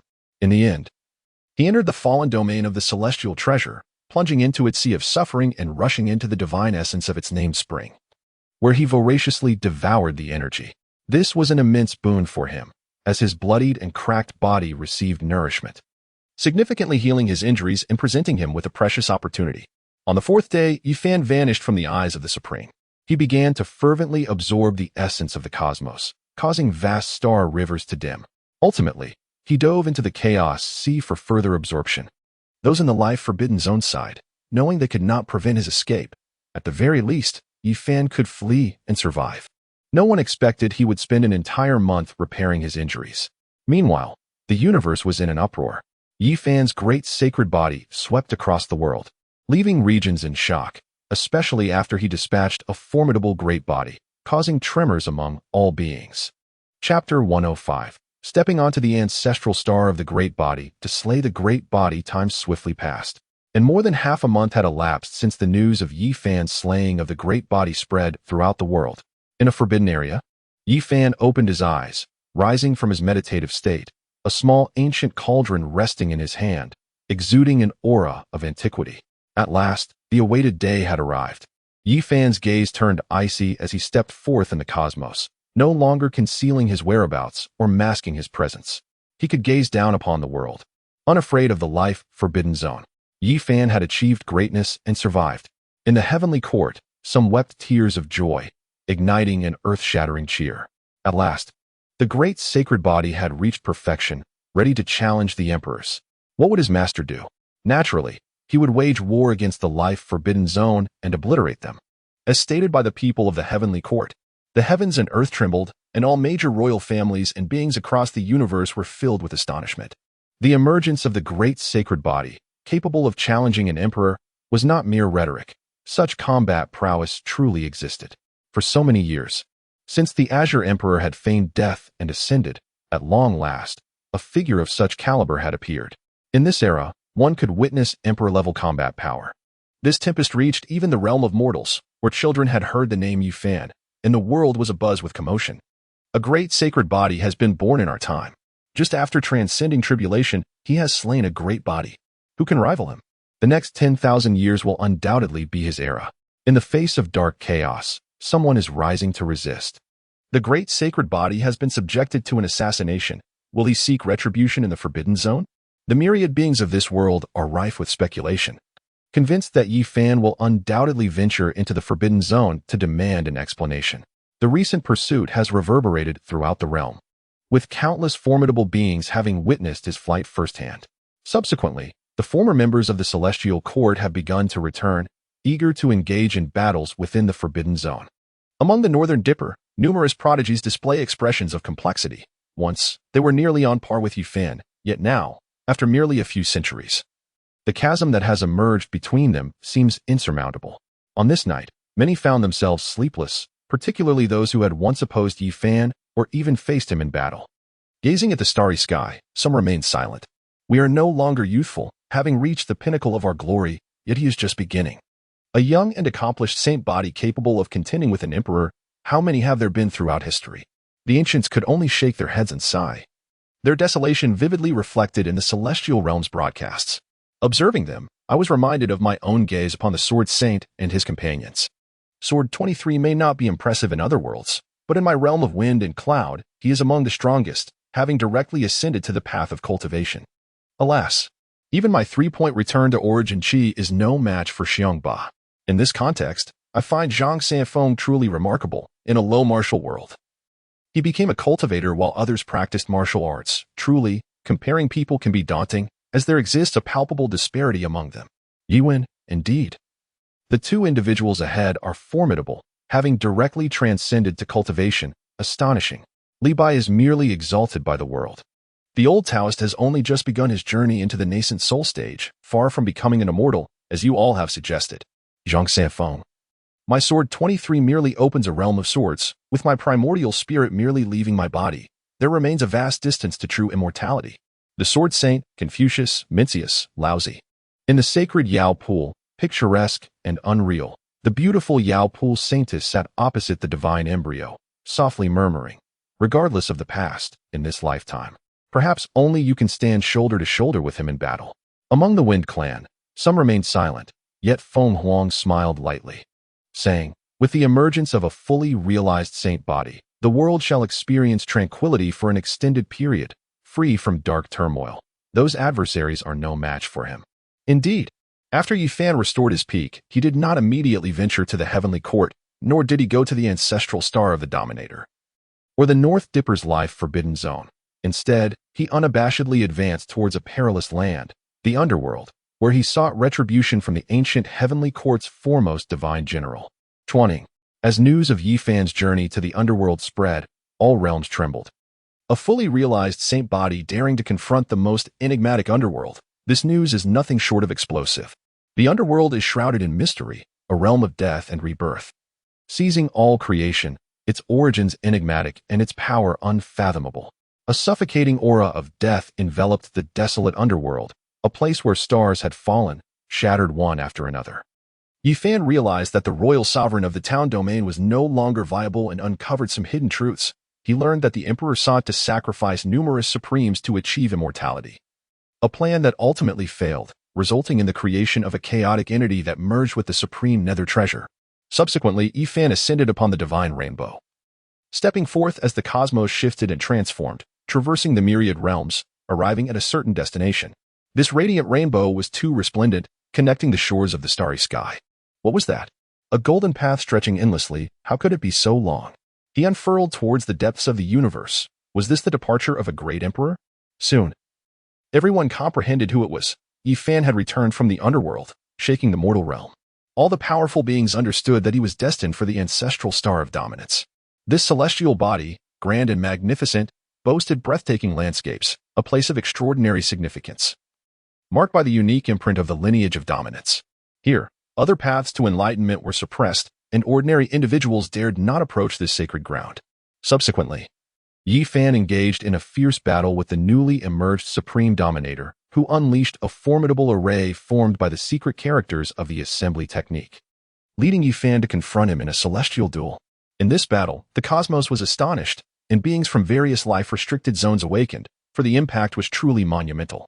The aura and fluctuations of the Supreme Presence swept across the universe. However, this time, no formidable entities from the life-restricted zones intervened. They understood that Yi Fan had achieved consummate perfection, making it exceedingly challenging to eliminate him. Should Yi Fan learn from the Void Emperor, it would inevitably result in the demise of several of their own, which they deemed not worth the risk. This time, the great accomplished sacred body emerged to confront the mightiest supreme from the ancient lineage of the overbearing body. This was a fierce clash, a struggle akin to a battle between dragons and tigers, characterized by unparalleled intensity. There is no doubt regarding the strength of Xianming. He had established a formidable reputation in the past, having vanquished his opponents through sheer prowess. Unlike the previous encounters of the overbearing body with the aging sacred body, it appears that the glory of the bloodline of overbearing is limited. Should they proceed further into the ancient realms, their legacy may falter. As the battle raged on, Yi Fan shattered the 108 weapons, inflicting severe injuries upon the overbearing body.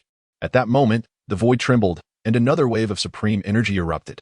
A violet fist materialized suddenly, shattering the cosmos as it surged toward the back of Yi Fan's head.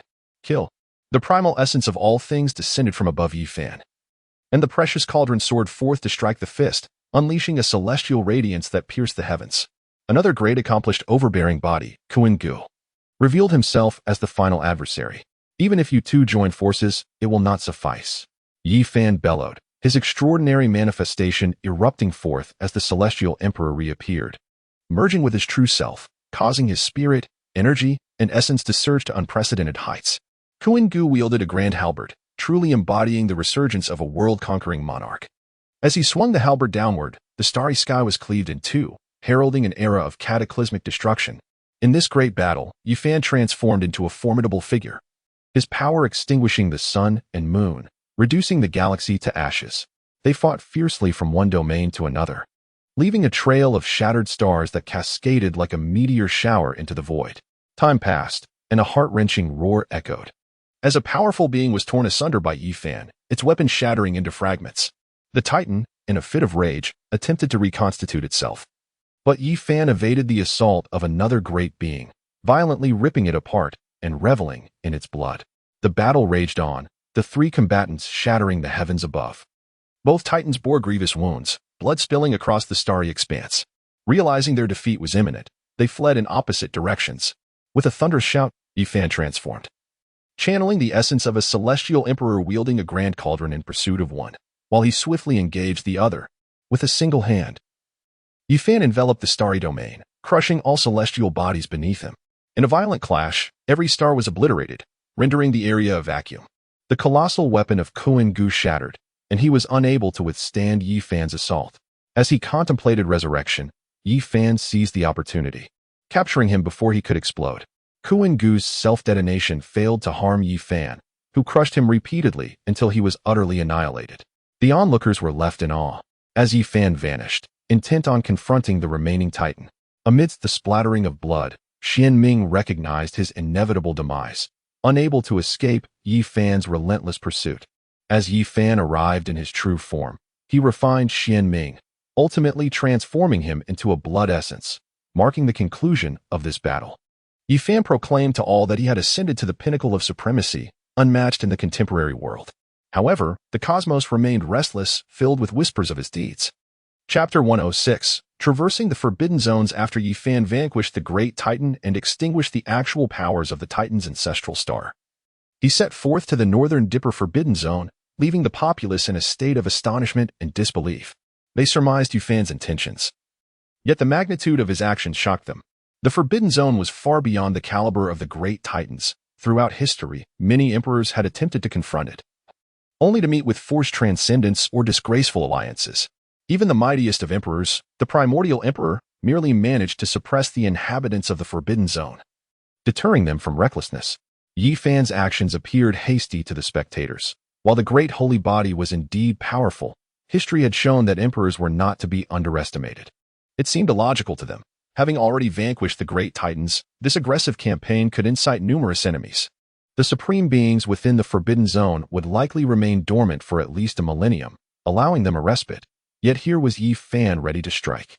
Such impulsiveness could lead to dire consequences. If the Forbidden Zone united against him, even the great holy body could be extinguished, plunging them into chaos. They lamented, having just broken through to the quasi-emperor level, yearning for peace and enjoyment. I do hope that Yi Fan can eliminate these life-restricted zones. Yet I am acutely aware that such aspirations are mere fantasies. If resolution were so easily attainable, the dark turmoil would have long since been quelled. Humanity acknowledges Yi Fan's unparalleled strength, but if matters continue along this trajectory, will they not be doomed? The supreme beings were once the most formidable individuals, the titans of the cosmos. The North Dipper's Forbidden Zone is unlike any other. Here, the Supremes possess a formidable trump card, and when cornered, they fight desperately. Should several Supremes reach the pinnacle of their power, reviving the might of their peak emperors, Yi Fan may remain unscathed, yet they would face dire consequences. While Yi Fan is indeed powerful and youthful, encountering an emperor of unparalleled strength, appearing only once every millennium, may prove to be a formidable challenge. An emperor is not merely a title but represents an invincible realm. Each one is unique and incomparable, sovereign over the heavens and the earth. Even the primordial emperor, the king among emperors, has never contemplated confronting all supremes. Regardless of the thoughts of the masses, they are acutely aware that they cannot thwart Yi Fan's intentions. In their eyes, he strides through the North Dipper, traversing one life-restricted zone after another. It is well understood that as long as Yi Fan does not take the initiative, those supremes who cherish their lives will not act against him. For Yi Fan is currently invincible. As long as the supremes do not exert their utmost, they cannot slay him, and even if they do, it may not suffice. The undying mountain looms majestically, its dark peaks shrouded in countless mysteries, a place where none dare tread. Yet today, Yi Fan boldly steps into this domain, impervious to its formations.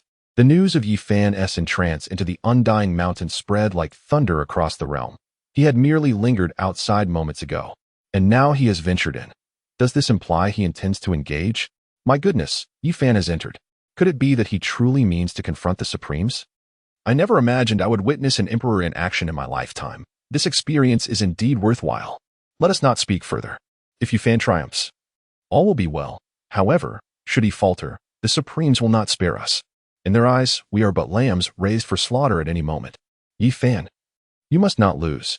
Amidst the myriad of indifferent gazes from the supreme beings, and amidst the countless fervent wishes of sentient beings, many great saints dwelling in the North Dipper star domain surged forth, eager to depart from this sorrowful place, for if they did not leave now, they would find it impossible to escape later.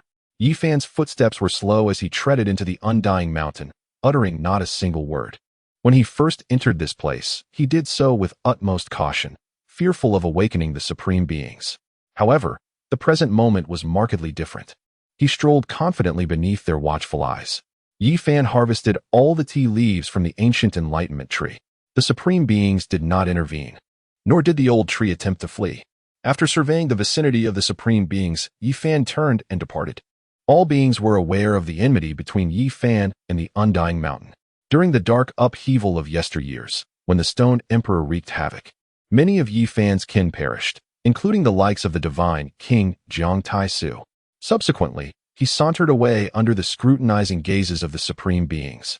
Entering the divine ruins, a place replete with remnants and trails of the Tao, where a colossal southern heavenly gate stood, a relic of the ancient heavenly court that had fallen to this very spot. Yi Fan then traversed the celestial tombs, the primordial forbidden zone, and the reincarnation sea. He did not spare the reincarnation sea, launching an immediate assault, releasing a formidable aura unabashedly towards it. The supreme being of the reincarnation sea immediately recited an incantation that resonated throughout the cosmos. In a silent yet profound moment, countless gravestones emerged around Yi Fan, encircling him. In the cycles of the three realms, through countless lifetimes, my name shall be etched, proclaiming to the deities that all under the 9 heavens and 10 earths shall heed my command. As the incantation concluded, each gravestone bore 2 characters, illuminating the past, present, and future, a most bizarre spectacle. At that moment, Yi Fan felt as though his soul was on the brink of departing his body, and he let out a thunderous shout. With unparalleled prowess, Yi Fan shattered the gate, culminating in a boiling sea of blood as the reincarnation gate exploded. The place lay in ruin, yet Yi Fan stood resolute, breaking free from its grasp. In the past, the Nether Lord, after establishing the underworld, had sought me out for philosophical discourse. The supreme being of the reincarnation sea remarked, a revelation that reverberated through Yi Fan's very being. Many believed me to be dead, unaware that I had assumed a new identity within the reincarnation sea. Oh, the vibrancy of youth, the glorious years, how they evoke nostalgia. The supreme of the reincarnation sea lightly spoke, and Yi Fan immediately recognized him as an ancient being, one of the 9 great celestial sovereigns of yore. Not only the eternal sovereign remained alive, within the reincarnation sea, there existed another who, like him, had endured the passage of time.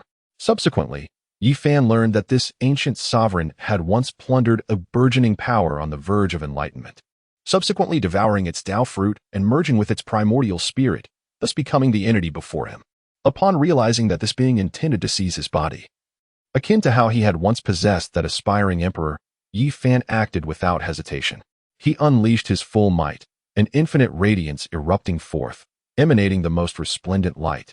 Standing firm within the divine prohibition, wielding the Celestial Emperor's fist, charging forward. The might of the Celestial Emperor was unfathomably fearsome, his imperial aura pervading the atmosphere, capable of contending with the mightiest of emperors. In this locale, numerous stone tablets shattered as the two engaged in an intensely fierce battle. The Supreme of the Reincarnation sea summoned the Reincarnation Lake, nearly causing all beings to mistake its return for that of the Underworld Emperor. As the diminutive lake descended upon the battleground, it fused with the Supreme of the Reincarnation Sea, transforming him into an entirely different being. This is a remnant from the Underworld Emperor's transformation. I have perused his ancient scriptures, and today shall employ it, declared the Supreme. It is known that in this world, 3 entities are most enigmatic and mysterious: the Reincarnation Lake, the Soul Pool, and the Flying Immortal Waterfall. Yi Fan urged him to ascend to a higher plane of combat. After the Supreme engaged in self-reflection, he underwent a profound enhancement. Seizing the moment of his elevation, Yi Fan struck, delivering a blow of terrifying power, exponentially more formidable than before. This force astonished the Supreme, as the impact obliterated the very fabric of time and space. Yi Fan's strike penetrated the body of the Supreme of the Reincarnation Sea, a seemingly fatal blow. In that fleeting moment, Yi Fan grasped the opportunity, and the Supreme roared in fury, hurtling backward. The onlookers, witnessing this spectacle, believed the Supreme was on the brink of annihilation, especially as his primordial spirit ignited. Yi Fan, however, would not relent so easily. Unleashing a barrage of lethal techniques, the universe itself shifted in hue as he aimed to eradicate the Supreme entirely. Simultaneously, he advanced with his self-created 8 steps of annihilation, each step birthing 1,000 miniature worlds that collided and erupted in unison. At this juncture, Yi Fan had descended into a state of fervent frenzy, relentlessly attacking with a vision of annihilation directed at the still-burning primordial spirit of the Supreme. Despite the heavy blows he endured, the Supreme, possessing an imperial physique, remained terrifyingly formidable, even as powerful as the perfected holy body. His physical assaults were unparalleled throughout the world, yet they failed to completely destroy him. The imperial physique boasted an unparalleled regenerative ability.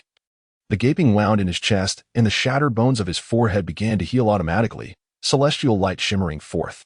Yi Fan did not relent in his offensive. Various secret arts were unleashed, his boundless magical power all directed at his opponent's form, delivering an onslaught of unbridled ferocity. In this moment, the world lay in profound silence, as the sovereign of the reincarnation sea stood drenched in blood. Yet, he exhibited no fury, no roar. His countenance resembled that of a glacier, as he endeavored to restore himself to a state of utmost calm. Across the cosmos, astonishment reigned supreme. The recent spectacle had been utterly horrifying. As Yi Fan had subdued a master of the Imperial Dao, nearly obliterating him, an outcome too dreadful to comprehend. Even the existence within the North Dipper's life forbidden zone fell into silence, each gaze fixed through the eternal void upon this scene, eager to discern the truth. In the ensuing battle, Yi Fan struck several times, thwarting the sovereign of the reincarnation sea in his attempts at transcendence, yet refraining from inflicting harm as he had previously. The inevitable conclusion loomed. The sovereign successfully transcended, and in that moment, the aura of the great Tao surged, vast and boundless, radiantly illuminating the entire universe. Yi Fan now faced the most formidable battle of his life. He could only exert his full strength, for defeat would mean being consumed, while victory alone would grant him the chance to survive. The battle was both fierce and harrowing. Even the formidable Yi Fan, imbued with the strength of the great saint body, found his flesh shattered multiple times, his bones crumbling like dust, a sight too gruesome to behold. The true emperor fought valiantly, but how could he possibly contend with the ancient celestial lord? Yi Fan roared in fury, engaging in a desperate struggle, unleashing all 9 secrets to shatter the supreme of the reincarnation sea several times. Yet, that supreme continued to wield esoteric techniques, deliberately concealing his true self, unwilling to reveal his identity. Subsequently, the supreme began to radiate an ominous glow, unleashing a terrifying aura that made Yi Fan acutely aware of the imminent threat, a secret technique he recognized all too well, causing his expression to turn grave. I truly wish to remain undisclosed. From within the 7 forbidden zones, 2 locations erupted with a terrifying presence, beams of light piercing the heavens, shaking the cosmos and echoing with dreadful sounds. It is you. You still live, and there is a score to settle. The very one who sought to seize his fortune during his path to enlightenment had survived all these years. I shall not rest until I obliterate you. The voice from the forbidden zone sent shivers through the powerful lineages across the vast universes. The supreme of the reincarnation sea shone with a brilliant light, resembling a gilded figure, as an extraordinary force materialized around him. A wave of unfathomable speed surged forth, transcending the limits of the universe. With a resounding explosion, Yi Fan was annihilated, reduced to nothingness. This was the true essence of the reincarnation sea, moving at an unimaginable velocity, disrupting the very fabric of space and time itself. Even the supreme of the forbidden zones gasped in astonishment at such speed. The celestial lord who had pioneered the secret technique was indeed still alive. Within the forbidden zones, beams of light ascended into the sky as 2 individuals recognized him, harboring enmity. During their tribulations, they had been pursued by him, who sought to seize their Tao fruits. Instead of intervening, they hoped for a mutually assured destruction between Yi Fan and the celestial lord, a rather advantageous outcome. The celestial lord, upon making his move, transcended the speed of light, creating temporal chaos, rendering his form nearly imperceptible. A renowned scientist's previous assertions were now utterly proven erroneous. The notion that speeds surpassing light could traverse time and space still failed to halt the relentless erosion of time, leading to inevitable ruin. With a thunderous roar, Yi Fan's body erupted, the sheer velocity astonishing all who bore witness. How powerful! Yi Fan exclaimed, filled with unparalleled admiration for his opponent's prowess, as he completely outclassed all experts in this domain, claiming the title of the foremost individual throughout history. Yi Fan, enveloped in radiant light, summoned the secret technique, and the 2 continued their fierce struggle. Their combat persisted for half an hour, with Yi Fan enduring multiple strikes, his form disintegrating under the relentless passage of time. Had it not been for the unparalleled power of the holy blood, cleansing the bizarre forces at play, he might have perished. In the climactic moments of the battle, Yi Fan ignited with a fervent blaze, unleashing all his secrets, causing the cosmos to surge in fervor. What a surprise! To think you could contend with me. Were it not for my astonishing speed, I might have indeed met my demise at your hands.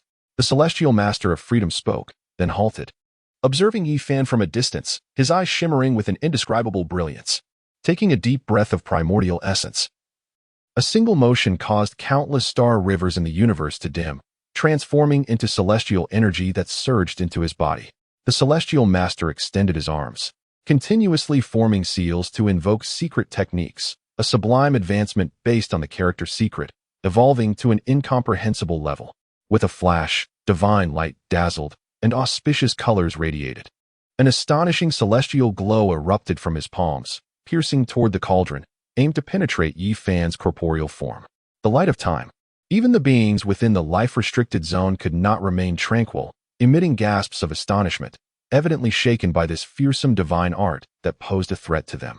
Yi Fan used the cauldron to defend against the attack, and in an instant, the cauldron displayed a mottled appearance, as if ages had passed, sending chills through the hearts of the onlookers, for if it were to befall them, it would be utterly catastrophic. At this moment, the Celestial Master became infuriated, unleashing beam after beam toward Yi Fan, intent on obliterating him. Yi Fan could only spit forth his essence, transforming it into himself to substitute for his own demise. The beings within the restricted zone fell silent, and after a long while, someone finally spoke.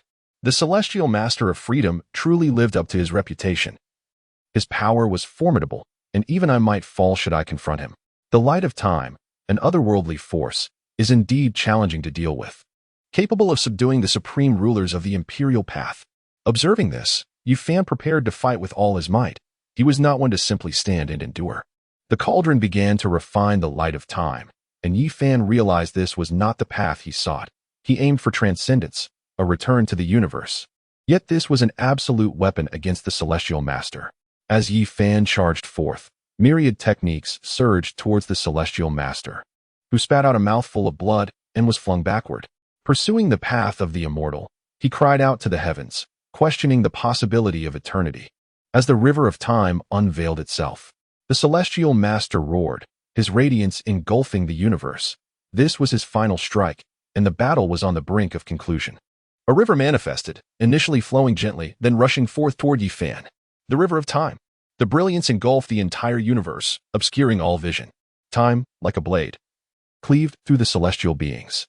In this moment, the celestial sovereign wielded the river of time, severing not only Yi Fan but also himself and the entirety of the cosmos.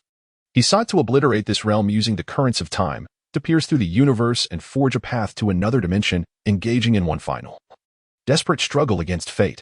Yet, he ultimately faltered. As the curtain fell, the celestial sovereign staggered, bloodied and battered, the precious vessel in his grasp shattered. The myriad paths of heaven and earth lamented, and in his last act, he severed his own existence. Yi Fan's true form soared through the void, the primal essence of the universe fracturing into chaos. He evaded the lethal stroke of time, but could not escape the reverberations of that unparalleled divine power, suffering grievous wounds. Subsequently, the river of time rolled back upon him, crashing down with an overwhelming force. He aged prematurely, his flesh and blood withering into bone, as the relentless march of time reduced him to cosmic dust. The supreme beings of the Forbidden Zone beheld this concluding scene with astonishment, sensing that Yi Fan posed a tangible threat to their dominion. In the vast emptiness, Yi Fan meditated for several days, ultimately regaining his strength, having avoided a cataclysmic blow. After this day, the cycle of reincarnation ceased to exist. Yi Fan's voice resonated, shaking the expanse of earth, and then he crushed the entire cycle of reincarnation into dust. Was a life forbidden zone truly extinguished so easily? The world was left in shock. The annihilation of a supreme being was astonishing. But the eradication of a life forbidden zone was utterly chilling, marking a monumental achievement in history. My heavens! Yi Fan has indeed obliterated a life forbidden zone? With 7 now reduced to 6, the terror is palpable. It is well understood that this triumph is not solely Yi Fan's, for during the ancient epics, the Void Emperor had clashed with various life forbidden zones, and the destruction of the cycle of reincarnation seemed almost inevitable. Chapter 108. Invasion of All Realms. Brother Yi. The Holy Maiden of the Yaoqi sacred land appeared, her countenance a tapestry of complex emotions, inviting Yi Fan to enter the Yaoqi. Yi Fan nodded, eager to behold the Stone King, hoping that in the future, he might stand shoulder to shoulder with her in battle. A divine thought emanated from within the stone fetus, serving as a response to Yi Fan. He nodded in acknowledgement but refrained from further words. Subsequently, Yi Fan addressed a gathering of contemporary prodigies from the northern Dipper Star domain within the Yaoqi sacred land, recounting the principles of the Great Tao. The expressions of the audience were filled with complexity. Once their prowess had rivaled Yi Fan's, yet now they could only gaze up in admiration. Nevertheless, Yi Fan's teachings brought them immense joy, with breakthroughs in cultivation occurring intermittently among them, while Yi Fan imparted wisdom to the beings of the vast universe. An unknown force stirred chaos across myriad worlds, leading to the annihilation of countless realms, while innumerable others stood in defiance. In a realm untouched by the celestial laws of the universe, a forbidden ground for sentient beings existed, where even those of the supreme Tao would be reduced to ashes within moments of entry. Yet, at this moment, not one but several entities stood there. Some possessed bodies as dark as night, revealing only a few crimson eyes, while others appeared as wisps of gas, ceaselessly influencing the temporal currents of the universe, indicating their extraordinary nature.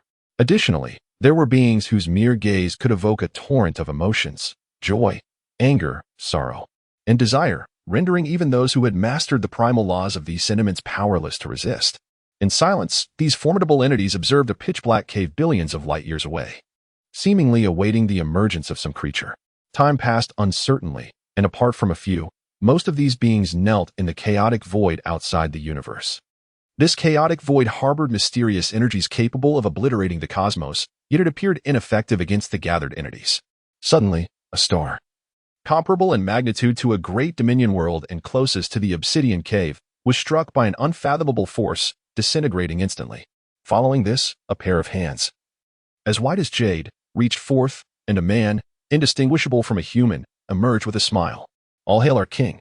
With the man's emergence, the beings erupted in a clamorous cheer that reverberated throughout the expanse.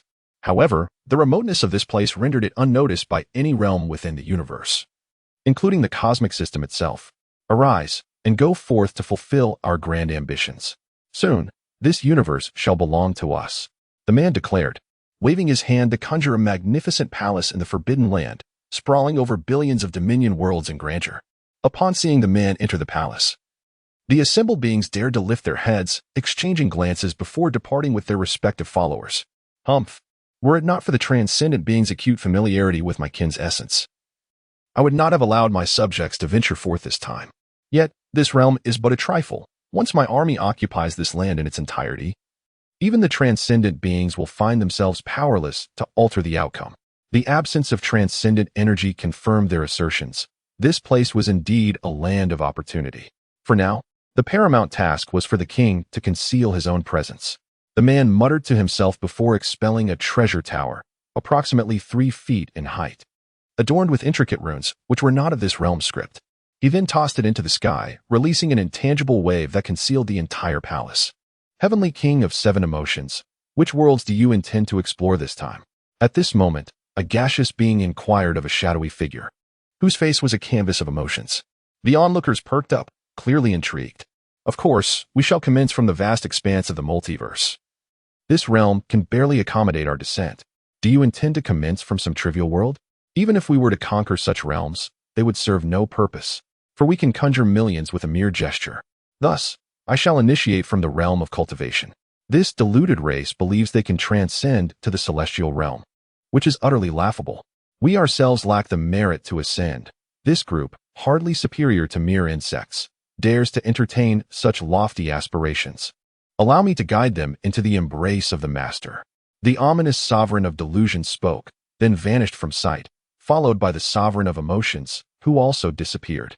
A notification resonated, alerting of the early invasion by the void demon race. As one of their kind stepped forth from the forbidden zone, the multiverse rankings issued a warning, leaving the inhabitants momentarily bewildered. "Brothers and sisters, what is this void demon race? Are they formidable? Why does the multiverse ranking seem so tense?" Zhang Wuji inquired. "That's an excellent question. I am perplexed as well," remarked Pai Zilong. "I don't grasp your words. Brothers, once the world's open, let us eradicate this nuisance that disrupts our peace," Li Bai declared. "Why has any expert enlightened us on what this void demon truly is? Are they truly powerful? Why does the multiverse ranking urge caution? Are they intent on annihilating everyone?" asked Xiaolong Nu. "What a tumultuous time. The Soul Emperor has yet to flee, and now this void demon emerges? Does it signify that should they appear, I may escape?" pondered the Soul Emperor. "Goodness, Soul Emperor, you're still alive? This ancient race is truly incompetent. After all this time, they haven't managed to eliminate you. It's no wonder their kind faces extermination, the Tiger King commented. What nonsense are you spouting? I, the Soul Emperor, am adept at survival. As long as I live, I could disguise myself as a woman if need be. How could I ever be captured by such fools? Retorted the Soul Emperor. Meanwhile, in the Dou Po world, a figure who appeared to be an ordinary woman was none other than the Soul Emperor. After a long flight, he had resolved to disguise himself as female. Transitioning from initial reluctance to a newfound delight, discovering the advantages of his female guise. Ah, I see now why things fell amiss. That woman was you. Wait. I shall come and end your wretched existence, exclaimed the elder. Help! The void demon race has arrived. Save me, cried the leader of the medicine clan. Are you still attempting to deceive me? Where are you? Did you truly perish? In the tumultuous realm of Dou Po, the Soul Emperor gazed upon the dimmed avatar of his compatriot. A sense of foreboding enveloping him as he pondered the recent events that suggested the imminent demise of the medicine clan. The ancient land of the medicine clan lay in ruin, its once resplendent mountains and forests now cloaked in an ominous darkness. A mountain of corpses and an ocean of blood heaped before a horde of sinister beings. With the severed head of the recently fallen clan leader perched atop the ghastly pile, the death toll here exceeded tens of millions. With countless vengeful spirits weaving through the skeletal remains. Is the area secured? Did anyone manage to escape? The leader of the spectral beings, with eyes as crimson as blood, inquired, his gaze fixed intently on the distance. Report, General, there are precisely 37,825, 371 members of the medicine clan accounted for, all present and accounted for. Not a single ant has evaded capture. To prevent any information from leaking, we have eradicated all living entities in this vicinity, a spectre knelt and declared. Excellent. The rankings of the myriad realms have been established here, and fortunately, there are no transcendent beings present. Otherwise, we would not have dared to act so boldly. We have discerned the cultivation levels of this place, and the Dou Emperor level experts should be on par with our general. However, from the recent soul devouring, it appears that Dou Emperors have not emerged for quite some time. This presents us with an opportunity. If we seize this realm, we shall carve out our own territory. And we will hold some weight before the king. Dispatch the orders for a massacre. Exterminate all beings in this realm. Even the smallest blade of grass must be obliterated. Father, what is happening? Why must we resort to such extreme measures? Du Sinner questioned her father as he prepared to lead the lowest-ranked Dozong experts out of the ancient realm, her beautiful eyes reflecting her confusion. A grave crisis has arisen. Our Dou Po world is under invasion and is in peril. Several factions have already faced annihilation, including those guarded by 7-star Dou saints. Du Yuan sighed, observing his daughter's worry. He gently tousled her hair before turning to depart, determined to shield his daughter from the encroaching spectral menace. At that moment, in the vast expanse of Dou Po, the Soul Emperor, disguised in female attire, was compelled to reveal his true identity. For he sensed at least 2 equally formidable beings from the spectral race advancing toward him, their ominous presence unwavering. Those around him had already succumbed to an invisible force, evidently aimed at him. But when had he ever crossed paths with these entities? Before the Soul Emperor could utter a word, one of the armed figures lunged towards his head, perceiving the Soul Emperor as nothing more than a lamb awaiting slaughter. This scene ignited a fierce rage within the Soul Emperor. Even during his time of pursuit, those adversaries had been cautious in their approach. In his fury, he chose not to flee but instead to confront this phantom, curious to ascertain its true strength. Having resided at this realm for at least a millennium, he could not fathom his own defeat. The Soul Emperor promptly unleashed the most formidable combat technique of the Soul Clan, delivering a powerful strike to the phantom's chest. A gaping wound was immediately inflicted, and as the Soul Emperor prepared to laugh heartily, he realized his fist was stuck. True to his reputation as a legendary hero, he swiftly transformed his energy into a blade, severing his own arm before making a hasty retreat. What manner of creature is this? It remains alive despite having its heart obliterated. What was that force I felt earlier? It seemed intent on devouring me, merging me with them. This place is no longer safe.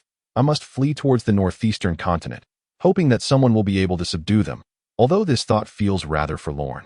Unbeknownst to the Soul Emperor, 2 phantoms behind him wore sly smiles, as though he were merely a mouse scrambling for its life. Within a mysterious cave, a man cloaked in black wielded a large black ruler, striking with fervor. At that moment, the fog surrounding the area vanished instantaneously, and the man was filled with exuberance, celebrating his newfound clarity. Chapter 109. The Soul Emperor's Path of Survival. The Emergence of the Flame Emperor. Master, the decade has elapsed. I, Xiao Yan, am free at last. I wonder if Sunner has missed me. The man exclaimed joyfully to an ethereal soul, feeling isolated from the myriad realms and believing himself forgotten by the cosmic rankings. With only 2 men present in this secluded space, his anticipation to emerge was overwhelming. Indeed, Yinner, you have attained the status of a Dou Emperor. Even the Soul Emperor is no match for you now. Once you eliminate him, peace shall return to the world.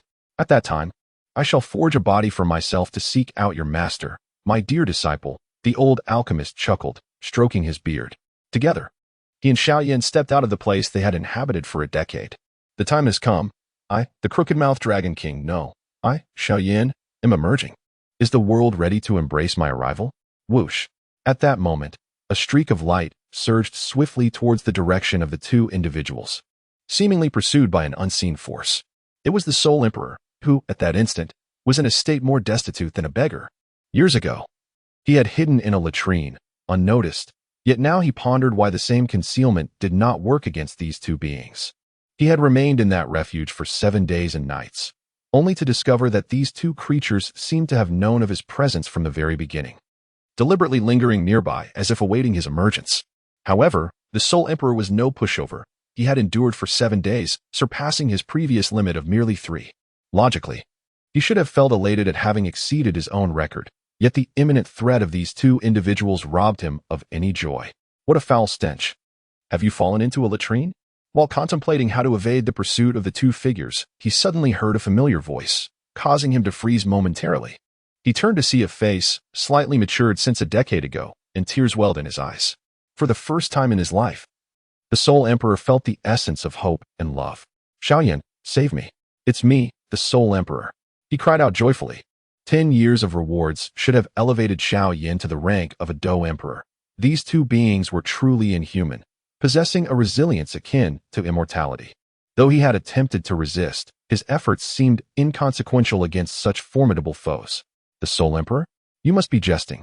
Even if the past decade has been unkind, he could not possibly resemble you in such a wretched state.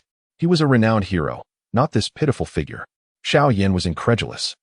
And even Yao Lao shared his disbelief. How could the Soul Emperor be reduced to such a state? In their memories, he was a figure of refinement. Yet now he appeared more destitute than a beggar. Unbeknownst to Yao Lao, the Soul Emperor was indeed the real deal.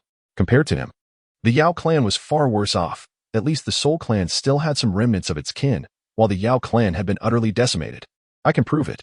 Here is my identity jade token, the ancient jade of the Tuashi. 2 streaks of light shot towards Xiao Yan. As the Soul Emperor hastened to position himself a short distance behind Xiao Yan, panting heavily. Upon noticing the river below, he plunged into it without hesitation. What is this?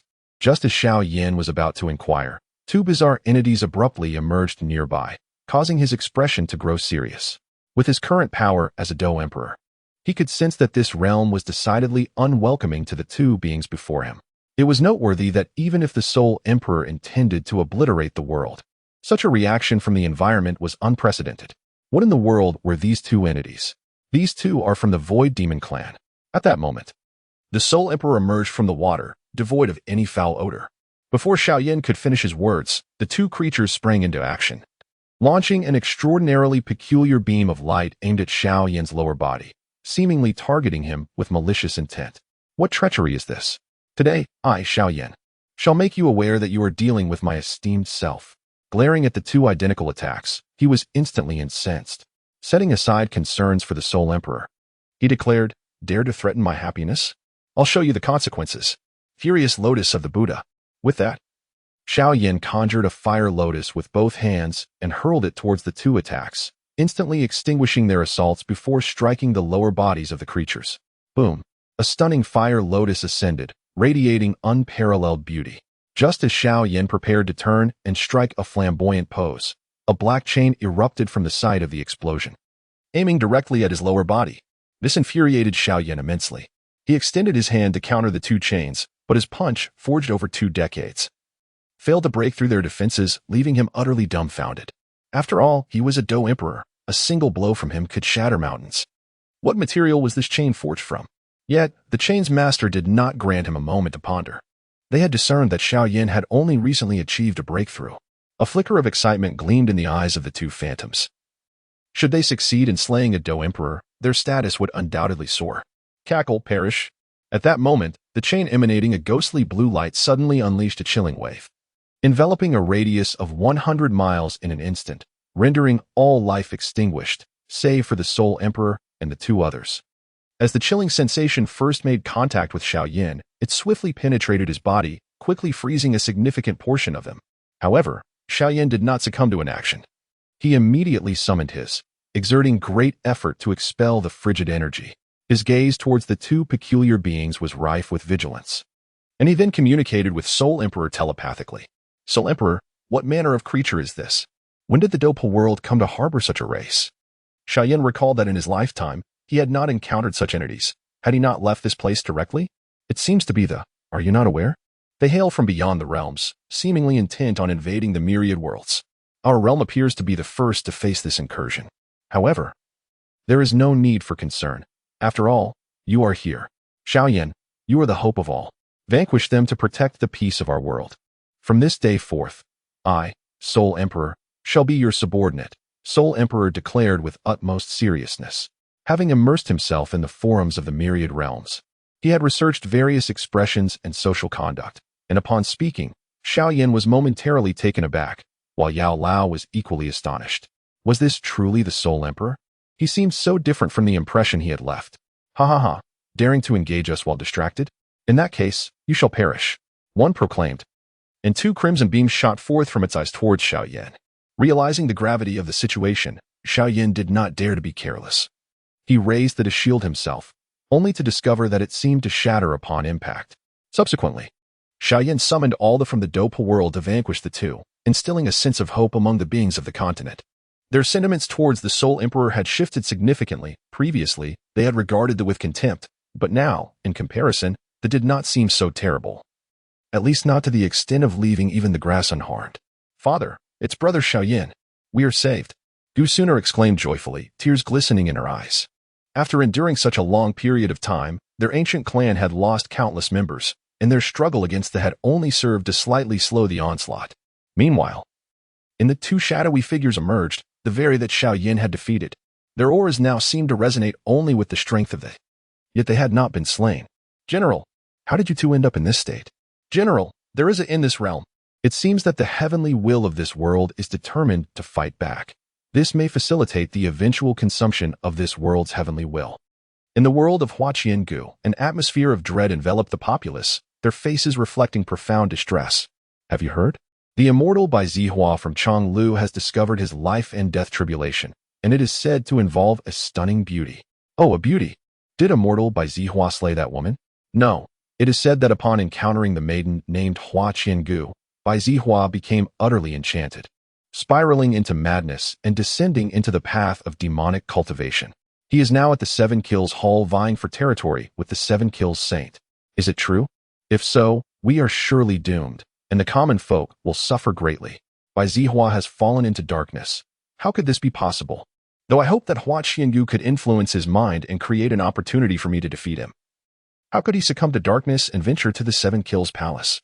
In the crowd, Dongfang from the Ishio Pavilion was somewhat taken aback. The current situation seemed to surpass his expectations. Without delay, he hurried back to the Ishio Pavilion to seek out a celestial being to investigate the matter at the Seven Kills Palace. If Bai Zihua has indeed succumbed to darkness, the world may be on the brink of destruction. Though the Celestial's name is pleasant, apart from the holy monarch of Seven Kills, who can rival Bai Zihua. Moreover, in darkness, he would only grow stronger. Aside from the ancient deities, none could stand against him. Bai Zihua, what is your true intention in coming to my Seven Kills Palace today? Within the palace, a man clad in white strode forward, with each step. Many disciples of the Seven Kills Palace met their demise, inciting great ire in the holy monarch of Seven Kills. Though he was unflinching in slaying, he could not tolerate outsiders harming his subordinates, and he bellowed in anger. Ha ha ha, I have taken a liking to this place. And it appears your cultivation is not weak. Submit to me, and we shall annihilate the entire world, and then we shall reign supreme together. Bai Zihua proclaimed with fervor. Yet his words instilled terror in the hearts of those in the Seven Kills Palace. The Bai Zihua they knew, despite having killed members of their sect, would never engage in senseless slaughter. Now, This by Zihua threatened to obliterate the entire world. Surely, he jested. They sensed an overwhelming aura of destruction emanating from him. It seemed he was not joking after all, which made matters exceedingly difficult, especially regarding his demand for submission. Could it be that Bai Zihua has truly succumbed to darkness? Yet with his level of cultivation, how could he fall so easily? The holy monarch of 7 kills, Sha Qianma, felt his mind racing. While Shan Chuanqiu beside him displayed a change in complexion, caught in uncertainty and hesitant to speak, this Bai Zihua was not the same person he had encountered before. Chapter 110, Bai Zihua's Annihilation of the World. Bai Zihua, you must be jesting. You, the revered celestial who has long protected the world from evil and safeguarded the common folk, now speak of unifying the world? Are you here to vex me? Sha Qianma's gaze turned icy. Vex you? Do you even deserve such a notion? What unification? I desire the complete destruction of this world, the demise of all living beings.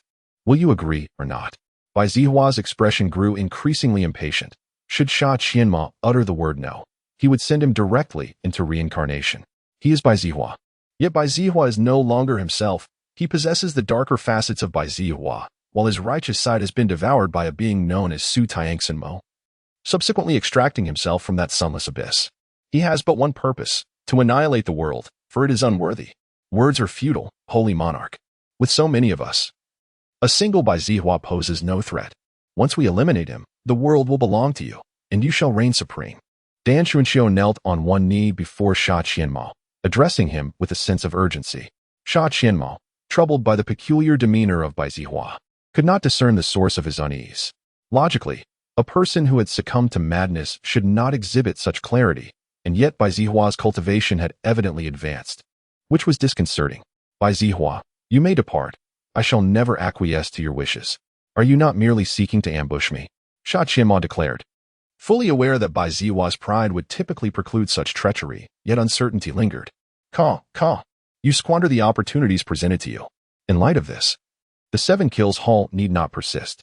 Initially, I viewed you as mere vermin in this world, but now it appears you harbor aspirations of heroism, Bai Zihua proclaimed, his voice sending a shiver down Dan Chuanqiu's spine. In that moment, he felt as though he were not the villain, but rather Bai Zihua was the true antagonist.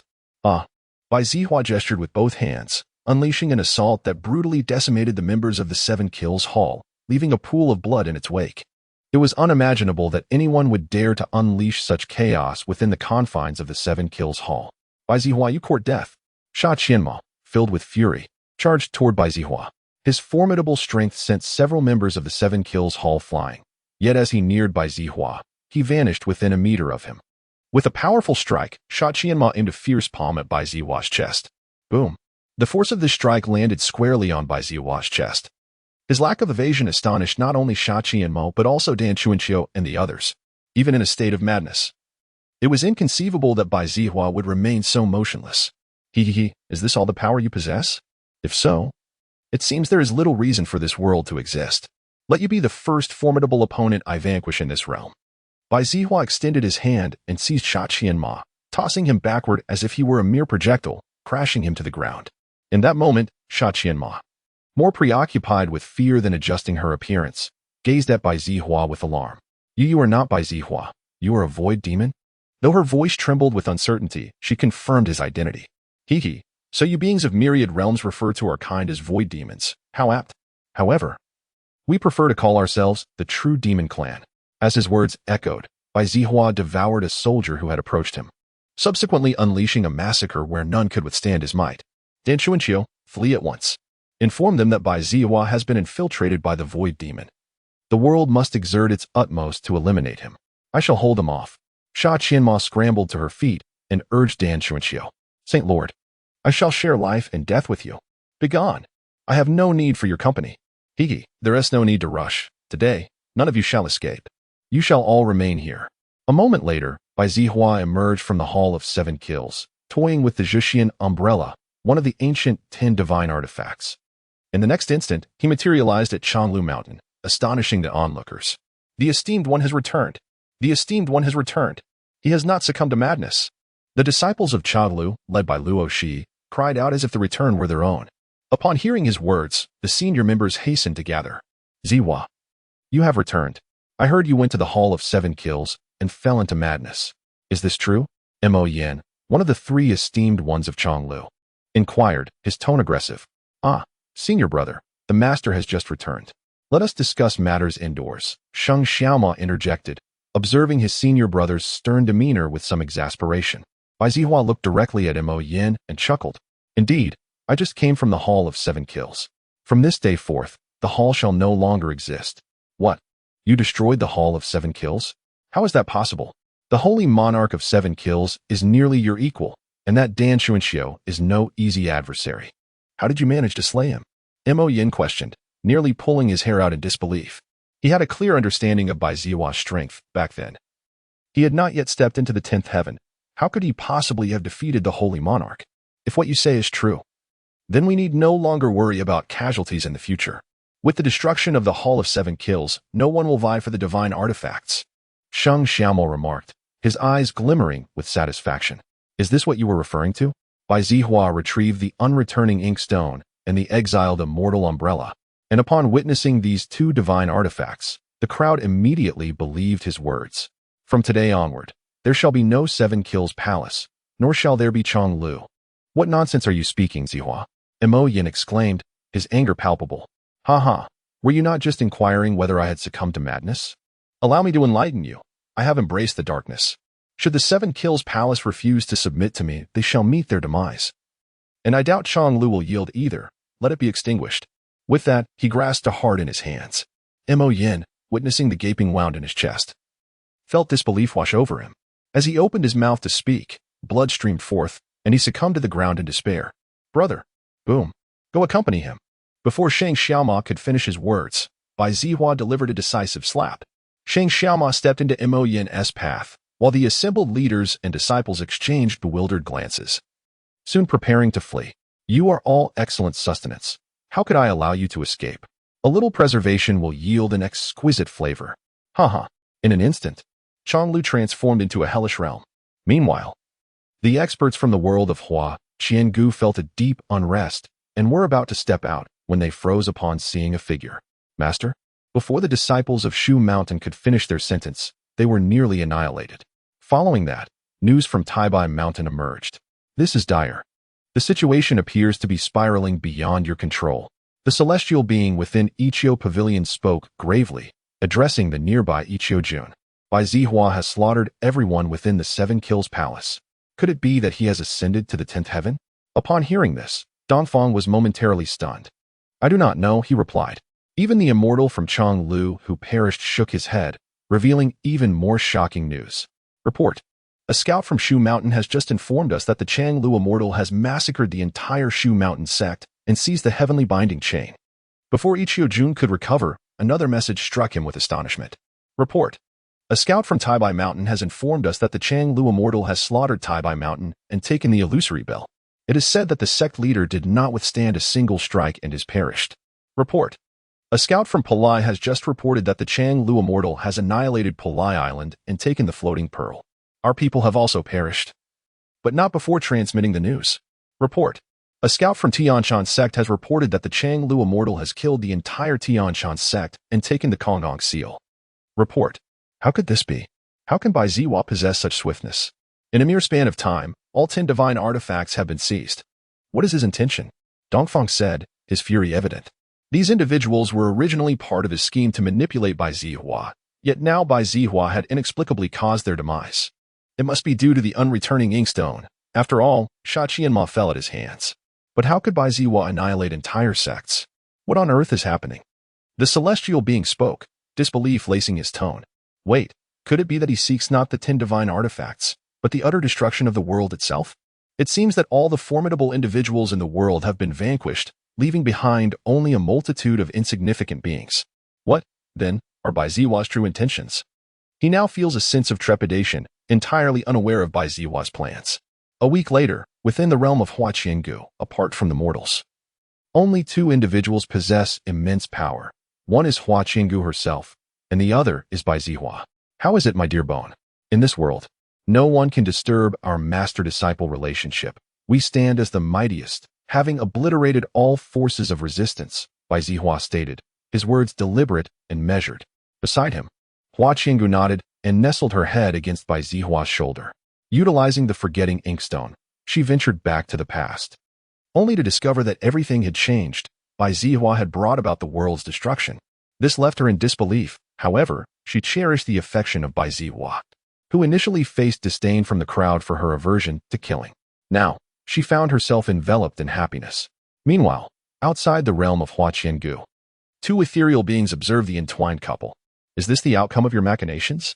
Notably, when I watched this television drama, I harbored some regrets. Now, it seems my longings have been fulfilled.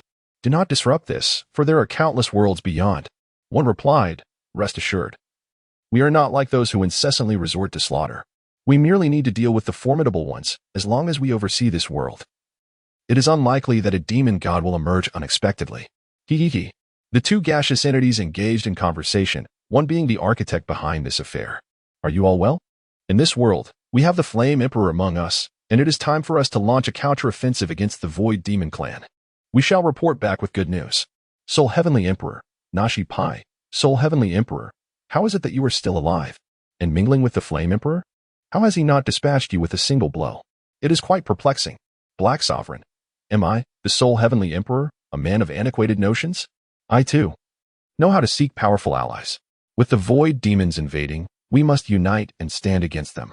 Soul Heavenly Emperor, Soul Heavenly Emperor. What do the Void Demons look like, so we may be prepared? Little Dragon Girl. Indeed, enlighten us to avoid misidentification in the future. Huang Rong. The Void Demons are cloaked in utter darkness, possessing numerous eyes and an immortal essence. They seldom speak, and wherever they tread, the land lays barren. Soul Heavenly Emperor. According to your description, these Void Demons do not seem humanoid at all. Thus, they should be easily identifiable. Angel Yen. No. The Void Demon Clan is clearly composed of gaseous forms. Aside from two glaring crimson eyes, they exhibit no other features. Our physical and magical assaults have proven ineffective against them. Zeus. Nonsense. This horde of Void Demons is comprised of colossal beasts, towering thousands of meters, each with distinct attacks. Our realm currently faces relentless defeats, and soon I, too, shall meet my end. The myriad beings across the realms gazed upon the barrage of messages flooding the screen, each describing the characteristics of the Void Demons in varying ways. Did this not suggest that the Void Demon Clan comprises numerous races, akin to the myriad worlds? Particularly with some peculiar variants of the Void Demons, one might not even recognize them when they stand before you. Reports indicate that many worlds have already succumbed, with some facing utter devastation. This has caused considerable concern among numerous worlds across the myriad realms. It is essential to recognize that they lack the formidable strength of Qin Tian to traverse into other worlds. If a virtual demon were to invade, would it not be akin to playing a video game, slaying them at will? Many individuals have taken to forums, demanding Qin Tian's protection, yet he remains indifferent. How could he, a being of such stature, deign to protect a multitude of insignificant worlds? What worth do they possess that warrants his safeguarding? This realm is far from ordinary. It is indeed one of the most powerful among the known worlds, although it lacks an existence surpassing the king level. It is home to a singular king-level expert. As for those who remain here, they shall serve as my means of exploration. The Seven Emotions King stood before a world membrane, his gaze imbued with gravity. He ranks among the most formidable entities beneath the king level, capable of contending with king-level experts for a time, though this pertains to those from realms beyond the myriad worlds. The king level within this realm does not command his respect. Upon entering this world, he learned that another faction, the Void God Clan, had nearly conquered the entirety of this realm. Should the virtual demon clan fail to seize this world in due time, those individuals would not be inclined to reason. Contemplating this, the Seven Emotions King approached the world membrane, extending his obsidian claw to rend it apart. The barrier, which was designed to withstand the onslaught of myriad realms, shattered effortlessly. The breach exposed the essence of this world, and as he inhaled deeply, he murmured to himself, "The seven emotions are indeed exquisite. This realm is rightly one of the mightiest. If I were to consume all its seven emotions, perhaps I could ascend to the king level." With that, he stepped into this world, finding himself amidst a vast cosmic expanse, gazing upon the boundless rivers of stars. A smirk played upon his lips as he remarked, "Come forth. As a king-level powerhouse, you must have sensed my presence long ago. I wonder why you permitted my entry." As the Seven Emotions King directed his gaze towards a specific location within the starry river, a figure gradually materialized, transforming from mere illusion to corporeal form in a fraction of a second. "You are of the virtual demon clan," he addressed the figure. noting its apparent superiority over the inhabitants of this realm, seemingly having attained a state beyond mere immortality, on the brink of transcending to that domain. The man regarded the seven emotions king with an expression devoid of emotion, utterly indifferent. This scene did not evoke anger in the seven emotions king. He had lost track of time since his birth, and his state of mind had long since become remarkably composed. Such a temperament would not allow him to be provoked by trivial matters. This was the nature of his lineage, one so oblivious to the concept of demise. You are the most formidable sovereign in this realm, and you are worthy of knowing my name. I am the seven emotions king of the Void Demon clan. Observing the man before him, who showed no inclination to strike, the seven emotions king felt no surprise. Every sovereign expert maintained an air of indifference toward all matters, which was a trait that enabled them to ascend to such a rank. If one were to react impulsively to every triviality, countless lives would have been lost by now. It was precisely this lesson that had allowed him to swiftly grasp the essence of the sovereign level. The term sovereign may seem akin to the mundane, yet it undoubtedly denotes the pinnacle of strength within this realm. My name is Qian. It has been quite some time since anyone has been worthy of knowing it. You are rather impressive. The man in the distance spoke slowly, his voice soft yet imbued with a confidence that stirred a flicker of emotion within the seven emotions king. Qian assessed the man before him, noting a resemblance to the Soul Emperor's description, though he dismissed it from his mind, for this person's power was comparable to that of the previous challenger. With but a thought, he could obliterate him. At his level, there was little of significance aside from those of equal or greater standing. Reflecting on the earlier challenger, a hint of nostalgia flickered in his eyes, reminiscent of his own early days upon reaching this level when an audacious youth had dared to confront him, unaware of the peril he invited. Back then, his mindset was not nearly so tempered. In an instant, with a mere thought, that challenger had been dispatched. Upon recollection, he realized he had been rather impetuous. Otherwise, such an incident would not have transpired. Are you also here to challenge me? Your strength is commendable. Yet I wonder if you possess the qualifications to confront me, Qian remarked disdainfully, observing the seven emotions king.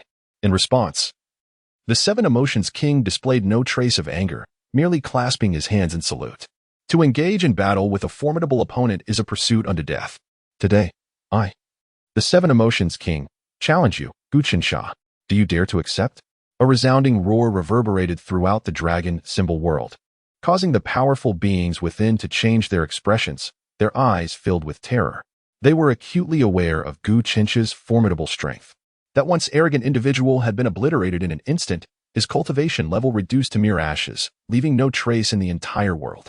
Now, after so many years, another reckless powerhouse had emerged, likely a young warrior unaware of the consequences, seeking to ascend by stepping on Qian. Unfortunately, this time, the youth would find himself against an immovable force, facing dire repercussions.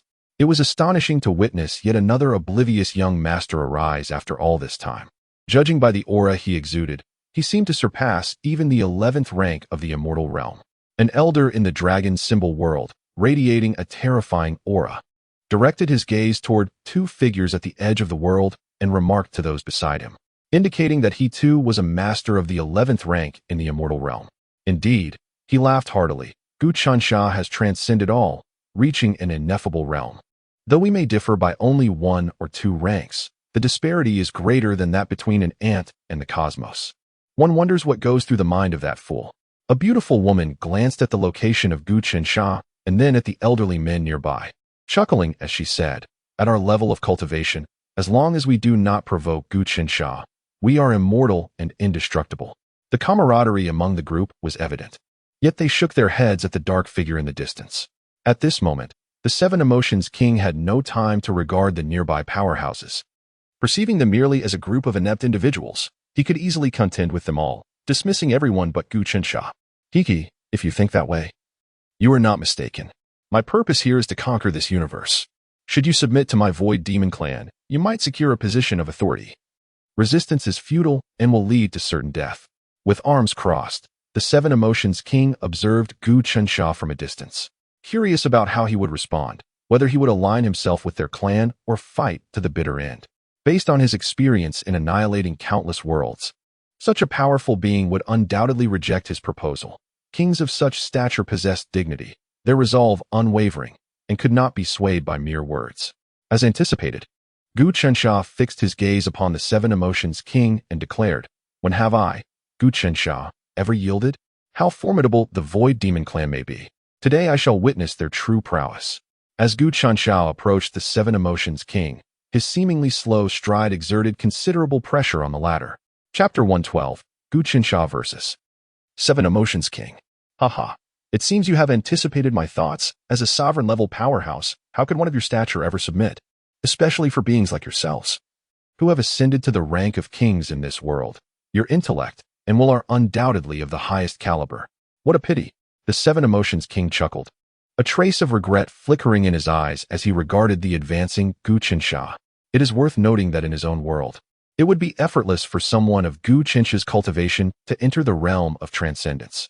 Yet, residing in such a world, competing against countless others for the coveted transcendence quota is indeed a laughable predicament. He recalled that in their world, sovereign-level experts were exceedingly rare, and transcenders were formidable beings, existing in a realm seemingly accessible only to the leader of the Void Demon clan. Their clan was merely one of many factions, each led by a sovereign-level being. This time, their leader was an unparalleled existence who had already set foot in transcendence. However, such beings would inevitably attract the attention of the Exorcism Society, a powerful force in their world dedicated to protecting the weaker beings of the myriad realms, aiding them in achieving transcendence. After several dozen steps, the distance between the Seven Emotions King and Gu Qinsha had dwindled to a mere few hundred billion light-years, an almost negligible span. The Seven Emotions King refrained from acting rashly. Though he held the powers of this world in disdain, he was nonetheless exceedingly wary of sovereign-level experts. After all, a sovereign-level being is no mere trifling entity. He had prepared himself for a hasty retreat, initially coming to gauge the strengths of this realm. Now, having ascertained the general power dynamics of this world, he planned to collaborate with others to seize it at minimal cost. All that remained was to discern Gu Qinsha's approximate strength before he could return. With this thought in mind, the Seven Emotions King bellowed, his voice reverberating throughout the cosmos, attracting the gaze of the entire universe. Today, I, the Seven Emotions King, shall slay you, the true dragon, and let the world shine in clarity. Prepare to meet your end. 7 beams of light, each radiating a distinct emotion, erupted from the Seven Emotions King, coalescing into a peculiar 7-colored weapon. This weapon bore an enigmatic form, resembling a sword, a blade, and even a halberd. The spectacle left the onlookers in a state of confusion. What was that just now? It appeared to be a blade, but now it seems like a sword? Inquired a powerful individual with a deep admiration for swords and blades. As he spoke, others regarded him with puzzled expressions, causing his face to flush with unease. What's wrong? Do I have something on my face? Why are you staring? The man questioned, to which another replied, shaking his head. I distinctly see a tome. How can you claim it is a sword or a blade? Nonsense, the man retorted, holding an ancient tome that bore the marks of age. Upon his utterance, not only did the questioned individual freeze, but so did the others. It is clearly a halberd. How can it be a book or a sword? Isn't this a comb? How peculiar. A group of formidable experts engaged in fervent discussion, none willing to believe they had misjudged. Your abilities are impressive. It seems to reflect the power of the 7 emotions. There is indeed some profundity here. Show your skills, lest you miss your chance when I make my move. Gu Qinsha observed the weapon, a flicker of surprise crossing his gaze before he stowed it away. He was aware of the changes in the world and its beings, yet he chose not to intervene, for the attacks of the 7 emotions were primarily directed at him, with others merely caught in the crossfire. Truly, a king-level expert lives up to the reputation. You discerned it at a glance. I humbly request your guidance. The 7 emotions sword technique. Grasping a weapon of endless transformations, the 7 emotions king unleashed a fierce assault towards Gu Qinsha's position, launching beams radiating with 7-colored brilliance. The beams appeared to lack power, seemingly slow in the eyes of the onlookers. However, their velocity was at least millions of times that of light, obliterating all celestial bodies in their path to mere ashes, unrelenting as they surged towards Gu Qinsha. My heavens, this attack is terrifying. I feel I cannot withstand even a single blow. Before Gu Qinsha could act, the expressions of the many experts turned awkward, unable to fathom that the 7 emotions kings of the same realm could so easily subdue them all. This dazzling attack is sufficient to claim half of their lives. Should they confront this king of emotions, they would likely perish in no time, their souls scattered to the winds. Indeed, such power is formidable. It seems impossible for our world to harbor such a talent. What could be the reason? In the future, if I encounter him, I shall evade him whenever possible, Even if escape proves unattainable, I shall refrain from provoking him. His cultivation is truly terrifying. In the same realm, he slaughters us as one would a mere dog. Have we perhaps strayed from the path in our pursuit of this level of cultivation? A nearby beautiful woman spoke, a hint of bewilderment in her eyes. And upon hearing her words, those around fell into a profound silence. This predicament has left them utterly bewildered. They ponder whether it is justifiable for them to cultivate to such a realm, and in their perspective, it is indeed warranted. After all, among the countless beings, few ascend to this lofty state, and they are but a rare selection from billions. However, when another can vanquish him with a single strike, despite being of the same level, it seems rather unjustifiable. In a flash, a myriad of luminous attacks surged forth, striking mere inches before Gu Qinsha. Yet they could not penetrate further. Remarkably, the seven emotions king did not appear disheartened. Instead, a faint smile graced his lips. Everything unfolded according to his design. Once Gu Qinsha awakens, he is certain to reveal vulnerabilities, making his defeat entirely plausible. This particular maneuver had taken him an extensive period to perfect, and he had gained considerable insight. At this moment, Gu Qinsha was ensnared in an enigmatic illusion, where past events unfurled before him.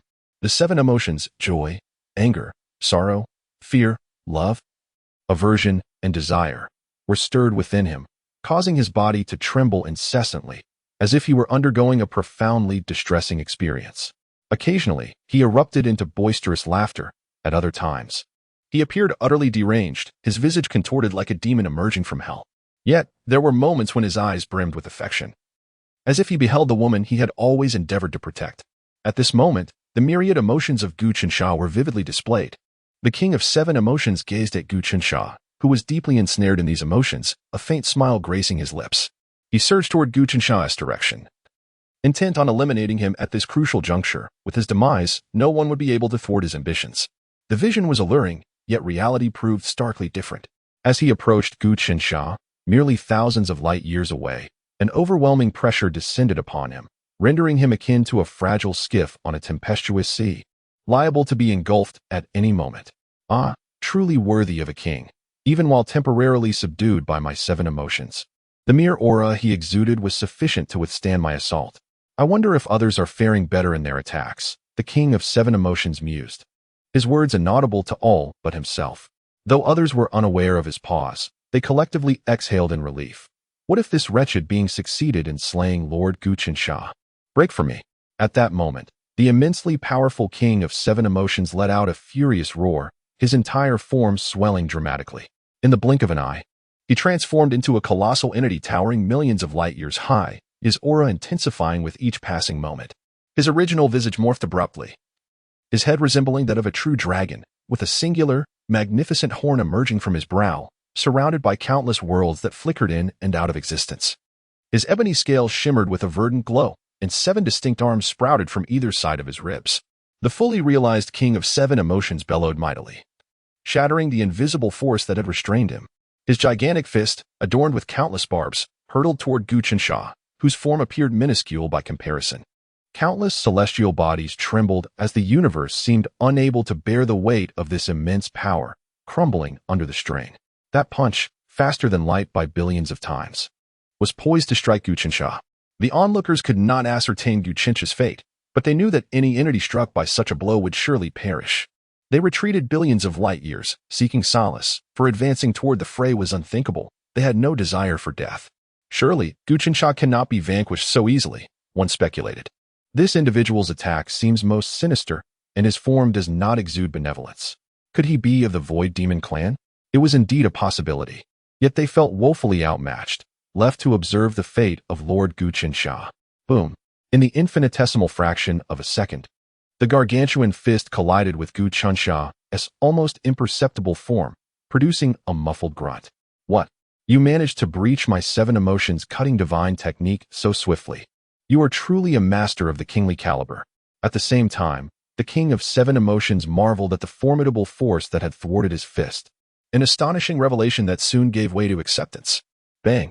At this moment, the seven emotions celestial king soared backward at a speed 1,000-fold greater than before, colliding violently with the cosmic membrane before finally coming to a halt.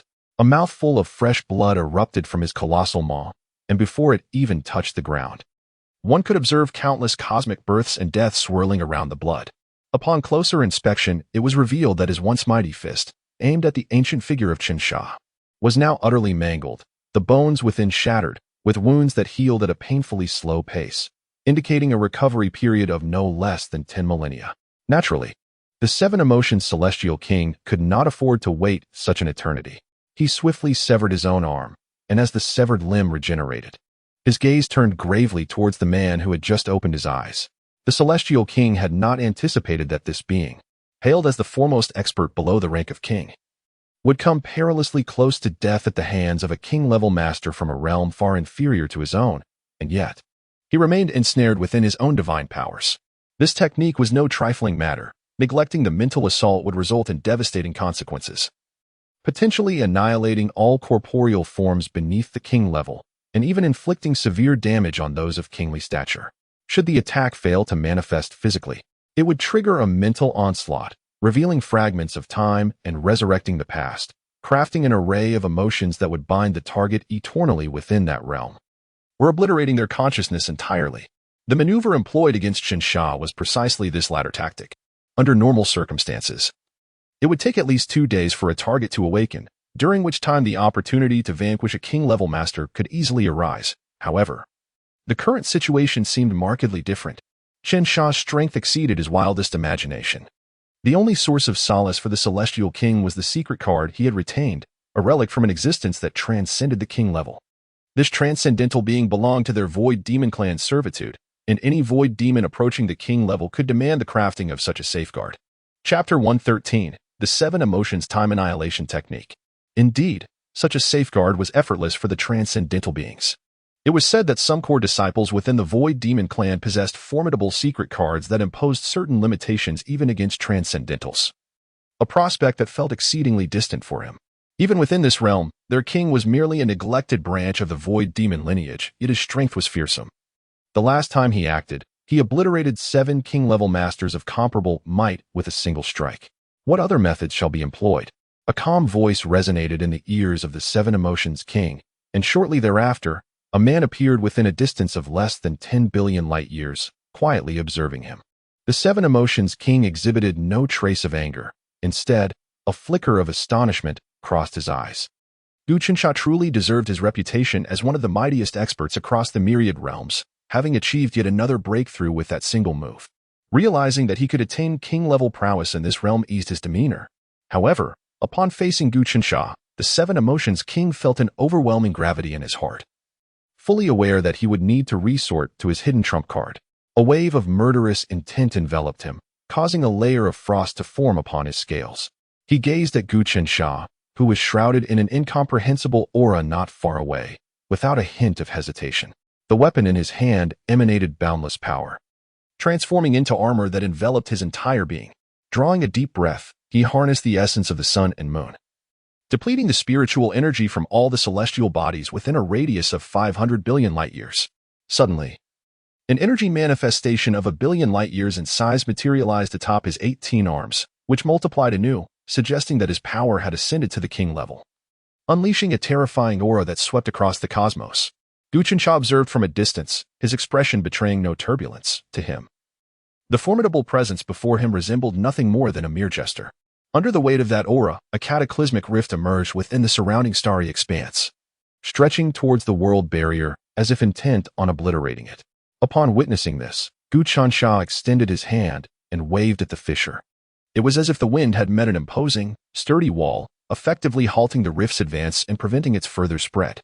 The Seven Emotions King, witnessing this, felt no surprise. He had merely been testing whether such a formidable expert cared for this realm. Gulp. A group of 12th-tier immortals nearby observed the breathtaking scene, swallowing hard. Their strength, aside from Qin Sha, was unparalleled within the entire Dragon Talisman world. Yet, even if they united their efforts, they could not generate such an assault. Ever since Qin Sha established the rules of this realm, although they remained immensely powerful, they were unable to produce attacks of this magnitude.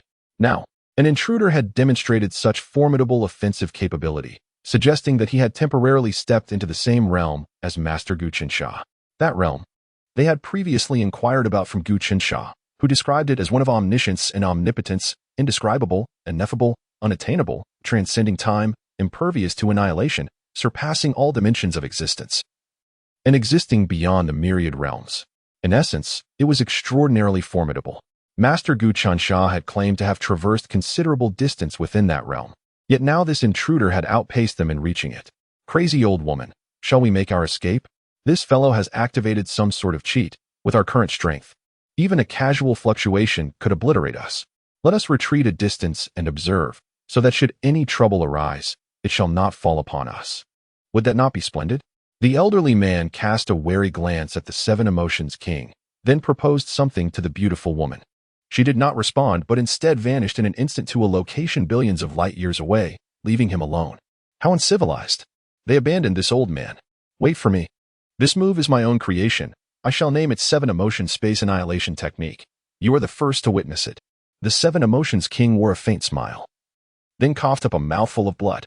At that moment, his body could not withstand such overwhelming power and began to crumble from within. He realized that in his current state, he could only last a day before his body would be irreparably damaged, and it would take at least 10,000 years for him to recover. Yet, the prospect of vanquishing Gu Qiansha made it all worthwhile. The surge of strength infused him with newfound confidence, though he did not disdain the powerful beings of the myriad realms as others did. There remained an innate pride within him. Strike. Upon hearing this, Gu Qiansha uttered 2 words, seemingly dismissing the impending attack, and indeed, he possessed the right to do so. The history of the Dragon Talisman world spanned countless epochs, and as the sole individual at his level, he had every reason to be proud. Slash the spirit. Annihilate the soul. Devour the essence. The Seven Emotions King intoned 6 words in quick succession, and the attack surged toward Gu Qiansha, materializing before him in the blink of an eye, striking him with great force before vanishing. Indeed, it disappeared as if it had never existed, leaving the gathered immortal experts bewildered. This was not what they had anticipated. The script had taken an unexpected turn.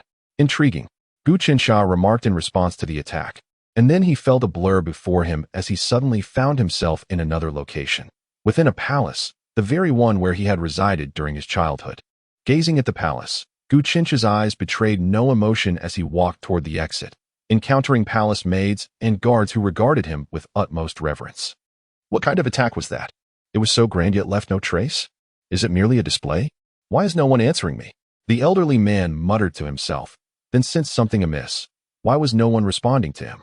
He turned to look, and in an instant, he found himself in a breathtaking valley, filled with blooming flowers and fluttering butterflies, while the laughter of children echoed nearby. This is the Valley of Fallen Flowers? How can that be?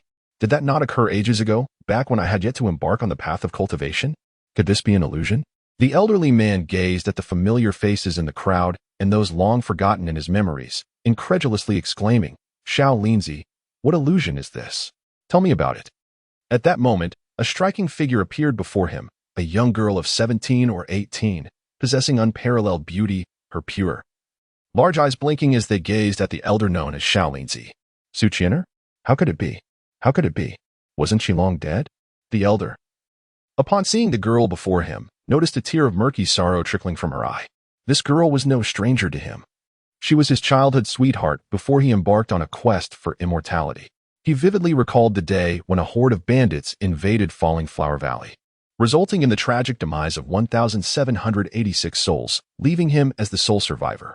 Qianer, unable to bear the humiliation, had taken her own life by jumping into the river, while he had cowered in silence, paralyzed by fear. Even after attaining the 12th realm of immortality, he had never forgiven himself for that day, yearning to return and save everyone. Xiao Linzi, why are you crying? Who has wronged you? I shall avenge you. A small hand gently brushed away the tears from Xiao Linzi's eyes. As he opened them, the proximity of the girl's face left him in shock. He was a formidable being of the 12th realm, and yet, how could an untrained girl come so close to him? It was only upon her touch that he realized the truth. Qianer, are you all right? Xiao Linzi asked anxiously, even though he had already come to terms with the illusion. I'm fine. Father is a mighty expert. He just defeated those hundreds of bandits. Unfortunately, Uncle Fu was killed by them, the girl exclaimed, her face lighting up with joy, though a glimmer of sadness lingered in her eyes, accompanied by an inexplicable smile that even she was unaware of. 18 years had passed in this place, during which Xiao Linzi had transitioned from fear and resistance to acceptance of reality. At times, A smile of happiness would grace his lips until today. Xiao Linzi, quickly kill me. Hurry. Su Qian'er cried out, handing him a ghostly blade with an expression of helplessness. What is this for? Xiao Linzi inquired, bewildered. Quickly kill me. I do not wish to harm you. Su Qian'er urged, tears streaming down her cheeks. Meanwhile, in the world of dragon talismans, the seven emotions king observed the unchanging face of Gu Qinsha, his expression a mixture of suspicion and uncertainty. He then turned his gaze to the nearby figures of the immortals, a smile breaking across his face. He immediately began to chant incantations, directing his assault towards Gu Qinsha. It appeared that this attack was indeed effective. The king-level expert was commendable in his mastery of the seven emotions. Remarkably, it had not shaken Gu Qinsha's composure. However, Tom was on my side. It would ultimately reveal who would emerge victorious in the end. The king of seven emotions murmured to himself. His technique. The seven emotions time-space annihilation was no trivial matter. It allowed him to extract a fragment of time from the vast river of time and space, targeting the deepest recesses of his enemies' hearts, erasing those moments that held the potential for their destruction.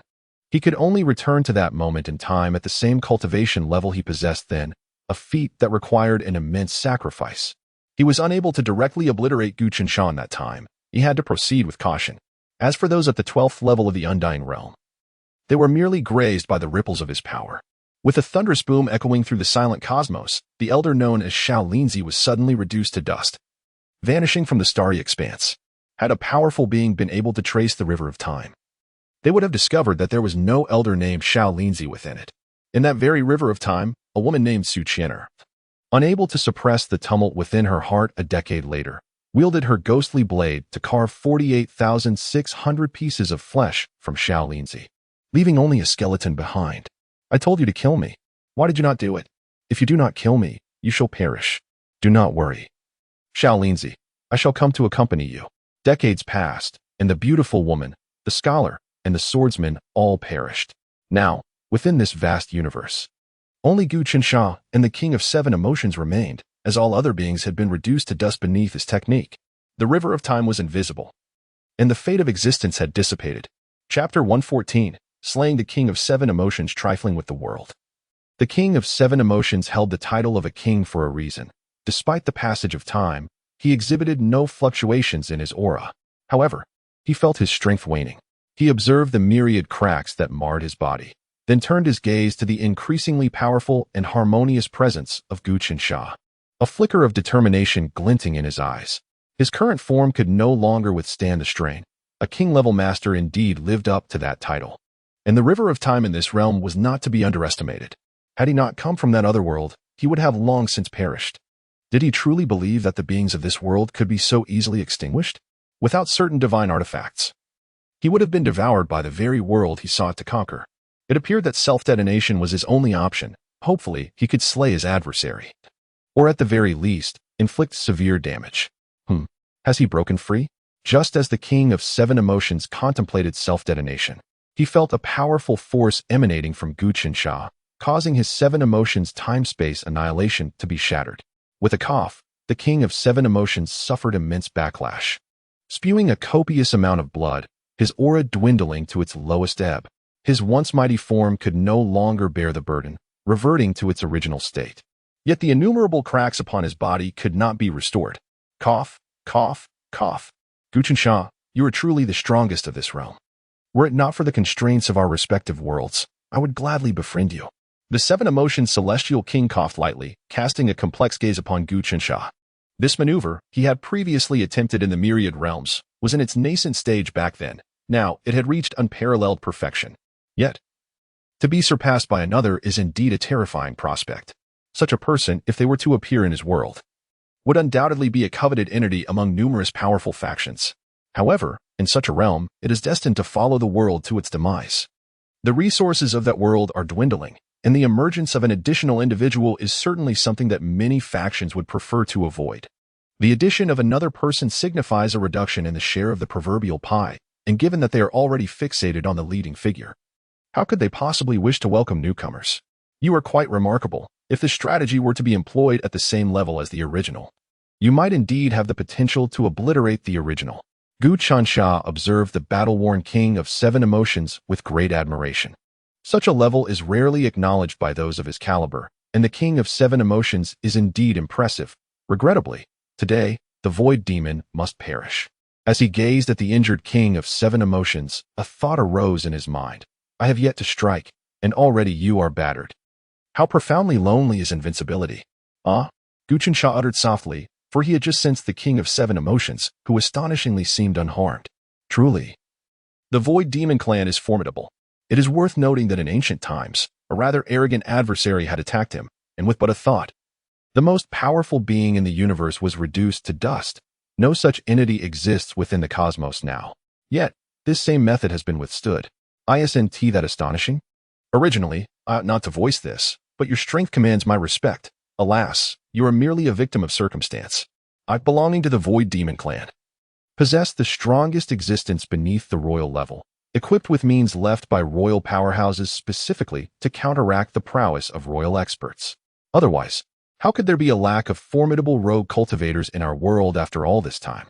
It is precisely because they lacked such means during their rise that they were effortlessly obliterated by royal experts with but a thought.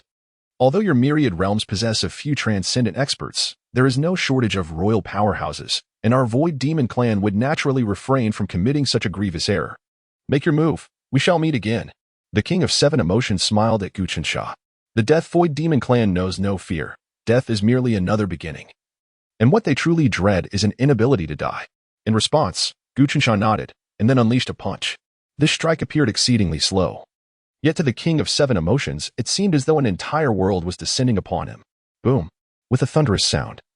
The already ravaged body of the King of Seven Emotions was reduced to dust, unable to withstand such a powerful assault.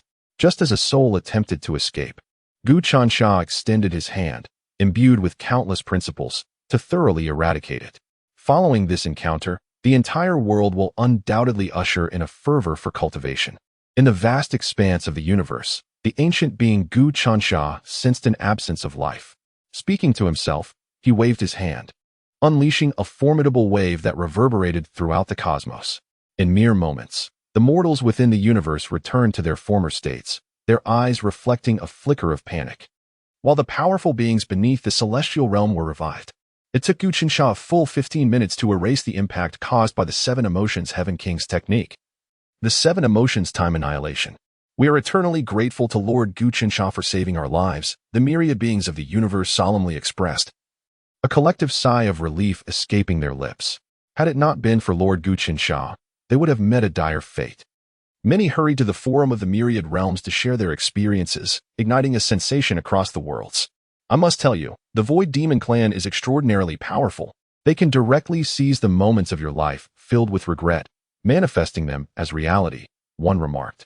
Indeed, the Void Demon clan is immensely formidable. If I were to encounter them, I would likely be reduced to ashes. Thankfully, Lord Guqinsha has rescued us. I wish never to endure such a trial again. Another added, Goodness, listening to you all makes me feel as though I could simply await my demise. In my world, even the sword god Shimin Chui Shui, or the likes of the renowned Chu Liuxiang, would stand no chance against them. Lamented another. Oh, how long can I, Tang San, continue to cling to my money? Alas, my dear coins, I cannot bear to part with you. Sighed the innkeeper. Is it truly the fate of the charming Bai Yutong to fall? I wonder if I could perhaps seduce my way out of this, pondered Bai Yutong. Such a tyrant is beyond the old man's control. It is better to traverse the vast lands and savor all the culinary delights, ensuring that when the end comes, I have no regrets, reflected Hong Qigong. Friends, do not speak such despondent words. It is far too early for that. For now, I ask for 5,000 spirit stones. Once I emerge from the tomb of the first emperor, I shall not forget your great kindness. At that time, I could even appoint you as my generals, declared the jester. Meanwhile, amidst the fervent discussions on the forum, not far from the dragon symbol world, within the ranks of the Void Demon clan, a vice commander's treasure suddenly exploded, transforming into the visage of the Seven Emotions Heaven King. At that moment, he exuded an incredibly subdued aura. Yet none dared to underestimate him. King, he commanded, for now, let us recuperate and gather strength. Once we have seized other worlds, we shall return to address this realm. For it is not ordinary. The Seven Emotions Heaven King observed the slowly healing barrier of the world and issued his orders. Understood. I shall relay the command. First, We will occupy a portion of the middle thousand worlds to recuperate and establish communication with other legions, preparing for our eventual return, responded his subordinate. Upon hearing the command, the vice-general promptly issued orders, and soon the vast army surged forth towards the nearby realm, leaving no hope for the beings inhabiting that world. They were swiftly vanquished, blood flowing incessantly, as countless vengeful souls drifted about, transforming the atmosphere into a realm of malevolent spirits. Alas, the king of the seven emotions has met with failure. It appears this realm is not to be underestimated. First, let the army seize control of this world, and I shall seek out the king of the seven emotions. The ethereal figure flickered and vanished, followed by others of similar strength. The king of the seven emotions was no weakling among them. His immense power made his defeat at the hands of a mortal from this world all the more alarming. Had it not been for that artifact, he would have perished here, undoubtedly raising their caution. This world is indeed intriguing. Does it not resemble the crooked-mouthed dragon king we once learned about? Before a small thousand worlds, two phantoms observed the passage of time, one pointing at a figure with palpable excitement in their eyes. Indeed, it bears a striking resemblance. Your template appears to be that of a descended divine physician. Moreover, does this not resemble a son-in-law? The 3-year deadline has passed, and the 5-year mark is approaching. It seems we are not alone this time. How do you plan to engage this time? With so many individuals, do they not resemble a gathering of pretentious fools? Striving for recognition? I intend to create a system designed specifically to undermine the protagonist, which will plunge the world's will into chaos, allowing us to seize our opportunity. The blue-hued specter declared. That is feasible. However, when did you learn to create systems? Why was I not informed? The red specter inquired with some bewilderment. This contraption can be procured. In worlds like this, we can easily fabricate systems. There is no need for others. Upon completing the system, the blue specter unleashed several streams of light into this world, while he and the red specter hovered in the void, eagerly awaiting the unfolding spectacle. In the dragon kingdom of Blue Star, within the city of heaven, the Yi family was undeniably a prominent clan, possessing a fortune in the trillions and wielding a considerable voice in this world. However, the Yi family found themselves troubled by their heir, Yi Tian, who was infatuated with a particular woman. The woman he investigated belonged to a modest family with assets amounting to merely 100 million. Logically, such a family would undoubtedly delight in the prospect of their son, Yi Tian, proclaiming this. However, the Chu family, to which this woman belonged, remained unfazed. Yi Ba, the patriarch of the Yi family, subsequently dismissed the matter. Although he was not a virtuous man, he would not stoop to coercing a woman. It all depended on Yi Tian himself. Young master, are you all right? In a villa, a handsome young gentleman gazed at his reflection in the mirror, striking himself sharply across the face. The servant nearby was filled with concern upon witnessing this. I am fine, you may leave. Yi Tian waved his hand dismissively. The system? It was unexpected that I had been ensnared by the illusions of this world. I could not have anticipated that the Yi family would face ruin. With my parents being slain by Lin Yi, this grievance shall not go unavenged. Yi Tian growled, oblivious to the pain as his nails dug into his flesh. No wonder he felt something amiss. How could a man of his immense fortune feel so humbled before a woman? If any ordinary woman were to learn of his status, she would likely have already thrown herself at him. It turned out that all of this had been a result of the world's heavenly while altering his perceptions. Now, he had finally returned to his true self. After all, how could a scion of a 1,000-year-old family be nothing more than a debauched youth? Everything had become clear. And Yi Tian understood that he was not yet qualified to confront the heavenly will. He could only rely on the system. Chapter 115, A Lesson for Lin Yi. The crooked-mouthed dragon king system, can you assist me in dealing with the heavenly will? A fierce hatred flickered in Yi Tian's eyes. He was eager to obliterate the force that toyed with his family. Ding. The current host is not yet qualified to contend with the heavenly will. At present, the host can only begin by targeting the protagonist of this world. The cold, mechanical voice resonated in Yi Tian's mind. Upon hearing this, Yi Tian was elated. It indicated that he would eventually have the opportunity to eradicate the heavenly will. He understood that some matters required patience. Otherwise, what was the purpose of waiting in this world? Currently, he lacked neither wealth nor allies, only time. Ding. Reward, a beginner's gift package. Would you like to open it? Open. Reward, master-level cultivation, a low-grade earth weapon, and a transcendence pill. As soon as the words fell, a formidable aura enveloped Yi Tian, leaving him astounded. Could this be the system? As a scion of a millennium-old family, Yi Tian was aware of the existence of ancient martial artists in this world, whose prowess was formidable enough to catch bullets with ease.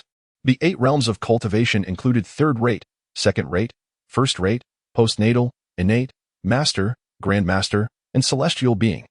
It is worth noting that his Yu family possessed merely 1 celestial being ancestor, and seemingly only 3 grandmasters, while he was unaware of the number of masters, though his steward was an innate. Now, he had ascended to the rank of a master in one fell swoop, a testament to the power of the system. He then recalled the man named Lin Yi who had visited Chu Ling'er's home the day before. His aura seemed quite potent. Yesterday, he had been beaten at the Chu residence, but now armed with newfound strength, he was eager to see who would prevail. Ding. Current task. As the owner of the world's great villain system, how can the host act as a sycophant?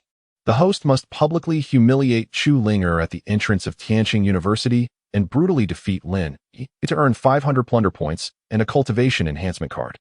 The prospect of such rewards instantly captivated Yu Tian. Advancing to Grandmaster was within reach, and he eagerly accepted the task.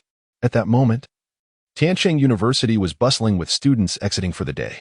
The summer heat brought forth a dazzling array of long legs, blinding the eyes of many a single man.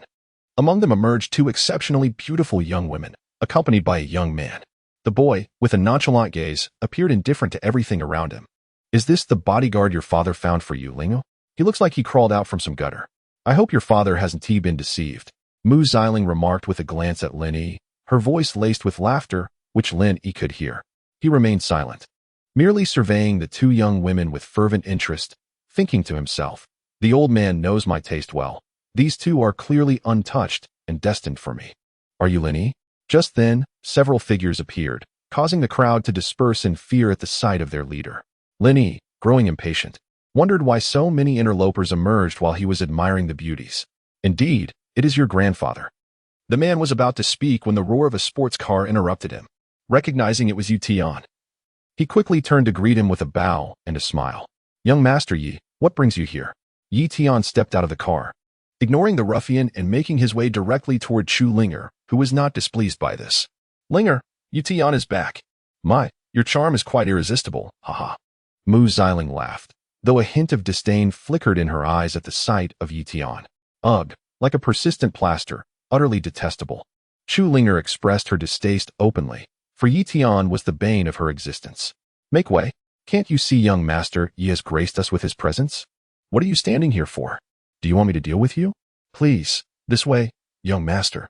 The sycophant chuckled and remarked, Yu Tian, I have already told you that Chu Ling'o has no interest in you. Could you refrain from persistently bothering me?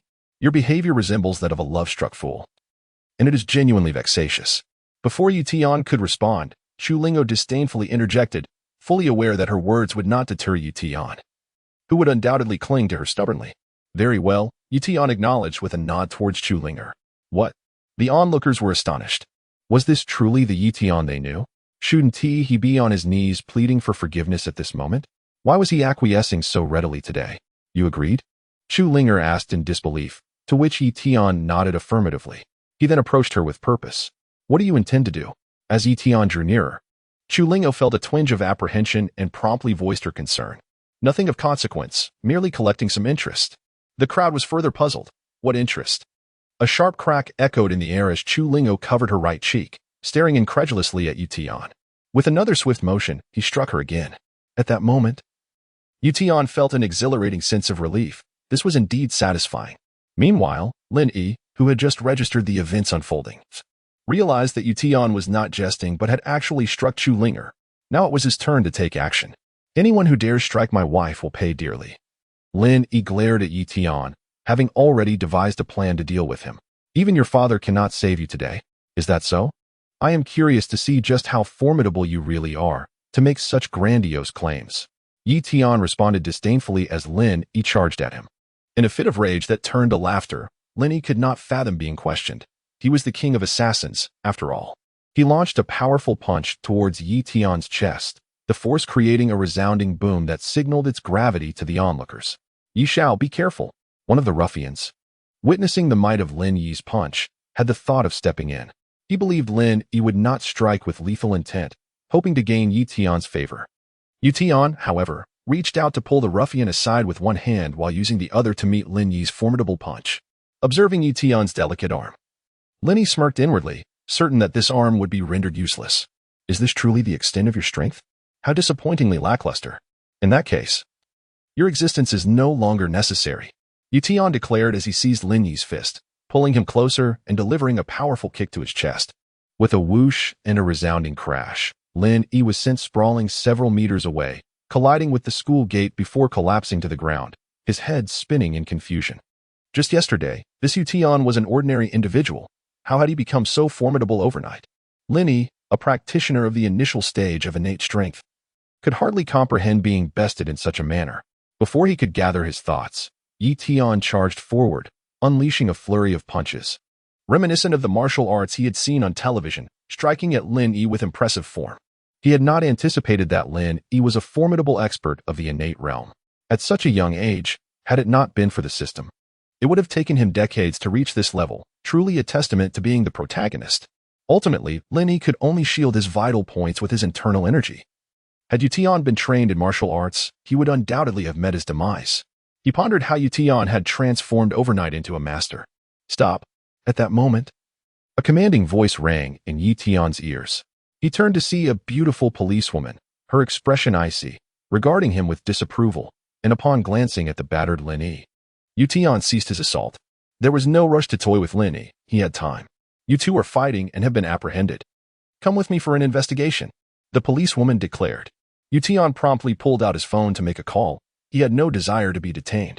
Moments later, the policewoman answered the call, her gaze fixed on Yu Tian, unwilling to let him go.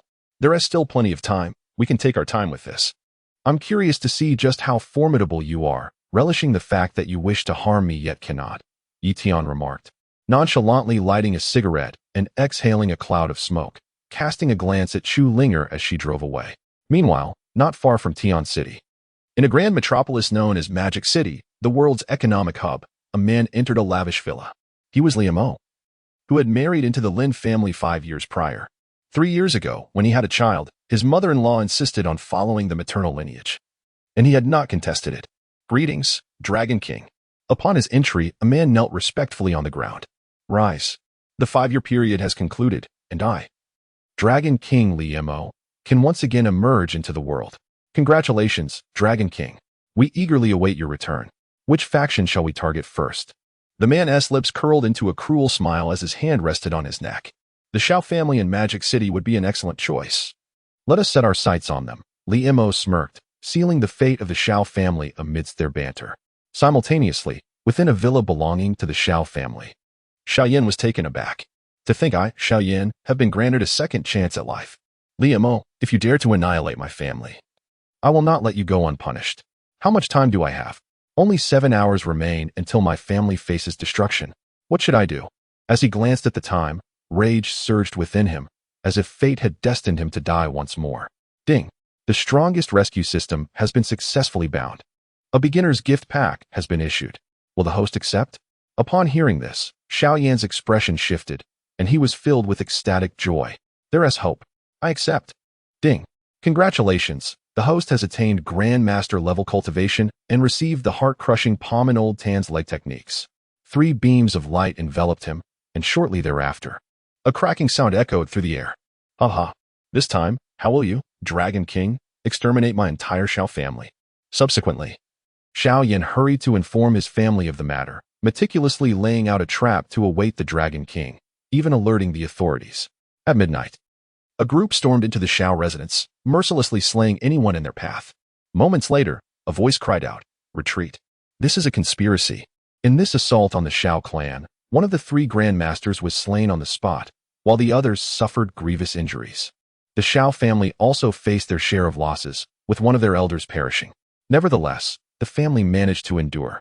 Thanks to Yenner, I hereby declare that Xiaoyan shall henceforth be the young master of the Xiao clan, and the position of clan leader will be entrusted to you in the future. Upon hearing these words, none among the clan's younger generation voiced dissent. They had just witnessed Xiaoyan display extraordinary prowess, his capabilities truly remarkable. Subsequently, the heirs of the divine physician and other formidable figures who had emerged from seclusion were given a lesson. It seems that the will of the heavens in this realm has sensed something amiss. We must act to suppress it and prevent it from thwarting our plans. The heavenly will of this domain was thus momentarily obstructed. Chapter 116, The Void Will Technique Cackling. The essence of this realm is utterly exquisite. I can scarcely contain my desire for a feast. A figure steeped in demonic energy appeared before the barrier of the divine continent, seemingly a swirling mass of malevolence, which swiftly transformed into a corporeal form. It then extended a finger, poised to press against the barrier. A voice, ethereal and resonant, echoed in the ears of the Void King. As a guest, it is rather impolite to damage property without the owner's consent. Cackling.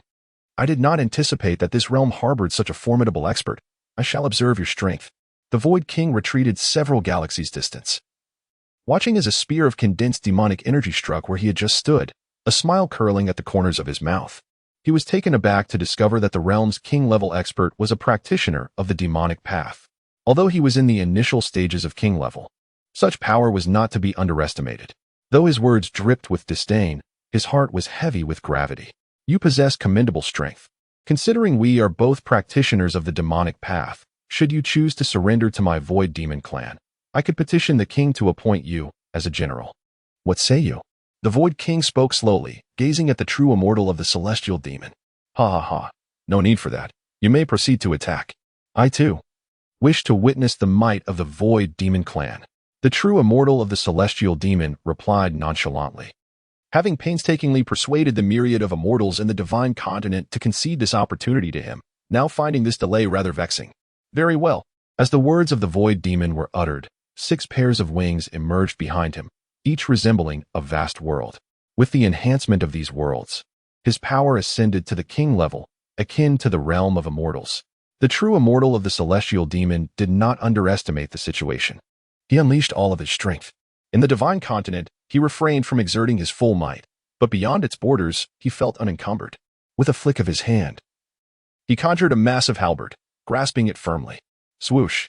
A sound reminiscent of a bird's chirp resonated through the vast expanse of chaos, as the illusory Heavenly King materialized before the true immortal of the Heavenly Demon.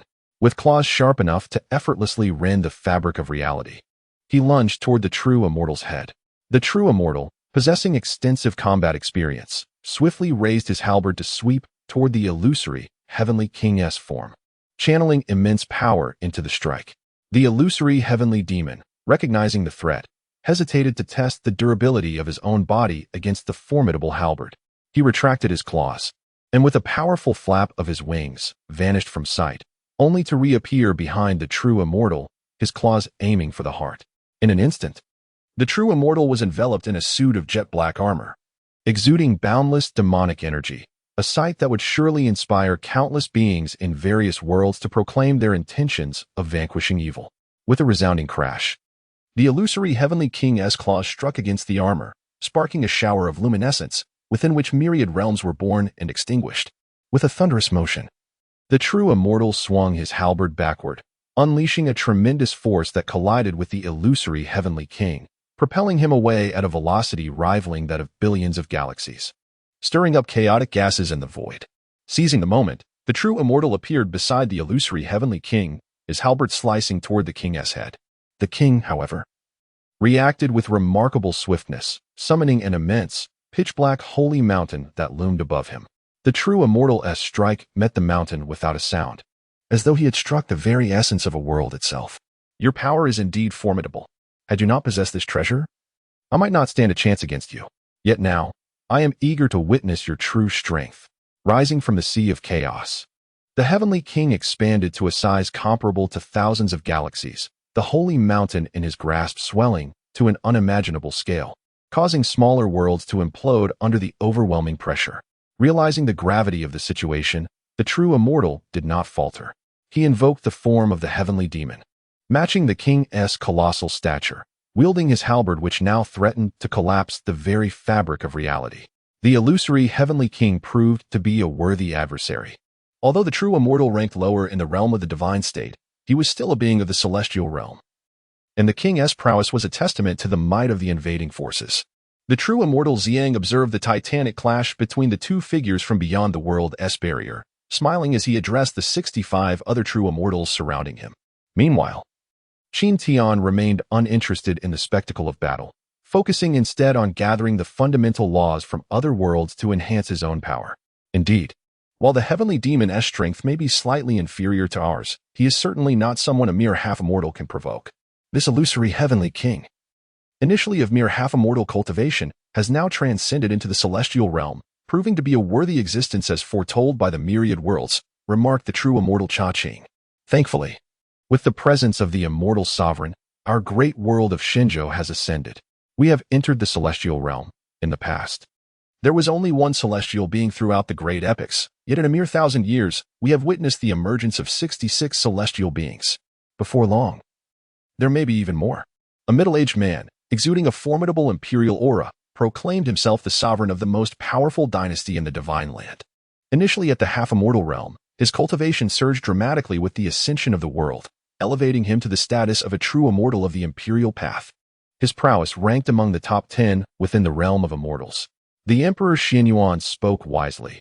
Had it not been for the benevolent intervention of the esteemed immortal sovereign, the divine land would likely have faced dire consequences in the current invasion.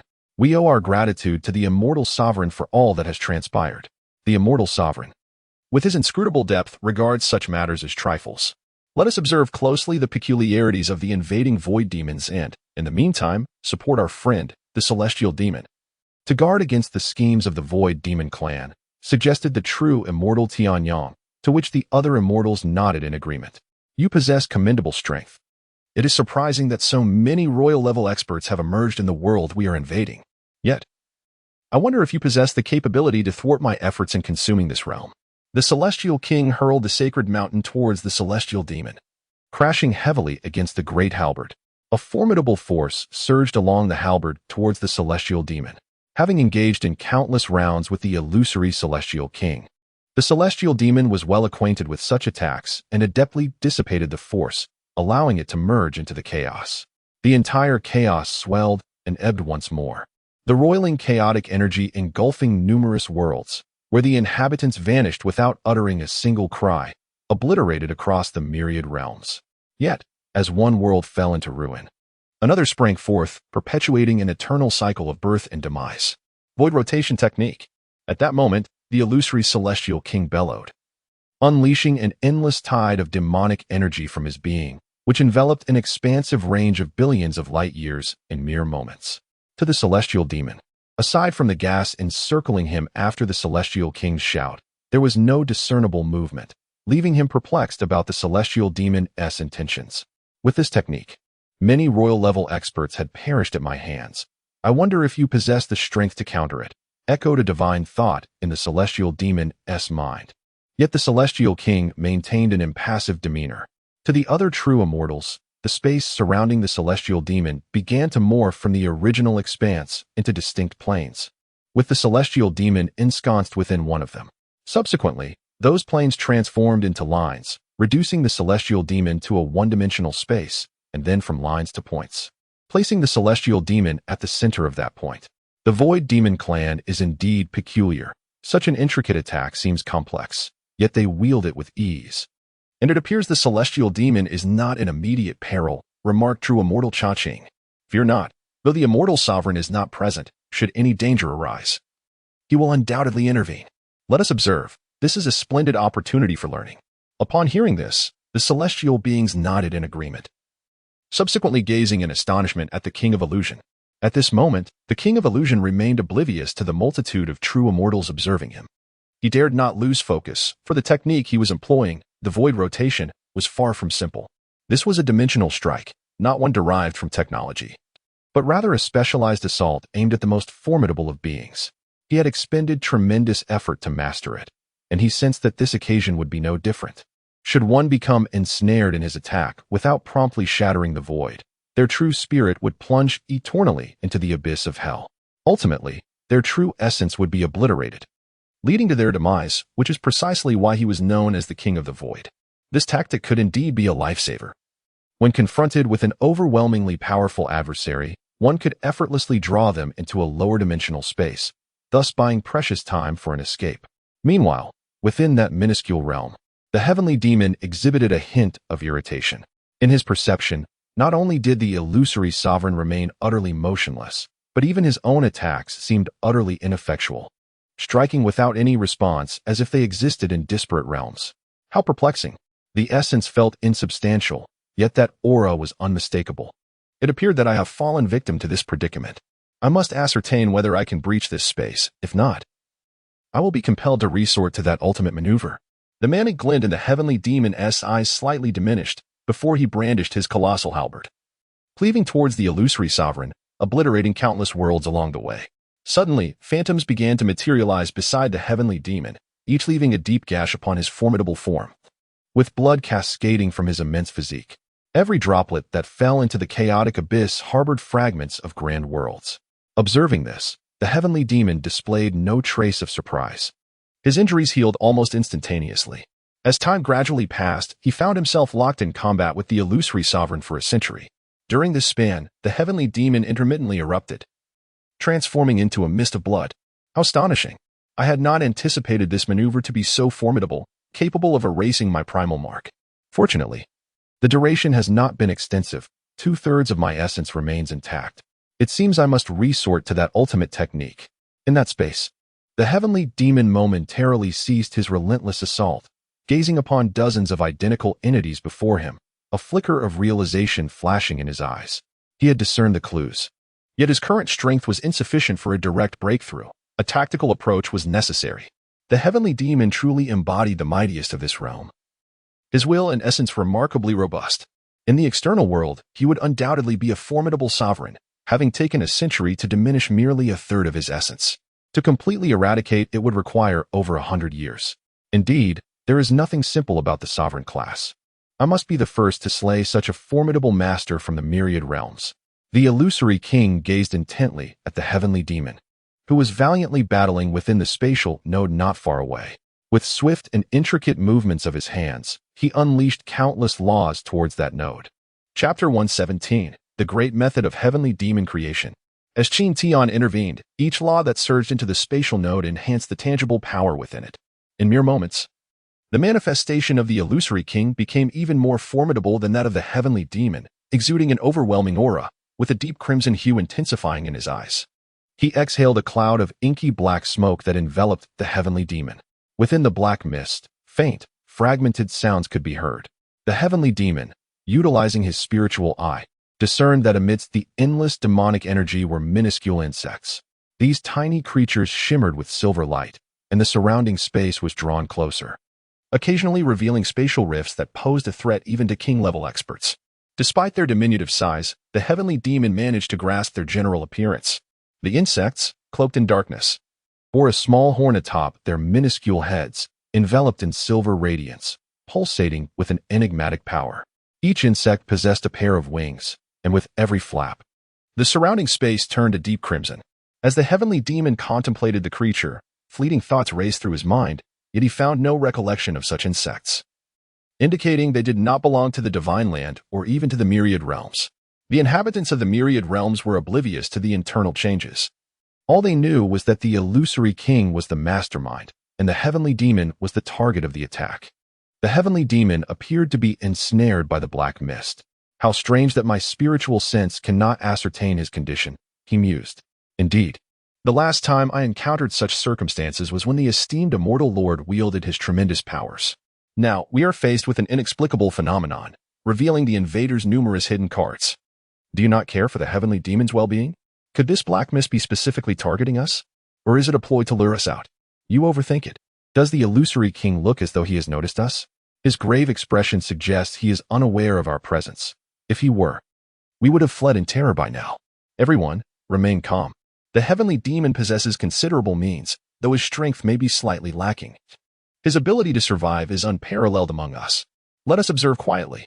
The assembly of immortals watched the illusory king and the heavenly demon ensnared within the spatial node, engaged in lively discussions. No one believed the heavenly demon would fall, for the immortal lord was present. At that moment, Qin Tian was indeed scrutinizing the situation, grasping the current state of the heavenly demon and the peculiar forces he encountered. His gaze fixated on the illusory king, seeking to uncover any additional strategies he might possess. Such tactics could prove effective against those like Xiang, who had just ascended to the immortal realm, Yet to Qin Tian, the illusory king's weaknesses were glaringly evident. Oh, how intriguing. The illusory king harbors a power that even now sends shivers down my spine. Truly, he is a formidable force invading the myriad realms. And it is indeed impressive to behold. However, it seems that this force is only triggered when he encounters a life-threatening crisis, akin to the contingency plans that some formidable beings in this world prepare for their kin during their trials. The Void Demon clan indeed stands out, transforming the entire myriad realms into a training ground for their progeny. The power contained within is undoubtedly beyond my current realm. Could it possibly be that of a transcendent being? Qin Tian's gaze swept over the illusory king, penetrating his essence thoroughly, and then he murmured to himself. Others, of course, were oblivious to Qin Tian's thoughts. Otherwise, their eyes would surely reflect immense concern. Could such a force truly be one they could contend against? At this moment, within the spatial nexus, the heavenly demon observed the tiny insects burrowing into his body, a grave expression crossing his features. His form had long been rendered indestructible. Yet he still felt a tremor of apprehension in the face of these minuscule attackers. This indicates that the prowess of this diminutive insect is extraordinary. To be careless would surely lead to demise in this place. The celestial demon immediately invoked the power of the laws to envelop himself entirely, eager to discern the true capabilities of this creature. Before he could even collide with the insect, minute wounds suddenly appeared upon his body, blood seeping from these delicate lacerations. What manner of insect possesses such might? It can disregard the power of the laws, penetrating through my protective barrier and burrowing into my indestructible form. The silver horn atop its head wields such formidable power. In a fleeting moment, the celestial demon discerned the truth. It was not the collective strength of these insects, but rather the potency of the small horn atop their heads. With a flash, the silver horn allowed the insect, previously beyond the laws, to invade the surface of his flesh, subsequently frantically boring into his body. Truly, the illusory celestial king is remarkable. Not only does he command the path of space with such might, but he also possesses these divine insects, capable of spatial transmission that defies the laws. Should he encounter other true immortals, he might indeed emerge victorious. Fortunately, I was well prepared.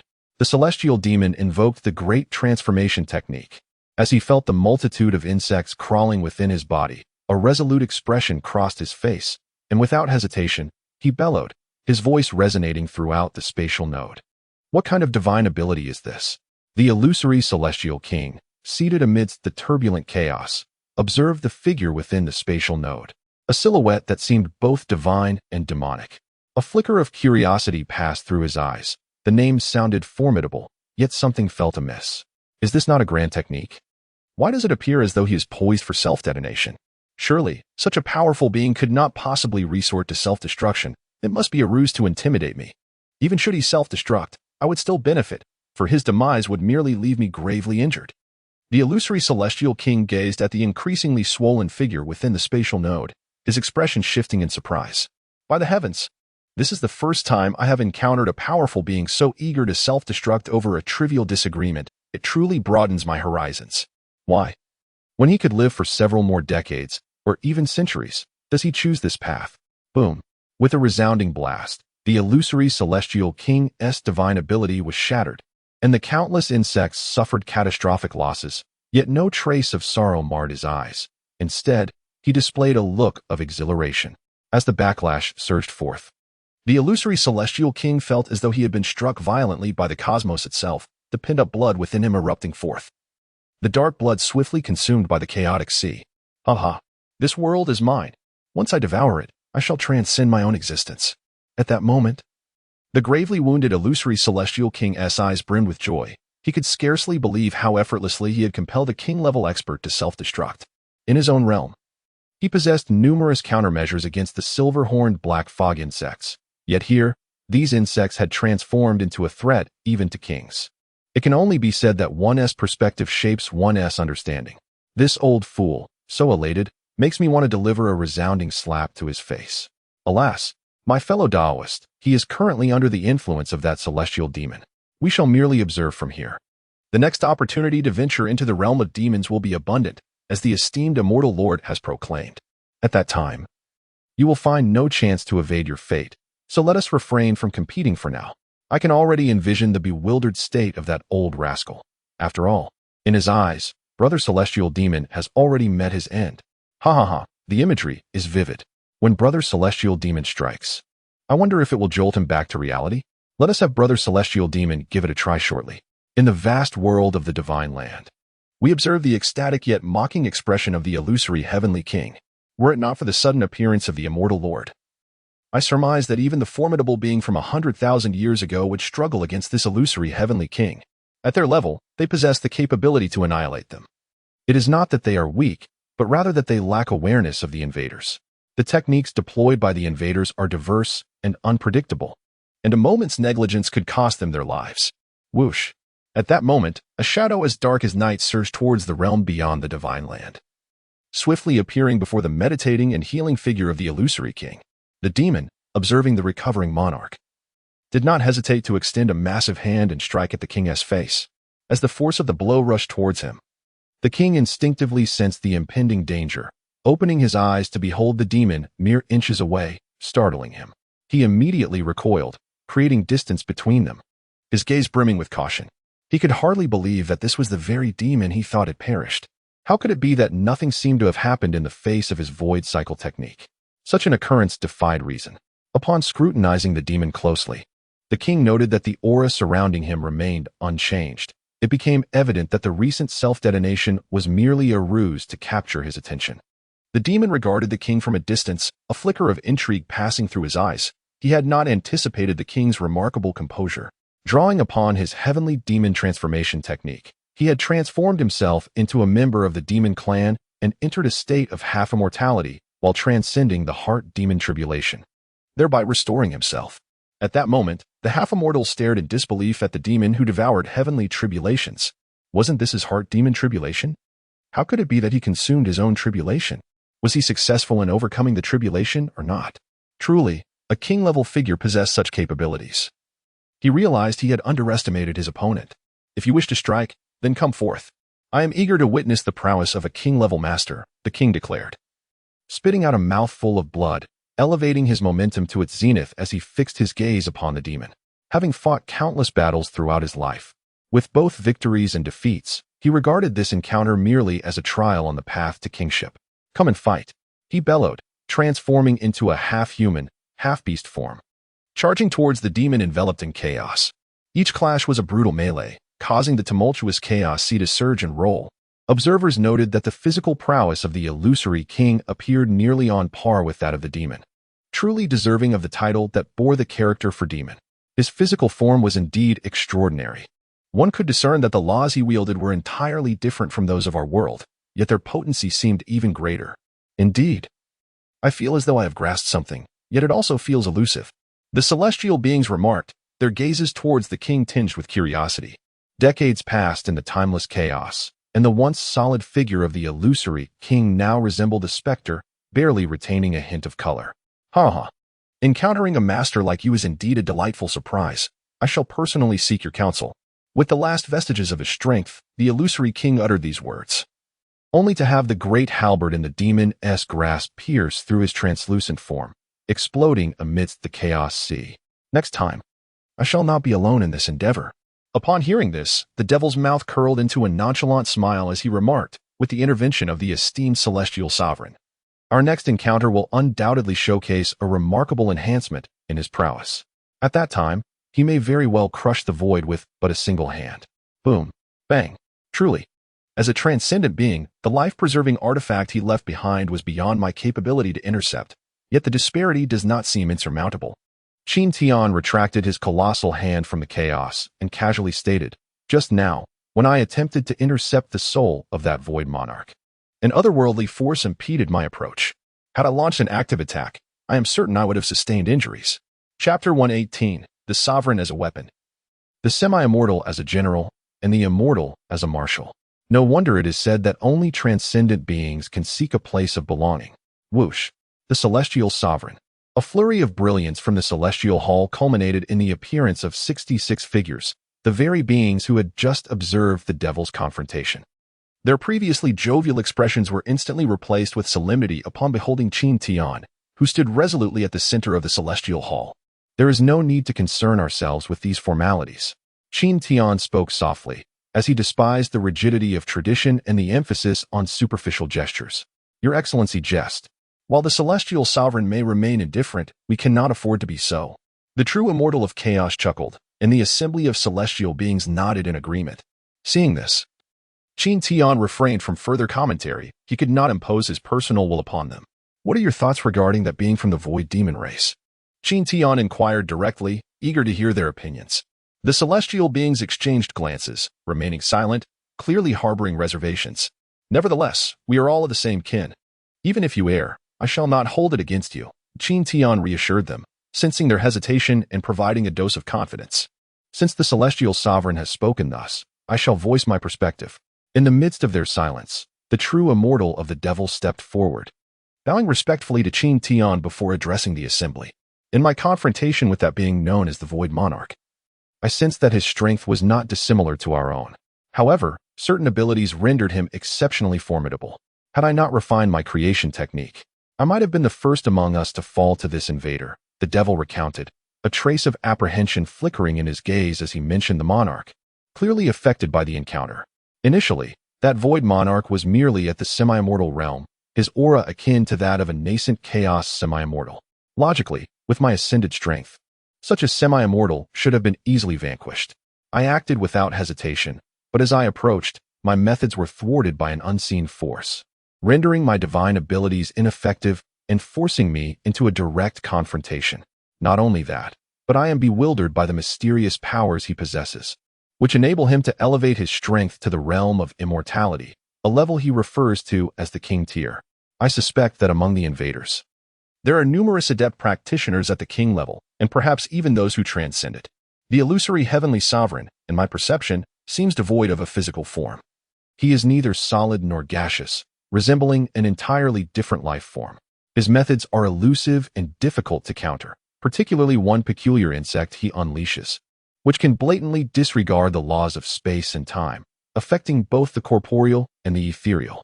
This creature devours my immortal soul and the accompanying laws. I learned from the void that such insects are easily managed by many lower-tier cultivators in his world. However, for those of us unacquainted with them, they pose a significant threat.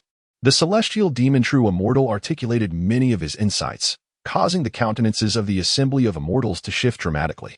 They had previously overlooked many details, but it now appears that this invading force is far from trivial. I have come to understand that when the illusory sovereign attempted to flee, I intervened, activating a contingency left behind by an existence whose realm surpasses mine. Yet I failed to retain him. What? Even the esteemed immortal lord could not capture him? What manner of being surpasses the immortal realm? Exclaimed the Xiang, true immortal, fully aware that he himself is an adept practitioner of the immortal realm, as is Qin Tian. Being fellow immortals, they comprehend the extent of Qin Tian's prowess. Standing here, Qin Tian is nearly imperceptible to the naked eye. His trace within the river of time and space has now vanished entirely. This led them to speculate that Qin Tian had likely transcended the realm of the divine land and was on the verge of stepping into the boundless realms of the heavens, existing in a state that could be described as half a step beyond transcendence. This revelation elucidates why the ancient immortal refrained from striking against Qin Tian, ultimately succumbing to his onslaught instead. In the eyes of that immortal, Qin Tian's presence was absent from the vast tapestry of time, perhaps leading him to believe that Qin Tian would perish in some distant realm. His temporal awareness suggested that the past, present, and future lay firmly within his grasp. Similarly, the assembly of immortals found themselves in a parallel predicament. The 66 immortals persisted throughout the ages, their might unparalleled, yet Qin Tian's figure eluded every timeline. The very notion that Qin Tian claimed he could not halt the fleeing soul astonished them profoundly. Fear not, esteemed ones, Qin Tian addressed the startled crowd. The transcendent being shall not manifest in this realm. Perceiving their confusion, he elaborated, a being of such caliber could invade the myriad worlds with ease, requiring no retinue to enact their will. Regardless of our might, we would remain impotent against such an entity. The higher the realm, the more unfathomable their power and methods become. Just as we regard ants, we are but ants in their eyes. Would one concern themselves with the strength of an ant? A mere step could obliterate it. Such beings must possess limitations, or perhaps there exist forces intent on thwarting their advance, ensuring they do not interfere with our affairs. Thus, we need only confront this assembly of formidable beings, the pinnacle of whom approached the threshold of transcendence, which does not preclude our victory. Drawing from narratives of my past life, I speculate that the venerable immortal is correct. Among the invaders lurk transcendent beings, albeit constrained by various factors from engaging us. United in purpose, we shall undoubtedly prevail against these intruders. Luo Li expressed her unwavering support for Qin Tian's strategy, proclaiming, "Indeed, they are but a band of intruders. Remember, several millennia ago, we were merely one immortal. Now we stand as 67. What is there to fear? The strength of our esteemed immortal is surely nearing the realm of transcendence." The chaotic true immortal regarded Qin Tian, affirming, "Indeed, with the ascension of the divine land, my power has evolved beyond measure, bringing me ever closer to transcendence. All immortals, heed my command," Qin Tian declared. "Commence your secluded cultivation anew. My avatar shall soon return, heralding monumental changes in the divine land.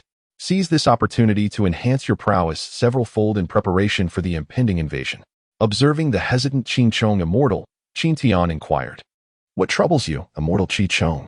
"Esteemed immortal," the latter responded, "should we enter seclusion and a being akin to the Void King arrives, what then? Will you personally intervene?" "Rest assured, my singular avatar shall suffice to contend with such an adversary."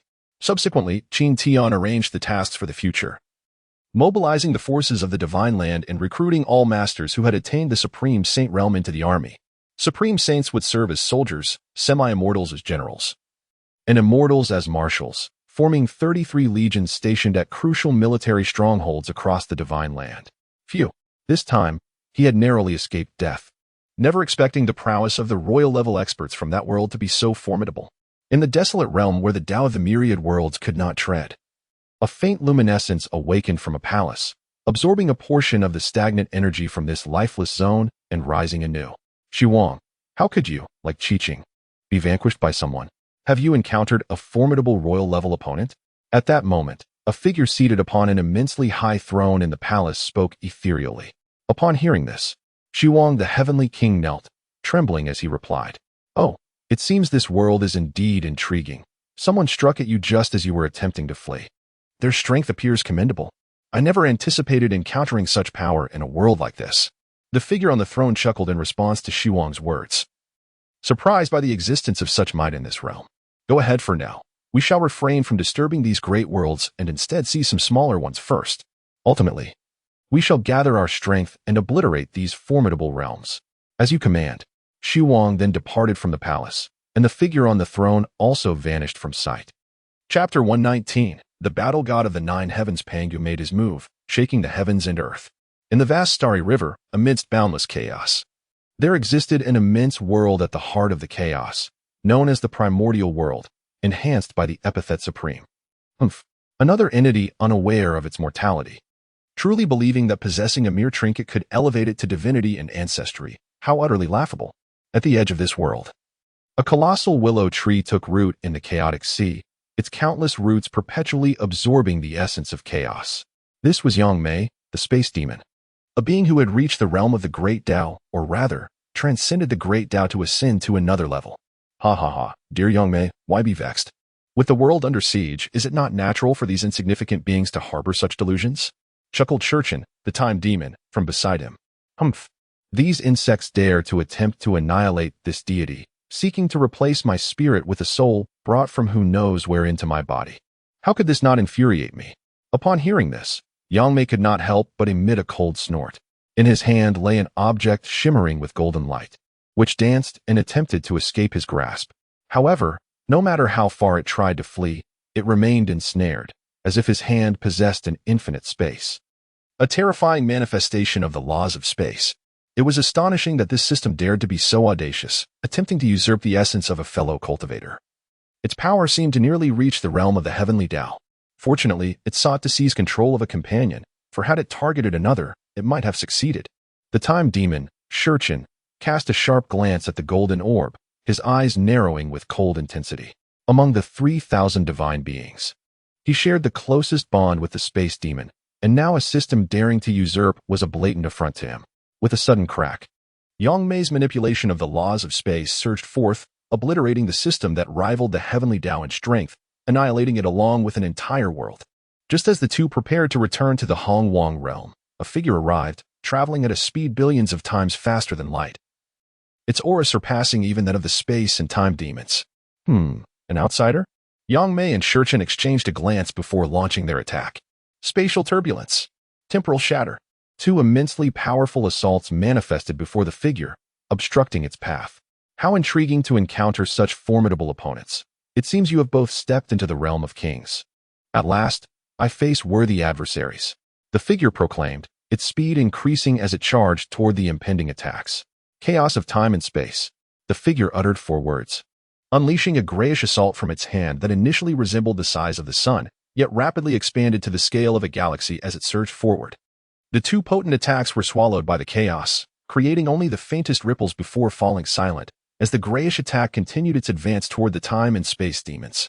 Noticing this, Yang Mei and Shurchen's expressions grew grave. They had not anticipated facing an adversary adept in the Tao of time. Without hesitation, they exchanged a determined glance. Light of time and space, illuminating the universe. In perfect synchronization, they melded their powers of the laws, and within a fraction of a moment, a radiant brilliance surged forth, illuminating the entirety of Hongwang and its surrounding realms, hurtling toward the temporal chaos with overwhelming might, shocking half of Hongwang. What is happening? Is this not the unique attack of fellow Taoist Yang Mei and fellow Taoist Shurchen? Why are they employing it now? Could a formidable foe be making its move? The demon of annihilation spoke, his eyes glimmering with excitement, for he yearned for battle. Should invaders indeed appear, he would wield his formidable weapon to conquer the realms. With a single thrust, blood would surely flow. Ah, this is the essence of the demon's power. I fear that should I be caught in the residual waves, I might meet an immediate demise. Such is the terror of the demon. Jin Yuanzi and the others gazed in awe at the world of chaos, radiant as daylight, and could not help but gasp in astonishment. In that moment, a beam of temporal light surged forth towards the encroaching figure, directly piercing through the terrifying chaos of time and space, poised to strike the figure. Indeed, this realm is formidable. This attack rivals a mere fraction of my king's strength. Without the use of treasured artifacts, one could scarcely withstand it. The Chaos 9 Heavens Tower. Whoosh. A 9-tiered treasure tower enveloped in chaotic energy materialized above the figure, and the descending chaotic energy enveloped it, forming a radiant 9-colored barrier. The temporal light collided with this gossamer-thin barrier, the clash enduring for several hours before finally abating. Yang Mei and Shurchen, observing the tumultuous chaos of space-time erupting in the nearby area, breathed a sigh of relief. Such chaotic turbulence in this space requires utmost caution from both individuals. The delicate, gossamer-like veil of light could hardly withstand their combined assault. In the entirety of the primordial realm, perhaps only Pangu possesses such formidable strength. Yang Mei and the other individuals surveyed the swirling chaos around them, sensing that the formidable figure, seemingly ignorant of the heavens and the earth, ought to have been reduced to ashes and was on the verge of departing. Ho ho ho! Are you leaving already? Do you not regard me highly, or do you both believe your power has ascended to an invincible pinnacle? At that moment, a voice laced with mockery reverberated in their ears, eliciting astonishment from all beings in the primordial realm. They had not anticipated that this individual could still be alive despite the combined efforts of the time and space deities. Judging by the tone, it seemed he had not sustained significant injuries. Could it be due to the presence of that tower? A captivating spectacle was about to unfold. The chaos demon god Hongjun murmured as he gazed beyond the primordial realm. This invader is unexpectedly formidable. Even a combined strike from the time demon and space demon has not vanquished him. I wonder how many more demon elders will emerge shortly. One of the 3 pure ones, Tai Ching, remarked with a sense of wistfulness. As primordial beings, they were naturally incomparable to the chaos demon's birth within the tumult of chaos. Today, they were fortunate to witness multiple demon gods engaging simultaneously, broadening their horizons. The thought of their own world facing defeat had never crossed their minds, nor had it occurred to the multitude of demon gods. Even if all 2,999 demon gods were felled, one would rise to turn the tide, Pangu, the god of strength. His prowess is known only to him. For they understood that even the combined might of all demon gods could not equate to the force of a single strike from Pangu's axe. In the profound silence of the chaos, footsteps echoed, emanating from the very spot where the figure had stood moments before. As the sound grew clearer, Yang Mei and Shurchen caught sight of that figure not far away. This figure bore the Chaos 9 Skies tower upon his head, and with each step, the tower unleashed enigmatic power, calming the once turbulent chaos sea and turbulent space. This spectacle caused those present to gasp in awe. What treasure is this tower? Why does it possess such incredible power? You ask me? How would I know? Perhaps if you inquire of him. He might share his thoughts if he is in a good mood. Gentlemen, our spar has not yet concluded. Why the haste to depart? I, the Jiu Shao War God, one of the 4 war gods under the Eagle King of the Void Demon Clan, have yet to learn your esteemed names. Were it not for the protection of this Chaos 9 Skies Tower, you might have truly vanquished me. The man halted at a distance of billions of light years from the Time Demon and Space Demon, introducing himself. I am the Time Demon, Shi Chun. I am the Space Demon, Yang Mei. The two exchanged glances, each discerning the other's thoughts. Indeed, he was of the Void Demon Clan, explaining how someone could withstand their onslaught. Very well, now that we are aware of your names, I wish you safe travels. When you reach the other side, do remember to report back.